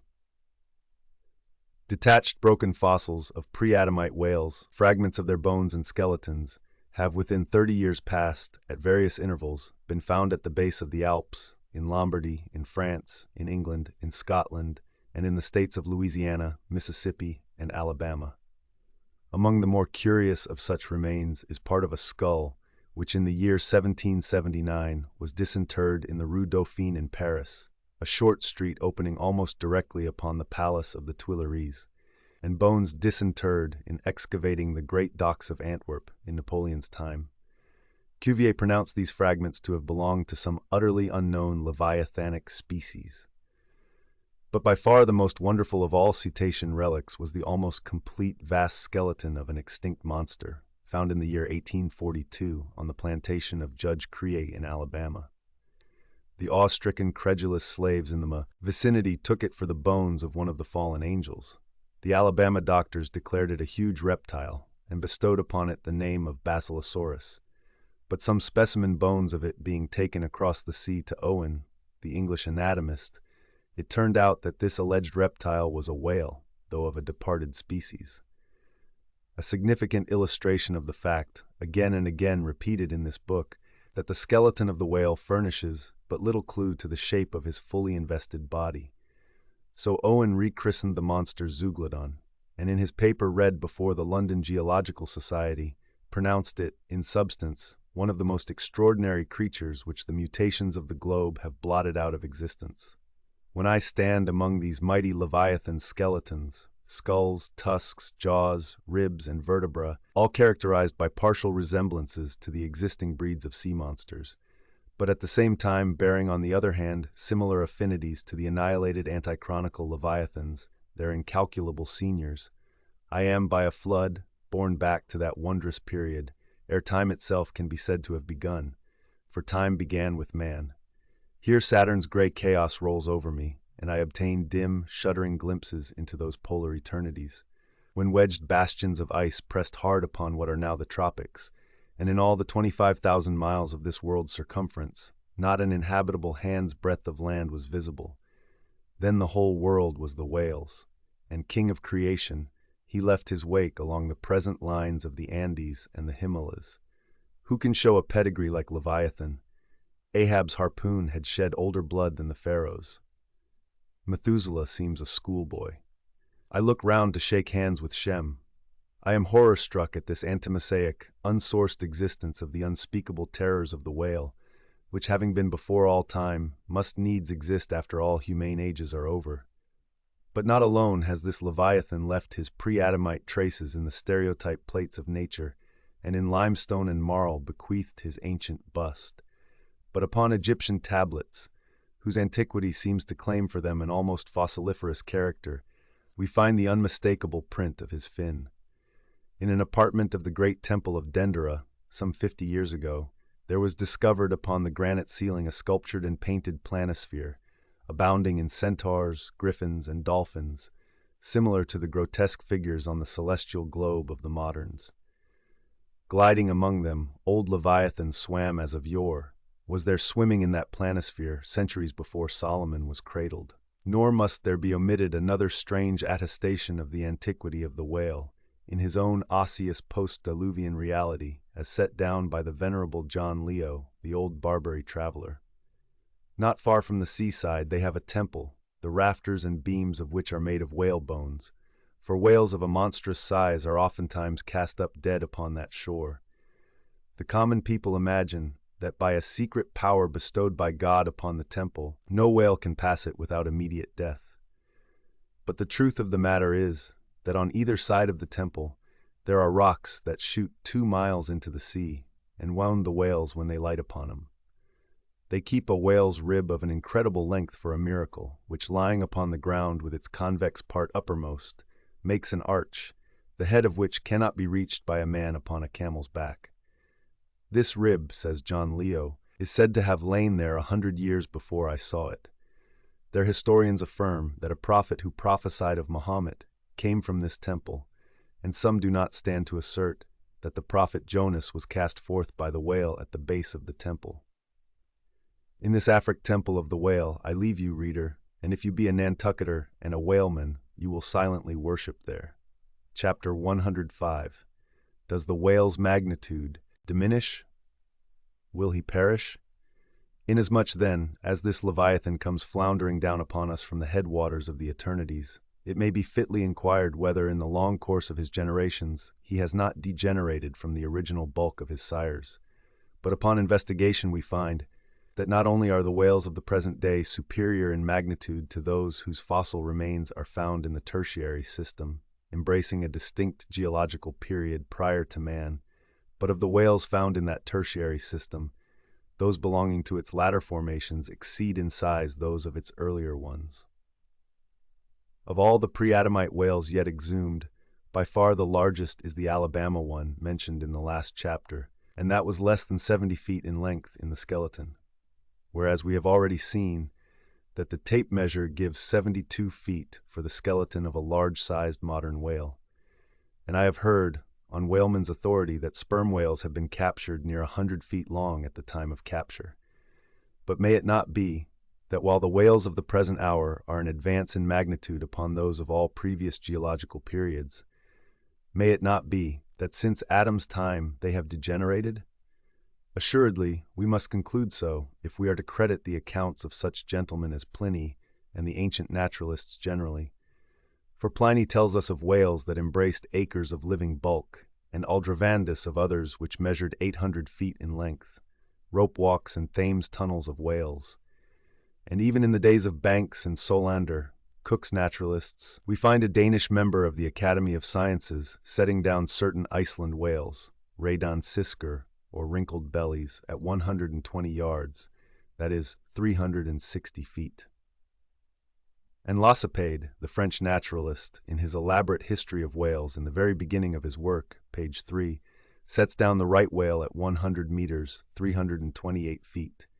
And this work was published so late as A.D. 1825. But will any whaleman believe these stories? No. The whale of today is as big as his ancestors in Pliny's time. And if ever I go where Pliny is, I, a whaleman, more than he was, will make bold to tell him so. Because I cannot understand how it is that while the Egyptian mummies that were buried thousands of years before even Pliny was born do not measure so much in their coffins as a modern Kentuckian in his socks, and while the cattle and other animals sculptured on the oldest Egyptian and Nineveh tablets, by the relative proportions in which they are drawn, just as plainly prove that the high-bred, stall-fed, prize cattle of Smithfield not only equal, but far exceed in magnitude the fattest of Pharaoh's fat kine.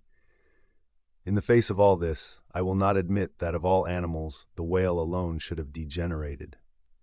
But still another inquiry remains, one often agitated by the more recondite Nantucketers, whether owing to the almost omniscient lookouts at the mastheads of the whale ships, now penetrating even through Bering's Straits and into the remotest secret drawers and lockers of the world, and the 1,000 harpoons and lances darted along all continental coasts.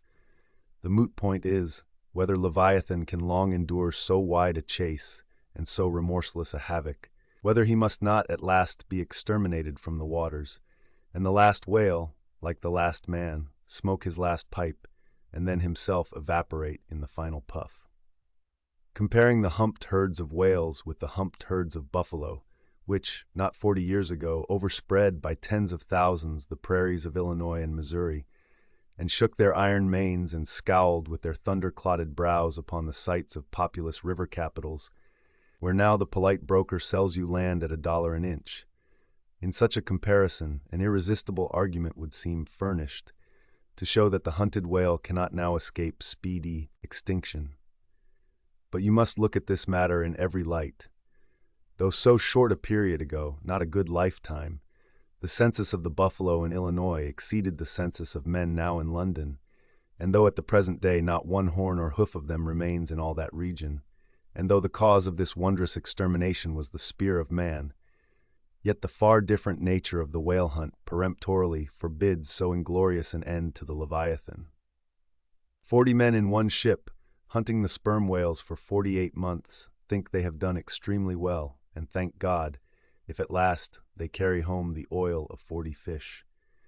Whereas in the days of the old Canadian and Indian hunters and trappers of the West, when the far West, in whose sunset suns still rise, was a wilderness and a virgin, the same number of moccasined men, for the same number of months, mounted on horse instead of sailing in ships, would have slain not 40, but 40,000 and more buffaloes, a fact that, if need were, could be statistically stated. Nor, considered aright, does it seem any argument in favor of the gradual extinction of the sperm whale, for example, that in former years, the latter part of the last century, say, these leviathans, in small pods, were encountered much oftener than at present, and in consequence, the voyages were not so prolonged and were also much more remunerative. Because, as has been elsewhere noticed, those whales, influenced by some views to safety, now swim the seas in immense caravans, so that to a large degree the scattered solitaries, yolks, and pods, and schools of other days are now aggregated into vast but widely separated, unfrequent armies. That is all. And equally fallacious seems the conceit that because the so-called whalebone whales no longer haunt many grounds in former years abounding with them, hence that species also is declining. For they are only being driven from promontory to cape, and if one coast is no longer enlivened with their jets, then be sure some other and remoter strand has been very recently startled by the unfamiliar spectacle. Furthermore, concerning these last-mentioned leviathans, they have two firm fortresses, which, in all human probability, will forever remain impregnable. And as upon the invasion of their valleys, the frosty Swiss have retreated to their mountains, so, hunted from the savannas and glades of the middle seas, the whalebone whales can at last resort to their polar citadels, and diving under the ultimate glassy barriers and walls there, come up among icy fields and floes, and in a charmed circle of everlasting December, bid defiance to all pursuit from man. But as perhaps 50 of these whalebone whales are harpooned for one cachalot, some philosophers of the forecastle have concluded that this positive havoc has already very seriously diminished their battalions. But though for some time past a number of these whales, not less than 13,000, have been annually slain on the northwest coast by the Americans alone, yet there are considerations which render even this circumstance of little or no account as an opposing argument in this matter. Natural as it is to be somewhat incredulous concerning the populousness of the more enormous creatures of the globe, yet what shall we say to Harto, the historian of Goa, when he tells us that at one hunting the king of Siam took 4,000 elephants, that in those regions elephants are numerous as droves of cattle in the temperate climes, and there seems no reason to doubt that if these elephants, which have now been hunted for thousands of years, by Semiramis, by Porus, by Hannibal, and by all the successive monarchs of the East, if they still survive there in great numbers, much more may the great whale outlast all hunting, since he has a pasture to expatiate in, which is precisely twice as large as all Asia, both Americas, Europe, and Africa, New Holland, and all the isles of the sea combined. Moreover, we are to consider that, from the presumed great longevity of whales, their probably attaining the age of a century and more, therefore at any one period of time, several distinct adult generations must be contemporary. And what that is, we may soon gain some idea of, by imagining all the graveyards, cemeteries, and family vaults of creation, yielding up the live bodies of all the men, women, and children who were alive 75 years ago, and adding this countless host to the present human population of the globe. Wherefore, for all these things, we account the whale immortal in his species, however perishable in his individuality. He swam the seas before the continents broke water. He once swam over the site of the Tuileries and Windsor Castle and the Kremlin. In Noah's flood he despised Noah's Ark. And if ever the world is to be again flooded like the Netherlands to kill off its rats, then the eternal whale will still survive, and rearing upon the topmost crest of the equatorial flood, spout his frothed defiance to the skies. Chapter 106. Ahab's Leg. The precipitating manner in which Captain Ahab had quitted the Samuel Enderby of London had not been unattended with some small violence to his own person. He had lighted with such energy upon a thwart of his boat that his ivory leg had received a half-splintering shock, and when after gaining his own deck and his own pivot-hole there, he so vehemently wheeled round with an urgent command to the steersman, it was, as ever, something about his not steering inflexibly enough. Then, the already shaken ivory received such an additional twist and wrench, that though it still remained entire, and to all appearances lusty, yet Ahab did not deem it entirely trustworthy. And, indeed, it seemed small matter for wonder that for all his pervading, mad recklessness, Ahab did at times give careful heed to the condition of that dead bone upon which he partly stood. For it had not been very long prior to the Pequod's sailing from Nantucket that he had been found one night lying prone upon the ground and insensible, by some unknown and seemingly inexplicable, unimaginable casualty, his ivory limb having been so violently displaced that it had stake-wise smitten and all but pierced his groin. Nor was it without extreme difficulty that the agonizing wound was entirely cured. Nor, at the time, had it failed to enter his monomaniac mind that all the anguish of that then-present suffering was but the direct issue of a former woe, and he too plainly seemed to see that as the most poisonous reptile of the marsh perpetuates his kind as inevitably as the sweetest songster of the grove, so, equally with every felicity, all miserable events do naturally beget their like. Yea, more than equally, thought Ahab, since both the ancestry and posterity of grief go further than the ancestry and posterity of joy.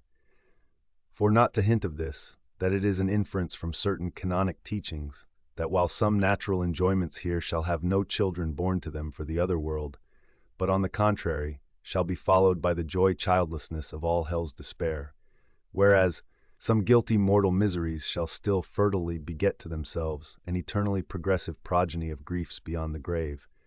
Not at all to hint of this, there still seems an inequality in the deeper analysis of the thing. For, thought Ahab, while even the highest earthly felicities ever have a certain unsignifying pettiness lurking in them, but at bottom all heart woes, a mystic significance, and in some men an archangelic grandeur, so do their diligent tracings out not belie the obvious deduction. To trail the genealogies of these high mortal miseries carries us at last among the sourceless primogenitures of the gods, so that in the face of all the glad hay-making suns and soft cymbaling round harvest moons, we must needs give in to this, that the gods themselves are not forever glad. The ineffaceable sad birthmark in the brow of man is but the stamp of sorrow in the signers. Unwittingly here a secret has been divulged, which perhaps might more properly, in set way, have been disclosed before. With many other particulars concerning Ahab, always had it remained a mystery to some, why it was that for a certain period, both before and after the sailing of the Pequod, he had hidden himself away with such grand llama-like exclusiveness, and, for that one interval, sought speechless refuge, as it were, among the marble senate of the dead. Captain Peleg's bruited reason for this thing appeared by no means adequate, though, indeed, as touching all Ahab's deeper part, every revelation partook more of significant darkness than of explanatory light. But in the end, it all came out. This one matter did, at least. That direful mishap was at the bottom of his temporary recluseness, and not only this, but to that ever-contracting, dropping circle ashore, who, for any reason, possessed the privilege of a less banned approach to him. To that timid circle the above-hinted casualty, remaining, as it did, moodily unaccounted for by Ahab, invested itself with terrors not entirely underived from the land of spirits and of whales, so that, through their zeal for him, they had all conspired, so far as in them lay, to muffle up the knowledge of this thing from others. And hence it was, that not till a considerable interval had elapsed, did it transpire upon the Pequod's decks. But be all this as it may, let the unseen, ambiguous synod in the air, or the vindictive princes and potentates of fire, have to do or not with earthly Ahab, yet in this present matter of his leg, he took plain practical procedures. He called the carpenter. And when that functionary appeared before him, he bade him without delay set about making a new leg, and directed the mates to see him supplied with all the studs and joists of jaw ivory, sperm whale, which had thus far been accumulated on the voyage, in order that a careful selection of the stoutest, clearest-grained stuff might be secured. This done, the carpenter received orders to have the leg completed that night, and to provide all the fittings for it, independent of those pertaining to the distrusted one in use. Moreover, the ship's forge was ordered to be hoisted out of its temporary idleness in the hold, and to accelerate the affair, the blacksmith was commanded to proceed at once to the forging of whatever iron contrivances might be needed. Chapter 107. The Carpenter. Seat thyself sultanically among the moons of Saturn, and take high abstracted man alone, and he seems a wonder, a grandeur, and a woe. But from the same point, take mankind in mass, and for the most part, they seem a mob of unnecessary duplicates, both contemporary and hereditary. But most humble though he was, and far from furnishing an example of the high, humane abstraction, the Pequod's carpenter was no duplicate. Hence, he now comes in person on this stage. Like all sea-going ship carpenters, and more especially those belonging to whaling vessels, he was, to a certain off-handed practical extent, alike experienced in numerous trades and callings collateral to his own, the carpenter's pursuit being the ancient and outbranching trunk of all those numerous handicrafts which more or less have to do with wood as an auxiliary material. But besides the application to him of the generic remark above, this carpenter of the Pequod was singularly efficient in those 1,000 nameless mechanical emergencies continually recurring in a large ship upon a 3 or 4 years' voyage in uncivilized and far distant seas. For not to speak of his readiness in ordinary duties, repairing stove-boats, sprung spars, reforming the shape of clumsy-bladed oars, inserting bull's-eyes in the deck, or new tree-nails in the side-planks, and other miscellaneous matters more directly pertaining to his special business. He was moreover unhesitatingly expert in all manner of conflicting aptitudes, both useful and capricious. The one grand stage where he enacted all his various parts so manifold was his vice bench, a long rude ponderous table furnished with several vices, of different sizes, and both of iron and of wood. At all times, except when whales were alongside, this bench was securely lashed athwartships against the rear of the try-works. A belaying pin is found too large to be easily inserted into its hole. The carpenter claps it into one of his ever-ready vices, and straightway files it smaller. A lost land bird of strange plumage strays on board and is made a captive. Out of clean-shaved rods of right whale bone and cross-beams of sperm whale ivory, the carpenter makes a pagoda-looking cage for it. An oarsman sprains his wrist. The carpenter concocts a soothing lotion. Stubb longed for vermilion stars to be painted upon the blade of his every oar. Screwing each oar in his big vise of wood, the carpenter symmetrically supplies the constellation. A sailor takes a fancy to wear shark-bone ear-rings. The carpenter drills his ears. Another has the toothache. The carpenter out-pincers, and clapping one hand upon his bench, bids him be seated there. But the poor fellow unmanageably winces under the unconcluded operation. Whirling round the handle of his wooden vice, the carpenter signs him to clap his jaw in that, if he would have him draw the tooth. Thus this carpenter was prepared at all points, and alike indifferent and without respect in all. Teeth he accounted bits of ivory, heads he deemed but top blocks, men themselves he lightly held for capstans. But while now upon so wide a field thus variously accomplished and with such liveliness of expertness in him too, all this would seem to argue some uncommon vivacity of intelligence. But not precisely so.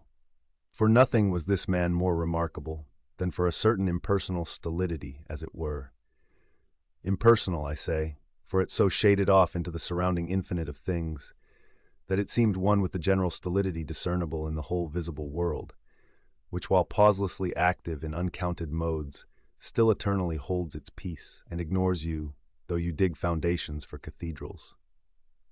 Yet was this half-horrible stolidity in him, involving too, as it appeared, an all-ramifying heartlessness. Yet was it oddly dashed at times with an old, crutch-like, antediluvian, wheezing humorousness, not unstreaked now and then with a certain grizzled wittiness, such as might have served to pass the time during the midnight watch on the bearded forecastle of Noah's Ark. Was it that this old carpenter had been a lifelong wanderer, whose much rolling to and fro not only had gathered no moss, but what is more, had rubbed off whatever small outward clingings might have originally pertained to him? He was a stripped abstract, an unfractioned integral, uncompromised as a newborn babe, living without premeditated reference to this world or the next. You might almost say that this strange uncompromisedness in him involved a sort of unintelligence, for in his numerous trades he did not seem to work so much by reason or by instinct, or simply because he had been tutored to it, or by any intermixture of all these, even or uneven, but merely by a kind of deaf and dumb, spontaneous literal process. He was a pure manipulator. His brain, if he had ever had one, must have early oozed along into the muscles of his fingers. He was like one of those unreasoning but still highly useful multum in parvo Sheffield contrivances, assuming the exterior, though a little swelled, of a common pocket-knife, but containing not only blades of various sizes, but also screwdrivers, corkscrews, tweezers, awls, rulers, nail-filers, countersinkers. So if his superiors wanted to use the carpenter for a screwdriver, all they had to do was to open that part of him, and the screw was fast. Or if for tweezers, take him up by the legs, and there they were. Yet, as previously hinted, this omni-tooled, open and shut carpenter was, after all, no mere machine of an automaton. If he did not have a common soul in him, he had a subtle something that somehow anomalously did its duty. What that was, whether essence of quicksilver or a few drops of hartshorn, there is no telling. But there it was, and there it had abided for now some 60 years or more. And this it was, this same unaccountable cunning life principle in him, this it was, that kept him a great part of the time soliloquizing, but only like an unreasoning wheel, which also hummingly soliloquizes. Or rather, his body was a sentry box, and this soliloquizer on guard there, and talking all the time to keep himself awake. Chapter 108. Ahab and the Carpenter. The Deck. First Night Watch. Carpenter standing before his vice bench, and by the light of 2 lanterns busily filing the ivory joist for the leg, which joist is firmly fixed in the vice. Slabs of ivory, leather straps, pads, screws, and various tools of all sorts lying about the bench. Forward, the red flame of the forge is seen, where the blacksmith is at work. Drat the file, and drat the bone. That is hard which should be soft, and that is soft which should be hard. So we go, who file old jaws and shin bones. Let's try another. Aye, now, this works better. Hello, this bone dust is Wyatt's. Yes, it's. Bless my soul, it won't let me speak. This is what an old fellow gets now for working in dead lumber. Saw a live tree, and you don't get this dust. Amputate a live bone, and you don't get it.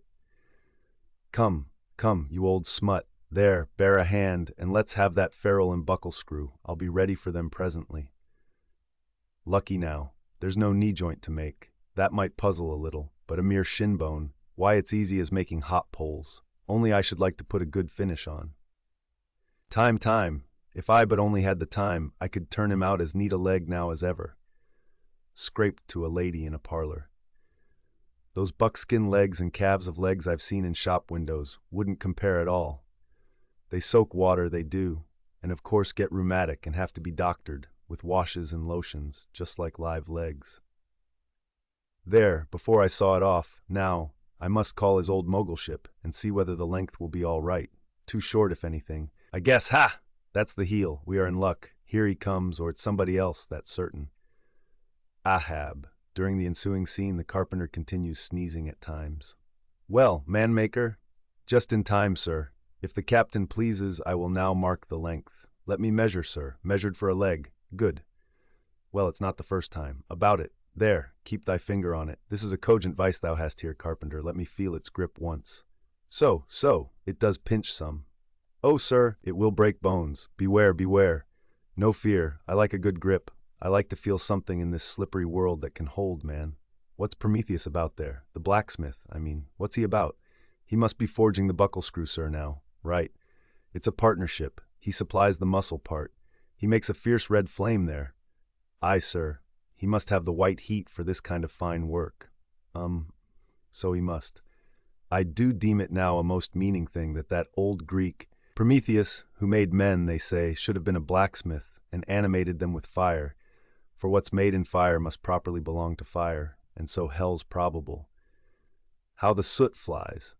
This must be the remainder the Greek made the Africans of. Carpenter, when he's through with that buckle, tell him to forge a pair of steel shoulder blades. There's a peddler aboard with a crushing pack. Sir? Hold, while Prometheus is about it, I'll order a complete man after a desirable pattern, imprimus 50 feet high in his socks, then chest modeled after the Thames tunnel, then legs with roots to 'em to stay in one place, then arms 3 feet through the wrist, no heart at all, brass forehead, and about 1/4 of an acre of fine brains. And let me see, shall I order eyes to see outwards? No, but put a skylight on top of his head to illuminate inwards. There, take the order and away. Now, what's he speaking about, and who's he speaking to? I should like to know. Shall I keep standing here?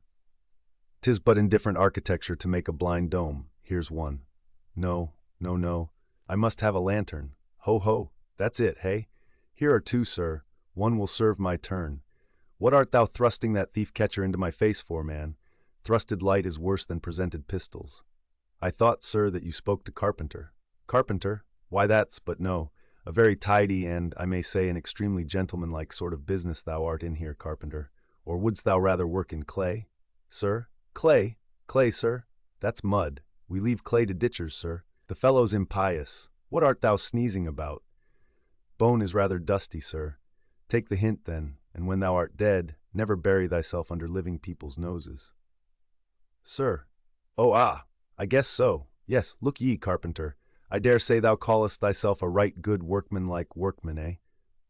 Well then, will it speak thoroughly well for thy work, if, when I come to mount this leg thou makest, I shall nevertheless feel another leg in the same identical place with it. That is, Carpenter, my old lost leg, the flesh and blood one, I mean. Canst thou not drive that old Adam away? Truly, sir, I begin to understand somewhat now.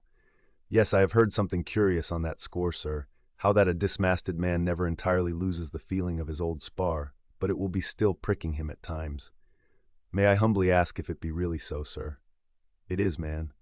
Look, put thy live leg here in the place where mine once was. So now, here is only one distinct leg to the eye, yet 2 to the soul. Where thou feelest tingling life, there, exactly there to a hair, do I. Is't a riddle? I should humbly call it a poser, sir. Hist, then. How dost thou know that some entire living thinking thing may not be invisibly and uninterpenetratingly standing precisely where thou now standest, aye, and standing there in thy spite? In thy most solitary hours, then, dost thou not fear eavesdroppers? Hold, don't speak, and if I still feel the smart of my crushed leg, though it be now so long dissolved, then why mayst not thou, Carpenter, feel the fiery pains of hell forever and without a body? Ha, good Lord! Truly, sir, if it comes to that, I must calculate over again. I think I didn't carry a small figure, sir. Look ye, pudding heads should never grant premises. How long before the leg is done? Perhaps an hour, sir. Bungle away at it then, and bring it to me. Turns to go. Oh, life! Here I am, proud as Greek god, and yet standing debtor to this blockhead for a bone to stand on. Cursed be that mortal interindebtedness which will not do away with ledgers. I would be free as air, and I'm down in the whole world's books. I am so rich I could have given bid for bid with the wealthiest praetorians at the auction of the Roman Empire, which was the world's, and yet I owe for the flesh and the tongue I brag with. By heavens, I'll get a crucible, and into it, and dissolve myself down to one small compendious vertebra. So, Carpenter, resuming his work. Well. Stubb knows him best of all, and Stubb always says he's queer. Says nothing but that one sufficient little word queer. He's queer, says Stubb, he's queer, and keeps dinning it into Mr. Starbuck all the time. Queer, sir, queer, very queer. And here's his leg. Yes, now that I think of it, here's his bedfellow, has a stick of whale's jawbone for a wife. And this is his leg, he'll stand on this. What was that now about one leg standing in 3 places and all 3 places standing in one hell? How was that? Oh, I don't wonder he looked so scornful at me. I'm a sort of strange-thoughted sometimes, they say, but that's only haphazard-like. Then a short, little old body like me should never undertake to wade out into deep waters with tall, heron-built captains. The water chucks you under the chin pretty quick, and there's a great cry for lifeboats. And here's the heron's leg, long and slim, sure enough. Now for most folks, one pair of legs lasts a lifetime, and that must be because they use them mercifully, as a tender-hearted old lady uses her roly-poly old coach horses. But Ahab, oh, he's a hard driver. Look, driven one leg to death, and spaving the other for life, and now wears out bone legs by the cord. Hello, there, you smut!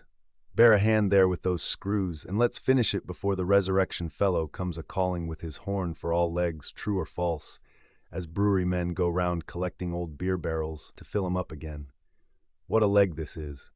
It looks like a real live leg, filed down to nothing but the core. He'll be standing on this tomorrow. He'll be taking altitudes on it. Hello, I almost forgot the little oval slate, smoothed ivory, where he figures up the latitude. So, chisel, file, and sandpaper now. Chapter 109. Ahab and Starbuck in the cabin. According to usage, they were pumping the ship next morning, and lo, no inconsiderable oil came up with the water. The casks below must have sprung a bad leak. Much concern was shown, and Starbuck went down into the cabin to report this unfavorable affair.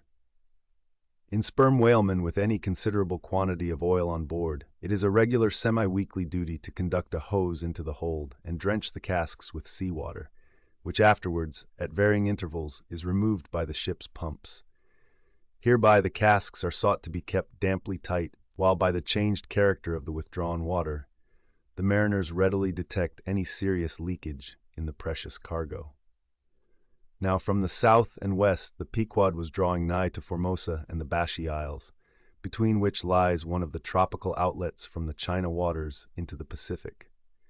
And so Starbuck found Ahab with a general chart of the Oriental archipelagos spread before him, and another separate one representing the long eastern coasts of the Japanese islands, Niphon, Matsumae, and Sokoke.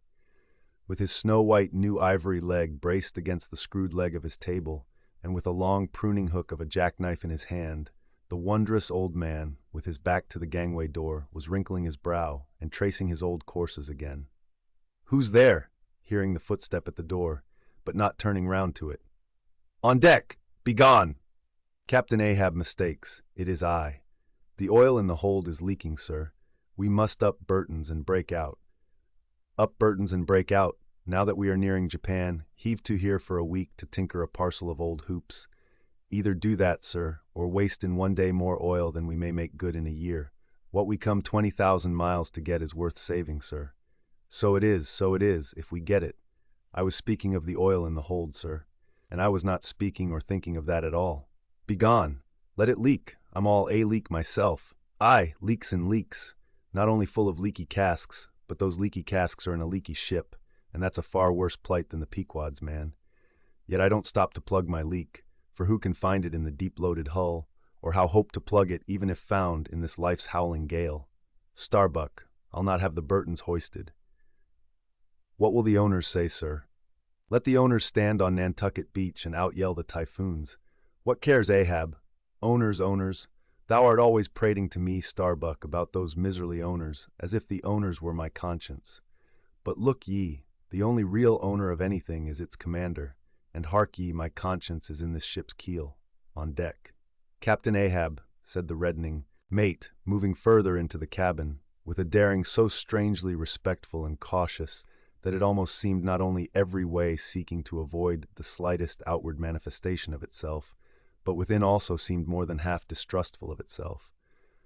A better man than I might well pass over in thee, what he would quickly enough resent in a younger man. Aye, and in a happier Captain Ahab. Devils, dost thou then so much as dare to critically think of me? On deck? Nay, sir, not yet. I do entreat, and I do dare, sir, to be forbearing. Shall we not understand each other better than hitherto, Captain Ahab? Ahab seized a loaded musket from the rack, forming part of most South Seamen's cabin furniture, and pointing it toward Starbuck, exclaimed, "There is one God that is Lord over the earth, and one captain that is Lord over the Pequod. On deck." For an instant, in the flashing eyes of the mate and his fiery cheeks, you would have almost thought that he had really received the blaze of the leveled tube. But mastering his emotion, he half calmly rose, and as he quitted the cabin, paused for an instant and said, "Thou hast outraged, not insulted me, sir, but for that I ask thee not to beware of Starbuck. Thou wouldst but laugh, but let Ahab beware of Ahab. Beware of thyself, old man.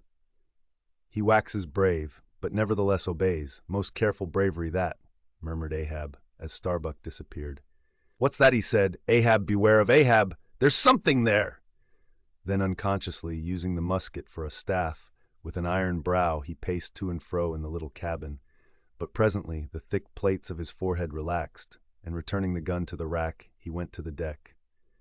"Thou art but too good a fellow, Starbuck," he said lowly to the mate, then raising his voice to the crew. "Furl the topgallant sails, and close reef the topsails, fore and aft, back the main yard, up Burton, and break out in the main hold." It were perhaps vain to surmise exactly why it was that, as respecting Starbuck, Ahab thus acted. It may have been a flash of honesty in him, or mere prudential policy which, under the circumstance, imperiously forbade the slightest symptom of open disaffection, however transient, in the important chief officer of his ship. However it was, his orders were executed, and the Burtons were hoisted. Chapter 110. Queequeg in his coffin. Upon searching, it was found that the casks last struck into the hold were perfectly sound, and that the leak must be further off. So, it being calm weather, they broke out deeper and deeper, disturbing the slumbers of the huge ground-tier butts, and from that black midnight sending those gigantic moles into the daylight above.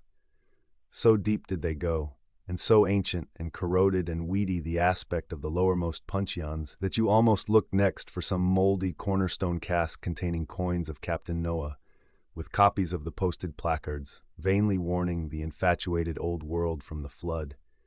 Tierce after tierce, too, of water and bread and beef and shooks of staves and iron bundles of hoops were hoisted out, till at last the piled decks were hard to get about, and the hollow hull echoed underfoot as if you were treading over empty catacombs, and reeled and rolled in the sea like an air-freighted demijohn. Top-heavy was the ship as a dinnerless student with all Aristotle in his head. Well was it that the typhoons did not visit them then. Now at this time it was that my poor pagan companion and fast bosom friend Queequeg was seized with a fever, which brought him nigh to his endless end. Be it said that in this vocation of whaling, sinecures are unknown. Dignity and danger go hand in hand. Till you get to be captain, the higher you rise, the harder you toil. So with poor Queequeg, who, as harpooner, must not only face all the rage of the living whale, but, as we have elsewhere seen, mount his dead back in a rolling sea, and finally descend into the gloom of the hold, and bitterly sweating all day in that subterraneous confinement, resolutely manhandle the clumsiest casks and see to their stowage. To be short, among whalemen, the harpooneers are the holders, so called. Poor Queequeg, when the ship was about half disemboweled, you should have stooped over the hatchway and peered down upon him there, where, stripped to his woolen drawers, the tattooed savage was crawling about amid that dampness and slime, like a green-spotted lizard at the bottom of a well. And a well, or an ice-house, it somehow proved to him, poor pagan, where, strange to say, for all the heat of his sweatings, he caught a terrible chill which lapsed into a fever, and at last, after some days' suffering, laid him in his hammock, close to the very sill of the door of death.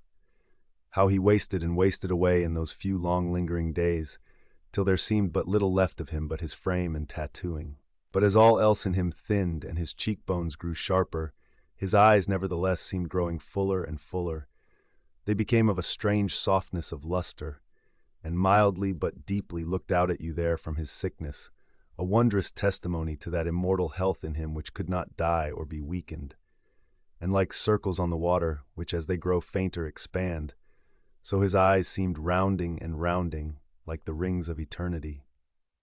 An awe that cannot be named would steal over you as you sat by the side of this waning savage, and saw as strange things in his face as any beheld who were bystanders when Zoroaster died.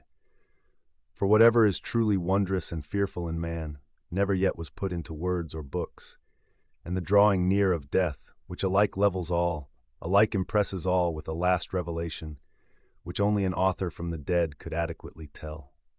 So that, let us say it again, no dying Chaldee or Greek had higher and holier thoughts than those whose mysterious shades you saw creeping over the face of poor Queequeg, as he quietly lay in his swaying hammock, and the rolling sea seemed gently rocking him to his final rest, and the ocean's invisible flood tide lifted him higher and higher towards his destined heaven. Not a man of the crew but gave him up, and as for Queequeg himself, what he thought of his case was forcibly shown by a curious favor he asked. He called one to him in the gray morning watch when the day was just breaking, and taking his hand, said that while in Nantucket he had chanced to see certain little canoes of dark wood, like the rich war wood of his native isle, and upon inquiry he had learned that all whalemen who died in Nantucket were laid in those same dark canoes, and that the fancy of being so laid had much pleased him. For it was not unlike the custom of his own race, who, after embalming a dead warrior, stretched him out in his canoe, and so left him to be floated away to the starry archipelagos. For not only do they believe that the stars are isles, but that far beyond all visible horizons, their own mild, uncontinented seas interflow with the blue heavens, and so form the white breakers of the Milky Way. He added that he shuddered at the thought of being buried in his hammock, according to the usual sea custom, tossed like something vile to the death-devouring sharks. No, he desired a canoe like those of Nantucket, all the more congenial to him, being a whaleman, that like a whaleboat these coffin canoes were without a keel, though that involved but uncertain steering, and much leeway adown the dim ages. Now, when this strange circumstance was made known aft, the carpenter was at once commanded to do Queequeg's bidding, whatever it might include. There was some heathenish, coffin-colored old lumber aboard, which, upon a long previous voyage, had been cut from the aboriginal groves of the Lackaday Islands, and from these dark planks the coffin was recommended to be made. No sooner was the carpenter apprised of the order, than taking his rule, he forthwith, with all the indifferent promptitude of his character, proceeded into the forecastle and took Queequeg's measure with great accuracy, regularly chalking Queequeg's person as he shifted the rule. "Ah, poor fellow, he'll have to die now," ejaculated the Long Island sailor. Going to his vice bench, the carpenter, for convenience sake and general reference, now transferringly measured on it the exact length the coffin was to be, and then made the transfer permanent by cutting 2 notches at its extremities. This done, he marshaled the planks and his tools and to work. When the last nail was driven and the lid duly planed and fitted, he lightly shouldered the coffin and went forward with it, inquiring whether they were ready for it yet in that direction. Overhearing the indignant but half-humorous cries with which the people on deck began to drive the coffin away, Queequeg, to everyone's consternation, commanded that the thing should be instantly brought to him, nor was there any denying him, seeing that, of all mortals, some dying men are the most tyrannical, and certainly, since they will shortly trouble us so little for evermore, the poor fellows ought to be indulged. Leaning over in his hammock, Queequeg long regarded the coffin with an attentive eye. He then called for his harpoon, had the wooden stock drawn from it, and then had the iron part placed in the coffin, along with one of the paddles of his boat. All by his own request, also, biscuits were then ranged round the sides within, a flask of fresh water was placed at the head, and a small bag of woody earth scraped up in the hold at the foot, and a piece of sailcloth being rolled up for a pillow, Queequeg now entreated to be lifted into his final bed, that he might make trial of its comforts, if any it had. He lay without moving a few minutes, then told one to go to his bag and bring out his little god, Yojo. Then crossing his arms on his breast with Yojo between, he called for the coffin lid, hatch he called it, to be placed over him. The head part turned over with a leather hinge, and there lay Queequeg in his coffin, with little but his composed countenance in view. "Rarmai, it will do, it is easy," he murmured at last, and signed to be replaced in his hammock. But ere this was done, Pip, who had been slily hovering nearby all this while, drew nigh to him where he lay, and with soft sobbings took him by the hand, in the other holding his tambourine. Poor rover, will ye never have done with all this weary roving? Where go ye now? But if the currents carry ye to those sweet Antilles, where the beaches are only beat with water lilies, will ye do one little errand for me? Seek out one Pip, who's now been missing long. I think he's in those far Antilles. If ye find him, then comfort him, for he must be very sad. For look, he's left his tambourine behind. I found it. Rig-a-dig-dig-dig. Now, Queequeg, die, and I'll beat ye your dying march. I have heard, murmured Starbuck, gazing down the scuttle, that in violent fevers men, all ignorance, have talked in ancient tongues, and that when the mystery is probed, it turns out always that in their wholly forgotten childhood those ancient tongues had been really spoken in their hearing by some lofty scholars. So to my fond faith, poor Pip, in this strange sweetness of his lunacy, brings heavenly vouchers of all our heavenly homes. Where learned he that, but there? Hark, he speaks again, but more wildly now. Form 2 and 2. Let's make a general of him. Ho, where's his harpoon? Lay it across here. Rig-a-dig-dig-dig. Huzza! Oh, for a gamecock now to sit upon his head and crow. Queequeg dies game. Mind ye that. Queequeg dies game. Take ye good heed of that. Queequeg dies game. I say game, game, game. But base little Pip, he died a coward, died all a shiver. Out upon Pip. Hark ye, if ye find Pip, tell all the Antilles he's a runaway. A coward, a coward, a coward. Tell them he jumped from a whaleboat. I'd never beat my tambourine over base Pip, and hail him general if he were once more dying here. No, no, shame upon all cowards, shame upon them. Let 'em go drown like Pip, that jumped from a whaleboat. Shame, shame. During all this, Queequeg lay with closed eyes, as if in a dream. Pip was led away, and the sick man was replaced in his hammock. But now that he had apparently made every preparation for death, now that his coffin was proved a good fit, Queequeg suddenly rallied. Soon there seemed no need of the carpenter's box, and thereupon, when some expressed their delighted surprise, he, in substance, said that the cause of his sudden convalescence was this. At a critical moment, he had just recalled a little duty ashore, which he was leaving undone, and therefore had changed his mind about dying. He could not die yet, he averred. They asked him then whether to live or die was a matter of his own sovereign will and pleasure. He answered certainly. In a word, it was Queequeg's conceit that if a man made up his mind to live, mere sickness could not kill him. Nothing but a whale or a gale or some violent, ungovernable, unintelligent destroyer of that sort.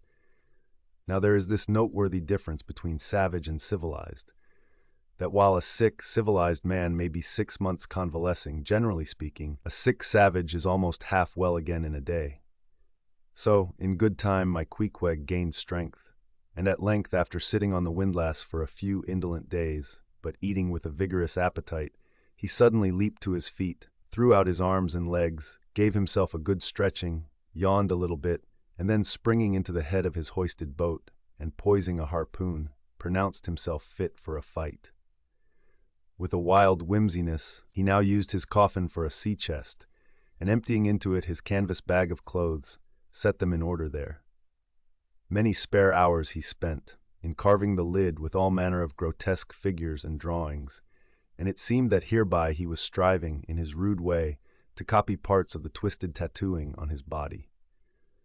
And this tattooing had been the work of a departed prophet and seer of his island, who, by those hieroglyphic marks, had written out on his body a complete theory of the heavens and the earth, and a mystical treatise on the art of attaining truth.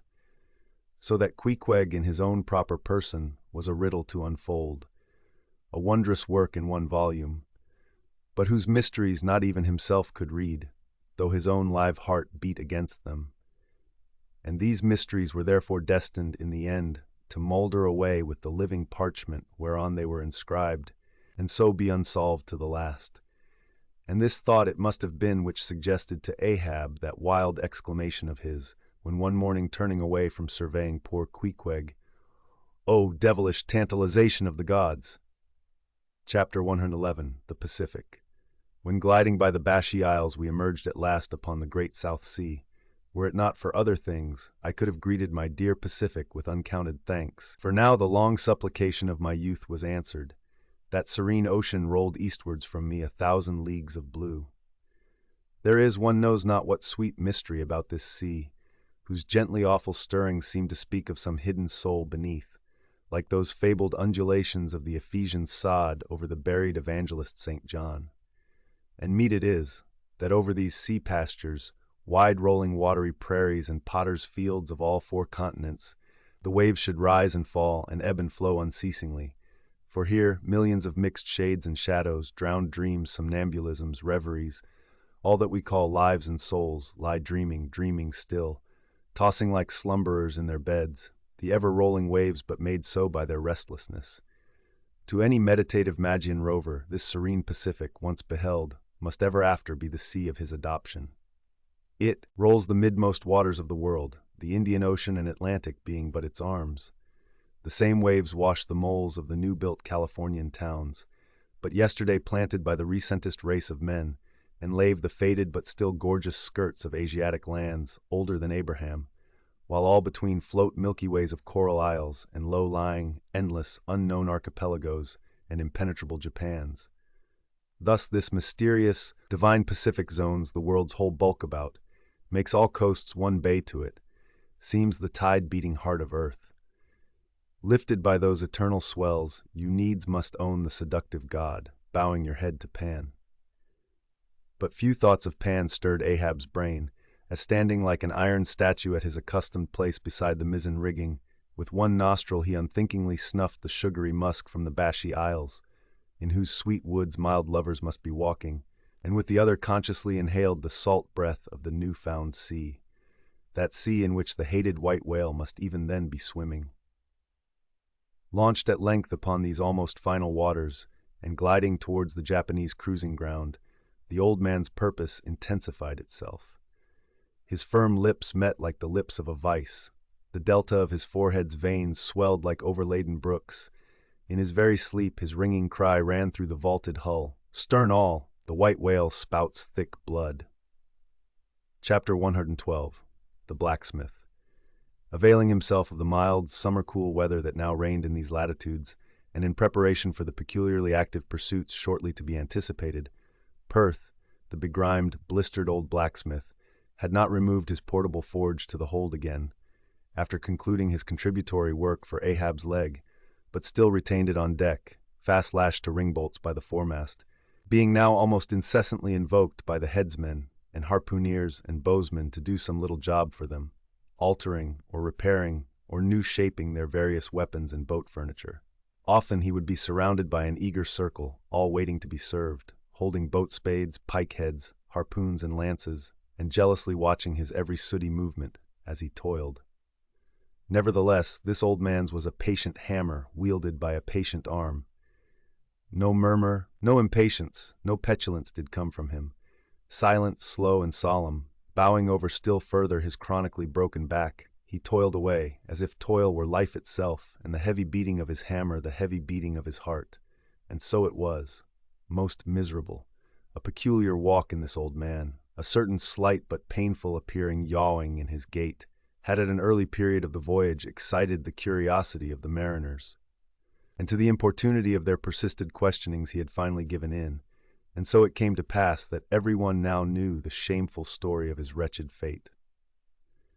Belated, and not innocently, one bitter winter's midnight, on the road running between 2 country towns, the blacksmith half-stupidly felt the deadly numbness stealing over him, and sought refuge in a leaning, dilapidated barn.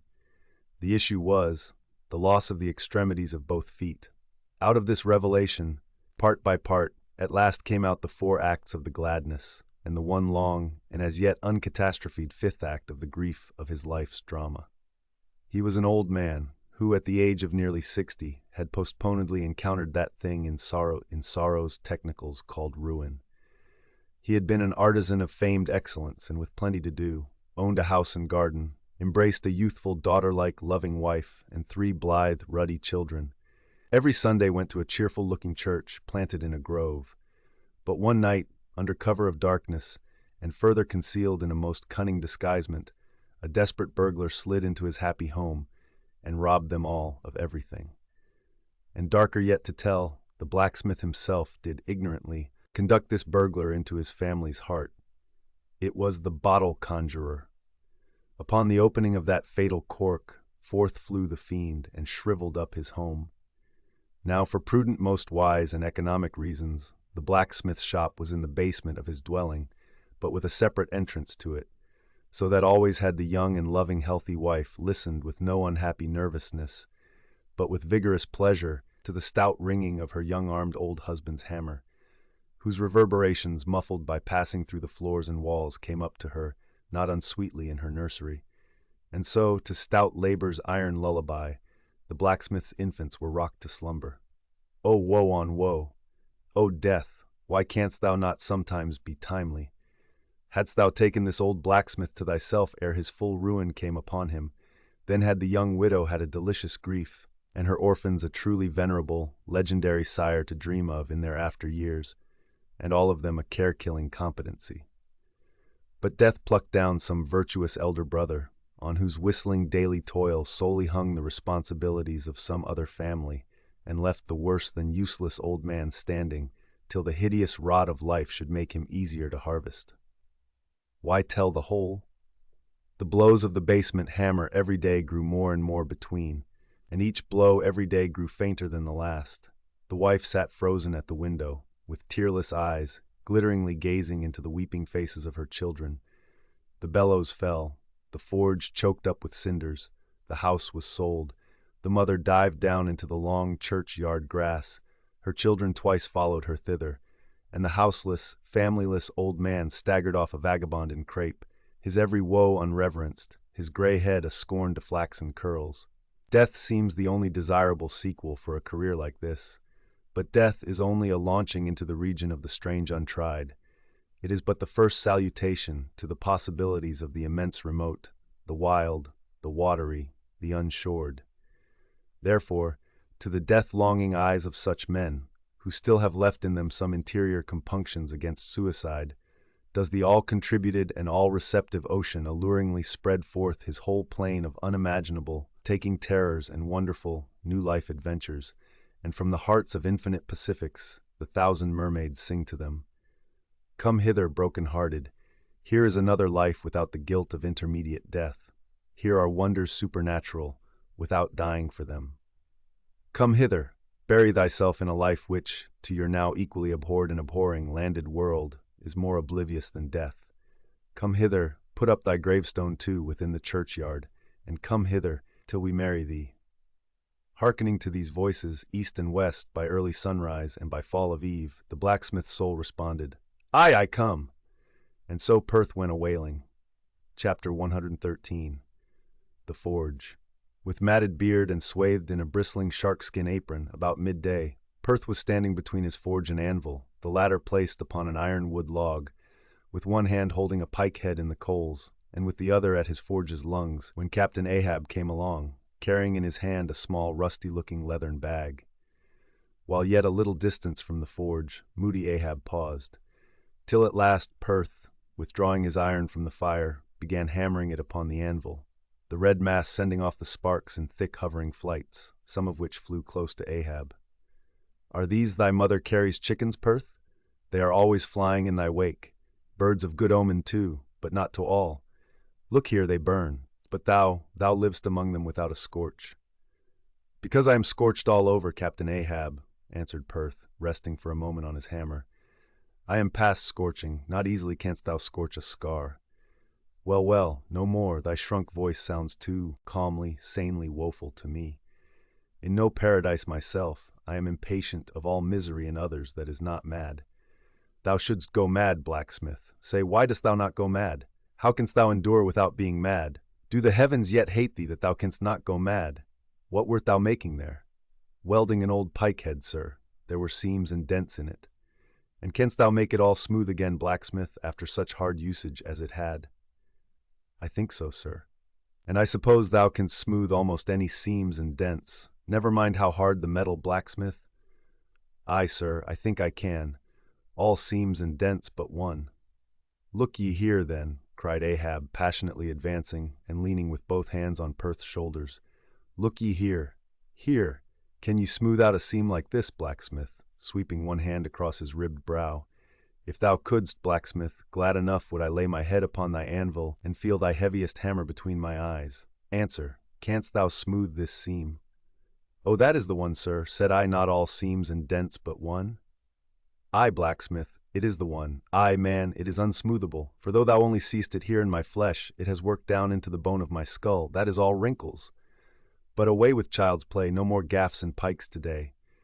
Look ye here, jingling the leathern bag as if it were full of gold coins. I, too, want a harpoon made, one that 1,000 yoke of fiends could not part, Perth, something that will stick in a whale like his own fin bone. There's the stuff, flinging the pouch upon the anvil. Look ye, blacksmith, these are the gathered nail stubs of the steel shoes of racing horses. Horseshoe stubs, sir? Why, Captain Ahab, thou hast here, then, the best and stubbornest stuff we blacksmiths ever work. I know it, old man. These stubs will weld together like glue from the melted bones of murderers. Quick, forge me the harpoon, and forge me first 12 rods for its shank. Then wind and twist and hammer these 12 together like the yarns and strands of a tow line. Quick, I'll blow the fire. When at last the 12 rods were made, Ahab tried them, one, by spiraling them with his own hand round a long, heavy iron bolt. A flaw, rejecting the last one. Work that over again, Perth.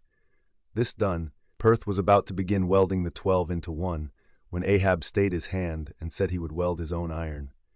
As then, with regular gasping hems, he hammered on the anvil, Perth passing to him the glowing rods, one after the other, and the hard-pressed forge shooting up its intense straight flame, the Parsee passed silently, and bowing over his head towards the fire, seemed invoking some curse or some blessing on the toil.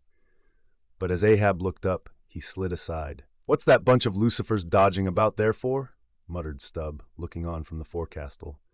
"That Parsee smells fire like a fusee, and smells of it himself, like a hot musket's powder pan."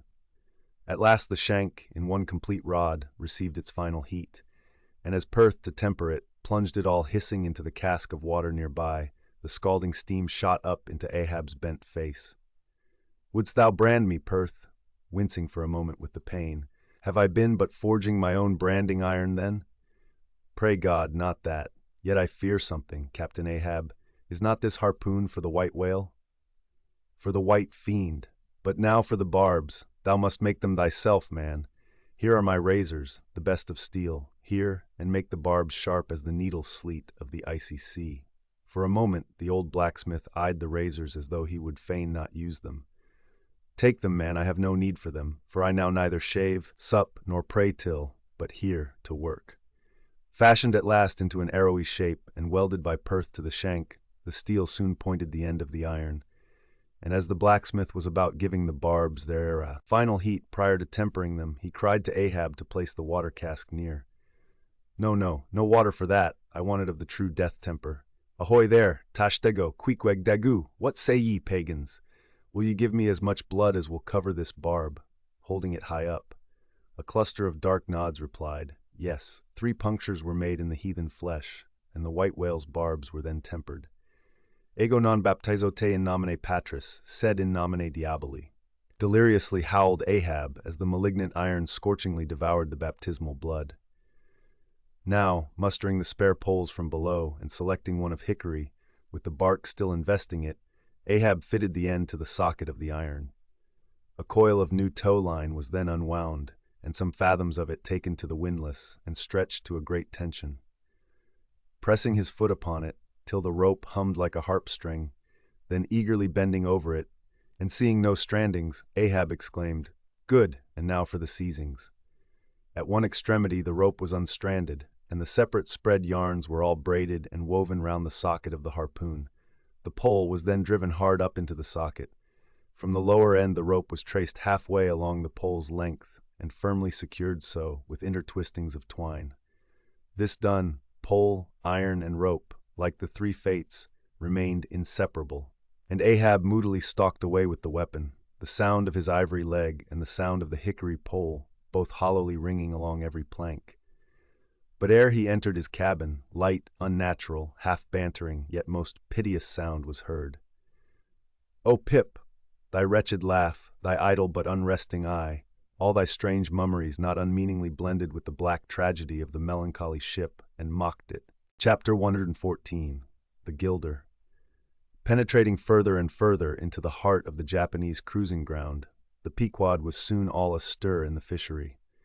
Often in mild, pleasant weather, for 12, 15, 18, and 20 hours on the stretch, they were engaged in the boats, steadily pulling or sailing, or paddling after the whales, or for an interlude of 60 or 70 minutes calmly awaiting their uprising, though with but small success for their pains.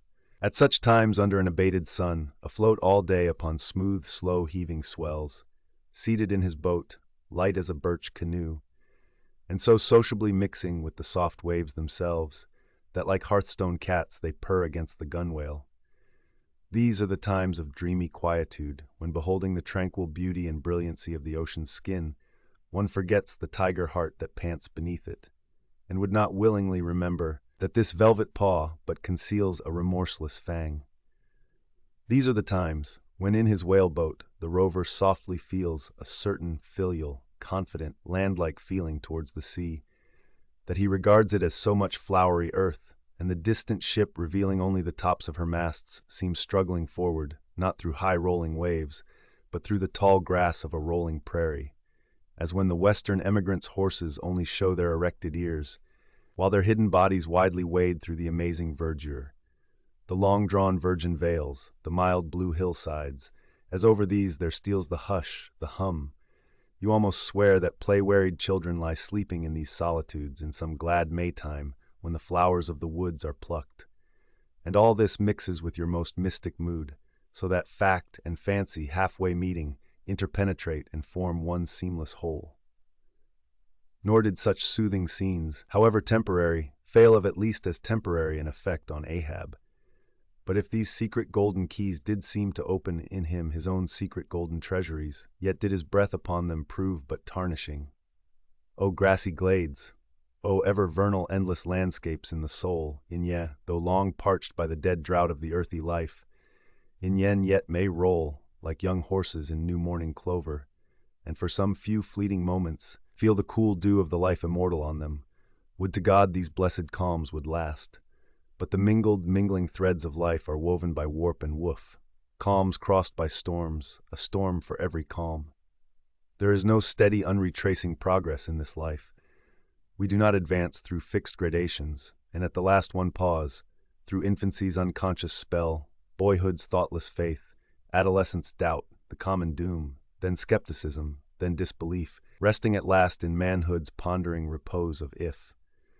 But once gone through, we trace the round again, and are infants, boys, and men, and ifs eternally.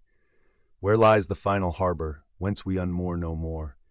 In what rapt ether sails the world, of which the weariest will never weary? Where is the foundling's father hidden? Our souls are like those orphans whose unwedded mothers die in bearing them. The secret of our paternity lies in their grave, and we must there to learn it.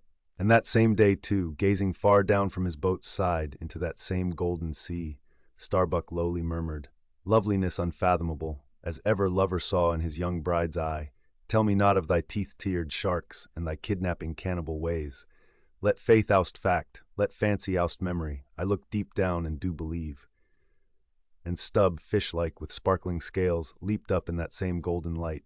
I am Stubb, and Stubb has his history, but here Stubb takes oaths that he has always been jolly. Chapter 115. The Pequod Meets the Bachelor. And jolly enough were the sights and the sounds that came bearing down before the wind, some few weeks after Ahab's harpoon had been welded. It was a Nantucket ship, the Bachelor, which had just wedged in her last cask of oil and bolted down her bursting hatches, and now, in glad holiday apparel, was joyously, though somewhat vaingloriously, sailing round among the widely separated ships on the ground, previous to pointing her prow for home. The 3 men at her masthead wore long streamers of narrow red bunting at their hats. From the stern, a whaleboat was suspended, bottom down, and hanging captive from the bowsprit was seen the long lower jaw of the last whale they had slain. Signals, ensigns, and jacks of all colors were flying from her rigging on every side.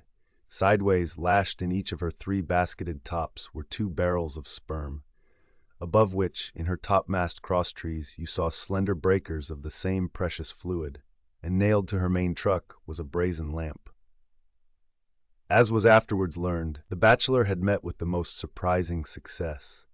All the more wonderful, for that while cruising in the same seas, numerous other vessels had gone entire months without securing a single fish. Not only had barrels of beef and bread been given away to make room for the far more valuable sperm, but additional supplemental casks had been bartered for from the ships she had met, and these were stowed along the deck and in the captain's and officers' staterooms. Even the cabin table itself had been knocked into kindling wood, and the cabin mess dined off the broad head of an oil butt, lashed down to the floor for a centerpiece. In the forecastle, the sailors had actually caulked and pitched their chests and filled them. It was humorously added that the cook had clapped a head on his largest boiler and filled it, that the steward had plugged his spare coffee pot and filled it, that the harpooneers had headed the sockets of their irons and filled them, that indeed everything was filled with sperm, except the captain's pantaloons pockets, and those he reserved to thrust his hands into, in self-complacent testimony of his entire satisfaction. As this glad ship of good luck bore down upon the moody Pequod, the barbarian sound of enormous drums came from her forecastle, and drawing still nearer, a crowd of her men were seen standing round her huge trypots, which, covered with the parchment-like poke or stomach skin of the black fish, gave forth a loud roar to every stroke of the clenched hands of the crew. On the quarterdeck, the mates and harpooneers were dancing with the olive-hued girls who had eloped with them from the Polynesian Isles, while suspended in an ornamented boat, firmly secured aloft between the foremast and mainmast, 3 Long Island Negroes, with glittering fiddle bows of whale ivory, were presiding over the hilarious jig. Meanwhile, others of the ship's company were tumultuously busy at the masonry of the try-works, from which the huge pots had been removed. You would have almost thought they were pulling down the cursed Bastille, such wild cries they raised, as the now useless brick and mortar were being hurled into the sea. Lord and master over all this scene, the captain stood erect on the ship's elevated quarterdeck, so that the whole rejoicing drama was full before him, and seemed merely contrived for his own individual diversion. And Ahab, he too was standing on his quarterdeck, shaggy and black, with a stubborn gloom, and as the two ships crossed each other's wakes, one all jubilations for things past, the other all forebodings as to things to come, their two captains in themselves impersonated the whole striking contrast of the scene.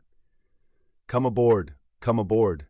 cried the gay bachelor's commander, lifting a glass and a bottle in the air.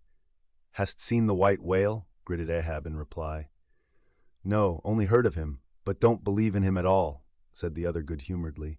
"Come aboard. Thou art too damned jolly. Sail on. Hast lost any men?" "Not enough to speak of. 2 islanders, that's all. But come aboard, old Hardy, come along. I'll soon take that black from your sword brow. Come along, will ye? Merry's the play, a full ship and homeward bound." "How wondrous familiar is a fool," muttered Ahab. Then aloud, "Thou art a full ship and homeward bound, thou say'st. Well then, call me an empty ship and outward bound. So go thy ways and I will mine. Forward there. Set all sail and keep her to the wind." And thus, while the one ship went cheerily before the breeze, the other stubbornly fought against it, and so the 2 vessels parted, the crew of the Pequod looking with grave, lingering glances towards the receding bachelor, but the bachelor's men never heeding their gaze for the lively revelry they were in. And as Ahab, leaning over the taffrail, eyed the homeward-bound craft, he took from his pocket a small vial of sand, and then looking from the ship to the vial, seemed thereby bringing 2 remote associations together, for that vial was filled with Nantucket soundings. Chapter 116. The Dying Whale. Not seldom in this life, when on the right side fortune's favorites sail close by us, we, though all adroop before, catch somewhat of the rushing breeze and joyfully feel our bagging sails fill out. So seemed it with the Pequod, for next day after encountering the gay bachelor, whales were seen and 4 were slain, and one of them by Ahab. It was far down the afternoon, and when all the spearings of the crimson fight were done, and floating in the lovely sunset sea and sky, sun and whale both stilly died together, then such a sweetness and such plaintiveness, such enwreathing orisons curled up in that rosy air, that it almost seemed as if far over from the deep green convent valleys of the Manila Isles, the Spanish land breeze, wantonly turned sailor, had gone to sea, freighted with these vesper hymns. Soothed again, but only soothed to deeper gloom, Ahab, who had sterned off from the whale, sat intently watching his final wanings from the now tranquil boat. For that strange spectacle, observable in all sperm whales dying, the turning sunwards of the head and so expiring, that strange spectacle, beheld of such a placid evening, somehow to Ahab conveyed a wondrousness unknown before. He turns and turns him to it, how slowly, how steadfastly, his homage rendering and invoking brow with his last dying motions. He too worships fire, most faithful, broad, baronial vassal of the sun. Oh, that these two favoring eyes should see these two favoring sights.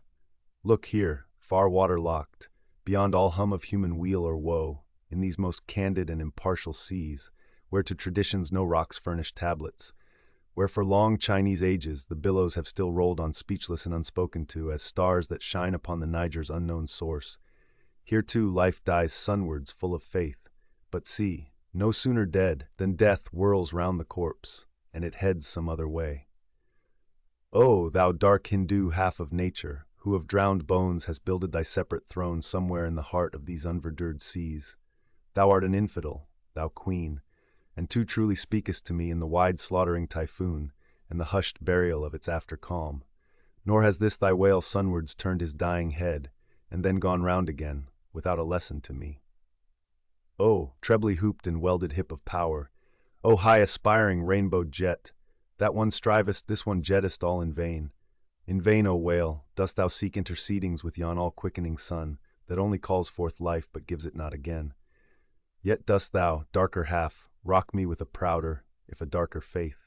All thy unnameable imminglings float beneath me here. I am buoyed by breaths of once living things, exhaled as air, but water now. Then hail, forever hail, O sea, in whose eternal tossings the wild fowl finds his only rest. Born of earth, yet suckled by the sea, though hill and valley mothered me, ye billows are my foster brothers. Chapter 117. The Whale Watch. The 4 whales slain that evening had died wide apart, one far to windward, one less distant to leeward, one ahead, one astern. These last 3 were brought alongside ere nightfall, but the windward one could not be reached till morning, and the boat that had killed it lay by its side all night, and that boat was Ahab's. The waif pole was thrust upright into the dead whale's spout hole, and the lantern hanging from its top cast a troubled, flickering glare upon the black, glossy back, and far out upon the midnight waves, which gently chafed the whale's broad flank, like soft surf upon a beach. Ahab and all his boat's crew seemed asleep, but the Parsee, who, crouching in the bow, sat watching the sharks that spectrally played round the whale and tapped the light cedar planks with their tails. A sound like the moaning in squadrons over asphaltites of unforgiven ghosts of Gomorrah ran shuddering through the air. Started from his slumbers, Ahab, face to face, saw the Parsee, and hooped round by the gloom of the night, they seemed the last men in a flooded world. "I have dreamed it again," said he. "Of the hearses. Have I not said, old man, that neither hearse nor coffin can be thine? And who are hearse that die on the sea?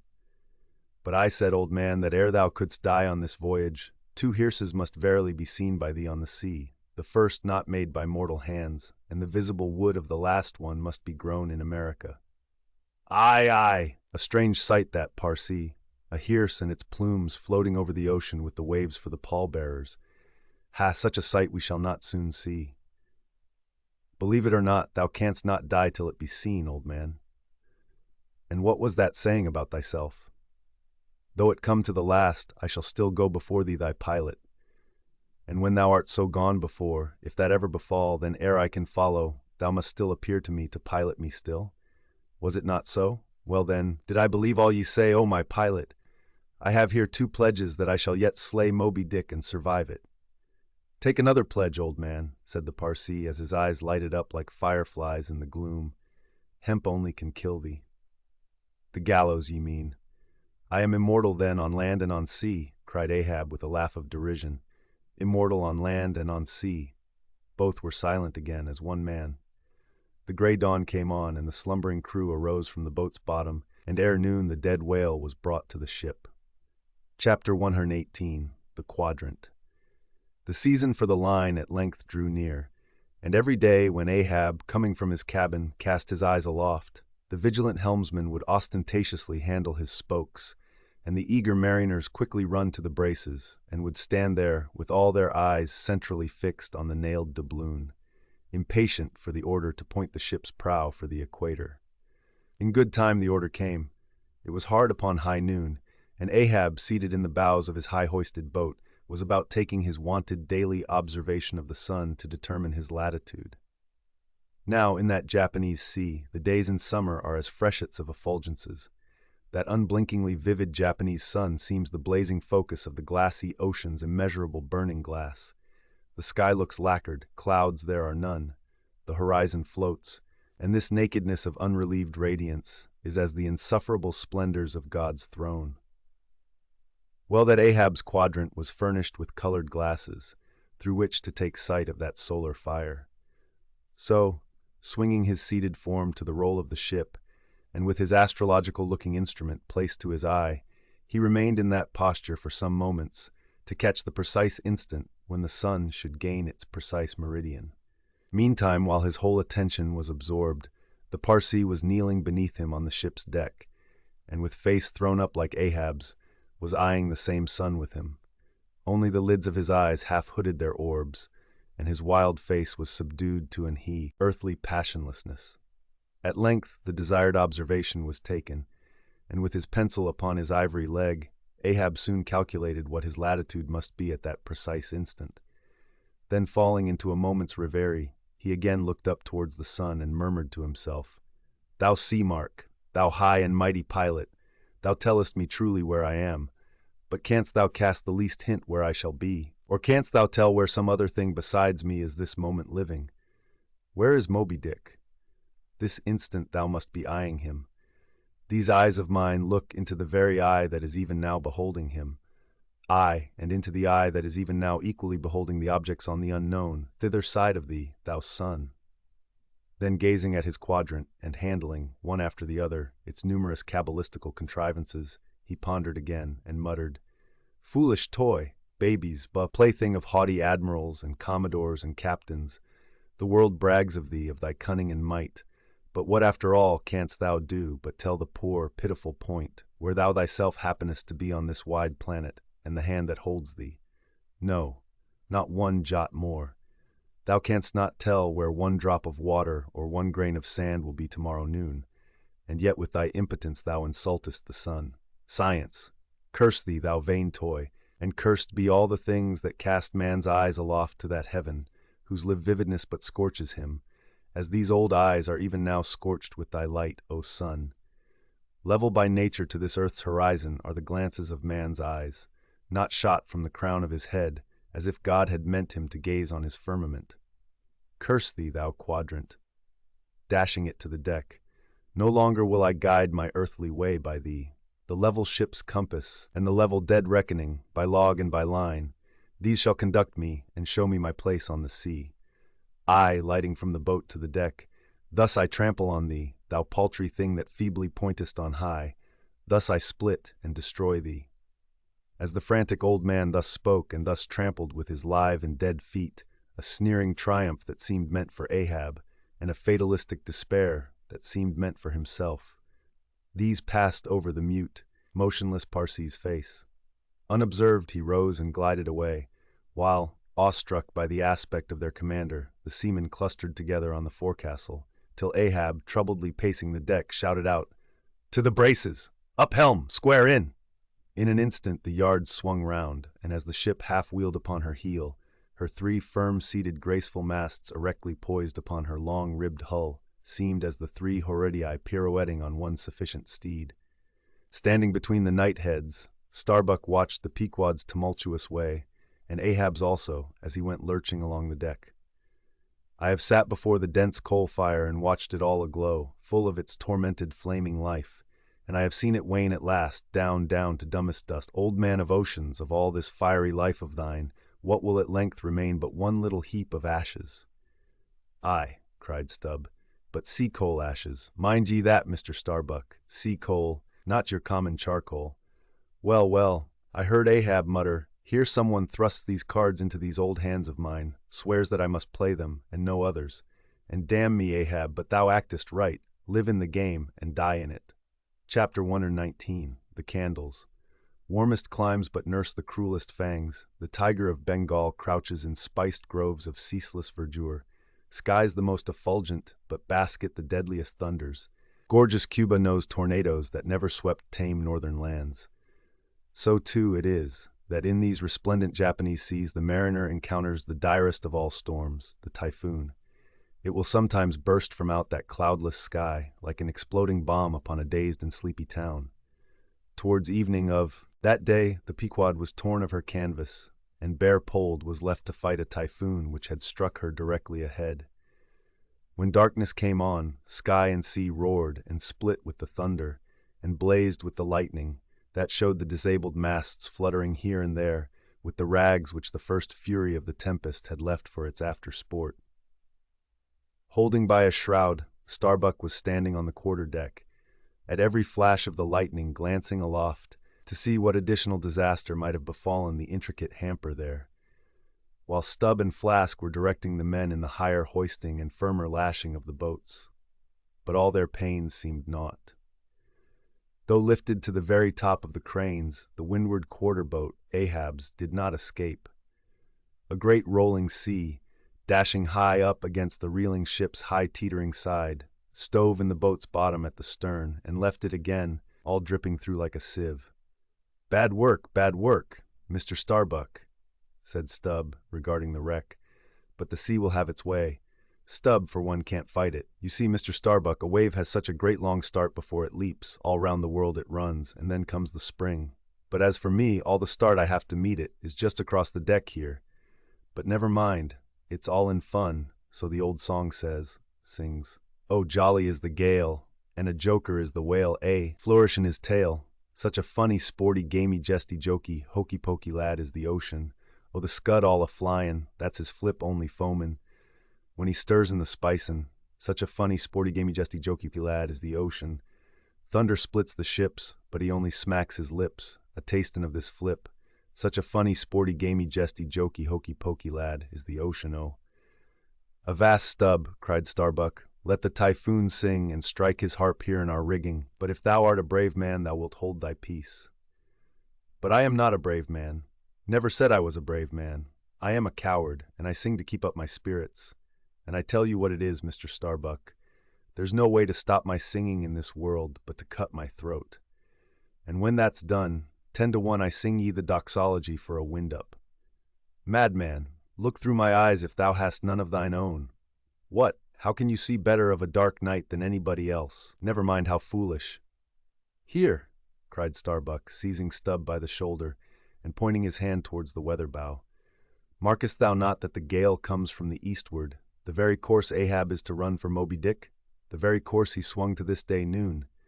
Now mark his boat there. Where is that stove? In the stern sheets, man, where he is wont to stand. His standpoint is stove, man. Now jump overboard and sing away if thou must. I don't half understand ye. What's in the wind?" Yes, round the Cape of Good Hope is the shortest way to Nantucket," soliloquized Starbuck suddenly, heedless of Stubb's question. "The gale that now hammers at us to stave us, we can turn it into a fair wind that will drive us towards home. Yonder, to windward, all is blackness of doom, but to leeward homeward, I see it lightens up there, but not with the lightning." At that moment, in one of the intervals of profound darkness, following the flashes, a voice was heard at his side, and almost at the same instant a volley of thunder peals rolled overhead. "Who's there?" "Old Thunder," said Ahab, groping his way along the bulwarks to his pivot hole, but suddenly finding his path made plain to him by elbowed lances of fire. Now, as the lightning rod to a spire on shore is intended to carry off the perilous fluid into the soil, so the kindred rod which at sea some ships carry to each mast is intended to conduct it into the water. But as this conductor must descend to considerable depth, that its end may avoid all contact with the hull, and as moreover, if kept constantly towing, there it would be liable to many mishaps, besides interfering not a little with some of the rigging, and more or less impeding the vessel's way in the water. Because of all this, The lower parts of a ship's lightning rods are not always overboard, but are generally made in long, slender links, so as to be the more readily hauled up into the chains outside, or thrown down into the sea, as occasion may require. "The rods! The rods!" cried Starbuck to the crew, suddenly admonished to vigilance by the vivid lightning that had just been darting flambeau to light Ahab to his post. "Are they overboard? Drop them over, fore and aft. Quick! Avast!" cried Ahab. "Let's have fair play here, though we be the weaker side. Yet I'll contribute to raise rods on the Himalayas and Andes, that all the world may be secured. But out on privileges, let them be, sir." "Look aloft," cried Starbuck. "The corpusants! The corpusants!" All the yard arms were tipped with a pallid fire, and touched at each tri-pointed lightning rod end with 3 tapering white flames. Each of the 3 tall masts was silently burning in that sulphurous air, like 3 gigantic wax tapers before an altar. "Blast the boat! Let it go!" cried Stubb at this instant, as a swashing sea heaved up under his own little craft, so that its gunwale violently jammed his hand as he was passing a lashing. "Blast it!" But slipping backward on the deck, his uplifted eyes caught the flames, and immediately, shifting his tone, he cried, "The corpusants have mercy on us all." To sailors, oaths are household words. They will swear in the trance of the calm and in the teeth of the tempest. They will imprecate curses from the topsail yard arms, when most they teeter over to a seething sea. But in all my voyagings, seldom have I heard a common oath when God's burning finger has been laid on the ship, when his mene mene tekel upharsin has been woven into the shrouds and the cordage. While this pallidness was burning aloft, few words were heard from the enchanted crew, who in one thick cluster stood on the forecastle, all their eyes gleaming in that pale phosphorescence like a faraway constellation of stars. Relieved against the ghostly light, the gigantic jet negro Dagu loomed up to thrice his real stature, and seemed the black cloud from which the thunder had come. The parted mouth of Tashtego revealed his shark-white teeth, which strangely gleamed as if they too had been tipped by corpusants, while lit up by the preternatural light, Queequeg's tattooing burned like satanic blue flames on his body. The tableau all waned at last with the pallidness aloft, and once more the Pequod and every soul on her decks were wrapped in a pall. A moment or two passed when Starbuck, going forward, pushed against someone. It was Stubb. "What thinkest thou now, man? I heard thy cry. It was not the same in the song." No, it wasn't. I said the corpusants have mercy on us all, and I hope they will still. But do they only have mercy on long faces? Have they no bowels for a laugh? And look ye, Mr. Starbuck, but it's too dark to look. Hear me, then. I take that masthead flame we saw for a sign of good luck, for those masts are rooted in a hold that is going to be chock-a-block with sperm oil, to see, and so all that sperm will work up into the masts like sap in a tree. Yes, our 3 masts will yet be as 3 spermaceti candles. That's the good promise we saw. At that moment Starbuck caught sight of Stubb's face slowly beginning to glimmer into sight. Glancing upwards, he cried, "See! See!" And once more the high tapering flames were beheld with what seemed redoubled supernaturalness in their pallor. "The corpusants have mercy on us all," cried Stubb again. At the base of the mainmast, full beneath the doubloon and the flame, the Parsee was kneeling in Ahab's front, but with his head bowed away from him, while nearby, from the arched and overhanging rigging where they had just been engaged, securing a spar, a number of the seamen, arrested by the glare, now cohered together and hung pendulous, like a knot of numbed wasps from a drooping orchard twig. In various enchanted attitudes, like the standing or stepping or running skeletons in Herculaneum, others remained rooted to the deck, but all their eyes upcast. "Aye, aye, men," cried Ahab. "Look up at it. Mark it well. The white flame but lights the way to the white whale. Hand me those mainmast links there. I would fain feel this pulse, and let mine beat against it, blood against fire. So." Then turning, the last link held fast in his left hand, he put his foot upon the Parsee, and with fixed upward eye and high-flung right arm, he stood erect before the lofty tri-pointed trinity of flames. "O thou clear spirit of clear fire, whom on these seas I as Persian once did worship, till in the sacramental act so burned by thee, that to this hour I bear the scar. I now know thee, thou clear spirit, and I now know that thy right worship is defiance. To neither love nor reverence wilt thou be kind, and e'en for hate thou canst but kill, and all are killed. No fearless fool now fronts thee. I own thy speechless, placeless power, but to the last gasp of my earthquake life will dispute its unconditional, unintegral mastery in me. In the midst of the personified impersonal, a personality stands here. Though but a point at best, whencesoe'er I came, wheresoe'er I go, yet while I earthly live, the queenly personality lives in me, and feels her royal rights. But war is pain, and hate is woe. Come in thy lowest form of love, and I will kneel and kiss thee, but at thy highest, come as mere supernal power. And though thou launchest navies of full-freighted worlds, there's that in here that still remains indifferent. O thou clear spirit, of thy fire thou madest me, and like a true child of fire, I breathe it back to thee. Sudden, repeated flashes of lightning, the 9 flames leap lengthwise to thrice their previous height. Ahab, with the rest, closes his eyes, his right hand pressed hard upon them. I own thy speechless, placeless power, said I not so? Nor was it wrung from me, nor do I now drop these links. Thou canst blind, but I can then grope. Thou canst consume, but I can then be ashes. Take the homage of these poor eyes and shutter hands. I would not take it. The lightning flashes through my skull. Mine eyeballs ache and ache. My whole beaten brain seems as beheaded and rolling on some stunning ground. Oh, yet blindfold, yet will I talk to thee. Light though thou be, thou leapest out of darkness, but I am darkness leaping out of light, leaping out of thee.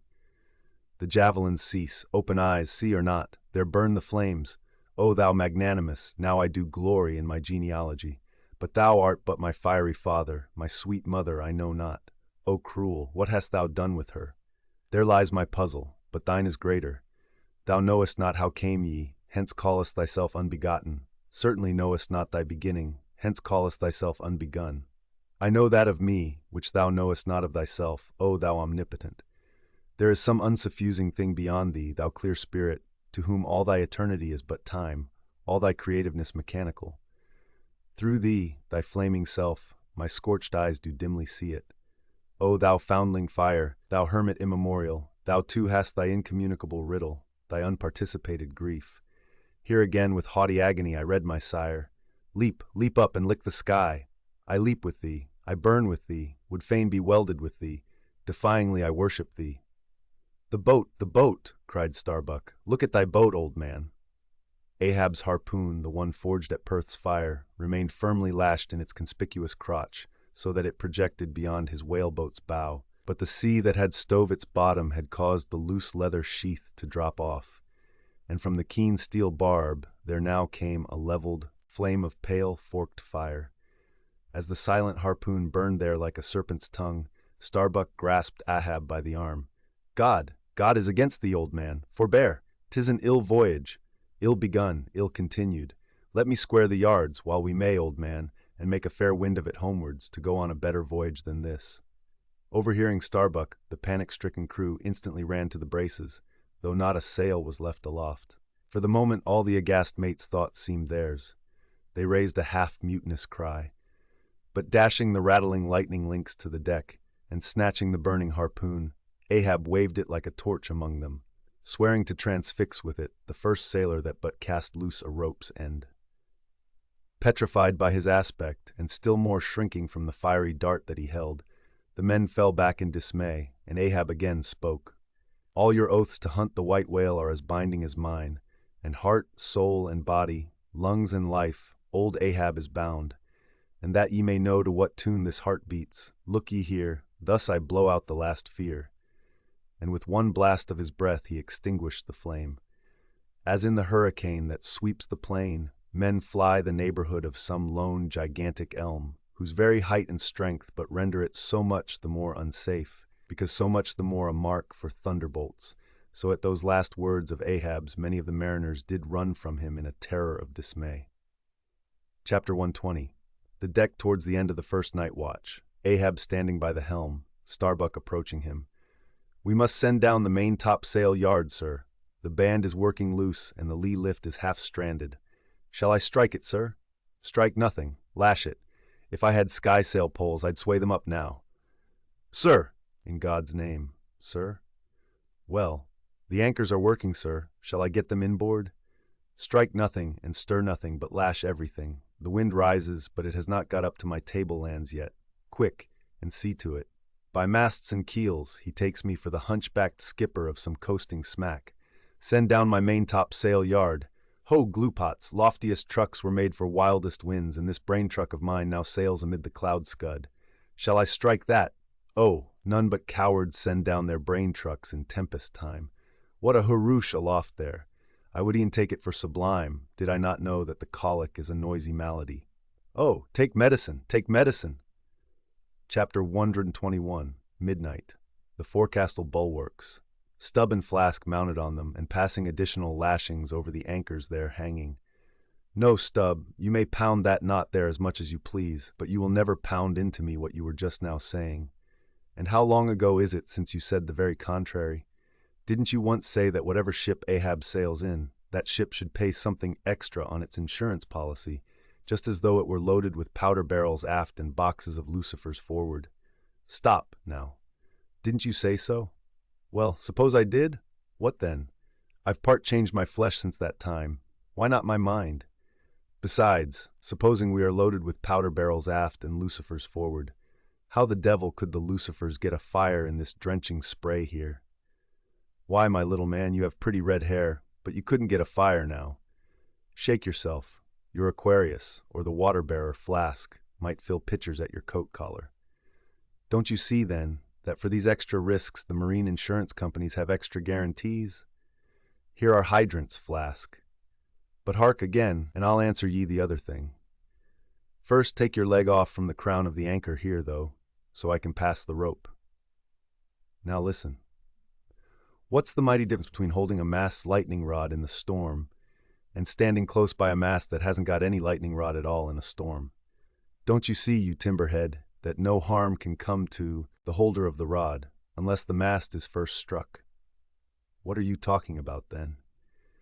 Not one ship in 100 carries rods, and Ahab, I, man, and all of us, were in no more danger than, in my poor opinion, than all the crews in 10,000 ships now sailing the seas.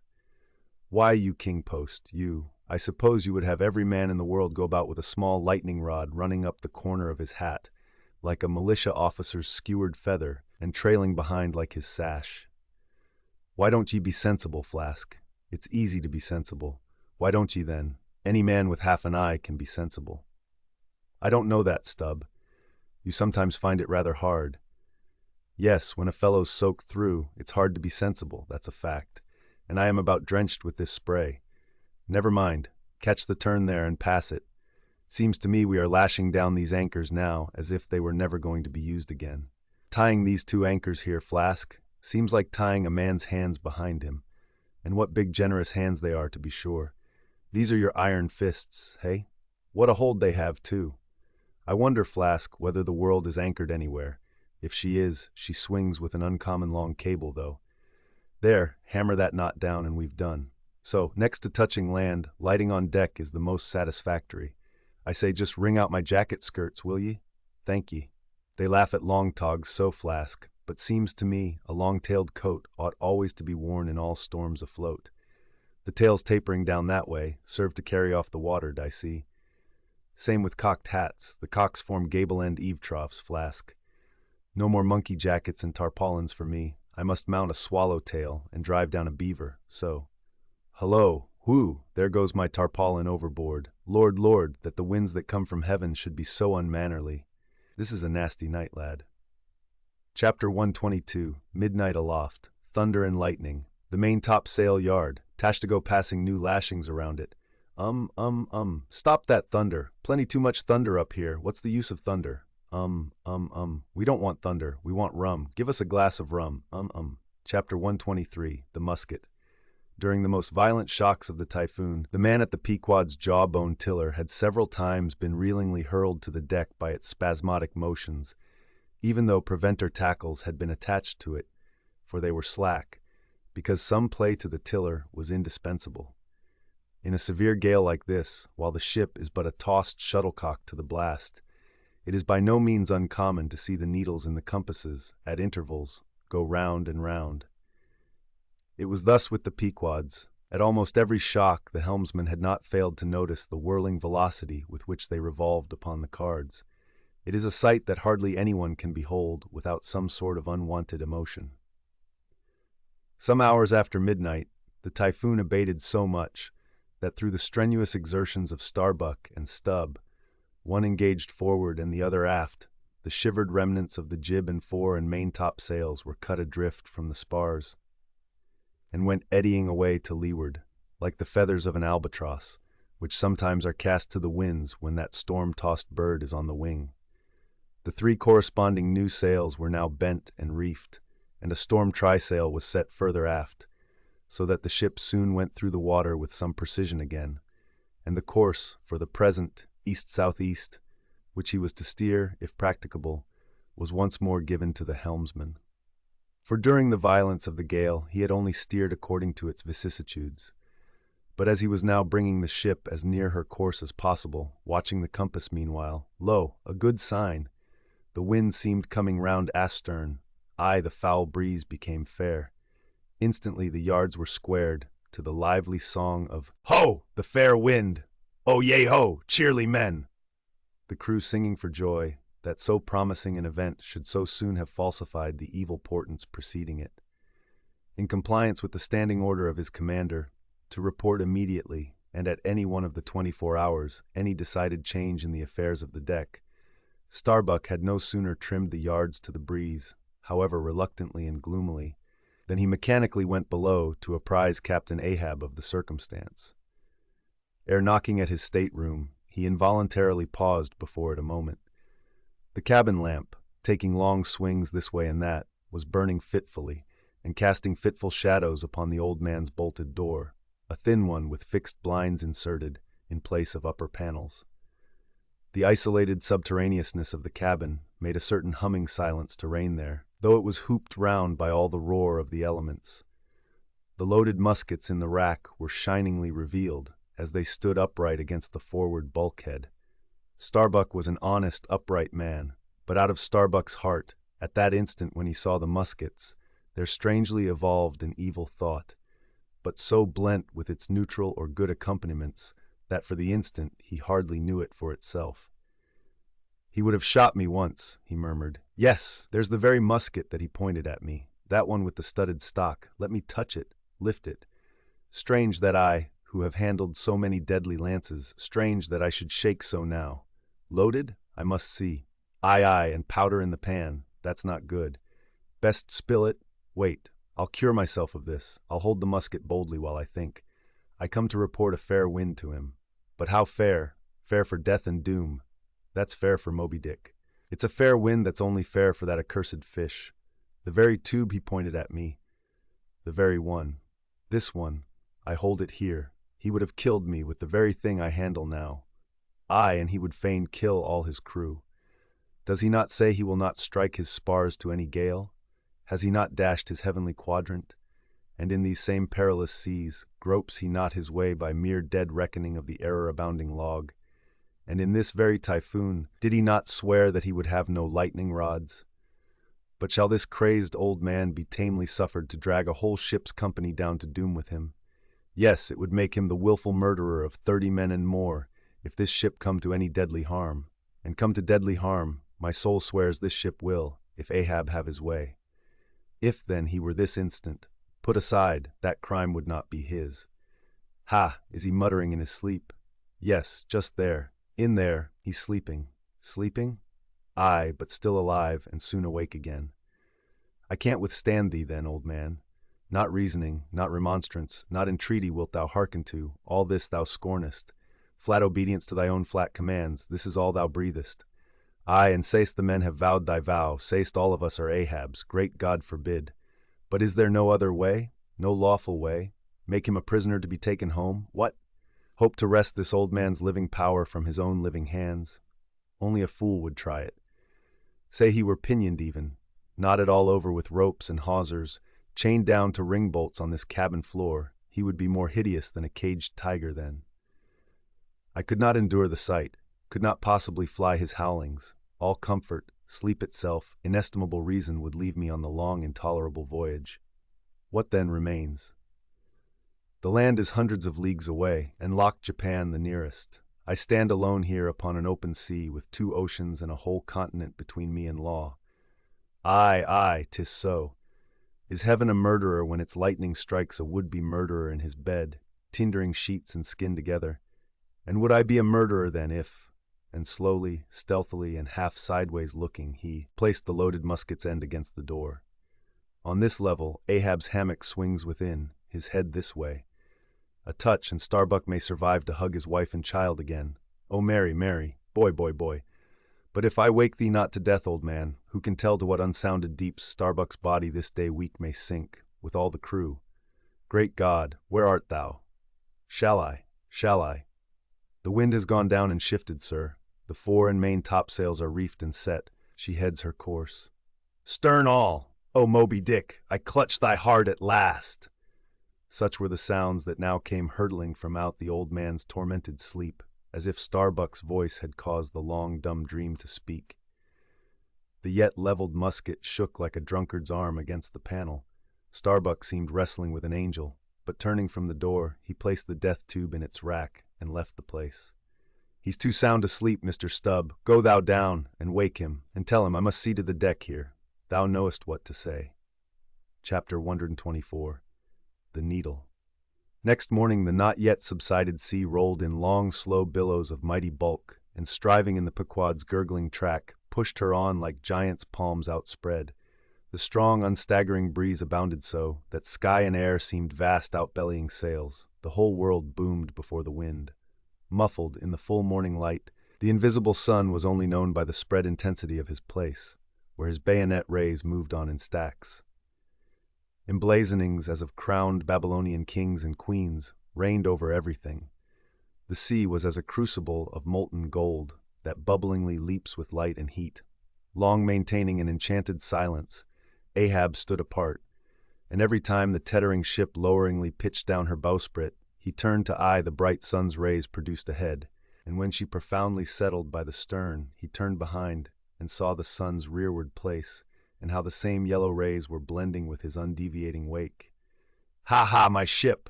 Thou mightest well be taken now for the sea chariot of the sun. Ho ho! All ye nations before my prow, I bring the sun to ye. Yoke on the further billows. Hallo, a tandem, I drive the sea. But suddenly reined back by some counter thought, he hurried towards the helm, huskily demanding how the ship was heading. East so east, sir, said the frightened steersman. Thou liest, smiting him with his clenched fist. Heading east at this hour in the morning and the sun astern? Upon this every soul was confounded, for the phenomenon just then observed by Ahab had unaccountably escaped every one else, but its very blinding palpableness must have been the cause. Thrusting his head halfway into the binnacle, Ahab caught one glimpse of the compasses. His uplifted arm slowly fell. For a moment he almost seemed to stagger. Standing behind him, Starbuck looked, and lo, the 2 compasses pointed east, and the Pequod was as infallibly going west. But ere the first wild alarm could get out abroad among the crew, the old man with a rigid laugh exclaimed, I have it! It has happened before.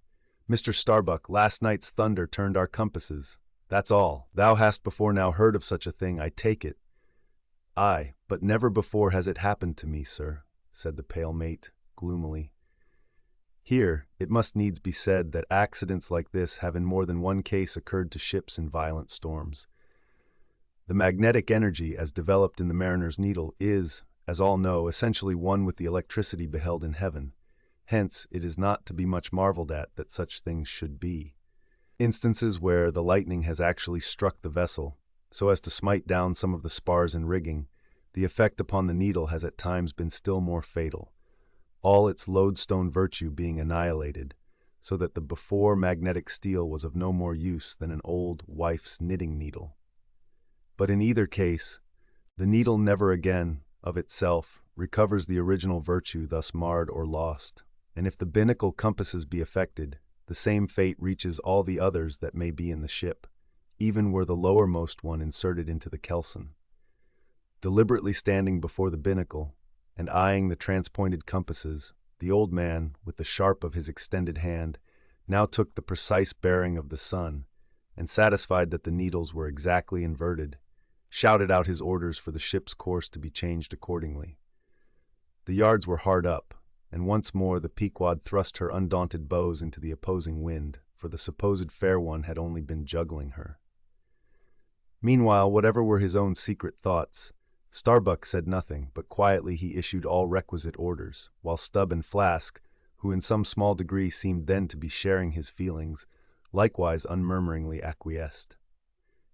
As for the men, though some of them lowly rumbled, their fear of Ahab was greater than their fear of fate. But as ever before, the pagan harpooneers remained almost wholly unimpressed, or if impressed, it was only with a certain magnetism shot into their congenial hearts from inflexible Ahab's. For a space the old man walked the deck in rolling reveries, but chancing to slip with his ivory heel, he saw the crushed copper sight tubes of the quadrant he had the day before dashed to the deck. "Thou poor, proud heaven-gazer and sun's pilot, yesterday I wrecked thee, and today the compasses would fain have wrecked me.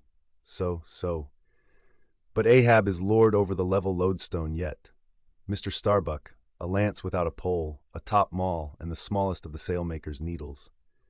Quick, accessory perhaps to the impulse dictating the thing he was now about to do, were certain prudential motives, whose object might have been to revive the spirits of his crew by a stroke of his subtile skill, in a matter so wondrous as that of the inverted compasses. Besides, the old man well knew that to steer by transpointed needles, though clumsily practicable, was not a thing to be passed over by superstitious sailors without some shudderings and evil portents. "Men," said he, steadily turning upon the crew, as the mate handed him the things he had demanded, "my men, the thunder turned old Ahab's needles, but out of this bit of steel Ahab can make one of his own that will point as true as any." Abashed glances of servile wonder were exchanged by the sailors as this was said, and with fascinated eyes they awaited whatever magic might follow. But Starbuck looked away. With a blow from the top maul, Ahab knocked off the steel head of the lance, and then handing to the mate the long iron rod remaining, bade him hold it upright, without its touching the deck. Then, with the maul, after repeatedly smiting the upper end of this iron rod, he placed the blunted needle endwise on the top of it, and less strongly hammered that, several times, the mate still holding the rod as before. Then going through some small strange motions with it, whether indispensable to the magnetizing of the steel, or merely intended to augment the awe of the crew, is uncertain, he called for linen thread, and moving to the binnacle, slipped out the two reversed needles there, and horizontally suspended the sail needle by its middle, over one of the compass cards. At first, the steel went round and round, quivering and vibrating at either end, but at last it settled to its place, when Ahab, who had been intently watching for this result, stepped frankly back from the binnacle, and pointing his stretched arm towards it, exclaimed, "Look ye for yourselves if Ahab be not lord of the level lodestone. The sun is east, and that compass swears it." One after another they peered in, for nothing but their own eyes could persuade such ignorance as theirs, and one after another they slunk away. In his fiery eyes of scorn and triumph you then saw Ahab in all his fatal pride. Chapter 125. The Log and Line. While now the fated Pequod had been so long afloat this voyage, the log and line had but very seldom been in use. Owing to a confident reliance upon other means of determining the vessel's place, some merchantmen and many whalemen, especially when cruising, wholly neglect to heave the log, though at the same time, and frequently more for form's sake than anything else, regularly putting down upon the customary slate the course steered by the ship, as well as the presumed average rate of progression every hour. It had been thus with the Pequod. The wooden reel and angular log attached hung, long untouched, just beneath the railing of the after bulwarks. Rains and spray had damped it, sun and wind had warped it, all the elements had combined to rot a thing that hung so idly. But heedless of all this, his mood seized Ahab, as he happened to glance upon the reel, not many hours after the magnet scene, and he remembered how his quadrant was no more, and recalled his frantic oath about the level log and line. The ship was sailing plungingly, astern the billows rolled in riots. "Forward there! Heave the log!" Two seamen came, the golden-hued Tahitian and the grizzly Manxman. "Take the reel, one of ye, I'll heave." They went towards the extreme stern on the ship's lee side, where the deck, with the oblique energy of the wind, was now almost dipping into the creamy, sidelong rushing sea. The Manxman took the reel, and holding it high up by the projecting handle ends of the spindle, round which the spool of line revolved, so stood with the angular log hanging downwards, till Ahab advanced to him. Ahab stood before him, and was lightly unwinding some 30 or 40 turns to form a preliminary hand coil to toss overboard, when the old Manxman, who was intently eyeing both him and the line, made bold to speak. "Sir, I mistrust it. This line looks far gone. Long heat and wet have spoiled it." "'Twill hold, old gentleman. Long heat and wet have they spoiled thee. Thou seemst to hold. Or, truer perhaps, life holds thee, not thou it." "I hold the spool, sir, but just as my captain says, with these gray hairs of mine 'tis not worthwhile disputing, especially with a superior who'll ne'er confess." "What's that? There now's a patched professor in Queen Nature's granite-founded college, but methinks he's too subservient. Where wert thou born?" "In the little rocky Isle of Man, sir." "Excellent, thou'st hit the world by that." "I know not, sir, but I was born there." "In the Isle of Man, hey? Well, the other way, it's good. Here's a man from man, a man born in once independent man, and now unmanned of man, which is sucked in, by what? Up with the reel, the dead, blind wall butts, all inquiring heads at last. Up with it. So. The log was heaved. The loose coils rapidly straightened out in a long dragging line astern, and then instantly the reel began to whirl. In turn, jerkingly raised and lowered by the rolling billows, the towing resistance of the log caused the old reelman to stagger strangely. "Hold hard!" Snap! The overstrained line sagged down in one long festoon. The tugging log was gone. I crush the quadrant. The thunder turns the needles, and now the mad sea parts the log line. But Ahab can mend all. Haul in here, Tahitian. Reel up, Manxman. And look ye, let the carpenter make another log, and mend thou the line. See to it. There he goes now. To him nothing's happened, but to me the skewer seems loosening out of the middle of the world. Haul in, Tahitian. These lines run whole and whirling out, come in broken and dragging slow. Ha, Pip, come to help, eh, Pip? Pip? Whom call ye Pip? Pip jumped from the whaleboat. Pip's missing. Let's see now if ye haven't fished him up here, fisherman. It drags hard, I guess he's holding on. Jerk him, Tahiti, jerk him off. We haul in no cowards here. Ho, there's his arm just breaking water. A hatchet, cut it off. We haul in no cowards here, Captain. Ahab, sir, here's Pip trying to get on board again. Peace, thou crazy loon, cried the Manxman, seizing him by the arm. Away from the quarter-deck. The greater idiot ever scolds the lesser, muttered Ahab, advancing. Hands off from that holiness. Where sayest thou Pip was, boy? Astern there, sir, astern. Lo, and who art thou, boy? I see not my reflection in the vacant pupils of thy eyes. O God, that man should be a thing for immortal souls to sieve through. Who art thou, boy? Bellboy, sir, ship's crier, ding dong ding. Pip, Pip, Pip. 100 pounds of clay reward for Pip. 5 feet high, looks cowardly. Quickest known by that. Ding dong ding. Who's seen Pip the coward? There can be no hearts above the snow line. O ye frozen heavens, look down here. Ye did beget this luckless child, and have abandoned him, ye creative libertines. Here, boy, Ahab's cabin shall be Pip's home henceforth, while Ahab lives. Thou touchest my inmost center, boy. Thou art tied to me by cords woven of my heartstrings. Come, let's down. What's this? Here's velvet shark skin, intently gazing at Ahab's hand and feeling it. Ah, now, had poor Pip but felt so kind a thing as this, perhaps he had near been lost. This seems to me, sir, as a man-rope, something that weak souls may hold by. Oh, sir, let old Perth now come and rivet these two hands together, the black one with the white, for I will not let this go. O boy, nor will I thee, unless I should thereby drag thee to worse horrors than are here. Come then to my cabin. Lo, ye believers in God's all goodness, and in man all ill, lo you, see the omniscient gods oblivious of suffering man, and man, though idiotic and knowing not what he does, yet full of the sweet things of love and gratitude. Come, I feel prouder leading thee by thy black hand than though I grasped an emperor's. There go 2 daft ones now, muttered the old Manxman. One daft with strength, the other daft with weakness. But here's the end of the rotten line, all dripping too. Mend it, eh? I think we had best have a new line altogether. I'll see Mr. Stubb about it. Chapter 126, The Life Buoy. Steering now southeastward by Ahab's leveled steel, and her progress solely determined by Ahab's level log and line, the Pequod held on her path towards the equator, making so long a passage through such unfrequented waters, descrying no ships, and ere long, sideways impelled by unvarying trade winds, over waves monotonously mild. All these seemed the strange calm things preluding some riotous and desperate scene.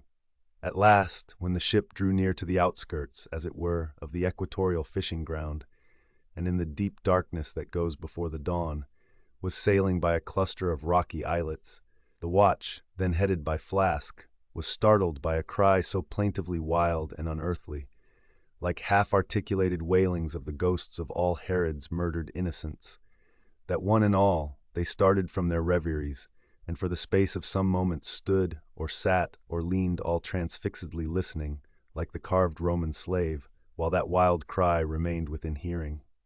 The Christian or civilized part of the crew said it was mermaids, and shuddered, but the pagan harpooneers remained unappalled. Yet the gray Manxman, the oldest mariner of all, declared that the wild, thrilling sounds that were heard were the voices of newly drowned men in the sea. Below in his hammock, Ahab did not hear of this till gray dawn, when he came to the deck. It was then recounted to him by Flask, not unaccompanied with hinted dark meanings. He hollowly laughed, and thus explained the wonder. Those rocky islands the ship had passed were the resort of great numbers of seals, and some young seals that had lost their dams, or some dams that had lost their cubs, must have risen nigh the ship and kept company with her, crying and sobbing with their human sort of wail. But this only the more affected some of them, because most mariners cherish a very superstitious feeling about seals, arising not only from their peculiar tones when in distress, but also from the human look of their round heads and semi-intelligent faces, seen peeringly uprising from the water alongside. In the sea, under certain circumstances, seals have more than once been mistaken for men, but the boddings of the crew were destined to receive a most plausible confirmation in the fate of one of their number that morning. At sunrise, this man went from his hammock to his masthead at the fore, and whether it was that he was not yet half waked from his sleep, for sailors sometimes go aloft in a transition state, whether it was thus with the man, there is now no telling. But, be that as it may, he had not been long at his perch, when a cry was heard. A cry and a rushing, and looking up, they saw a falling phantom in the air, and looking down, a little tossed heap of white bubbles in the blue of the sea. The life-buoy, a long slender cask, was dropped from the stern, where it always hung obedient to a cunning spring, but no hand rose to seize it, and the sun having long beat upon this cask it had shrunken, so that it slowly filled, and that parched wood also filled at its every pore, and the studded iron-bound cask followed the sailor to the bottom, as if to yield him his pillow, though in sooth but a hard one. And thus the first man of the Pequod that mounted the mast to look out for the white whale, on the white whale's own peculiar ground, that man was swallowed up in the deep, but few, perhaps, thought of that at the time. Indeed, in some sort, they were not grieved at this event, at least as a portent, for they regarded it not as a foreshadowing of evil in the future, but as the fulfillment of an evil already presaged. They declared that now they knew the reason of those wild shrieks they had heard the night before. But again the old Manxman said nay. The lost life-buoy was now to be replaced. Starbuck was directed to see to it, but as no cask of sufficient lightness could be found, and as in the feverish eagerness of what seemed the approaching crisis of the voyage, all hands were impatient of any toil but what was directly connected with its final end, whatever that might prove to be. Therefore, they were going to leave the ship's stern unprovided with a buoy, when by certain strange signs and innuendos, Queequeg hinted a hint concerning his coffin. "A life-buoy of a coffin!" cried Starbuck, starting. "Rather queer that, I should say," said Stubb. "It will make a good enough one," said Flask. "The carpenter here can arrange it easily." "Bring it up, there's nothing else for it," said Starbuck, after a melancholy pause. "Rig it, carpenter. Do not look at me so. The coffin, I mean. Dost thou hear me? Rig it." "And shall I nail down the lid, sir?" moving his hand as with a hammer. "Aye. And shall I caulk the seams, sir?" moving his hand as with a caulking iron. "Aye. And shall I then pay over the same with pitch, sir?" moving his hand as with a pitch pot. Away, what possesses thee to this? Make a life buoy of the coffin and no more. Mr. Stubb, Mr. Flask, come forward with me. He goes off in a huff, the whole he can endure, at the parts he balks. Now, I don't like this. I make a leg for Captain Ahab, and he wears it like a gentleman, but I make a bandbox for Queequeg, and he won't put his head into it. Are all my pains to go for nothing with that coffin? And now I'm ordered to make a life buoy of it. It's like turning an old coat, going to bring the flesh on the other side now. I don't like this cobbling sort of business. I don't like it at all. It's undignified. It's not my place. Let tinkers' brats do tinkerings. We are their betters. I like to take in hand none but clean, virgin, fair and square mathematical jobs, something that regularly begins at the beginning, and is at the middle when midway, and comes to an end at the conclusion. Not a cobbler's job, that's at an end in the middle, and at the beginning at the end. It's the old woman's tricks to be giving cobbling jobs. Lord, what an affection all old women have for tinkers. I know an old woman of 65 who ran away with a bald-headed young tinker once. And that's the reason I never would work for lonely widow old women ashore. When I kept my job shop in the vineyard, they might have taken it into their lonely old heads to run off with me. But hi-ho! There are no caps at sea but snow caps. Let me see. Nail down the lid, caulk the seams, pay over the same with pitch, batten them down tight, and hang it with the snap spring over the ship's stern. Were ever such things done before with a coffin? Some superstitious old carpenters now would be tied up in the rigging ere they would do the job. But I'm made of knotty aroostook hemlock. I don't budge. Cruppered with a coffin, sailing about with a graveyard tray. But never mind. We workers in woods make bridal bedsteads and card tables, as well as coffins and hearses. We work by the month, or by the job, or by the profit, not for us to ask the why and wherefore of our work, unless it be too confounded cobbling, and then we stash it if we can. I'll do the job now, tenderly. I'll have me, let's see, how many in the ship's company all told? But I've forgotten. Anyway, I'll have me 30 separate, Turk's-headed lifelines, each 3 feet long, hanging all round to the coffin. Then, if the hull go down, there'll be 30 lively fellows all fighting for one coffin, a sight not seen very often beneath the sun. Come hammer, caulking iron, pitch-pot, and marling spike. Let's to it. Chapter 127. The Deck. The coffin laid upon 2 line tubs, between the vice bench and the open hatchway, the carpenter caulking its seams, the string of twisted oakum slowly unwinding from a large roll of it placed in the bosom of his frock. Ahab comes slowly from the cabin gangway, and hears Pip following him. Back, lad, I will be with ye again presently. He goes. Not this hand complies with my humor more genially than that boy. Middle aisle of a church, what's here? Life buoy, sir, Mr. Starbuck's orders. Oh, look, sir, beware the hatchway. Thank ye, man, thy coffin lies handy to the vault. Sir, the hatchway? Oh, so it does, sir, so it does. Art not thou the leg maker? Look, did not this stump come from thy shop? I believe it did, sir. Does the ferrule stand, sir? Well enough, but art thou not also the undertaker? Aye, sir. I patched up this thing here as a coffin for Queequeg, but they've set me now to turning it into something else. Then tell me, art thou not an errant, all-grasping, intermeddling, monopolizing, heathenish old scamp, to be one day making legs, and the next day coffins to clap them in, and yet again life buoys out of those same coffins? Thou art as unprincipled as the gods, and as much of a jack of all trades. But I do not mean anything, sir. I do as I do. The gods again. Hark ye, dost thou not ever sing working about a coffin? The Titans, they say, hummed snatches when chipping out the craters for volcanoes, and the grave digger in the play sings, spade in hand. Dost thou never? Sing, sir? Do I sing? Oh, I'm indifferent enough, sir, for that. But the reason why the grave digger made music must have been because there was none in his spade, sir. But the caulking mallet is full of it. Hark to it. Aye, and that's because the lid there's a sounding board. And what in all things makes the sounding board is this, there's naught beneath. And yet, a coffin with a body in it rings pretty much the same, carpenter. Hast thou ever helped carry a bier and heard the coffin knock against the churchyard gate going in? Faith, sir, Faith, what's that? Why, faith, sir, it's only a sort of exclamation like, that's all, sir. Go on. I was about to say, sir, that art thou a silkworm? Dost thou spin thy own shroud out of thyself? Look at thy bosom, dispatch, and get these traps out of sight. He goes aft. That was sudden now, but squalls come sudden in hot latitudes. I've heard that the Isle of Albemarle, one of the Galapagos, is cut by the equator right in the middle. Seems to me some sort of equator cuts yon old man too, right in his middle. He's always under the line. Fiery hot, I tell ye. He's looking this way. Come, Oakham, quick. Here we go again. This wooden mallet is the cork, and I'm the professor of musical glasses. Tap, tap. Ahab to himself.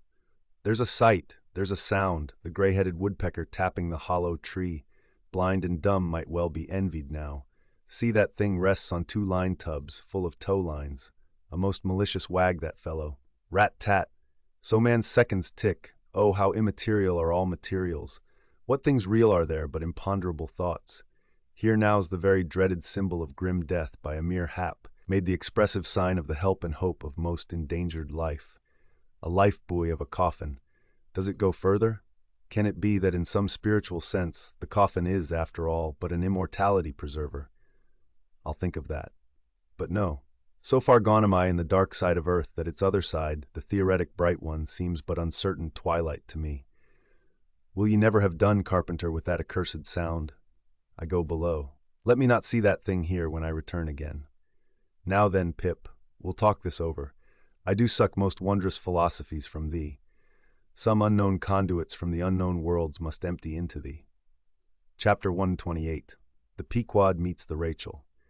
Next day, a large ship, the Rachel, was descried, bearing directly down upon the Pequod, all her spars thickly clustering with men. At the time, the Pequod was making good speed through the water, but, as the broad-winged windward stranger shot nigh to her, the boastful sails all fell together as blank bladders that are burst, and all life fled from the smitten hull. "Bad news! She brings bad news," muttered the old Manxman. But ere her commander, who with trumpet to mouth stood up in his boat, ere he could hopefully hail, Ahab's voice was heard. "Hast seen the white whale? Ah, yesterday? Have ye seen a whaleboat adrift?" Throttling his joy, Ahab negatively answered this unexpected question, and would then have fain boarded the stranger, when the stranger captain himself, having stopped his vessel's way, was seen descending her side. A few keen pulls, and his boat hook soon clinched the Pequod's main chains, and he sprang to the deck. Immediately he was recognized by Ahab for a Nantucketer he knew. But no formal salutation was exchanged. "Where was he? Not killed! Not killed!" cried Ahab, closely advancing. "How was it?" It seemed that somewhat late on the afternoon of the day previous, while 3 of the stranger's boats were engaged with a shoal of whales, which had led them some 4 or 5 miles from the ship, and while they were yet in swift chase to windward, the white hump and head of Moby-Dick had suddenly loomed up out of the water, not very far to leeward. Whereupon, the 4th rigged boat, a reserved one, had been instantly lowered in chase. After a keen sail before the wind, this 4th boat, the swiftest keeled of all, seemed to have succeeded in fastening, at least, as well as the man at the masthead could tell anything about it. In the distance he saw the diminished dotted boat, and then a swift gleam of bubbling white water, and after that nothing more, whence it was concluded that the stricken whale must have indefinitely run away with his pursuers, as often happens. There was some apprehension, but no positive alarm, as yet. The recall signals were placed in the rigging. Darkness came on, and forced to pick up her 3 far to windward boats, ere going in quest of the 4th one in the precisely opposite direction. The ship had not only been necessitated to leave that boat to its fate till near midnight, but, for the time, to increase her distance from it. But the rest of her crew being at last safe aboard, she crowded all sail, stunsail on stunsail, after the missing boat, kindling a fire in her trypots for a beacon, and every other man aloft on the lookout. But though when she had thus sailed a sufficient distance to gain the presumed place of the absent ones when last seen, though she then paused to lower her spare boats to pull all around her, and not finding anything, had again dashed on, again paused, and lowered her boats, and though she had thus continued doing till daylight, yet not the least glimpse of the missing keel had been seen. The story told, the stranger captain immediately went on to reveal his object in boarding the Pequod. He desired that ship to unite with his own in the search, by sailing over the sea some 4 or 5 miles apart, on parallel lines, and so sweeping a double horizon, as it were. "I will wager something now," whispered Stubb to Flask, "that someone in that missing boat wore off that captain's best coat. Mayhap his watch. He's so cursed anxious to get it back. Who ever heard of two pious whale ships cruising after one missing whaleboat in the height of the whaling season? See Flask, only see how pale he looks, pale in the very buttons of his eyes. Look, it wasn't the coat, it must have been the— My boy, my own boy, is among them. For God's sake, I beg, I conjure," here exclaimed the stranger captain to Ahab, who thus far had but icily received his petition. "For 48 hours let me charter your ship. I will gladly pay for it, and roundly pay for it, if there be no other way. For 48 hours only. Only that, you must, oh, you must, and you shall do this thing." "His son," cried Stubb. "Oh, it's his son he's lost. I take back the coat and watch. What says Ahab? We must save that boy." "He's drowned with the rest on him last night," said the old Manx sailor standing behind them. "I heard, all of ye heard their spirits." Now, as it shortly turned out, what made this incident of the Rachels the more melancholy was the circumstance that not only was one of the captain's sons among the number of the missing boat's crew, but among the number of the other boat's crews at the same time, but on the other hand, separated from the ship during the dark vicissitudes of the chase, there had been still another son, as that for a time the wretched father was plunged to the bottom of the cruelest perplexity, which was only solved for him by his chief mates instinctively adopting the ordinary procedure of a whale ship in such emergencies. That is, when placed between jeopardized but divided boats, always to pick up the majority first.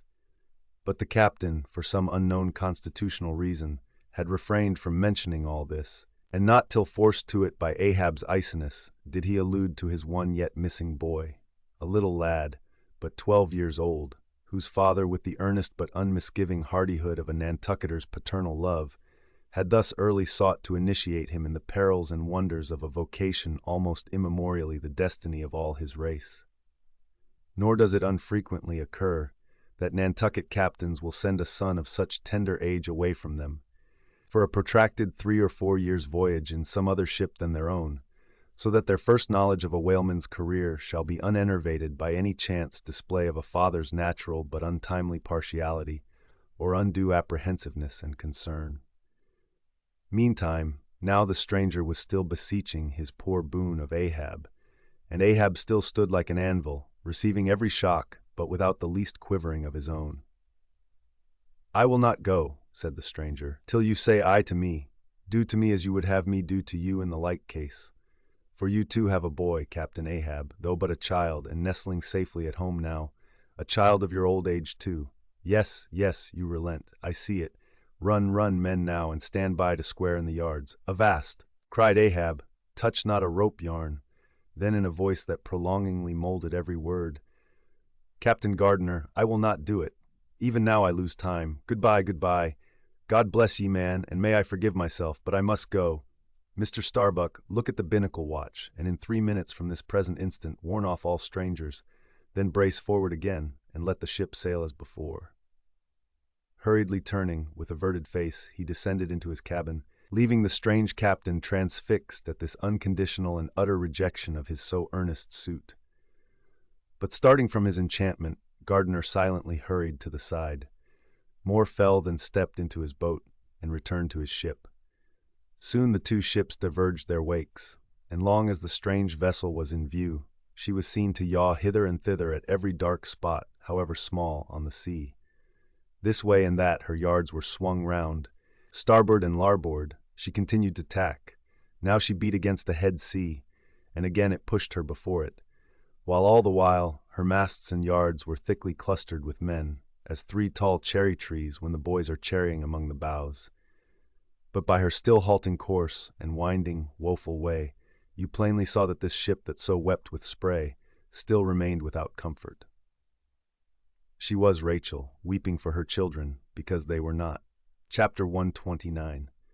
The cabin. Ahab moving to go on deck, Pip catches him by the hand to follow. "Lad, lad, I tell thee thou must not follow Ahab now. The hour is coming when Ahab would not scare thee from him, yet would not have thee by him. There is that in thee, poor lad, which I feel too curing to my malady, like cures like, and for this hunt my malady becomes my most desired health. Do thou abide below here, where they shall serve thee, as if thou wert the captain. Ay, lad, thou shalt sit here in my own screwed chair, another screw to it, thou must be. No, no, no, ye have not a whole body, sir, do ye but use poor me for your one lost leg. Only tread upon me, sir, I ask no more, so I remain a part of ye. Oh, spite of million villains, this makes me a bigot in the fadeless fidelity of man, and a black and crazy, but methinks like cures like applies to him too, he grows so sane again. They tell me, sir, that Stubb did once desert poor little Pip, whose drowned bones now show white for all the blackness of his living skin. But I will never desert ye, sir, as Stubb did him. Sir, I must go with ye. If thou speakest thus to me much more, Ahab's purpose keels up in him. I tell thee no, it cannot be. O good master, master, master, weep so, and I will murder thee. Have a care, for Ahab too is mad. Listen, and thou wilt often hear my ivory foot upon the deck, and still know that I am there. And now I quit thee. Thy hand, met, true art thou, lad, as the circumference to its center. So, God forever bless thee, and if it come to that, God forever save thee, let what will befall. Ahab goes, Pip steps one step forward. Here he this instant stood, I stand in his air, but I'm alone. Now were even poor Pip here I could endure it, but he's missing. Pip, Pip, ding dong ding, who's seen Pip? He must be up here, let's try the door. What, neither lock, nor bolt, nor bar, and yet there's no opening it. It must be the spell. He told me to stay here. Aye, and told me this screwed chair was mine. Here then I'll seat me against the transom, in the ship's full middle, all her keel and her 3 masts before me. Here our old sailors say, in their black 74s great admirals sometimes sit at table, and lord it over rows of captains and lieutenants. Ha! What's this? Epaulets, epaulets, the epaulets all come crowding. Pass round the decanters. Glad to see ye. Fill up, monsieurs. What an odd feeling now when a black boys host to white men with gold lace upon their coats. Monsieurs, have ye seen one Pip? A little Negro lad, 5 feet high, hang-dog, look, and cowardly. Jumped from a whaleboat once. Seen him? No. Well then, fill up again, captains, and let's drink shame upon all cowards. I name no names. Shame upon them. Put 1 foot upon the table. Shame upon all cowards. Hist, above there I hear ivory. Oh, master, master, I am indeed downhearted when you walk over me. But here I'll stay, though this stern strikes rocks, and they bulge through, and oysters come to join me. Chapter 130. The Hat. And now that at the proper time and place, after so long and wide a preliminary cruise, Ahab, all other wailing waters swept, seemed to have chased his foe into an ocean fold, to slay him the more securely there. Now that he found himself hard by the very latitude and longitude where his tormenting wound had been inflicted. Now that a vessel had been spoken which on the very day preceding had actually encountered Moby-Dick. And now that all his successive meetings with various ships contrastingly concurred to show the demoniac indifference with which the white whale tore his hunters, whether sinning or sinned against. Now it was that there lurked a something in the old man's eyes, which it was hardly sufferable for feeble souls to see. As the unsetting polar star, which through the livelong Arctic 6 months' night sustains its piercing, steady central gaze, so Ahab's purpose now fixedly gleamed down upon the constant midnight of the gloomy crew. It domineered above them so that all their bottings, doubts, misgivings, fears were fain to hide beneath their souls, and not sprout forth a single spear or leaf. In this foreshadowing interval, too, all humor, forced or natural, vanished. Stubb no more strove to raise a smile. Starbuck no more strove to check one. Alike, joy and sorrow, hope and fear, seemed ground to finest dust and powdered, for the time, in the clamped mortar of Ahab's iron soul. Like machines, they dumbly moved about the deck, ever conscious that the old man's despot eye was on them. But did you deeply scan him in his more secret, confidential hours, when he thought no glance but one was on him, then you would have seen that even as Ahab's eyes so awed the crew's, the inscrutable Parsee's glance awed his, or somehow at least in some wild way, at times affected it.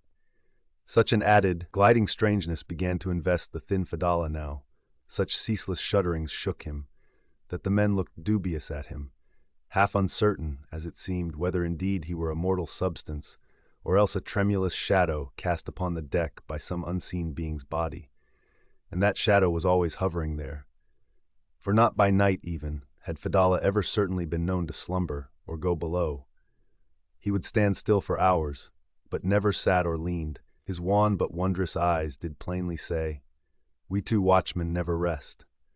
Nor at any time by night or day could the mariners now step upon the deck, unless Ahab was before them, either standing in his pivot hole or exactly pacing the planks between two undeviating limits, the mainmast and the mizzen, or else they saw him standing in the cabin scuttle, his living foot advanced upon the deck as if to step, his hat slouched heavily over his eyes, so that however motionless he stood, however the days and nights were added on, that he had not swung in his hammock. Yet hidden beneath that slouching hat, they could never tell unerringly whether, for all this, his eyes were really closed at times, or whether he was still intently scanning them. No matter, though he stood so in the scuttle for a whole hour on the stretch, and the unheated night damp gathered in beads of dew upon that stone-carved coat and hat. The clothes that the night had wet, the next day's sunshine dried upon him, and so, day after day and night after night, he went no more beneath the planks. Whatever he wanted from the cabin, that thing he sent for. He ate in the same open air, that is, his two only meals, breakfast and dinner. Supper he never touched, nor reaped his beard, which darkly grew all gnarled, as unearthed roots of trees blown over, which still grow idly on at naked base, though perished in the upper verdure. But though his whole life was now become one watch on deck, and though the Parsee's mystic watch was without intermission as his own, yet these two never seemed to speak, one man to the other, unless at long intervals some passing, unmomentous matter made it necessary. Though such a potent spell seemed secretly to join the twain, openly and to the awe-struck crew they seemed pole-like asunder. If by day they chanced to speak one word, by night dumb men were both, so far as concerned the slightest verbal interchange. At times, for longest hours, without a single hail, they stood far parted in the starlight, Ahab in his scuttle, the Parsee by the mainmast, but still fixedly gazing upon each other, as if in the Parsee Ahab saw his forethrown shadow, in Ahab the Parsee his abandoned substance. And yet somehow did Ahab, in his own proper self, as daily, hourly, and every instant, commandingly revealed to his subordinates. Ahab seemed an independent lord, the Parsee but his slave. Still again both seemed yoked together, and an unseen tyrant driving them, the lean shade siding the solid rib. For be this Parsee what he may, all rib and keel was solid Ahab. At the first faintest glimmering of the dawn, his iron voice was heard from aft, "Man the mastheads!" And all through the day, till after sunset and after twilight, the same voice every hour, at the striking of the helmsman's bell, was heard, "What I see? Sharp! Sharp!" But when 3 or 4 days had slided by, after meeting the children seeking Rachel, and no spout had yet been seen, the monomaniac old man seemed distrustful of his crew's fidelity, at least, of nearly all except the pagan harpooneers. He seemed to doubt, even, whether Stubb and Flask might not willingly overlook the sight he sought. But if these suspicions were really his, he sagaciously refrained from verbally expressing them, however his actions might seem to hint them. "I will have the first sight of the whale myself," he said. "Aye, Ahab must have the doubloon," and with his own hands he rigged a nest of basketed bowlines, and sending a hand aloft, with a single sheaved block, to secure to the mainmast head, he received the 2 ends of the downward reeved rope, and attaching one to his basket prepared a pin for the other end, in order to fasten it at the rail. This done, with that end yet in his hand and standing beside the pin, he looked round upon his crew, sweeping from one to the other, pausing his glance long upon Dagu, Queequeg, Tashtego, but shunning Fedallah, and then settling his firm relying eye upon the chief mate, said, "Take the rope, sir. I give it into thy hands, Starbuck." Then arranging his person in the basket, he gave the word for them to hoist him to his perch, Starbuck being the one who secured the rope at last, and afterwards stood near it. And thus, with one hand clinging round the royal mast, Ahab gazed abroad upon the sea for miles and miles, ahead, astern, this side and that, within the wide, expanded circle commanded at so great a height.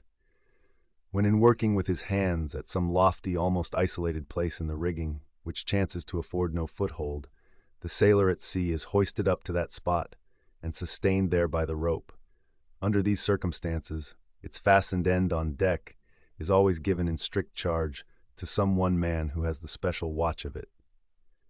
Because in such a wilderness of running rigging, whose various different relations aloft cannot always be infallibly discerned by what is seen of them at the deck, and when the deck ends of these ropes are being every few minutes cast down from the fastenings, it would be but a natural fatality if, unprovided with a constant watchman, the hoisted sailor should by some carelessness of the crew be cast adrift and fall all swooping to the sea. So Ahab's proceedings in this matter were not unusual.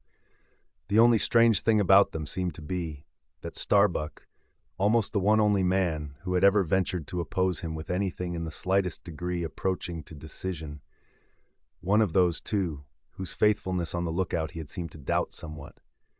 It was strange that this was the very man he should select for his watchman, freely giving his whole life into such an otherwise distrusted person's hands. Now, the first time Ahab was perched aloft, ere he had been there 10 minutes, one of those red-billed savage sea-hawks which so often fly incommodiously close round the manned mastheads of whalemen in these latitudes, one of these birds came wheeling and screaming round his head in a maze of untrackably swift circlings. Then it darted 1,000 feet straight up into the air, then spiralized downwards and went eddying again round his head. But with his gaze fixed upon the dim and distant horizon, Ahab seemed not to mark this wild bird, nor indeed would anyone else have marked it much, it being no uncommon circumstance. Only now almost the least heedful eye seemed to see some sort of cunning meaning in almost every sight. Your hat, sir!"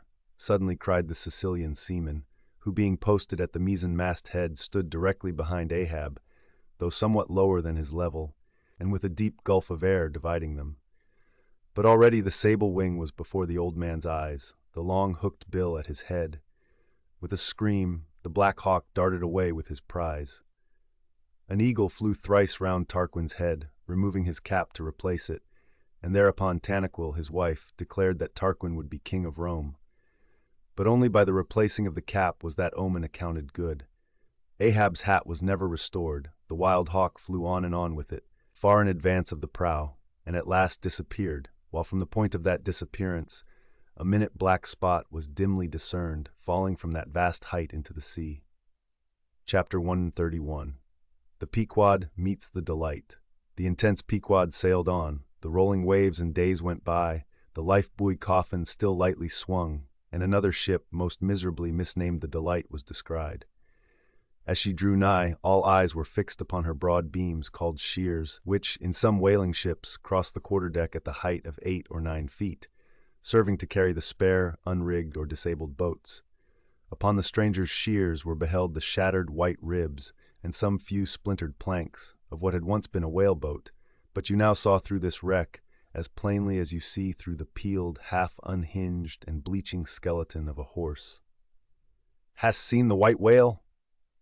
"Look," replied the hollow-cheeked captain from his taffrail, and with his trumpet he pointed to the wreck.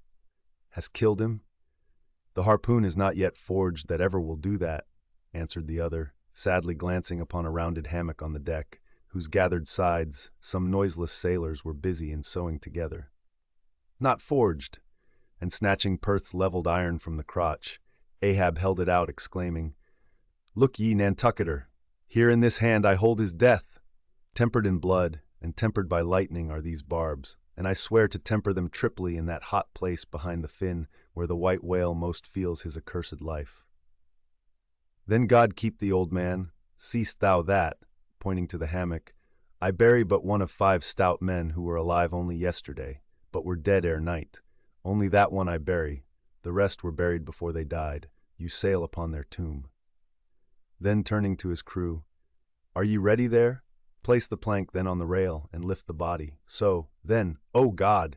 advancing towards the hammock with uplifted hands, "may the resurrection and the life—" "Brace forward! Up helm!" cried Ahab like lightning to his men. But the suddenly started Pequod was not quick enough to escape the sound of the splash that the corpse soon made as it struck the sea. Not so quick, indeed, but that some of the flying bubbles might have sprinkled her hull with their ghostly baptism. As Ahab now glided from the dejected Delight, the strange life-buoy hanging at the Pequod's stern came into conspicuous relief. "Ha, yonder! Look yonder, men!" cried a foreboding voice in her wake. "In vain, O ye strangers, ye fly our sad burial. Ye but turn us your taffrail to show us your coffin." Chapter 132, The Symphony. It was a clear steel-blue day. The firmaments of air and sea were hardly separable in that all-pervading azure. Only the pensive air was transparently pure and soft, with a woman's look, and the robust and manlike sea heaved with long, strong, lingering swells as Samson's chest in his sleep. Hither and thither on high glided the snow-white wings of small, unspeckled birds. These were the gentle thoughts of the feminine air.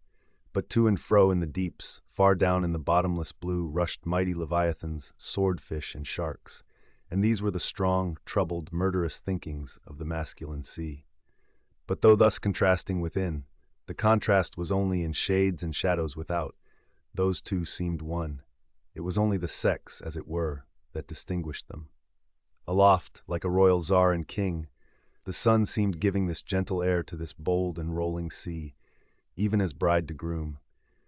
And at the girdling line of the horizon, a soft and tremulous motion, most seen here at the equator, denoted the fond, throbbing trust, the loving alarms, with which the poor bride gave her bosom away, tied up and twisted, gnarled and knotted with wrinkles, haggardly firm and unyielding, his eyes glowing like coals that still glow in the ashes of ruin. Untottering Ahab stood forth in the clearness of the morn, lifting his splintered helmet of a brow to the fair girl's forehead of heaven.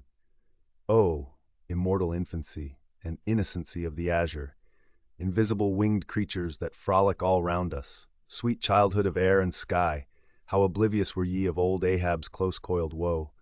But so have I seen little Miriam and Martha, laughing-eyed elves, heedlessly gambol around their old sire, sporting with the circle of singed locks which grew on the marge of that burnt-out crater of his brain. Slowly crossing the deck from the scuttle, Ahab leaned over the side and watched how his shadow in the water sank and sank to his gaze, the more and the more that he strove to pierce the profundity. But the lovely aromas in that enchanted air did at last seem to dispel, for a moment, the cankerous thing in his soul. That glad, happy air, that winsome sky, did at last stroke and caress him. The stepmother world, so long cruel, forbidding, now threw affectionate arms round his stubborn neck, and did seem to joyously sob over him, as if over one, that however wilful and erring, she could yet find it in her heart to save and to bless. From beneath his slouched hat, Ahab dropped a tear into the sea, nor did all the Pacific contain such wealth as that one we drop. Starbuck saw the old man, saw him how he heavily leaned over the side, and he seemed to hear in his own true heart the measureless sobbing that stole out of the center of the serenity around. Careful not to touch him, or be noticed by him, he yet drew near to him and stood there. Ahab turned. "Starbuck, sir." "Oh, Starbuck, it is a mild, mild wind, and a mild-looking sky. On such a day, very much such a sweetness as this, I struck my first whale, a boy harpooner of 18, 40 years ago. 40 years of continual whaling, 40 years of privation and peril and storm time, 40 years on the pitiless sea. For 40 years has Ahab forsaken the peaceful land, for 40 years to make war on the horrors of the deep. Aye, and yes, Starbuck, out of those 40 years I have not spent 3 ashore. When I think of this life I have led, the desolation of solitude it has been, the masoned, walled town of a captain's exclusiveness, which admits but small entrance to any sympathy from the green country without, oh, weariness, heaviness, Guinea Coast slavery of solitary command. When I think of all this, only half suspected, not so keenly known to me before, and how for 40 years I have fed upon dry salted fare, fit emblem of the dry nourishment of my soil. When the poorest landsman has had fresh fruit to his daily hand, and broken the world's fresh bread to my moldy crusts, away, whole oceans away, from that young girl-wife I wedded past 50, and sailed for Cape Horn the next day, leaving but one dent in my marriage pillow. Wife? Rather a widow with her husband alive. Aye, I widowed that poor girl when I married her, Starbuck. And then the madness, the frenzy, the boiling blood and the smoking brow with which, for 1,000 lowerings, old Ahab has furiously, foamingly chased his prey, more a demon than a man. Aye, what a 40 years old fool has old Ahab been. Why this strife of the chase? Why weary and palsy the arm at the oar and the iron in the lance? How the richer or better is Ahab now. Behold, O Starbuck, is it not hard that with this weary load I bear, one poor leg should have been snatched from under me? Here, brush this old hair aside, it blinds me, that I seem to weep. Locks so gray did never grow, but from out some ashes. But do I look very old, so very, very old, Starbuck? I feel deadly faint, bowed and humped, as though I were Adam, staggering beneath the piled centuries since paradise. God, God, God! Crack my heart, stave my brain, mockery, bitter, biting mockery of gray hairs. Have I lived enough joy to wear ye, and seem and feel thus intolerably old? Close, stand close to me, Starbuck, let me look into a human eye. It is better than to gaze into sea or sky, better than to gaze upon God, by the green land, by the bright hearthstone. This is the magic glass, man. I see my wife and my child in thine eye. No, no, stay on board, on board. Lower not when I do, when branded Ahab gives chase to Moby-Dick. That hazard shall not be thine. No, no, not with the far-away home I see in that eye. O my captain, noble soul, grand old heart after all, why should anyone give chase to that hated fish? Away with me, let us fly these deadly waters, let us home. Wife and child too are Starbuck's, wife and child of his brotherly, sisterly, playfellow youth, even as thine, sir, are the wife and child of thy loving, longing, paternal old age. Away, let us away! This instant let me alter the course. How cheerily, how hilariously, O my captain, would we bowl on our way to see old Nantucket again. I think, sir, they have some such mild blue days, even as this, in Nantucket. They have, I have seen them, some summer days in the morning. About this time, yes, it is his noon nap now, the boy vivaciously wakes, sits up in bed, and his mother tells him of me, of cannibal old me, how I am abroad upon the deep, but will yet come back to dance him again. 'Tis my Mary herself. She promised that my boy, every morning, should be carried to the hill to catch the first glimpse of his father's sail. Yes, yes, no more, it is done, we head for Nantucket. Come, my captain, study out the course, and let us away. See, the boy's face from the window, the boy's hand on the hill. But Ahab's glance was averted. Like a blighted fruit tree he shook and cast his last cindered apple to the soil. What is it? What nameless, inscrutable, unearthly thing is it? What cozening, hidden lord and master and cruel, remorseless emperor commands me, that against all natural lovings and longings I so keep pushing and crowding and jamming myself on all the time, recklessly making me ready to do what in my own proper natural heart I durst not so much as dare? Is Ahab Ahab? Is it I, God, or who, that lifts this arm? But if the great sun move not of himself, but is as an errand boy in heaven, nor one single star can revolve but by some invisible power, how then can this one small heart beat, this one small brain think thoughts, unless God does that beating, does that thinking, does that living, and not I? By heaven, man, we are turned round and round in this world, like yonder windlass, and fate is the handspike. And all the time, lo, that smiling sky, and this unsounded sea. Look, see yon albacore, who put it into him to chase and fang that flying fish. Where do murderers go, man?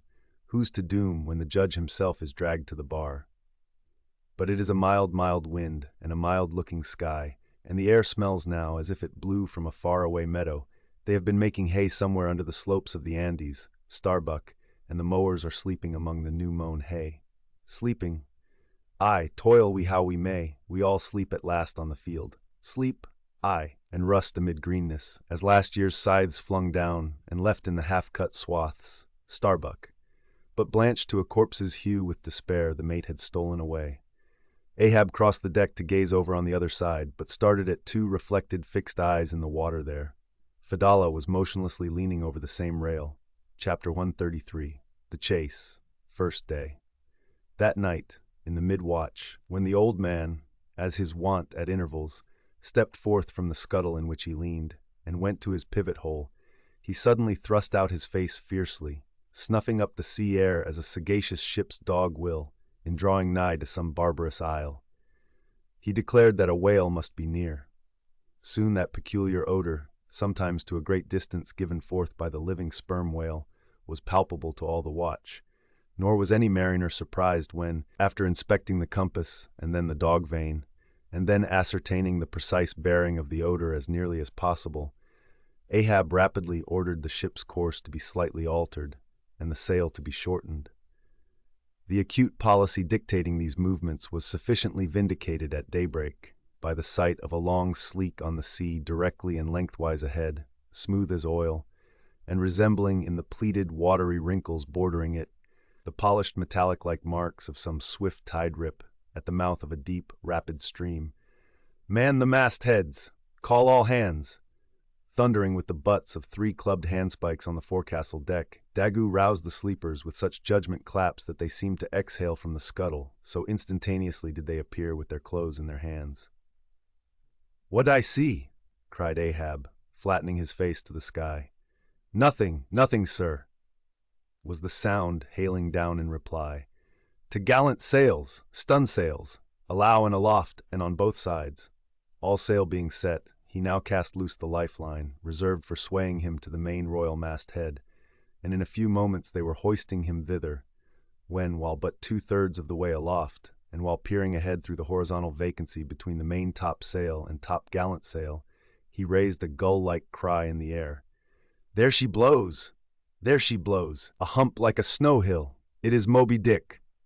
Fired by the cry, which seemed simultaneously taken up by the 3 lookouts, the men on deck rushed to the rigging to behold the famous whale they had so long been pursuing. Ahab had now gained his final perch, some feet above the other lookouts, Tashtego standing just beneath him on the cap of the top-gallant mast, so that the Indian's head was almost on a level with Ahab's heel. From this height the whale was now seen some mile or so ahead, at every roll of the sea revealing his high sparkling hump, and regularly jetting his silent spout into the air. To the credulous mariners it seemed the same silent spout they had so long ago beheld in the moonlit Atlantic and Indian Oceans. "And did none of ye see it before?" cried Ahab, hailing the perched men all around him. "I saw him almost that same instant, sir, that Captain Ahab did, and I cried out," said Tashtego. "Not the same instant. Not the same. No, the doubloon is mine. Fate reserved the doubloon for me. None of ye could have raised the white whale first. There she blows! There she blows! There she blows! There again!" he cried, in long-drawn, lingering, methodic tones, attuned to the gradual prolongings of the whale's visible jets. "He's going to sound, in stun sails, down top-gallant sails. Stand by 3 boats. Mr. Starbuck, remember, stay on board and keep the ship. Helm there, luff a point. So, steady, man, steady. There go flukes. No, only black water. Already the boat's there. Stand by. Lower me, Mr. Starbuck. Lower. Quicker. And he slid through the air to the deck. "He is heading straight to leeward, sir," cried Stubb. "Right away from us. Cannot have seen the ship yet. Be dumb, man. Stand by the braces. Hard down the helm. Brace up. Shiver her. So, well that. Boats. Soon all the boats but Starbuck's were dropped, all the boat sails set, all the paddles plying, with rippling swiftness shooting to leeward, and Ahab heading the onset. A pale death glimmer lit up Fadala's sunken eyes. A hideous motion gnawed his mouth. Like noiseless nautilus shells, their light prows sped through the sea, but only slowly they neared the foe. As they neared him, the ocean grew still more smooth, seemed drawing a carpet over its waves, seemed a noon meadow, so serenely it spread. At length the breathless hunter came so nigh his seemingly unsuspecting prey that his entire dazzling hump was distinctly visible, sliding along the sea as if an isolated thing, and continually set in a revolving ring of finest, fleecy, greenish foam. He saw the vast, involved wrinkles of the slightly projecting head beyond. Before it, far out on the soft Turkish rugged waters, went the glistening white shadow from his broad, milky forehead, a musical rippling playfully accompanying the shade, and behind, the blue waters interchangeably flowed over into the moving valley of his steady wake, and on either hand bright bubbles arose and danced by his side. But these were broken again by the light toes of hundreds of gay fowl softly feathering the sea, alternate with their fitful flight, and like to some flagstaff rising from the painted hull of an argosy, the tall but shattered pole of a recent lance projected from the white whale's back, and at intervals one of the cloud of soft-toed fowls hovering and to and fro skimming like a canopy over the fish, silently perched and rocked on this pole, the long tail feathers streaming like pennons. A gentle joyousness, a mighty mildness of repose and swiftness invested the gliding whale. Not the white bull Jupiter swimming away with ravished Europa clinging to his graceful horns, his lovely leering eyes sideways intent upon the maid, with smooth, bewitching fleetness, rippling straight for the nuptial bower in Crete. Not Jove, not that great majesty supreme, did surpass the glorified white whale as he so divinely swam. On each soft side, coincident with the parted swell, that but once leaving him then flowed so wide away, on each bright side the whale shed off enticings. No wonder there had been some among the hunters who, namelessly transported and allured by all this serenity, had ventured to assail it, but had fatally found that quietude but the vesture of tornadoes. Yet calm, enticing calm, O whale, thou glidest on, to all who for the first time eye thee, no matter how many in that same way thou mayst have bejuggled and destroyed before. And thus, through the serene tranquillities of the tropical sea, among waves whose hand-clappings were suspended by exceeding rapture, Moby-Dick moved on, still withholding from sight the full terrors of his submerged trunk, entirely hiding the wrenched hideousness of his jaw. But soon the forepart of him slowly rose from the water. For an instant his whole marbleized body formed a high arch like Virginia's natural bridge, and warningly waving his bannered flukes in the air, the grand god revealed himself, sounded, and went out of sight. Hoveringly halting and dipping on the wing, the white seafowls longingly lingered over the agitated pool that he left. With oars apeak and paddles down, the sheets of their sails adrift, the three boats now stilly floated, awaiting Moby-Dick's reappearance. "An hour," said Ahab, standing rooted in his boat's stern, and he gazed beyond the whale's place, towards the dim blue spaces and wide wooing vacancies to leeward. It was only an instant, for again his eyes seemed whirling round in his head as he swept the watery circle. The breeze now freshened, the sea began to swell. "The birds! The birds!" cried Tashtego. In long Indian file, as when herons take wing, the white birds were now all flying towards Ahab's boat, and when within a few yards began fluttering over the water there, wheeling round and round with joyous expectant cries. Their vision was keener than man's. Ahab could discover no sign in the sea. But suddenly, as he peered down and down into its depths, he profoundly saw a white living spot no bigger than a white weasel, with wonderful celerity uprising and magnifying as it rose, till it turned, and then there were plainly revealed two long crooked rows of white glistening teeth floating up from the undiscoverable bottom. It was Moby-Dick's open mouth and scrolled jaw, his vast shadowed bulk still half blending with the blue of the sea. The glittering mouth yawned beneath the boat like an open-doored marble tomb, and giving one sidelong sweep with his steering oar, Ahab whirled the craft aside from this tremendous apparition. Then, calling upon Fedallah to change places with him, went forward to the bows, and seizing Perth's harpoon, commanded his crew to grasp their oars and stand by to stern. Now, by reason of this timely spinning round the boat upon its axis, its bow, by anticipation, was made to face the whale's head while yet under water. But as if perceiving this stratagem, Moby-Dick, with that malicious intelligence ascribed to him, sidelingly transplanted himself, as it were, in an instant, shooting his pleated head lengthwise beneath the boat.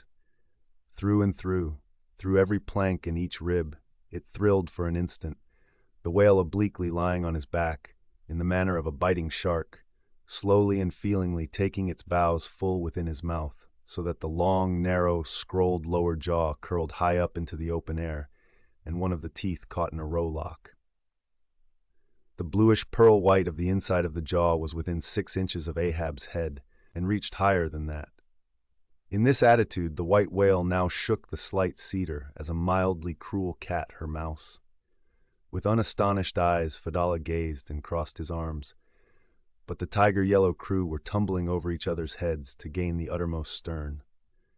And now, while both elastic gunwales were springing in and out, as the whale dallied with the doomed craft in this devilish way, and from his body being submerged beneath the boat, he could not be darted at from the bows, for the bows were almost inside of him, as it were, and while the other boats involuntarily paused, as before a quick crisis impossible to withstand, then it was that monomaniac Ahab, furious with this tantalizing vicinity of his foe, which placed him all alive and helpless in the very jaws he hated.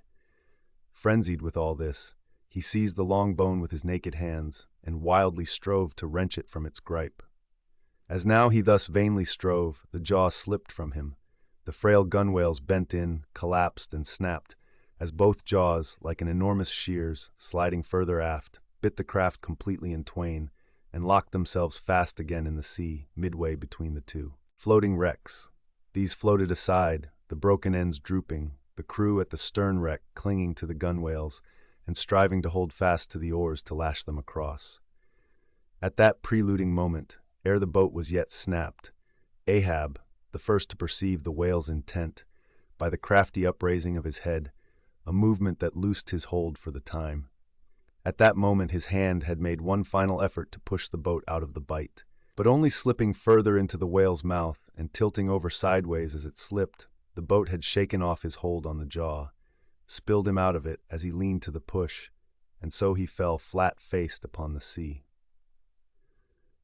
Ripplingly withdrawing from his prey, Moby-Dick now lay at a little distance, vertically thrusting his oblong white head up and down in the billows, and at the same time slowly revolving his whole spindled body, so that when his vast wrinkled forehead rose, some 20 or more feet out of the water, the now rising swells, with all their confluent waves, dazzlingly broke against it, vindictively tossing their shivered spray still higher into the air.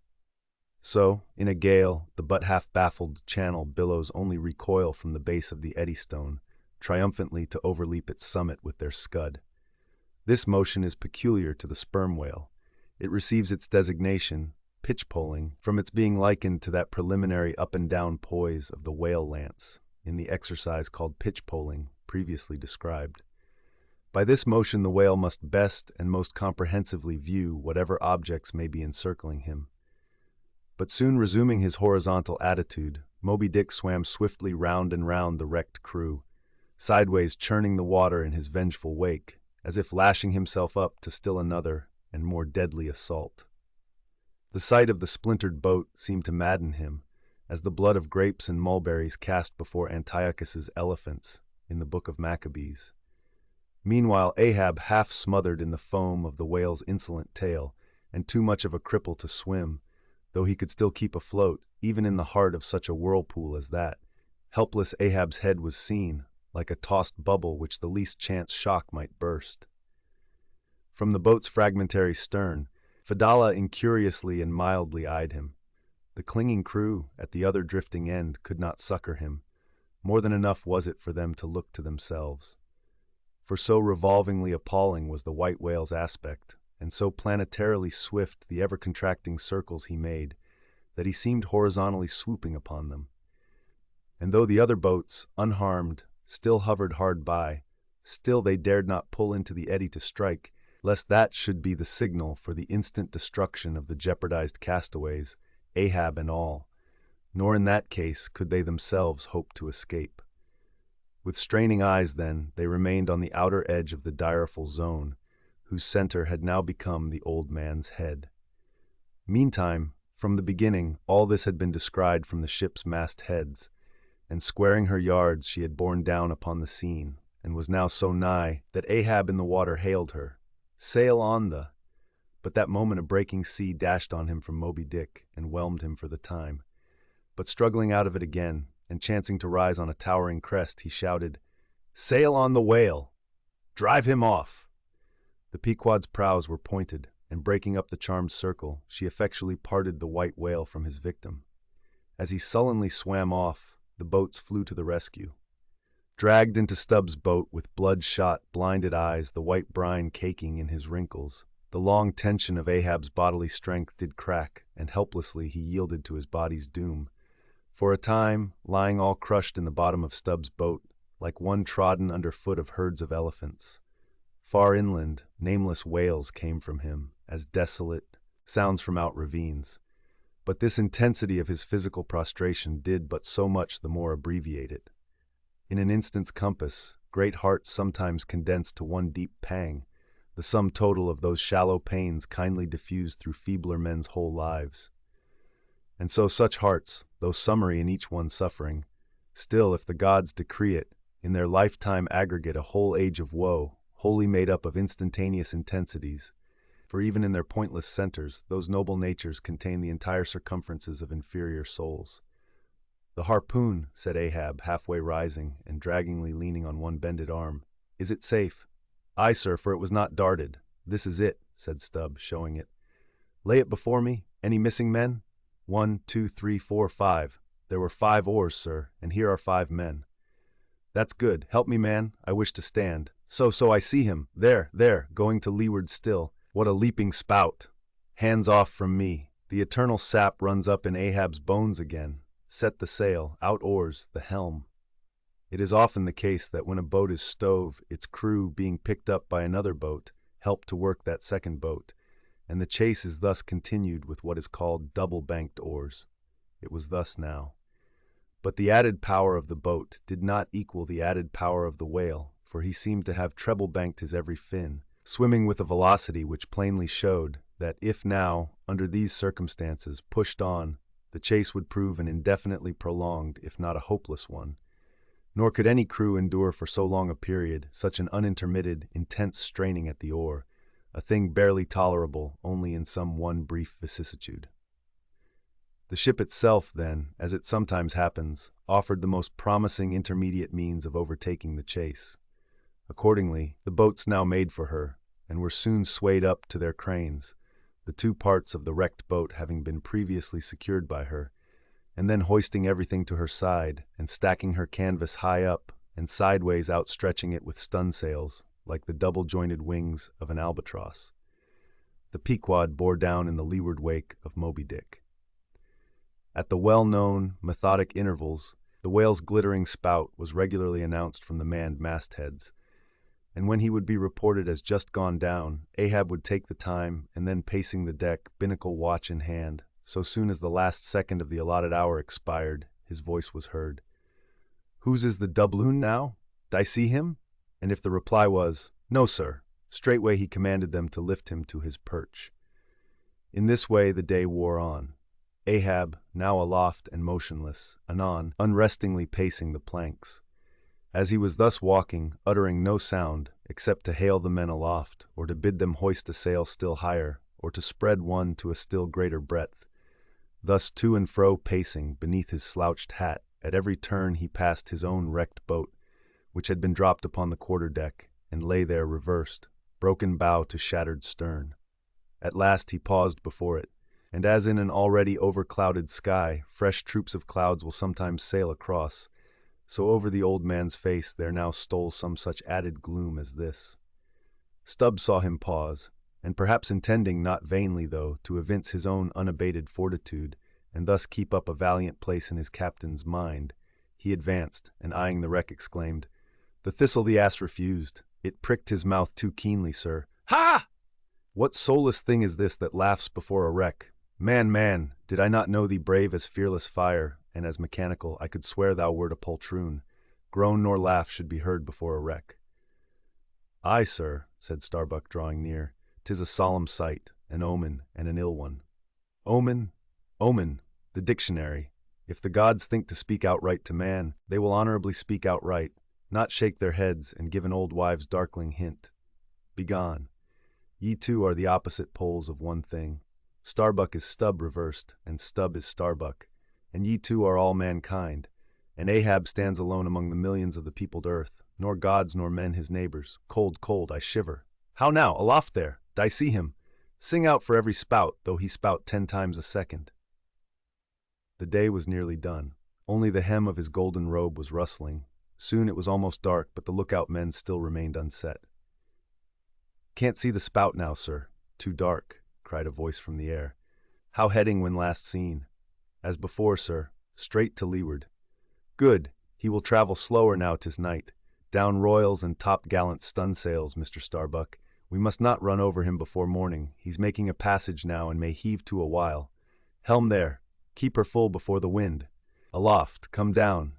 Mr. Stubb, send a fresh hand to the foremast head, and see it manned till morning." Then advancing towards the doubloon in the mainmast, "Men, this gold is mine, for I earned it, but I shall let it abide here till the white whale is dead, and then, whosoever of ye first raises him, upon the day he shall be killed, this gold is that man's, and if on that day I shall again raise him, then 10 times its sum shall be divided among all of ye. Away now. The deck is thine, sir." And so saying, he placed himself halfway within the scuttle, and slouching his hat, stood there till dawn, except when at intervals rousing himself to see how the night wore on. Chapter 34. The Chase, Second Day. At daybreak, the three mastheads were punctually manned afresh. "I see him?" cried Ahab, after allowing a little space for the light to spread. "See nothing, sir." "Turn up all hands and make sail. He travels faster than I thought for. The top gallant sails. Aye, they should have been kept on her all night. But no matter, 'tis but resting for the rush."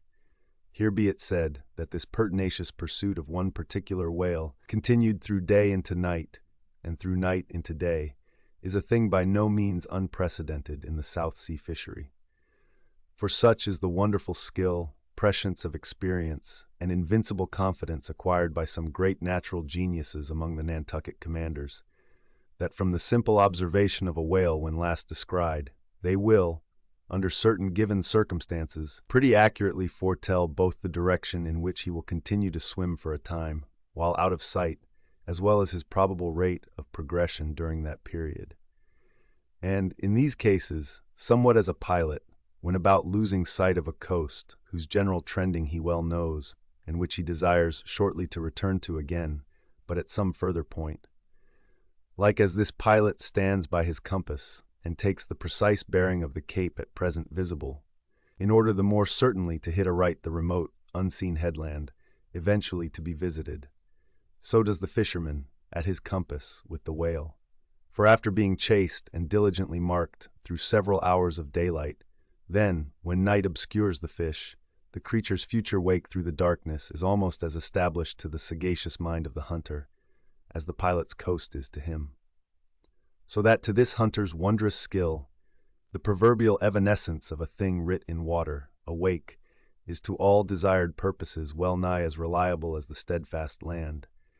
And as the mighty iron leviathan of the modern railway is so familiarly known in its every pace, that, with watches in their hands, men time his rate as doctors that of a baby's pulse, and lightly say of it, the up train or the down train will reach such or such a spot, at such or such an hour. Even so almost, there are occasions when these Nantucketers time that other leviathan of the deep, according to the observed humor of his speed, and say to themselves, so many hours hence this whale will have gone 200 miles, will have about reached this or that degree of latitude or longitude. But to render this acuteness at all successful in the end, the wind and the sea must be the whaleman's allies. For, of what present avail to the becalmed or wind-bound mariner is the skill that assures him he is exactly 93 leagues and a quarter from his port? Inferable from these statements are many collateral subtile matters touching the chase of whales. The ship tore on, leaving such a furrow in the sea as when a cannonball missant becomes a plowshare and turns up the level field. "By salt and hemp!" cried Stubb, but this swift motion of the deck creeps up one's legs and tingles at the heart. This ship and I are two brave fellows. Ha ha! Someone take me up and launch me spine-wise on the sea, for by live oaks my spine's a keel. Ha ha! We go the gait that leaves no dust behind. There she blows, she blows, she blows, right ahead, was now the masthead cry. Aye, aye, cried Stubb, I knew it. Ye can't escape. Blow on and split your spout, O whale. The mad fiend himself is after ye. Blow your trump, blister your lungs. Ahab will dam off your blood, as a miller shuts his water gate upon the stream. And Stubb did but speak out for well nigh all that crew. The frenzies of the chase had by this time worked them bubblingly up, like old wine worked anew. Whatever pale fears and forebodings some of them might have felt before, these were not only now kept out of sight through the growing awe of Ahab, but they were broken up, and on all sides routed as timid prairie hares that scatter before the bounding bison.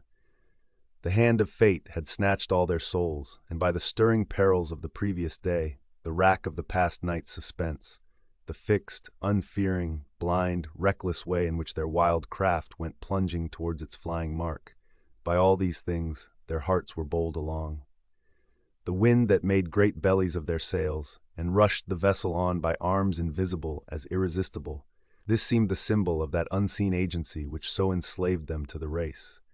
They were one man, not 30, for as the one ship that held them all, though it was put together of all contrasting things, oak and maple and pine wood, iron and pitch and hemp, Yet all these ran into each other in the one concrete hull, which shot on its way, both balanced and directed by the long central keel. Even so, all the individualities of the crew, this man's valor, that man's fear, guilt and guiltiness, all varieties were welded into oneness, and were all directed to that fatal goal which Ahab, their one lord and keel, did point to. The rigging lived.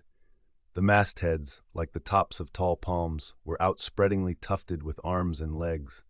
Clinging to a spar with one hand, some reached forth the other with impatient wavings. Others, shading their eyes from the vivid sunlight, sat far out on the rocking yards, all the spars in full bearing of mortals, ready and ripe for their fate. Ah, how they still strove through that infinite blueness to seek out the thing that might destroy them. "Why sing ye not out for him, if ye see him?" cried Ahab, when, after the lapse of some minutes since the first cry, no more had been heard. "Sway me up, men, ye have been deceived. Not Moby-Dick casts one odd jet that way, and then disappears." It was even so. In their headlong eagerness, the men had mistaken some other thing for the whale spout, as the event itself soon proved.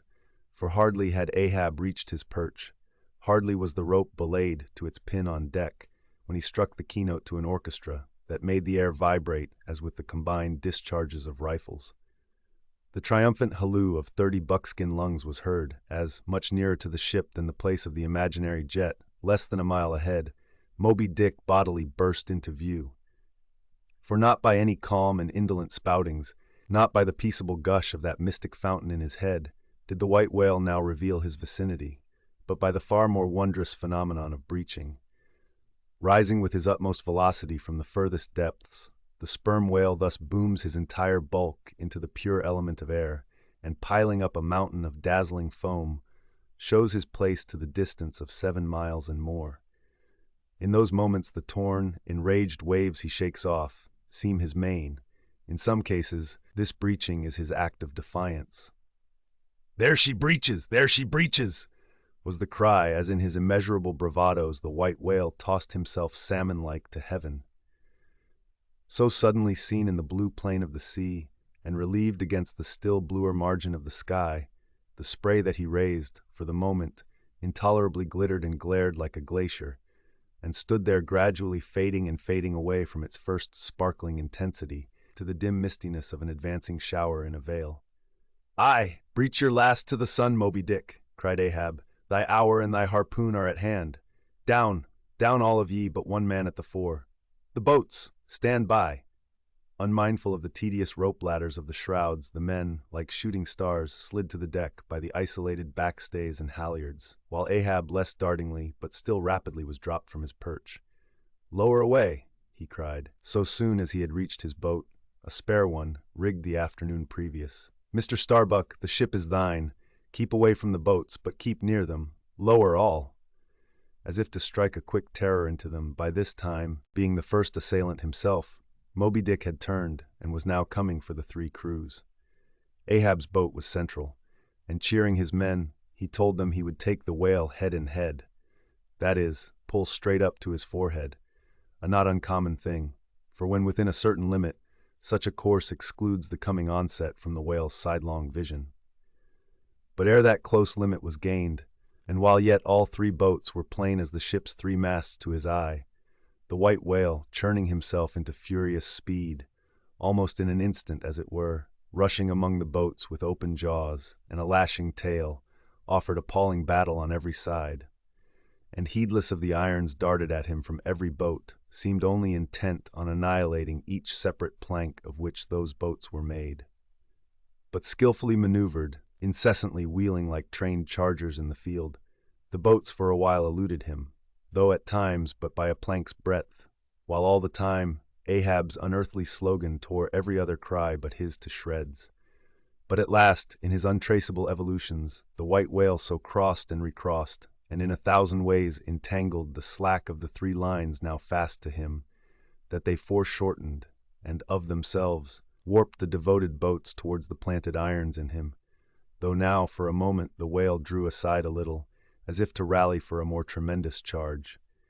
Seizing that opportunity, Ahab first paid out more line, and then was rapidly hauling and jerking in upon it again, hoping that way to disencumber it of some snarls, when lo, a sight more savage than the embattled teeth of sharks, caught and twisted, corkscrewed in the mazes of the line, loose harpoons and lances, with all their bristling barbs and points, came flashing and dripping up to the chocks in the bows of Ahab's boat. Only one thing could be done. Seizing the boat knife, he critically reached within, through, and then without the rays of steel, dragged in the line beyond, passed it inboard to the bowsman, and then, twice sundering the rope near the chocks, dropped the intercepted fagot of steel into the sea, and was all fast again. That instant, the white whale made a sudden rush among the remaining tangles of the other lines.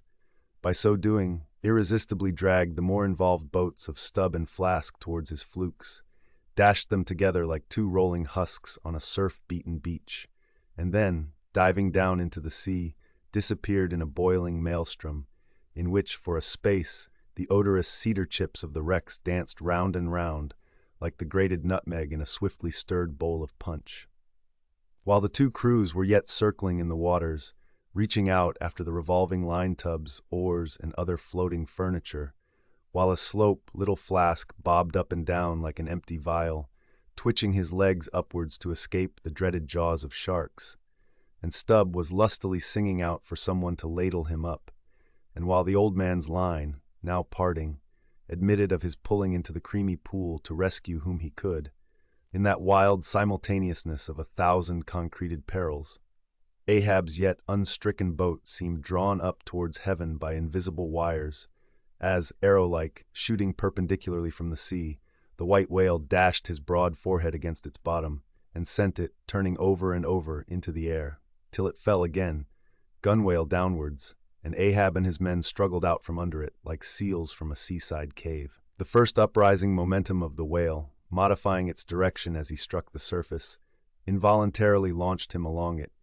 to a little distance from the center of the destruction he had made, and with his back to it, he now lay for a moment slowly feeling with his flukes from side to side, and whenever a stray oar, bit of plank, the least chip or crumb of the boats touched his skin, his tail swiftly drew back and came sideways, smiting the sea. But soon, as if satisfied that his work for that time was done, he pushed his pleated forehead through the ocean, and trailing after him the intertangled lines, continued his leeward way at a traveler's methodic pace. As before, the attentive ship, having descried the whole fight, again came bearing down to the rescue, and dropping a boat, picked up the floating mariners, tubs, oars, and whatever else could be caught at, and safely landed them on her decks. Some sprained shoulders, wrists, and ankles, livid contusions, wrenched harpoons and lances, inextricable intricacies of rope, shattered oars and planks, all these were there, but no fatal or even serious ill seemed to have befallen anyone. As with Fedallah the day before, so Ahab was now found grimly clinging to his boat's broken half, which afforded a comparatively easy float, nor did it so exhaust him as the previous day's mishap. But when he was helped to the deck, all eyes were fastened upon him, as instead of standing by himself, he still half hung upon the shoulder of Starbuck, who had thus far been the foremost to assist him. His ivory leg had been snapped off, leaving but one short, sharp splinter. "Aye, aye, Starbuck, 'tis sweet to lean sometimes, be the leaner who he will, and would old Ahab had leaned oftener than he has." "The ferrule has not stood, sir," said the carpenter, now coming up. "I put good work into that leg." "But no bones broken, sir, I hope," said Stubb with true concern. "Aye, and all splintered to pieces, Stubb, I see it. But even with a broken bone, old Ahab is untouched, and I account no living bone of mine one jot more me than this dead one that's lost. Nor white whale, nor man, nor fiend can so much as graze old Ahab in his own proper and inaccessible being. Can any lead touch yonder floor, any mast scrape yonder roof? Aloft there, which way?" "Dead to leeward, sir." "Up helm, then. Pile on the sail again, ship keepers. Down the rest of the spare boats and rig them, Mr. Starbuck away, and muster the boat's crews. Let me first help thee towards the bulwarks, sir. Oh, how this splinter gores me now. Accursed fate that the unconquerable captain in the Saul should have such a craven mate. Sir, my body man, not thee. Give me something for a cane. There, that shivered lance will do. Muster the men. Surely I have not seen him yet. By heaven it cannot be. Missing? Quick, call them all." The old man's hinted thought was true. Upon mustering the company, the Parsee was not there. "The Parsee!" cried Stubb. "He must have been caught in. The black vomit wrench thee. Run all of ye above, allow, cabin, forecastle. Find him. Not gone, not gone." But quickly they returned to him with the tidings that the Parsee was nowhere to be found. "Aye, sir," said Stubb. "Caught among the tangles of your line. I thought I saw him dragging under." My line! My line! Gone? Gone. What means that little word? What death knell rings in it that old Ahab shakes as if he were the belfry? The harpoon, too. Toss over the litter there. D'ye see it? The forged iron men, the white whales, no, no, no. Blistered fool, this hand did dart it. 'Tis in the fish.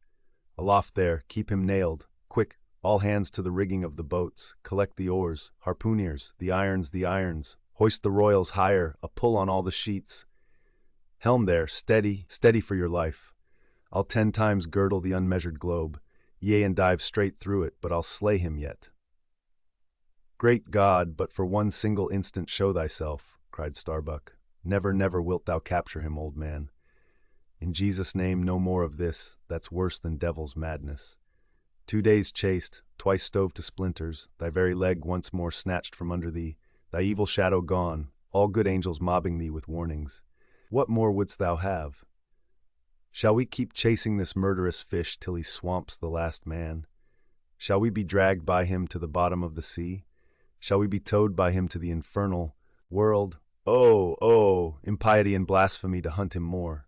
Starbuck, of late I've felt strangely moved to thee, ever since that hour we both saw, thou knowst what in one another's eyes. But in this matter of the whale, be the front of thy face to me as the palm of this hand, a lipless, unfeatured blank. Ahab is forever Ahab, man. This whole act's immutably decreed. 'Twas rehearsed by thee and me a billion years before this ocean rolled. Fool, I am the fate's lieutenant. I act under orders. Look thou, underling, that thou obeyest mine. Stand round me, men. Ye see an old man cut down to the stump, leaning on a shivered lance, propped up on a lonely foot. 'Tis Ahab, his body's part, but Ahab's soul's a centipede that moves upon 100 legs. I feel strained, half-stranded, as ropes that tow dismasted frigates in a gale, and I may look so. But ere I break, you'll hear me crack. And till ye hear that, know that Ahab's hawser tows his purpose yet. Believe ye, men, in the things called omens? Then laugh aloud and cry encore. For ere they drown, drowning things will twice rise to the surface, then rise again to sink forevermore. So with Moby-Dick, 2 days he's floated, tomorrow will be the 3rd. Aye, men, he'll rise once more, but only to spout his last. D'ye feel brave, men, brave? As fearless fire, cried Stubb. And as mechanical, muttered Ahab. Then as the men went forward, he muttered on, the things called omens, and yesterday I talked the same to Starbuck there concerning my broken boat. Oh, how valiantly I seek to drive out of others' hearts what's clinched so fast in mine. The Parsee, gone, gone, and he was to go before, but still was to be seen again ere I could perish. How's that? There's a riddle now might baffle all the lawyers backed by the ghosts of the whole line of judges. Like a hawk's beak it pecks my brain. I'll solve it, though. When dusk descended, the whale was still in sight to leeward. So once more the sail was shortened, and everything passed nearly as on the previous night. Only, the sound of hammers and the hum of the grindstone was heard till nearly daylight, as the men toiled by lanterns in the complete and careful rigging of the spare boats and sharpening their fresh weapons for the morrow. Meantime, of the broken keel of Ahab's wrecked craft, the carpenter made him another leg.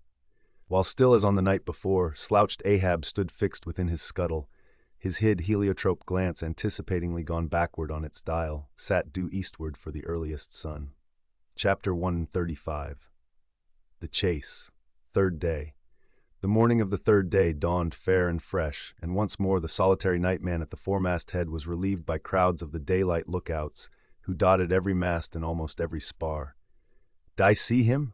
cried Ahab, but the whale was not yet in sight. In his infallible wake, though, but follow that wake, that's all. Helm there, steady as thou goest, and hast been going. What a lovely day again, were it a new-made world, and made for a summer house to the angels, and this morning the first of its throwing open to them. A fairer day could not dawn upon that world. Here's food for thought, had Ahab time to think, but Ahab never thinks. He only feels. That's tingling enough for mortal man, to think's audacity. God only has that right and privilege. Thinking is, or ought to be, a coolness and a calmness, and our poor hearts throb, and our poor brains beat too much for that. And yet I've sometimes thought my brain was very calm, frozen calm. This old skull cracks so, like a glass in which the contents turn to ice and shiver it. And still this hair is growing now, this moment growing, and heat must breed it. But no, it's like that sort of common grass that will grow anywhere between the earthy clefts of Greenland ice or in Vesuvius lava. How the wild winds blow it. They whip it about me as the torn shreds of split sails lash the tossed ship they cling to. A vile wind that has no doubt blown ere this through prison corridors and cells and wards of hospitals and ventilated them, and now comes blowing hither as innocent as fleeces. Out upon it, it's tainted. Were I the wind, I'd blow no more on such a wicked, miserable world. I'd crawl somewhere to a cave and slink there, and yet, 'tis a noble and heroic thing, the wind, whoever conquered it. In every fight it has the last and bitterest blow. Run tilting at it, and you but run through it. Ha! A coward wind that strikes stark naked men, but will not stand to receive a single blow. Even Ahab is a braver thing, a nobler thing than that. Would now the wind but had a body, but all the things that most exasperate and outrage mortal man, all these things are bodiless, but only bodiless as objects, not as agents. There's a most special, a most cunning, oh, a most malicious difference. And yet, I say again, and swear it now, that there's something all glorious and gracious in the wind. These warm trade winds, at least, that in the clear heavens blow straight on, in strong and steadfast, vigorous mildness, and veer not from their mark, however the baser currents of the sea may turn and tack, and mightiest Mississippis of the land swift and swerve about, uncertain where to go at last. And by the eternal poles, these same trades that so directly blow my good ship on, these trades, or something like them, something so unchangeable and full as strong, blow my keeled soul along. To it, aloft there, what I see. Nothing, sir. Nothing, and noon at hand, the doubloon goes a-begging. See the sun. Aye, it must be so. I've oversailed him. How got the start? Aye, he's chasing me now, not I him. That's bad. I might have known it too. Fool, the lines, the harpoons he's towing. Aye, I have run him by last night. About. Come down all of ye but the regular lookouts. Man the braces. Steering as she had done, the wind had been somewhat on the Pequod's quarter, so that now being pointed in the reverse direction, the braced ship sailed hard upon the breeze as she rechurned the cream in her own white wake. Against the wind he now steers for the open jaw, murmured Starbuck to himself as he coiled the new-hauled main brace upon the rail. God keep us, but already my bones feel damp within me, and from the inside wet my flesh. I misdoubt me that I disobey my God in obeying him. Stand by to sway me up, cried Ahab, advancing to the hempen basket. We should meet him soon. Aye, sir, and straightway Starbuck did Ahab's bidding, and once more Ahab swung on high. A whole hour now passed, gold beaten out to ages. Time itself now held long breaths with keen suspense. But at last, some 3 points off the weather bow, Ahab descried the spout again, and instantly from the 3 mastheads 3 shrieks went up as if the tongues of fire had voiced it.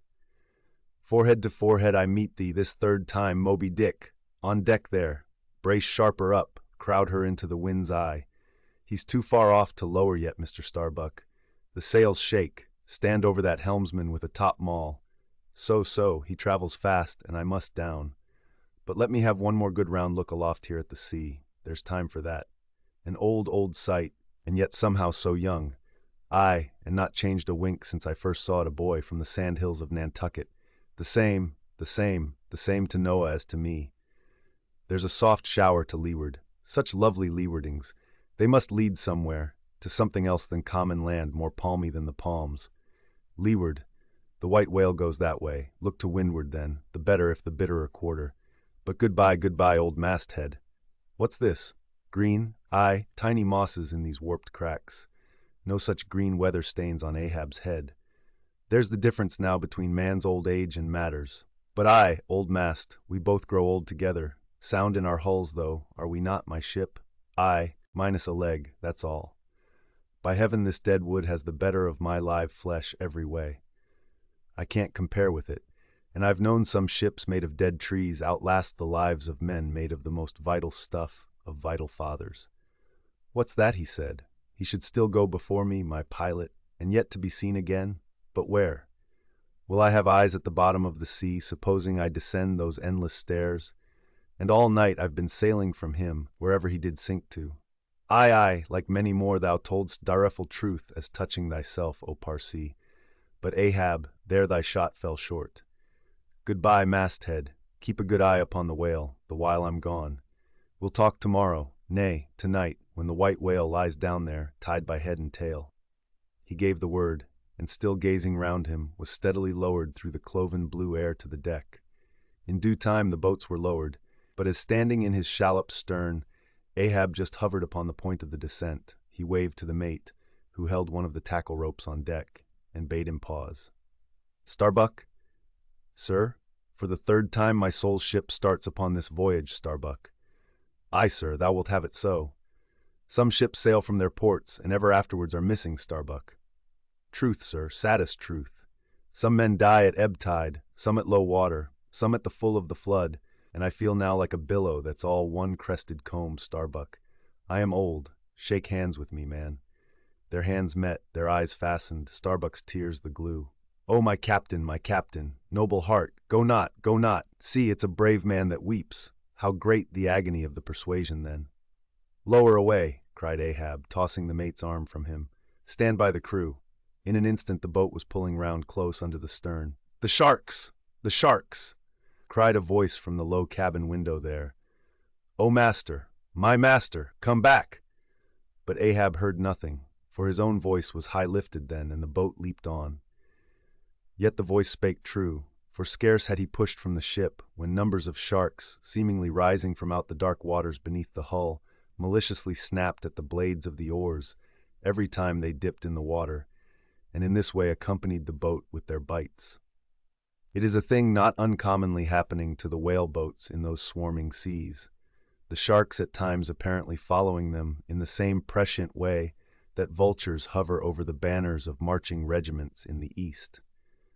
But these were the first sharks that had been observed by the Pequod since the white whale had been first descried, and whether it was that Ahab's crew were all such tiger-yellow barbarians, and therefore their flesh more musky to the senses of the sharks, a matter sometimes well known to affect them.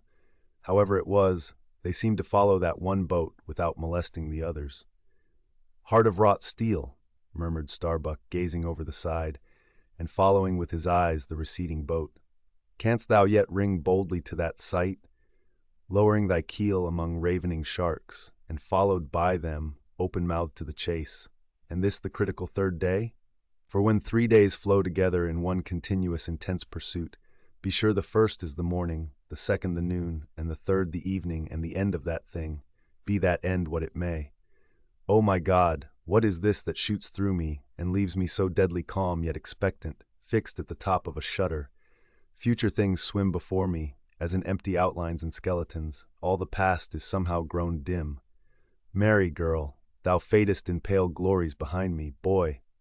I seem to see but thy eyes grown wondrous blue. Strangest problems of life seem clearing, but clouds sweep between. Is my journey's end coming? My legs feel faint, like his who has footed it all day. Feel thy heart, beats it yet. Stir thyself, Starbuck, stave it off, move, speak, aloud. Masthead there, see ye my boy's hand on the hill? Crazed, aloft there, keep thy keenest eye upon the boats, mark well the whale. Ho, again, drive off that hawk. See, he pecks, he tears the vane, pointing to the red flag flying at the main truck. Ha, he soars away with it. Where's the old man now? Seest thou that sight, O Ahab? Shudder, shudder. The boats had not gone very far, when by a signal from the mastheads, a downward-pointed arm, Ahab knew that the whale had sounded, but intending to be near him at the next rising, he held on his way a little sideways from the vessel, the becharmed crew maintaining the profoundest silence, as the head-beat waves hammered and hammered against the opposing bow. Drive, drive in your nails, O ye waves, to their uttermost heads drive them in. Ye but strike a thing without a lid, and no coffin and no hearse can be mine, and hemp only can kill me. Ha! Suddenly the waters around them slowly swelled in broad circles, then quickly upheaved, as if sideways sliding from a submerged berg of ice, swiftly rising to the surface. A low rumbling sound was heard, a subterraneous hum, and then all held their breaths, as bedraggled with trailing ropes and harpoons and lances, a vast form shot lengthwise but obliquely from the sea. Shrouded in a thin, drooping veil of mist, it hovered for a moment in the rainbowed air, and then fell swamping back into the deep. Crushed 30 feet upwards, the waters flashed for an instant like heaps of fountains, then brokenly sank in a shower of flakes, leaving the circling surface creamed like new milk round the marble trunk of the whale. "Give way!" cried Ahab to the oarsmen, and the boats darted forward to the attack. But maddened by yesterday's fresh irons that corroded in him, Moby-Dick seemed combinedly possessed by all the angels that fell from heaven. The wide tiers of welded tendons overspreading his broad white forehead, beneath the transparent skin, looked knitted together, as head-on he came churning his tail among the boats, and once more flailed them apart, spilling out the irons and lances from the two mates' boats, and dashing in one side of the upper part of their bows, but leaving Ahab's almost without a scar. While Daggoo and Queequeg were stopping the strained planks, and as the whale swimming out from them, turned and showed one entire flank as he shot by them again, at that moment a quick cry went up.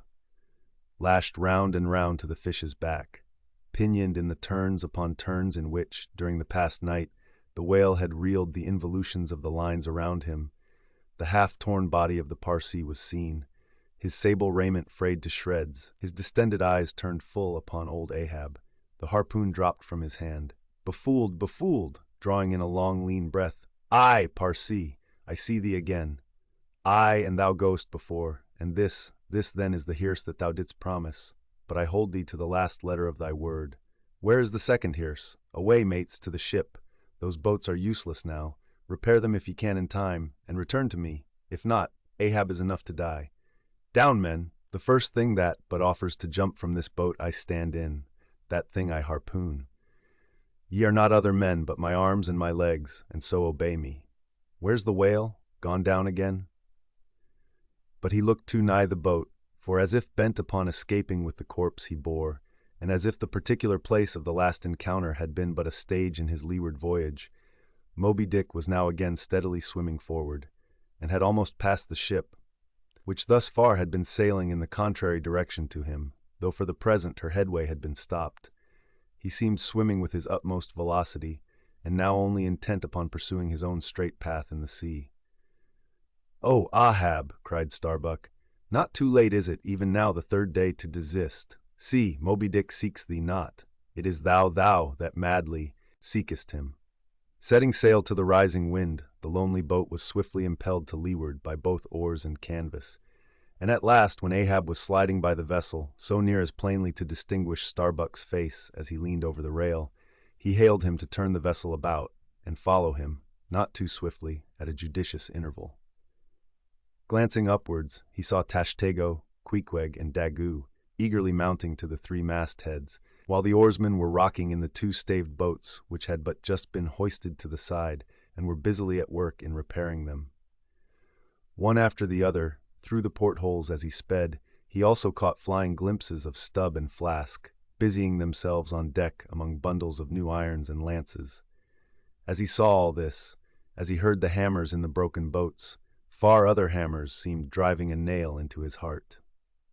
But he rallied, and now marking that the vane or flag was gone from the mainmast head, he shouted to Tashtego, who had just gained that perch, to descend again for another flag, and a hammer and nails, and so nail it to the mast.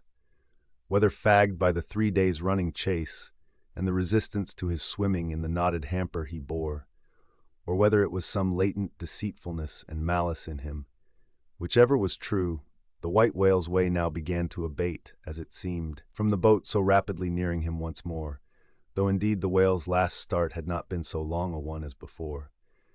And still as Ahab glided over the waves, the unpitying sharks accompanied him, and so pertinaciously stuck to the boat, and so continually bit at the plying oars, that the blades became jagged and crunched, and left small splinters in the sea, at almost every dip. "Heed them not. Those teeth but give new rowlocks to your oars. Pull on. 'Tis the better rest, the shark's jaw, than the yielding water. But at every bite, sir, the thin blades grow smaller and smaller. They will last long enough. Pull on. But who can tell, he muttered, whether these sharks swim to feast on the whale or on Ahab? But pull on. Aye, all alive now. We near him. The helm! Take the helm! Let me pass! And so saying, two of the oarsmen helped him forward to the bows of the still flying boat. At length, as the craft was cast to one side, and ran ranging along with the white whale's flank, he seemed strangely oblivious of its advance, as the whale sometimes will, and Ahab was fairly within the smoky mountain mist which, thrown off from the whale's spout, curled round his great monadnock hump. He was even thus close to him, when, with body arched back and both arms lengthwise high lifted to the poise, he darted his fierce iron and his far fiercer curse into the hated whale. As both steel and curse sank to the socket, as if sucked into a morass, Moby-Dick sideways writhed, spasmodically rolled his nigh flank against the bow, and, without staving a hole in it, so suddenly canted the boat over, that had it not been for the elevated part of the gunwale to which he then clung, Ahab would once more have been tossed into the sea. As it was, three of the oarsmen, who foreknew not the precise instant of the dart, and were therefore unprepared for its effects, these were flung out, but so fell, that in an instant two of them clutched the gunwale again, and rising to its level on a combing wave, hurled themselves bodily inboard again, the third man helplessly dropping astern, but still afloat and swimming. Almost simultaneously, with a mighty volition of ungraduated, instantaneous swiftness, the white whale darted through the weltering sea. But when Ahab cried out to the steersman to take new turns with the line, and hold it so, and commanded the crew to turn round on their seats and tow the boat up to the mark, the moment the treacherous line felt that double strain and tug, it snapped in the empty air. What breaks in me? Some sinew cracks. 'Tis whole again. Oars! Burst in upon him. Hearing the tremendous rush of the sea-crashing boat, the whale wheeled round to present his blank forehead at bay. But in that evolution, catching sight of the nearing black hull of the ship, seemingly seeing in it the source of all his persecutions, bethinking it may be, a larger and nobler foe, of a sudden he bore down upon its advancing prow, smiting his jaws amid fiery showers of foam. Ahab staggered, his hands smote his forehead. I grow blind. Hands! Stretch out before me, that I may yet grope my way. Is it night? The whale, the ship! Cried the cringing oarsman. Oars, oars! Slope downwards to thy depths, O sea, that ere it be forever too late, Ahab may slide this last time upon his mark. I see! The ship! The ship! Dash on, my men! Will ye not save my ship? But as the oarsmen violently forced their boat through the sledge-hammering seas, the before whale-smitten bow ends of two planks burst through, and in an instant, almost, the temporarily disabled boat lay nearly level with the waves, its half-wading, splashing crew, trying hard to stop the gap and bail out the pouring water. Meantime, for that one beholding instant, Tashtego's masthead hammer remained suspended in his hand, and the red flag, half wrapping him as with a plaid, then streamed itself straight out from him as his own forward-flowing heart, while Starbuck and Stubb, standing upon the bowsprit beneath, caught sight of the downcoming monster just as soon as he. The whale! The whale! Up helm! Up helm!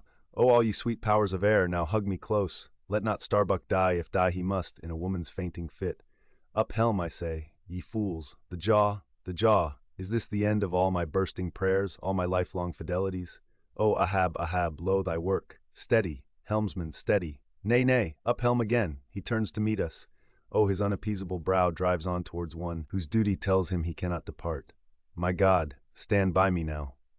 Stand not by me, but stand under me, whoever you are that will now help Stubb, for Stubb too sticks here. I grin at thee, thou grinning whale. Whoever helped Stubb, or kept Stubb awake, but Stubb's own unwinking eye? And now poor Stubb goes to bed upon a mattress that is all too soft, would it were stuffed with brushwood. I grin at thee, thou grinning whale. Look ye, sun, moon, and stars, I call ye assassins of as good a fellow as ever spouted up his ghost. For all that I would yet ring glasses with ye, would ye but hand the cup. Oh, thou grinning whale, but there'll be plenty of gulping soon. Why fly ye not, O Ahab? For me, off shoes and jacket to it, let Stubb die in his drawers. A most mouldy and over-salted death, though. Cherries, cherries, cherries, O flask, for one red cherry ere we die. Cherries, I only wish that we were where they grow. O Stubb, I hope my poor mother's drawn my part pay ere this. If not, few coppers will now come to her, for the voyage is up. From the ship's bows, nearly all the seamen now hung inactive. Hammers, bits of plank, lances, and harpoons, mechanically retained in their hands, just as they had darted from their various employments. All their enchanted eyes intent upon the whale, which from side to side, strangely vibrating his predestinating head, sent a broad band of overspreading, semicircular foam before him as he rushed. Retribution, swift vengeance, eternal malice were in his whole aspect, and spite of all that mortal man could do, the solid white buttress of his forehead smote the ship's starboard bow, till men and timbers reeled. Some fell flat upon their faces. Like dislodged trucks, the heads of the harpooneers aloft shook on their bull-like necks. Through the breach they heard the waters pour, as mountain torrents down a flume. "The ship! The hearse! The second hearse!" cried Ahab from the boat. Its wood could only be American. Diving beneath the settling ship, the whale ran quivering along its keel, but turning under water, swiftly shot to the fee, surface again far off the other bow, but within a few yards of Ahab's boat, where for a time he lay quiescent. I turned my body from the sun. What ho, Tashtago? Let me hear thy hammer, O ye three unsurrendered spires of mine, thou uncracked keel, and only God-bullied hull, thou firm deck, and haughty helm, and pole-pointed prow, death-glorious ship, must ye then perish, and without me? Am I cut off from the last fond pride of meanest shipwrecked captains? Oh, lonely death on lonely life! Oh, now I feel my topmost greatness lies in my topmost grief. Ho, ho! From all your furthest bounds, pour ye now in, ye bold billows of my whole foregone life, and top this one piled comber of my death. Towards thee I roll, thou all-destroying but unconquering whale. To the last I grapple with thee. From hell's heart I stab at thee, for hate's sake I spit my last breath at thee. Sink all coffins and all hearses to one common pool, and since neither can be mine, let me then tow to pieces, while still chasing thee, though tied to thee, thou damned whale. Thus I give up the spear. The harpoon was darted, the stricken whale flew forward. With igniting velocity the line ran through the grooves, ran foul. Ahab stooped to clear it. He did clear it, but the flying turn caught him round the neck, and voicelessly as Turkish mutes bowstring their victim, he was shot out of the boat, ere the crew knew he was gone. Next instant, the heavy eye-splice in the rope's final end flew out of the stark empty tub, knocked down an oarsman, and smiting the sea, disappeared in its depths. For an instant, the tranced boat's crew stood still, then turned. The ship! Great God, where is the ship? Soon they through dim, bewildering mediums saw her sidelong fading phantom, as in the gaseous Fata Morgana, only the uppermost masts out of water, while fixed by infatuation, or fidelity, or fate, to their once lofty perches, the pagan harpooneers still maintained their sinking lookouts on the sea. And now, concentric circles seized the lone boat itself, and all its crew, and each floating oar, and every lance pole, and spinning, animate and inanimate, all round and round in one vortex, carried the smallest chip of the Pequod out of sight. But as the last whelmings intermixingly poured themselves over the sunken head of the Indian at the mainmast, leaving a few inches of the erect spar yet visible, together with long streaming yards of the flag, which calmly undulated, with ironical coincidings, over the destroying billows they almost touched. At that instant, a red arm and a hammer hovered backwardly uplifted in the open air, in the act of nailing the flag faster and yet faster to the subsiding spar. A skyhawk that tauntingly had followed the main truck downwards from its natural home among the stars, pecking at the flag and incommoding Tashtego there. This bird now chanced to intercept its broad fluttering wing between the hammer and the wood, and simultaneously feeling that ethereal thrill, the submerged savage beneath, in his death gasp, kept his hammer frozen there. And so the bird of heaven, with archangelic shrieks, and his imperial beak thrust upwards, and his whole captive form folded in the flag of Ahab, went down with his ship, which, like Satan, would not sink to hell till she had dragged a living part of heaven along with her, and helmeted herself with it. Now small fowls flew screaming over the yet yawning gulf. A sullen white surf beat against its steep sides. Then all collapsed, and the great shroud of the sea rolled on as it rolled 5,000 years ago. Epilogue, and I only am escaped alone to tell thee, Job. The drama's done. Why then here does anyone step forth?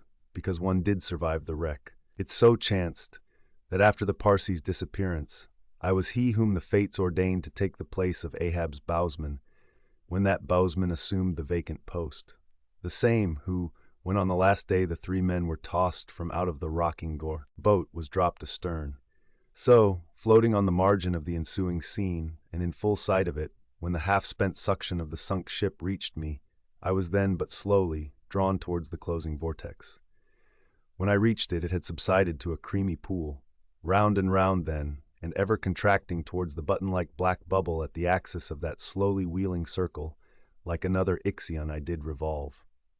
Till, gaining that vital center, the black bubble upward burst, and now, liberated by reason of its cunning spring, and owing to its great buoyancy, rising with great force, the coffin lifebuoy shot lengthwise from the sea, fell over, and floated by my side. Buoyed up by that coffin for almost one whole day and night, I floated on a soft and dirge-like main. The unharming sharks, they glided by as if with padlocks on their mouths. The savage sea hawks sailed with sheathed beaks. On the second day, a sail drew nearer, and picked me up at last. It was the devious cruising Rachel, that in her retracing search after her missing children, only found another orphan.